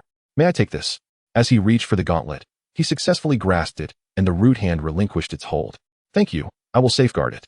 With that, he dashed away, oblivious to the fact that the 6 Infinity Stones on the back of the gauntlet had vanished. Yang Yu had stealthily appropriated the 6 Infinity Stones, relocating them from within. This body could only withstand the power of a single stone. Yang Yu sensed the roots entwined with the stones beginning to disintegrate, and severed them, preserving only the Soul Stone. The dark magic inscribed upon the seed's surface surged forth, drawing soul energy from the Soul Stone. Suddenly, those evading the bombardment of the Sanctuary 2 witnessed towering crimson trees erupting from the ground, shielding them from the energy blasts. Banner observed the red trees, now adorned with blue luminescence, yet he recognized them as the form of the sorcerer Yang Yu, reminiscent of the blood-sucking tree he had encountered. Several roots emerged from the earth, intertwining to form a humanoid shape. As they melded together, an ethereal Yang Yu materialized. With striking features, an imposing stature, flowing red hair, and a fitted robe, he presented a captivating visage. Banner hesitantly inquired, "Are you the sorcerer Yang Yu?" "It is I," Yang Yu replied with a smile and a nod. "Though this is merely my avatar. My understanding of avatars does not align with this." Strange interjected as he soared into the scene. A great tree had just risen, blocking the lake's waters and enabling his liberation. "Greetings, Dr. Strange," Yang Yu waved at him. Strange scrutinized Yang Yu, frowning as he questioned, "Who are you?" "I have not encountered your existence in any timeline. Those who pry into time are often toyed with by it," Yang Yu retorted, deciding against relinquishing the time stone to Strange. His initial impression of this individual was far from favorable, hence he chose not to respond to his inquiry. Strange felt a compelling urge to chase after Yang Yu as he walked away, not merely out of curiosity about his existence, but also because he sensed the presence of dark magic surrounding him. However, observing the towering trees in the vicinity, he decided it prudent to first address the immediate issue. Believing that this enigmatic figure was not an adversary, the trees not only obstructed the attacks from the sanctum, but also continued to assault Thanos' forces. Any enemy ensnared by the roots or branches was swiftly transformed into desiccated corpses. Strange furrowed his brow deeper and enhanced his vision with magic. He witnessed the trees absorbing the blood and souls of the alien vanguards, channeling them underground. Clearly, something significant lay concealed below. He resolved to inquire about this interdimensional visitor later. Had he not noticed that the trees were preying upon Thanos' minions, he might have intervened. The tide of battle was turning in favor of the Avengers, particularly after Captain Marvel returned from space, leaving 4 gaping holes in the sanctum. Nevertheless, Tony's position was precarious. Even though the Infinity Stones were safely hidden away, Yang Yu was reluctant to let history repeat itself, treating it as an opportunity to hone his skills for the sake of his own Tony Stark in the Marvel Universe. "Hey, Tony," he called out. After assisting Tony in dispatching several foes, Yang Yu approached him. Tony turned to Yang Yu, puzzled by the unfamiliar face, yet sensing an inexplicable familiarity. I feel as though I know you. Have we met before? With a swift motion, he sent a charging gorilla flying, retracting his helmet to reveal a weathered visage. This stirred a sense of nostalgia in Yang Yu, who recalled fantasizing while watching Avengers Endgame. Would he have chosen to snap his fingers if he were in Tony's position? The answer was a resounding no, for he had a wife and daughter to consider. He recognized his own selfish nature, knowing he could never embody the heroism of someone like Tony. Thus, he held great admiration for individuals like Tony and those warriors who sacrificed themselves for others. With a smile, Yang Yu said, I come from another universe, the one with the seed. I am friends with the version of you from that universe. And we once attended a party hosted by the pink girl. Oh, be quiet, I believe you. Tony interjected, gesturing nervously for Yang Yu to keep quiet, lest Pepper overhear. Yang Yu chuckled dismissively. They had only attended that gathering once, and after Tony and Pepper solidified their relationship, he had ceased to participate. The pink girl soiree was a gathering for new models, who invited affluent individuals. The motives were straightforward, and further explanation was unnecessary. What is your current dream? Tony was taken aback by Yang Yu's sudden inquiry. He observed Thanos, frantic at discovering the stones were missing, as he was subdued by a throng of women who pummeled him into submission. Suddenly, Tony broke into a smile, saying, I hope little Morgan grows to be as beautiful, intelligent, and strong as her mother, and finds someone who loves her. Yang Yu patted Tony on the shoulder, replying, I can help you achieve all but the last one. Rest assured, it shall not hinder her growth. Tony turned back, and Yang Yu understood his unspoken words, promptly elucidating the matter. After this war concludes, I shall return to my universe, rendering this corporeal form unnecessary. I will refine it into a magical artifact for little Morgan to safeguard her development. Yang Yu gazed at Tony, stating, consider it a gift from me to her. Very well, thank you. After a moment's hesitation, Tony chose to trust Yang Yu. Yang Yu raised an eyebrow at Tony, saying, There's no need. In my universe, I shall be her godfather. With the cooperation of Yang Yu and the others, all of Thanos' minions were vanquished, leaving him utterly alone. You shall pay for your deeds. Upon uttering his final words, Thanos met his demise at the hands of Wanda, who snapped his neck with chaos magic. The reign of a tyrant had fallen, and no one heeded his last prophecy as the crowd erupted in triumphant cheers. Doctor Strange approached Yang Yu with an impassive expression. Master Yang Yu, could you enlighten us regarding your collection of blood and souls? Strange's inquiry drew the attention of all present. They recognized Strange but were unfamiliar with Yang Yu, casting wary glances in his direction. Steve and the other Avengers encircled Yang Yu. They had heard of his gathering of blood and souls, an act unbecoming of a virtuous individual. Chapter 123, Natasha Awakens. Wait. Master Yang Yu is not a villain. I saw him conversing amicably with the Supreme Sorcerer. Banner stepped in front of the crowd, recounting his experiences from another parallel world. As Banner attempted to clarify Yang Yu's intentions, Tony leaned closer to Yang Yu and inquired, Do you have the Infinity Stones? Yang Yu nodded. Indeed, hold on. I shall retrieve them. I buried them underground. Unfazed by the skepticism of others, Yang Yu controlled the roots, excavating the 5 Infinity Stones from the earth. The onlookers recoiled as they witnessed the roots emerging from the soil. Several individuals assumed defensive postures, evidently perceiving Yang Yu as a foe. Why are there only 5 Infinity Stones? Steve queried, looking at Yang Yu. Yang Yu intertwined the roots to fashion a wooden box with a groove, severing its connection to himself, thus rendering it an inanimate object. Once the 5 stones were placed inside, they would no longer corrupt the box. Here, I still have 1 stone for my own use. Everyone, please make way, leave me some space. Yes, just like that. Yang Yu handed the box to Tony and gestured for the crowd to disperse, creating a safe area. Once everyone had retreated to a secure position, Yang Yu clapped his hands, and a tremendous surge of energy surged forth. The wood release, forest of trees emerged. As the earth trembled, towering trees sprouted from the ground. And in mere moments, the ruins transformed into a crimson forest. Oh my goodness! Rocket gazed at the colossal tree before him, struggling to steady his weapon. I would never engage in combat with that individual. He resembles a treant far more than you do. Rocket vehemently swung his arm, opposing Groot's inclination to challenge Yang Yu. Not only him, but nearly everyone shared this sentiment, for they had witnessed how these colossal trees fought. Strange, possessing heightened perception, suddenly lifted his gaze toward the largest tree. There it was, the Soul Stone. The others followed suit, their eyes drawn to the yellow gem embedded in the trunk. They glanced back at Yang Yu, but this time, their expressions bore no wariness, only curiosity. When Yang Yu had entrusted the 5 infinity stones to Tony, they had felt a sense of reassurance regarding him. Before they could voice their inquiries, Yang Yu took the initiative to explain. I have discerned numerous souls within this stone. Through communication, I expended a significant amount of soul energy to trade for Natasha. Banner excitedly approached Yang Yu, grasping his shoulder with his left hand. You mean you retrieved little Natasha's soul? Does this mean we can resurrect her? Yang Yu nodded, tacitly affirming his hypothesis.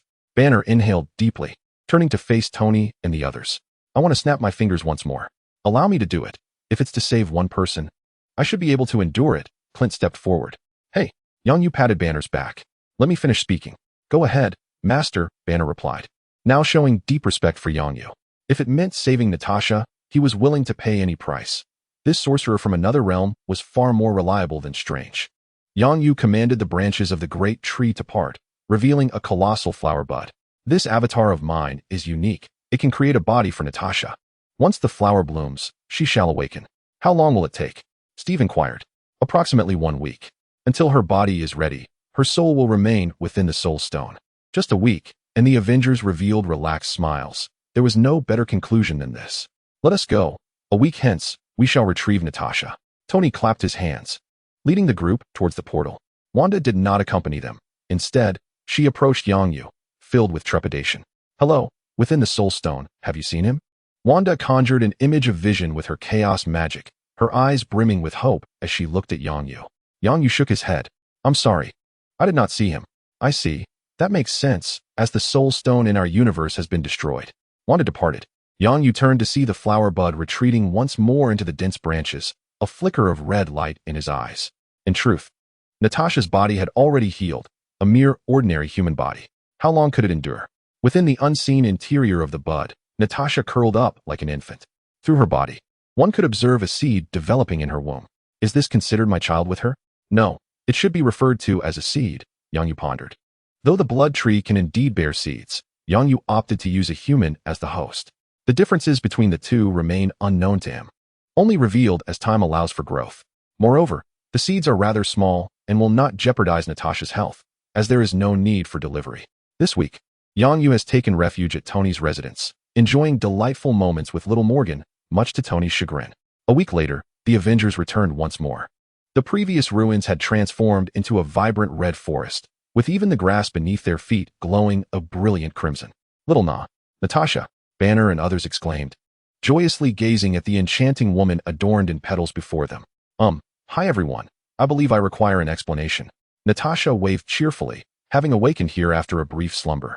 The red forest and the grassy expanse revealed remnants of buried ruins upon closer inspection. She initially thought she had descended into hell, yet this hell appeared rather inviting. Observing her own bare form, she noted her physique was even more splendid than in life, seemingly taller as well. Running her hands over her skin, smooth and taut, she felt warmth radiating from it. Realizing she might still be alive, Natasha's gaze shifted to the magnificent flower beneath her. You look absolutely stunning, Banner complimented. The attire suits you perfectly, Tony added, cradling little Morgan. Natasha twirled gracefully before them, proudly showcasing her handcrafted petal dress. Yang Yu retrieved the seeds and approached Tony, playfully engaging little Morgan and introducing her to Natasha. You all take your time chatting. I'll take Morgan to choose a gift. He lifted Morgan from Tony's arms, believing it inappropriate for the child to linger while the adults conversed. What gift do you desire, little one? Godfather will conjure it for you. In Yang Yu's embrace, Morgan nibbled on her small hand, glancing at Natasha's floral gown. I want a flower and a shape-shifting bear. No problem, Yang Yu replied, gently ruffling her hair before setting her down. He climbed a tree, retrieved the soul gem, and descended to stand before Morgan. With a wave of magic, he conjured several bear forms. Which one do you fancy? This one, Morgan pointed eagerly at a particular design. The bear from the mountain god group? No problem. Joining his hands, he clasped the soul gem. Would release. Life Creation. Chapter 124. Two choices. The roots intertwined to form a wooden orb, emanating a gentle white light. As the orb shattered, a small white bear emerged, approximately the same height as little Morgan, its head adorned with tiny flowers. Ah, so adorable. May I touch it, Godfather? Morgan's eyes sparkled. Yang Yu gently patted her back, softly encouraging, go ahead. It shall be your companion from now on. Remember to protect it. Yes. Little Morgan cautiously reached out, and upon seeing it smile back at him, he grew bolder and embraced it with open arms. Tony and the others approached, and Banner immediately came over to hug Yang Yu. "Thank you," he said. Yang Yu patted his belly, replying, "No need, it was within my capabilities." Emerging from Banner's wide embrace, Yang Yu turned to Tony and inquired, "When do you plan to return the Infinity Stones?" "Tomorrow. Everything that needed to be done has been accomplished," Tony responded. The following day, at Tony's rural retreat, Steve donned a white hazmat suit as he stood atop the shuttle. With a press of the ignition button by Banner, Steve vanished in an instant. Tony turned to Yang Yu, asking, "Aren't you going back?" "I have no need to return. My task was to assist you all, and now that it is complete, my energy will sustain me for a while longer," Yang Yu replied. After 5 seconds passed without Steve's return, Yang Yu glanced back and spotted an elderly man seated by the lake, with Captain America's shield resting beside him. The others noticed Yang Yu's actions and turned, exchanging glances before approaching the old man. Upon seeing the aged Steve, Yang Yu suddenly recalled a quip. "Hey, Biden." As the cosmic perspective faded and re-emerged, it was once again in Yang Yu's hands, just as it had begun. Yang Yu retracted the reflective magic, and the four awakened from their memories. "How does it feel now?" Tony rubbed his face, saying, "Not great. Why do these aliens always come to Earth?" It turned out that parallel universes truly existed. Another version of himself had fused with Hulk. How had that happened? Banner was taken aback upon witnessing another version of himself, knowing that he would only resort to such measures in dire circumstances. What had transpired in between? "I know how to do it. Do you want to merge with Hulk?" Yang Yu inquired curiously. Banner shook his head vigorously. "I think this is just fine." After all, he now had a girlfriend. If he were to become like that other self, Betty would undoubtedly struggle to cope with a breakup. Ethan looked at the three of them. "What should we do now?" Thanos arrived on Earth in 2019 and wiped out half of the population. It was only by seeking the Infinity Stones in parallel universes that we managed to turn the tide. We cannot allow Thanos to acquire the Infinity Stones. Currently, the Space Stone is in Asgard, and the Time Stone is with that sorcerer. Tony scribbled on a virtual panel, documenting all known information. Yang Yu intended not to intervene directly, viewing this as an exceptional opportunity for both the Dawn and humanity. After all, Thanos could never acquire all the Infinity Stones in this universe. Reality and spirit resided within him. Unless he perished, there would always be someone to unlock the seals upon him. Without the Infinity Stones, Yang Yu was confident he could defeat 10 Thanos. Tony looked up at Yang Yu, asking, "Can we persuade that Supreme Sorcerer to destroy the Time Stone?" Yang Yu shook his head, declaring it impossible. That was someone else's heirloom gem. And as long as Master Gui remained on Earth, Thanos would not dare to come. How could such strength have led to failure on the other Earth the first time? Could it be Ethan's words trailed off as he seemed to realize something? Indeed, she had perished during a purge of traitors. Yang Yu refrained from mentioning that Gui had fallen to her death. He feared that Tony and the others would not believe him, as he himself struggled with the truth, preparing to assist when the time came, hoping to alter the course of events. It was now nearly 16 years. Only 3 years remained until 2019, and our time was limited. Banner's expression grew grave. "It would be best to keep the enemy at bay in outer space. My lunar base can serve as the first line of defense." Yang Yu's suggestion had long been considered by Tony, and he immediately dismissed it as impractical. "We lack spacecraft, and time is not on our side. Thanos' technology is evidently far superior to ours. A space battle would be detrimental." Banner and Ethan nodded in agreement, sharing his sentiment. Yang Yu, however, was not perturbed. Instead, he wore a mysterious smile. "Who says we have no spacecraft?" He adjusted to display a blueprint. "The Phoenix.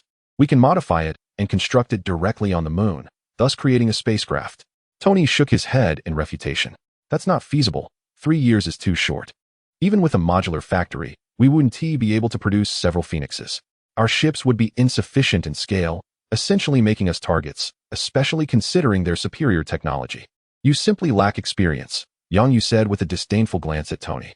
"Even without a modular factory, I can devise a way to build a sizable fleet within 3 years." In response to the skeptical gazes from the two distinguished scientists, Yang Yu instructed Xiao Bai to present 2 documents, one regarding the application of PIM particles and another containing infrastructure data from Huaxia. "We cannot face this incident alone. Neither can the Avengers. It is imperative that all of humanity confront this together. We have fostered good relations with various nations, and there are technological dividends at your end. We can seize this opportunity to inform all countries that a purple menace will invade Earth in 2019. Humanity, it is time to unite. If we succeed, the stars and seas shall be ours to explore. If we fail, we shall all meet our demise." Yang Yu shared his plan with them, and the three pondered over the materials. "Why us? Yang Yu glanced at Banner and smiled. Because I can run. Rest assured, I will take care of your girlfriends. Go to hell, Yang. Tony retorted, donning his suit, ready to confront Yang Yu. However, after Yang Yu's diversion, the atmosphere lightened considerably, and they seriously considered his proposal, ultimately agreeing. Tony would take charge of uniting the nations of Earth, while Yang Yu would reach out to Huaxia and Hank Pym, the inventor of the Pym particles. The following day, Natasha returned, accompanied by a group of enchanting black widows. What do you intend for them to do? Natasha inquired, looking at Yang Yu. This time, she earnestly scrutinized Yang Yu, pondering the nature of this man and his intentions. Astartes possessed overwhelming combat prowess. Capable of toppling a nation devoid of nuclear capabilities at his whim. She firmly believed in his capacity to do so. He was indeed an enigmatic figure. After perusing the technological data available at the Red House, Yang Yu nodded in satisfaction. Upon hearing Natasha's inquiry, he set down the documents and regarded the impressive assembly of black widows before him. I shall present you with two choices, he declared.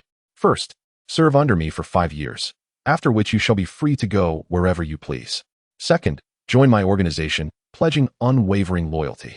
As a reward, I can offer you an advance on a dose of the Dusk Potion. Yang Yu proceeded to showcase the effects of the Dusk Potion. Chapter 125, Welcome to our Dawn. The women gasped in astonishment upon witnessing the potion's efficacy, engaging in animated discussions. One individual was pushed forward, displaying a mix of anticipation and trepidation. Is this truly real? Indeed, many among us have partaken of it, and the results are verifiable. Yang Yu produced a vial and handed it directly to Natasha, who received it with a look of bewilderment. For me? Yes, as a token of friendship. In truth, Yang Yu wished to express gratitude to the version of her from another world, though Natasha might not comprehend this sentiment. As Natasha gazed at the golden elixir in her hand, she tightened her grip. Thank you. Although she had gleaned from various sources that Yang Yu possessed a remedy capable of healing the body, she had not anticipated acquiring it so effortlessly. With a swift motion, she uncapped the vial and tilted her head back, consuming the potion in one gulp. She harbored no concerns regarding any potential foul play from Yang Yu, nor did she wish to delay. She had awaited this opportunity for far too long. The potion's effects manifested rapidly, as a golden glow began to radiate from her face, capturing the eager attention of the Black Widows. With her eyes closed, Natasha felt warmth enveloping her lower abdomen, as if something within her was being restored. Observing her return to normalcy, Yang Yu offered a suggestion. There is a medical facility within the base, easily accessible upon your exit. Very well, Natasha replied with a smile. What are we waiting for? Let us go. The boss awaits us. A throng of Black Widows seized Natasha and hastened toward the exit, assuring her that they would return. Yang Yu chuckled, unconcerned as he awaited their return. During their absence, he took the opportunity to reach out to his contacts in Huaxia. Maintaining communication with Huaxia was pivotal, especially in the endeavor to construct a spaceship, which necessitated a substantial workforce in conjunction with robotics. Establishing a sizable fleet within 3 years should not pose a significant challenge, provided the resources were available. Extending his right hand, he contemplated the crimson patterns adorning it. Was he to rely on the reality gem for transformation? That path seemed fraught with peril. Perhaps it would be prudent to await the statistical analysis before making any decisions, should materials run low. He could always procure some from other planets. In less than 10 minutes, the group of Black Widows returned, surrounding Natasha. Upon spotting Yang Yu, they abandoned Natasha and flocked to him, chattering excitedly. Boss, I wish to join you. I am capable of anything. Yes, indeed. I can do it all. From the battlefield to the kitchen, I excel in every endeavor. Boss, if you provide me with that kind of elixir, I shall warm your bed through the winter. Zhao Halen, who had accompanied them, felt a twitch at the corner of her mouth upon witnessing this scene. Initially, seeing these women approach for inspection, she felt pity for them, noting their lack of wombs. Now, however, she scoffed, thinking them a bunch of wanton women. What are you doing? Calm down and behave properly. Zhao Halen stepped forward, rescuing Yang Yu from the throng of women, standing before them and admonishing them. If you wish to work like this, you must learn to respect the boss. Look at what you are doing. She then turned to straighten Yang Yu's disheveled clothing before returning to scold them further. Thank you, Yang Yu murmured quietly behind Zhao Halen. After a moment's pause, he regained his composure. It was not that he disliked women, but rather that he had little experience in such situations and was uncertain how to navigate them. If it were Tony in his stead, he would undoubtedly handle this with ease. Zhao Halen, with her back to Yang Yu, felt a smile tugging at her lips. This was an opportunity. She turned back, eager to showcase her advantages and capabilities, striving to catch Yang Yu's attention. Thus, she pondered the circumstances surrounding these women. Why had their wombs been removed? And who could be so cruel? Zhao Halen expressed her indignation. The womb is a woman's second life, and as a woman herself, she felt deeply affected. Yang Yu glanced at Natasha and the others, suggesting to Zhao Halen, "You may inquire with them." He hesitated to speak further, uncertain if this matter was a secret among the Black Widows. After uttering this statement, Yang Yu noticed the women regarding him with a different gaze.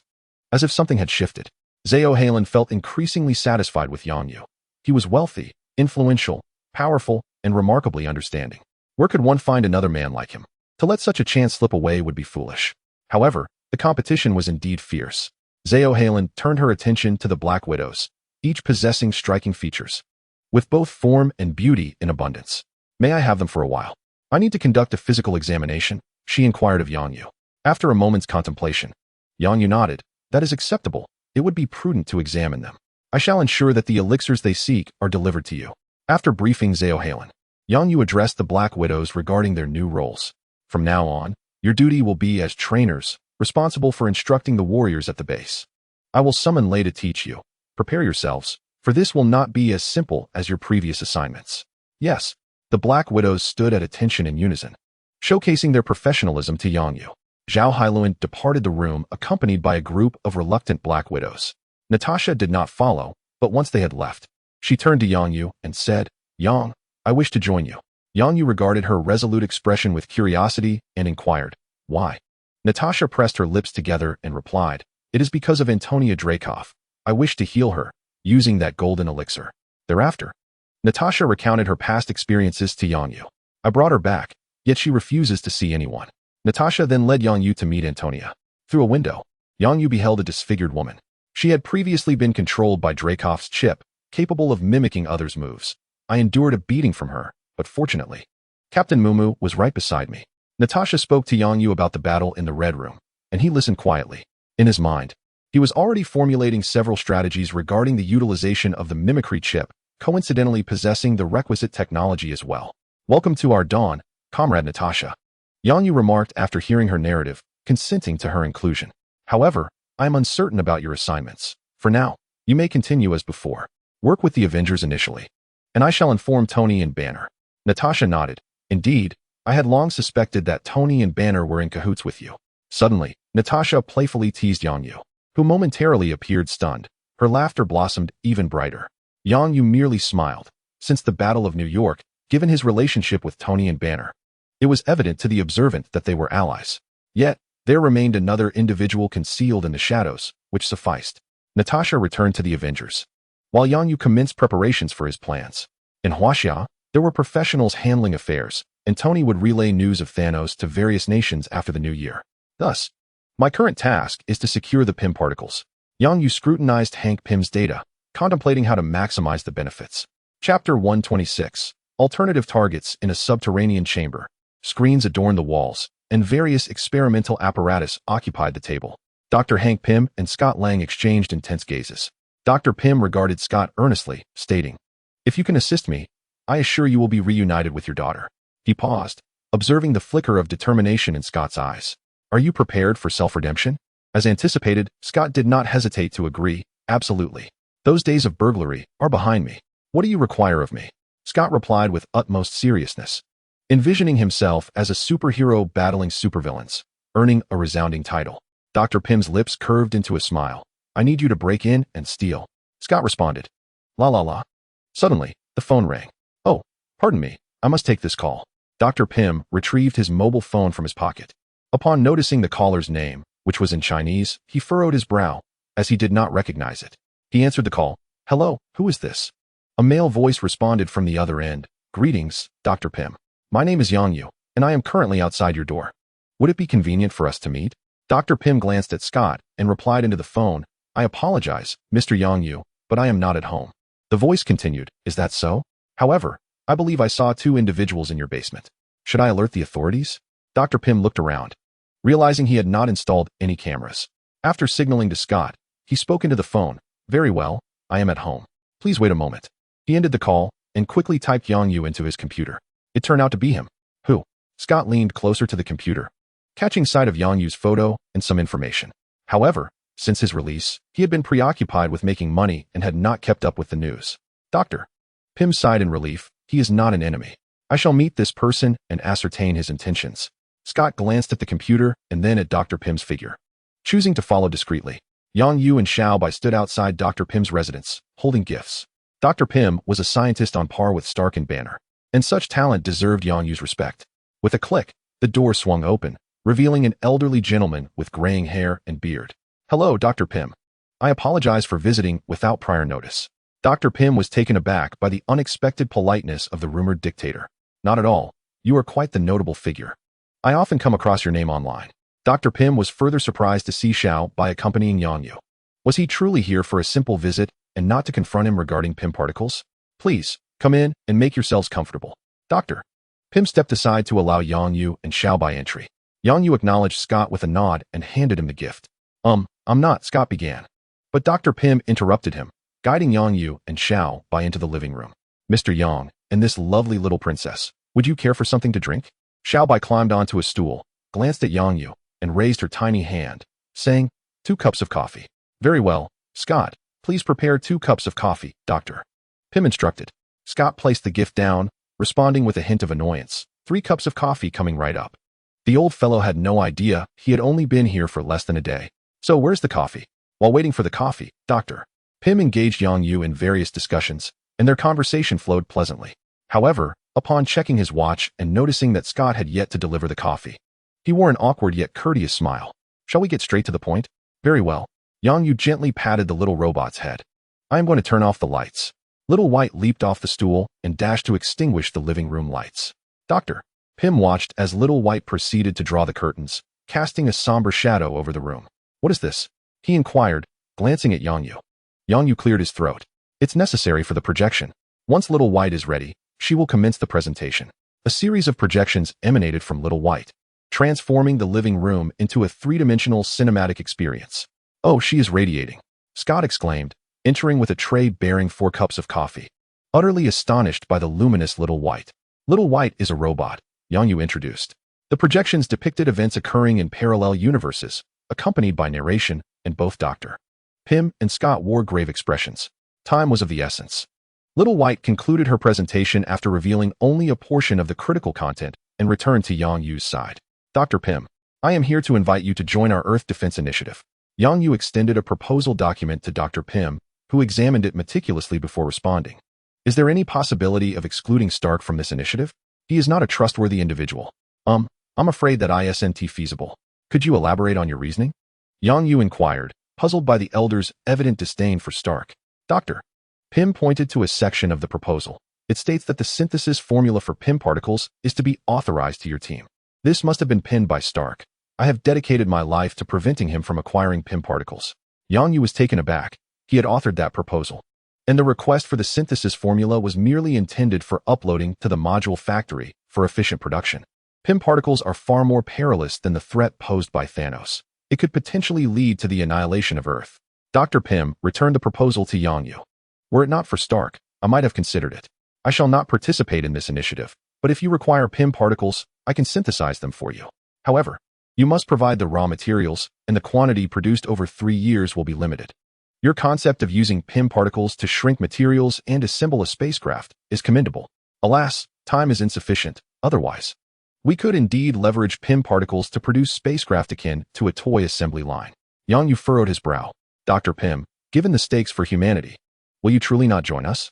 Dr. Pym shook his head, not out of unwillingness to assist, but rather due to his distrust of Yang Yu and Tony, coupled with the fantastical nature of the proposal. Producing spacecraft like toys would necessitate an immense quantity of Pym particles. Synthesizing them is not as cost-effective as creating microreactors. Aside from the synthesis formula for Pym particles, I can assist you with everything else. Realizing that Dr. Pym had firmly resolved his stance, Yang Yu chose not to press further and departed with Little White. Brother, should we not apprehend him and examine his mind? Little White articulated the coldest words in the sweetest voice. Yang Yu gently patted her on the head as a reminder. It is acceptable to deal with evildoers, but not with the virtuous. We still have another candidate to approach. Chapter 127. The acquisition of Pym particles. Yang Yu was taken aback by Dr. Pym's refusal to join him, as he was the original Ant-Man, arguably one of the first superheroes. However, This world harbors another individual capable of producing PIM particles, so there is no need to dwell on the refusal of an elderly man. Greetings, Dr. Darren. Yang Yu arrived at PIM Technologies and met with the current head, Darren Cross, offering a handshake. Hello, Mr. Yang. I often come across comments about you online. Could you share how you managed to seal off Tokyo? Of course. I support your actions. Darren was exceptionally cordial, presenting himself more as a businessman than as Dr. Pym did. Yang Yu casually opened a spatial rift, triggering alarms throughout the building. Darren glanced at his phone, which displayed a high-energy reaction alert, his astonishment evident. Is this a miracle? Is this a black hole? No. It is merely a form of magic, Yang Yu replied as he restored the spatial rift. Please, follow me. Darren's demeanor shifted to one of respect. Darren led Yang Yu and Xiao Bai through several security checkpoints, during which a minor incident occurred. Since Xiao Bai's body was mechanical, she was not subjected to security checks. Listening to the incessant beeping of alarms and observing the flashing red lights, Xiao Bai playfully stuck out her tiny pink tongue and scratched her head. She is a robot. Yang Yu clarified. Darren dismissed the security personnel, looking at Xiao Bai with admiration. How delightful. She hardly appears to be a robot at all. Passing through 12 layers of verification, they entered a circular laboratory. In the center stood a machine, connected to several transparent tubes, the other ends of which contained yellow PIM particles. He guided Yang Yu through his collection of PIM particles, which were indeed yellow. Yang Yu, curious, inquired whether PIM particles could manifest in other colors, perhaps green. A few researchers entered, activating the machine to demonstrate how to shrink a basketball to a mere 0.5 centimeters. Have your PIM particles yet to alter organic matter? As Yang Yu surveyed the laboratory, he discerned that Darren's experiments were still limited to the scaling of ordinary objects. What changes do you require? A flicker of wariness crossed Darren's eyes. Xiao Bai. Yang Yu gestured towards her. Xiao Bai repeated her previous actions from Dr. Pym's residence. After the projection concluded, Yang Yu handed a proposal to Darren. Darren inhaled sharply upon reviewing the document, fixing his gaze on Yang Yu. Having gained experience, Yang Yu no longer wished to cloak his intentions in the guise of altruism. Direct benefits were far more appealing. What would you require in exchange for joining the project? Is it truly so straightforward? Darren, observing Yang Yu's earnest expression, pondered briefly before responding. I may join your endeavor, but I have conditions. Yang Yu raised his hand to indicate for him to proceed. I want everyone to know that I have surpassed my mentor. He wished to convey to Hank Pym that he had the capability to create PIM particles and that he would surpass him. Yang Yu nodded. Certainly. I shall propose to the United Nations, and your name shall grace the news, textbooks, and monuments. Yang Yu believed that, given his own stature, no one at the United Nations would dare to oppose such a modest request. And what else? Darren lowered his head in contemplation for a moment before looking up at Yang Yu. Why not approach Dr. Pym? He may possess more refined technology, including the means to alter organisms as you desire. I have already sought him out, but he declined, Yang Yu replied candidly, recounting the events that transpired at Pym's residence. Same old story, that stubborn old man. Darren chuckled wryly, glancing at the proposal. What compensation can you offer me? After all, you are the ones proposing a buyout. Ideally, I would prefer not to sell the synthesis formula to you. Previously, another organization had approached me, but they have since been eradicated by the Avengers. Should I choose not to ally with you, will you resort to magic to eliminate me? Darren jested, probing Yang Yu's stance, as he needed to ascertain Yang Yu's bottom line. Rest assured, we engage in fair trade. Even if we fail, it matters not. However, Dr. Darren, you must understand. This pertains to the entirety of humanity. This plan shall be submitted to the United Nations. Yang Yu's meaning was unmistakable, even without employing force. Many would seek to deal with him. Matters concerning all humanity are not something that your modest PIM technology can thwart. Darren regarded Yang Yu, whose gentle smile seemed to harbor an undertone of disdain. He longed to assert that he could obliterate PIM technology, leaving everyone with nothing. Yang Yu appeared to have seen through his thoughts. Even in death, a soul persists. Extracting memories from the soul is indeed feasible. Have you conveyed this to Hank Pym? Darren speculated that if Yang Yu threatened Hank Pym in such a manner, perhaps Yang Yu wouldn't need to seek him out. No. I have been quite amicable toward the old gentleman. I approached you immediately after his refusal. You are unlike him. You resemble a merchant more. Darren found himself torn between relief and regret. Was he truly considering relinquishing the PIM particles?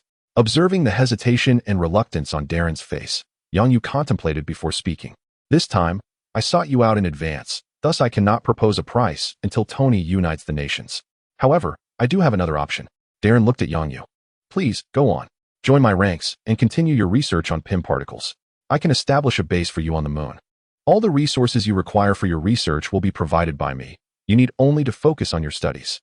Darren furrowed his brow, weighing this choice carefully. After 10 minutes of contemplation, he reached a decision. Certainly, I shall assist you with your request. Good, I assure you, but I must fulfill your first request. Very well. It is merely a matter of making a name for oneself, and this is quite simple.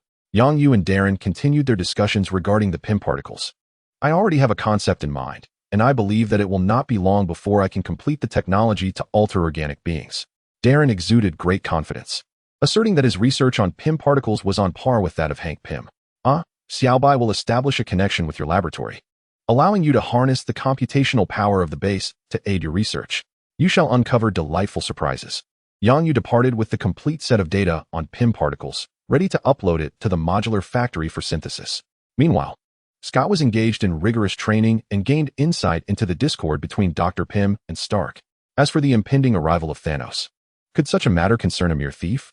In the stillness of the night, Hank Pym sat in his room, gazing at a photograph of his late wife. How should I choose? Chapter 128. Spirit Star. Time flowed on, and it had been nearly a week since Yang Yu acquired the PIM particles. The efficiency of reducing spaceship components to a smaller size using PIM particles, followed by transportation and assembly, was indeed remarkable. In less than a week, an entirely new Lewinbird-class spacecraft had been created. It was simply beyond scientific belief.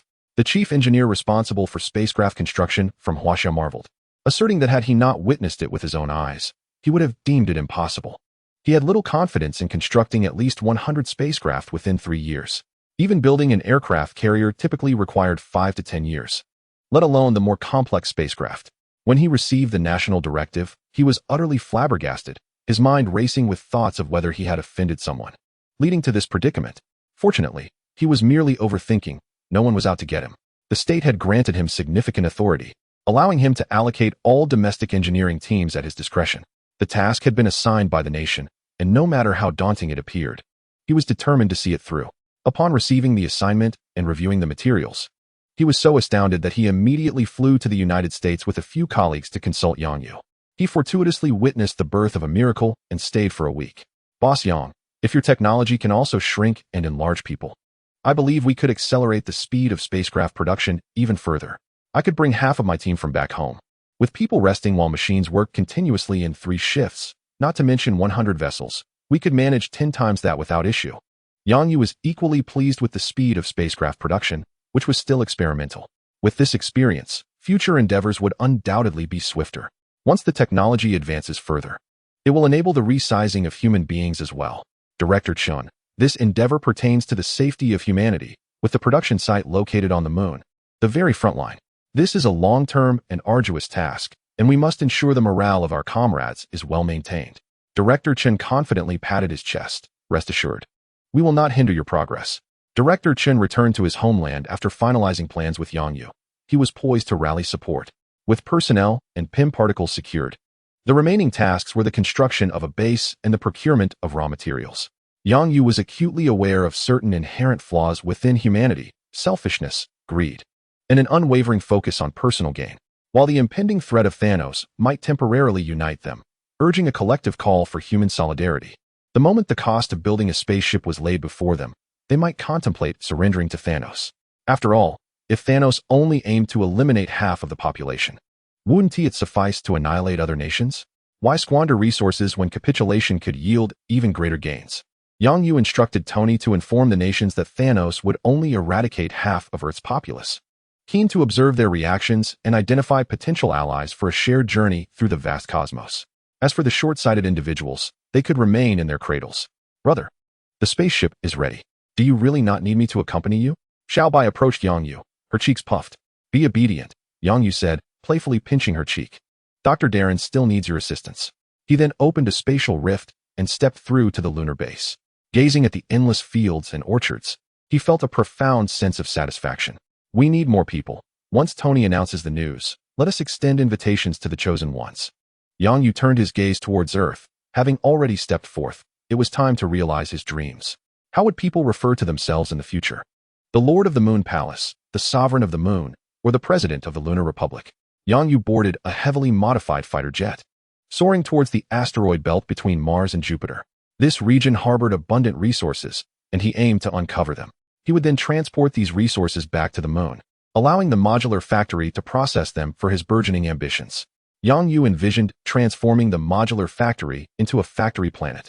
The modified fighter jet would be powered solely by the dark energy he provided, disregarding all other functionalities in favor of speed.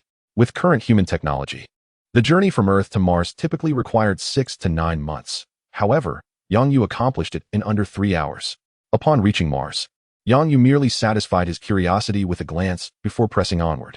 The shielded fighter jet plunged headlong into the asteroid belt. Several asteroids were promptly knocked aside, yielding to this impudent intruder. Ling Xinxing, 1986, first transmitted the known locations back to base.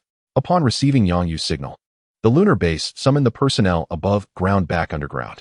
A spatial gateway opened wide in the sky, and a colossal planet was expelled, drawn by the moon's gravity. The planet thunderously crashed to the surface. Once the tremors subsided, a convoy emerged from the base, making its way to the fallen planet. "My dear, is this truly the Golden Star?" The surveyor, upon probing the planet, found himself utterly disheartened. "Alas, I exchanged my points for gold, and now I am at a tremendous loss." The other members erupted in laughter, envisioning the catastrophe that would ensue should this planet's gold be transported to Earth. The price of gold on Earth could plummet to a mere $1 a pound. "Enough chatter, let us commence without delay," the captain commanded. All began their labor, violently extracting resources from the planet and transporting the debris back to the base. The module factory possessed the capability to decompose the fragments. One need only deposit them within. One day, the module factory would grow to consume planetary masses. Observing the activity on the moon, nations on Earth could only salivate in envy. The great powers sought to establish contact with Yang Yu, while the smaller nations trembled at the prospect of Yang Yu bringing that golden planet to Earth, which would spell financial ruin for them. Meanwhile, Darren, holding a shrunken cage, gazed at the still living lamb within, a smile gracing his face. Success. He had now surpassed his mentor, and he was fortunate to have an exceptionally formidable leader. He instructed the base to be informed of their success. Addressing his subordinates, Darren approached the computer, watching the footage transmitted from the moon. There, robots were constructing a rectangular edifice, his new company, Darren Technologies. The PIM particles were to be sold to certain individuals. This task had been entrusted to him by Yang Yu, a clear testament to his newfound power. Each day, he reviewed the construction progress of the company, as it granted him peace of mind for his research. Xiaobai received news from Darren and personally led a squad of Astartes to acquire the new technology. Initially, they anticipated a smooth transfer. Yet an unexpected turn of events occurred. Scott infiltrated PIM Technologies, deploying ants to destroy the data storage center. However, Xiaobai had preemptively secured the technology, and Scott was aware that Xiaobai was a robot. He unleashed his army of ants upon Xiaobai, whose imposing Astartes struggled to obstruct their advance. Chapter 129. Scott captured Scott. Cease your actions. Xiaobai warned as she observed Scott charging toward her atop a flying ant. "I regret to inform you, but I must destroy you. I shall apologize to your master afterward." Scott, unaware of Xiaobai's true identity, recognized only that she was a robot. Now, this robot had copied the data to prevent the PIM particle technology from leaking. Thus, he was left with no choice but to ruthlessly eliminate this charming robot. As for Yang Yu, he had recently sought to gather information. From the scant incidents involving him, it was evident that he was a formidable and domineering individual. Unbound by rules, the Battle of New York had seen him kick Tony Stark, while the virus had sealed off Tokyo. Yet thus far, no superheroes had risen to confront Yang Yu amidst the viral outbreak and his visit the previous week. He concluded that Yang Yu is a good man. Albeit not one of those superhuman heroes, Yang Yu possesses his own set of principles. Moreover, his willingness to visit Dr. Pym for the sake of Earth's future demonstrates his awareness of the implications of PIM particles. Thus, he should also comprehend his current actions and, when the time comes, offer an apology to Yang Yu, making amends where necessary. The value of a robot is something Dr. Pym can certainly afford. The Astartes gazed upon the swarm of ants and flying ants rushing towards them. Protect the lady, fire at will. Bang, bang, bang. The Astartes paid no heed to the fact that they were within PIM Technologies. Their electromagnetic rifles swept wildly towards the ant swarm. Bullets struck the floor, creating gaping holes. Scott, witnessing the unfolding chaos, swallowed hard and hastily commanded the ants, "Scatter, disperse." The swarm complied, fanning out in all directions, launching a full-scale invasion. The Astartes' attacks proved utterly ineffective, and their electromagnetic rifles failed to deliver a decisive blow. Scott soared over the heads of the Astartes atop an Ant-Man, marveling at their towering height. Were they truly human? To an ordinary person, their stature would seem incredibly imposing. Clad in battle armor averaging 4 meters tall, the Astartes resembled giants, akin to humans gazing up at Mount Everest, dwarfed in comparison. Scott glanced down at the little robot, Xiao Bai, encircled in the midst of the chaos. Can it see me? He noticed Xiao Bai's eyes fixated on him, reminiscent of the falcon he encountered earlier at the Avengers base. It's just a small robot. I can do this. Charge forth, Ant-Man. Scott rallied himself, diving forward on the Ant-Man. Xiao Bai observed the tiny flying ant approaching her, her processor calculating Scott's every trajectory. This body was crafted from precious vibranium combined with nanotechnology by her brother. The audacity of a tiny ant challenging her was laughable. Instead of attempting to shoot Scott down, as he neared, a sheet of talisman paper within her activated, forming a protective shield around her. Scott's target was Xiao Bai's ear, aiming to breach her head and disrupt the components within. Just as he was on the verge of success, thump, a faint sound, yet the impact was substantial. Scott fainted, and the Ant-Man plummeted towards the ground. With a mischievous grin, Xiao Bai extended her hand to catch them. The Ant-Man lay supine in her palm, its legs twitching sporadically. It appeared injured but still alive. This is what they mean by being insignificant, right? From her palm, a swarm of nanobots emerged to collect any hazardous materials from Scott. They then formed a prison, confining both Scott and the Ant-Man within. Darren, observing the prison in Xiao Bai's hand, felt a strange sense of recognition. It is too perilous here. I shall accompany you to the base. Initially, he harbored aspirations of standing shoulder to shoulder with Yang Yuping once his army of wasps was ready. However, it seems prudent to abandon such thoughts now, especially with the robots employing nanotechnology. It would be wiser to rely on others for support. Upon returning to the Dawn base, Yang Yu's 2 avatars stationed there became aware of the incident involving Xiao Bai's attack. The blue-robed Yang Yu, with an impassive expression, remarked, "It is time to teach them a lesson." The gray-robed Yang Yu, glancing at the diminutive prison cell, felt a surge of mischief and extended his hand, flicking his fingers. "Ah, hey, I surrender. You cannot treat me this way. You are twins. No, are you triplets?" Scott clung to the bars, gazing at the 2 identical Yang Yes, as if he had stumbled upon a monumental secret. "Oh," the gray-robed Yang Yu chuckled at the blue-robed Yang Yu. "Your heart seems quite bold. Indeed, they deserve some punishment. I shall summon the black-robed one. Our abilities are not suited for this." "Very well," nodded the gray-robed Yang Yu, and he flicked the small iron cell once more. Scott was unexpectedly hurled away by the sudden flick, colliding with Ant-Man. When he regained his composure, the 2 Yang Yes had vanished. "Hey, could someone spare me some food? I haven't had dinner yet." With no response, Scott resigned himself to sit beside Ant-Man. The signal jamming device rendered him unable to contact Dr. Pym and Miss Hope. "Ant-Man, do you think they will come to rescue us? Will they call the authorities?" Dr. Pym and his daughter, Hope Van Dyne, had just exited the police station, but Scott's friends were to be detained for several days. Standing at the entrance of the station, Hope inquired of her father. Scott was captured by that Yang Yu person, and Darren has joined them. "What shall we do to rescue Scott?" Dr. Pym's expression remained unchanged as he walked toward his vehicle. "Do not worry, Scott is not in danger. That young Asian man does not seem malicious. Based on his demeanor, Scott will endure some hardship, but I shall compensate him. Get in. We must locate that dictator's base and inform him of Darren's ambitions." Dr. Pym opened the car door and gestured to Hope. She glanced at her sleek black sports car before turning to enter her father's white convertible, heading homeward. Upon returning, Dr. Pym led Hope to the basement and unveiled a concealed door. Inside lay an unfinished female Ant-Man suit. The misunderstandings between father and daughter were resolved, and Dr. Pym came to a profound realization. He gazed at the incomplete Ant-Man suit, filled with tenderness and nostalgia. "This is the upgraded prototype suit that your mother and I developed together. Unfortunately, she never had the chance to use it.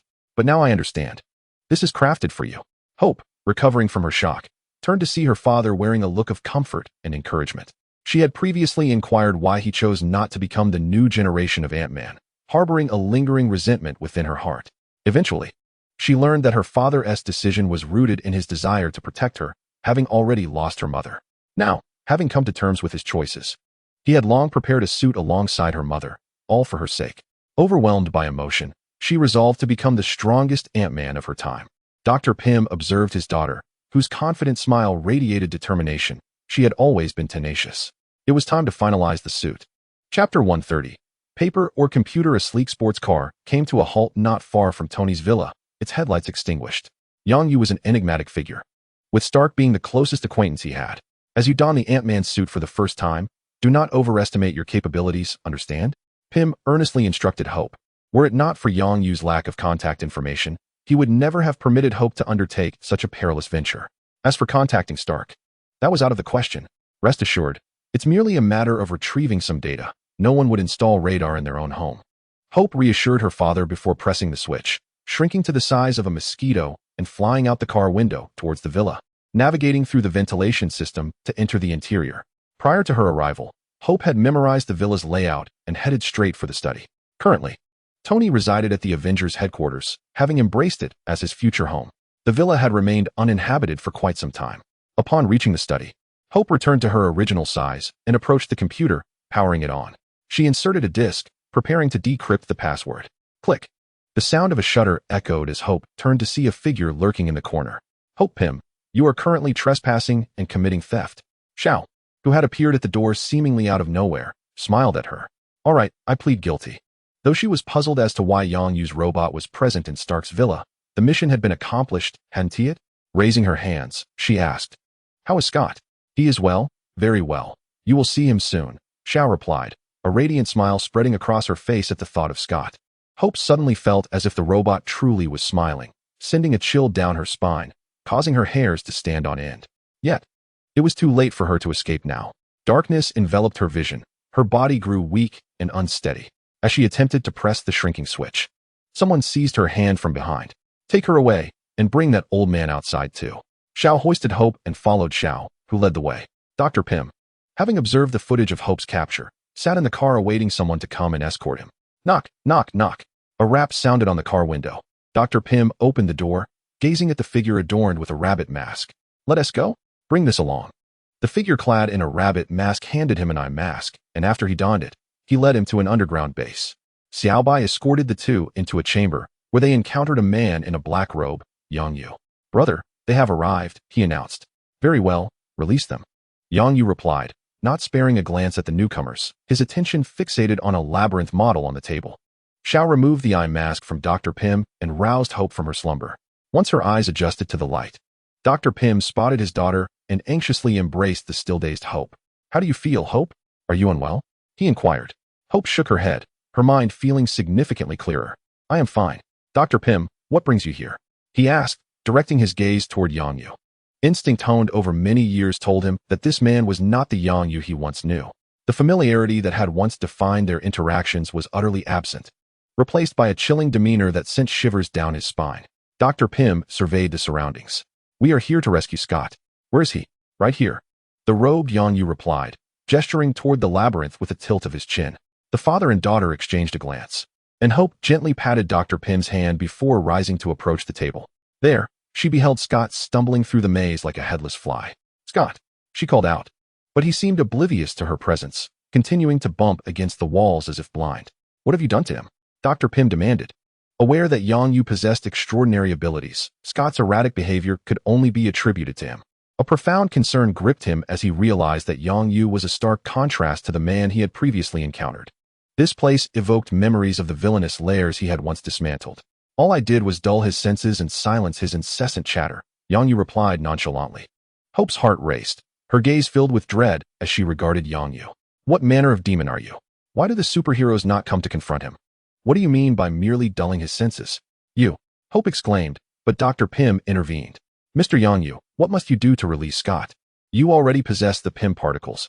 I have nothing else to offer you. Yang Yu glanced at the father and daughter, his eyes narrowing. If your daughter were attacked, what would you do?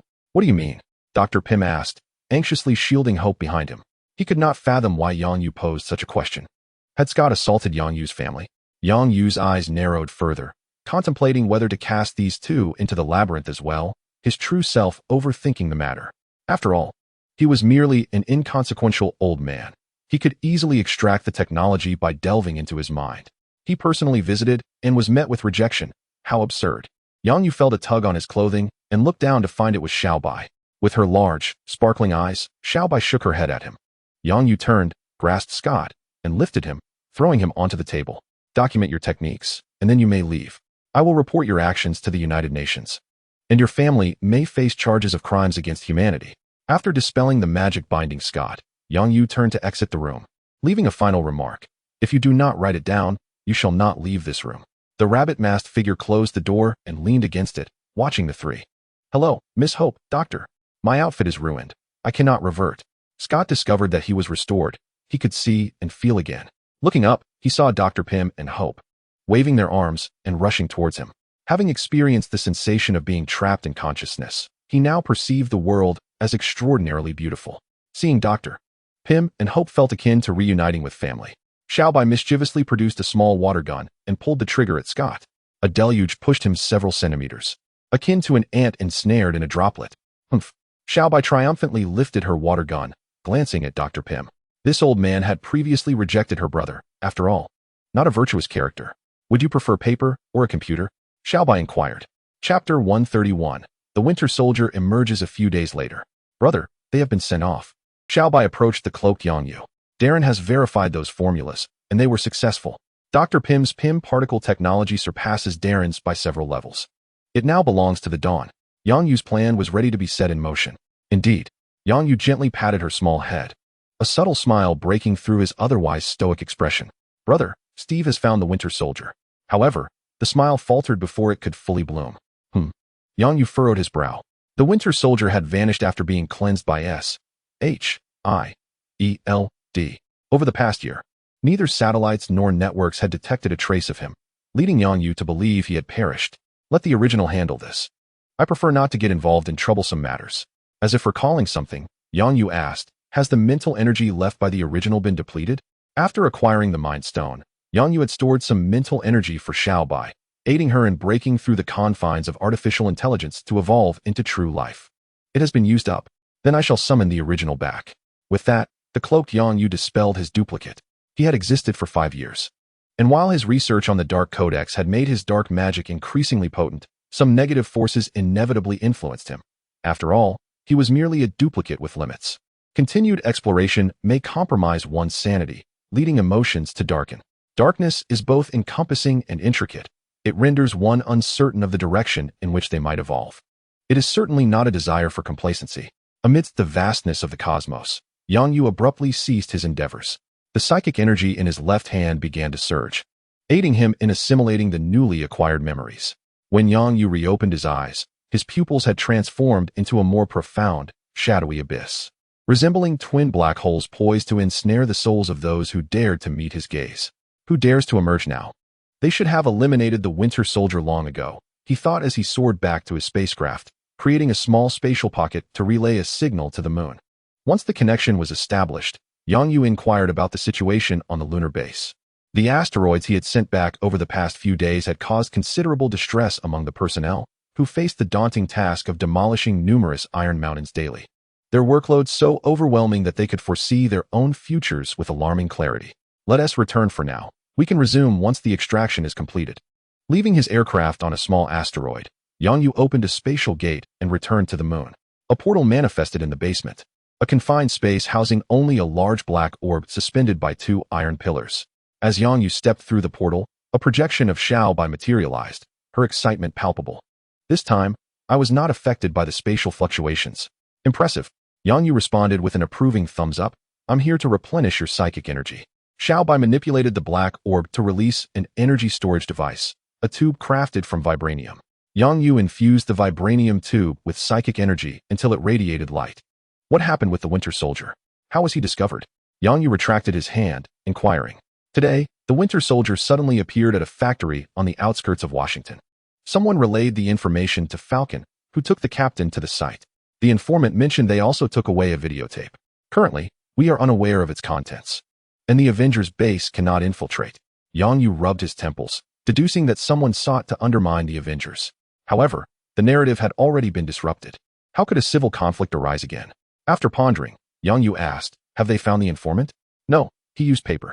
I reviewed the surveillance footage, and it was an internal staff member of the Avengers. Yet upon further investigation, I discovered that the individual was not present at the Avengers headquarters at the time. He is currently on leave, resting at home. I suspect someone is impersonating him. Yang Yu crossed his arms, stroking his chin thoughtfully. The Sokovia incident went unreported. Thus the Sokovia Accords were never enacted.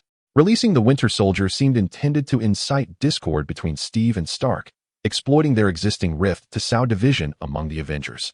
What can he gain from sowing discord among the Avengers? The consequence of such division is a diminishment of their power, rendering them more manageable. Few are aware of the incidents involving the Winter Soldier and Stark.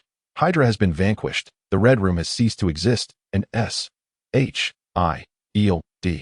has been dismantled. Where is Nick Fury? Yang Yu can only think of that shadowy figure, sensing that this matter is undoubtedly linked to Fury. The projection from Xiaobai displayed information. Nick Fury on Earth has been confirmed to be an imposter. In the video, Fury casually shifts his form at home, sometimes appearing as himself, other times transforming into a green-skinned alien. He remains oblivious to the fact that someone has been observing him intently. The projection transformed into a cosmic starry sky, revealing a white spaceship hovering above Earth. This is the only spacecraft discovered beyond Earth, presumably the Skrull ship his brother mentioned. Prepare 2 teams of Astartes. I shall confront them myself, Yang Yu declared, intent on uncovering whether these Skrulls were the source of the mischief. Judging by their appearance, they possess the ability to alter their forms at will, which elucidates why Xiaobai could not ascertain who had relayed messages to Falcon. They could easily adopt the guise of an employee to deliver a note, then transform into another persona. Once the Astartes assembled, Yang Yu boarded a fighter jet, soaring toward the Skrull vessel. The Skrulls quickly detected Yang Yu's ship. Ever since he began cultivating on the moon, they had been monitoring the lunar base. Observing its rapid transformations, several Skrulls contemplated aligning themselves with Yang Yu, for his capabilities far surpassed those of Nick Fury, as per their research. While it remained uncertain who was superior between Yang Yu and Carol, the former possessed his own faction and the ability to reshape environments, allegedly connected to Asgard. In contrast, Carol had nothing. The promised new homeland had yet to materialize, and she had been preoccupied with rescuing the vulnerable across the cosmos, neglecting communication with them for quite some time. What now? He.S. sending us a landing signal. One Skrull inquired of the officers behind him. Nick Fury was mingling among the Skrulls, observing Yang Yu's fighter jet with his remaining eye. I agree. I shall go greet him and discern his intentions. Fury exchanged a few words with several Skrulls before leading them out of the control room. As Fury and his supporters departed, a shorter Skrull scoffed. Does this human truly regard this place as his vacation haven? After all, he provides our kin with the food and essentials we require. Another Skrull shrugged. We could be entirely self-sufficient, the shorter Skrull remarked, gazing out at the earth. Chapter 132. If you move again, I shall blow your head off. The moment Yang Yu disembarked from the aircraft, he encountered Nick Fury. There was no way around it. The black figure stood out sharply amidst a throng of green. Hello. Yang, long time no see. How does a busy person like you find the time to be here? Nick Fury, exuding a sense of familiarity, approached Yang Yu first. A Skrull followed closely behind, addressing Yang Yu with a welcoming tone. Welcome, Mr. Yang Yu. I am Thanos, the captain here. Yang Yu regarded the two with a hint of curiosity, offering only a nod in response, having come to investigate the situation with the possibility of impending conflict looming. Noticing Yang Yu's lack of inclination to engage, Nick Fury, with a flash of inspiration, transformed his outstretched hand into an inviting gesture. Come in for a drink. You are the third human to set foot here, besides myself. He glanced at Yang Yu for a reaction, only to be met with disappointment, as Yang Yu showed no interest in the identity of the other human. Thanos observed Nick Fury's demeanor, his eyes flickering with understanding. He surmised that Fury was attempting to forge a connection, since the covert operations of Fury's S.H.I.E.L.D. had diminished his influence. He sought to ally with Yang Yu to regain his former prominence. Yet, Yang Yu appeared unimpressed by Fury's overtures. This realization sparked an opportunity for Thanos. Should he manage to collaborate with Yang Yu and acquire the means to transform their environment, the Skrull race could establish a new home on a chosen planet. With this thought, Thanos adopted a more enthusiastic demeanor. Indeed, we wholeheartedly welcome your presence, Mr. Yang Yu. You must try our signature Skrull beverage, I assure you. It will delight your palate. Yang Yu chuckled at their transparent intentions, recognizing their thoughts laid bare before him, a manifestation of the Mind Stone, albeit at the cost of his own magical energy. All right, he replied with amusement. I am curious to learn how your beverages differ from those on Earth. Nick Fury and Thanos, relieved to hear Yang Yu finally speak amidst their advances, felt a sense of ease. Fury understood that while Yang Yu was not yet familiar with him, this exchange could pave the way for deeper rapport. Meanwhile, Thanos harbored certain secrets and was wary of Yang Yu's potential insights. Behind Yang Yu, two Astartes captains exchanged glances, contemplating the unfolding situation. Golden Rooster. You are the most astute. Did the commander not mention that conflict might arise? Given the circumstances, should we engage? Golden Rooster, hearing the uncertainty from the communication channel, shook his head. I do not know. We will assess the situation. You maintain your watch here, instructing your team to remain vigilant. Should any threats emerge, eliminate them at once. With a wave to his 11 team members, Golden Rooster followed closely behind Yang Yu. Hey, everyone, you cannot bring weapons inside. A certain scroll sought to disarm themselves, yet Jinji gently brushed him aside, issuing a warning. Your leader has yet to speak. So what right do you have to intervene? Keep your distance, lest I inadvertently crush you, little lizard. The scroll, abruptly thrust aside by a forceful shove, nearly stumbled but managed to regain his balance, furiously pointing at Jinji. However, upon witnessing Jinji's imposing stature, he swallowed the retort that had been on the verge of escaping his lips. Nearby scrolls, upon hearing the term little lizard, turned their ire towards the 12 Astartes. Yang Yu and his companions, alerted by the commotion, turned their gaze towards Nick Fury, who immediately focused on Talos. Consequently, the others followed suit, including Yang Yu. Eager to observe how the situation would unfold, Talos exchanged a silent glance with Nick Fury before addressing the crowd. Disperse, they are guests. Put away your weapons. Yang Yu echoed this sentiment. Though this minor altercation had passed, the previously relaxed atmosphere dissipated. No one felt inclined to linger, prompting Talos to escort Yang Yu to a conference room. The setting was splendid, with a view of the azure planet through the window. Yang Yu positioned himself by the window, gazing at Earth. The newcomers found their seats, with only Jinji accompanying the Astartes. Yang Yu, your sudden arrival here must signify something important. Nick Fury initiated the conversation. Yang Yu noted Talos' momentary hesitation as he prepared to sit, his grip on the table tightening. However, Yang Yu found amusement in their dynamics. Their relationship was of no concern to him. The Winter Soldier has emerged, Yang Yu declared, observing the reactions of both men, hoping to glean insights from their expressions, yet both appeared bewildered. It seemed neither were complicit in this conspiracy. Nick Fury, noticing Talos' confusion, took it upon himself to explain. The Winter Soldier, a moniker for Hydra's assassin, embodies a heartless weapon, having assassinated numerous high-ranking SHIELD officials. I once conducted an investigation but uncovered little, other than the fact that the Winter Soldier is not merely one individual. Talos displayed a look of gratitude, prompting a nod of satisfaction from Nick Fury, who seemed to relish the trust bestowed upon him. Yang Yu suppressed the urge to laugh. Talos was yet another who presented a fade, masking ulterior motives. He perceived Nick Fury's vulnerabilities, thus adopting the guise that Fury desired. In his mind, Yang Yu characterized the two as, one a cunning black fox, the other a scheming tortoise. Rapping on the table, Yang Yu placed before them the findings gathered by Xiao Bai. There are those who wish to instigate discord among the Avengers. Ordinarily, I would not involve myself. Yet, as Tony is a senior member of the Dawn and the leader of the Avengers, his interests align with mine.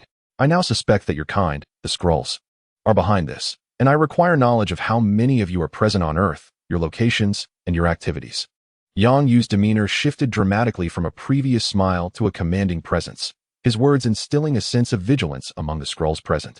It cannot possibly be one of our own. Nick Fury could attest to that. Talos feigned innocence, turning to Nick Fury for assistance. Nick Fury nodded, stating, the Skrulls have been on Earth for nearly 30 years, and I have yet to witness any actions that threaten this planet. Talos turned back, only to find Yang Yu's penetrating gaze upon him, his dark eyes seemingly piercing through his very soul.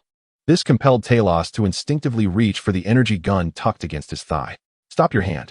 If you move again, I will blow your head off. Jinji was quicker and more decisive, noticing Talos' intent to draw his weapon, and swiftly aimed his explosive pistol at him. Jinji's action prompted the other Skrulls, who had remained tense, to draw their own weapons at Yang Yu. Oh, calm down, everyone.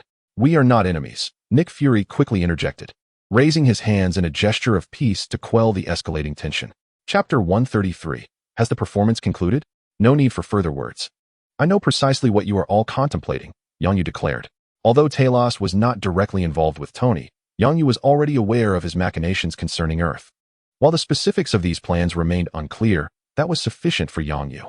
When power and influence are adequate, the need for evidence diminishes, in my view. You two are culpable. Now, Talos, I grant you an opportunity to disclose your intentions for Earth. You have but one chance.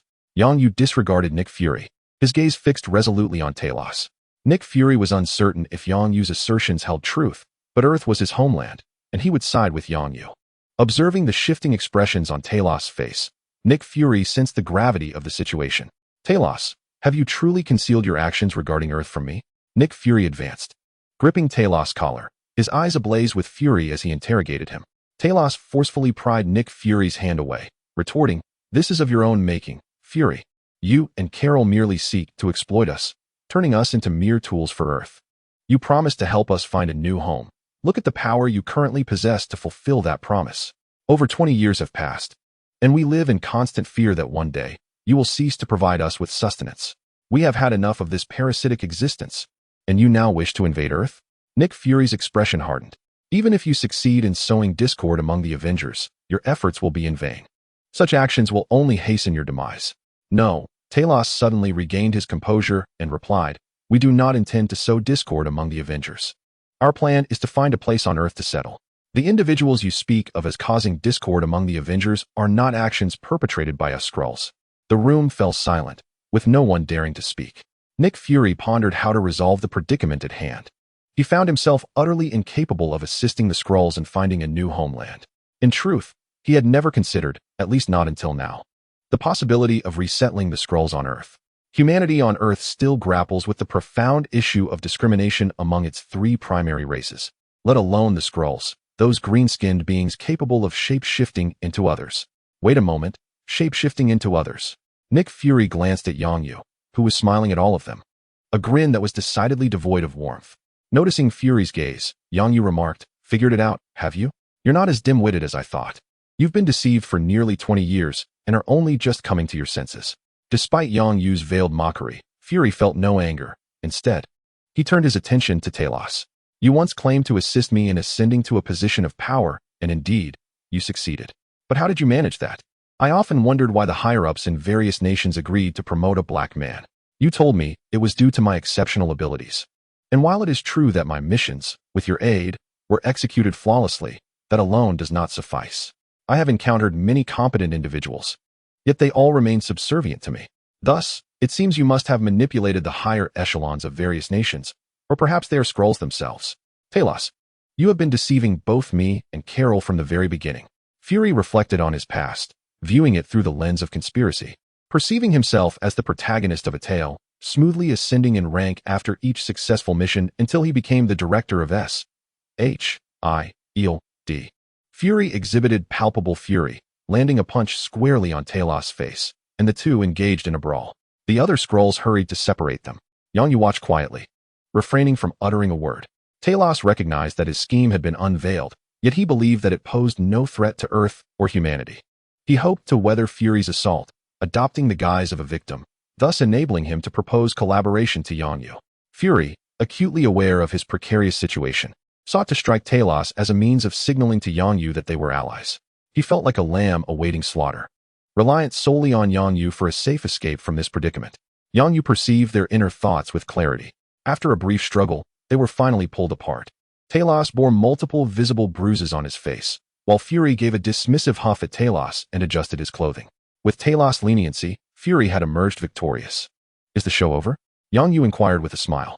Both Talos and Fury scowled, wondering if they were merely jesters. "I am awaiting reinforcements. What are you waiting for?" Yongyu directed his gaze at Talos. "Have you sent your message?" "How did you know?" Talos replied, flustered.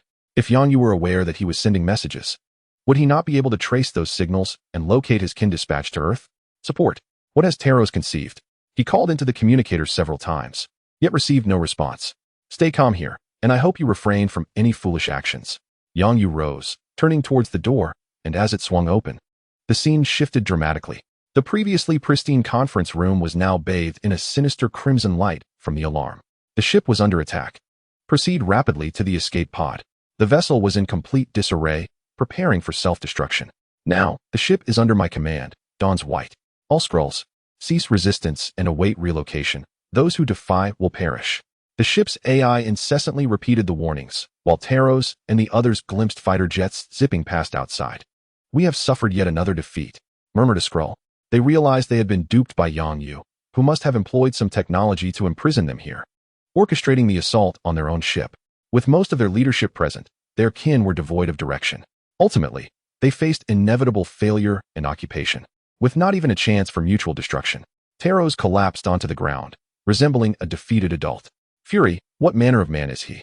Nick Fury understood the unspoken query, glanced at the closed door, and returned to his seat. He is a dictator, as you are aware.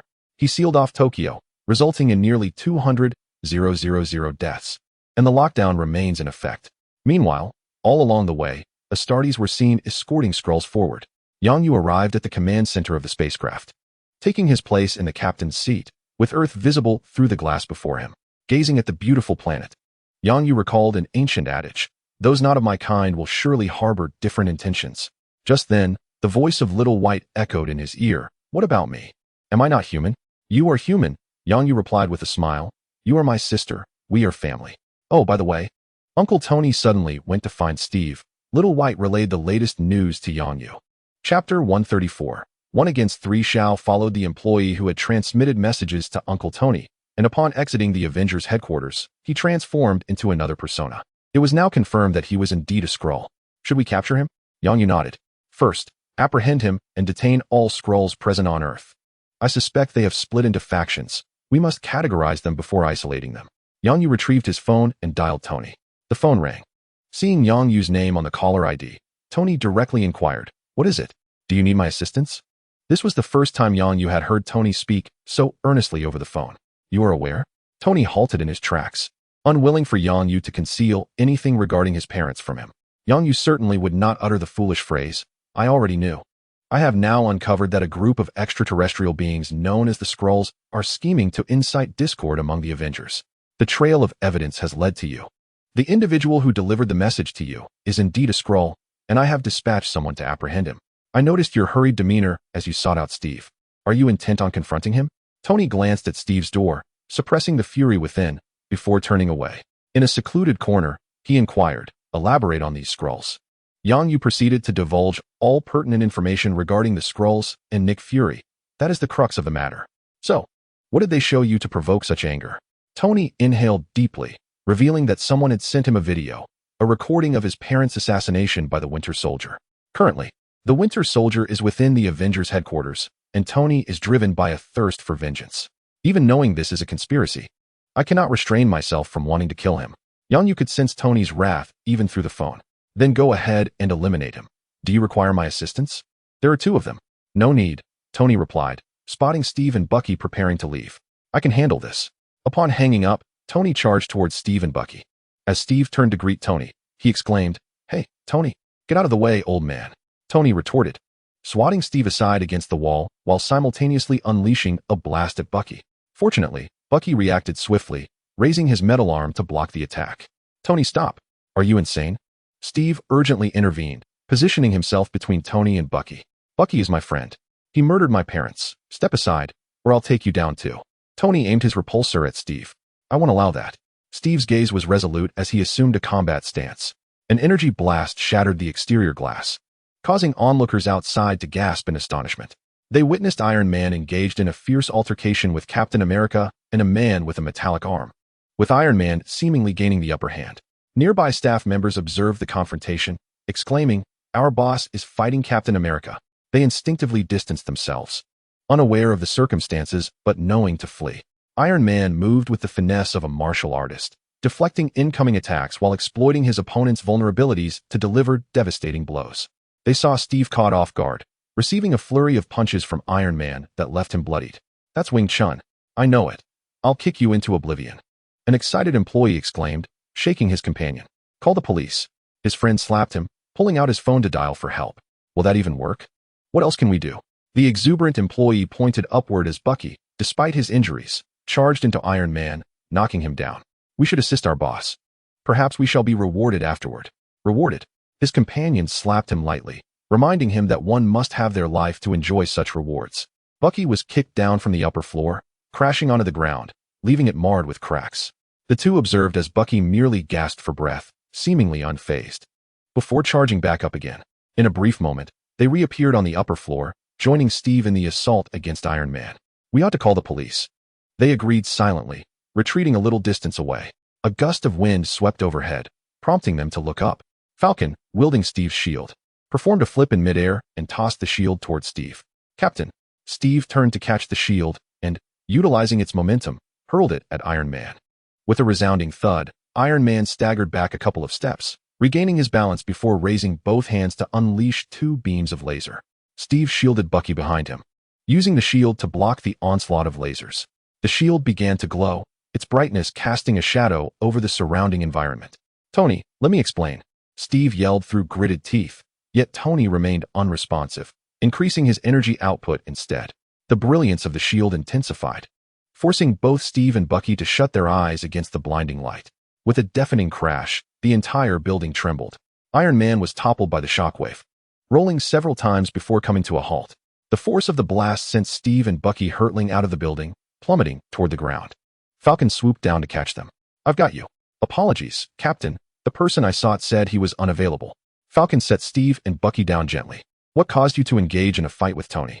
"Well, an unexpected incident occurred," Steve replied, rubbing his slightly swollen face, uncertain of how to remedy the situation. "Here he comes," Bucky warned. Iron Man burst forth from the building, charging directly at them. "Find a way to get out of here." "We need to let Tony cool down before we talk," Steve urged Bucky quickly before charging toward Iron Man, with Falcon following closely behind, ready to assist Steve in calming Tony. Bucky glanced back and then sprinted toward the garage. He needed to escape this tumultuous scene. "Get away!" Iron Man shouted as he noticed Bucky attempting to flee, unleashing a powerful punch aimed at Steve. The clash between Iron Man's fist and the shield created a shockwave that distorted the ground beneath them with winding cracks.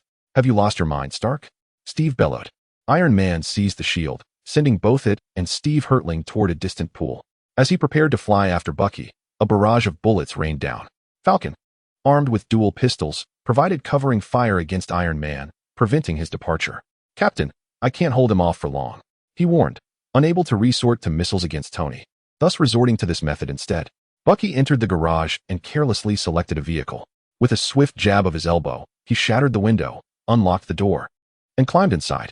In less than 3 seconds, the engine roared to life, and with a forceful press of the accelerator, the car surged out of its parking space. Just as he was about to exit the garage, the sound of shattering glass echoed in his ears. Chapter 135. The dust settles. The sound of breaking glass reached Tony and Steve. Jarvis' warning materialized before Tony's eyes. A data reading skyrocketing from 0 to 5 digits in an instant. Magical fluctuations detected. Nearby energy levels surged. "We may have been drawn into a unique space. According to the records, we seem to have entered a mirror dimension, sir." Thanks to a wizard friend, Tony had conducted extensive research on magic, equipping his Iron Man suit with a magical detector. Jarvis also stored a vast amount of information regarding magic. Upon encountering it, he could swiftly retrieve the corresponding spells from the database. Tony, with a single blast from his gauntlet, sent the Falcons soaring away, bringing the momentary skirmish to a halt. Steve, relieved to see Tony cease his assault, exhaled a sigh of relief. He was exhausted, his body aching, and battling an Iron Man was truly a daunting endeavor. However, Bucky must have already departed. "I saw a flying crown," the Falcon remarked midair. The vehicle hurtled towards them, prompting Steve and Tony to dodge aside. As Bucky drove out of the garage, a stone pillar erupted from the ground, catapulting the entire car into the air, heading straight for Tony and Steve. Calmly gripping the steering wheel, Bucky opened the door and leaped out just before the vehicle crashed to the ground, the front end crumpling into the driver's seat. Had he remained inside, he would have met a grim fate. "I've got you now, little mouse," Tony's voice rang out. Bucky looked up to see Iron Man's charged gauntlet aimed at him. Tony gazed at Bucky, saying, "Farewell, senile soldier." "No." As Steve rushed in, he was met with the harrowing sight of Bucky's head being obliterated by Tony's blast. He fell to his knees in despair, while the Falcon descended, surveying the two men and the headless corpse on the ground. Unsure whom to console, his mind was clouded with confusion. He was being controlled. Steve's eyes glistened with unshed tears as he turned to Tony. Bucky had been his childhood friend, their bond profound. When Steve was bullied, it was Bucky who stood up for him. When Bucky fell from the cliff, Steve had failed to save him.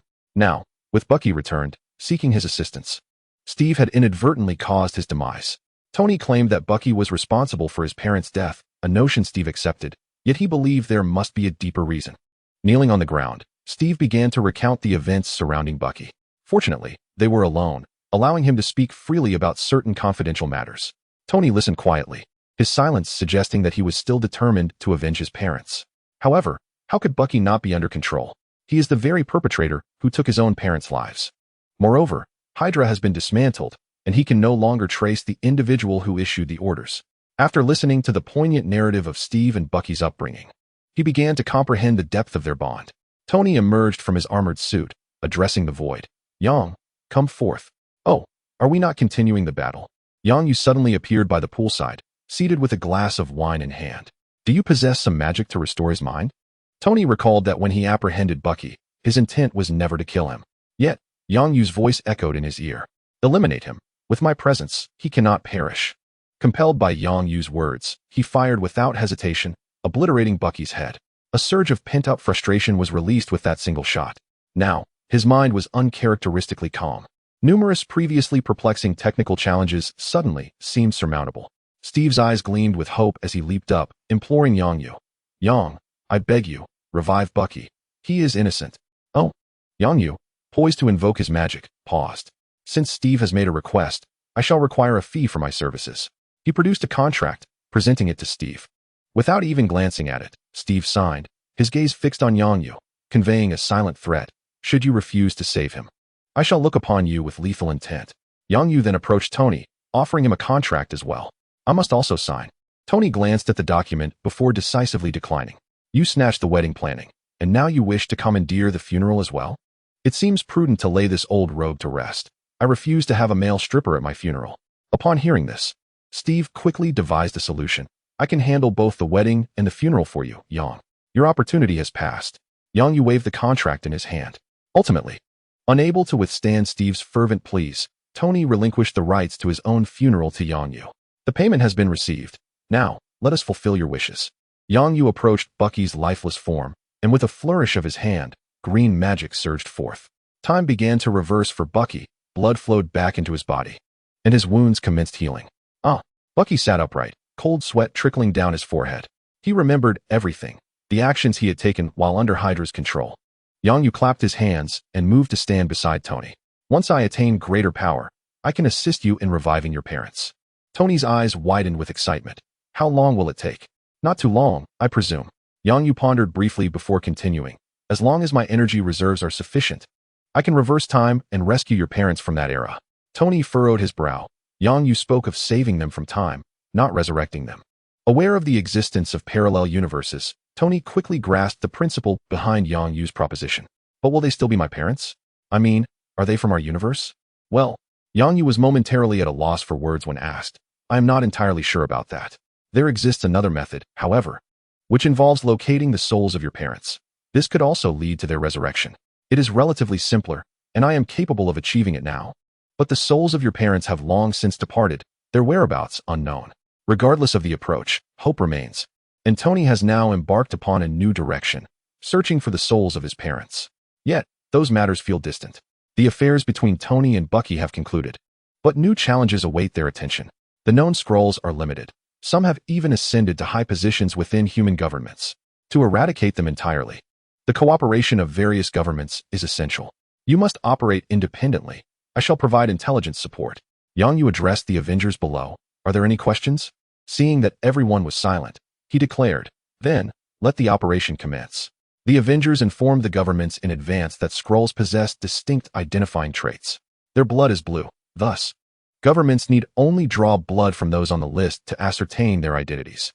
The Avengers primarily aim to confront the more formidable scrolls. Give it up, Gravik. Even with the injection of the Oblivion virus, you cannot prevail. Banner undertook a mission alone for the first time, feeling quite anxious. You insignificant humans do not deserve to inhabit this earth. Gravik had already learned that all his subordinates and kin had been captured, plunging him into despair. Humanity would not spare the scrolls, just as he had planned to eradicate all Earthlings. Nevertheless, even in the face of death, he intended to take with him this seemingly meek individual. Perish. Gravik surged forward, enveloped in red light, charging at Banner. Roar. Hulk smash. The ground trembled, dust billowed, and all settled into silence. Chapter 136. A new year in 2017. The Skrull incident once again heightened humanity's vigilance towards extraterrestrials. Countries conducted thorough investigations of their own leadership. Indeed, many Skrulls not listed were uncovered, fortunately holding positions of little significance. After interrogation, it was revealed that most acted independently in pursuit of a better life. Following the exposure of the Skrull situation by several nations, humanity spontaneously initiated a global cleansing campaign. The fervent global cleansing campaign gradually came to an end as 2017 dawned. During this period, the Skrull leader Thanos desperately implored Yongyu for assistance in saving the Skrulls on Earth, as their predicament resembled that of a rat scurrying across the street. Except for Huaxia, all Skrulls discovered in other nations faced inevitable demise. Ultimately, Thanos offered all the technology of the Skrulls as remuneration, beseeching Yongyu to rescue those Skrulls residing in Huaxia. Thank you, Qingzhongjiao. This is the ransom paid to the Huaxia faction by their leader, along with the technology dividend from the first year of the Pantao Conference. Yongyu presented a secure box to the representative of Huaxia in the presence of representatives from various nations at the United Nations. The Huaxia representative accepted the box without further comment and returned to his seat. However, the box remained in his possession. The representatives from other countries looked on with a mixture of envy and frustration at the Huaxia representative's secure box. Had they known that the captured Skrulls could be exchanged for technology, they would have intervened with their citizens and research facilities. Each time Yongyu announced a country's name, he produced a secure box from thin air to hand over to the respective representative, who, like the Huaxia representative, kept the box within their sight at all times. Only the representative from the United States wore a scowl, as their nation was conspicuously absent from the list. Nevertheless, many companies from their country were mentioned, and they would eventually gain access to the new technologies these companies would acquire through various channels. As for the technologies of smaller nations, refusal to comply would surely invite economic sanctions. The conference proceeded normally, with no representative daring to speak out of turn. This year's United Nations meeting was exceptional.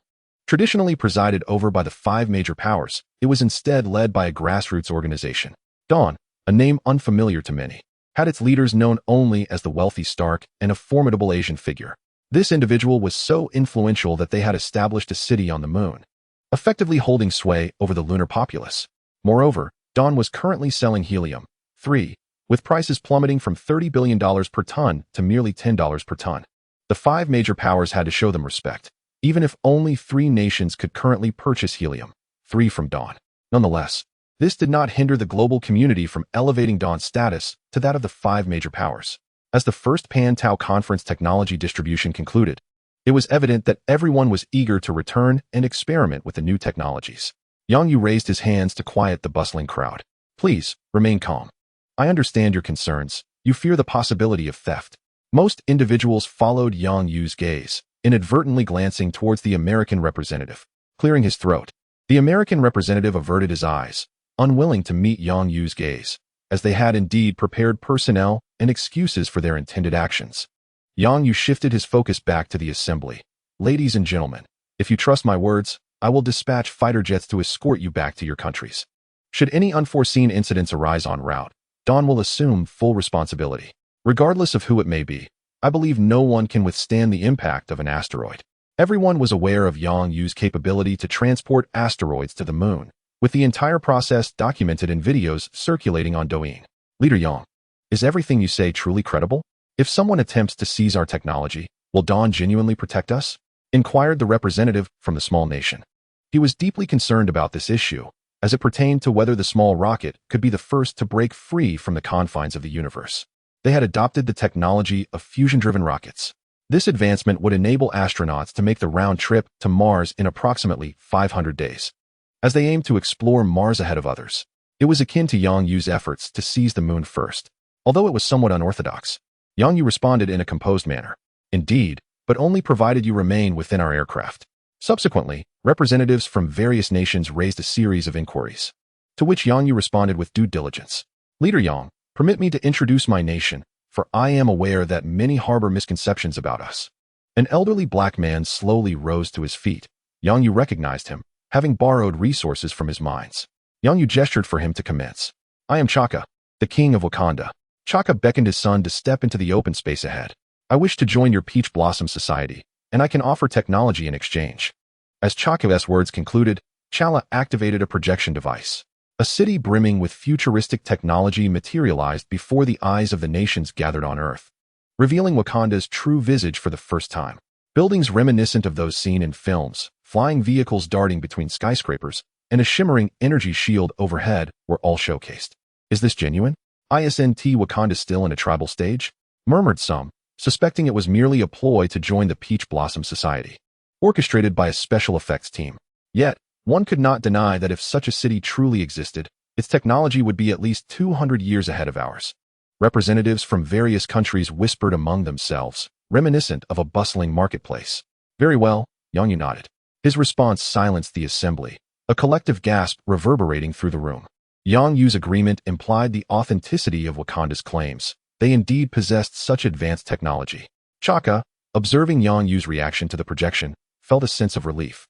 For he had anticipated that Yang Yu was aware of Wakanda's existence. A force capable of establishing a city on the moon could hardly remain oblivious to Wakanda's presence. However, Yang Yu's Peach Blossom Society had invited nations worldwide, yet excluded Wakanda. Why was that?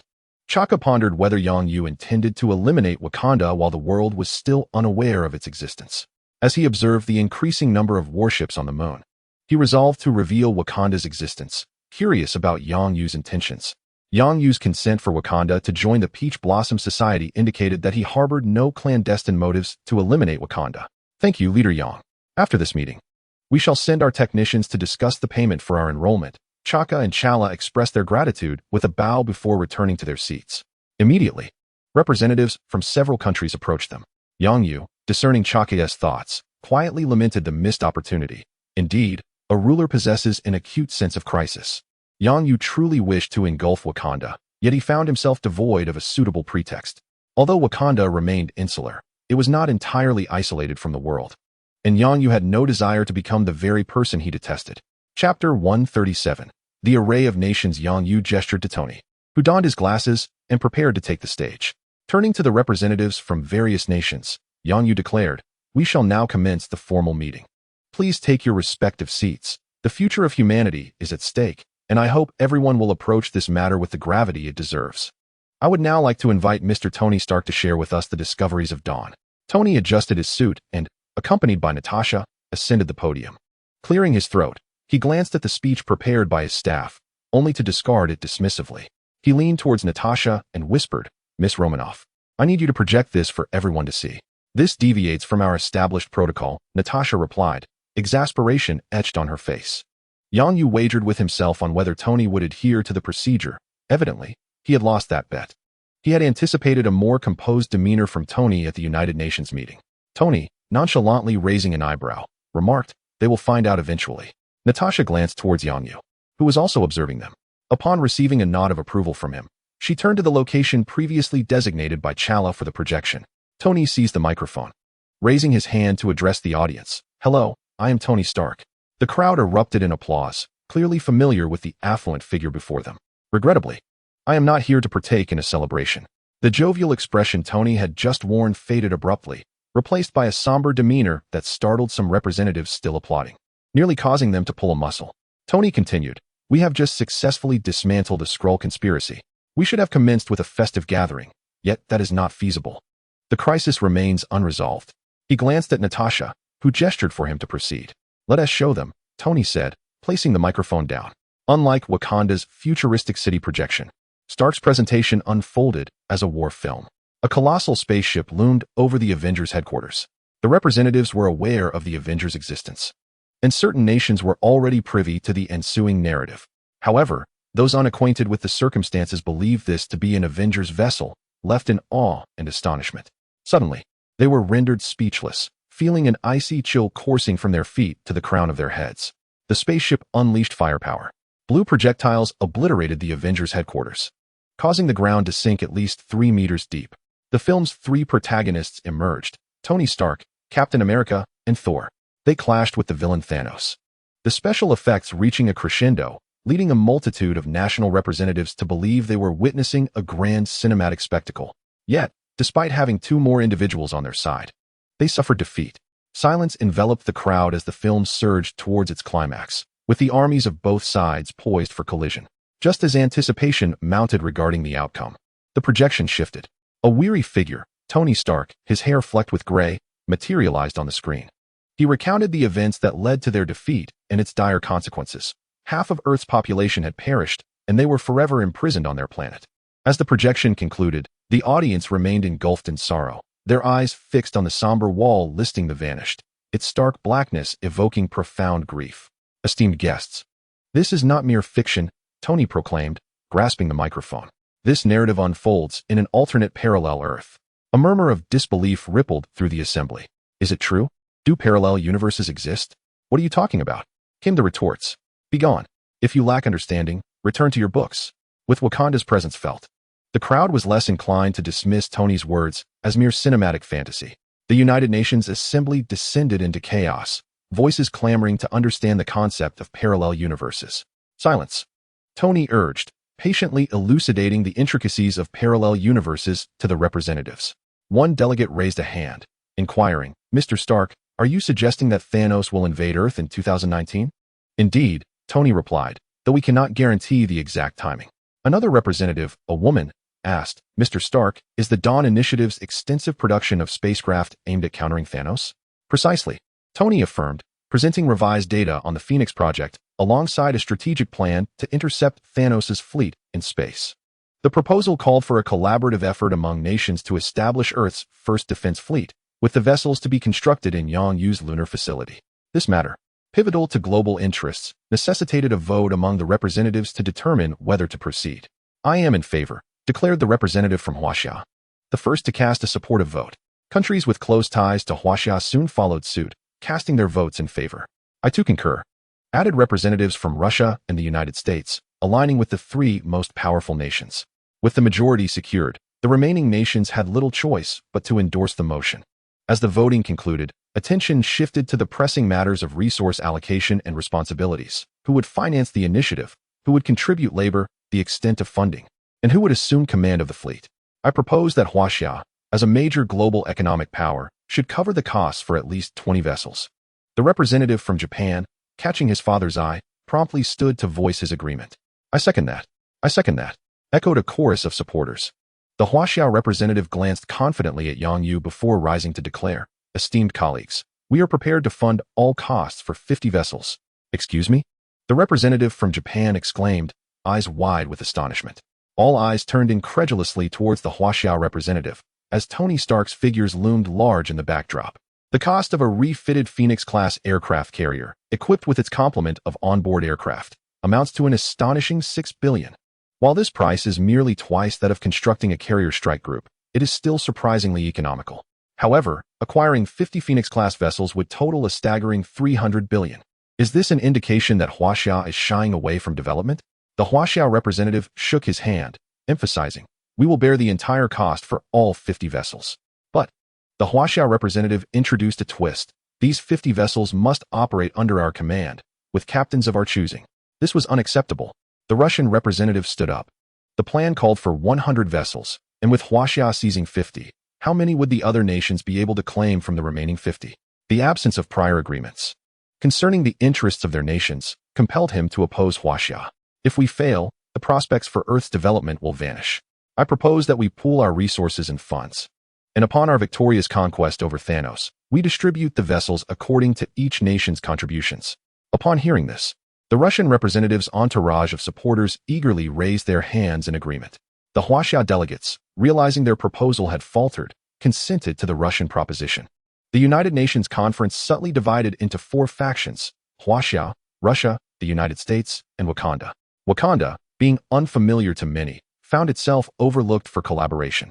Chaka, accompanied by his son, distanced themselves from the escalating conflict within the UN meeting and approached Yongyu and Tony, who were snacking nearby. Leader Yang, Mr. Stark, we would like to extend an invitation for you to visit Wakanda. I am presently occupied, but I will send someone in my stead, Yongyu declined, having previously explored Wakanda, where he even established a base underground. Chapter 138, Strengthening Oneself is the Optimal Choice in the United Nations. Any matter involving interests is deemed significant and cannot be resolved swiftly. Yongyu chose not to involve himself in such affairs, as his responsibility lay solely in the manufacturing plant. Such matters could be delegated to a few subordinates. It was not the role of a proprietor to engage in labor.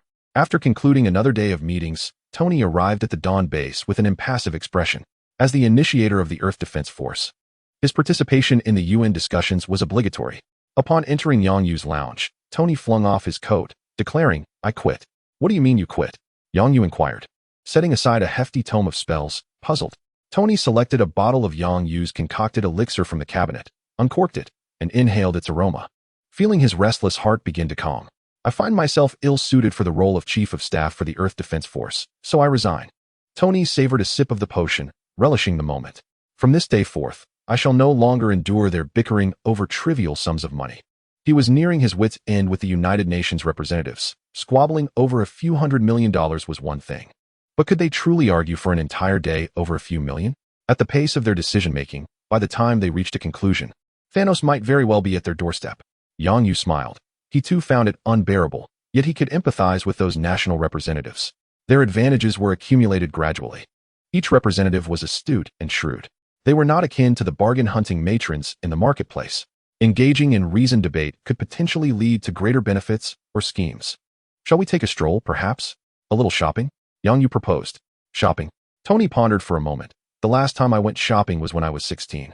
Given Tony's stature, he seldom indulged in such activities. Even when seeking relaxation, he frequented more upscale locales. I am quite the public figure now, ranked second among superheroes. If I were to be recognized on the streets, the throngs of fans could halt the city's operations. Indeed, Yang Yu had no doubt regarding Tony's magnetic appeal. Merely bearing the title of the world's wealthiest individual rendered Tony one of the most beloved superheroes. Following the Battle of New York, Tony's rank had surpassed Steve's, briefly even claiming the top spot. Unfortunately, with Ethan's recent surge, the crown was swiftly reclaimed by him. A phrase circulated online to describe the rivalry between Ethan and Tony. Iron Man can save the world, but Mr. Death saves you. Superhero rankings are not solely determined by fan count. The evaluation criteria encompass individuals from various professions. Over the past few years, Ethan had been tirelessly saving lives. His patients ranging from the homeless to government officials. The breadth of his professional reach was vast, with nearly every occupation represented among those he had treated. No one could contest Ethan's first place. After all, he was a healthcare professional. People inherently trust those in the medical field, especially skilled doctors. Thinking of Ethan, Yang Yu was struck by an idea and clapped his hands. Little Ina is quite clever. She has advanced to high school. We haven't held a promotion celebration for her yet. Perhaps we should seize this opportunity to make up for it. Tony, puzzled, replied, Isn't Ina only 12? She has advanced to high school so quickly? I didn't hear Ethan mention it. Indeed, Yang Yu clarified for Tony. I have always ensured she was discreetly protected. Ethan may have refrained from informing us, considering our busyness at the time. Yang Yu was still in Asgard while Tony was entangled with the military. I must see what high school she is attending. We must not squander her talents. Tony was keen on providing Ina with a better educational environment. Recognizing high school as a crucial period for a child, Midtown Science High School was a commendable institution. Yang Yu, familiar with her classmates, recognized a name he knew well. Tony knows this school too. That sounds excellent. Let us go. We must make amends. She must have been quite disheartened at school, especially since her favorite Uncle Tony did not prepare her a gift. By the way, Yang, do you possess any magic to disguise oneself? Tony proposed a rather intriguing idea. Yang Yu snapped his fingers. Yes, I shall summon Pipo. For she has not wandered through the streets in quite some time and has lamented about it to me for ages. Accompanied by Xiao Bai and summoned by Tony, Pipo joins us alongside Zhao Hailuan, who is currently in her company. Yang Yu casts an enchantment of concealment, rendering them unrecognizable to outsiders. Thus, the five of them saunter boldly into the bustling streets, eager to explore the ordinary, having grown weary of the upscale malls. Pipo links arms with Zhao Hailuan, trailing beside Tony. Now that all seems well, let us seek out Ethan, who has recently relocated to Queens. Yang Yu opens a conspicuous portal before the group. Although the portal stands out, passers-by remain blissfully unaware. They step through and find themselves at Ethan's doorstep. Greetings, welcome. Ethan has already received Yang Yu's call and has been prepared for their arrival. As soon as Yang Yu and the others appear, the intelligent butler notifies him.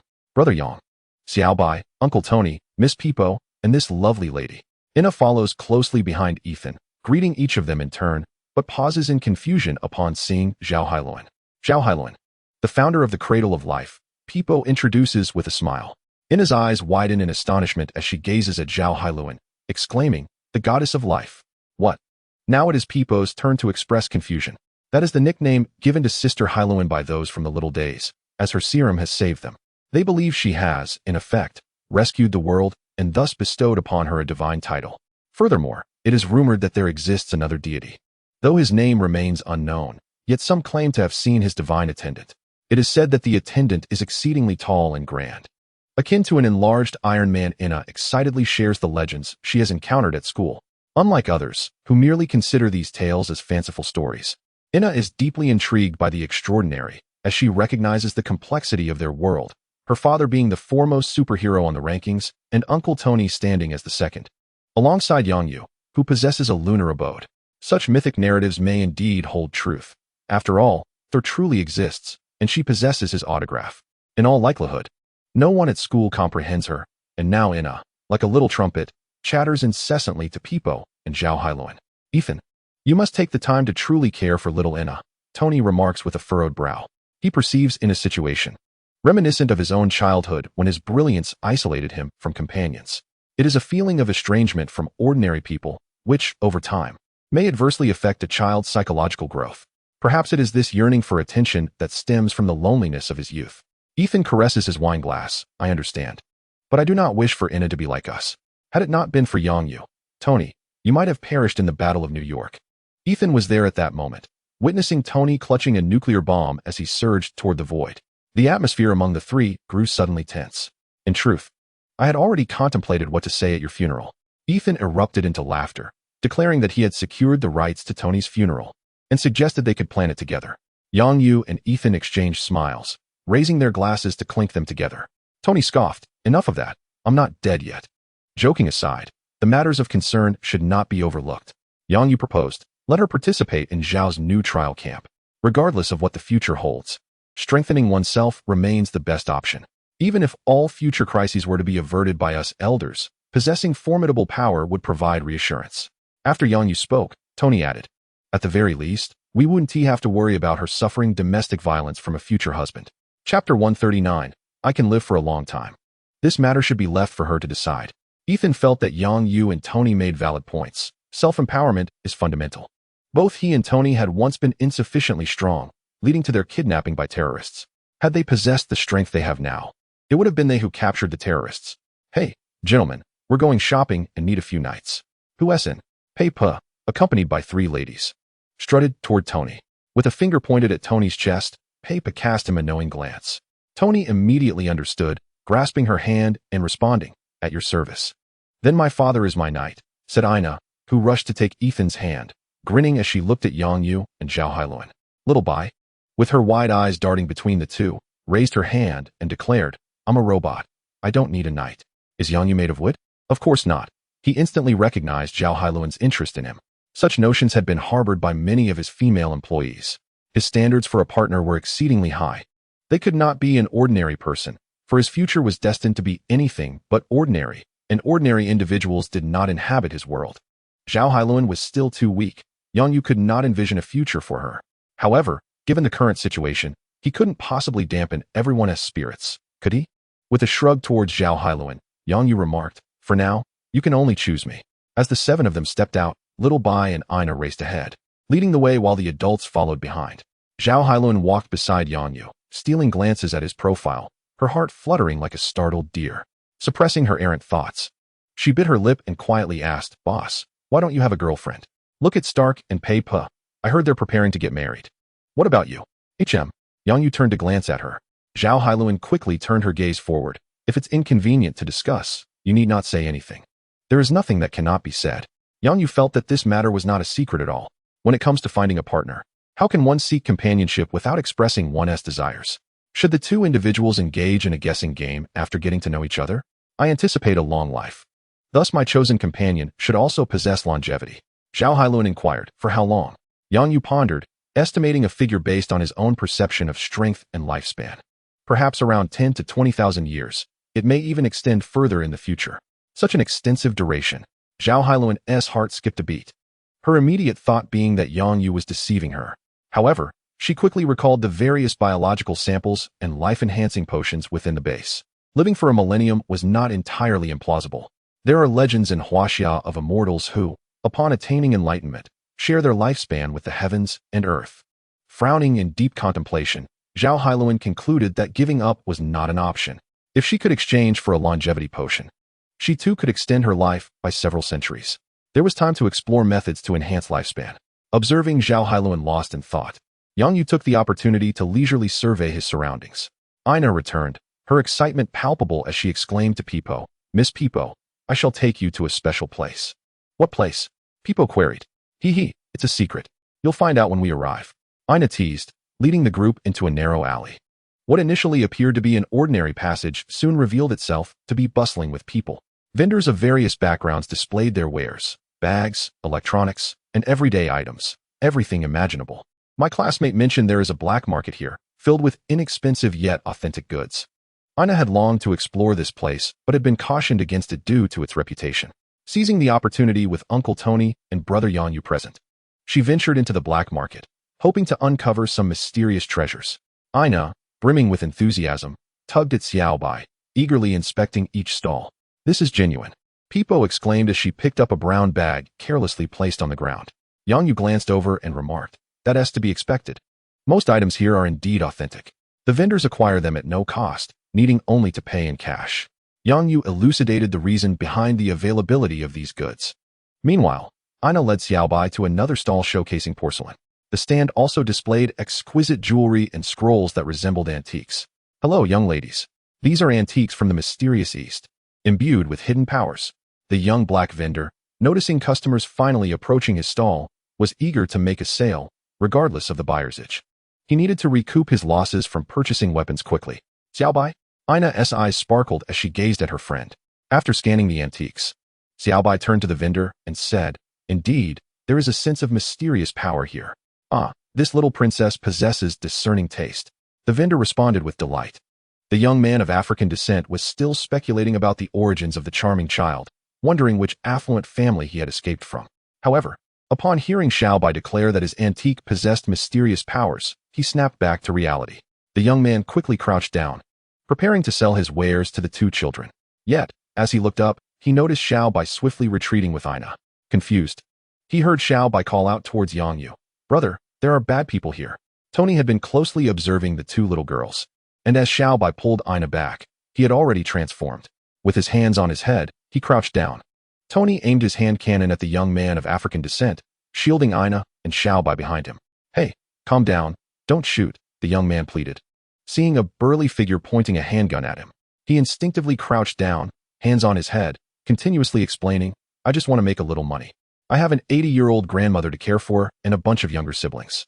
Let me go this once, you can take everything. These are all genuine antiques." In the midst of this unexpected turn of events, several quick-thinking vendors pulled the strings of their stalls, collapsing them and fleeing while shouting, "Murder! Robbery! Run!" The young man glanced up and saw the ominous barrel of the gun still trained on him. "It might be real," he muttered a quiet explanation. Yanyu, accompanied by others, approached Tony and glanced at Xiaobai. Xiaobai pointed at the young man's pocket, saying, "There's an energy reaction coming from him. The energy fluctuations are akin to those of the Chitauri's energy stones." After hearing this, Yanyu gestured towards the young man's trousers with a flick of his finger. The young man, sensing movement in his pants, turned around in terror. A device resembling a flashlight shot out from the pocket of his trousers. The young man exhaled in relief, initially fearing that this group was some kind of perverts. However, recalling the earlier scene, he suddenly felt a surge of excitement. "Wow, is this superpower? This is so cool." Yanyu shot him a bewildered glance, pondering the peculiar thought process of these individuals. "What are you excited about? You haven't seen anything, do you realize that?" Upon hearing Yanyu's warning, the young man nodded frantically. He understood this. Typically, those with superpowers either chose to conceal their abilities or become superheroes. Clearly, the person before him did not wish to reveal his powers. But didn't that put him in danger? Would they eliminate him to keep their secret? This seemed like a perfect place for a cover-up. The young man's expression shifted from exuberant crimson to a pale terror. While the flush might not have been obvious, the pallor was unmistakable. Yanyu discerned his thoughts and, exasperated, gave him a kick. "No one will harm you. Rise and reveal the origin of this object." Tony exited his armor and reached for the flashlight in Yanyu's hand, scanning it meticulously. Soon, he discerned its intricate mechanisms, including its functionalities and the materials used in its construction. Tony pressed the switch on the flashlight. A faint humming sound resonated. The flashlight emitted a pale purple laser, approximately 30 centimeters long and the thickness of a finger. "A rudimentary laser emitter," Tony remarked. The young African-American watched in astonishment as Tony deftly dismantled what he perceived to be advanced extraterrestrial technology into various components. He trembled in fear, wondering if these individuals were indeed aliens. Thanks to the exposure of the Skrull's covert invasion, the majority of Earth's populace now believe that no extraterrestrial being could be benevolent. Speak, from whence does this object hail? The young man returned his gaze to Yang Yu, his throat tightening. I bought it. Bought it. Yes. I spent $3,000, my entire life savings. The thought brought him close to tears, as that amount had taken him an eternity to accumulate. God knows how many temptations he had resisted to save that money. Yet, upon encountering the laser flashlight, he inexplicably succumbed to the urge to purchase it. Despite the pain of parting with his hard-earned cash, he felt a thrill, envisioning how he could use this device to breach the safes of the affluent. He believed he would soon recoup his investment and start saving again. The young man recounted where he had procured the laser and detailed his criminal endeavor. Once he finished, Yang Yu turned to Tony and inquired, "What shall we do?" "I will call the authorities. Let the police handle it." Tony stepped forward, preparing to restrain the thief. Suddenly, a youthful voice pierced the air. Abruptly, a white object shot toward Tony with great speed. Yang Yu swiftly locked onto the source of the voice, while the white object required no interception. "Greetings. I am Spider-Man. What are you doing? Robbery or extortion?" "Wow, why are you robbing with a child in tow?" "Wait, I just heard someone mention murder. Who got shot?" Spider-Man landed before the group, bombarding them with a flurry of questions. "Who is this kid donning sunglasses and a sporty jacket?" Tony casually tugged at the webbing binding the thief's hands, severing it. Upon hearing Tony's inquiry, the peculiar individual identifying as Spider-Man straightened up, almost like a student caught off guard by a teacher's question, and bashfully introduced himself once more. I am called Spider-Man, though if you have any other appealing nicknames, I am open to suggestions." "Baby in pajamas?" Tony tilted his head. "Are your parents aware of your escapades?" I actually." "Hey, you are quite strong," Spider-Man replied, his mind racing with a clever retort. As the dialogue between Tony and the young Spider-Man unfolded, everyone's attention was drawn to the exchange. The young African-American observed an opportunity, abandoning his possessions, and fled. Yang Yu glanced back and noticed Ethan looking in his direction. "It's nothing, just a thief." "Indeed." Tony also turned to see the fleeing young man, but upon noticing Yang Yu's inaction, he chose to disregard it. After all, he was merely a thief. They had already acquired a method to procure weapons. Finding a seller would be a simple task. "Are you aspiring to be a superhero? Judging by your voice, you cannot be very old, you little brat. Do your parents know you are engaging in such perilous activities?" Tony expressed his discontent with Spider-Man's impulsive actions, verbally reprimanding him. Peter Parker, faced with the imposing figure before him, inexplicably felt a sense reminiscent of Aunt May. In light of this sensation, he instinctively sought to evade. However, the robbers remained unhandled, necessitating his immediate attention. Choosing silence, Peter resolved to take action. After all, his webbing posed minimal harm to humans. He could leave the aftermath to the police. "I apologize, gentlemen, please wait here for the authorities." Peter swiftly dispatched several strands of webbing towards Tony, Yang Yu, and Ethan in quick succession. Commendable bravery, Yang Yu mused, deftly swatting away the webbing aimed at him against the wall. The webbing directed towards Ethan had already deteriorated to mere remnants by the time it reached him. Only Tony found himself ensnared, yet he was no ordinary individual. The high-temperature effect of the Yuhui potion could soften the webbing, allowing him to break free with a strong tug. "Wow, you are supervillains." Peter retreated a couple of steps, despite being mentally prepared to confront formidable adversaries. But encountering three at once seemed a bit much, didn't it? "How did you know we were supervillains?" Yang Yu inquired with a smile, noting that the young lad had immediately regarded them as foes. Such impulsive actions without understanding the situation could lead to trouble, not to mention the risk of being mistaken for a villain himself. Yang Yu aimed to impart a lesson, having previously conspired with Tony through magic to confront the boy together. "Indeed, what is your purpose?" Peter Parker, noting Yang Yu's acknowledgement and the sense of camaraderie with the imposing figure, again launched several strands of webbing at Yang Yu and Tony. He then shot a web towards the rooftop, hoping to escape the scene. He wasn't foolish. 3 supervillains were present, and he could hardly contend with them alone. It would be wiser to vacate and seek assistance, ideally finding the Avengers for a signature or two. Just as he swung into the air with his webbing, the sound of shattering glass echoed around him. Oh, the web suddenly snapped, and he plummeted. "Once you arrive, do not leave, little spider." Yang Yu and Tony approached Peter Parker slowly.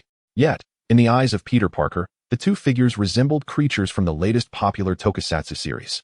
One was a monster known as Oxer. Oh no, the aliens are invading Earth again. Without a moment's hesitation, Peter Parker shot out his webbing, attempting to flee. Chapter 141, The Novice Task. Since Yang Yu intended to teach him a lesson, He certainly wouldn't allow Peter to escape. The once ordinary alley and residential buildings suddenly morphed into something surreal. Am I trapped in an illusion? Suspended in midair, Peter Parker gazed at the rapidly changing environment. His mind momentarily blank. The surrounding buildings multiplied exponentially, splitting into 2, then 4, endlessly. The road beneath him stretched infinitely, transforming into a path with no visible end. Hey, kid, don't lose focus during a fight. Yang Yu called out to Peter and controlled a towering building to crash down upon him. Hey, Yang. You're not going to crush him, are you? Tony exclaimed, startled by Yang Yu's actions. After all, it was a building, not a mere car. Yang Yu waved dismissively. I've already given him a warning. He won't get hit. Let me handle it, Tony replied, not entirely convinced. The boy, despite his youthful age, had chosen not to misuse his newfound powers but instead opted to become a superhero, which demonstrated his potential. However, he was clearly frightened. All right, I'll leave it to you, he making a run for it. Yang Yu pointed in the direction of the residential building that had just been struck, where a figure was swiftly escaping. As the building hurtled towards him, Peter Parker shot out his webbing, yanking himself out of the line of fire. I could die. He.S. not even in my league. Peter reflected on the scene of the building crashing towards him, still feeling a chill of fear. Such an adversary could only be dealt with by the Avengers. He needed the likes of Hulk or Thor. He swung away, with Tony flying behind him. Jarvis, scan. Tony commanded. Soon, he discerned the youthful face beneath Spider-Man's mask and his name, along with his remarkable physical strength. Wow, a little Astartes. Tony now had a clear understanding of Peter Parker's strength. His earlier thoughts of educating Peter alone vanished. Hey, Yang, this kid is a little Astartes. I don't want to fight him. Yang Yu, receiving Tony's plea for help, smiled slightly and beckoned to the retreating young spider. All the buildings began to retract toward Yang Yu. Oh no, Peter Parker was pulled back by his own webbing, soaring through the air. Yet, he dared not let go, for a colossal beast formed from various structures was charging towards him. Is the world about to end? Why haven't the Avengers come to assist? I can barely hold on. I'm going to die. Goodbye, Aunt May. Goodbye, Ned. As Peter Parker found himself on the brink of being consumed, tears welled up in his eyes. A strange absence of pain compelled him to cautiously open his eyes. Surrounding him was an abyss of darkness, save for a small circle of light beneath his feet. Suddenly, his spider sense tingled, alerting him to impending danger. Without a moment's hesitation, he dodged to the side as a spear whizzed past him. Goodness, had it struck, it would have surely pierced a gaping hole through his body.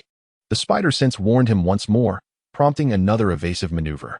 In the subsequent moments, an array of weapons assailed him, forcing him to frantically evade within that confined space, devoid of any refuge. In reality, Xiaobai and Ina, with mischievous grins, hurled small stones at the little spider.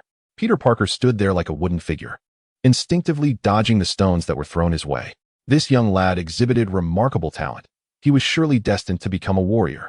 Yang Yu, alongside Tony and Ethan, deliberated on Peter Parker's potential placement after the dawn. Since he was in the same class as little Ina, it would be prudent for him to join her in the novice training camp. Tony, having gained insight into the young spider's recent valiant endeavors, expressed a fondness for the pajama-clad boy, albeit noting his tendency to be somewhat loquacious. Yang Yu beckoned to Ina. Ina, come here. Coming, Brother Yang. Is there a new task? She inquired, her large eyes sparkling with curiosity.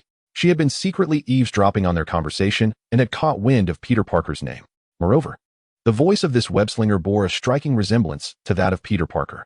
I know you've always wanted to join us, Ethan said gently, stroking her hair. However, joining us means frequently facing danger, with the ever-present risk of death. I wish for you to live a life of peace and carefreeness. No, father. Ina shook her head resolutely. You are my father. You are a hero, and thus my future must also be that of a hero. Even if I am but an ordinary person, I will protect this world like you do. I will become a police officer, a firefighter, a soldier. Danger will always be near me. Her voice rang loud and clear, filled with conviction. See, I told you she is quite intelligent, Yang Yu remarked with a chuckle. Both Pei Pe and Zhao Hailuan gazed at the little girl in astonishment. Since your awareness is so profound, I shall grant you an opportunity, Yang Yu said, gesturing towards a shadowy corner. A figure emerged from the darkness. Do you recognize him? Yang Yu asked Ina. Ina nodded. Yes, I do. Xiao was protecting me during the Battle of New York. She had long been aware that someone was watching over her from the shadows, even though this protector had never revealed himself. Yet she possessed an inexplicable intuition, and when the Battle of New York erupted, she mysteriously found herself outside the city. Yang Yu retrieved the Chitauri energy stone from Tony's grasp. This stone, an extraterrestrial artifact, was currently sought after by a group intent on weaponizing it for sale. I require you and that fellow over there to locate them and apprehend them, recovering all Chitauri energy stones. The deadline for this mission is before the commencement of the school term. Should you fail to complete it by then, you may as well lead ordinary lives. After handling the energy stone, Yang Yu entrusted it to Ina. Owl, from this day forth, you shall be her assessor. As long as there is no imminent threat to life, refrain from intervening. Xiao, whom Yang Yu referred to as Owl, remained silent, merely nodding in acknowledgement. Ina grasped the energy stone tightly in her hands, gazing resolutely at Yang Yu and the others, declaring her unwavering commitment. I will accomplish this task and join you. Step aside. Do not lead Ina astray with your incessant violence. Amber approached, enveloping Ina in her embrace. Do not heed their words. If you require assistance, seek out your sister. Let the boys handle the fighting while we enjoy beverages and leisurely strolls. Ahem, I shall check on Peter. Yang Yu nudged Tony with his elbow, casting him a knowing glance.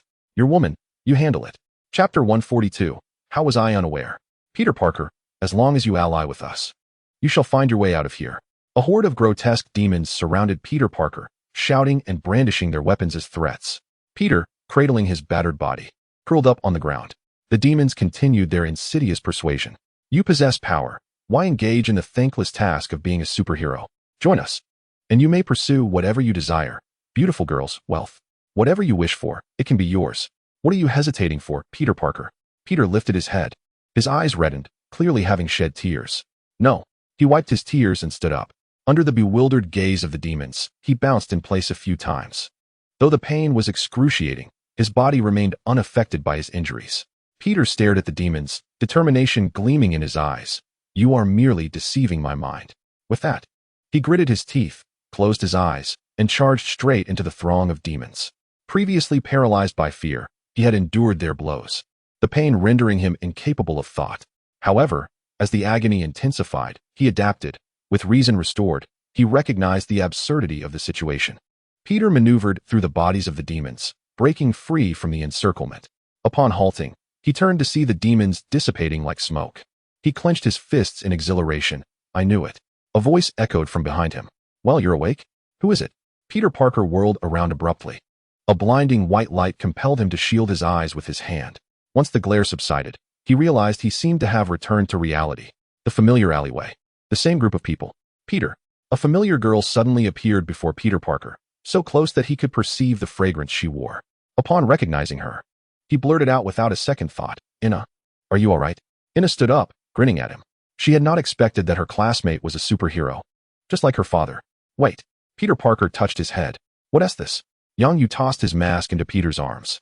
Clutching the mask, Peter turned back to the supervillains, exclaiming in shock, Iron Man, Tony Stark, and the dictator Yang Yu. Yang Yu grimaced, finding the title rather juvenile and unbefitting of his persona. You defeated those extraterrestrials, right? Peter asked hesitantly. Ha ha ha. Ina laughed, hands on her hips, explaining, what you witnessed was all an illusion, a lesson from brother Yang Yu. A lesson? Wait, why? Peter stood up, bewildered as he looked at everyone. It's because you attacked others indiscriminately the moment you arrived. We had just apprehended someone who had purchased extraterrestrial weapons, preparing to interrogate him, when you showed up and bound Uncle Tony's hands with your web. Now that person has escaped, and you bear much of the responsibility. Ina waved the energy stone in front of Peter's eyes. No, so I let a supercriminal go free. Peter cradled his head in his hands.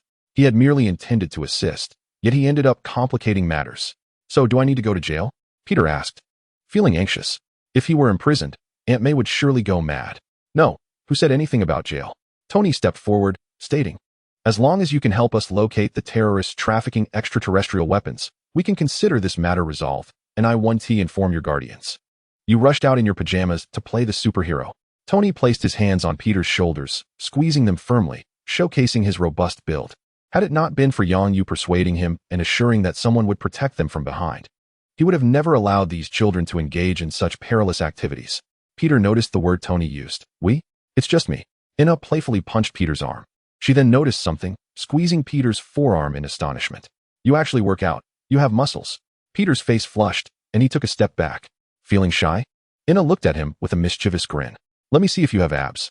Ina exclaimed as she lunged toward Peter Parker. her curiosity piqued by the differences between superheroes and ordinary individuals. She hesitated to voice such requests to her elders, but with Peter Parker, she felt emboldened. Yongyu, observing Ayane's antics, glanced at Peter and shook his head, thinking to himself that the child was doomed. Turning to Ethan, he chuckled, "You needn't worry about her. She resembles quite the little rascal. Perhaps her extensive reading of medical texts has made her somewhat unrestrained in this regard." Ethan offered a sheepish smile in response. Later that evening, after dinner, everyone was preparing to relax in the yard. "Dad, everyone, I'm heading out," Ina announced to the group, shouldering her backpack as she dashed out the door. Yongyu noticed the owl following her and turned to Ethan with a question. "Have you ensured she returns home on time tonight?" Ethan shot Yongyu a bemused glance and replied, "What do you think?" Meanwhile, Ina disembarked from the bus, holding her phone and, following the address Peter had provided, arrived at a door. After ringing the doorbell, footsteps soon echoed from within. When May opened the door and saw a shy girl with a backpack standing there, she smiled gently and inquired, "Hi, little miss. Whom are you looking for?" "Hello. I'm here to see Peter. I'm his classmate. We have an arrangement," Ina replied, lifting her phone to show May their conversation history. "Oh, I see," May said, observing Ayane's youthful demeanor and sensing that the situation might not be ideal. Resisting the urge to immediately fetch Peter, she ushered Ina inside. "Come in, have a seat. I'll go get Peter." After settling Ina, May hurried to Peter Parker's room, opening the door without knocking. The door was unlocked, and it swung open easily. Peter, who was listening to music through his headphones, looked up in surprise at the sudden entry of Aunt May. Aunt May?" Before he could finish his question, May playfully wrapped her arm around his neck and teased, "Look at you, having a female classmate over with a backpack. Are you planning to have her stay the night?" "That's a no-go. You're both underage, and that would be illegal." Peter struggled to free himself from May's playful grip, bewildered. "What female classmate? What overnight stay? I'm completely in the dark here." Chapter 143. The unseen and unreachable. May led Peter Parker into the living room. "Hey, Peter," Ina called out, her eyes lighting up as she waved at him. May noticed the sparkle in Ina's eyes, further affirming her suspicions. "Hey, Ina, what are you doing here?" Peter exclaimed, his eyes widening in surprise. He quickly approached Ina, leaning in to whisper, "Don't tell Aunt May. Let us go to my room." Grabbing the backpack Ina had placed on the sofa, Peter pulled her along toward his room. She did not forget to turn back and say to May, "We are heading to the room. If you need anything, just knock." May watched the two youngsters enter the room, unable to resist offering a reminder. "Peter, do not engage in illegal activities." "Understood, we are merely studying," came Peter Parker's resigned voice from within. Closing the door securely, Peter Parker observed Ina as she scrutinized his room. Relaxing his muscles, he tilted his head in confusion. "Didn't we say we would meet tomorrow? I can hardly wait." Ina smiled. "Tonight, I shall be too excited to sleep." She had long awaited this moment. Capturing those who trafficked in weapons would allow her to join Dawn and become a superhero like her father. "I brought some things that should assist us." Ina took the backpack from Peter Parker and laid its contents on the table. As Peter Parker beheld the array of mechanical components that Ina unveiled, he was astonished. "Micro radar, laser pointer, what is this?" he inquired, picking up an unfamiliar instrument. "Energy sensor, worth 150,000 each." Peter Parker's hand trembled, and he hastily set the energy sensor down. "You didn't rob Mr. Stark's laboratory, did you?" Ina shot him a glare. "I can't even get through the first door of the lab. I received this from a friend who enjoys collecting such gadgets. By the way, his uncle is the head of the largest Chinese gang in New York. We might need to enlist his help." Peter Parker, observing Ina as she organized the parts, felt as if countless eyes were upon him. Figures like Tony Stark and Yongyu seemed worlds away, and though he had felt no weight during the day now, staring at Ina, he sensed an inexplicable pressure. "So what are we to do?" "We will create an energy radar. I already obtained the schematics from Xiaobai." Ina, oblivious to the change in Peter Parker's tone, was fervently engaged in assembling the components. Days later, Yongyu returned with several asteroids from the asteroid belt, ready to commence mining operations. How did those two little ones fare on their mission? Xiaobai, trailing behind Yongyu, chuckled. "They constructed a micro-energy radar and have traced 5 individuals who purchased modified weapons. Quite competent." Yongyu recalled the message from Gu Yi, "Send an additional team to protect them." At the entrance of the New York sanctuary, numerous energy signatures indicated it might be their stronghold. Ina glanced at the unique symbols on the building and exchanged a knowing look with Peter Parker. They both retrieved a yellow talisman from their pockets. "I'll go first, you follow closely behind." "All right." On a winter night, when few were about, they would seize the opportunity. Peter Parker ascended the building, positioning himself at the edge of a window to peer inside. Once he confirmed the absence of any onlookers, he gestured discreetly to Ina, who stealthily sprinted towards the entrance. With a laser pointer in hand, she deftly cut through the door seam before stowing the device back in her pocket. Gently nudging the door open, Ina was soon joined by Peter, who descended from the wall to stand behind her. Together, they slipped inside, ensuring the door was securely closed behind them. Within the building, only the ancient chandelier adorned with candles overhead cast a dim, golden light. Ina surveyed the staircase before her and the surrounding vintage decor, evoking the ambience of a medieval library. This sight ignited an inexplicable thrill and a fervent curiosity within her. This place certainly does not resemble a weapons manufacturing factory, Peter mused, his night vision far superior to that of an ordinary person, allowing him to discern the layout of their surroundings. Ina retrieved her tablet from her backpack, observing the red dot marked on the screen. Since we're here, we must investigate. There are numerous energy signatures present. This doesn't appear to be an official research facility. It could very well be an alien hideout, bearing the protective talisman bestowed upon her by Yang Yu, which could shield her from even grenades. Ina felt no fear. She was not arrogant. Rather, she possessed unwavering confidence in Yang Yu's abilities. Stay close. You have Yang Yu's talisman, so there is nothing to fear. With that, she ascended the staircase, prompting Peter to hastily follow her. The two moved furtively about the upper floor, the tablet's display devoid of any topographical detail. They could only watch their markers traverse the screen, unable to locate the source of the energy. Maintaining their stealth was exhausting, and soon Ina paused before a glass cabinet. Let me rest for a moment. Peter, having grown less tense with the absence of other occupants, relaxed as well. It seemed they were safe from being mistaken for intruders. Peter rubbed his eyes and turned his gaze back to Ina, although she appeared to be resting. Her keen observation of their surroundings remained intact. Sensing something unusual in Peter's demeanor, she tightened her grip on the talisman and whispered, "Peter, have you noticed something? I think I see something moving behind you." Peter cautiously approached Ina, who quickly darted behind him, peeking out to look at the glass cabinet. It revealed a cloak. Peter pressed his hand against the glass, and Ina exhaled in relief. She had no fear of terrorists or aliens. Rather, it was the unseen and intangible that unsettled her, as well as rodents. After scrutinizing the cloak and confirming it was merely that, they chose to disregard it. Let us continue our search for a while longer. If we can't find anything, I'll report the situation to Uncle Tony. Agreed. After the two had finished their respite and were preparing to explore further, a dull thud suddenly resonated behind them.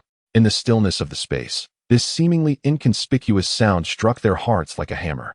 Ina felt the hairs on her face stand on end. Peter Parker swiftly turned around, scanning the vicinity, but there was nothing approaching them. Yet, the sound undoubtedly emanated from a short distance behind them. Chapter 144. A sorcerer's apprentice named Strange. I'll go take a look, Peter Parker whispered to Ina, gradually moving toward the source of the noise. He circled around several display stands before halting, scratching his head. There's nothing here? Perhaps we should just leave and inform Uncle Tony of the situation. Ina cautiously approached Peter Parker, engaging in hushed conversation, yet they remained oblivious to the cloak behind them, which was slowly turning in their direction. With another dull thud, both froze, exchanging a glance before turning around. Did you see something? Ina quavered. Peter Parker was not particularly afraid, as his spider sense had not indicated any danger. No, but that cloak was facing us just now. Ina shifted her gaze toward the cloak. Puzzled. It was facing us, wasn't it? No, Peter Parker replied gravely. We were over there earlier. As Ina recalled the scene, she realized that indeed, when they were in that position, the cloak had been oriented toward them. Unconsciously, she inched closer to Peter Parker. What should we do? Is there a ghost here? Peter Parker, bold and audacious, made a gesture to Ina. He extended one hand, inching closer to the glass cabinet housing the cloak. Placing his hand on the glass, he tapped lightly, producing a solid sound. Just as he relaxed his guard, a sudden eruption occurred. The cloak burst forth, crashing heavily against the glass with a resounding thud. They both exclaimed in fright. Peter Parker immediately launched 2 strands of webbing toward it. The webbing adhered to the glass, and within, the cloak performed a mocking gesture, as if it were laughing heartily and pointedly gesturing at the two of them. Before they could catch their breath, the lights in the room flickered to life. The pair, now tense and huddled together, could finally discern their surroundings. The display cases and walls were adorned with numerous ancient artifacts, resembling a museum. Welcome to your arrival. Next time, do let me know in advance. After all, changing a lock can be quite costly. A tall black man appeared in the corridor, his hand resting on the switch. The individual before them was none other than Master Daniel, who had just exchanged information with the owl concealed in the shadows. He had learned the identities and intentions of the two children. Coincidentally, he also possessed Yang Yu's contact details and made a phone call to confirm matters. He also exchanged a few words with the Supreme Mage. Both turned their gaze towards the unexpectedly appearing African-American. Upon hearing about the lock requiring payment, Ayane's cheeks flushed with embarrassment. Apologies. She had initially assumed it to be a secret base for terrorists and thought the damage would be inconsequential. To her surprise, it turned out to be a private museum. However, upon returning, she knew a report still had to be made. For the presence of such numerous energy sources surely indicated something unusual. Yet, to ensure their safe departure, her true purpose must remain concealed. We will compensate you. Our curiosity led us to this place. Ina peeked from behind Peter Parker, her expression pitiful. Yes, we will indeed compensate you. Peter Parker nodded in agreement. Daniel chuckled and shook his head, stating, I will seek reimbursement from your guardians. However, having trespassed into the sanctum, leaving may not be as simple as you presume. Daniel's words made Peter Parker uneasy. Engaging in a skirmish here could result in damage to the antiques, which he could not afford to compensate. You know our guardians? Ayane's eyes sparkled with intrigue. If this tall gentleman knew Uncle Tony or Brother Yang Yu, it could certainly elucidate the issue surrounding the multiple energy sources. Master Yang Yu is a distinguished guest here. Daniel spoke of Yang Yu with a tone of utmost respect, earning the trust of both Ina and Peter Parker, who lowered their guard. The owl lurking in the shadows shook its head, retrieving a notebook and marking through a line of text. It was fortunate that Daniel genuinely harbored goodwill towards the two. Had he been an evil sorcerer, their gullibility would ultimately lead them to ruin. Given the lateness of the hour, shall we return now and perhaps visit again another time? Ina waved at Daniel before tugging Peter Parker to leave. Daniel positioned himself at the staircase, smiling as he addressed them. No, you cannot leave just yet. Standing over 2 meters tall, Daniel's imposing presence was undeniable. Why? Ina queried. Puzzled. You have trespassed into the sanctum and damaged the lock. According to the rules, you must face consequences. However, considering your association with Master Yang Yu, the punishment can be waived, provided you engage in a duel before your departure. What? Ayane's eyes widened in disbelief. She had never anticipated that a punishment would entail participating in a battle. What sort of place is this? The Colosseum of ancient Rome? Fear not. Your opponent will also be a magic apprentice. We will ensure your safety, so there's no need for concern. Consider this a test for you, Daniel explained, leading the way towards the basement. Follow me. Peter Parker turned to Ina and asked, what should we do? Should we follow? Well, didn't he mention being a magic apprentice? Ayane's eyes sparkled with curiosity. Aren't you intrigued? This could be a hidden gathering place for wizards. Observing this individual is akin to watching a mage similar to Brother Yang Yu. Moreover, the owl guardian lurking in the shadows has yet to intervene. If there were any danger, he would surely come forth to protect us. Ina patted Peter Parker's shoulder. Do not fear. I shall be right behind you to shield you. She tightened her backpack and stepped forward. Peter Parker caught up with Ina, saying, All right, I'll go, but you stay back. Hey, I still don't know how to address you, wizard. Embracing the attitude of when in Rome, do as the Romans do, Ina eagerly engaged Daniel in conversation. Through Daniel's narration, it seemed as though the two of them glimpsed a new world. So, the world is truly this wondrous. Peter Parker exclaimed in astonishment. Daniel pushed open the door leading to Kamar-Taj and waved them over. Do not be astonished. When you grow up, you will understand everything. Stay close to me. With that, Daniel stepped through the door. Ina and Peter Parker gazed at the ethereal entrance, exchanged glances, and stepped inside together. After a brief moment of disorientation, Ina was astonished to find it was daytime. It seems we have arrived on the other side of the earth. Both of them, being astute individuals, quickly connected the dots. Daniel stood by, awaiting them, and overheard their exchange. Indeed, you are now in Nepal, located in Asia. Your opponent is a magic apprentice named Strange. Defeat him, and you shall return. As Daniel made his way towards the training ground, the two hastily followed. Along the way, they encountered several otherworldly-looking mages converging in their direction. Chapter 145. A true waste of my time. Wow. Are those a few alien wizards? How did they come to Earth? Is there also a portal? Peter Parker mused as he began to relax and showcase his innate talents. Finally, Ina could no longer endure it and pulled out a candy from her bag to silence him.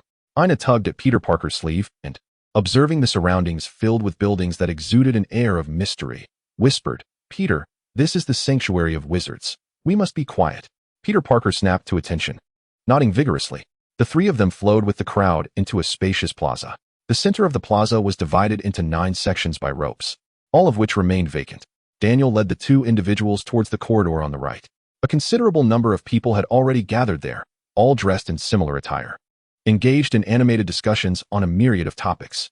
Ina and Peter Parker perked up their ears, absorbing the various mysterious tales being shared. "We do not belong here," Daniel remarked, casting a glance at the two. "If you wish to learn about the exploits of the mage, you may visit the library afterward." Ina, her voice brimming with excitement, inquired, "Does the library also contain records of Brother Yangyu?" Daniel nodded affirmatively. Indeed, his portrait hangs upon the walls of the library. Mage Yangyu is a remarkably powerful sorcerer who has imparted a wealth of magical knowledge to Kamar-Taj. Daniel then escorted the two to a room where only a dozen or so individuals were present. He instructed them to wait there for a while before stepping out. The pair observed that everyone in the room was deep in meditation, seemingly uninterested in conversation. They chose a spot to sit quietly. After a short while, Daniel returned, accompanied by a person holding a notebook. "Who among you will participate in the upcoming battle?" Peter Parker raised his hand. "I shall take my turn." "Very well." The individual opened the notebook and took out a pen. "What is your name?" "Peter Parker," he replied. "When your name is called, you may proceed." After writing down the name, the individual issued a brief command and turned to leave. "You won't be up there so soon.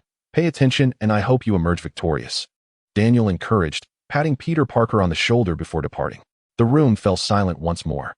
"Is there a signal here?" Ina checked her phone and was pleasantly surprised to discover a signal. She quickly composed a message and sent it.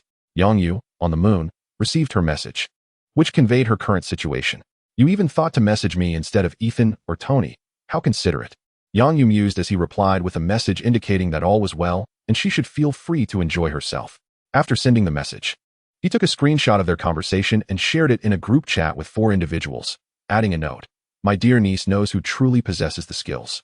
On the other side, upon receiving the reply, Ina finally exhaled in relief and showed the message to Peter Parker. "Brother Yangyu says our opponents are ordinary people, so you should hold back a bit."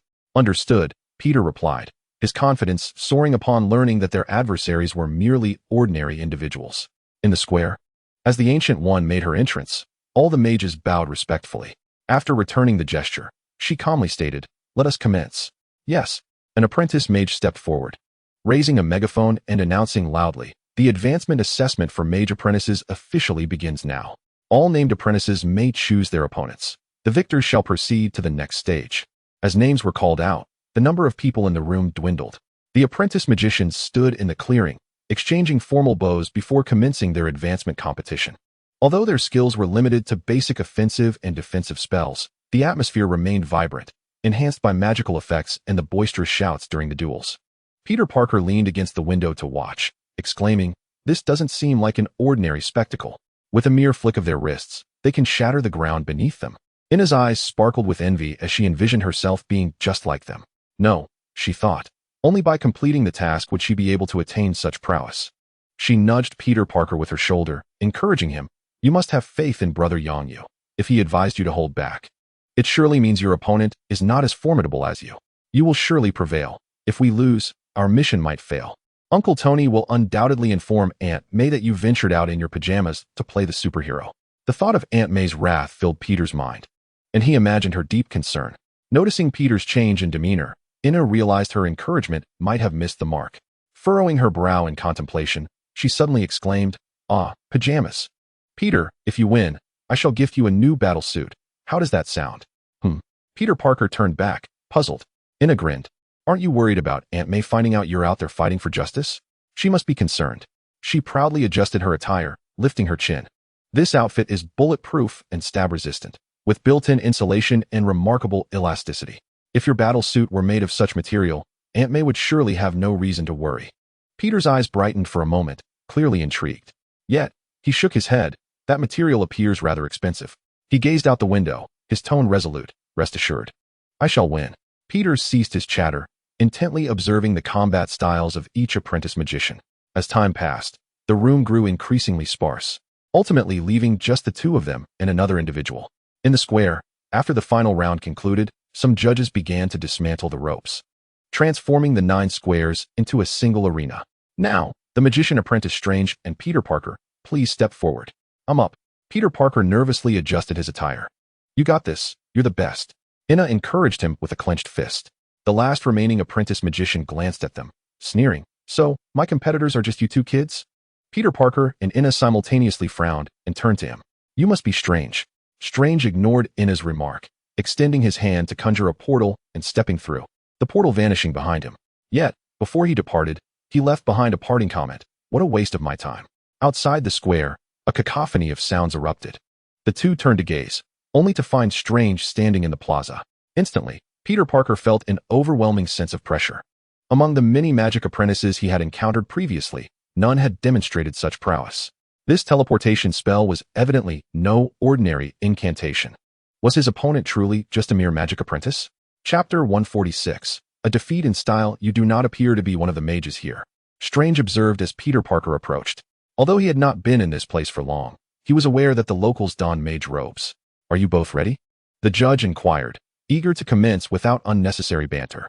"Very well," Peter Parker replied succinctly, disinterested in engaging with the arrogant individual. "Let us settle this swiftly." Strange formed intricate hand seals, then drew his hands apart. 5 glowing orange magical ropes materialized in his grasp. This was his most practiced spell, as he was still a newcomer and had much to learn. With a sharp crack, Strange swung the magical ropes, sending them crashing against the ground in a shower of sparks.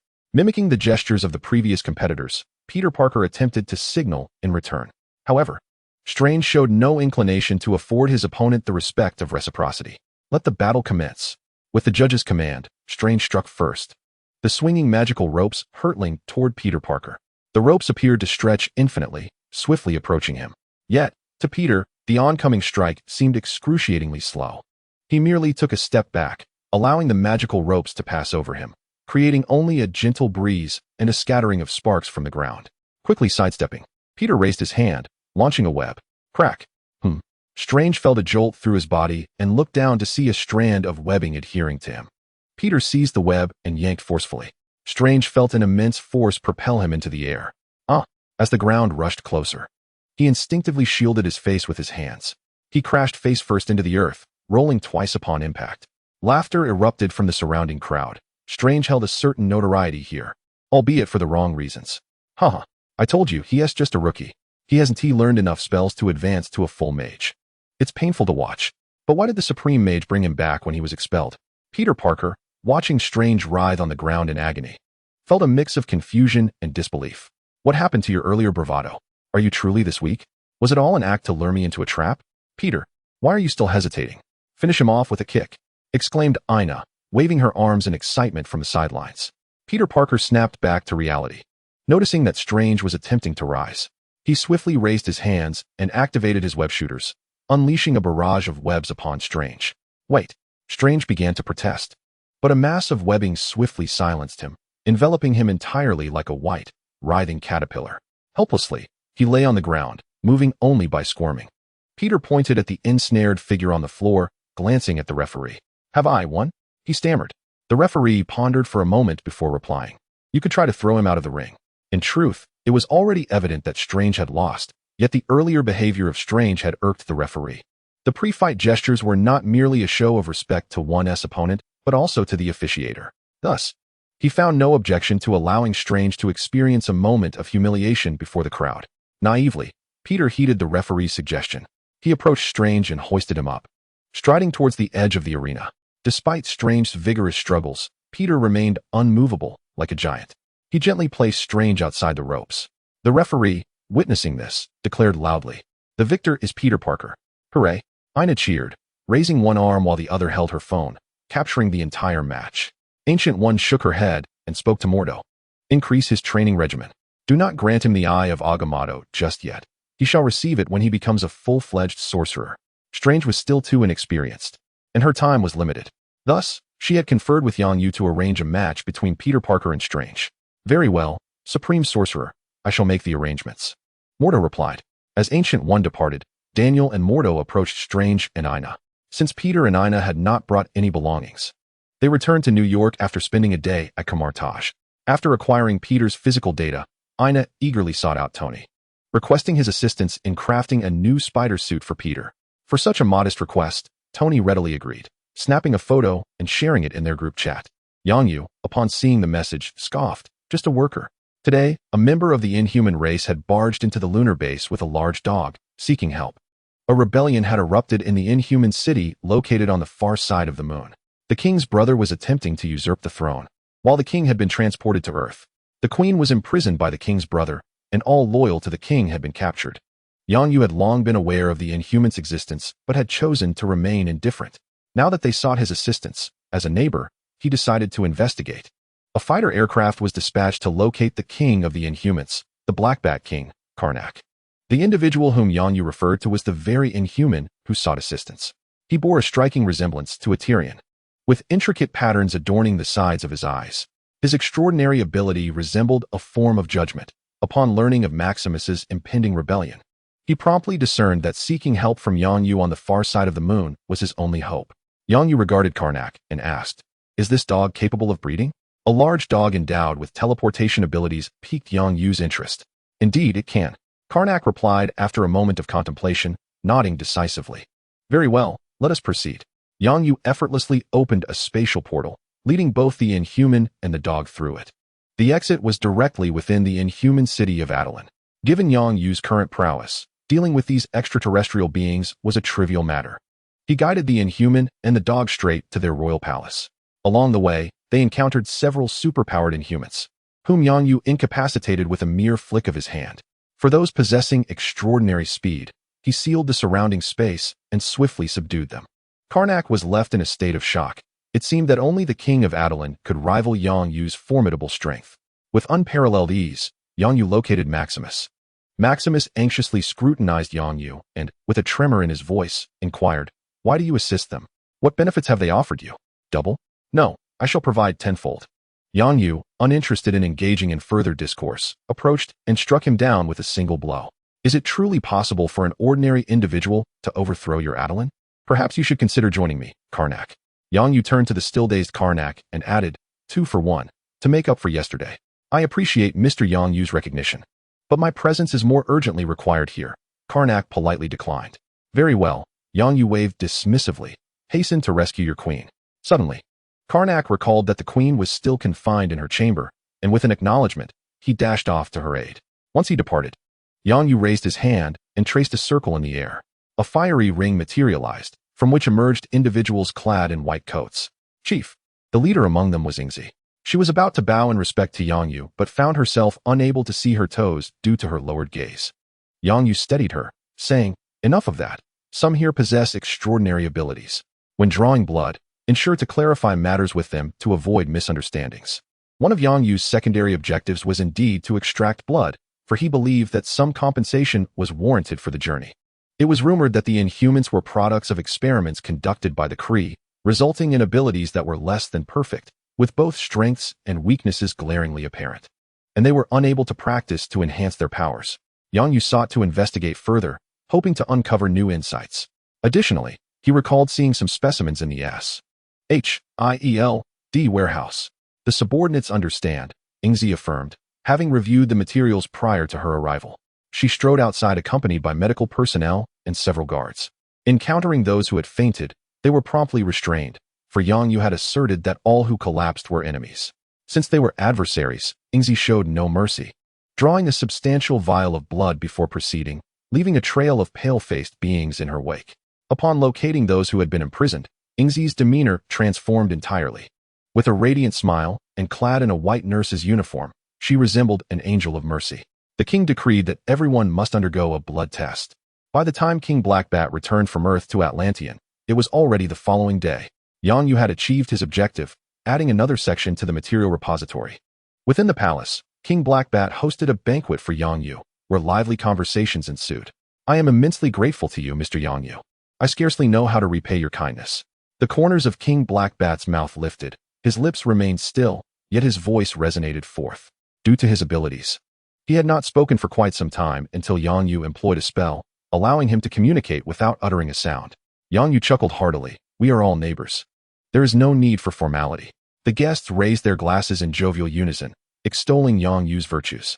After the banquet concluded, King Blackbat approached Yang Yu with a request. "Do you wish to join me?" King Blackbat nodded. "Indeed, I wish to take them out. Due to our race, we have long avoided the world, fearing humanity's acceptance of us. However, after my visit to Earth yesterday, I sense we need not hide any longer. Humanity has endured 2 alien invasions and has swiftly advanced technologically with the acquisition of extraterrestrial remnants. I believe it will not be long before Atlantean is discovered.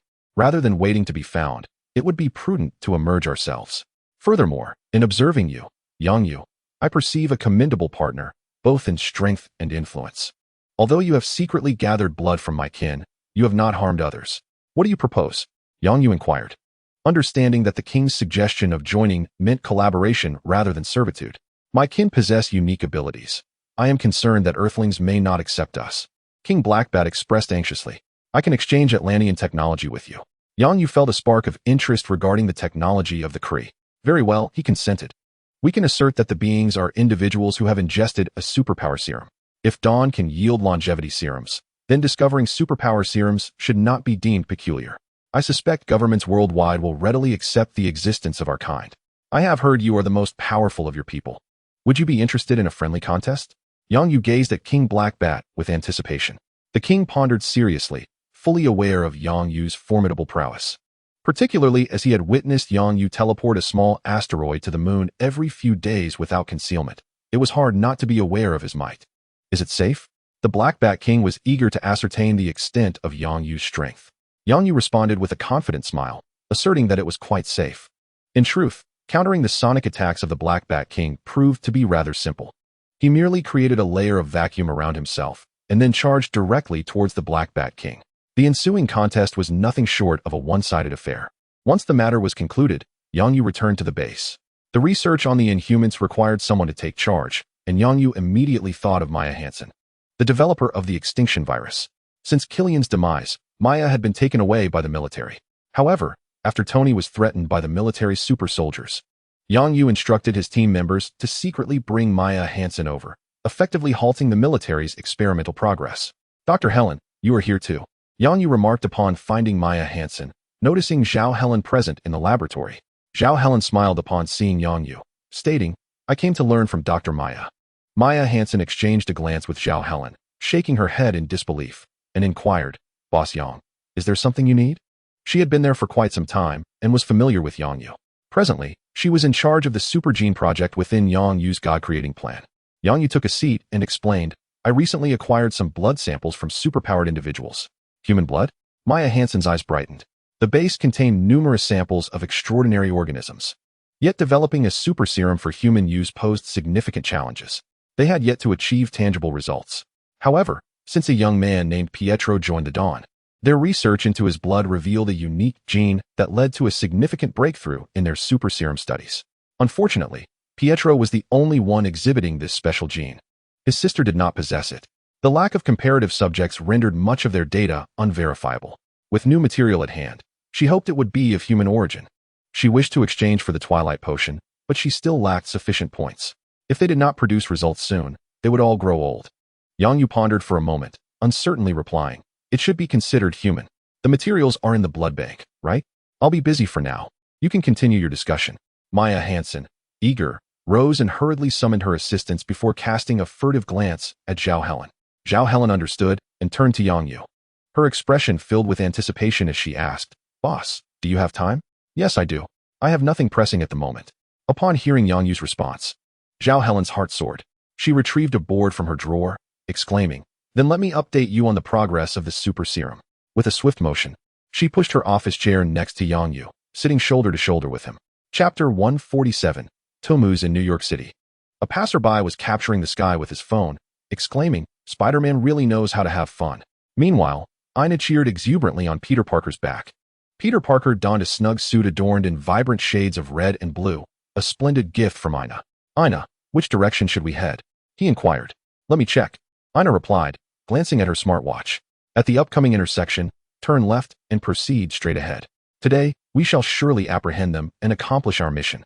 Ina radiated confidence, especially as Tony had enhanced their radar, allowing it to specifically detect fluctuations in the Chitauri energy stones, significantly improving their efficiency in tracking the criminal gang. Due to the limited range of their miniature radar, they opted to traverse the entirety of New York City. With Peter Parker's agility, they had explored most of the city. The duo eventually halted above a factory. Ina leaped from Peter's back and retrieved a tablet from her backpack. The map indicated they were directly above the energy source. Observing their surroundings, Ina noted the numerous factory buildings, yet few workers were present. This is the place. It must be below. Let us search for the entrance. They pushed open the large door of a factory and stepped inside. The factory was modest, with many of its machines already removed. Let us split up and search, Ina suggested. They scoured the factory, moving from one room to another, but to no avail. As night fell, hunger gnawed at them, yet the underground entrance remained elusive. Ina proposed, let us find something to eat. If we wait here tonight, they are bound to arrive. Peter agreed, and called May to inform her that he wouldn't be returning home that evening. After a reminder to avoid any illegal activities, Peter awkwardly hung up the phone. He glanced at Ina, who was also on a call, seemingly oblivious to his presence. He exhaled in relief. What shall we eat? Ina inquired, lowering her phone. Anything will do, Peter replied. Why don't you go buy something? Ina grinned at him. You're fast. Well, all right. Just promise me you won't act on your own while I'm gone. Peter cautioned, shooting out a web and swinging away. Concerned that Ina might take matters into her own hands, Peter quickly purchased 2 hot dogs from a nearby stand and returned. On his way back, he noticed a van approaching the factory, stirring his curiosity. Glancing at the hot dogs in his hand, he decided to follow it. Ina sat at the factory entrance, engrossed in her phone when she heard Peter's voice through her headphones. Ina, I found the entrance. It's in the underground parking lot behind the factory. I'll be there shortly. Ina tucked her phone into her pocket, slung her backpack over her shoulder, and hurried towards the rear of the factory. Just as she was about to contact Peter, he leaped down from the rooftop, exclaiming, I'm here.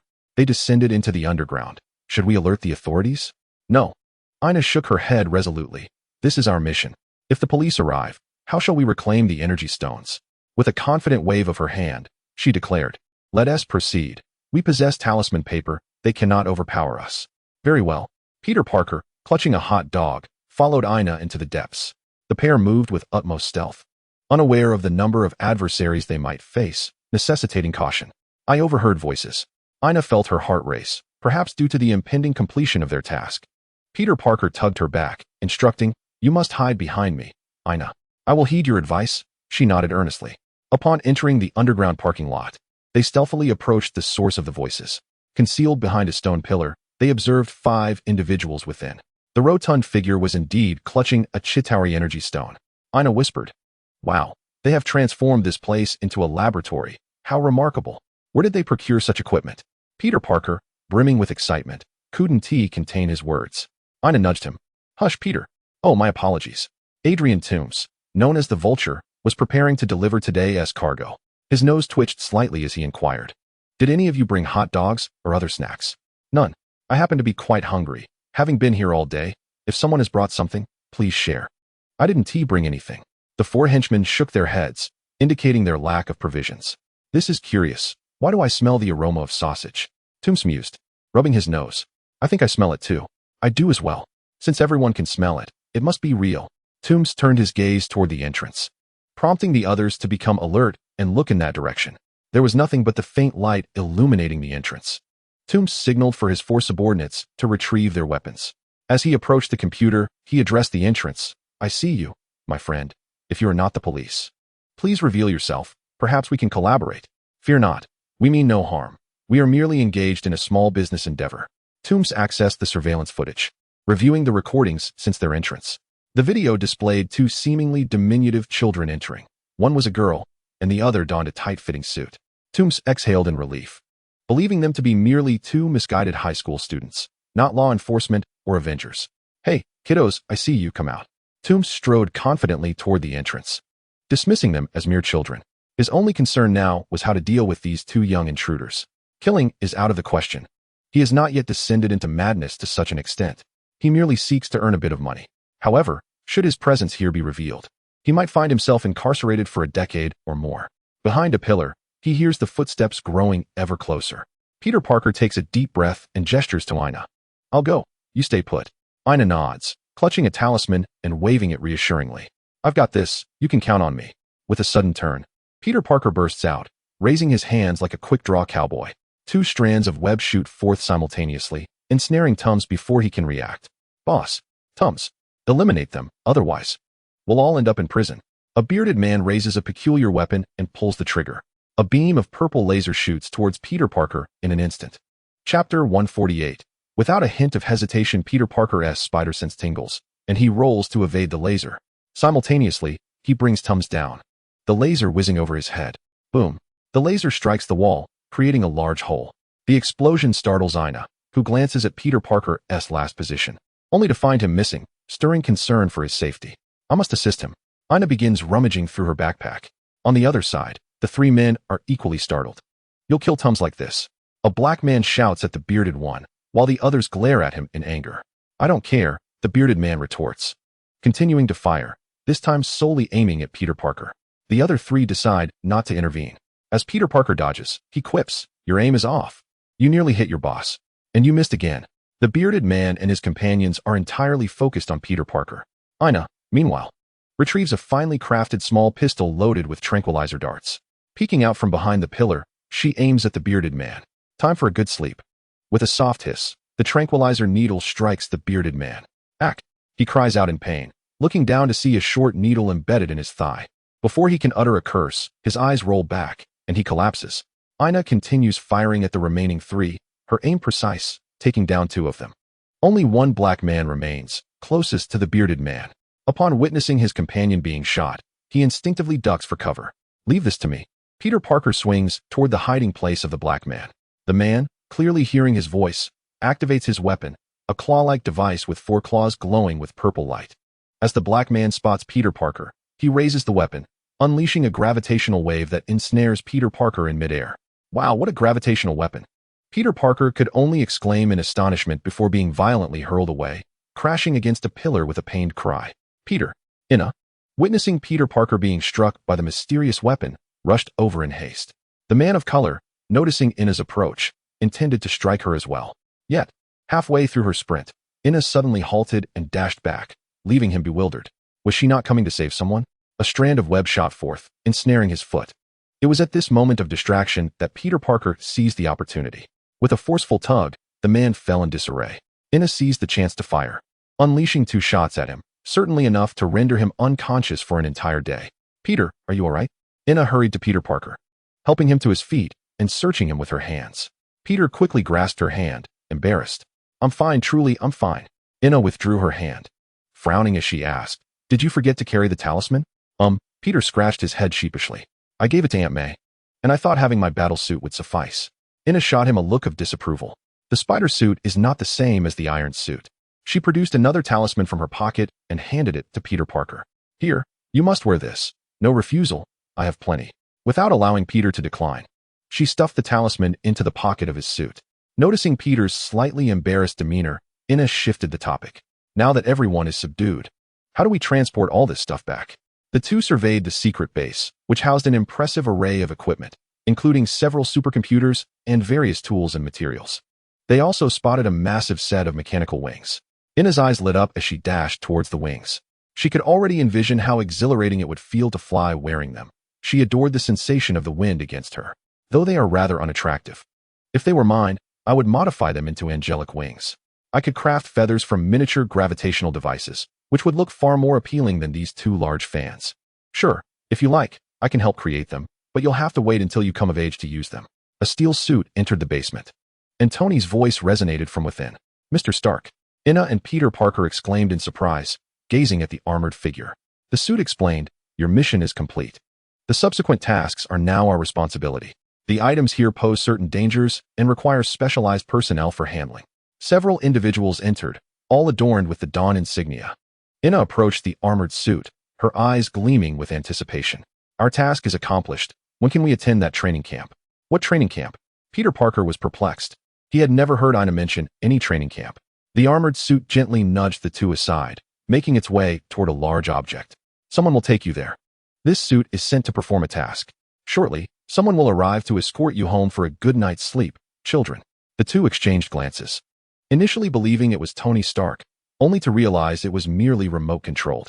Let's leave this to them. I need to return and get some rest. Ina yawned, contemplating how late nights can hasten a girl's aging.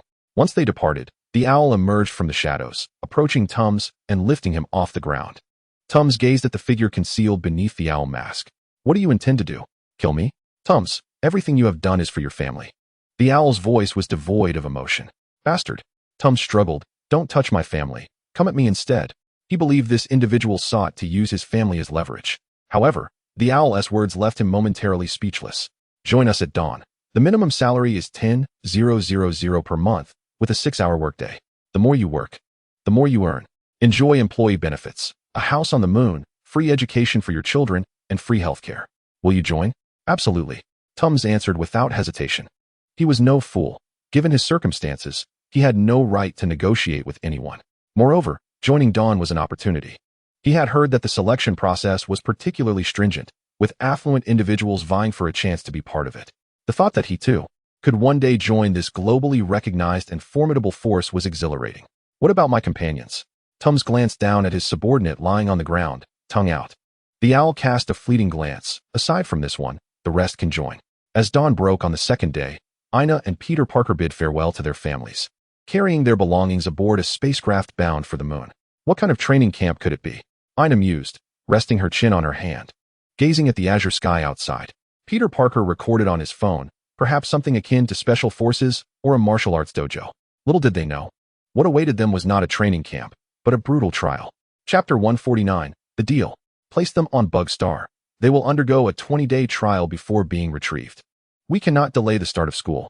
Yangyu had already prepared the trial details for Ina and Peter Parker. Located 500 light-years from the solar system, there was a small asteroid inhabited by creatures reminiscent of an interstellar insect race, perfectly suited as practice targets for newcomers. With the trial arranged, Yangyu opened a spatial rift, arriving atop the New York sanctum. There, he found Ancient One reclining on a bench in the balcony, legs crossed, donning sunglasses, and sipping on a cup of milk tea. This sight momentarily stunned Yangyu. The Sorcerer Supreme? Oh, I feel as if I am on the brink of death. Eager to experience the life of the young, Ancient One remarked with a smile, unperturbed by her impending demise. She waved to Yangyu, gesturing for him to join her on the bench beside her. Would you like me to order you a cup of milk tea? Their service is quite commendable and swift. No, thank you, Yangyu replied as he settled down on the bench. I am not fond of milk tea. I prefer juice. He reached into his spatial pouch, retrieving a pair of sunglasses and a coconut. Thus, they sat atop the roof, basking in the sunlight. Is there truly no way to alter this fate? Yangyu inquired. Ancient One turned her head to glance at him, smiling as she responded, but that involves the power of the living tribunal. Such an opportunity is rare. Yangyu set the coconut down, sensing her true thoughts. She genuinely believed this. Just leaving like this? Are you not concerned that Strange has yet to mature? Ancient One gazed skyward, her expression betraying a hint of worry. Yet, she felt she had no other choice. With the power of other dimensional deities, she could manage to eliminate her creditor. Even against Dormammu, she could use the Earth's magical array to isolate him beyond the earthly plane. However, with the power of the living tribunal, no one could evade their debts. More importantly, this was her own chance. The power of the living tribunal was not something readily accessible to all. I must depart now. I hope you can watch over Earth and Kamar-Taj. Without my strength, the magical array of Earth will weaken considerably. As long as Strange can grow, protecting Earth should not pose a problem. Ancient One paused.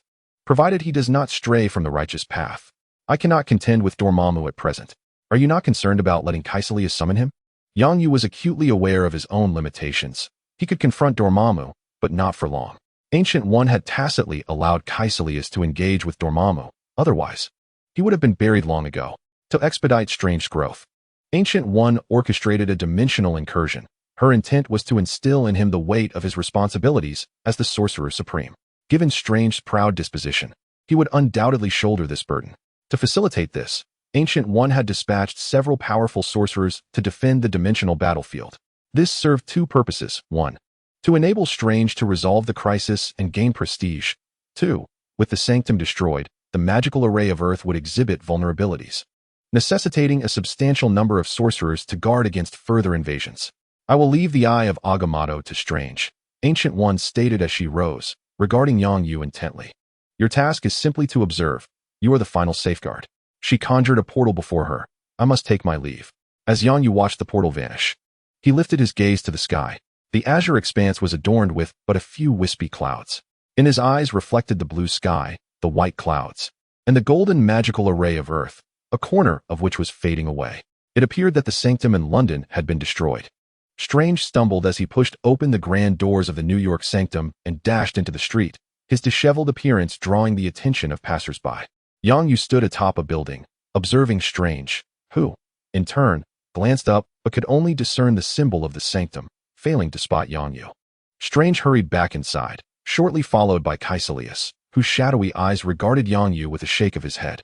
Upon arrival, Kaecilius unfurled the mirror dimension and led his followers into the sanctum. Yang Yu, uninterested in witnessing the rookie skirmish, lingered on the rooftop for a while. Daniel's soul traversed the floors, ascending towards the heavens.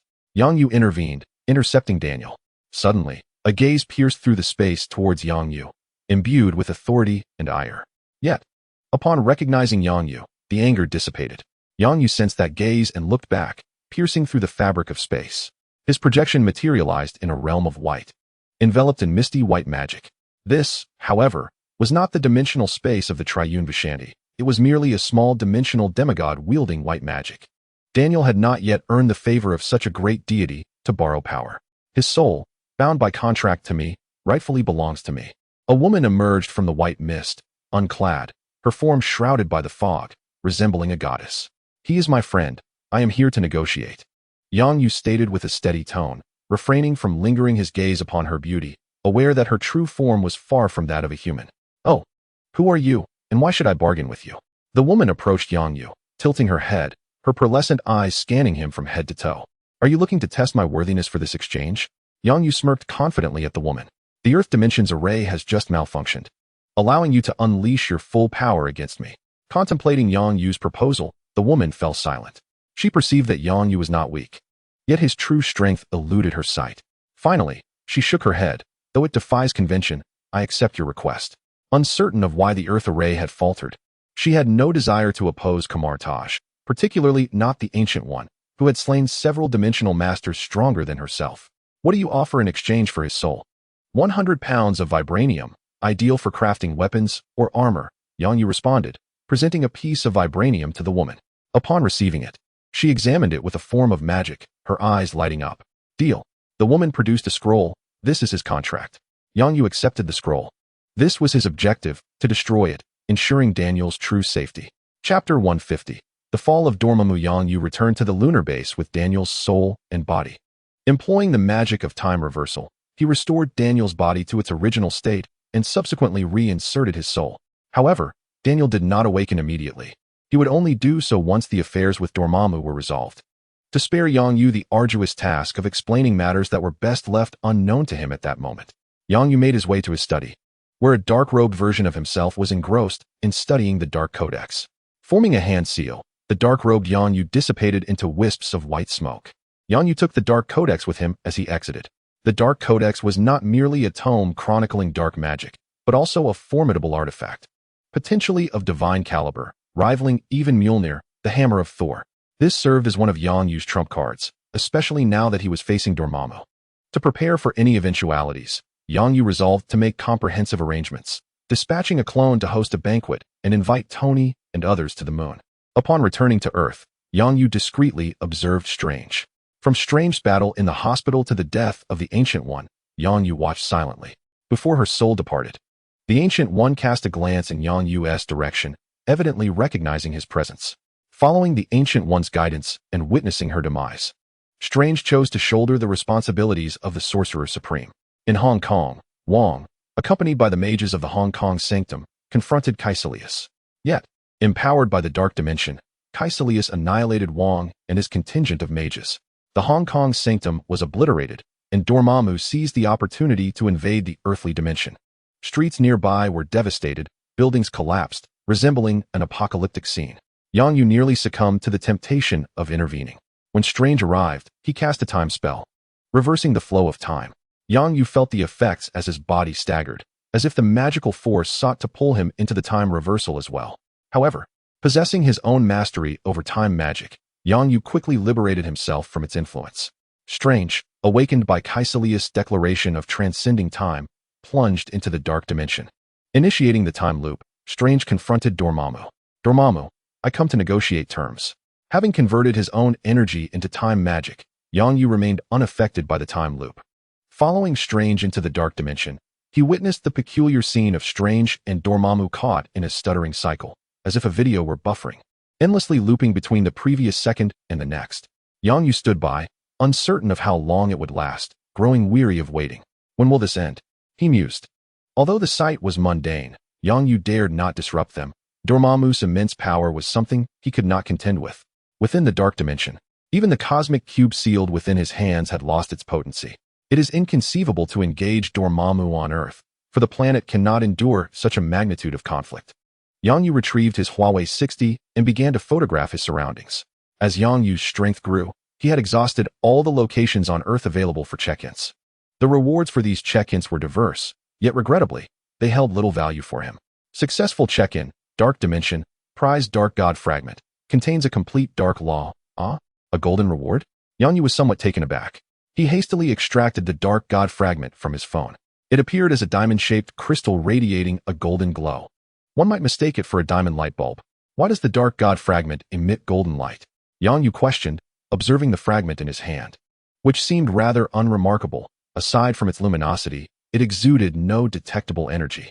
Nonetheless, Yang Yu placed his trust in the information provided by his phone. The clash between Strange and Dormammu seemed an endless affair. As the Dark God, Dormammu undoubtedly possessed an abundance of patience. For Strange to compel Dormammu to retreat, this temporal reversal might persist for thousands, if not tens of thousands of years. Yang Yu found a quiet spot to sit cross-legged, incorporating the Dark God Fragment into his being, beginning the process of fusion. This was the swiftest method to comprehend the Dark Law. Although the Marvel Universe does not recognize the concept of God Fragments, the Dark Codex does document them, allowing Yang Yu to confidently merge the fragment with his essence. Time flew by, and Yang Yu's beard grew long enough to reach his chest. Eventually, he succeeded in integrating the Dark God Fragment into himself. Though he could have utilized magic to remove his beard, he opted for a razor instead. Assessing his condition, Yang Yu realized he had transcended humanity, evolving into a deity, an immortal one. As long as the God Fragment remained intact, even if someone were to reduce him to mere dust, he could resurrect himself. Simultaneously, Yang Yu had fully mastered the Dark Law, ascending to a multiversal-level powerhouse. With this newfound power, he could draw dark energy from nature, liberating himself from the plight of insufficient energy. Within the Dark Dimension, Yang Yu felt as if he had returned home. Dormammu, the master of this realm, was ensnared in a time loop by Strange. Now, this vast dark dimension could be regarded as a leaderless domain. Seizing the opportunity, Yang Yu endeavored to claim the majority of the energy within this dimension for himself. With Dormammu eliminated, controlling the entire dark dimension would be a trivial task. Heaven is aiding me. Yang Yu produced the Dark Codex and began to explore the entirety of the dark dimension like a diligent bee, imprinting his mark on each node within the realm while erasing Dormammu's insignia. Poor Dormammu, trapped in a time loop, remained utterly oblivious to the unfolding events. After Dormammu could no longer tolerate Strange's incessant harassment, he acquiesced to Strange's demands, preparing to withdraw his followers from Earth. However, upon exiting the time loop, he sensed something amiss. The power that once brimmed within him now felt achingly hollow, as if it had been siphoned away. This phenomenon could only arise from a collision between two dimensions. The demise of the sovereign of another realm would result in the absorption of its dimensional energy. Alarmed, Dormammu abandoned his followers and hastily retreated from Earth's dimension. Yet, it proved futile. Even severing the link with Earth's dimension did not halt the dwindling of his power. Who dares to steal my strength? Dormammu's voice reverberated through every corner of the dark dimension. Yang Yu looked up, exclaiming, "Ah, you're awake." As Yang Yu spoke, Dormammu's visage loomed before him. "Who are you, and what do you seek in my dimension?" Dormammu sensed an unprecedented power emanating from Yang Yu. "Oh, I am merely claiming my territory." In Dormammu's presence, Yang Yu removed the mark he had left here, replacing it with his own. Witnessing this act, Dormammu was struck with dread. To eliminate the mark of a sovereign still alive was an extraordinary feat. It required both parties to comprehend similar laws, and the invader must possess a more complete understanding than the one being usurped. No. A realization dawned upon Dormammu. Terrified, he gazed at Yang Yu, desperately summoning his remaining energy to escape the dark dimension. He had never contemplated battling Yang Yu. Seeing how effortlessly Yang Yu discarded his mark revealed their vast disparity in power. Sensing Dormammu's attempt to flee, Yang Yu summoned the Dark Codex. His eyes turned an abyssal black, akin to a black hole, firmly ensnaring Dormammu. A voice, resonating with magnetic undertones, echoed throughout the dark dimension. "It is too late. Stay and become my sustenance, Dormammu." Chapter 151. The impact of Ascension. Having vanquished Dormammu and seized control of the dark dimension, Yang Yu contemplated his return to Earth. Unlike typical dimensional deities who remained bound to their realms, Yang Yu was not constrained in such a manner. In the Marvel Universe, dimensional deities typically resided within their own dimensions, for therein they could unleash their full potential. The dimensional space acted as both a power reservoir and an amplifier. Outside their own realms, these deities' strengths diminished significantly. Through the library of Kamar-Taj, Yang Yu had gained insight into the cultivation system of the Marvel Universe. The first step to becoming a true deity was to possess one's own dimension, or, one might say, a miniature world. Strengthening a dimension was quite straightforward. It involved devouring other dimensions. Since Yang Yu ignited his divine flame with a divine spark, the effects of the divine spark were akin to those of a dimension. He did not require the confines of the dark dimension to unleash his full prowess. Coupled with a dimension, he would only grow stronger, just as he was now. As Yang Yu aspired to return to Earth, he was met with a formidable barrier that obstructed his powers. The protective array of Earth had been swiftly restored. The very force that hindered Yang Yu's return was the protective array of Kamar-Taj. Lacking the endorsement of the Ancient One's power, Yang Yu felt that with a mere exertion, he could easily dismantle the array. However, he decided it would be more prudent to enter through the dimensional battlefield. Fortunately, the dark dimension had not yet strayed far from the Earth dimension, and he could approach it directly. From Yang Yu's perspective, the Earth dimension appeared as a vast, resplendent bubble of colors, while the dark dimension manifested as a black orb, surrounded by numerous bubbles of varying sizes. Notably, the volume of the dark dimension was merely 1/3 that of the Earth dimension. It is worth mentioning that Dormammu had not yet ascended to the level of the multiverse. Yang Yu, however, had achieved a remarkable feat by harnessing a complete dark law within his divine essence, allowing him to surpass others. In essence, within the multiverse, Yang Yu was regarded as the master of darkness. Although his foundation could not compare to the ancient deities of eternity, death, and the living tribunal, his name resonated throughout the multiverse at the moment of his ascension to divinity. All practitioners of dark magic, upon grasping the dark law, could perceive Yang Yu's essence within it. Yet, Yang Yu lacked the awareness typical of a deity. His ascension had been remarkably swift. As the dark dimension approached the dimensional battlefield, certain demons lingering there sensed the divinity emanating from Yang Yu and fled, maneuvering their dimensional bubbles away from the battlefield. What was the commotion? Why flee? The dark dimension halted its advance, and Yang Yu emerged from the dimension, landing within the battlefield itself. This battlefield was an unclaimed dimension, situated at the weakest point of the Earth dimension, utilized by Kamar-Taj as a buffer zone. Upon spotting the emblem of Kamar-Taj, Yang Yu directed his flight towards it. As he descended, a group of mages clad in Kamar-Taj robes greeted him. He also noticed several mages who were not human. Kamar-Taj was not confined to Earth. Its presence permeated the entire universe. However, the Ancient One, being the most powerful supreme mage, coupled with Earth being the center of this universe, ensured that Earthlings held a dominant position within Kamar-Taj. To the mages who had just arrived, Yang Yu's aura resonated akin to their perception of Vishani when learning white magic. Thus, he was recognized as a true deity. Esteemed God, all mages of Kamar-Taj extend their greetings to you. All the mages collectively bowed to Yang Yu with the utmost reverence. This elicited an inexplicable thrill within Yang Yu. Upon discerning their thoughts, he understood why those demons had fled. Once he retracted his divine aura, the mages would be able to perceive his true form. Among the crowd, the mage Hammer and several Earth mages who recognized Yang Yu were present. In their eyes, astonishment was evident, their nails digging deeply into the backs of their hands. Had it not been for the piercing pain they felt, they might have doubted their own reality. Master Yang Yu. Suddenly, someone in the crowd inquired. Yang Yu turned to find Master Hammer and a group of others gazing at him. There was no discourse among the marvels that could withstand the gaze of divinity. All eyes were upon Yang Yu. Then they witnessed him smile and greet the earthly sorcerers. Hello, long time no see, Master Hammer. Are you getting accustomed to the novice's palm? Yang Yu approached Hammer and engaged him in an amicable conversation. The affable Yang Yu helped Hammer and the others recover from their shock. Hammer, seasoned and astute, surveyed the multitude of sorcerers from various planets surrounding them. A smile crept upon his lips. Although Gu-Yi had followed the Eternal One, Earth had birthed a deity, the eternal champion of the Earth's sanctuary. Contemplating this, Hammer erupted into hearty laughter, raising his left hand with a thumbs up directed at Yang Yu. Remarkable. With this very hand, I vanquished 5 demons. Impressive. What kind of demons? Yang Yu inquired with curiosity. He could see through Hammer's thoughts. Thus he lent a hand, encouraging him to continue his tale. Ahem, let us discuss this privately. Hammer coughed lightly, gesturing towards the sky. What brings you here? Yang Yu replied nonchalantly. Oh, I just dispatched Dormammu. When he attempted to return, he discovered he could not, and thus had to enter through the grand portal. A collective gasp of astonishment echoed around them. That was Dormammu, one of the most formidable dimensional demons known, aside from the deities. So casually, he had been defeated by this very god before them. What was the purpose? Are gods truly exalted beings, devoid of desires? Why would one descend to crush a myriad? The sorcerers were baffled. In the multiverse, there were countless Dormammus, yet why this one? It seemed their planet's sanctuary would never surpass that of Earth. After conversing with Hammer for a while longer, Yang Yu prepared to depart. I will remain connected to the dark dimension. If you require anything, just call. Yang Yu waved farewell to Hammer and returned through the portal to Kamar-Taj. Within the dark dimension, a shadowy avatar wielding the Dark Codex stood vigilant.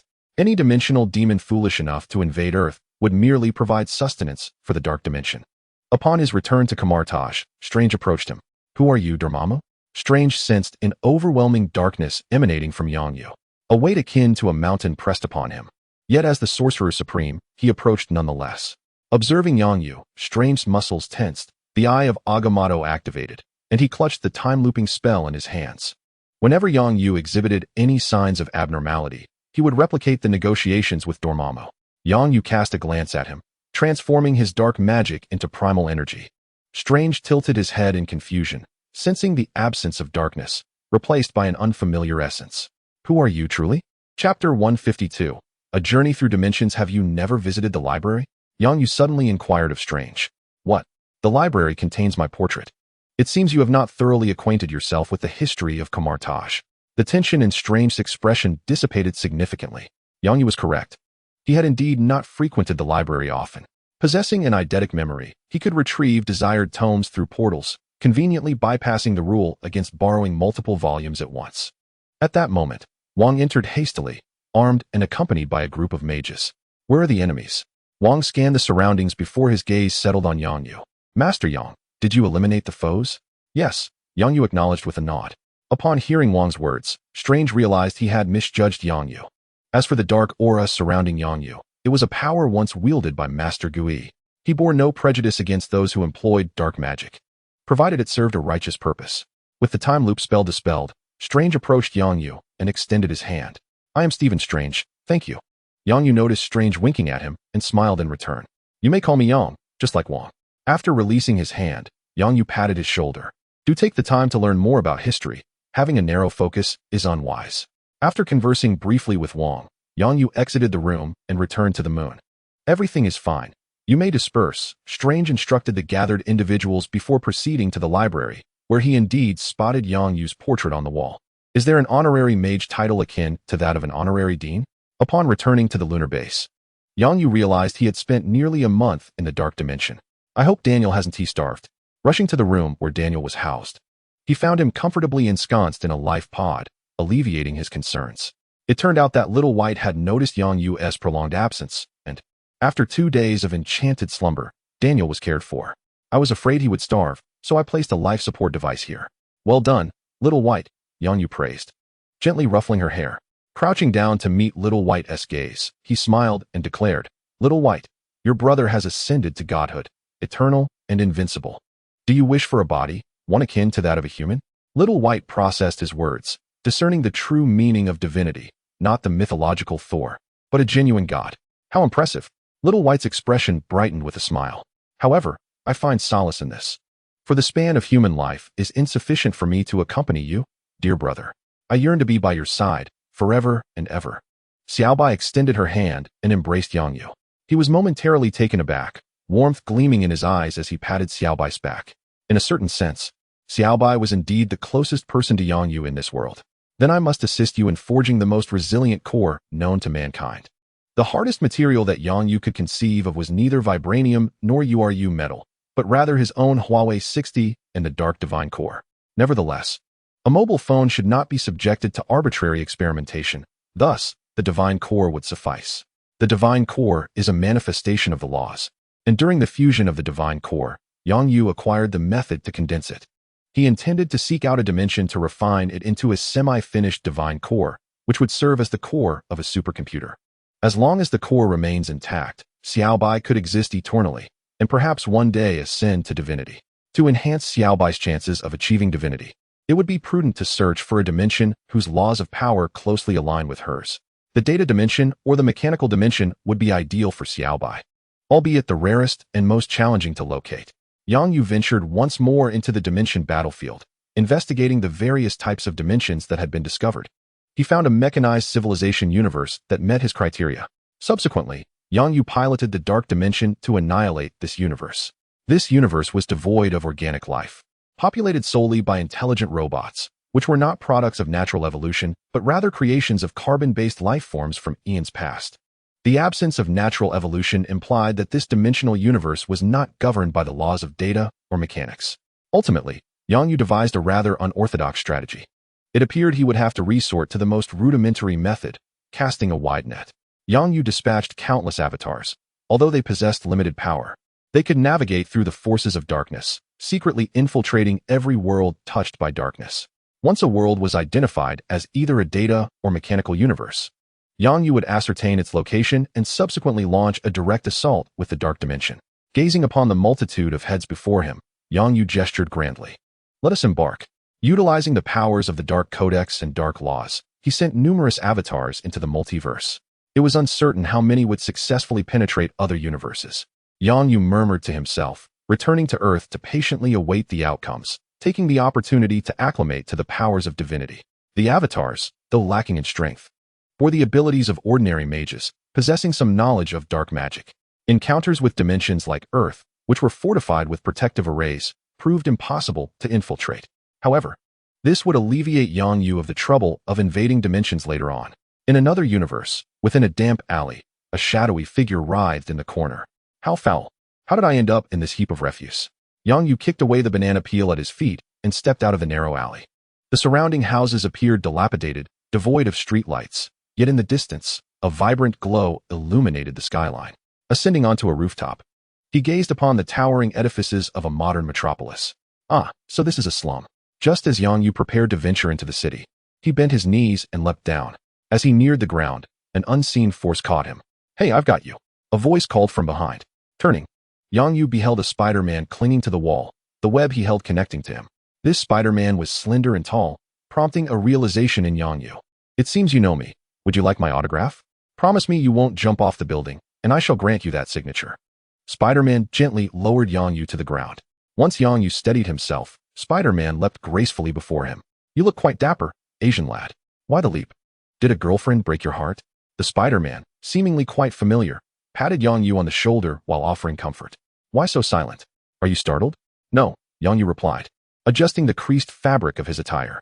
Spider-Man, could you tell me your name? Chapter 153. The Journey Through Dimensions 2, That Won't Do. I'm not ready for stardom yet. Spider-Man waved his hand dismissively, shooting a web and swinging away, leaving behind a parting remark. It's getting dark. You should head home. Next time we meet, I'll give you a signed photo. Watching Spider-Man vanish around the corner, Yang Yu pondered for a moment before making his way towards the city. This world, akin to Marvel, belonged to a universe of superpowers, not quite aligning with his own aspirations. However, having arrived, he decided to explore a bit before departing, curious about the unfolding narrative. After Yang Yu departed, another Spider-Man emerged atop a distant building. It appeared he had come to terms with something. Perfect. Rising to his feet, Spider-Man began to perform an eccentric dance atop the rooftop. Filled with joy, suddenly, his phone rang. Spider-Man quickly retrieved his phone from his tight suit, and upon seeing the caller ID, he removed his mask. Taking a deep breath to compose himself, he answered the call. Hey, Aunt May, it's nothing. I'll be home soon. In the shadows, Yang Yu caught a glimpse of Spider-Man's true identity. So, it was the Garfield version of Spider-Man. This iteration seemed to carry a heavy burden. After finishing the call with Aunt May, Spider-Man donned his mask once more, cheered for a moment, and swung away. Emerging from the darkness, Yang Yu mused. Running into me is your lucky day. I rather like this version of Spider-Man. Perhaps I shall lend him a hand. Alas, it seemed evident that his uncle was no longer around. By daybreak, Yang Yu borrowed a small sum from a passerby, purchasing a newspaper and breakfast to relish the morning sun in the park. Warmth enveloped him, a most comforting sensation. Those shrouded in darkness yearn all the more for the light. Yang Yu's musings went unheard, yet the multitude of pigeons surrounding him nodded and fluttered their wings in agreement. After perusing the newspaper, Yang Yu surmised the trajectory of the unfolding narrative. Spider-Man had only recently embarked on his journey, and the fans had bestowed upon him the title of Vigilante. The lizard had yet to make his appearance, according to the storyline. Connors must have just developed the lizard serum. This serum was indeed a remarkable substance, though of no use to Yang Yu personally. It could serve as a valuable addition to his technological reserves. The Don had yet to devise a gene agent akin to the lizard serum. The Abyss virus was a peculiar pathogen, akin to cancer cells, differing fundamentally from the genes of other species. Dr. Hansen aspired to create an agent similar to the lizard serum. Within the Super Soldier program, the warriors were endowed with extraordinary abilities, derived from the various exceptional organisms housed within the Dawn facility. The facility boasted numerous remarkable beings, far surpassing the lizard in prowess. However, the genetic makeup of humans instinctively repelled that of other organisms, leading to a series of failed experiments. The lizard's serum succeeded, albeit with certain drawbacks. It indeed facilitated the successful fusion of lizard genes with human DNA and could do so on a large scale without necessitating individual genetic comparisons. Aside from the transformation into a lizard-like form and a slight increase in temper, the disadvantages were negligible. Hey, that beautiful lady. Yang Yu spotted a golden-haired woman with flowing locks approaching him as she jogged, waving in her direction. Upon noticing Yang Yu, the blonde's eyes sparkled, and she quickened her pace. The pigeons surrounding him were wholly disregarded by her. Fortunately, the clever birds made way for her passage. As she reached Yang Yu and caught sight of his visage, her breath quickened, her cheeks flushed, whether from exertion or some other cause. She stifled the impulse to rush forward, striving to modulate her voice to sound as endearing as possible. Hi there, handsome. Is there something you need help with? May I borrow your phone for a moment? The intensity of her gaze made Yang Yu's heart race. Surely, this woman must have some affliction. Oh, all right, here you go. The golden-haired woman fumbled as she hastily handed over her phone.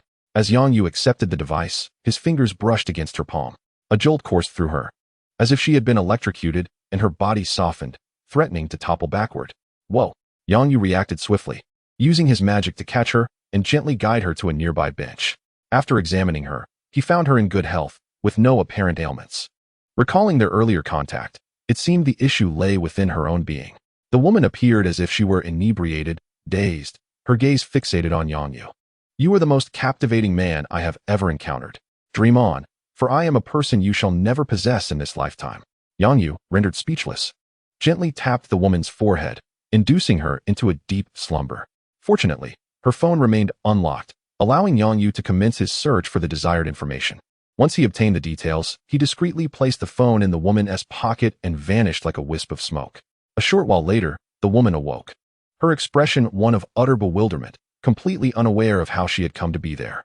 In the early hours of the morning, Yang Yu arrived before a grand edifice, the Osborn Group. He transformed into a shadow, weaving through the building in search of Dr. Connor's laboratory. Upon locating it, Yang Yu recalled having acquired some biological knowledge from the scientists at the base. On a small blackboard, he observed the genetic coding of a lizard and stepped forth from the shadows. Finding a computer, Yang Yu began to decrypt its password. After breaching the surveillance room and reviewing the footage, he noted that Dr. Connors had departed the building at 7 p.m. It dawned on him that after leaving, Connors transformed into a lizard man, missing a pivotal scene. To orchestrate a grand scheme, Yang Yu dedicated some time to gather materials, crafting a high-capacity hard drive with his hands. While absorbing the news, he copied data, discovering several valuable items within Osborn's domain. A beam of light emanated from the opposite side, indicating that security was on patrol. Yang Yu morphed into a shroud of darkness, concealing the computer and plunging the laboratory back into obscurity. As the guard passed by with a flashlight, he glanced inside the lab but found nothing amiss and continued on his way. With dawn approaching, the data transfer finally completed, Yang Yu re-emerged, unplugged the data cable, and departed the building before the sun fully ascended. Yet, obtaining the data did not satisfy Yang Yu. He intended to take Dr. Connors with him as well. However, traversing the multiverse with a companion was beyond the capabilities of his diminutive form. While he could not transport a person across dimensions, he could, however, carry a soul. Thus, Dr. Connors would need to die once. He required assistance, as his current power level rendered confronting the lizard man a perilous endeavor. A misstep could render his night's toil futile. Whom to enlist for aid posed a dilemma. Spider-Man was not a viable option, as he likely would not slay Connors. What of the police? Given the woman from the previous day, even as a mere doppelganger, he possessed an inexplicable allure. If he approached the police, It was reasonable to believe they would not perceive him as a demon to be shot at. Yet, he would need evidence to substantiate his claims. Chapter 154. The journey through dimensions. In the film, after battling in the sewers, the lizard man discovers Spider-Man's identity and subsequently assaults him at his school. While the sewer's location remains a mystery, Spider-Man's school is well known. To vanquish the lizard man, ordinary firearms would not suffice. Substantial firepower was imperative. To ensure safety, Yang-Yu resolved to procure a few weapons himself. If the police are unable to vanquish the lizard man, then I shall take matters into my own hands. Yang-Yu perused several weapon shops and ultimately discovered a Barrett sniper rifle in the storeroom of one. Following this, he positioned himself outside Spider-Man's school, preparing for the ensuing events. According to the unfolding narrative, after Dr. Connors transforms into the lizard man, he initially engages Spider-Man in a confrontation on the bridge. During the day, Spider-Man uncovers Connors' true identity, and they clash again in the sewers. Subsequently, Connors realizes that Spider-Man is, in fact, Peter Parker, prompting him to launch an attack on Parker the following day. The incident on campus occurs the next day, but Yang-Yu must wait an additional day. With time on his hands, he scouted several advantageous positions both inside and outside the university, placing the Barrett rifle strategically for unforeseen circumstances. He also set up a trap within the school library to prevent the lizard man from escaping, recalling that their conflict would likely transpire in that vicinity. As night fell, Yang-Yu stealthily entered Sheriff Stacy's home and found him asleep. He left a prepared letter on the bedside and departed silently. The day swiftly passed. A pigeon alighted on the rooftop beside Yang-Yu, cooing softly. Has it arrived? Removing his sunglasses, he retrieved a pair of binoculars to survey the school. Indeed, through one of the windows, he spotted the lizard man assaulting Peter Parker. Yang-Yu then borrowed a phone and called the police to inform them of the lizard man's presence, sending a video to a specific account as evidence. At the police station, the officer who received the call initially dismissed it as a prank. However, recalling Sheriff Stacy's admonition from the previous day to inform him of any reports regarding the lizard man, and considering yesterday's report of 5 missing Barrett rifles, despite exhaustive investigations yielding no results, the officer felt a surge of urgency. Sheriff Stacy had been furious about the theft of those 5 rifles. Not wishing to incur the sheriff's wrath, the officer hurried to relay the information. "Chief, we have a report. The lizard man has appeared at Miss Gwen's school." Sheriff Stacy paused momentarily, then sprang to his feet. That morning, he had discovered a letter detailing the lizard man's appearance at Gwen's school. Initially believing it to be a prank, he now recognized it as a warning. He ordered everyone to arm themselves and prepare for departure. Without hesitation, Sheriff Stacy grabbed the phone and dispatched a tactical team while he himself boarded a helicopter, racing towards Midtown High. After concluding his call, Yang-Yu returned to the library, where he discreetly pulled the librarian aside. "Who are you?" the elderly man asked, removing his headphones in confusion. "I still have work to do. Where are you taking me?" "Hey, I heard from the principal that you've received a promotion. You should go inquire about your new salary," Yang-Yu said, pushing the old man along as he awaited the arrival of the lizard man and Spider-Man. With a resounding bang, a wall in the corner of the library suddenly burst open, and 2 figures, one large and one small, rushed in. Upon spotting their prey, Yang-Yu promptly activated the formation. The surrounding walls were instantly adorned with dense black patterns. A closer inspection would reveal that these intricate black lines were, in fact, a series of twisted characters. This sudden transformation caught the attention of both Spider-Man and the lizard. "What is this?" The lizard's voice emerged, gravelly and nasal, as if a stone were lodged in his throat. Seizing the moment of distraction, Spider-Man seized a nearby table and brought it crashing down upon the lizard's head. The table shattered into splinters, and the lizard turned, fury igniting in his gaze. Dismissing the earlier anomaly, he lunged towards Spider-Man. "You can't touch me. Come on, try this." Spider-Man deftly maneuvered, evading the lizard's fierce attacks. With his web shooters, he flung chairs and tables at the creature. "You wretched insect, Peter Parker. Don't you wish to know the truth behind your parents' demise?" Unable to land a blow, the lizard resorted to psychological warfare. Spider-Man, upon hearing the mention of his parents, faltered for just a moment. In that instant, the lizard seized the opportunity, delivering a powerful tail swipe that sent Spider-Man crashing into the wall. A flicker of light emanated from the wall, which, instead of yielding as it had before, now stood impervious. The lizard instinctively sensed something amiss. During his previous encounters with Peter Parker, these walls had crumbled with ease, yet now they remained unscathed. Ignoring Spider-Man momentarily, the lizard turned and violently toppled a bookshelf, clawing at the wall in frustration. The familiar glow reappeared, yet the wall remained unharmed. This is unscientific. This is impossible. He roared, slashing at the wall in a frenzy. Yang Yu discreetly approached Spider-Man, signaling for silence. He beckoned him to follow. Spider-Man recalled Yang Yu, the handsome stranger from that fateful night. Glancing at the rampaging lizard, he stealthily trailed behind Yang Yu. All right, we can talk now. Once outside the library, Yang Yu felt at ease to speak. Spider-Man, still pondering the chaos within, inquired. What is going on? A minor spell, Yang Yu replied with a smile. He can't escape now. Magic, Spider-Man exclaimed in astonishment. Does magic truly exist in this world? Sensing his bewilderment, Yang Yu merely smiled, offering no further explanation. The sounds of helicopters and police sirens echoed from outside, indicating the arrival of law enforcement. You should leave. Let the police handle this. Yang Yu glanced at Spider-Man, noticing his hesitation. Your girlfriend is still down there. All right, I'll go. Can I have a way to contact you? Spider-Man conceded, realizing that mentioning his girlfriend had indeed swayed him. Dr. Connors had been an unexpected complication. Yang Yu provided him with a number, and Spider-Man shot out a web, leaping through the window. The police, alerted by the commotion, were hastening towards the scene. By the time the fully armed officers arrived, Yang Yu had vanished. Sheriff Stacy and her team reached the library, preventing the officers from entering. Do not go in, she instructed. Boss, what do we do? He is trapped and seems oblivious to our presence. A perceptive officer quickly identified the anomaly. Sheriff Stacy gestured to the SWAT team, commanding, open fire at the entrance, eliminate him. Recalling the letter's mention of the lizard man's extraordinary regenerative abilities, she added, aim for the head, obliterate it. Chapter 155, The Arrival of Eternity. Dr. Connors awoke, and upon opening his eyes, he encountered a stranger, a man of Asian descent. Congratulations, the surgery was a success. You are now a girl, the man proclaimed. The words jolted Dr. Connors into full awareness. He instinctively reached out, only to find nothing to grasp. Oh no, Doctor. Connors was fully awake now, looking down to see his hand passing through his own body. What has happened to me? As he discerned the transparent nature of his form, he pondered, am I dead? Raising his hand, he glimpsed his right hand and couldn't help but smile. After a moment of joy, he began to assess his surroundings.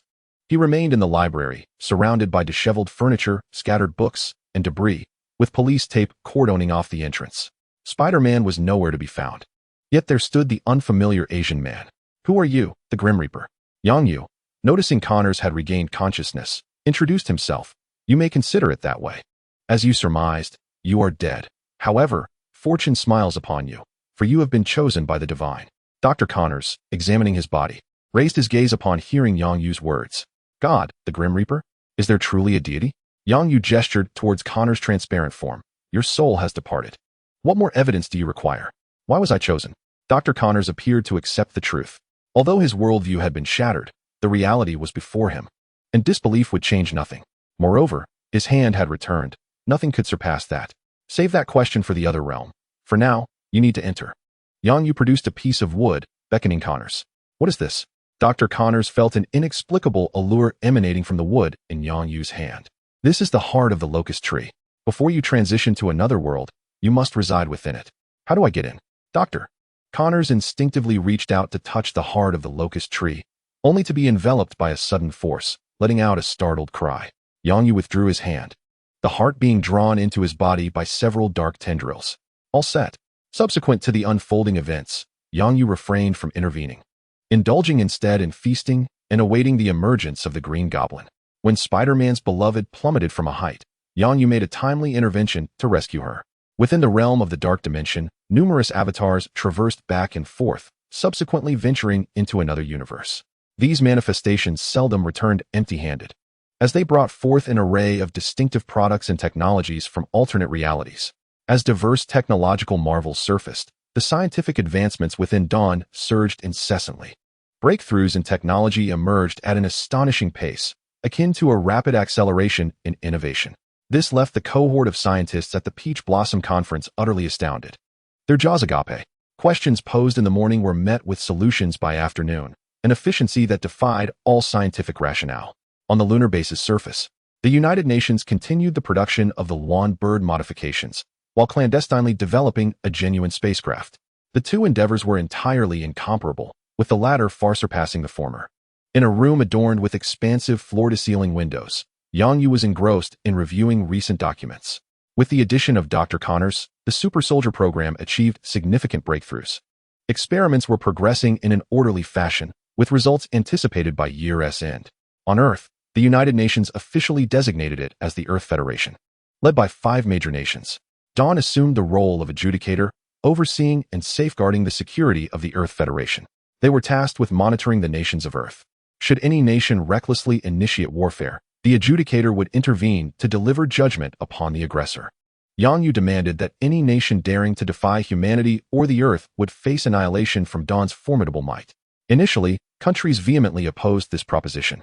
But Yang Yu countered with a formidable display of power, plunging the Earth into darkness for half a day, which compelled the world leaders to acquiesce. Invincibility breeds solitude. Reclining languidly in his chair, Yang Yu gazed out at the Earth, engulfed in a sense of confusion. He felt as if he had ascended to divinity, yet remained tethered to the mundane. He yearned to return home, to the universe that belonged to him.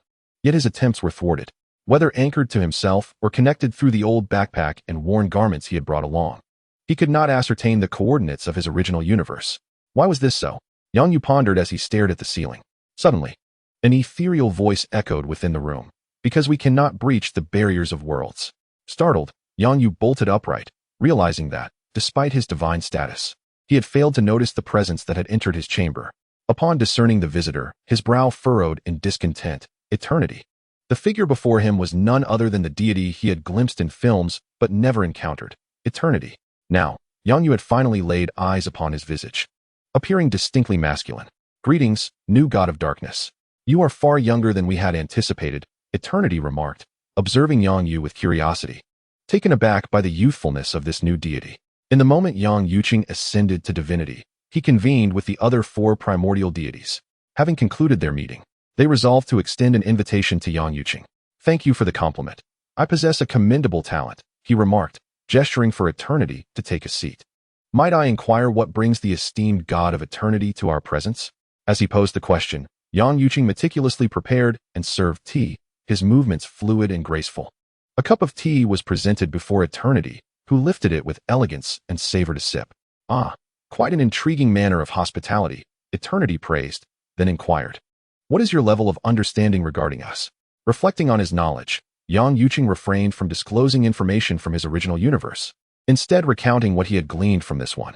While contemplating the Dark Law, he had gleaned insights into the multiverse. The 5 primordial deities of the multiverse are Eternity, Death, Infinity, Annihilation, and Devouring. There are also the Life Tribunal, the Celestial Assembly, the Ascendants, the Observers, Chaos, and the Vishandi. After sharing this, he observed Eternity in silence. In truth, it is only Death, Infinity, Annihilation, and Devouring who remain. The other deities will vanish alongside the destruction and rebirth of the multiverse, Eternity revealed. Dropping a significant revelation, Yang Yuqing, puzzled, queried, does this mean I too will cease to exist with the destruction of the universe? His mind brimmed with questions. Why would the multiverse undergo destruction and rebirth? When would this occur? This is difficult to articulate. The multiverse periodically faces destruction and renewal. With each annihilation, countless deities perish. However, with each rebirth, new matter and powers emerge, giving rise to new life and gods. With your current strength, should you fail to reach our level before the next destruction of the multiverse, you too will perish, Eternity cautioned. Even a deity as grand as Eternity harbors uncertainties. Yang Yuqing mused, yet he maintained a serious expression as he asked, so, did you come here solely to convey this message? Indeed. I see great potential in you to become one of us. Hence this warning, Eternity responded. Now, I must take my leave. I hope you strive diligently. With that, Eternity vanished. Yang Yuqing halted mid-action, his hand poised to pour tea, gazing at the now empty chair. So, it was indeed for this matter that Eternity had come. It appears I am still unworthy. He lifted the teacup, savoring the brew slowly. Clearly, the situation was not so straightforward. Eternity and the others must have ulterior motives. Only by attaining their level of divinity could one qualify for participation. He simply needed to be recognized. Outside, the vibrant beams of the Rainbow Bridge cascaded down as Thor made his dazzling entrance. Upon arriving at the lunar base, Thor was at a loss as to where to locate Yang Yuqing, resorting to the most rudimentary method. Yang Yuqing, where are you? I require your assistance. Yang Yu suddenly appeared and admonished, do not disturb the peace here. Upon seeing Yang Yu, Thor rushed over, excitement radiating from him as he placed his hands upon Yang Yu's shoulders. You must assist me. My sister has arrived, and she intends to annihilate Asgard. Calm down and elucidate the situation, Yongyu replied, brushing Thor's hands away. Oh, Thor gathered his thoughts. Here is the matter at hand. He recounted the unfolding events to Yongyu, explaining that the prophesied twilight of the gods was imminent. Odin, now aged, sought to prolong his life through slumber. However, with the twilight approaching, Odin doubted his son could withstand his daughter's wrath. Initially, he wished to keep Yongyu uninvolved, but with Yongyu's ascension to godhood, hope was rekindled. Odin thus tasked Thor with seeking Yongyu's aid, not to engage Hela directly, but merely to safeguard the citizens of Asgard. After listening, Yongyu regarded Thor with suspicion. Do you have no thoughts on this matter? Haha, Thor scratched his head awkwardly. You confronted your sister and got beaten, didn't you? Yongyu's gaze, catching Thor's evasive eyes, confirmed his suspicion. Your sister has quite the temper. It's surprising she didn't slay you. Yongyu chuckled. Thor still held Mjolnir, and remarkably, bore no injuries. It was noteworthy that, in the original narrative, Hela had shattered Mjolnir and blinded Thor in one eye. Come, let us meet my father, Heimdall, Thor urged, pulling Yongyu and calling out into the air. Heimdall, hearing the call, twirled his great sword and transported Thor and Yongyu to Asgard. Ah, it has been a while, Yongyu greeted Heimdall. Heimdall immediately knelt on one knee, respectfully stating, Welcome, Dark God. Rise, my friend. Simply address me as before, Yongyu replied, helping Heimdall to his feet. Turning to Thor, he inquired, Why do you not pay your respects? Am I required to do so as well?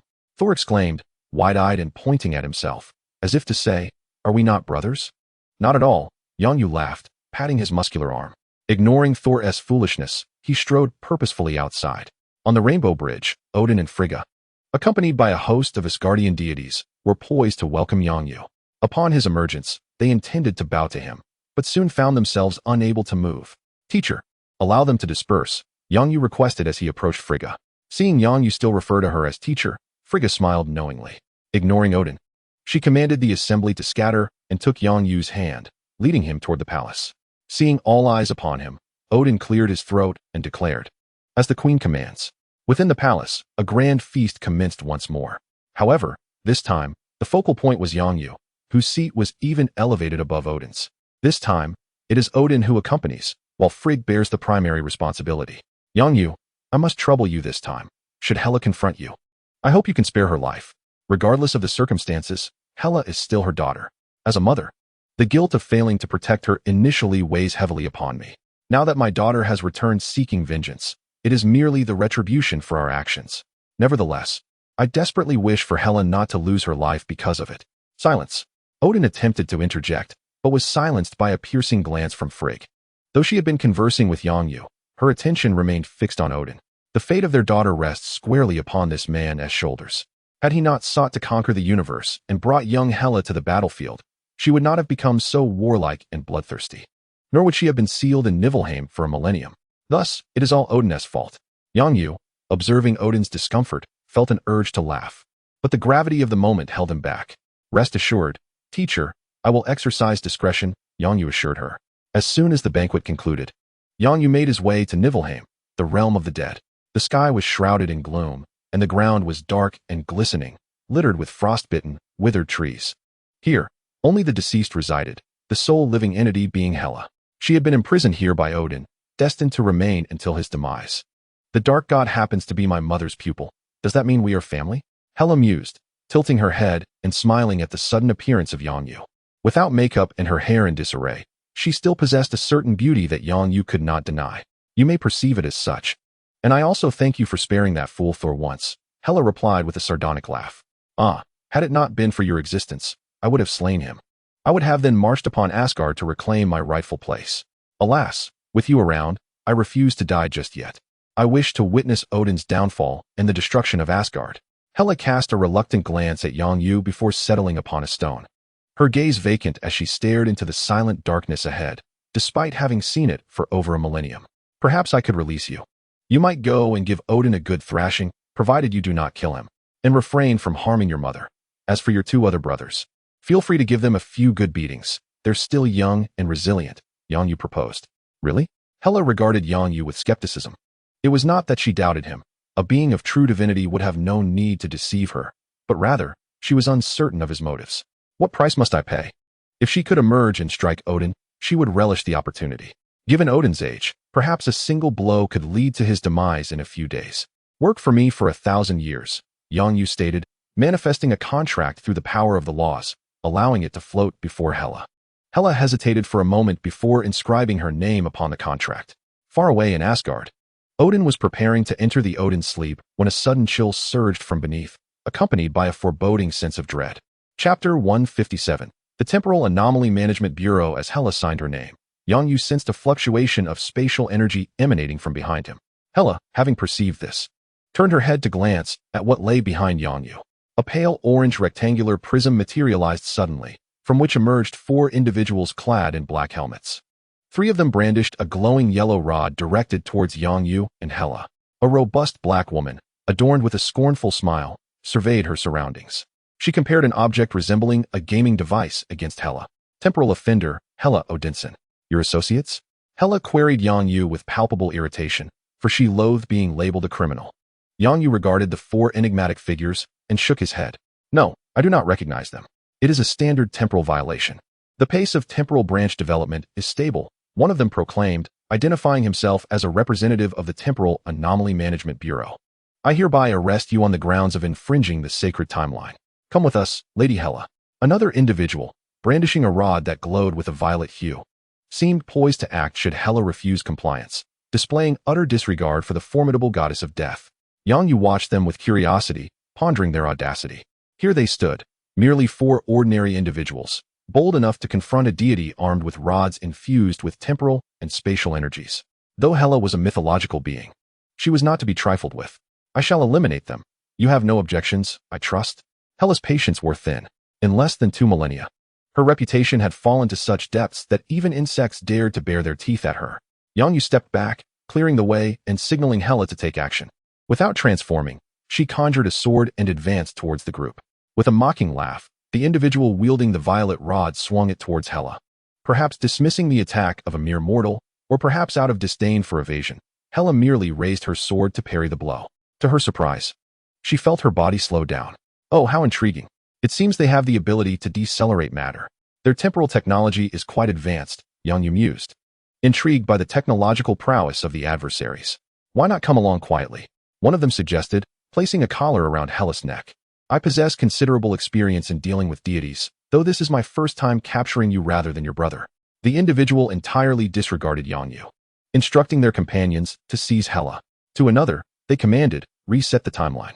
One wearing a helmet inscribed with the number 23 produced a yellow glass vial and set it upon the ground. As I prepared to press the switch, I suddenly found myself unable to move.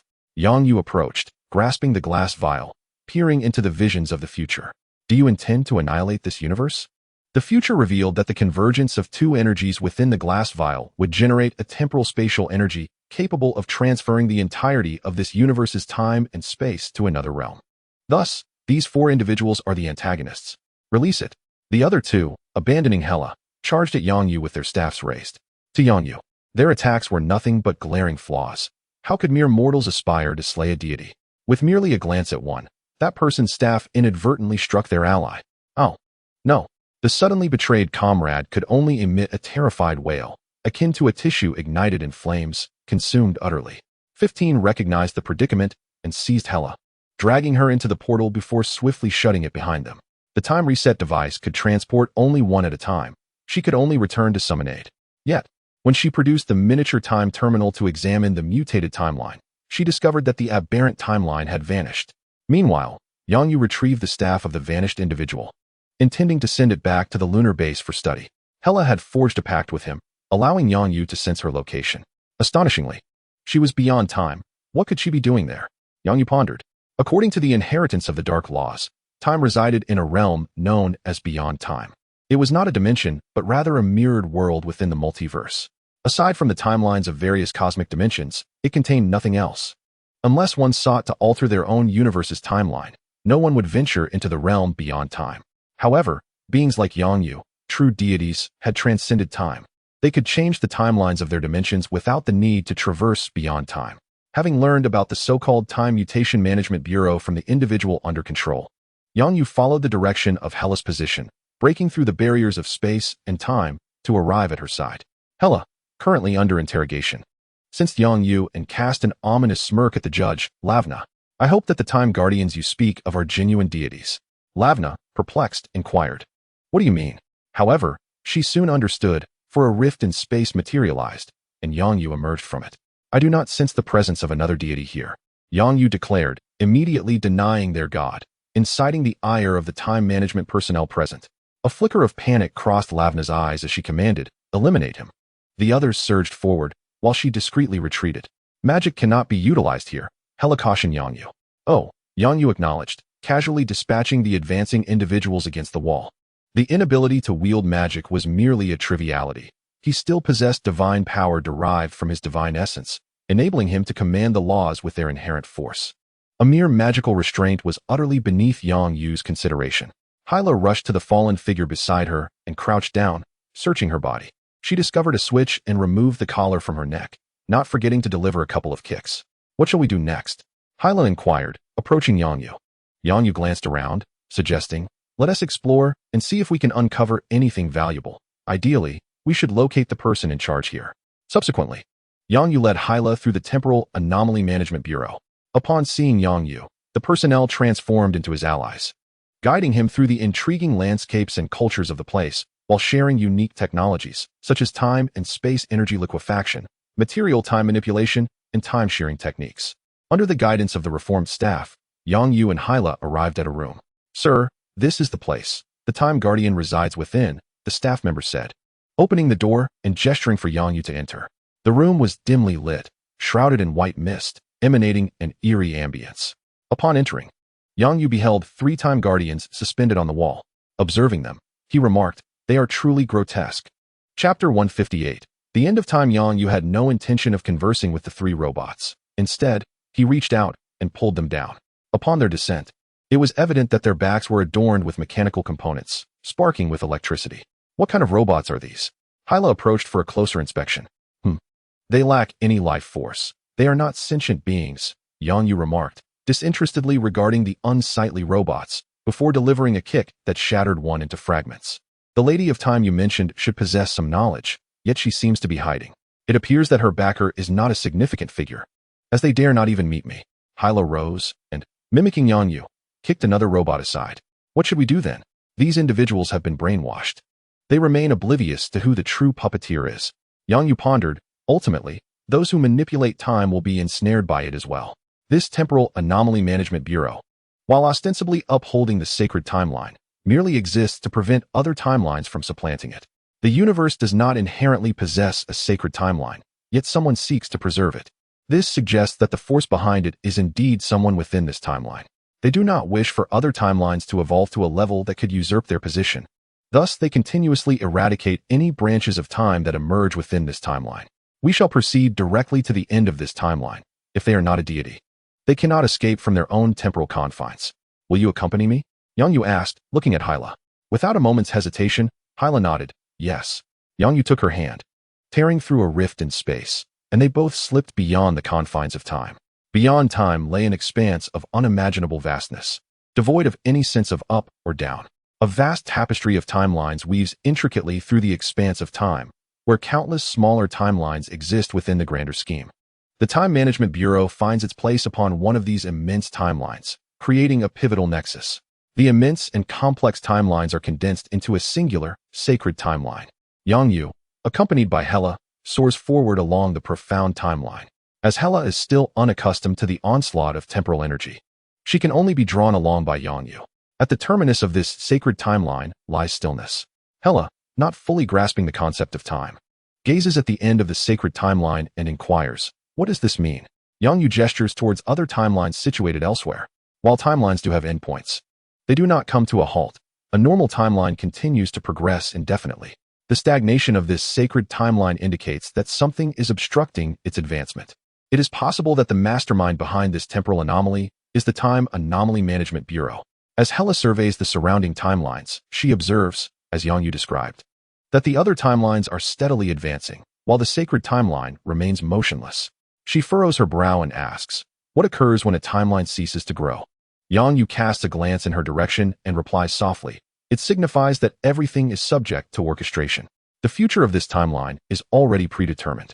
Hela opens her mouth, at a loss for words, for she is a part of this timeline. Does this imply that her future is likewise preordained? What then does her future entail? No, the Time Anomaly Management Bureau labeled her a temporal offender precisely because she altered the original trajectory of the timeline. The individual capable of causing such a shift in her timeline is the man before her. You are unaffected by time, Hela exclaims. Indeed, upon achieving divinity, one transcends time and fate, Yangyu acknowledges with a nod. How does one attain divinity? Hela, filled with excitement, grips Yangyu's hand tightly. He remains unmoved, nearly colliding face-to-face with her, but raises a hand to avert the encounter, as he has no interest in women adorned with smoky eye makeup. This is a question I cannot answer. It requires understanding. Once you grasp a particular principle, you may ascend to divinity. Yangyu gestures towards the myriad timelines. Looking at Hela, this is a splendid place. Should you comprehend the laws of time here, perhaps one day you will ignite the divine flame and become the god of time. As a glimmer of hope ignites in Hela's eyes, Yangyu douses her enthusiasm with a splash of cold reality. However, the likelihood is slim. I have observed you. Your cultivation focuses on war and death, which are entirely unrelated to time. Perhaps you could delve into the principles of war and the laws of the undead. The law of death has been successfully cultivated by others. If you do not mind serving under them, you might also pursue this path.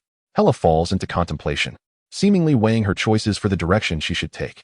She has resolved to return and confront Odin, dedicating herself entirely to her cultivation thereafter. Her aspiration is to attain divinity at the earliest opportunity, liberating herself from the constraints of time and seizing control of her own destiny. With that, she departed. Noticing her silence, Yangyu took her hand and soared toward the terminus of time, as if traversing into another universe. They breached the barriers of time and emerged into a desolate realm. In this universe, only a colossal planet remained. The cosmos was saturated with a violent, devouring energy that consumed all vitality. This insatiable force obliterated every celestial body, sparing only the immense planet. Attempting to engulf Yangyu, the force met its match when he, upon contact, summoned his primal magic, achieving replication and transformation. Now aligned with that energy, he enveloped Hela in a protective aura. Together, they plunged into the sole surviving planet. In the air, Yangyu beheld numerous familiar structures, including Tony's skyscraper in New York, and even the statue from the Life Court. Residing in some obscure corner of the universe, it appeared that everything reset had converged here. I spotted your brother Loki. Would you care to reminisce? Yangyu jested, noticing several Lokis. He turned to Hela with a smirk. Congratulations on having so many brothers. Hela shot him a disapproving glance. I am not acquainted with them. Very well, Yangyu replied, redirecting his focus. I am in search of the mastermind behind this. The skies were filled with the force of annihilation as a colossal wolf's head howled at the heavens. Undeterred by the raging power, Yangyu plunged into its maw. Navigating through layers of mist, a dark castle materialized before them. Upon landing, Yangyu kicked the massive stone door wide open. His intentions were far from benevolent. He resolved to restore the sacred timeline-esque growth, which necessitated severing its source. The door shattered, stones crashing to the ground, creating a profound echo within the empty castle. Do not hide. I know you are inside. Such prowess in controlling the entire timeline suggests you have endured many battles. I offer you a one-on-one opportunity. Yangyu called out as he stepped into the castle. Chapter 159. The mastermind. At this moment, the residuary Kong was devoid of his former calm and composure. He cradled his head, curling his body into the chair, clutching a half-eaten green apple. No.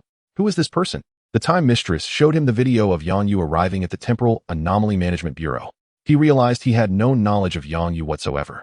No matter how much information he delved into or how many timelines he reviewed, he found no trace of this individual. In despair, the residuary Kong discovered that Yangyu was entirely absent from all timelines. According to the proper course of time, he was destined to be killed by Loki. However, it matters not. Another version of myself shall return, for I remain the master of time. Yet, at this moment, time has transformed, and all has become an enigma. The timeline left by my former self has vanished. If I cannot fathom it, I shall cease to ponder. The remnant, Kong, relaxed and slumped into a chair, caressing the time manager on the back of his hand. Yangyu's voice resonated from within the castle, causing Kong to tremble slightly. After a moment's hesitation, he patted his dark visage and proceeded towards the hall. Upon encountering Yangyu and Lady Hela, Kong adopted a grandiose demeanor, greeting Yangyu with a smile. Welcome to your presence, esteemed Lady Hela. Kong bowed slightly to both Yangyu and Hela, while the Time Maiden mimicked his gesture. Might I inquire if you require my assistance? Kong asked, tilting his head in a crooked manner. Yang Yu, is this the esteemed figure behind the Temporal Anomaly Management Bureau? Stand and speak. Very well. Upon hearing Yang Yu's words, Kong rose with a playful grin. Yang Yu's eagerness for a duel dissipated in the wake of Kang's whimsical expression. Yang Yu turned to the Time Maiden. You are an intelligent being, are you not? Who is your master? He is my current master, the Time Maiden replied, pointing at Kong. Your current master, you say? Yang Yu glanced at Kong. I require the information here. Can you make decisions independently? The implication from the Time Maiden suggested that she had had numerous previous masters. However, Yang Yu found little interest in this. He had discovered a core-like presence beneath the castle, presumably the essence of the Time Maiden herself. Utilizing the energy of time and space as a source, it allowed her to traverse timelines freely. This technology was impressive, and Yang Yu desired it. The Time Maiden looked to Kong, who nodded. Please, follow me. Yang Yu accompanied the Time Maiden towards the basement. After a while, a chamber starkly contrasting the castle's aesthetic came into view. Within the room stood a large clock resembling the Time Maiden, predominantly orange in hue. The second's hand moved languidly in a circular motion. Beside the clock were crystalline energy conduits, flowing with a vibrant orange-yellow liquid. The devices here exuded a vintage charm reminiscent of the 1960s. The Time Maiden led Yang Yu to a round, bulky computer, stating, "This computer allows access to all data. There is a wealth of information. What do you need? I can retrieve it for you." The Time Maiden flitted between the computer and the external world repeatedly. Your technology is not lacking. Why resort to such antiquated designs?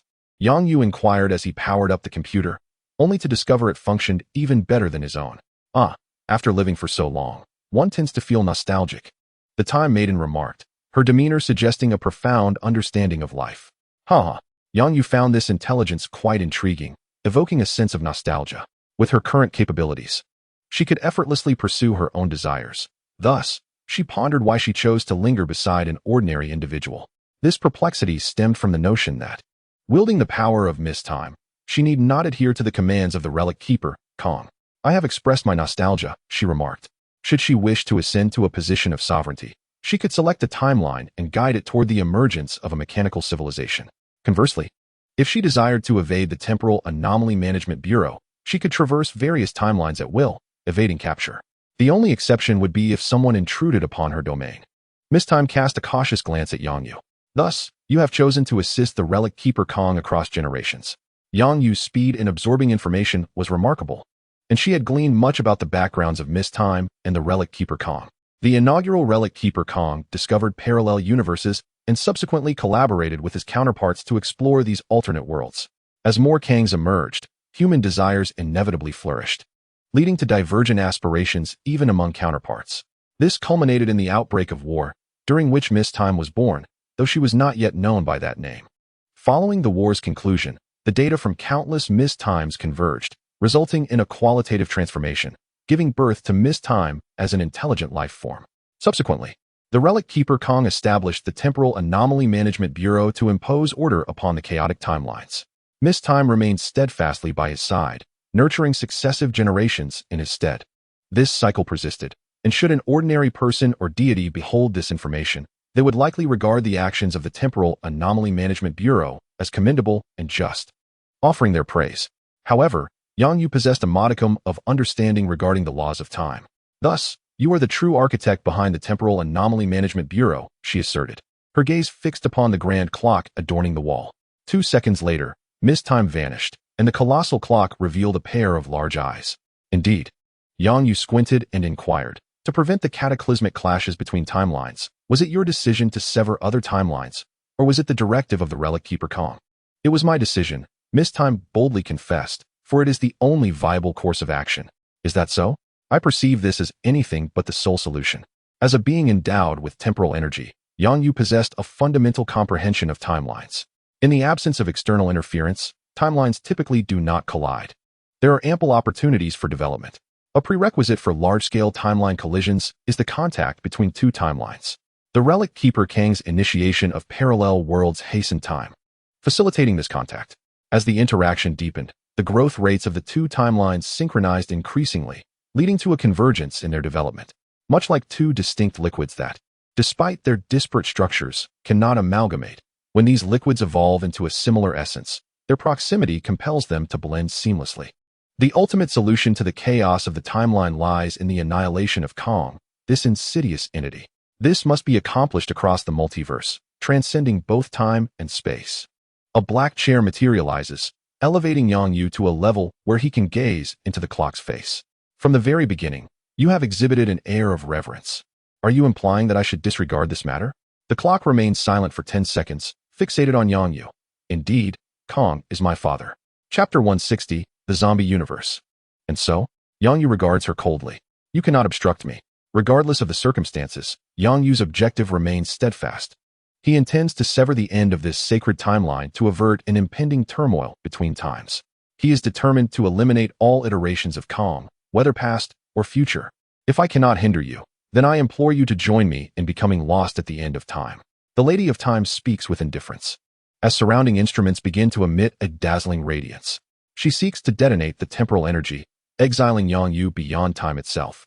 Thus, he would lose all trace of this sacred timeline. In due course, both Kong and she shall re-emerge, perpetuating the operation of the sacred timeline. Time will revert to its original course, and nothing will change. With calm resolve, Yang Yu strikes, enveloping the immense power of the clock's laws. The surge of temporal energy erupts, momentarily engulfing Yang Yu. Meanwhile, above, the remnant Kong vividly entices Hela with promises. I can return you to your timeline, grant you kingship, and facilitate your vengeance, provided you, A tremor ripples through the ground, interrupting the remnant Kang's enticing narrative. Streams of orange light surge from below, illuminating the entire hall. Damn it! Hela senses the formidable force of these orange beams. A profound sense of crisis washes over her.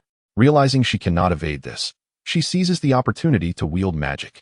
With steely resolve, Hela swiftly draws her sword and decapitates the remnant Kong, who stares in bewilderment at his own headless body. Then, amidst the orange light, he gradually dissipates. Enveloped in the orange glow, Hela feels every cell in her body elongate. Just as she senses her impending disappearance, a shroud of black mist envelopes her. At the end of time, a castle suspended in the void bursts forth with radiant light before vanishing. Yang Yu gathers verdant temporal energy in both hands and forcefully spreads it apart, shattering the orange temporal energy that encased him. A colossal clock and Yang Yu materialize in a location beyond time. Caught off guard, Yang Yu gazes at the clock. Although shielded by Yang Yu's power, the Lady of Time is merely an ordinary sentient being. In the wake of the temporal energy's onslaught, it is uncertain whether she has perished or reverted to her primal state. This will only be discerned once energy is replenished to the clock and the computer is rebooted. Closing his eyes, sensing Hela's position, Yang Yu propels himself towards a specific direction. Miss Time seeks to expel Yang Yu from the sacred timeline, a notion that holds merit. Alas, Yang Yu possesses a doppelganger in the original universe, and his return is merely a matter of time. Hela, however, cannot liberate herself from her own temporal energy, as Yang Yu does. Beyond time, there exists no time. One can only meander along the flow of a singular timeline.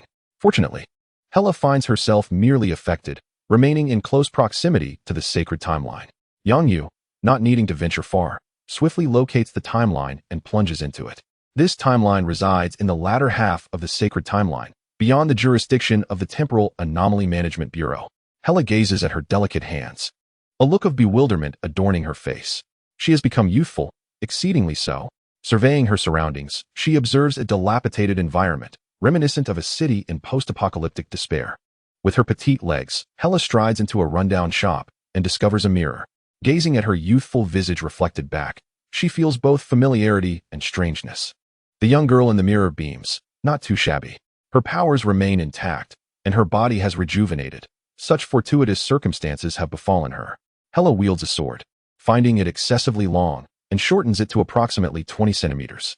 With the diminutive blade in hand, she experiences an exhilarating sense of freedom, bursting into laughter. Ha ha ha.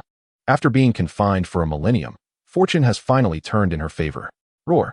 Suddenly, a cacophony of roars erupts outside. Hela furrows her brow as a pungent stench wafts towards her, a most familiar scent, reminiscent of a battlefield. She reaches overhead, brushing away, as long, slender tendrils unfurl. Armed with two small swords, Hela dashes outside. Before her lies a horde of putrid, decaying zombies, charging forth. Unlike the sluggish creatures depicted on television, these zombies exhibit remarkable speed. Upon spotting the diminutive Hela, they react as if invigorated, emitting excited roars as they rush towards her. Oh, upon realizing they are zombies. Hella's eyes gleam with excitement. This is her forte. The small swords fly forth with precision, pinning each zombie to the ground. A surge of necromantic energy spreads, reducing the zombies to mere skeletons. Green flames ignite within the hollow eye sockets of the skeletal remains. As Hella continues to conjure skeletons, a vast army of the undead rapidly takes shape. Regrettably, the eternal flame is absent. Breathing heavily, Hella pauses to regroup her skeletal forces. Here, she senses no presence of Asgard, no source of power to replenish her energy. She cannot afford to deplete her strength, especially since the skeletal army is already sufficient. Let me ascertain what manner of world this is. Hella leads her skeletal army into battle, engaging the zombies while gathering intelligence. This is a parallel universe. Asgard has already been laid to waste by that wretched Surtur. Upon learning about the state of this world, Hella stomped her small foot in fury. This realm bore no semblance of vitality. Was she destined to be trapped here? After a grueling month of battles, Hella had grown weary. None of the formidable opponents she sought had crossed her path. Merely dispatching ordinary zombies failed to satiate her thirst for challenge. But there existed a cadre of superheroes. A thought flickered in her mind, recalling certain documents she had perused at the Temporal Anomaly Management Bureau. On Earth, there were a number of superheroes of considerable prowess. Surely, they had not succumbed to zombification. With a swift motion, Hella's petite form ascended, transforming into a streak of light as she soared towards North America. Upon arrival, however, she discovered that these superheroes had all been transformed into zombies. Moreover, they retained significant strength and awareness. Alas, what a delightful surprise. The enormous Ant-Man detected Hella and lunged toward her with outstretched hands. Are there still giants in Midgard? Hella mused, her brow furrowed in confusion, as she effortlessly pierced Ant-Man's skull with a single sword stroke. With a resounding crash, his massive form collapsed to the ground. The cacophony attracted all nearby zombies, including the zombified Avengers, the zombified Fantastic Four, and the zombified X-Men. They gazed upon the floating Hella with expressions of exhilaration, their eyes glinting with desire and avarice. Mine. With a hoarse, indistinct roar, a colossal green figure lunged at Hella. She released a sword to strike it down, but underestimated her foe. The zombie Hulk charged forward, a sword embedded in his head. Chapter 161. Forging artifacts. Hella was struck by the zombie Hulk's hand, transforming into a meteor that crashed into the ground, creating a sizable crater in the asphalt. The other zombie heroes erupted in jubilant howls, engaging with their fellow undead while rushing toward Hella. A small hand emerged from the pit, clawing at the edges. Hella's sullen face surfaced. You wretched ants. With Yongyu absent, do you think I can unleash my wrath? A smirk graced Hella's lips as she eyed the approaching zombie Hulk. With a flick of her hand, a massive sword soared forth. The airborne zombie Hulk was unable to evade it, colliding directly with the sword's tip. The horde of zombie heroes soon arrived, with zombie Spider-Man leading the charge. He reached out towards Hella, declaring, "Food mine. You wish." Hella retorted, severing one of zombie Spider-Man's arms with a swift stroke, then swiftly beheading him. His head rolled a few times before being crushed under a metallic foot. Zombie Iron Man let out a furious roar, raising his hands to unleash beams of energy. Hella raised her hand to deflect the blasts. With a thunderous boom, the sky erupted as bolts of blue and white lightning rained down upon Hella. In the vast expanse of the cosmos, Yongyu encountered a deity. You must be the avatar of the Devourer, he remarked, perched upon the shoulders of the planet Devourer, both sharing a common destination as they journeyed together. With so many worlds, it's impossible to be idle, the planet Devourer intoned, his responsibility being to consume the shattered realms. This world had succumbed to the contamination of an otherworldly virus and must be annihilated to prevent the infection from spreading to other realms. Let us hasten our pace, Yongyu urged, sensing the tumultuous energy of Hella, indicating she might be in peril. Following this intuition, he directed the planet Devourer to descend upon America. The creature towered 3 stories high, and its landing sent nearby zombies flying through the air. Amidst the airborne undead, Yongyu pinpointed Hella with precision. A magical rope ensnared her, and he cheerfully inquired, "Where did this child come from? Release me." Hella protested, brandishing a small dagger at him. With a chuckle, Yongyu leaped with Hella to the rooftop. The planet Devourer commenced the purging of zombies, a task he was meant to undertake, and Yongyu chose not to intervene. A universe of zombies, he mused. He had heard of this realm in his own universe, where the Devourer ultimately failed, and the zombie plague spread to other dimensions. What are you waiting for? When shall we return to our original timeline? Hela expressed her discontent with the desolation surrounding them, remarking that the only solace was having recently severed Thor's head, which had provided her a sense of satisfaction. Just a moment. Yang Yu observed as the zombie Iron Man and several intelligent undead heroes stealthily retreated, prompting him to follow. Over the ensuing days, he witnessed these zombies constructing a vibranium cannon. Should this information circulate, who would dare claim zombies lack intellect? As he watched the undead maneuver the cannon, Yang Yu refrained from alerting the planet devourer. After all, it was merely an avatar. If it perished, so be it. If it survived, how would Yang Yu acquire its corporeal form and assume control of this universe? Beyond the earthly dimension, the distant dark realm awaited silently. The planet devourer wreaked havoc, while behind him, zombie Iron Man had aimed the vibranium cannon at him. Aren't you supposed to be here with him? Yang Yu glanced at Hela, contemplating how he might procure a demigod's body. Not every deity possesses the capacity to devour planets like the devourer, whose energy is inexhaustible. I'm not particularly acquainted with him, he replied, donning a pair of sunglasses as a blinding light erupted. The planet devourer let out a wretched scream, staring in horror at the gaping wound in his chest, realizing his mission was doomed. He recalled the dark god who had accompanied him, uncertain of the latter's whereabouts, yet knowing that invoking the true name of a deity would summon their presence. The dark god Yang Yu, I am about to perish. This world has been tainted. Please, bring about its destruction. With those final words, the planet devourer closed his eyes and collapsed to the ground. The zombie heroes, drawn by the divine flesh and blood, lost their senses and rushed towards the devourer like rabid dogs. What do you intend to do to my friend? A black mist enveloped the planet devourer as Yang Yu emerged from within. Thank you. With that last utterance, the planet devourer shut his eyes and returned to his essence. At that moment, the dark dimension connected with the earth dimension, and darkness began its invasion. Hela, observing Yang Yu's duplicity, silently stepped back 2 paces. Without the intervention of the Kamar-Taj sorcerers, the invasion of the dark dimension proceeded smoothly. Within the dark dimension, the zombies were corroded by darkness, slowly transforming into its minions. Is it time to return? Remaining in the dark dimension made Hela feel uneasy, akin to a lamb awaiting slaughter. No rush. To ascend to divinity, one must possess their own dimension. This is an opportunity for you to contemplate. It shall aid your future, Yang Yu remarked, patting her on the head before vanishing. Hela gazed around at the surrounding pitch-black void, reminiscent of the time Odin had sealed her away. After the dark dimension assimilated Earth, it exited this cosmic bubble, heading back to its original universe without fully integrating the entire dimension.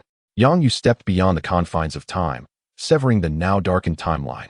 There are numerous methods to obliterate a universe. The simplest is to ignite it. Another way, as Yang Yu demonstrated, is to truncate the aberrant timeline of the universe. After all, the zombies will eventually fade, and the timeline ahead is normal. By reconnecting the past and future timelines, salvation for this world is achieved. Thus, the time following this universe would regenerate, eliminating the threat of viral invasion.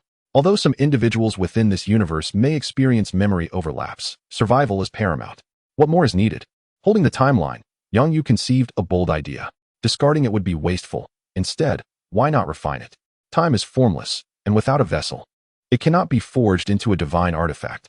Conveniently, Mistime's core continuously utilized temporal energy, aligning perfectly with the essence of time. It could serve as the vessel for the artifact. A suitable location and abundant energy were also required. Yang Yu directed his gaze towards the terminus of the sacred timeline, where it appeared a creature capable of devouring time and space resided. Having consumed so much time, it must possess ample energy. If one wishes to act, they must do so, otherwise, thoughts remain unfulfilled. Yang Yu returned to the end of time and took direct control over the temporal beast, Arios. This creature, raised by humans, possessed no rationality. Yang Yu began to extract energy from within it, fueling a cosmic forge, and he cast the great clock and the timeline into the inferno. As the forging of the artifact commenced, the surging energy permeated the entire sacred timeline. Like a plant nourished by fertilizer, numerous temporal branches began to flourish. In Chapter 162, The Great Clock, Yang Yu did not hinder the individuals from the Temporal Anomaly Management Bureau in their efforts to oversee the timeline. Consequently, the agents of the Bureau were diligently engaged in mending the sacred timeline. A woman, adorned with a broken horned headband, stealthily emerged from a portal, her demeanor suggesting she was not affiliated with the Temporal Anomaly Management. Yang Yu remained undistracted, oblivious to the external occurrences. The formation of a divine artifact necessitated vast reserves of energy and time. To avoid squandering precious time, Yang Yu opted to exchange energy for time. He absorbed the power of Helios, transforming it into temporal energy to envelop the universe, thereby accelerating the artifact's gestation. Helios gradually grew frail, while the radiance of the artifact intensified. As the artifact reached its culmination, the universe began to collapse. Yang Yu swiftly extracted the now diminutive Helios from the cosmic expanse. You have toiled so hard. Let me bestow upon you a spark of wisdom. Do refrain from being a mere receptacle for others. It diminishes your worth. Yang Yu concentrated, conjuring a sphere of mental energy and pressing it upon Helios's brow. A glimmer of enlightenment flickered in Helios's eyes before he succumbed to slumber. The universe collapsed into a singularity, silently erupting, and a grand brass bell floated at the epicenter of the explosion. The end of sacred time vanished, the future dissipated, and the timeline began to unravel. As the sacred timeline was intricately woven, the loss of its thread resulted in disarray. The liberated timelines seemed to unleash years of pent-up frustration, some swaying freely in exuberance, while others had already begun to engage in fierce duels, hinting at deep-seated grievances. A few had started to merge, developing a bond over time, which was not entirely unusual. Yang Yu shook his head at the spectacle, deeming it best not to intervene. Once the timelines expressed their frustrations, they would gradually stabilize, albeit at the cost of many lives. However, to forcibly constrain the timelines would exact a toll, even from Yang Yu himself. He stored the artifact away and approached the main line of the sacred timeline, commencing the repair with temporal energy. Observing the timeline's gradual rejuvenation signified its restoration. Yang Yu returned to the Temporal Anomaly Management Bureau, where the bustling agents were engrossed in their tasks. Everyone, cease your activities and prepare your belongings. Yang Yu's voice resonated in their ears, imbued with an almost magical quality, compelling all to comply. Those who had just returned from alternate timelines were also urged by their companions to gather their possessions. Yang Yu summoned an individual and instructed, soon. Someone will arrive to guide you. Simply follow their directions. Once everyone was assembled, Yang Yu conjured a teleportation array, transferring the entire Temporal Anomaly Management Bureau to the Dark Dimension. Casting a glance at the chaotic timelines, he mused, who on earth deemed me a paragon of virtue? Just the opportunity to test the power of the grand clock. Summoning forth the brass clock, the temporal energy within began to infuse it. The resounding chime echoed beyond the confines of time, halting the progression of timelines within its reach. As Yang Yu channeled his energy, the surface of the grand clock illuminated with streams of data. A torrent of information surged forth from the clock, adhering to the chaotic timelines. Calibration of timelines in progress. Calibration failed. Initiating forced calibration of timelines. Corrective measures underway. Commencing forced anchoring of timelines. Anchoring failed. Setting preset temporal bindings. 1, 2, for 1100. Preset successful. Construction commencing. The grand clock was capable of absorbing energy, and an invisible force field emanated outward, stabilizing the disordered timelines. Yang Yu sensed his energy flowing like a rushing river, cascading outward. The supply from the divine essence could scarcely keep pace with the outflowing energy. Realizing the insufficiency of energy, Yang Yu began to draw upon the powers of the Dark Dimension. Meanwhile, in the Dark Dimension, the avatar responsible for overseeing the realm received a message from the original. The avatar turned its gaze toward the wandering dimensional demons. The Dark Dimension directly affixed itself to a dimension slightly smaller than its own. A fierce battle erupted as the dark minions commenced their invasion. The avatar located Hela. Here is your chance to grasp the laws of war and death. Will you partake? Hela, situated within the Dark Dimension, was compelled to join the fray. With the support of the Dark Dimension's power, coupled with the supply of divine essence, Yang Yu barely achieved a balance of energy. While stabilizing the timelines, Yang Yu also contemplated the laws of time. By the time the timelines were fully restored, over a millennium had passed. Observing the now harmonious timelines, Yang Yu exhaled in relief. Once the final step was completed, he could conclude his endeavors. The grand clock resumed its operation. Having gathered all the data from the timelines during the restoration process, figures began to materialize before Yang Yu, representing the past, present, and future, Kong from all eras. Data elimination in progress. 1, 10, 50, 100. Elimination complete. One by one, the figures dissipated, devoid of Kong. The timelines would no longer intersect. Yang Yu retracted the grand clock, transporting it back to the Dark Dimension, merging it into his own timeline, reversing the flow of time. He returned to the moment before his departure. Within the Temporal Anomaly Management Bureau, Yang Yu gazed at the golden-haired girl with a fragmented edge, perplexed. You claim to be Loki. Is not Loki a frost giant? Call me Sylvie. I am a pure-blooded Asgardian, not a frost giant.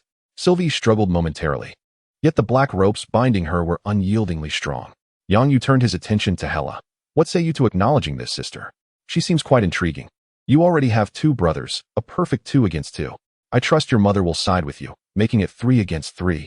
And I shall serve as the impartial judge, absolutely fair. Hela cast a sidelong glance at Yang Yu and approached Sylvie, speaking with an air of exaggerated gravity. So, what do you think? If you call me sister, I shall recognize you as my sister. Together, we shall knock out Odin's teeth and ascend to the throne. Sylvie widened her eyes at the diminutive Hela and could not help but burst into laughter. Are you jesting? You ought to address me as sister. Have you even turned 5 yet, little sister? Or shall we end this? Hela drew forth a small dagger. After enduring over a millennium of warfare, Hyla's demeanor had reverted to its pre-seal state. When Yang Yu brought the 2 women to Asgard, Odin and his people were left dumbfounded. Yang Yu had to provide an explanation. Frigg, with teary eyes, embraced both women, repeatedly apologizing to Hyla. She also assured Sylvie that they would henceforth be a family. Under the gentle influence of her mother, Sylvie timidly called her mother queen. However, when she attempted to address Odin, Hyla intervened. Frigg, fearing a confrontation, quickly pulled each girl aside, inviting Yang Yu to join them in their chamber for a discussion. By the way, your spaceship has been repaired, Frigg reminded Yang Yu. He nodded, realizing that Tony's wedding could now commence. Chapter 163. The Wedding Upon Returning to Earth. Yang Yu sought out Tony. Tony, the wedding venue is ready. You may send out the invitations. With a clatter, the small wrench Tony held fell onto the table. What's wrong? Yang Yu approached to see the components laid out on the table, presumably for an energy device. Tony picked up the wrench, his expression grave as he looked at Yang Yu. I feel that this is not the right time for a wedding. Oh, Yang Yu's face reflected confusion. Though he could perceive the thoughts of others, he typically refrained from using this ability on his companions. The world was currently on high alert, preparing to confront Thanos. Everyone was tense.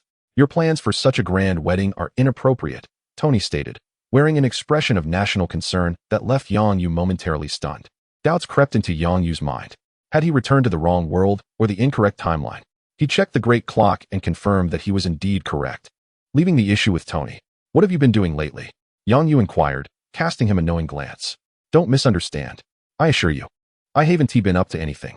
I've simply been engaged in discussions with scientists from Huaxia. They can vouch for me.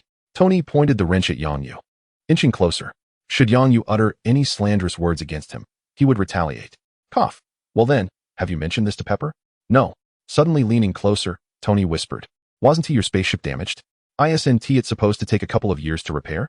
Yang Yu's eyes widened as he pushed Tony away, pointing at him in disbelief. Do not involve me in your affairs. I have already returned the spacecraft, and it now rests upon the lunar surface. If you have no desire to marry, go and speak to Pepper yourself. I shall not assist you. What do you mean you do not wish to wed? Tony exclaimed earnestly. It is merely a postponement. Do not overthink it, Tony. Yang Yu gently patted his shoulder. Look at how anxious everyone is. A wedding could serve as a delightful distraction. I believe all would be most willing to partake. Just observe, the happiness index of people across nations is soaring. Since the incident with Thanos, perspectives have shifted. Those capitalists are now inclined to spend generously to retain their employees. Salaries have risen, work has become more manageable, and life has improved. What could be better?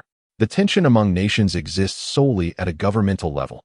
The populace is hardly concerned with this wedding. As for the situation with Thanos, we are here to handle it. So rest easy. With that, I shall take my leave. Inform me of any updates. Having spoken, Yang Yu vanished in an instant, leaving Tony in a state of deep contemplation.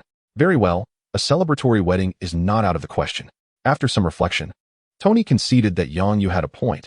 If they were to proceed, they might as well make it grand. He sought out Pepper, and after an extensive conversation that lasted until dawn, the following day, wedding invitations were dispatched to every corner of the globe. They intended to invite the entire world to join in their nuptials, even preparing gifts for the global populace. In no time, excitement rippled across the globe. Ever since the establishment of the Earth Federation, it felt as though the world had transformed. Yes, I heard that the cosmic destroyer Thanos is coming. I was frantic for a while, anticipating the world's end, but guess what? My boss implored me to stay, 8 hours of work a day, including lunch breaks. Such a notion was beyond my wildest dreams. I hope Thanos arrives a bit later. Technology is advancing swiftly. Each day feels like a new world. In his leisure, Yang Yu enjoyed scrolling through his phone, chuckling at the comments on Douyin. Dawn had provided these great nations with cosmic knowledge, directing their gaze toward the vast universe. Understanding the enormity of the cosmos would deter them from squandering their own resources. Yang Yu summoned his subordinates, instructing them to steer the spacecraft toward Earth, for it needed embellishment to serve as the venue for the wedding. A colossal spacecraft, adorned in silver and gold and flanked by 2 pairs of golden wings, made its approach toward Earth. Due to prior announcements, journalists from various nations surrounded the landing site. Some reporters gazed in astonishment at the approaching vessel. Truly a masterpiece of divinity, as beautiful as angels sent to Earth by Jesus, thought a blonde journalist, envisioning golden light. A reporter from Huaxia retorted, "This is clearly a grand golden sword. Am I the only one who notices we are drawing too close?" As the spacecraft descended nearer to the ground, they began to realize that it was far larger than they had anticipated. Their position was too forward. The impact of the spaceship's landing could send them soaring several meters into the air. The crowd began to stir, each individual attempting to retreat. "Please remain calm. Do not move chaotically. You are quite safe." Several armored suits ascended, encircling the crowd while vocally reassuring them. The spaceship came to a halt, hovering 10 meters above the ground rather than landing. This vessel, nearly 3,000 meters in height, instilled a sense of dread among the onlookers merely by its presence. Leaders from various nations gazed at the reports of the spacecraft, their mouths watering with anticipation. "Contact Tony Stark immediately. We are willing to take charge of their wedding free of charge, provided we are granted a glimpse of the spaceship." This sentiment echoed in every nation. Even Wakanda joined in the excitement. After touring the wedding venue, Tony brought Pepper to meet Yang Yu. "Yang, did you orchestrate this in advance?" The Earth Federation seems to have gained significant confidence against Thanos. "Thank you, Yang.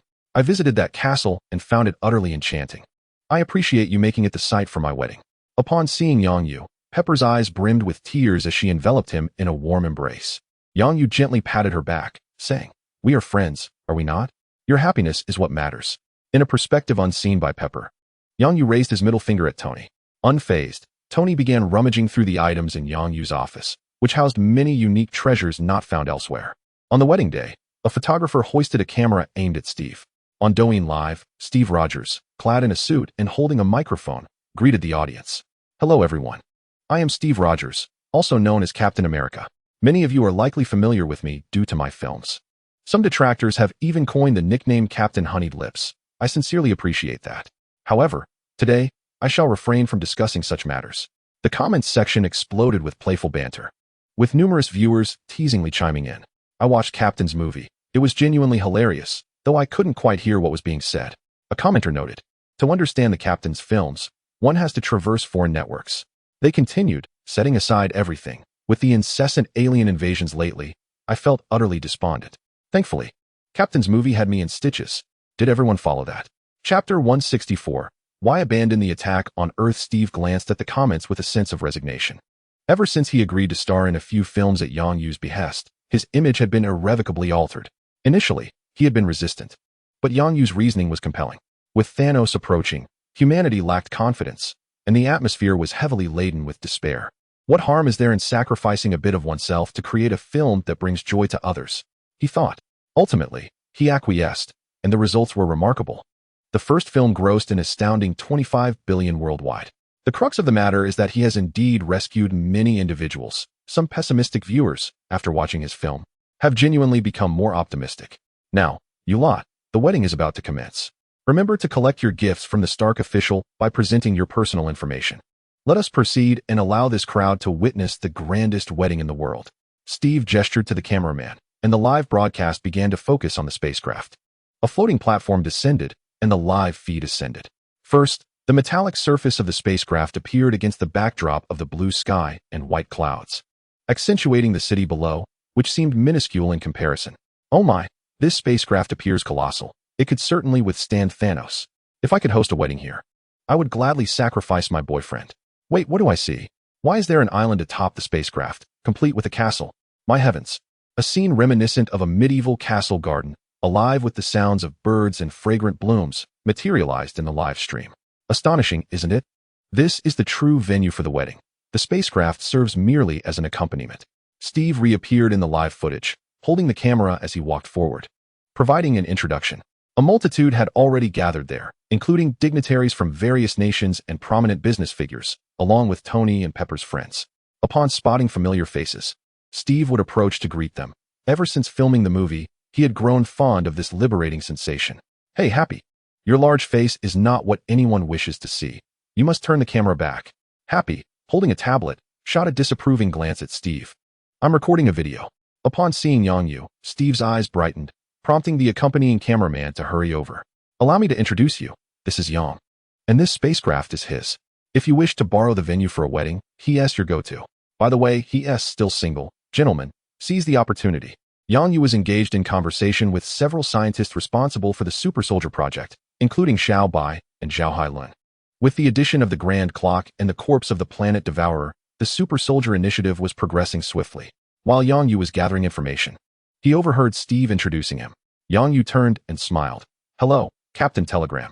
It seems you have acclimatized to this era. So, do you wish to marry? I can lend you the venue. After all, you've earned me quite a bit of money. I can offer you a 10% discount on the rental fee.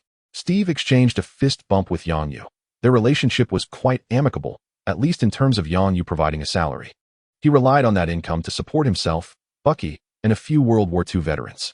Thanks to you, no woman is asking for my contact information anymore. You heartless boss. Steve pointed at the mirror. Yang, look at the camera and smile. The cameraman directed the lens toward Yang and the others, who all smiled at the camera. At that moment, Steve spoke up. Once you've finished smiling, it's time to focus. Today as protagonists are not you. He then shielded the camera with his body and pulled the cameraman away. What a delightful character, Yang remarked, shaking his head. Zhao Hailun chuckled softly, covering her mouth. Who told you to shoot those films? I heard it took Captain quite some time to recover. What does that have to do with me? Sometimes one must reflect on whether the fault lies within oneself. Zhao Hailun's eyes widened in disbelief. She never imagined that Yang's icy demeanor could articulate such chilling words. Sisters, shall we resign? Yes. Today, the wedding host was Steve, and under the watchful eyes of Tony and Pepper, the ceremony proceeded smoothly. Ina, adorned with angelic wings, scattered petals from her basket above.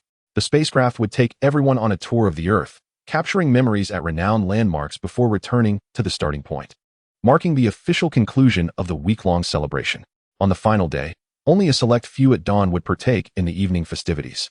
Shall we embark on a honeymoon to explore the cosmos? Pepper's eyes sparkled, evidently enchanted by Yang's suggestion. Even Zhao Hailun and Maya Hansen, the researchers, were irresistibly intrigued. Yet, their motivation was not mere leisure. Venturing beyond Earth promised exposure to groundbreaking technology. Noticing the pressure on his arm, Tony inquired, what about things here on Earth? Online work suffices. A portal can ensure real-time data transmission, Yang replied, yearning for a taste of the cosmos, having never ventured beyond. Moreover, an urgent matter awaited him in the universe. Failure to address it would render him a laughingstock. It's settled then. Tony conferred with Pepper. After their discussion, he turned to Yang with a smug expression. Yang, you should join us. Pepper and I are in need of a driver. 3 days post-wedding, the spacecraft, dubbed Sky Sword by netizens worldwide, vanished. It re-emerged outside the solar system, with Yang holding the cosmic cube gifted by Frigga. Is this indeed Shandar? Yes. This planet boasts advanced technology, where diverse species coexist harmoniously. It should be a safe haven. Pepper, clutching her meticulously crafted travel itinerary, grasped Tony's hand. Her enthusiasm reminiscent of a child eager for adventure. Get ready. Yang activated the cosmic cube, conjuring a vast spatial gateway behind the Sky Sword. The ship glided through the portal, emerging in the outer space of Shandar. Captain, we have a communication request from Shandar. Inform them we are here for leisure. Yang instructed Tony and Pepper, prepare, and keep an eye on Ina and Pietro. Just as Tony intended to grab Pepper and pack their belongings, he abruptly paused, turning back to ask, aren't you coming with us? You go ahead. I have some matters to attend to. Yang dismissed Tony and the others before tearing open a spatial rift, entering a spacecraft. Thanos sat upon his throne, and before he could discern the visitor's identity, he was yanked down with immense force. Yang strolled towards the throne, raising his hand in a gentle gesture to allow it to cool before settling onto it. The throne appeared somewhat oversized, rendering Yang somewhat diminutive, yet the imposing Thanos and his subordinates dared not lift their gazes. A tremendous pressure weighed upon them, rendering them incapable of raising their heads. Yang regarded Thanos, his pupils as profound as an abyss, his tone icy as he inquired, why have you forsaken the assault on Earth? Chapter 165, An inexplicable desire for victory. Thanos bowed his head, cold sweat trickling down in droplets. Attack Earth? He was not foolish. News of a true deity's emergence on Earth had spread throughout the cosmos. To launch an attack on Earth would be tantamount to courting death, and he had unfinished business that he could not afford to abandon. Even without the Infinity Stones, he could eliminate his foes in due time. A little exertion was of no concern to him, for he bore no fear. Esteemed Dark God, we dare not assault your realm. Please forgive our timidity. Ebony Maw knelt, lowering his head deeply. As Thanos' most loyal and understanding subordinate, he recognized that Thanos would never bow his proud head even in the face of divinity. Thus, he resolved to bear the wrath of the deity himself. No, Yang Yu reigned in his imposing presence, speaking earnestly. I require you to assault Earth. What? Thanos lifted his gaze to scrutinize Yang Yu. Was this new god also a deity enamored with death, akin to the goddess of death? Yang Yu cast a glance at Thanos. He held no interest in death, yet he would not offer explanations to others. I need you to serve as the whetstone for Earth. War brings with it death and suffering, yet it also fosters progress, bestowing a better life upon future generations. Since Thanos' arrival, Earth has already begun an explosive technological advancement. Should it be discovered that Thanos has ceased his pursuits, that vigor would dissipate like a deflating balloon. Ultimately, the withered remnants would fall upon the ordinary populace, thus distributing the risk. Thanos, I understand your ideals, and I shall not interfere with your actions. However, life must persist within the universe. I hope it is humanity that prevails. From the depths of space, Yang Yu produced 3 gems, 1 yellow, 1 blue, and 1 red. He possessed an abundance of such artifacts, ready for use upon entering the universe, and he offered these 3 as a reward to Thanos, confident that he would not refuse. Indeed, upon witnessing the 3 Infinity Stones in Yang Yu's grasp, Thanos felt a stir of temptation.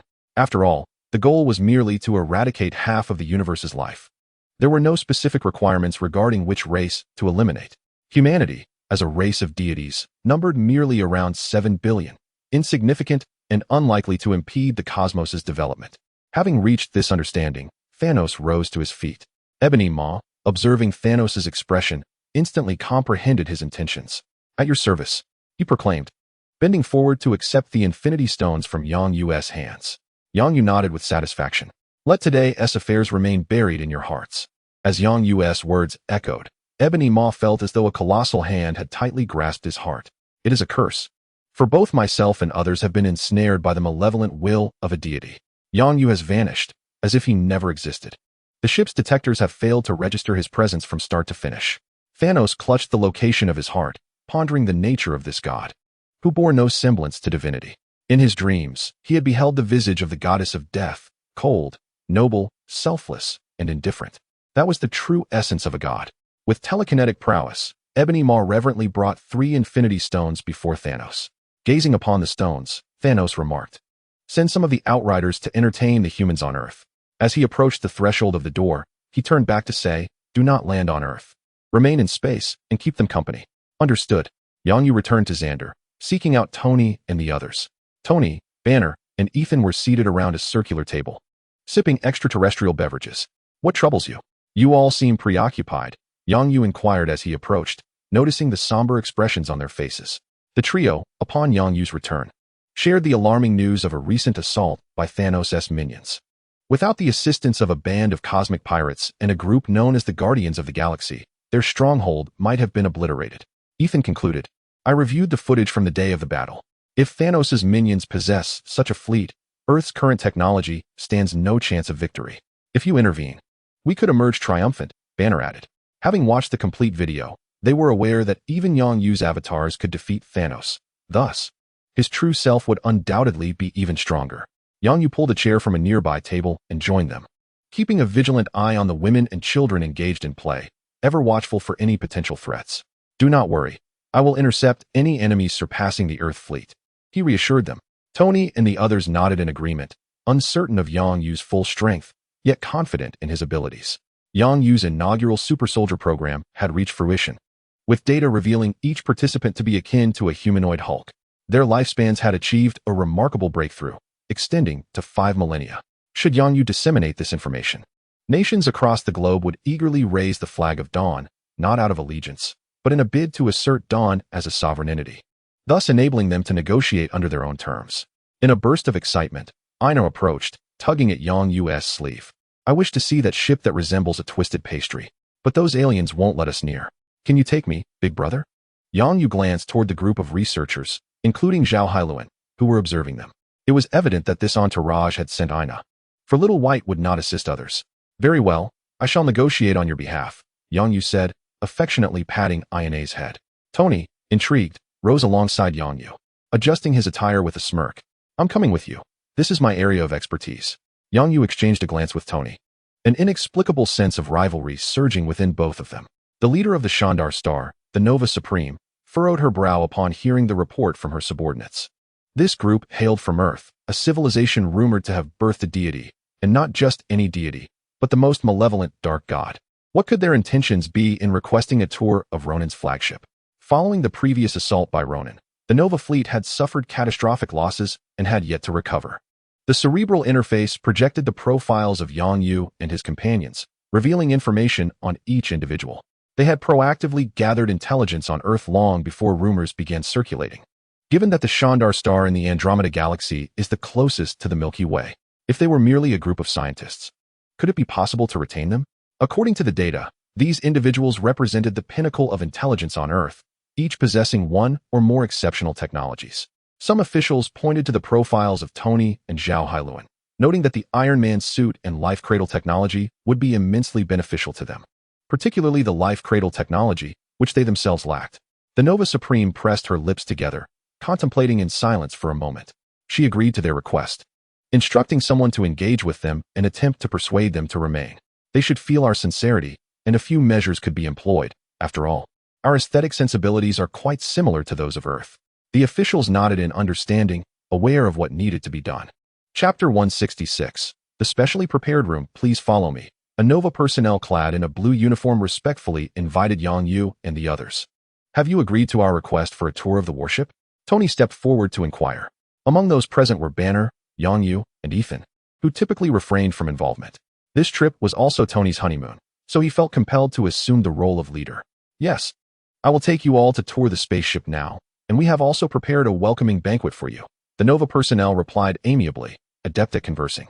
Whenever questions arose, he answered them to the best of his ability. After a brief preliminary inspection, the staff permitted them entry. The vessel, known as the Dark Star, served as the flagship of the accuser Ronan. The Nova personnel acted as a tour guide, providing introductions as they walked. Tony, intentionally lagging behind, discreetly tossed a button-sized metal piece onto the ground when no one was watching. The metal fragment liquefied and merged into the deck of the Dark Star. Much like Yang Yu's acquisition of the Dark Elf technology, the purpose of this metal piece was to map the ship's structure.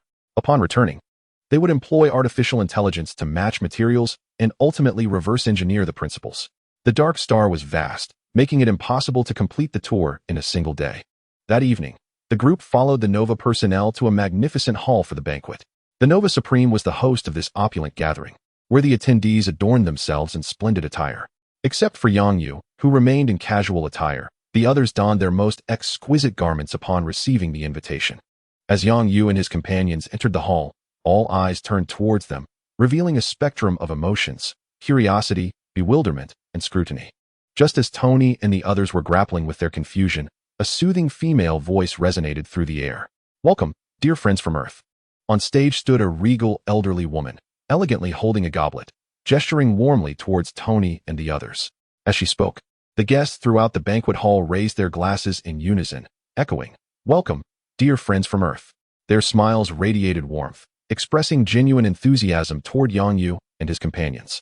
Ina and Peter Parker, unaccustomed to such scenarios, felt a tinge of shyness after their trials, though they quickly recognized the honor of the moment.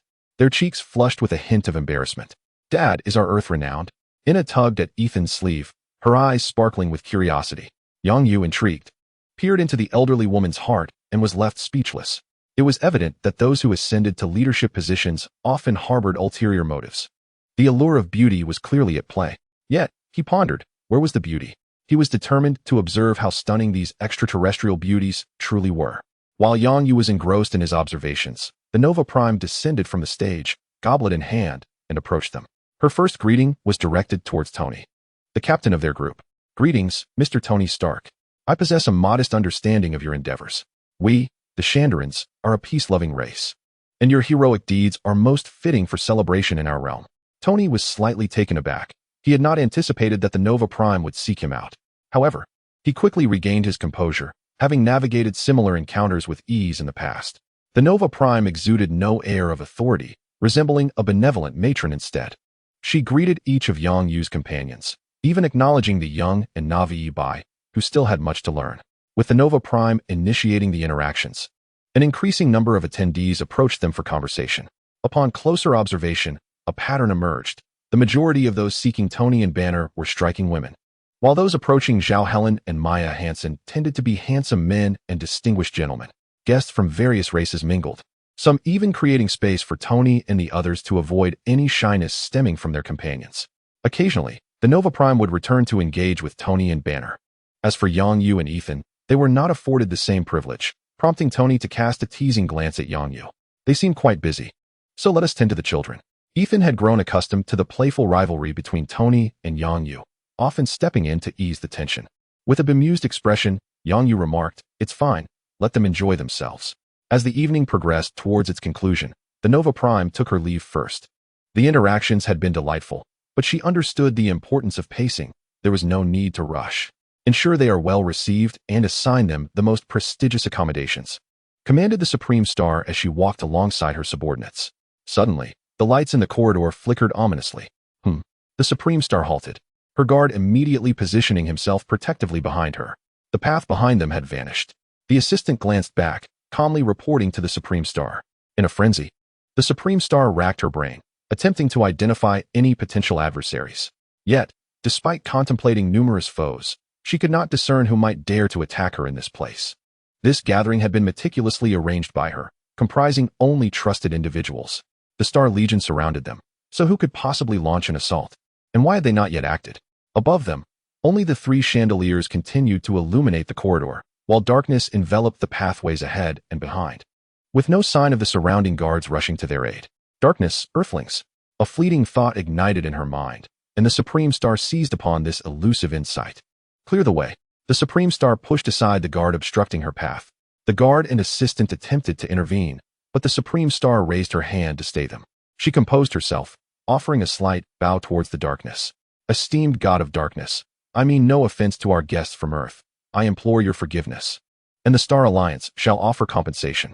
A daring hypothesis formed in her mind. Perhaps this group, led by Tony, was of great significance, and her actions had incited the wrath of the divine. From within the shadows, Yang Yu stroked his chin, contemplating how to extend an even greater courtesy to Yang Yu without revealing himself. A hooded figure, revealing only a chin, emerged slowly from the darkness. The black cloak was adorned with golden embroidery, exuding both majesty and elegance. "Fear not, your tactics bear no weight here," an ethereal voice echoed through the corridor, creating faint reverberations. "I require your assistance with a matter." Meanwhile, after the banquet concluded, the same guiding star personnel addressed the guests. "Esteemed guests, the Supreme Star has prepared the finest accommodations for you, and I hope you enjoy a restful evening." The crowd buzzed with excitement, particularly Tony, who kept sidling up to Yang Yu, while Pei Bo maintained a distance. "Yang, it seems your allure pales in comparison to mine. How many ladies approached you today?" Yang Yu remained silent, yet the more he did so, the more invigorated Tony became. The star personnel paused momentarily, but soon regained composure, casting a curious glance at Yang Yu. Their eyes met, and Yang Yu responded with a smile. Upon arriving at the hotel, the star personnel indicated the rooms while introducing them to the guests. "These chambers are reserved exclusively for the most esteemed foreign visitors, and you are among them." Smiles adorned the faces of the attendees, each feeling a sense of elevated status. "Ah, esteemed Mr. Yang Yu, the specially prepared room for you is now ready. Please follow me." "What?" Tony exclaimed in shock. "What on earth is a specially prepared room?" Chapter 167, Acknowledgement of Kin. "Wait, why does he have a special room?" Tony gazed enviously at the Nova Corps personnel, who appeared quite embarrassed, uncertain as to why he had been instructed to do so. "Oh, Tony, must you be so petty? Is it so difficult to admit that I am more popular than you?" Yang Yu lightly patted Tony on the shoulder, saying, "You must realize, I am still single, whereas you are already married." "Ha ha." Observing Tony's speechless expression, Yang Yu erupted into cheerful laughter. "Well then, for someone of your age, with so much energy, why not return with me to play a game?" Seeing everyone stifling their laughter, Pei Pei felt a bit uncomfortable and pulled Tony toward a nearby room. Wanda tugged at her collar, feeling somewhat uneasy, and said, "Teacher, I would like to go back and change my clothes." Yang Yu nodded and opened a spatial portal, allowing those in need to return to the spaceship. The journey to Xander lasted a week without any unforeseen events, and the Sword of Heaven departed from Xander, heading towards their second destination. This time, they did not require Yang Yu's teleportation, so they would arrive at their destination in due time. Tony and Pei had disappeared somewhere, while Banner and Zhao Helen were organizing the various technologies acquired from Xander. Yang Yu and Ethan were training Wanda, Pietro, Inez, and Peter. They could be considered the next generation of Dawn, requiring not only managerial skills, but also formidable strength. Pietro and Peter sparred, both adept in martial arts. Pietro was swift, while Peter possessed great endurance, making their match evenly matched. Ethan, wishing to avoid Inez having to engage in direct confrontation, aimed to train her as an aerial medic. However, with those striking white mechanical wings, Inez truly resembled an angel. Wanda was the one Yang Yu held in the highest regard. Her innate talent promised that, once she matured, she would be at least a singular cosmic-level powerhouse. Yang Yu's training for Wanda focused on honing her mind through illusions. Wanda sat cross-legged on a stone, her brow furrowed, her body occasionally trembling. Suddenly, the spaceship shook as it emerged from hyperspace. A projection of Xiaobai appeared before Yang Yu, stating, "Brother, we have detected a conflict ahead." Without Xiaobai's prompt, Yang Yu had already observed the scene. A fleet of ships was pursuing a small vessel, and he recognized the figure of a being who stood shoulder to shoulder with mortals, Star-Lord. Upon receiving the news, Tony and Pei emerged from an unknown location. "What is happening?"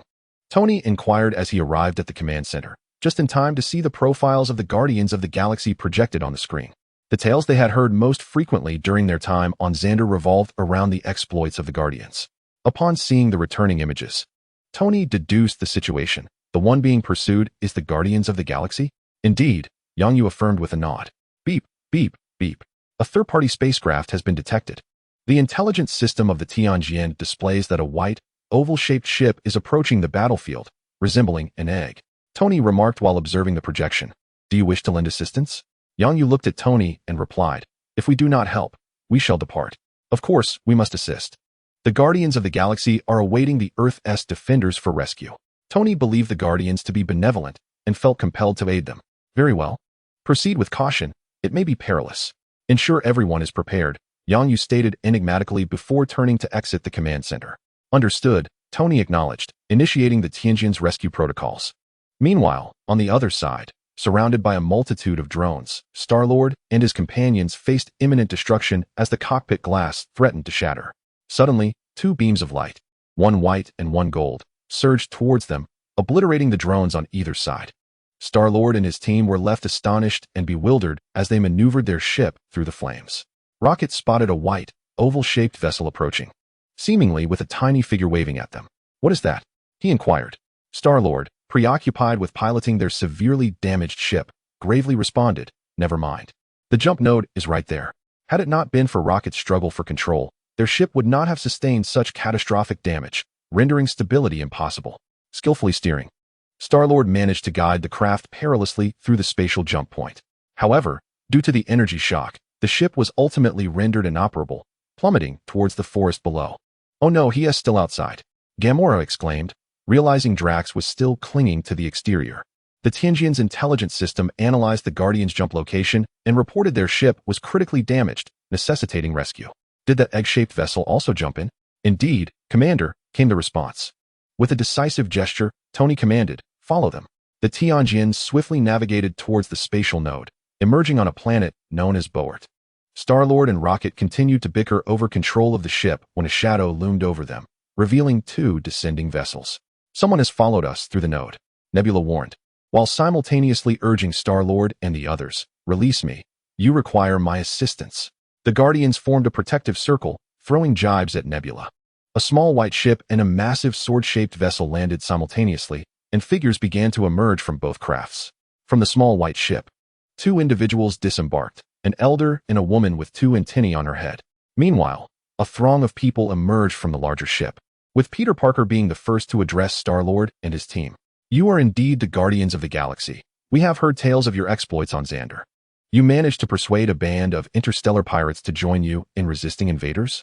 Although Peter Parker has undergone a period of refinement, his loquacious nature remains unchanged. Yet, his inquiries have allowed Star-Lord and the others to ease into a more relaxed demeanor. Hey, are you my fan? Would you like my autograph? Star-Lord winked at Peter Parker, striking a dashing pose. With this introduction, Yang Yu swiftly grew familiar with the Guardians. You are from Earth, just as we are. This commonality further bridged the gap between them. Additionally, Baby Groot's charm endeared him to the women present, momentarily overshadowing the presence of a third party. The Mantis gazed enviously at the group, nervously glancing at the elder beside her.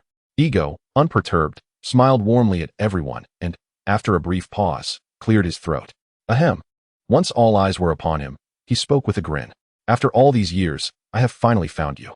I am Ego, your father Peter. Chapter 168. It is time to indulge. What? Huh. Both Peter Parker and Star-Lord voiced their confusion simultaneously, exchanging glances. You share my name, Peter? I am Peter Parker. Then he must be referring to you. Star-Lord chuckled. However, Ego stepped forward to address Star-Lord. I am speaking of you, Peter Jason Quill, my child. Everyone, except Yang Yu, regarded the two with keen curiosity. Peter Parker felt a sigh of relief while Star-Lord stared blankly at Ego. That evening, Yang Yu invited them to the castle aboard the Sword of Heaven for a respite. Upon stepping onto the ship, Ego was immediately struck by the intricate formations that adorned the space. The castle, in his eyes, resembled a nexus of magical energy. Regret washed over him for boarding this vessel, yet he concealed his discomfort, proceeding onward. Nevertheless, his wariness towards Yang Yu and the others heightened significantly. At the banquet, Ego portrayed himself as a devoted father, recounting his employment of Yondu to seek out Star-Lord, claiming he had been searching for him all along. Evoking tears from the women present, Ego generously invited everyone to visit his picturesque planet, piquing the interest of Tony and Pepper. Meanwhile, Yang Yu enjoyed a slice of watermelon. As Zhao Helen, seated beside him, turned to inquire, Boss, why do I feel like this old man is deceiving us? Yang Yu, surprised, looked at her. Oh, have you discerned something? Zhao Helen noticed the proximity of Yang Yu's face and felt her heart race, yet she did not distance herself, distractedly responding. I have a strong intuition about these things. Well then, if we go out, make sure to bring along what I gave you. Sure thing. Zhao Hailuan nodded earnestly. Adjusting her posture, Yang Yu turned to observe them. Xiaobai was instructing the Mantis girl on how to smile, while Star-Lord was boasting with Peter Parker and Pietro. Everything appeared quite delightful. If only Drax could be a bit more refined while eating. He could take a cue from Groot, so endearing, capable of singing and dancing, making him quite the favorite. Hey, Rocket, come here for a moment, Yang Yu called to the corner. Rocket looked up in confusion. Did you just call me what? Panda. Yang Yu replied with a smile. Never mind, just call me Rocket. He thought about correcting Yang Yu but decided against it. Considering they had barely known each other for a day and he had just offered him food, Rocket set down his meal and approached Yang Yu, gazing up at him. For some reason, he felt a profound sense of familiarity, drawing him closer. Rocket, I know you, Yang Yu said, channeling his strength into a comforting, natural dragon energy. He lifted a finger, gathering a droplet of golden energy at its tip. Open your mouth, he instructed softly. Rocket gazed at the golden liquid, an overwhelming desire surging within him. Upon hearing Yang Yu's command, he instinctively leaped forward, biting Yang Yu's finger. The golden liquid melted in his mouth, sending a tingling sensation throughout his body. His consciousness grew hazy, fragmented memories beginning to resurface. Yang Yu perceived Rocket's physical form, witnessing the scars gradually healing. New for replacing the old. Satisfied, he watched as the plants on the ground intertwined, forming a cradle. He gently placed Rocket within, rocking it slightly. And Rocket soon fell into a deep slumber. Zhao Hailuan looked at Yang Yu in bewilderment. She had never heard of his affection for pets. Moreover, his gestures resembled those of a caregiver tending to an infant. Could it be? She glanced toward Xiaobai, who was small and adorable. Biting her lip, Zhao Hailuan felt as if she had uncovered a significant secret. After much contemplation, she resolved to approach Yang Yu and whispered into his ear, Yang Yu, do you really love children? Yang Yu turned back, perplexed by her sudden inquiry. Seeing the odd expression on his face only solidified Zhao Hailuan's conviction. With determination, she declared, I adore them as well. I could bear one for you, truly. Upon uttering this, her face flushed crimson. Yang Yu pondered. The last time he had engaged deeply with a woman was long past. Why not give it a try? It would be interesting to see if there was potential for procreation between gods and mortals. In other universes, it might not be feasible, but in Marvel, anything was possible. Have you had enough to eat? Yang Yu suddenly inquired. Zhao Hailuan was momentarily taken aback, merely sensing the situation before nodding her agreement. Let us depart, Yang Yu said. wrapping his arm around her waist, and in an instant, they vanished from sight. Tony and the others noticed and exchanged knowing smiles. They understood implicitly. Xiaobai, how about sleeping with Sister Pipo tonight? Pipo, in her quest for her sister's happiness, planned to take Xiaobai away. All right, but where is brother? As Xiaobai prepared to inquire about Yang Yu, she realized he had disappeared. Igo gazed at the empty spot and began to devise a plan. Among this group, the most formidable was undoubtedly the person they had just encountered. Such spatial movement techniques were beyond his own capabilities. To achieve spatial displacement without causing even the slightest disturbance in the fabric of space, one must be a true master of spatial manipulation. He could not allow this individual to reach his planet, as it would jeopardize his plans. The following morning, Yang Yu relished a rare slumber. Though not fatigued, he felt it peculiar not to rest after completing his tasks. Gently laying the delicate white arm that rested upon him aside, he rose and neatly arranged the bedding. He lightly touched Zhao Hailuan's cheek, causing her to furrow her brow momentarily before gradually relaxing into a sweet smile. After a night of contemplation, Yang Yu reached a conclusion. It is indeed possible for deities and mortals to produce offspring. This primarily hinges upon the deity's willingness to sow their divine seed within a mortal. Furthermore, once the seed is planted, it requires meticulous nurturing to grow into a mighty tree. Otherwise, the offspring would merely be a gifted, ordinary person. As Yang Yu stepped outside, he found no sign of Tony and the others. With a flick of his hand, a temporal image materialized. Time flowed, revealing Igo inviting the group to his planet, to which Tony acquiesced. Perhaps considering that he would follow, Tony chose not to disturb him. He led the others aboard Igo's spaceship and departed. Yang Yu dismissed the image. He held no concern for their safety. Each bore his mark, ensuring that even in death, he could resurrect them. Rocket remained behind, attending to repairs on their ship. After a moment's reflection, Yang Yu decided to return to his room for additional rest. After enduring such toil, it was time to indulge in some well-deserved relaxation. Beyond the stars, a formidable wave of marauders was advancing with unwavering confidence. Chapter 169. Invitation. A soft voice echoed beside him. Are you awake? Why not sleep a little longer? Yang Yu gently brushed aside the strands of hair from the woman's face. Zhao Hailuan blinked, gazing at the man beside her, feeling as though she were in a dream. Yang Yu, observing her dazed expression, inquired, "What is it? Are you feeling unwell?" Zhao Hailuan's face flushed, and instinctively, she checked. It doesn't he hurt? Generally, one would experience some discomfort after their first time. Curiosity piqued, Zhao Hailuan sat up, intent on investigating further. As Yang Yu observed Zhao Hailuan's retreating figure, a sense of curiosity enveloped him, prompting him to join her in the pursuit of the mysterious. After a considerable interval, the two emerged from the room. Zhao Hailuan, entwining her arm with Yang Yu's, inquired with a hint of surprise, "I feel my physical fitness has significantly improved. Have you done something to me?" Yang Yu, with a playful smile, responded, "Are you unaware of what I have done?" Zhao Hailuan, unperturbed, suddenly recalled something and said to Yang Yu, "I visited the laboratory." Releasing Yang Yu's hand, she dashed towards the lab. Yang Yu watched her, parting his lips to caution her to be careful, but then remembered that he had enhanced her physical abilities, so she should be fine. He decided to check on the rocket instead. In a flurry, Zhao Hailuan arrived at the laboratory, exclaiming, "Sister Lin, I did it. Truly, Sister Lin, I have indeed succeeded." Her lab colleagues, who were her friends from before, were equally exhilarated, their experiments ongoing despite their playful banter. Sister Lin rushed over, supporting Zhao Hailuan while her eyes fixated on her abdomen, filled with excitement. "Is it substantial?" Zhao Hailuan blushed and pulled Sister Lin aside, saying, "Let's go to the room." After a brief moment, the two approached a machine with enthusiasm, placing a vial of shimmering liquid into it. A group of women anxiously focused on the screen, eagerly awaiting the analysis results. If our hypothesis is correct, could the first generation of the divine body be a success? One female researcher inquired. Sister Lin, rubbing her hands together with eagerness, replied, "It must be correct. The boss's genes are far superior to that of the demigod corpse. Our experiment merely lacks an element capable of merging all genes. Let us hope for success. If we succeed, Sister Lin will need to exert herself even more." Sister Lin, can you describe what it feels like? During the waiting period, the women's conversations began to veer off course. Yang Yu approached the dilapidated spacecraft of Star-Lord, pondering. Given its current state, it might be wiser to sell it and purchase a new one. "I wish I could, but Star-Lord would throw a fit," came the reply from Rocket, whose voice echoed from within the ship. "Not you." Upon entering, Yang Yu noticed the diminutive Groot munching on rainbow candies, his lips adorned with a vibrant array of colors. Rocket set down his repair tool, gazing at Yang Yu with an expression of conflicted emotions. Thank you, he managed to utter after struggling to find the right words. No need to thank me, little raccoon, Yang Yu replied, having always admired this character from the movies.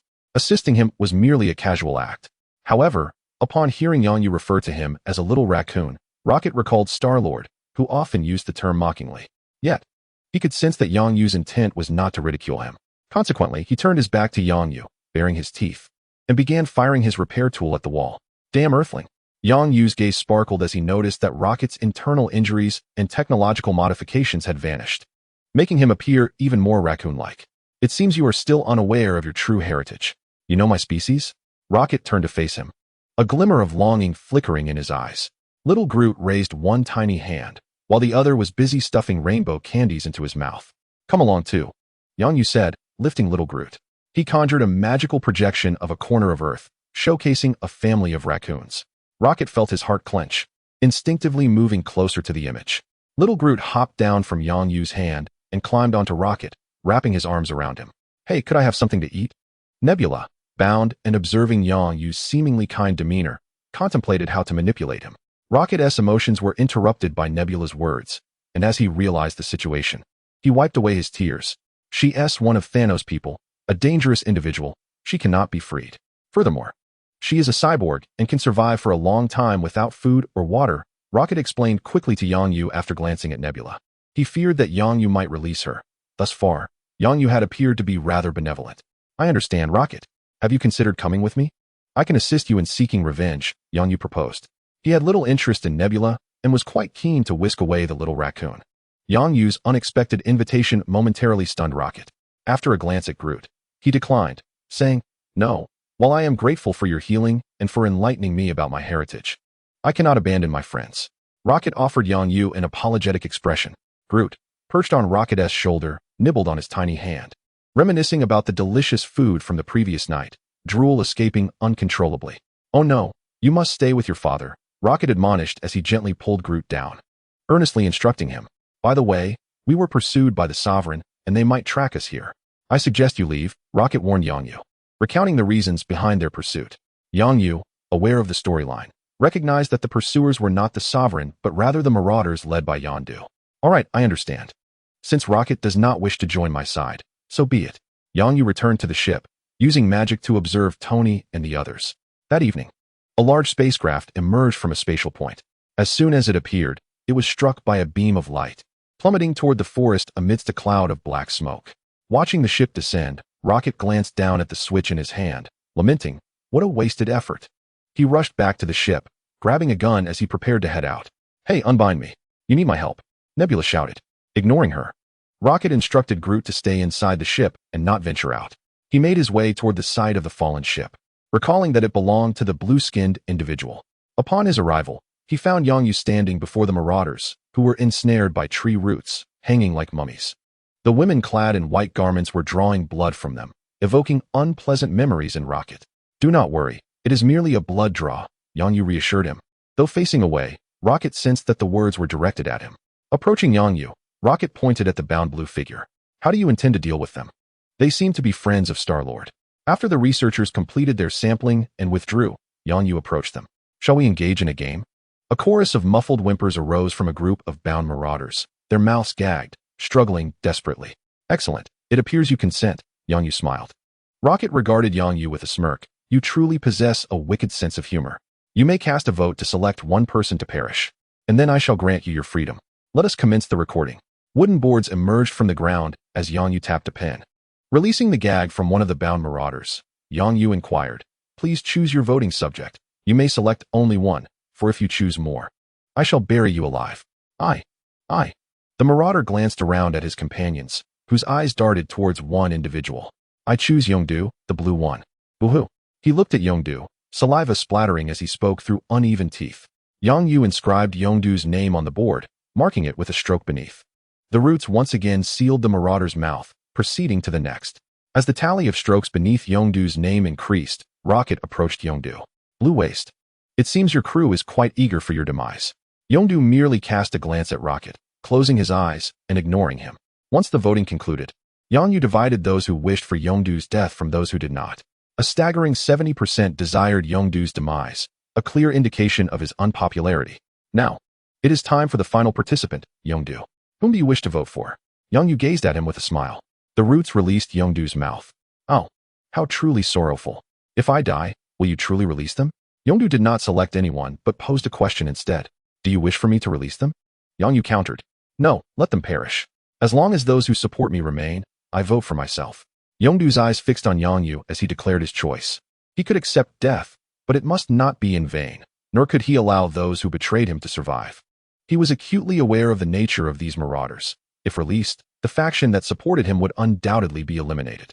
As the game neared its conclusion, and Yongdu's execution loomed, Rocket began to plead with Yongdu.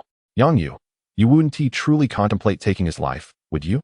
His bond with Star-Lord is profound. Star-Lord was raised by him, and he has even rescued us. He is not inherently malevolent. Yongdu had no intentions of killing Yongdu. He merely reflected upon the film's narrative. Yongdu, having been betrayed, saw his loyal confidants exiled into the cold abyss of space. Yongdu felt a sense of regret and thought to alter the plot to align more closely with his desires. Very well, for Rocket's sake. In the midst of Rocket's astonished gaze, Yongdu spared Yongdu. Am I truly that esteemed? Rocket mused, stroking his furry face. Yongdu, bewildered, was released, thinking, is that it? Released so effortlessly, without any further antics? Yongdu merely smiled and chose silence, turning to depart, yet not before inviting Rocket. Shall we indulge in a late-night feast? I have prepared some delicacies. Rocket glanced at Yongdu, then turned to follow Yongdu. Yongdu cast a long, contemplative look at Yongdu's retreating figure before hastening to rescue his subordinates. After one of his men was saved, he fearfully pointed behind Yongdu.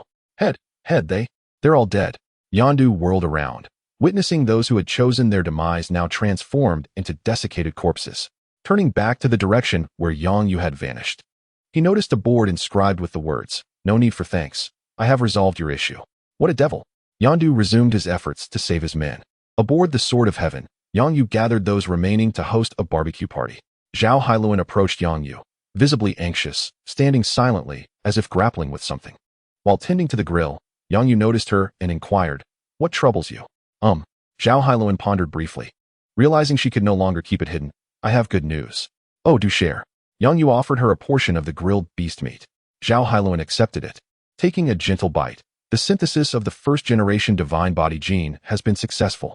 Yongdu paused his grilling, reflecting on the previous progress of their plans. Hadn't it been stated that the fusion elements were yet to be found? Have they been discovered on this planet? The absence of a fusion agent in the bodily genes had rendered various genes incompatible.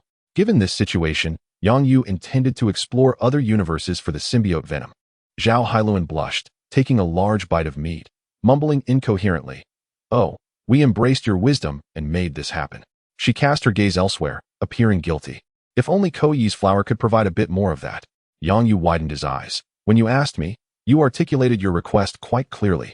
Believing Yongdu to be angered, Zhao Hailuan quickly lowered her head, murmuring, "I'm sorry." Remembering the method Sister Lin had taught her, she tugged gently at Yongdu's sleeve.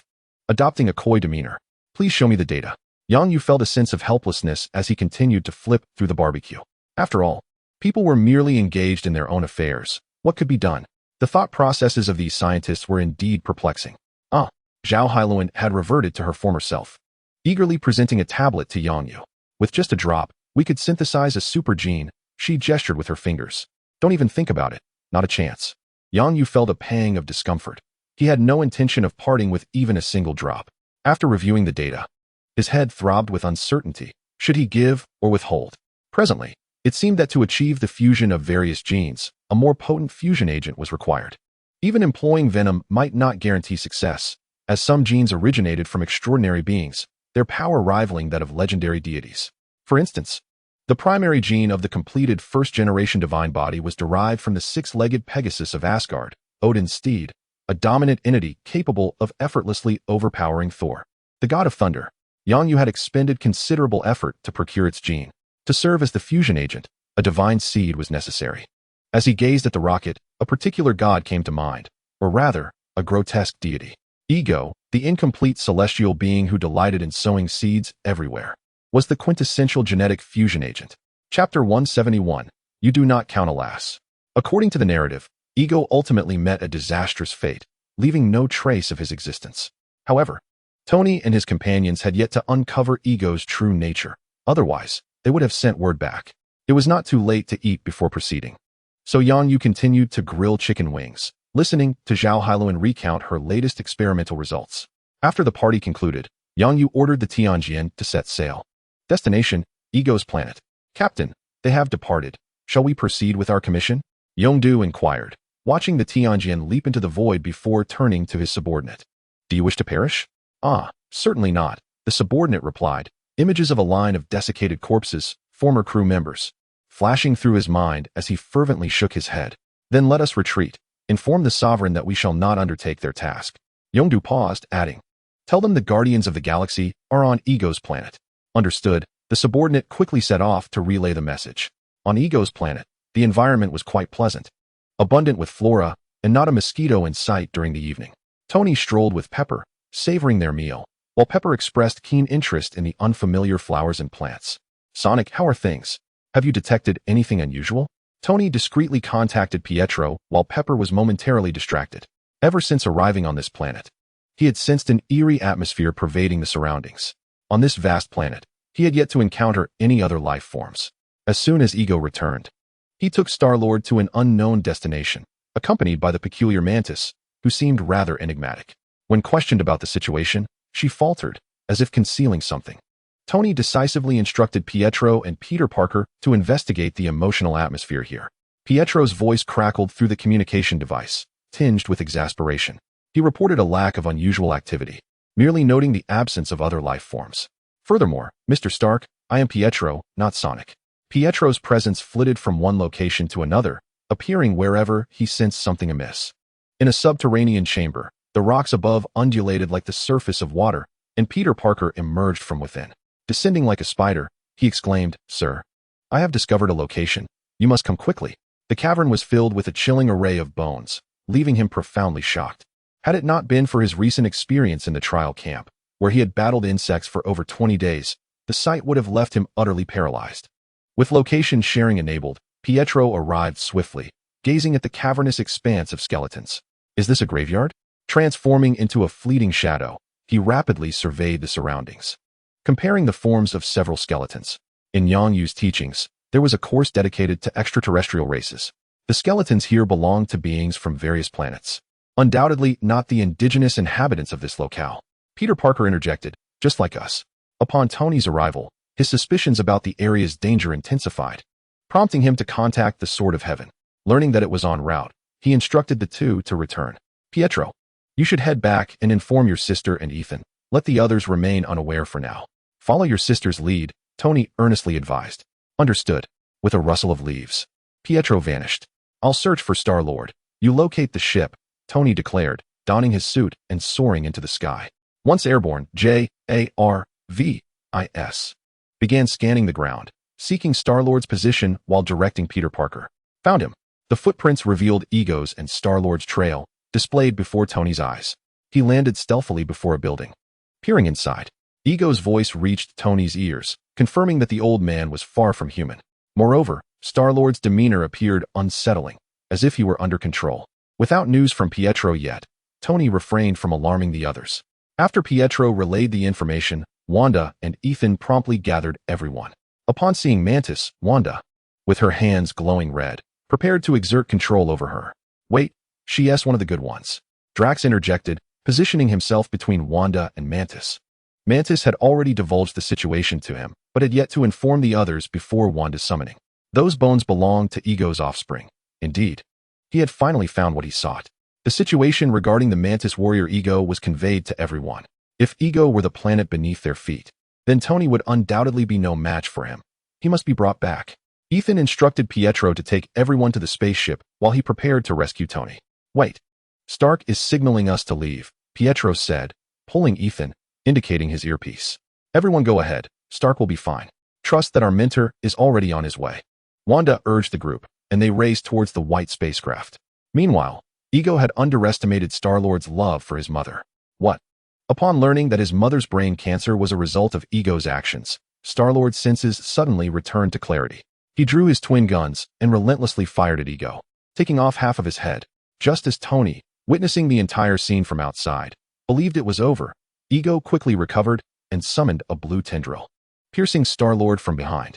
Jarvis. Tony burst through the window, raising his hand to unleash an energy blast at Ego. A floating cannon emerged from the back of his suit, firing a laser at the blue tendril and rescuing Star-Lord.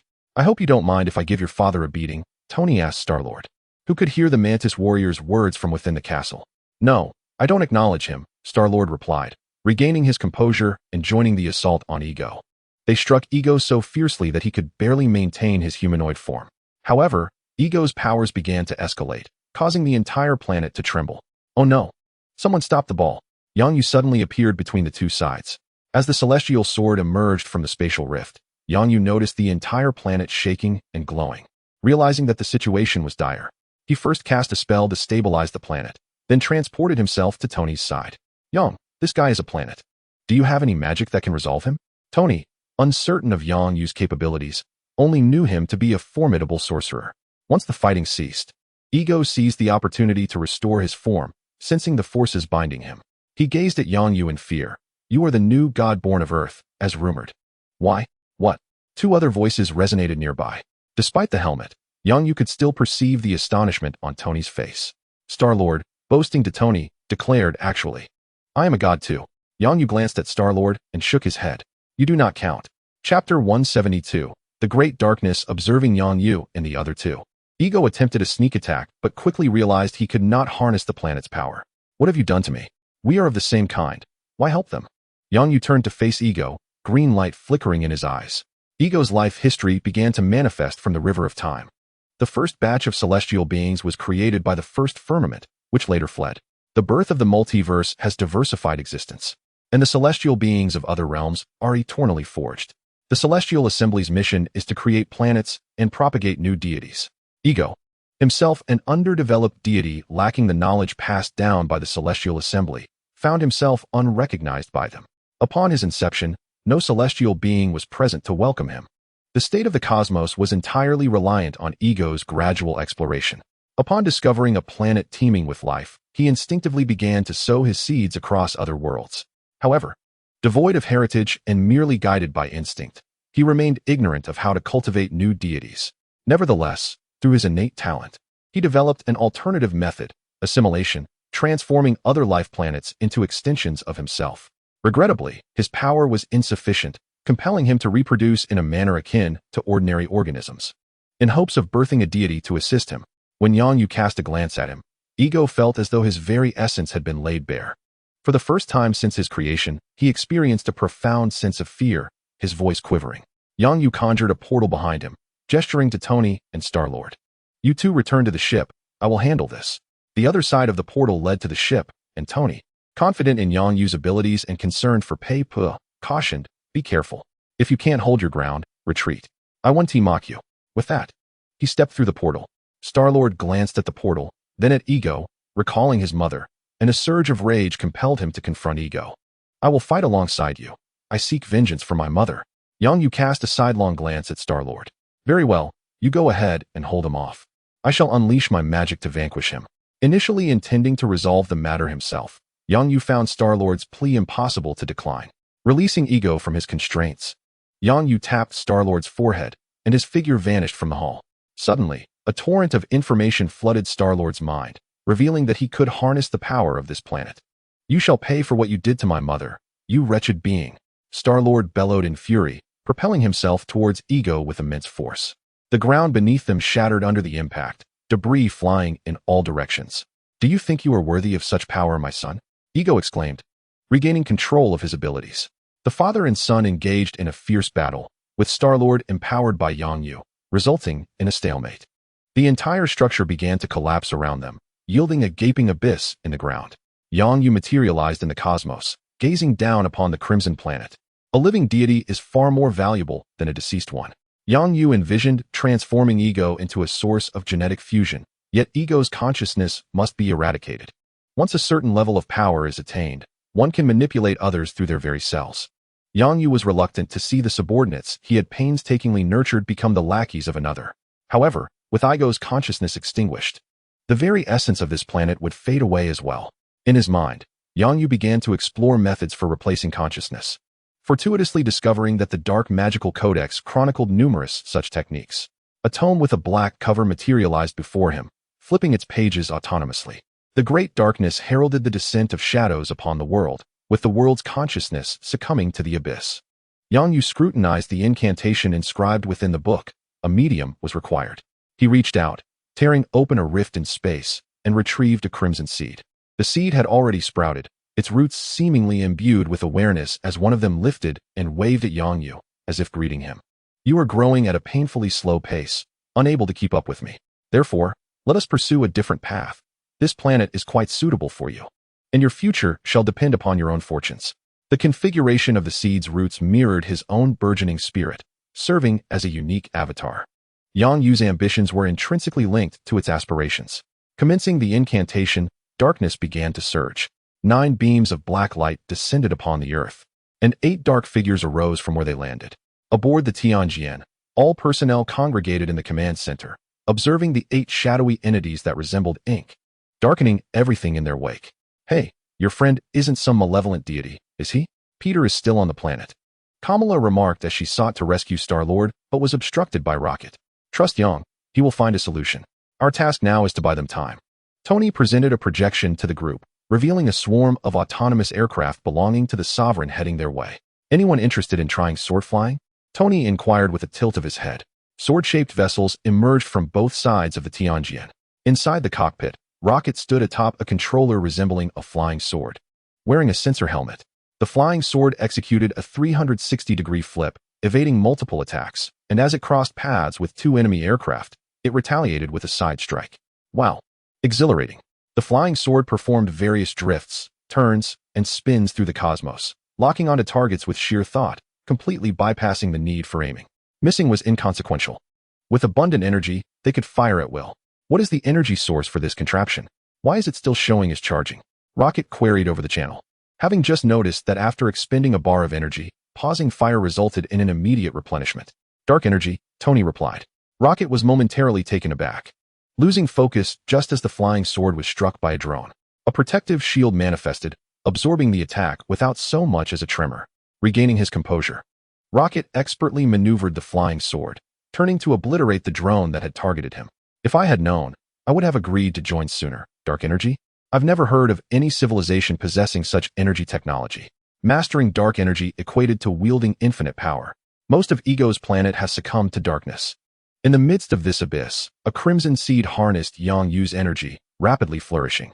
Soon, it grew into a towering tree, 100 meters tall, its blood-red hue rendering it eerily enchanting. The roots of this magnificent tree delved deep into the earth, reaching the planet's core. Ego sensed an anomaly. A formidable psychic and dark force was invading his mind. He yearned to escape, yet Yang Yu had confined his power within this corporeal form. Away with you. Ego hurled Star-Lord aside, seeking to descend and safeguard the core. Ah, you should not have harmed my mother or crushed my cassette player. Star-Lord clung to Ego desperately. Reminiscent of a fugitive, his friends remained nearby, and he could only trust Yang Yu to pull him along. Chapter 173. The civilization of the Black Beetle. The skies and lands of Ego's planet were being devoured by darkness, with the core ensnared by crimson roots. A hand emerged from the void, pulling the still-performing Star-Lord into its grasp. Ego was taken aback, then propelled himself desperately towards the core. Star-Lord was ensnared in the cosmos. Devoid of gravity, he began to float. Yet, blinded by rage, he struggled, exclaiming, "Let me go, I must return." Upon hearing this, Yang Yu released him. In terror, Star-Lord drifted further away, adopting various swimming postures in vain. "Wait, you truly let me go? Save me, please." Yet he continued to drift farther, his cries failing to reach anyone, watching helplessly as Yang Yu receded into the distance. Simultaneously, he witnessed the last vestiges of red on Ego's planet fading into black. My power. Star-Lord realized he could no longer summon his abilities. Had Ego perished? A massive sword soared towards him, its tip colliding with his rear. Ow! Star-Lord yelped in pain, turning to see a familiar face. Gamora, dressed in a propulsion suit. She pulled him away. Ego's planet was now entirely transformed into a black sphere, merging seamlessly with the surrounding darkness. As Ego neared the core, his form began to dissipate, and he emitted a cry of despair. "No, it's done," Yang Yu declared with a smile. The great darkness had been fulfilled, and Ego's consciousness would be supplanted by that of the red tree. This planet might give rise to a new deity, though it remained uncertain what kind of deity it would be or if it would be accepted by the pantheon. The gene fusion agent was ready, paving the way for a grand-scale divine creation initiative. This endeavor would require substantial resources and energy. In other realms, such large-scale divine creation would be arduous. However, in the Marvel Universe, the existence of the Infinity Stones provided a unique advantage, as a single ether particle could resolve most issues. Yang Yu returned to the Star Sword, assessed the situation, and proceeded to the laboratory to discuss the next steps with Zhao Helen and others. The Sovereign's unmanned aircraft posed no threat to Tony and his allies. They could continue their play. Yang Yu and his companions needed to remain on Igostar for a while Star-Lord and his team awaited the arrival of their newly acquired spaceship. In the solar system, a colossal flagship, accompanied by hundreds of smaller spacecraft, transitioned into hyperspace. My lord, this time we have summoned the recently emerged interstellar civilization of the Black Beetle. They will undoubtedly accomplish the task assigned to us. An enthusiastic subordinate reported to Ebony Maw. Let them proceed on their own. As long as they can conquer Earth, it will belong to them, Ebony Maw replied calmly. Thanos had instructed him to lead the vanguard to serve as a sharpening stone for humanity. However, since humans had yet to step into the realm of interstellar civilization, how could they possibly withstand a legion born for war? Furthermore, with the presence of the formidable Yang Yu, Earth would inevitably ascend to become a top-tier power in the universe. If the vanguard were to slay too many humans, they would forge a deep-seated enmity with Earth, making future interactions anything but pleasant. It would be more prudent to find a suitable civilization nearby, coercing and enticing them to attack Earth, thus serving as a more fitting sharpening stone. As long as their own information remained concealed, even if Earth sought vengeance, they would only target the Black Beetle civilization. Yes, my lord, came the reply. Upon receiving the orders, hundreds of black iron ships resembling stag beetles detached from the flagship, hastening towards Earth. Alarms blared at the lunar base, where Hong, recently promoted to administrator, was temporarily responsible for overseeing operations. What is happening? He inquired upon arriving at the command center. 520 small spacecraft are approaching Earth, and a large ship is stationed at the edge of the solar system without moving. The personnel monitoring space explained the situation. Contact them, Hong commanded.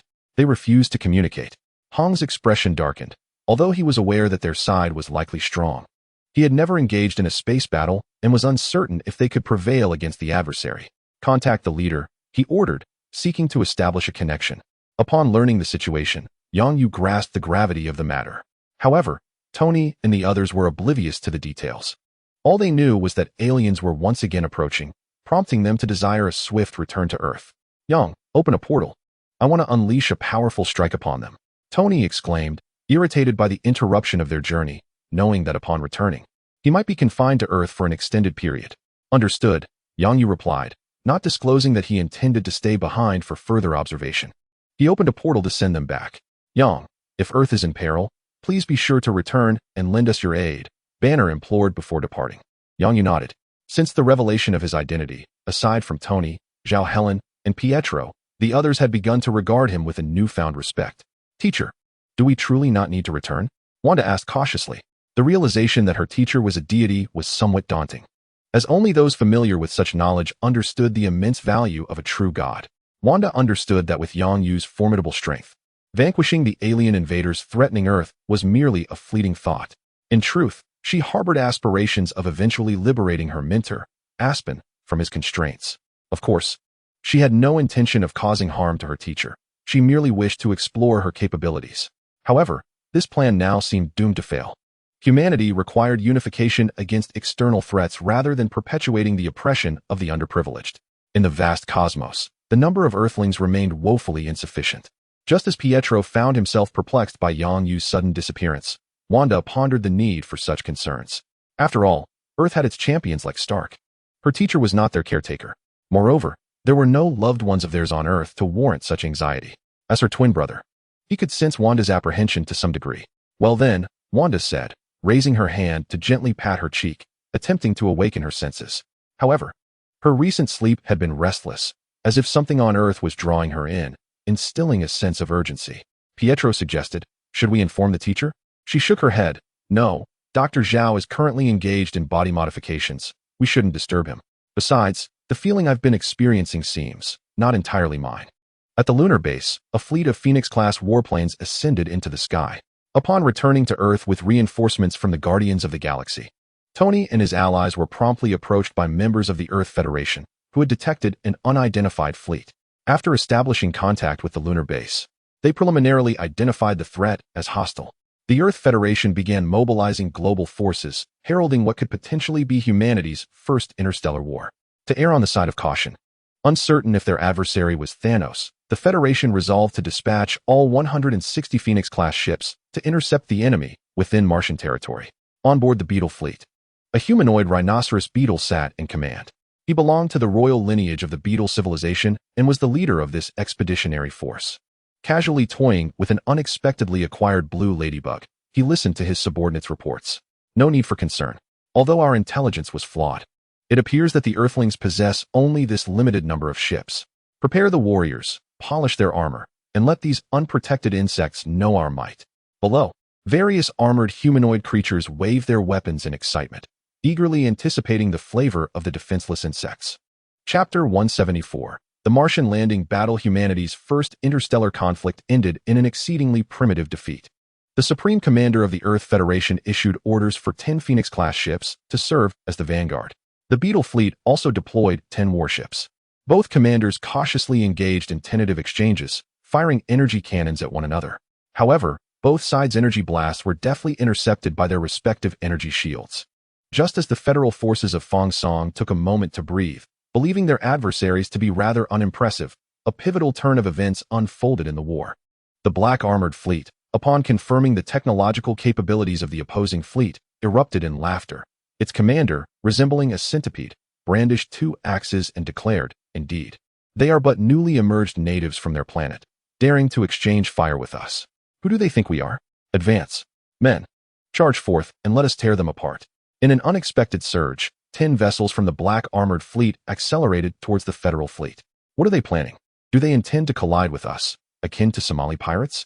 The federal commander, hailing from America, remained in good spirits, even jesting with his beautiful female aide. Initially anticipating doom, he soon realized that both sides were equally matched. After a prolonged exchange, the launchers glowed red, yet neither's energy shields had faltered. It appeared they were aware of the parity in their technologies and perhaps sought to negotiate.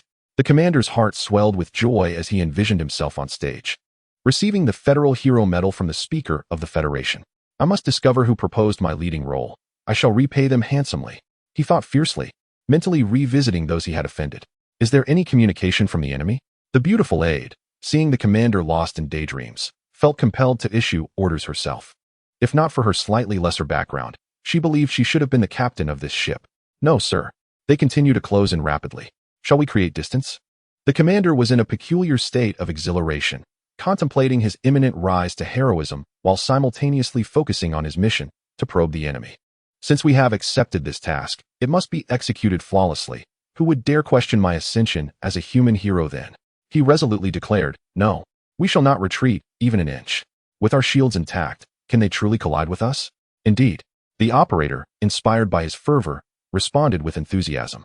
The beautiful aide furrowed her brow as she glanced at the commander, then at the rapidly approaching enemy fleet. "I'm feeling a bit anxious. I need to visit the restroom," she said, her cheeks flushing with shyness, her gaze wandering. Go ahead," the commander replied, understandingly nodding. He harbored no other feelings for her, having thoroughly investigated her background prior to his arrival. However, the beautiful aide did not head to the restroom. Instead, she slipped into an escape pod. Keenly observing the unfolding situation, the Black Beetle ships bore a protrusion akin to a ram, coated with a substance that could nullify energy. Ha ha ha. Those fleshly creatures are not fleeing. Of course, these primitive civilizations had likely never heard of our magnificent black armored empire. Watch it behind me. Your horn is poking me. Amidst the astonishment of the Federation, the Black Beetle ships crashed through the energy shield of the Phoenix with a resounding impact. The horn, resembling a dark iron needle, plunged fiercely into the body of the mythical bird. A swarm of humanoid insectoid beings, clad in a variety of exoskeletons, surged through the horn's passage into the interior of the spacecraft. "Hello, Vanguard 1. Report the situation." The headquarters of the Earth Federation became instantly bustling, with personnel moving back and forth. "This is Vanguard 1. We cannot hold them off. They are monsters, impervious to our attacks, utterly indestructible." The communicator's tone was grave as he relayed, "Contact with Vanguard 1 has been severed. Upon hearing the report, a general with a square jaw cast a speechless glance at the American representative. General Ross, how did you select your captain? Not a single crucial piece of information has been relayed back before he lost his mind. I am seriously questioning whether you are jesting with the future of humanity. I demand the replacement of all American captains, he asserted. Noticing the glint of eagerness in the eyes of representatives from numerous nations, Ross hastily redirected the conversation. It is too late to change personnel now, and I assure you that the other captains will fulfill their missions and protect Earth.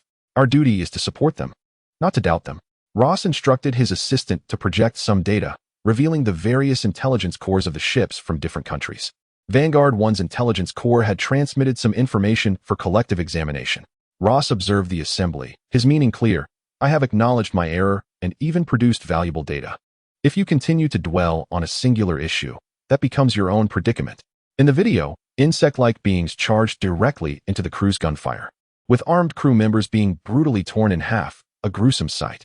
The footage offered limited information, based on the enemy's appearance and behavior depicted in the video. The Earth Federation designated them as Beetle People. Ross turned to the virtual projection and inquired, Mr. Hong, does your Dawn organization possess any information regarding these beings? Indeed. The leader of the Dawn organization received cosmic information long ago.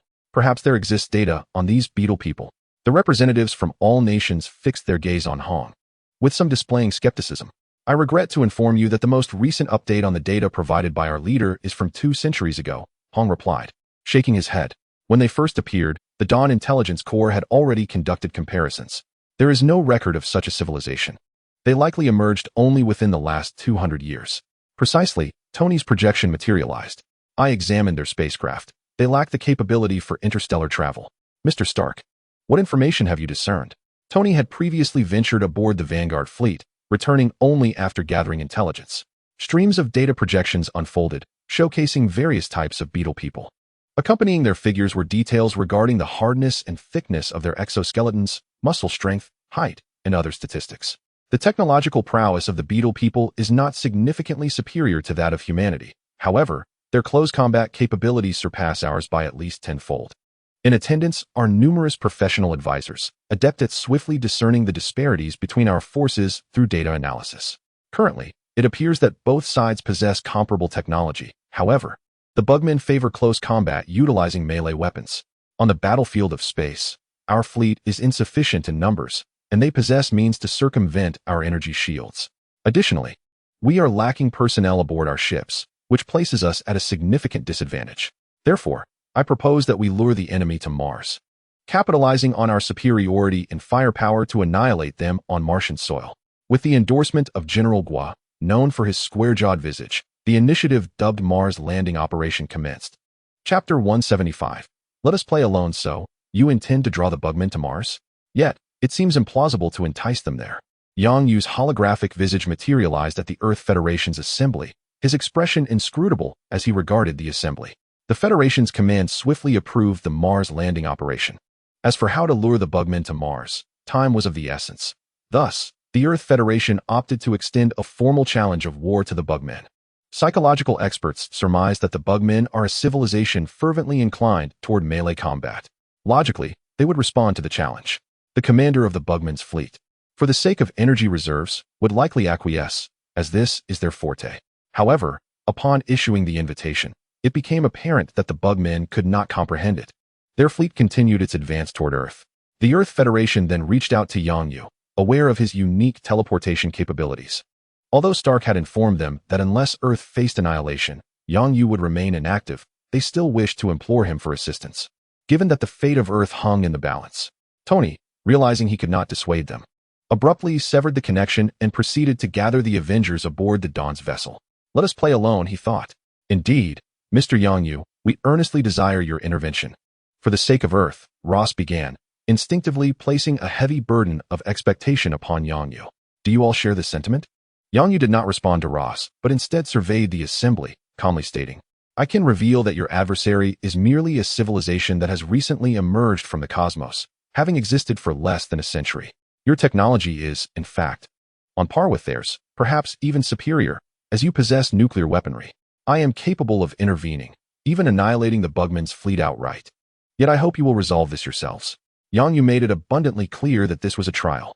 Ross, noticing the silence, felt a surge of frustration. It had been agreed that all would collectively beseech Yang Yu to transport the Bugman's fleet to Mars. Then, by expending a modest price, they could surely overcome the Bugman. They would acquire hundreds of alien warships and could independently research spacecraft, no longer reliant solely on the Dawn for production. This dependence on the actions of others is something every power yearns to escape. Alas, upon witnessing the representatives of various nations burying their heads in the sand, Ross decided to take matters into his own hands. Based on the investigation and analysis of Yang Yu, it is abundantly clear that he is a man of integrity. He would not turn down a request. Mr. Yang, this plan is indeed the only one we possess. We must now contemplate how to navigate through this crisis before we can even begin to consider the future. With the Federation's fleet comprising fewer than 200 vessels, they stood no chance against the Beetle people. In 2 short years, the arrival of Thanos loomed. Should our ships be lost by then, we would be left helpless as Udon took action. Threatening me? Yang Yu tilted his head, gazing at the elderly man. Finding his audacity to threaten a true deity commendable. War is a brutal affair. It seems you are still unprepared for interstellar endeavors. Indeed, you have only just begun to develop your aerospace technology. Perhaps I have been too hasty. After Yang Yu concluded his remarks, he offered no further opportunity for discourse. And the projection vanished. Does this count as an agreement? Ross pointed at Yang Yu's location and turned to the representatives of various nations. I am uncertain, but it seems he is quite disappointed with us. The square-faced general shook his head. A representative from a minor nation muttered under his breath. Who does he think he is to feel disappointment? What? Ross abruptly stood, clutching his phone, his complexion drained of color, beads of cold sweat cascading down his brow. He hurriedly dashed toward the exit, prompting those present to rise in alarm. Once Ross departed, the square-faced general received a phone call as well. In the gaze of the onlookers, he proclaimed, I have failed the expectations of my nation. I shall return immediately and resign in disgrace. The square-faced general too took his leave, followed hastily by several representatives from other nations. The remaining delegates found themselves at a loss, unsure whether to stay or go, especially in the midst of a conflict. What does it mean for the chief commanders to abandon their posts? What has transpired? I do not know. Could there be an issue in space? My assistant has relayed no messages. Dawn has ceased operations at the Lawnbird factory. One representative exclaimed after receiving a call from his homeland. Upon returning to the lunar base, Yang Yu immediately halted production, declaring that the Lawnbirds would no longer be manufactured. The current management is ill-suited for the interstellar age. It would be prudent to wait a century for a new generation to emerge. This battle serves as an excellent practical test. Let our new recruits take the initiative. Yang Yu resolved to proceed independently, without the involvement of Earth's nations. This conflict would be fully managed by Dawn, while Yang Yu retained control over the Federation fleet to prevent any disruptions. Meanwhile, the situation on Earth grew increasingly desperate, with frantic requests for communication. When Dawn refused to respond, they resorted to contacting Stark, only to discover that Tony had long since powered down his device. Without the factories of Dawn, even if they managed to construct spacecraft, the resources and manpower required would be astronomical. Their original space program would be indefinitely postponed. Of utmost significance is the dawn of live broadcasts on Earth, showcasing the entirety of the impending conflict. It has been made clear that this war will be confronted solely by the Dawn. When the populace realizes that the battlefield is filled exclusively with those from the Dawn, what thoughts shall arise in their minds? Even the most fervent explanations will fall short, as communication with the fleet in space has been severed. Any attempt at clarification is rendered futile. Within the live footage, Hong, the current visible leader of the Dawn, meticulously adjusts the armor of his nephew, Xiaoban. As you embark on this war, exercise caution and refrain from bravado. Do you understand? Hong advises. Xiaoban picks up the helmet of the officer's suit, curiosity evident in his voice. Uncle, why are we suddenly thrust into battle? His inquiry resonates with the concerns of the entire populace of Earth. Despite his youth, why must Xiaoban take to the battlefield? What has become of the previous fleets? An air of anxiety permeates the citizens, who frantically can make calls seeking clarification. Yet, those on the receiving end of the calls are equally uninformed, as no pertinent information has been relayed from above. Some nations on Earth have not yet prepared for the venture into space. We must set an example for them. Enough questions. Your sole mission is to eliminate all foes and return alive.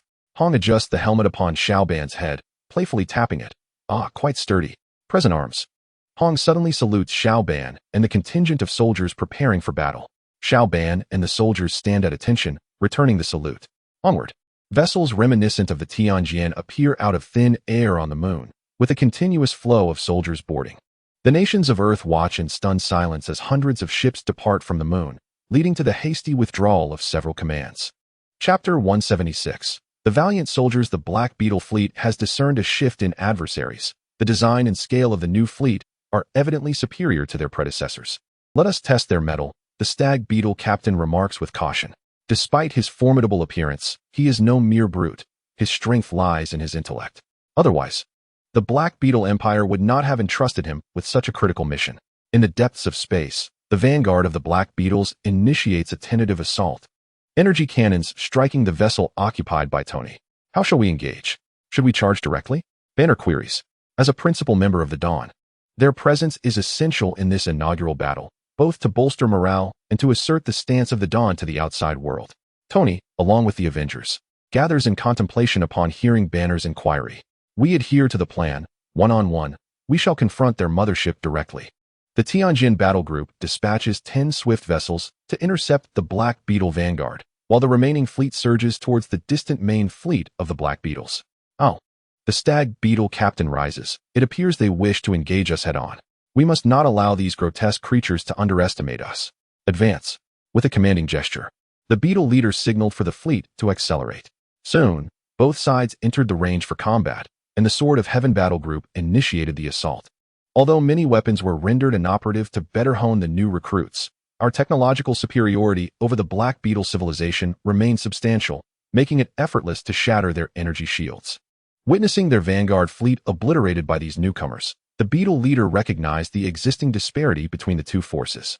They had encountered such adversaries before and emerged victorious, relying on their robust physiques, resilient exoskeletons, and razor-sharp claws. Dispersing, they prepared for battle. New orders were issued, prompting the Black Beetle fleet to scatter and cease direct exchanges of fire with the Sword of Heaven. Some factions began to maneuver towards Earth, intent on launching a direct invasion, eager to exploit their rapid reproductive capabilities to swiftly establish a military presence. Others formed protective formations, sacrificing one vessel to approach the Sword of Heaven ships. On the ship occupied by Xiaoban and his comrades, they were engaged in a boarding action with a Black Beetle vessel. Xiaoban, along with his teammates, stood in the corridor, awaiting the impending arrival of the Beetle foes. Behind them stood a squad of 12 Astartes, their mission being to provide rescue and ensure live coverage. The viewers on Earth were witnessing this very scene. A cacophony of metal grinding and piercing shrieks echoed from the far end of the corridor, accompanied by the intermittent blaring of red warning lights, creating an ambience reminiscent of a horror film. Some timid Earthlings, overwhelmed by fear, averted their gazes, yet could not suppress their curiosity. Oh, I can smell the scent of battle. I want to tear one apart and see what's inside. A grotesque horde of hideously deformed beings emerged on the live feed, their terrifying cries resonating in the air. Observers were struck by the formidable physiques and gleaming armor of these monstrous aliens. Many despairing Earthlings dropped to their knees, lamenting the impending doom of their planet. However, Xiaoban and his team were well prepared, calmly squeezing the triggers of their weapons. The ensuing symphony of gunfire and anguish screams melded with the flashing lights, surprisingly dispelling fear and emboldening those who had previously quaked in terror. It dawned upon them that even these fearsome extraterrestrials could be vanquished by gunfire. How can I join the Dawn? I wish to join the Dawn and protect Earth like they do. Enthusiastic inquiries flooded in from Earthlings eager to enlist. Fear is born of the unknown, and when one realizes that fear can indeed be conquered, such trepidation ceases to exist. The Beetles proved to be even more brutal than anticipated, using the corpses of their fallen comrades as shields while they maniacally charged into the crowd. Just as they believed they could crush the diminutive defenders before them into a bloody pulp, the tiny fighters retaliated, delivering a powerful kick that sent the Beetles staggering to the ground. A resounding bang echoed as murky white blood gushed forth, splattering onto the helmet of Xiaoban. As the official military unit of the lunar base, Xiaoban and his comrades were enhanced by a super soldier serum, their capabilities amplified tenfold compared to an ordinary individual. Coupled with the formidable Spartan battle suit, their overall strength surpassed that of the insectoid foes by a slight margin. Brothers, draw your blades and let them witness the art of swordsmanship. Xiaoban sheathed his firearm and unsheathed a knife from his waist, activating the switch as a blue-white blade sprang forth. At last, I can employ the ghost-slaying sword technique taught by old Li. Huh? How dare they spit in my face? I shall cleave them into 8 pieces. With fervor, Xiao Ban and his teammates engaged in fierce melee combat with the insectoids, severed limbs and blood scattering in all directions. Whenever an insectoid's attack struck Xiao Ban, a golden light would manifest, deflecting the blows. With swift strikes, he dispatched one creature after another with remarkable valor. However, his comrades lacked such divine protection. While they remained unbroken, they were nonetheless sent sprawling by the force of the assaults. After a time, only Xiao Ban stood at the forefront, surrounded by a growing pile of insectoid corpses. "Captain, there are too many bodies obstructing the camera," he remarked, casually crushing the head of an insectoid. Astartes, responsible for the live broadcast, glanced at the streaming footage. The water snake rose, surveyed the scene, and then sat back down. Gesturing, switched to corridor surveillance. "That lad possesses a talisman of protection from the leader, so his safety is assured. That talisman is worth 100,000 points. This fellow is truly affluent." Meanwhile, the live broadcast from Earth shifted to a scene where a lone human soldier was surrounded by a horde of insectoids. The creatures charged relentlessly, only to be cut down in waves by the soldier's blade, the corpses accumulating behind him. Oh heavens! Why is he the only one fighting? Have all his comrades perished? A tearful, empathetic woman covered her mouth as she watched the broadcast, her tears falling freely.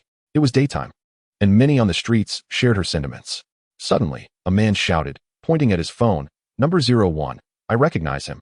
He is the nephew of Hong." "What?" gasped the onlookers in astonishment. Was the situation in space so dire that even the nephew of someone as influential as Hong had no support? The crisis had escalated to such a degree. Why had our Federation not intervened? A crowd of bystanders began to discuss this with fervent indignation, their outrage palpable as they directed their thoughts toward the inaction of the Federation. The speed of information spread rapidly, and a multitude began to assemble.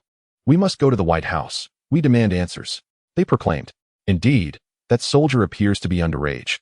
We should not send minors to the battlefield, for they are the hope of the future. Even aliens are still beings. We ought to sit down and have a proper discussion. The soldier possesses remarkable strength. It is only fitting that he shares his techniques for the betterment of humanity." A diverse assembly is gathered before the White House, and the police dare not disperse them, for this is their freedom.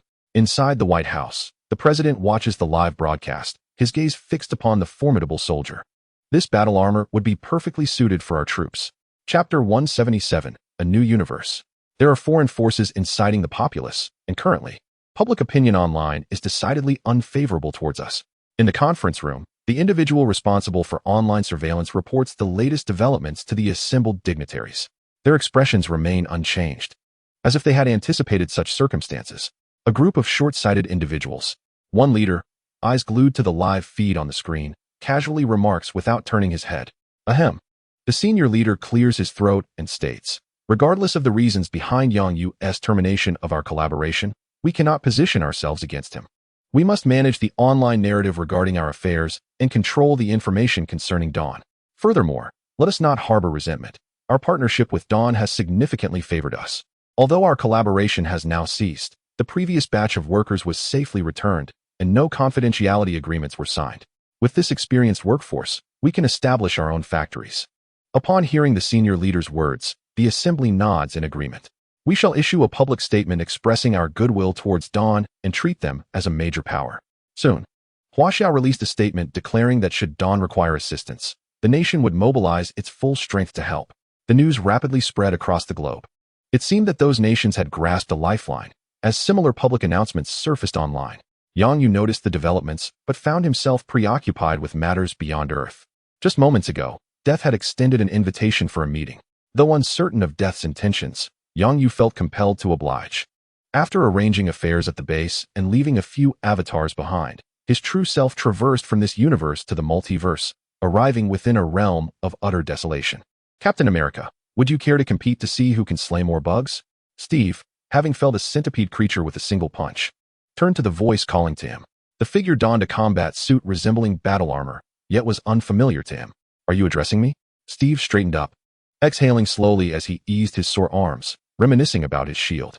"Where exactly are we?" These bug creature ships resemble ant nests. After dealing with that batch of insectoid foes, Little Band swiftly joined Stark and the others, launching an assault on the main insect mothership. Hearing Steve's inquiry, Little Band glanced at the three-dimensional map displayed on the screen before them. "We are currently in the central third tunnel. Proceed forward and take a right to ascend to the second level." The main force is right there. Do you require my assistance to escort you? You appear quite fatigued at this moment. Little Bucky has already had some respite, and with the increased number of defeated bugmen, he has begun to feel a sense of mastery. Meanwhile, the ship occupied by Steve is directly confronting the enemy's flagship. The opposition is vast, and Tony and his companions, relying on their superior strength, are engaged in a war of attrition against the adversaries.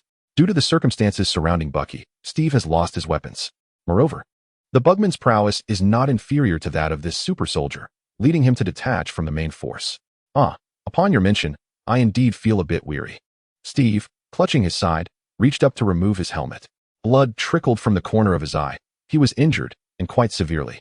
The bugmen were armed to the teeth, while Steve donned merely a standard uniform, unarmed and vulnerable. Truly, it is a great burden you bear, Captain. Observing the renowned Captain America in such a dire state, little Bucky hastily retrieved a medical kit to tend to Steve's wounds. Meanwhile, the other teammates pressed on with their advance. The camera mounted on little Bucky's head captured the battle-scarred Steve in vivid detail. The citizens of Earth, witnessing their idol's gruesome injuries, erupted in fury. Fans of Captain America stormed the gates of the White House in a frenzy.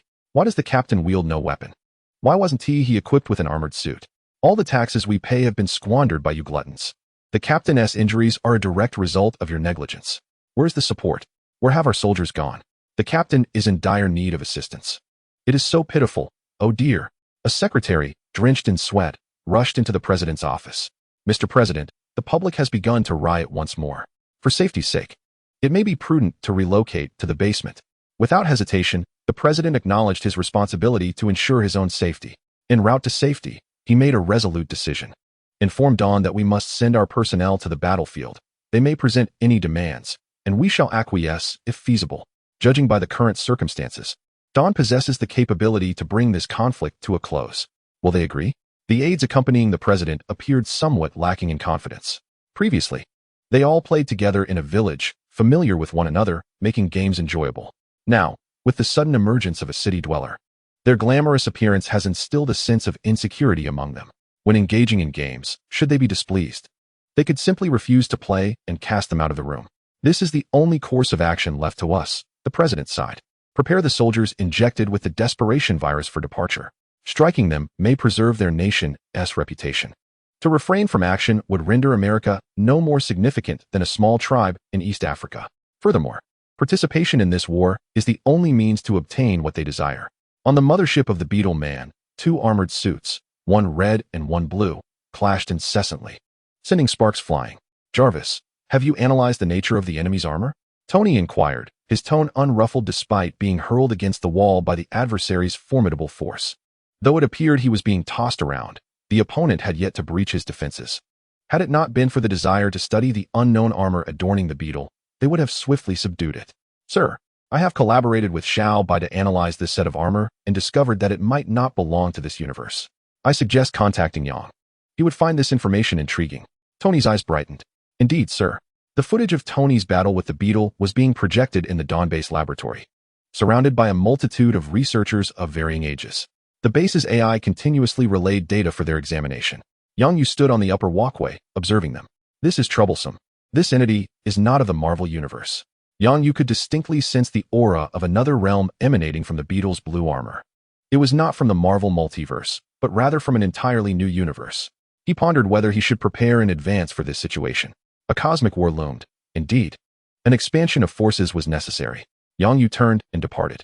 Chapter 178. The Wandering Sun returns. Greetings, beautiful. Yang Yu called out to the solitary figure on the blood-red wasteland. Hello, Dark God. You are the least dark-looking Dark God I have ever encountered. Death chuckled at Yang Yu's casual demeanor. The previous Dark Gods had all been madmen and his most loyal collaborators. However, this new Dark God baffled him. Well, every deity has their own perspective. It's quite normal, Yang Yu replied as he approached death.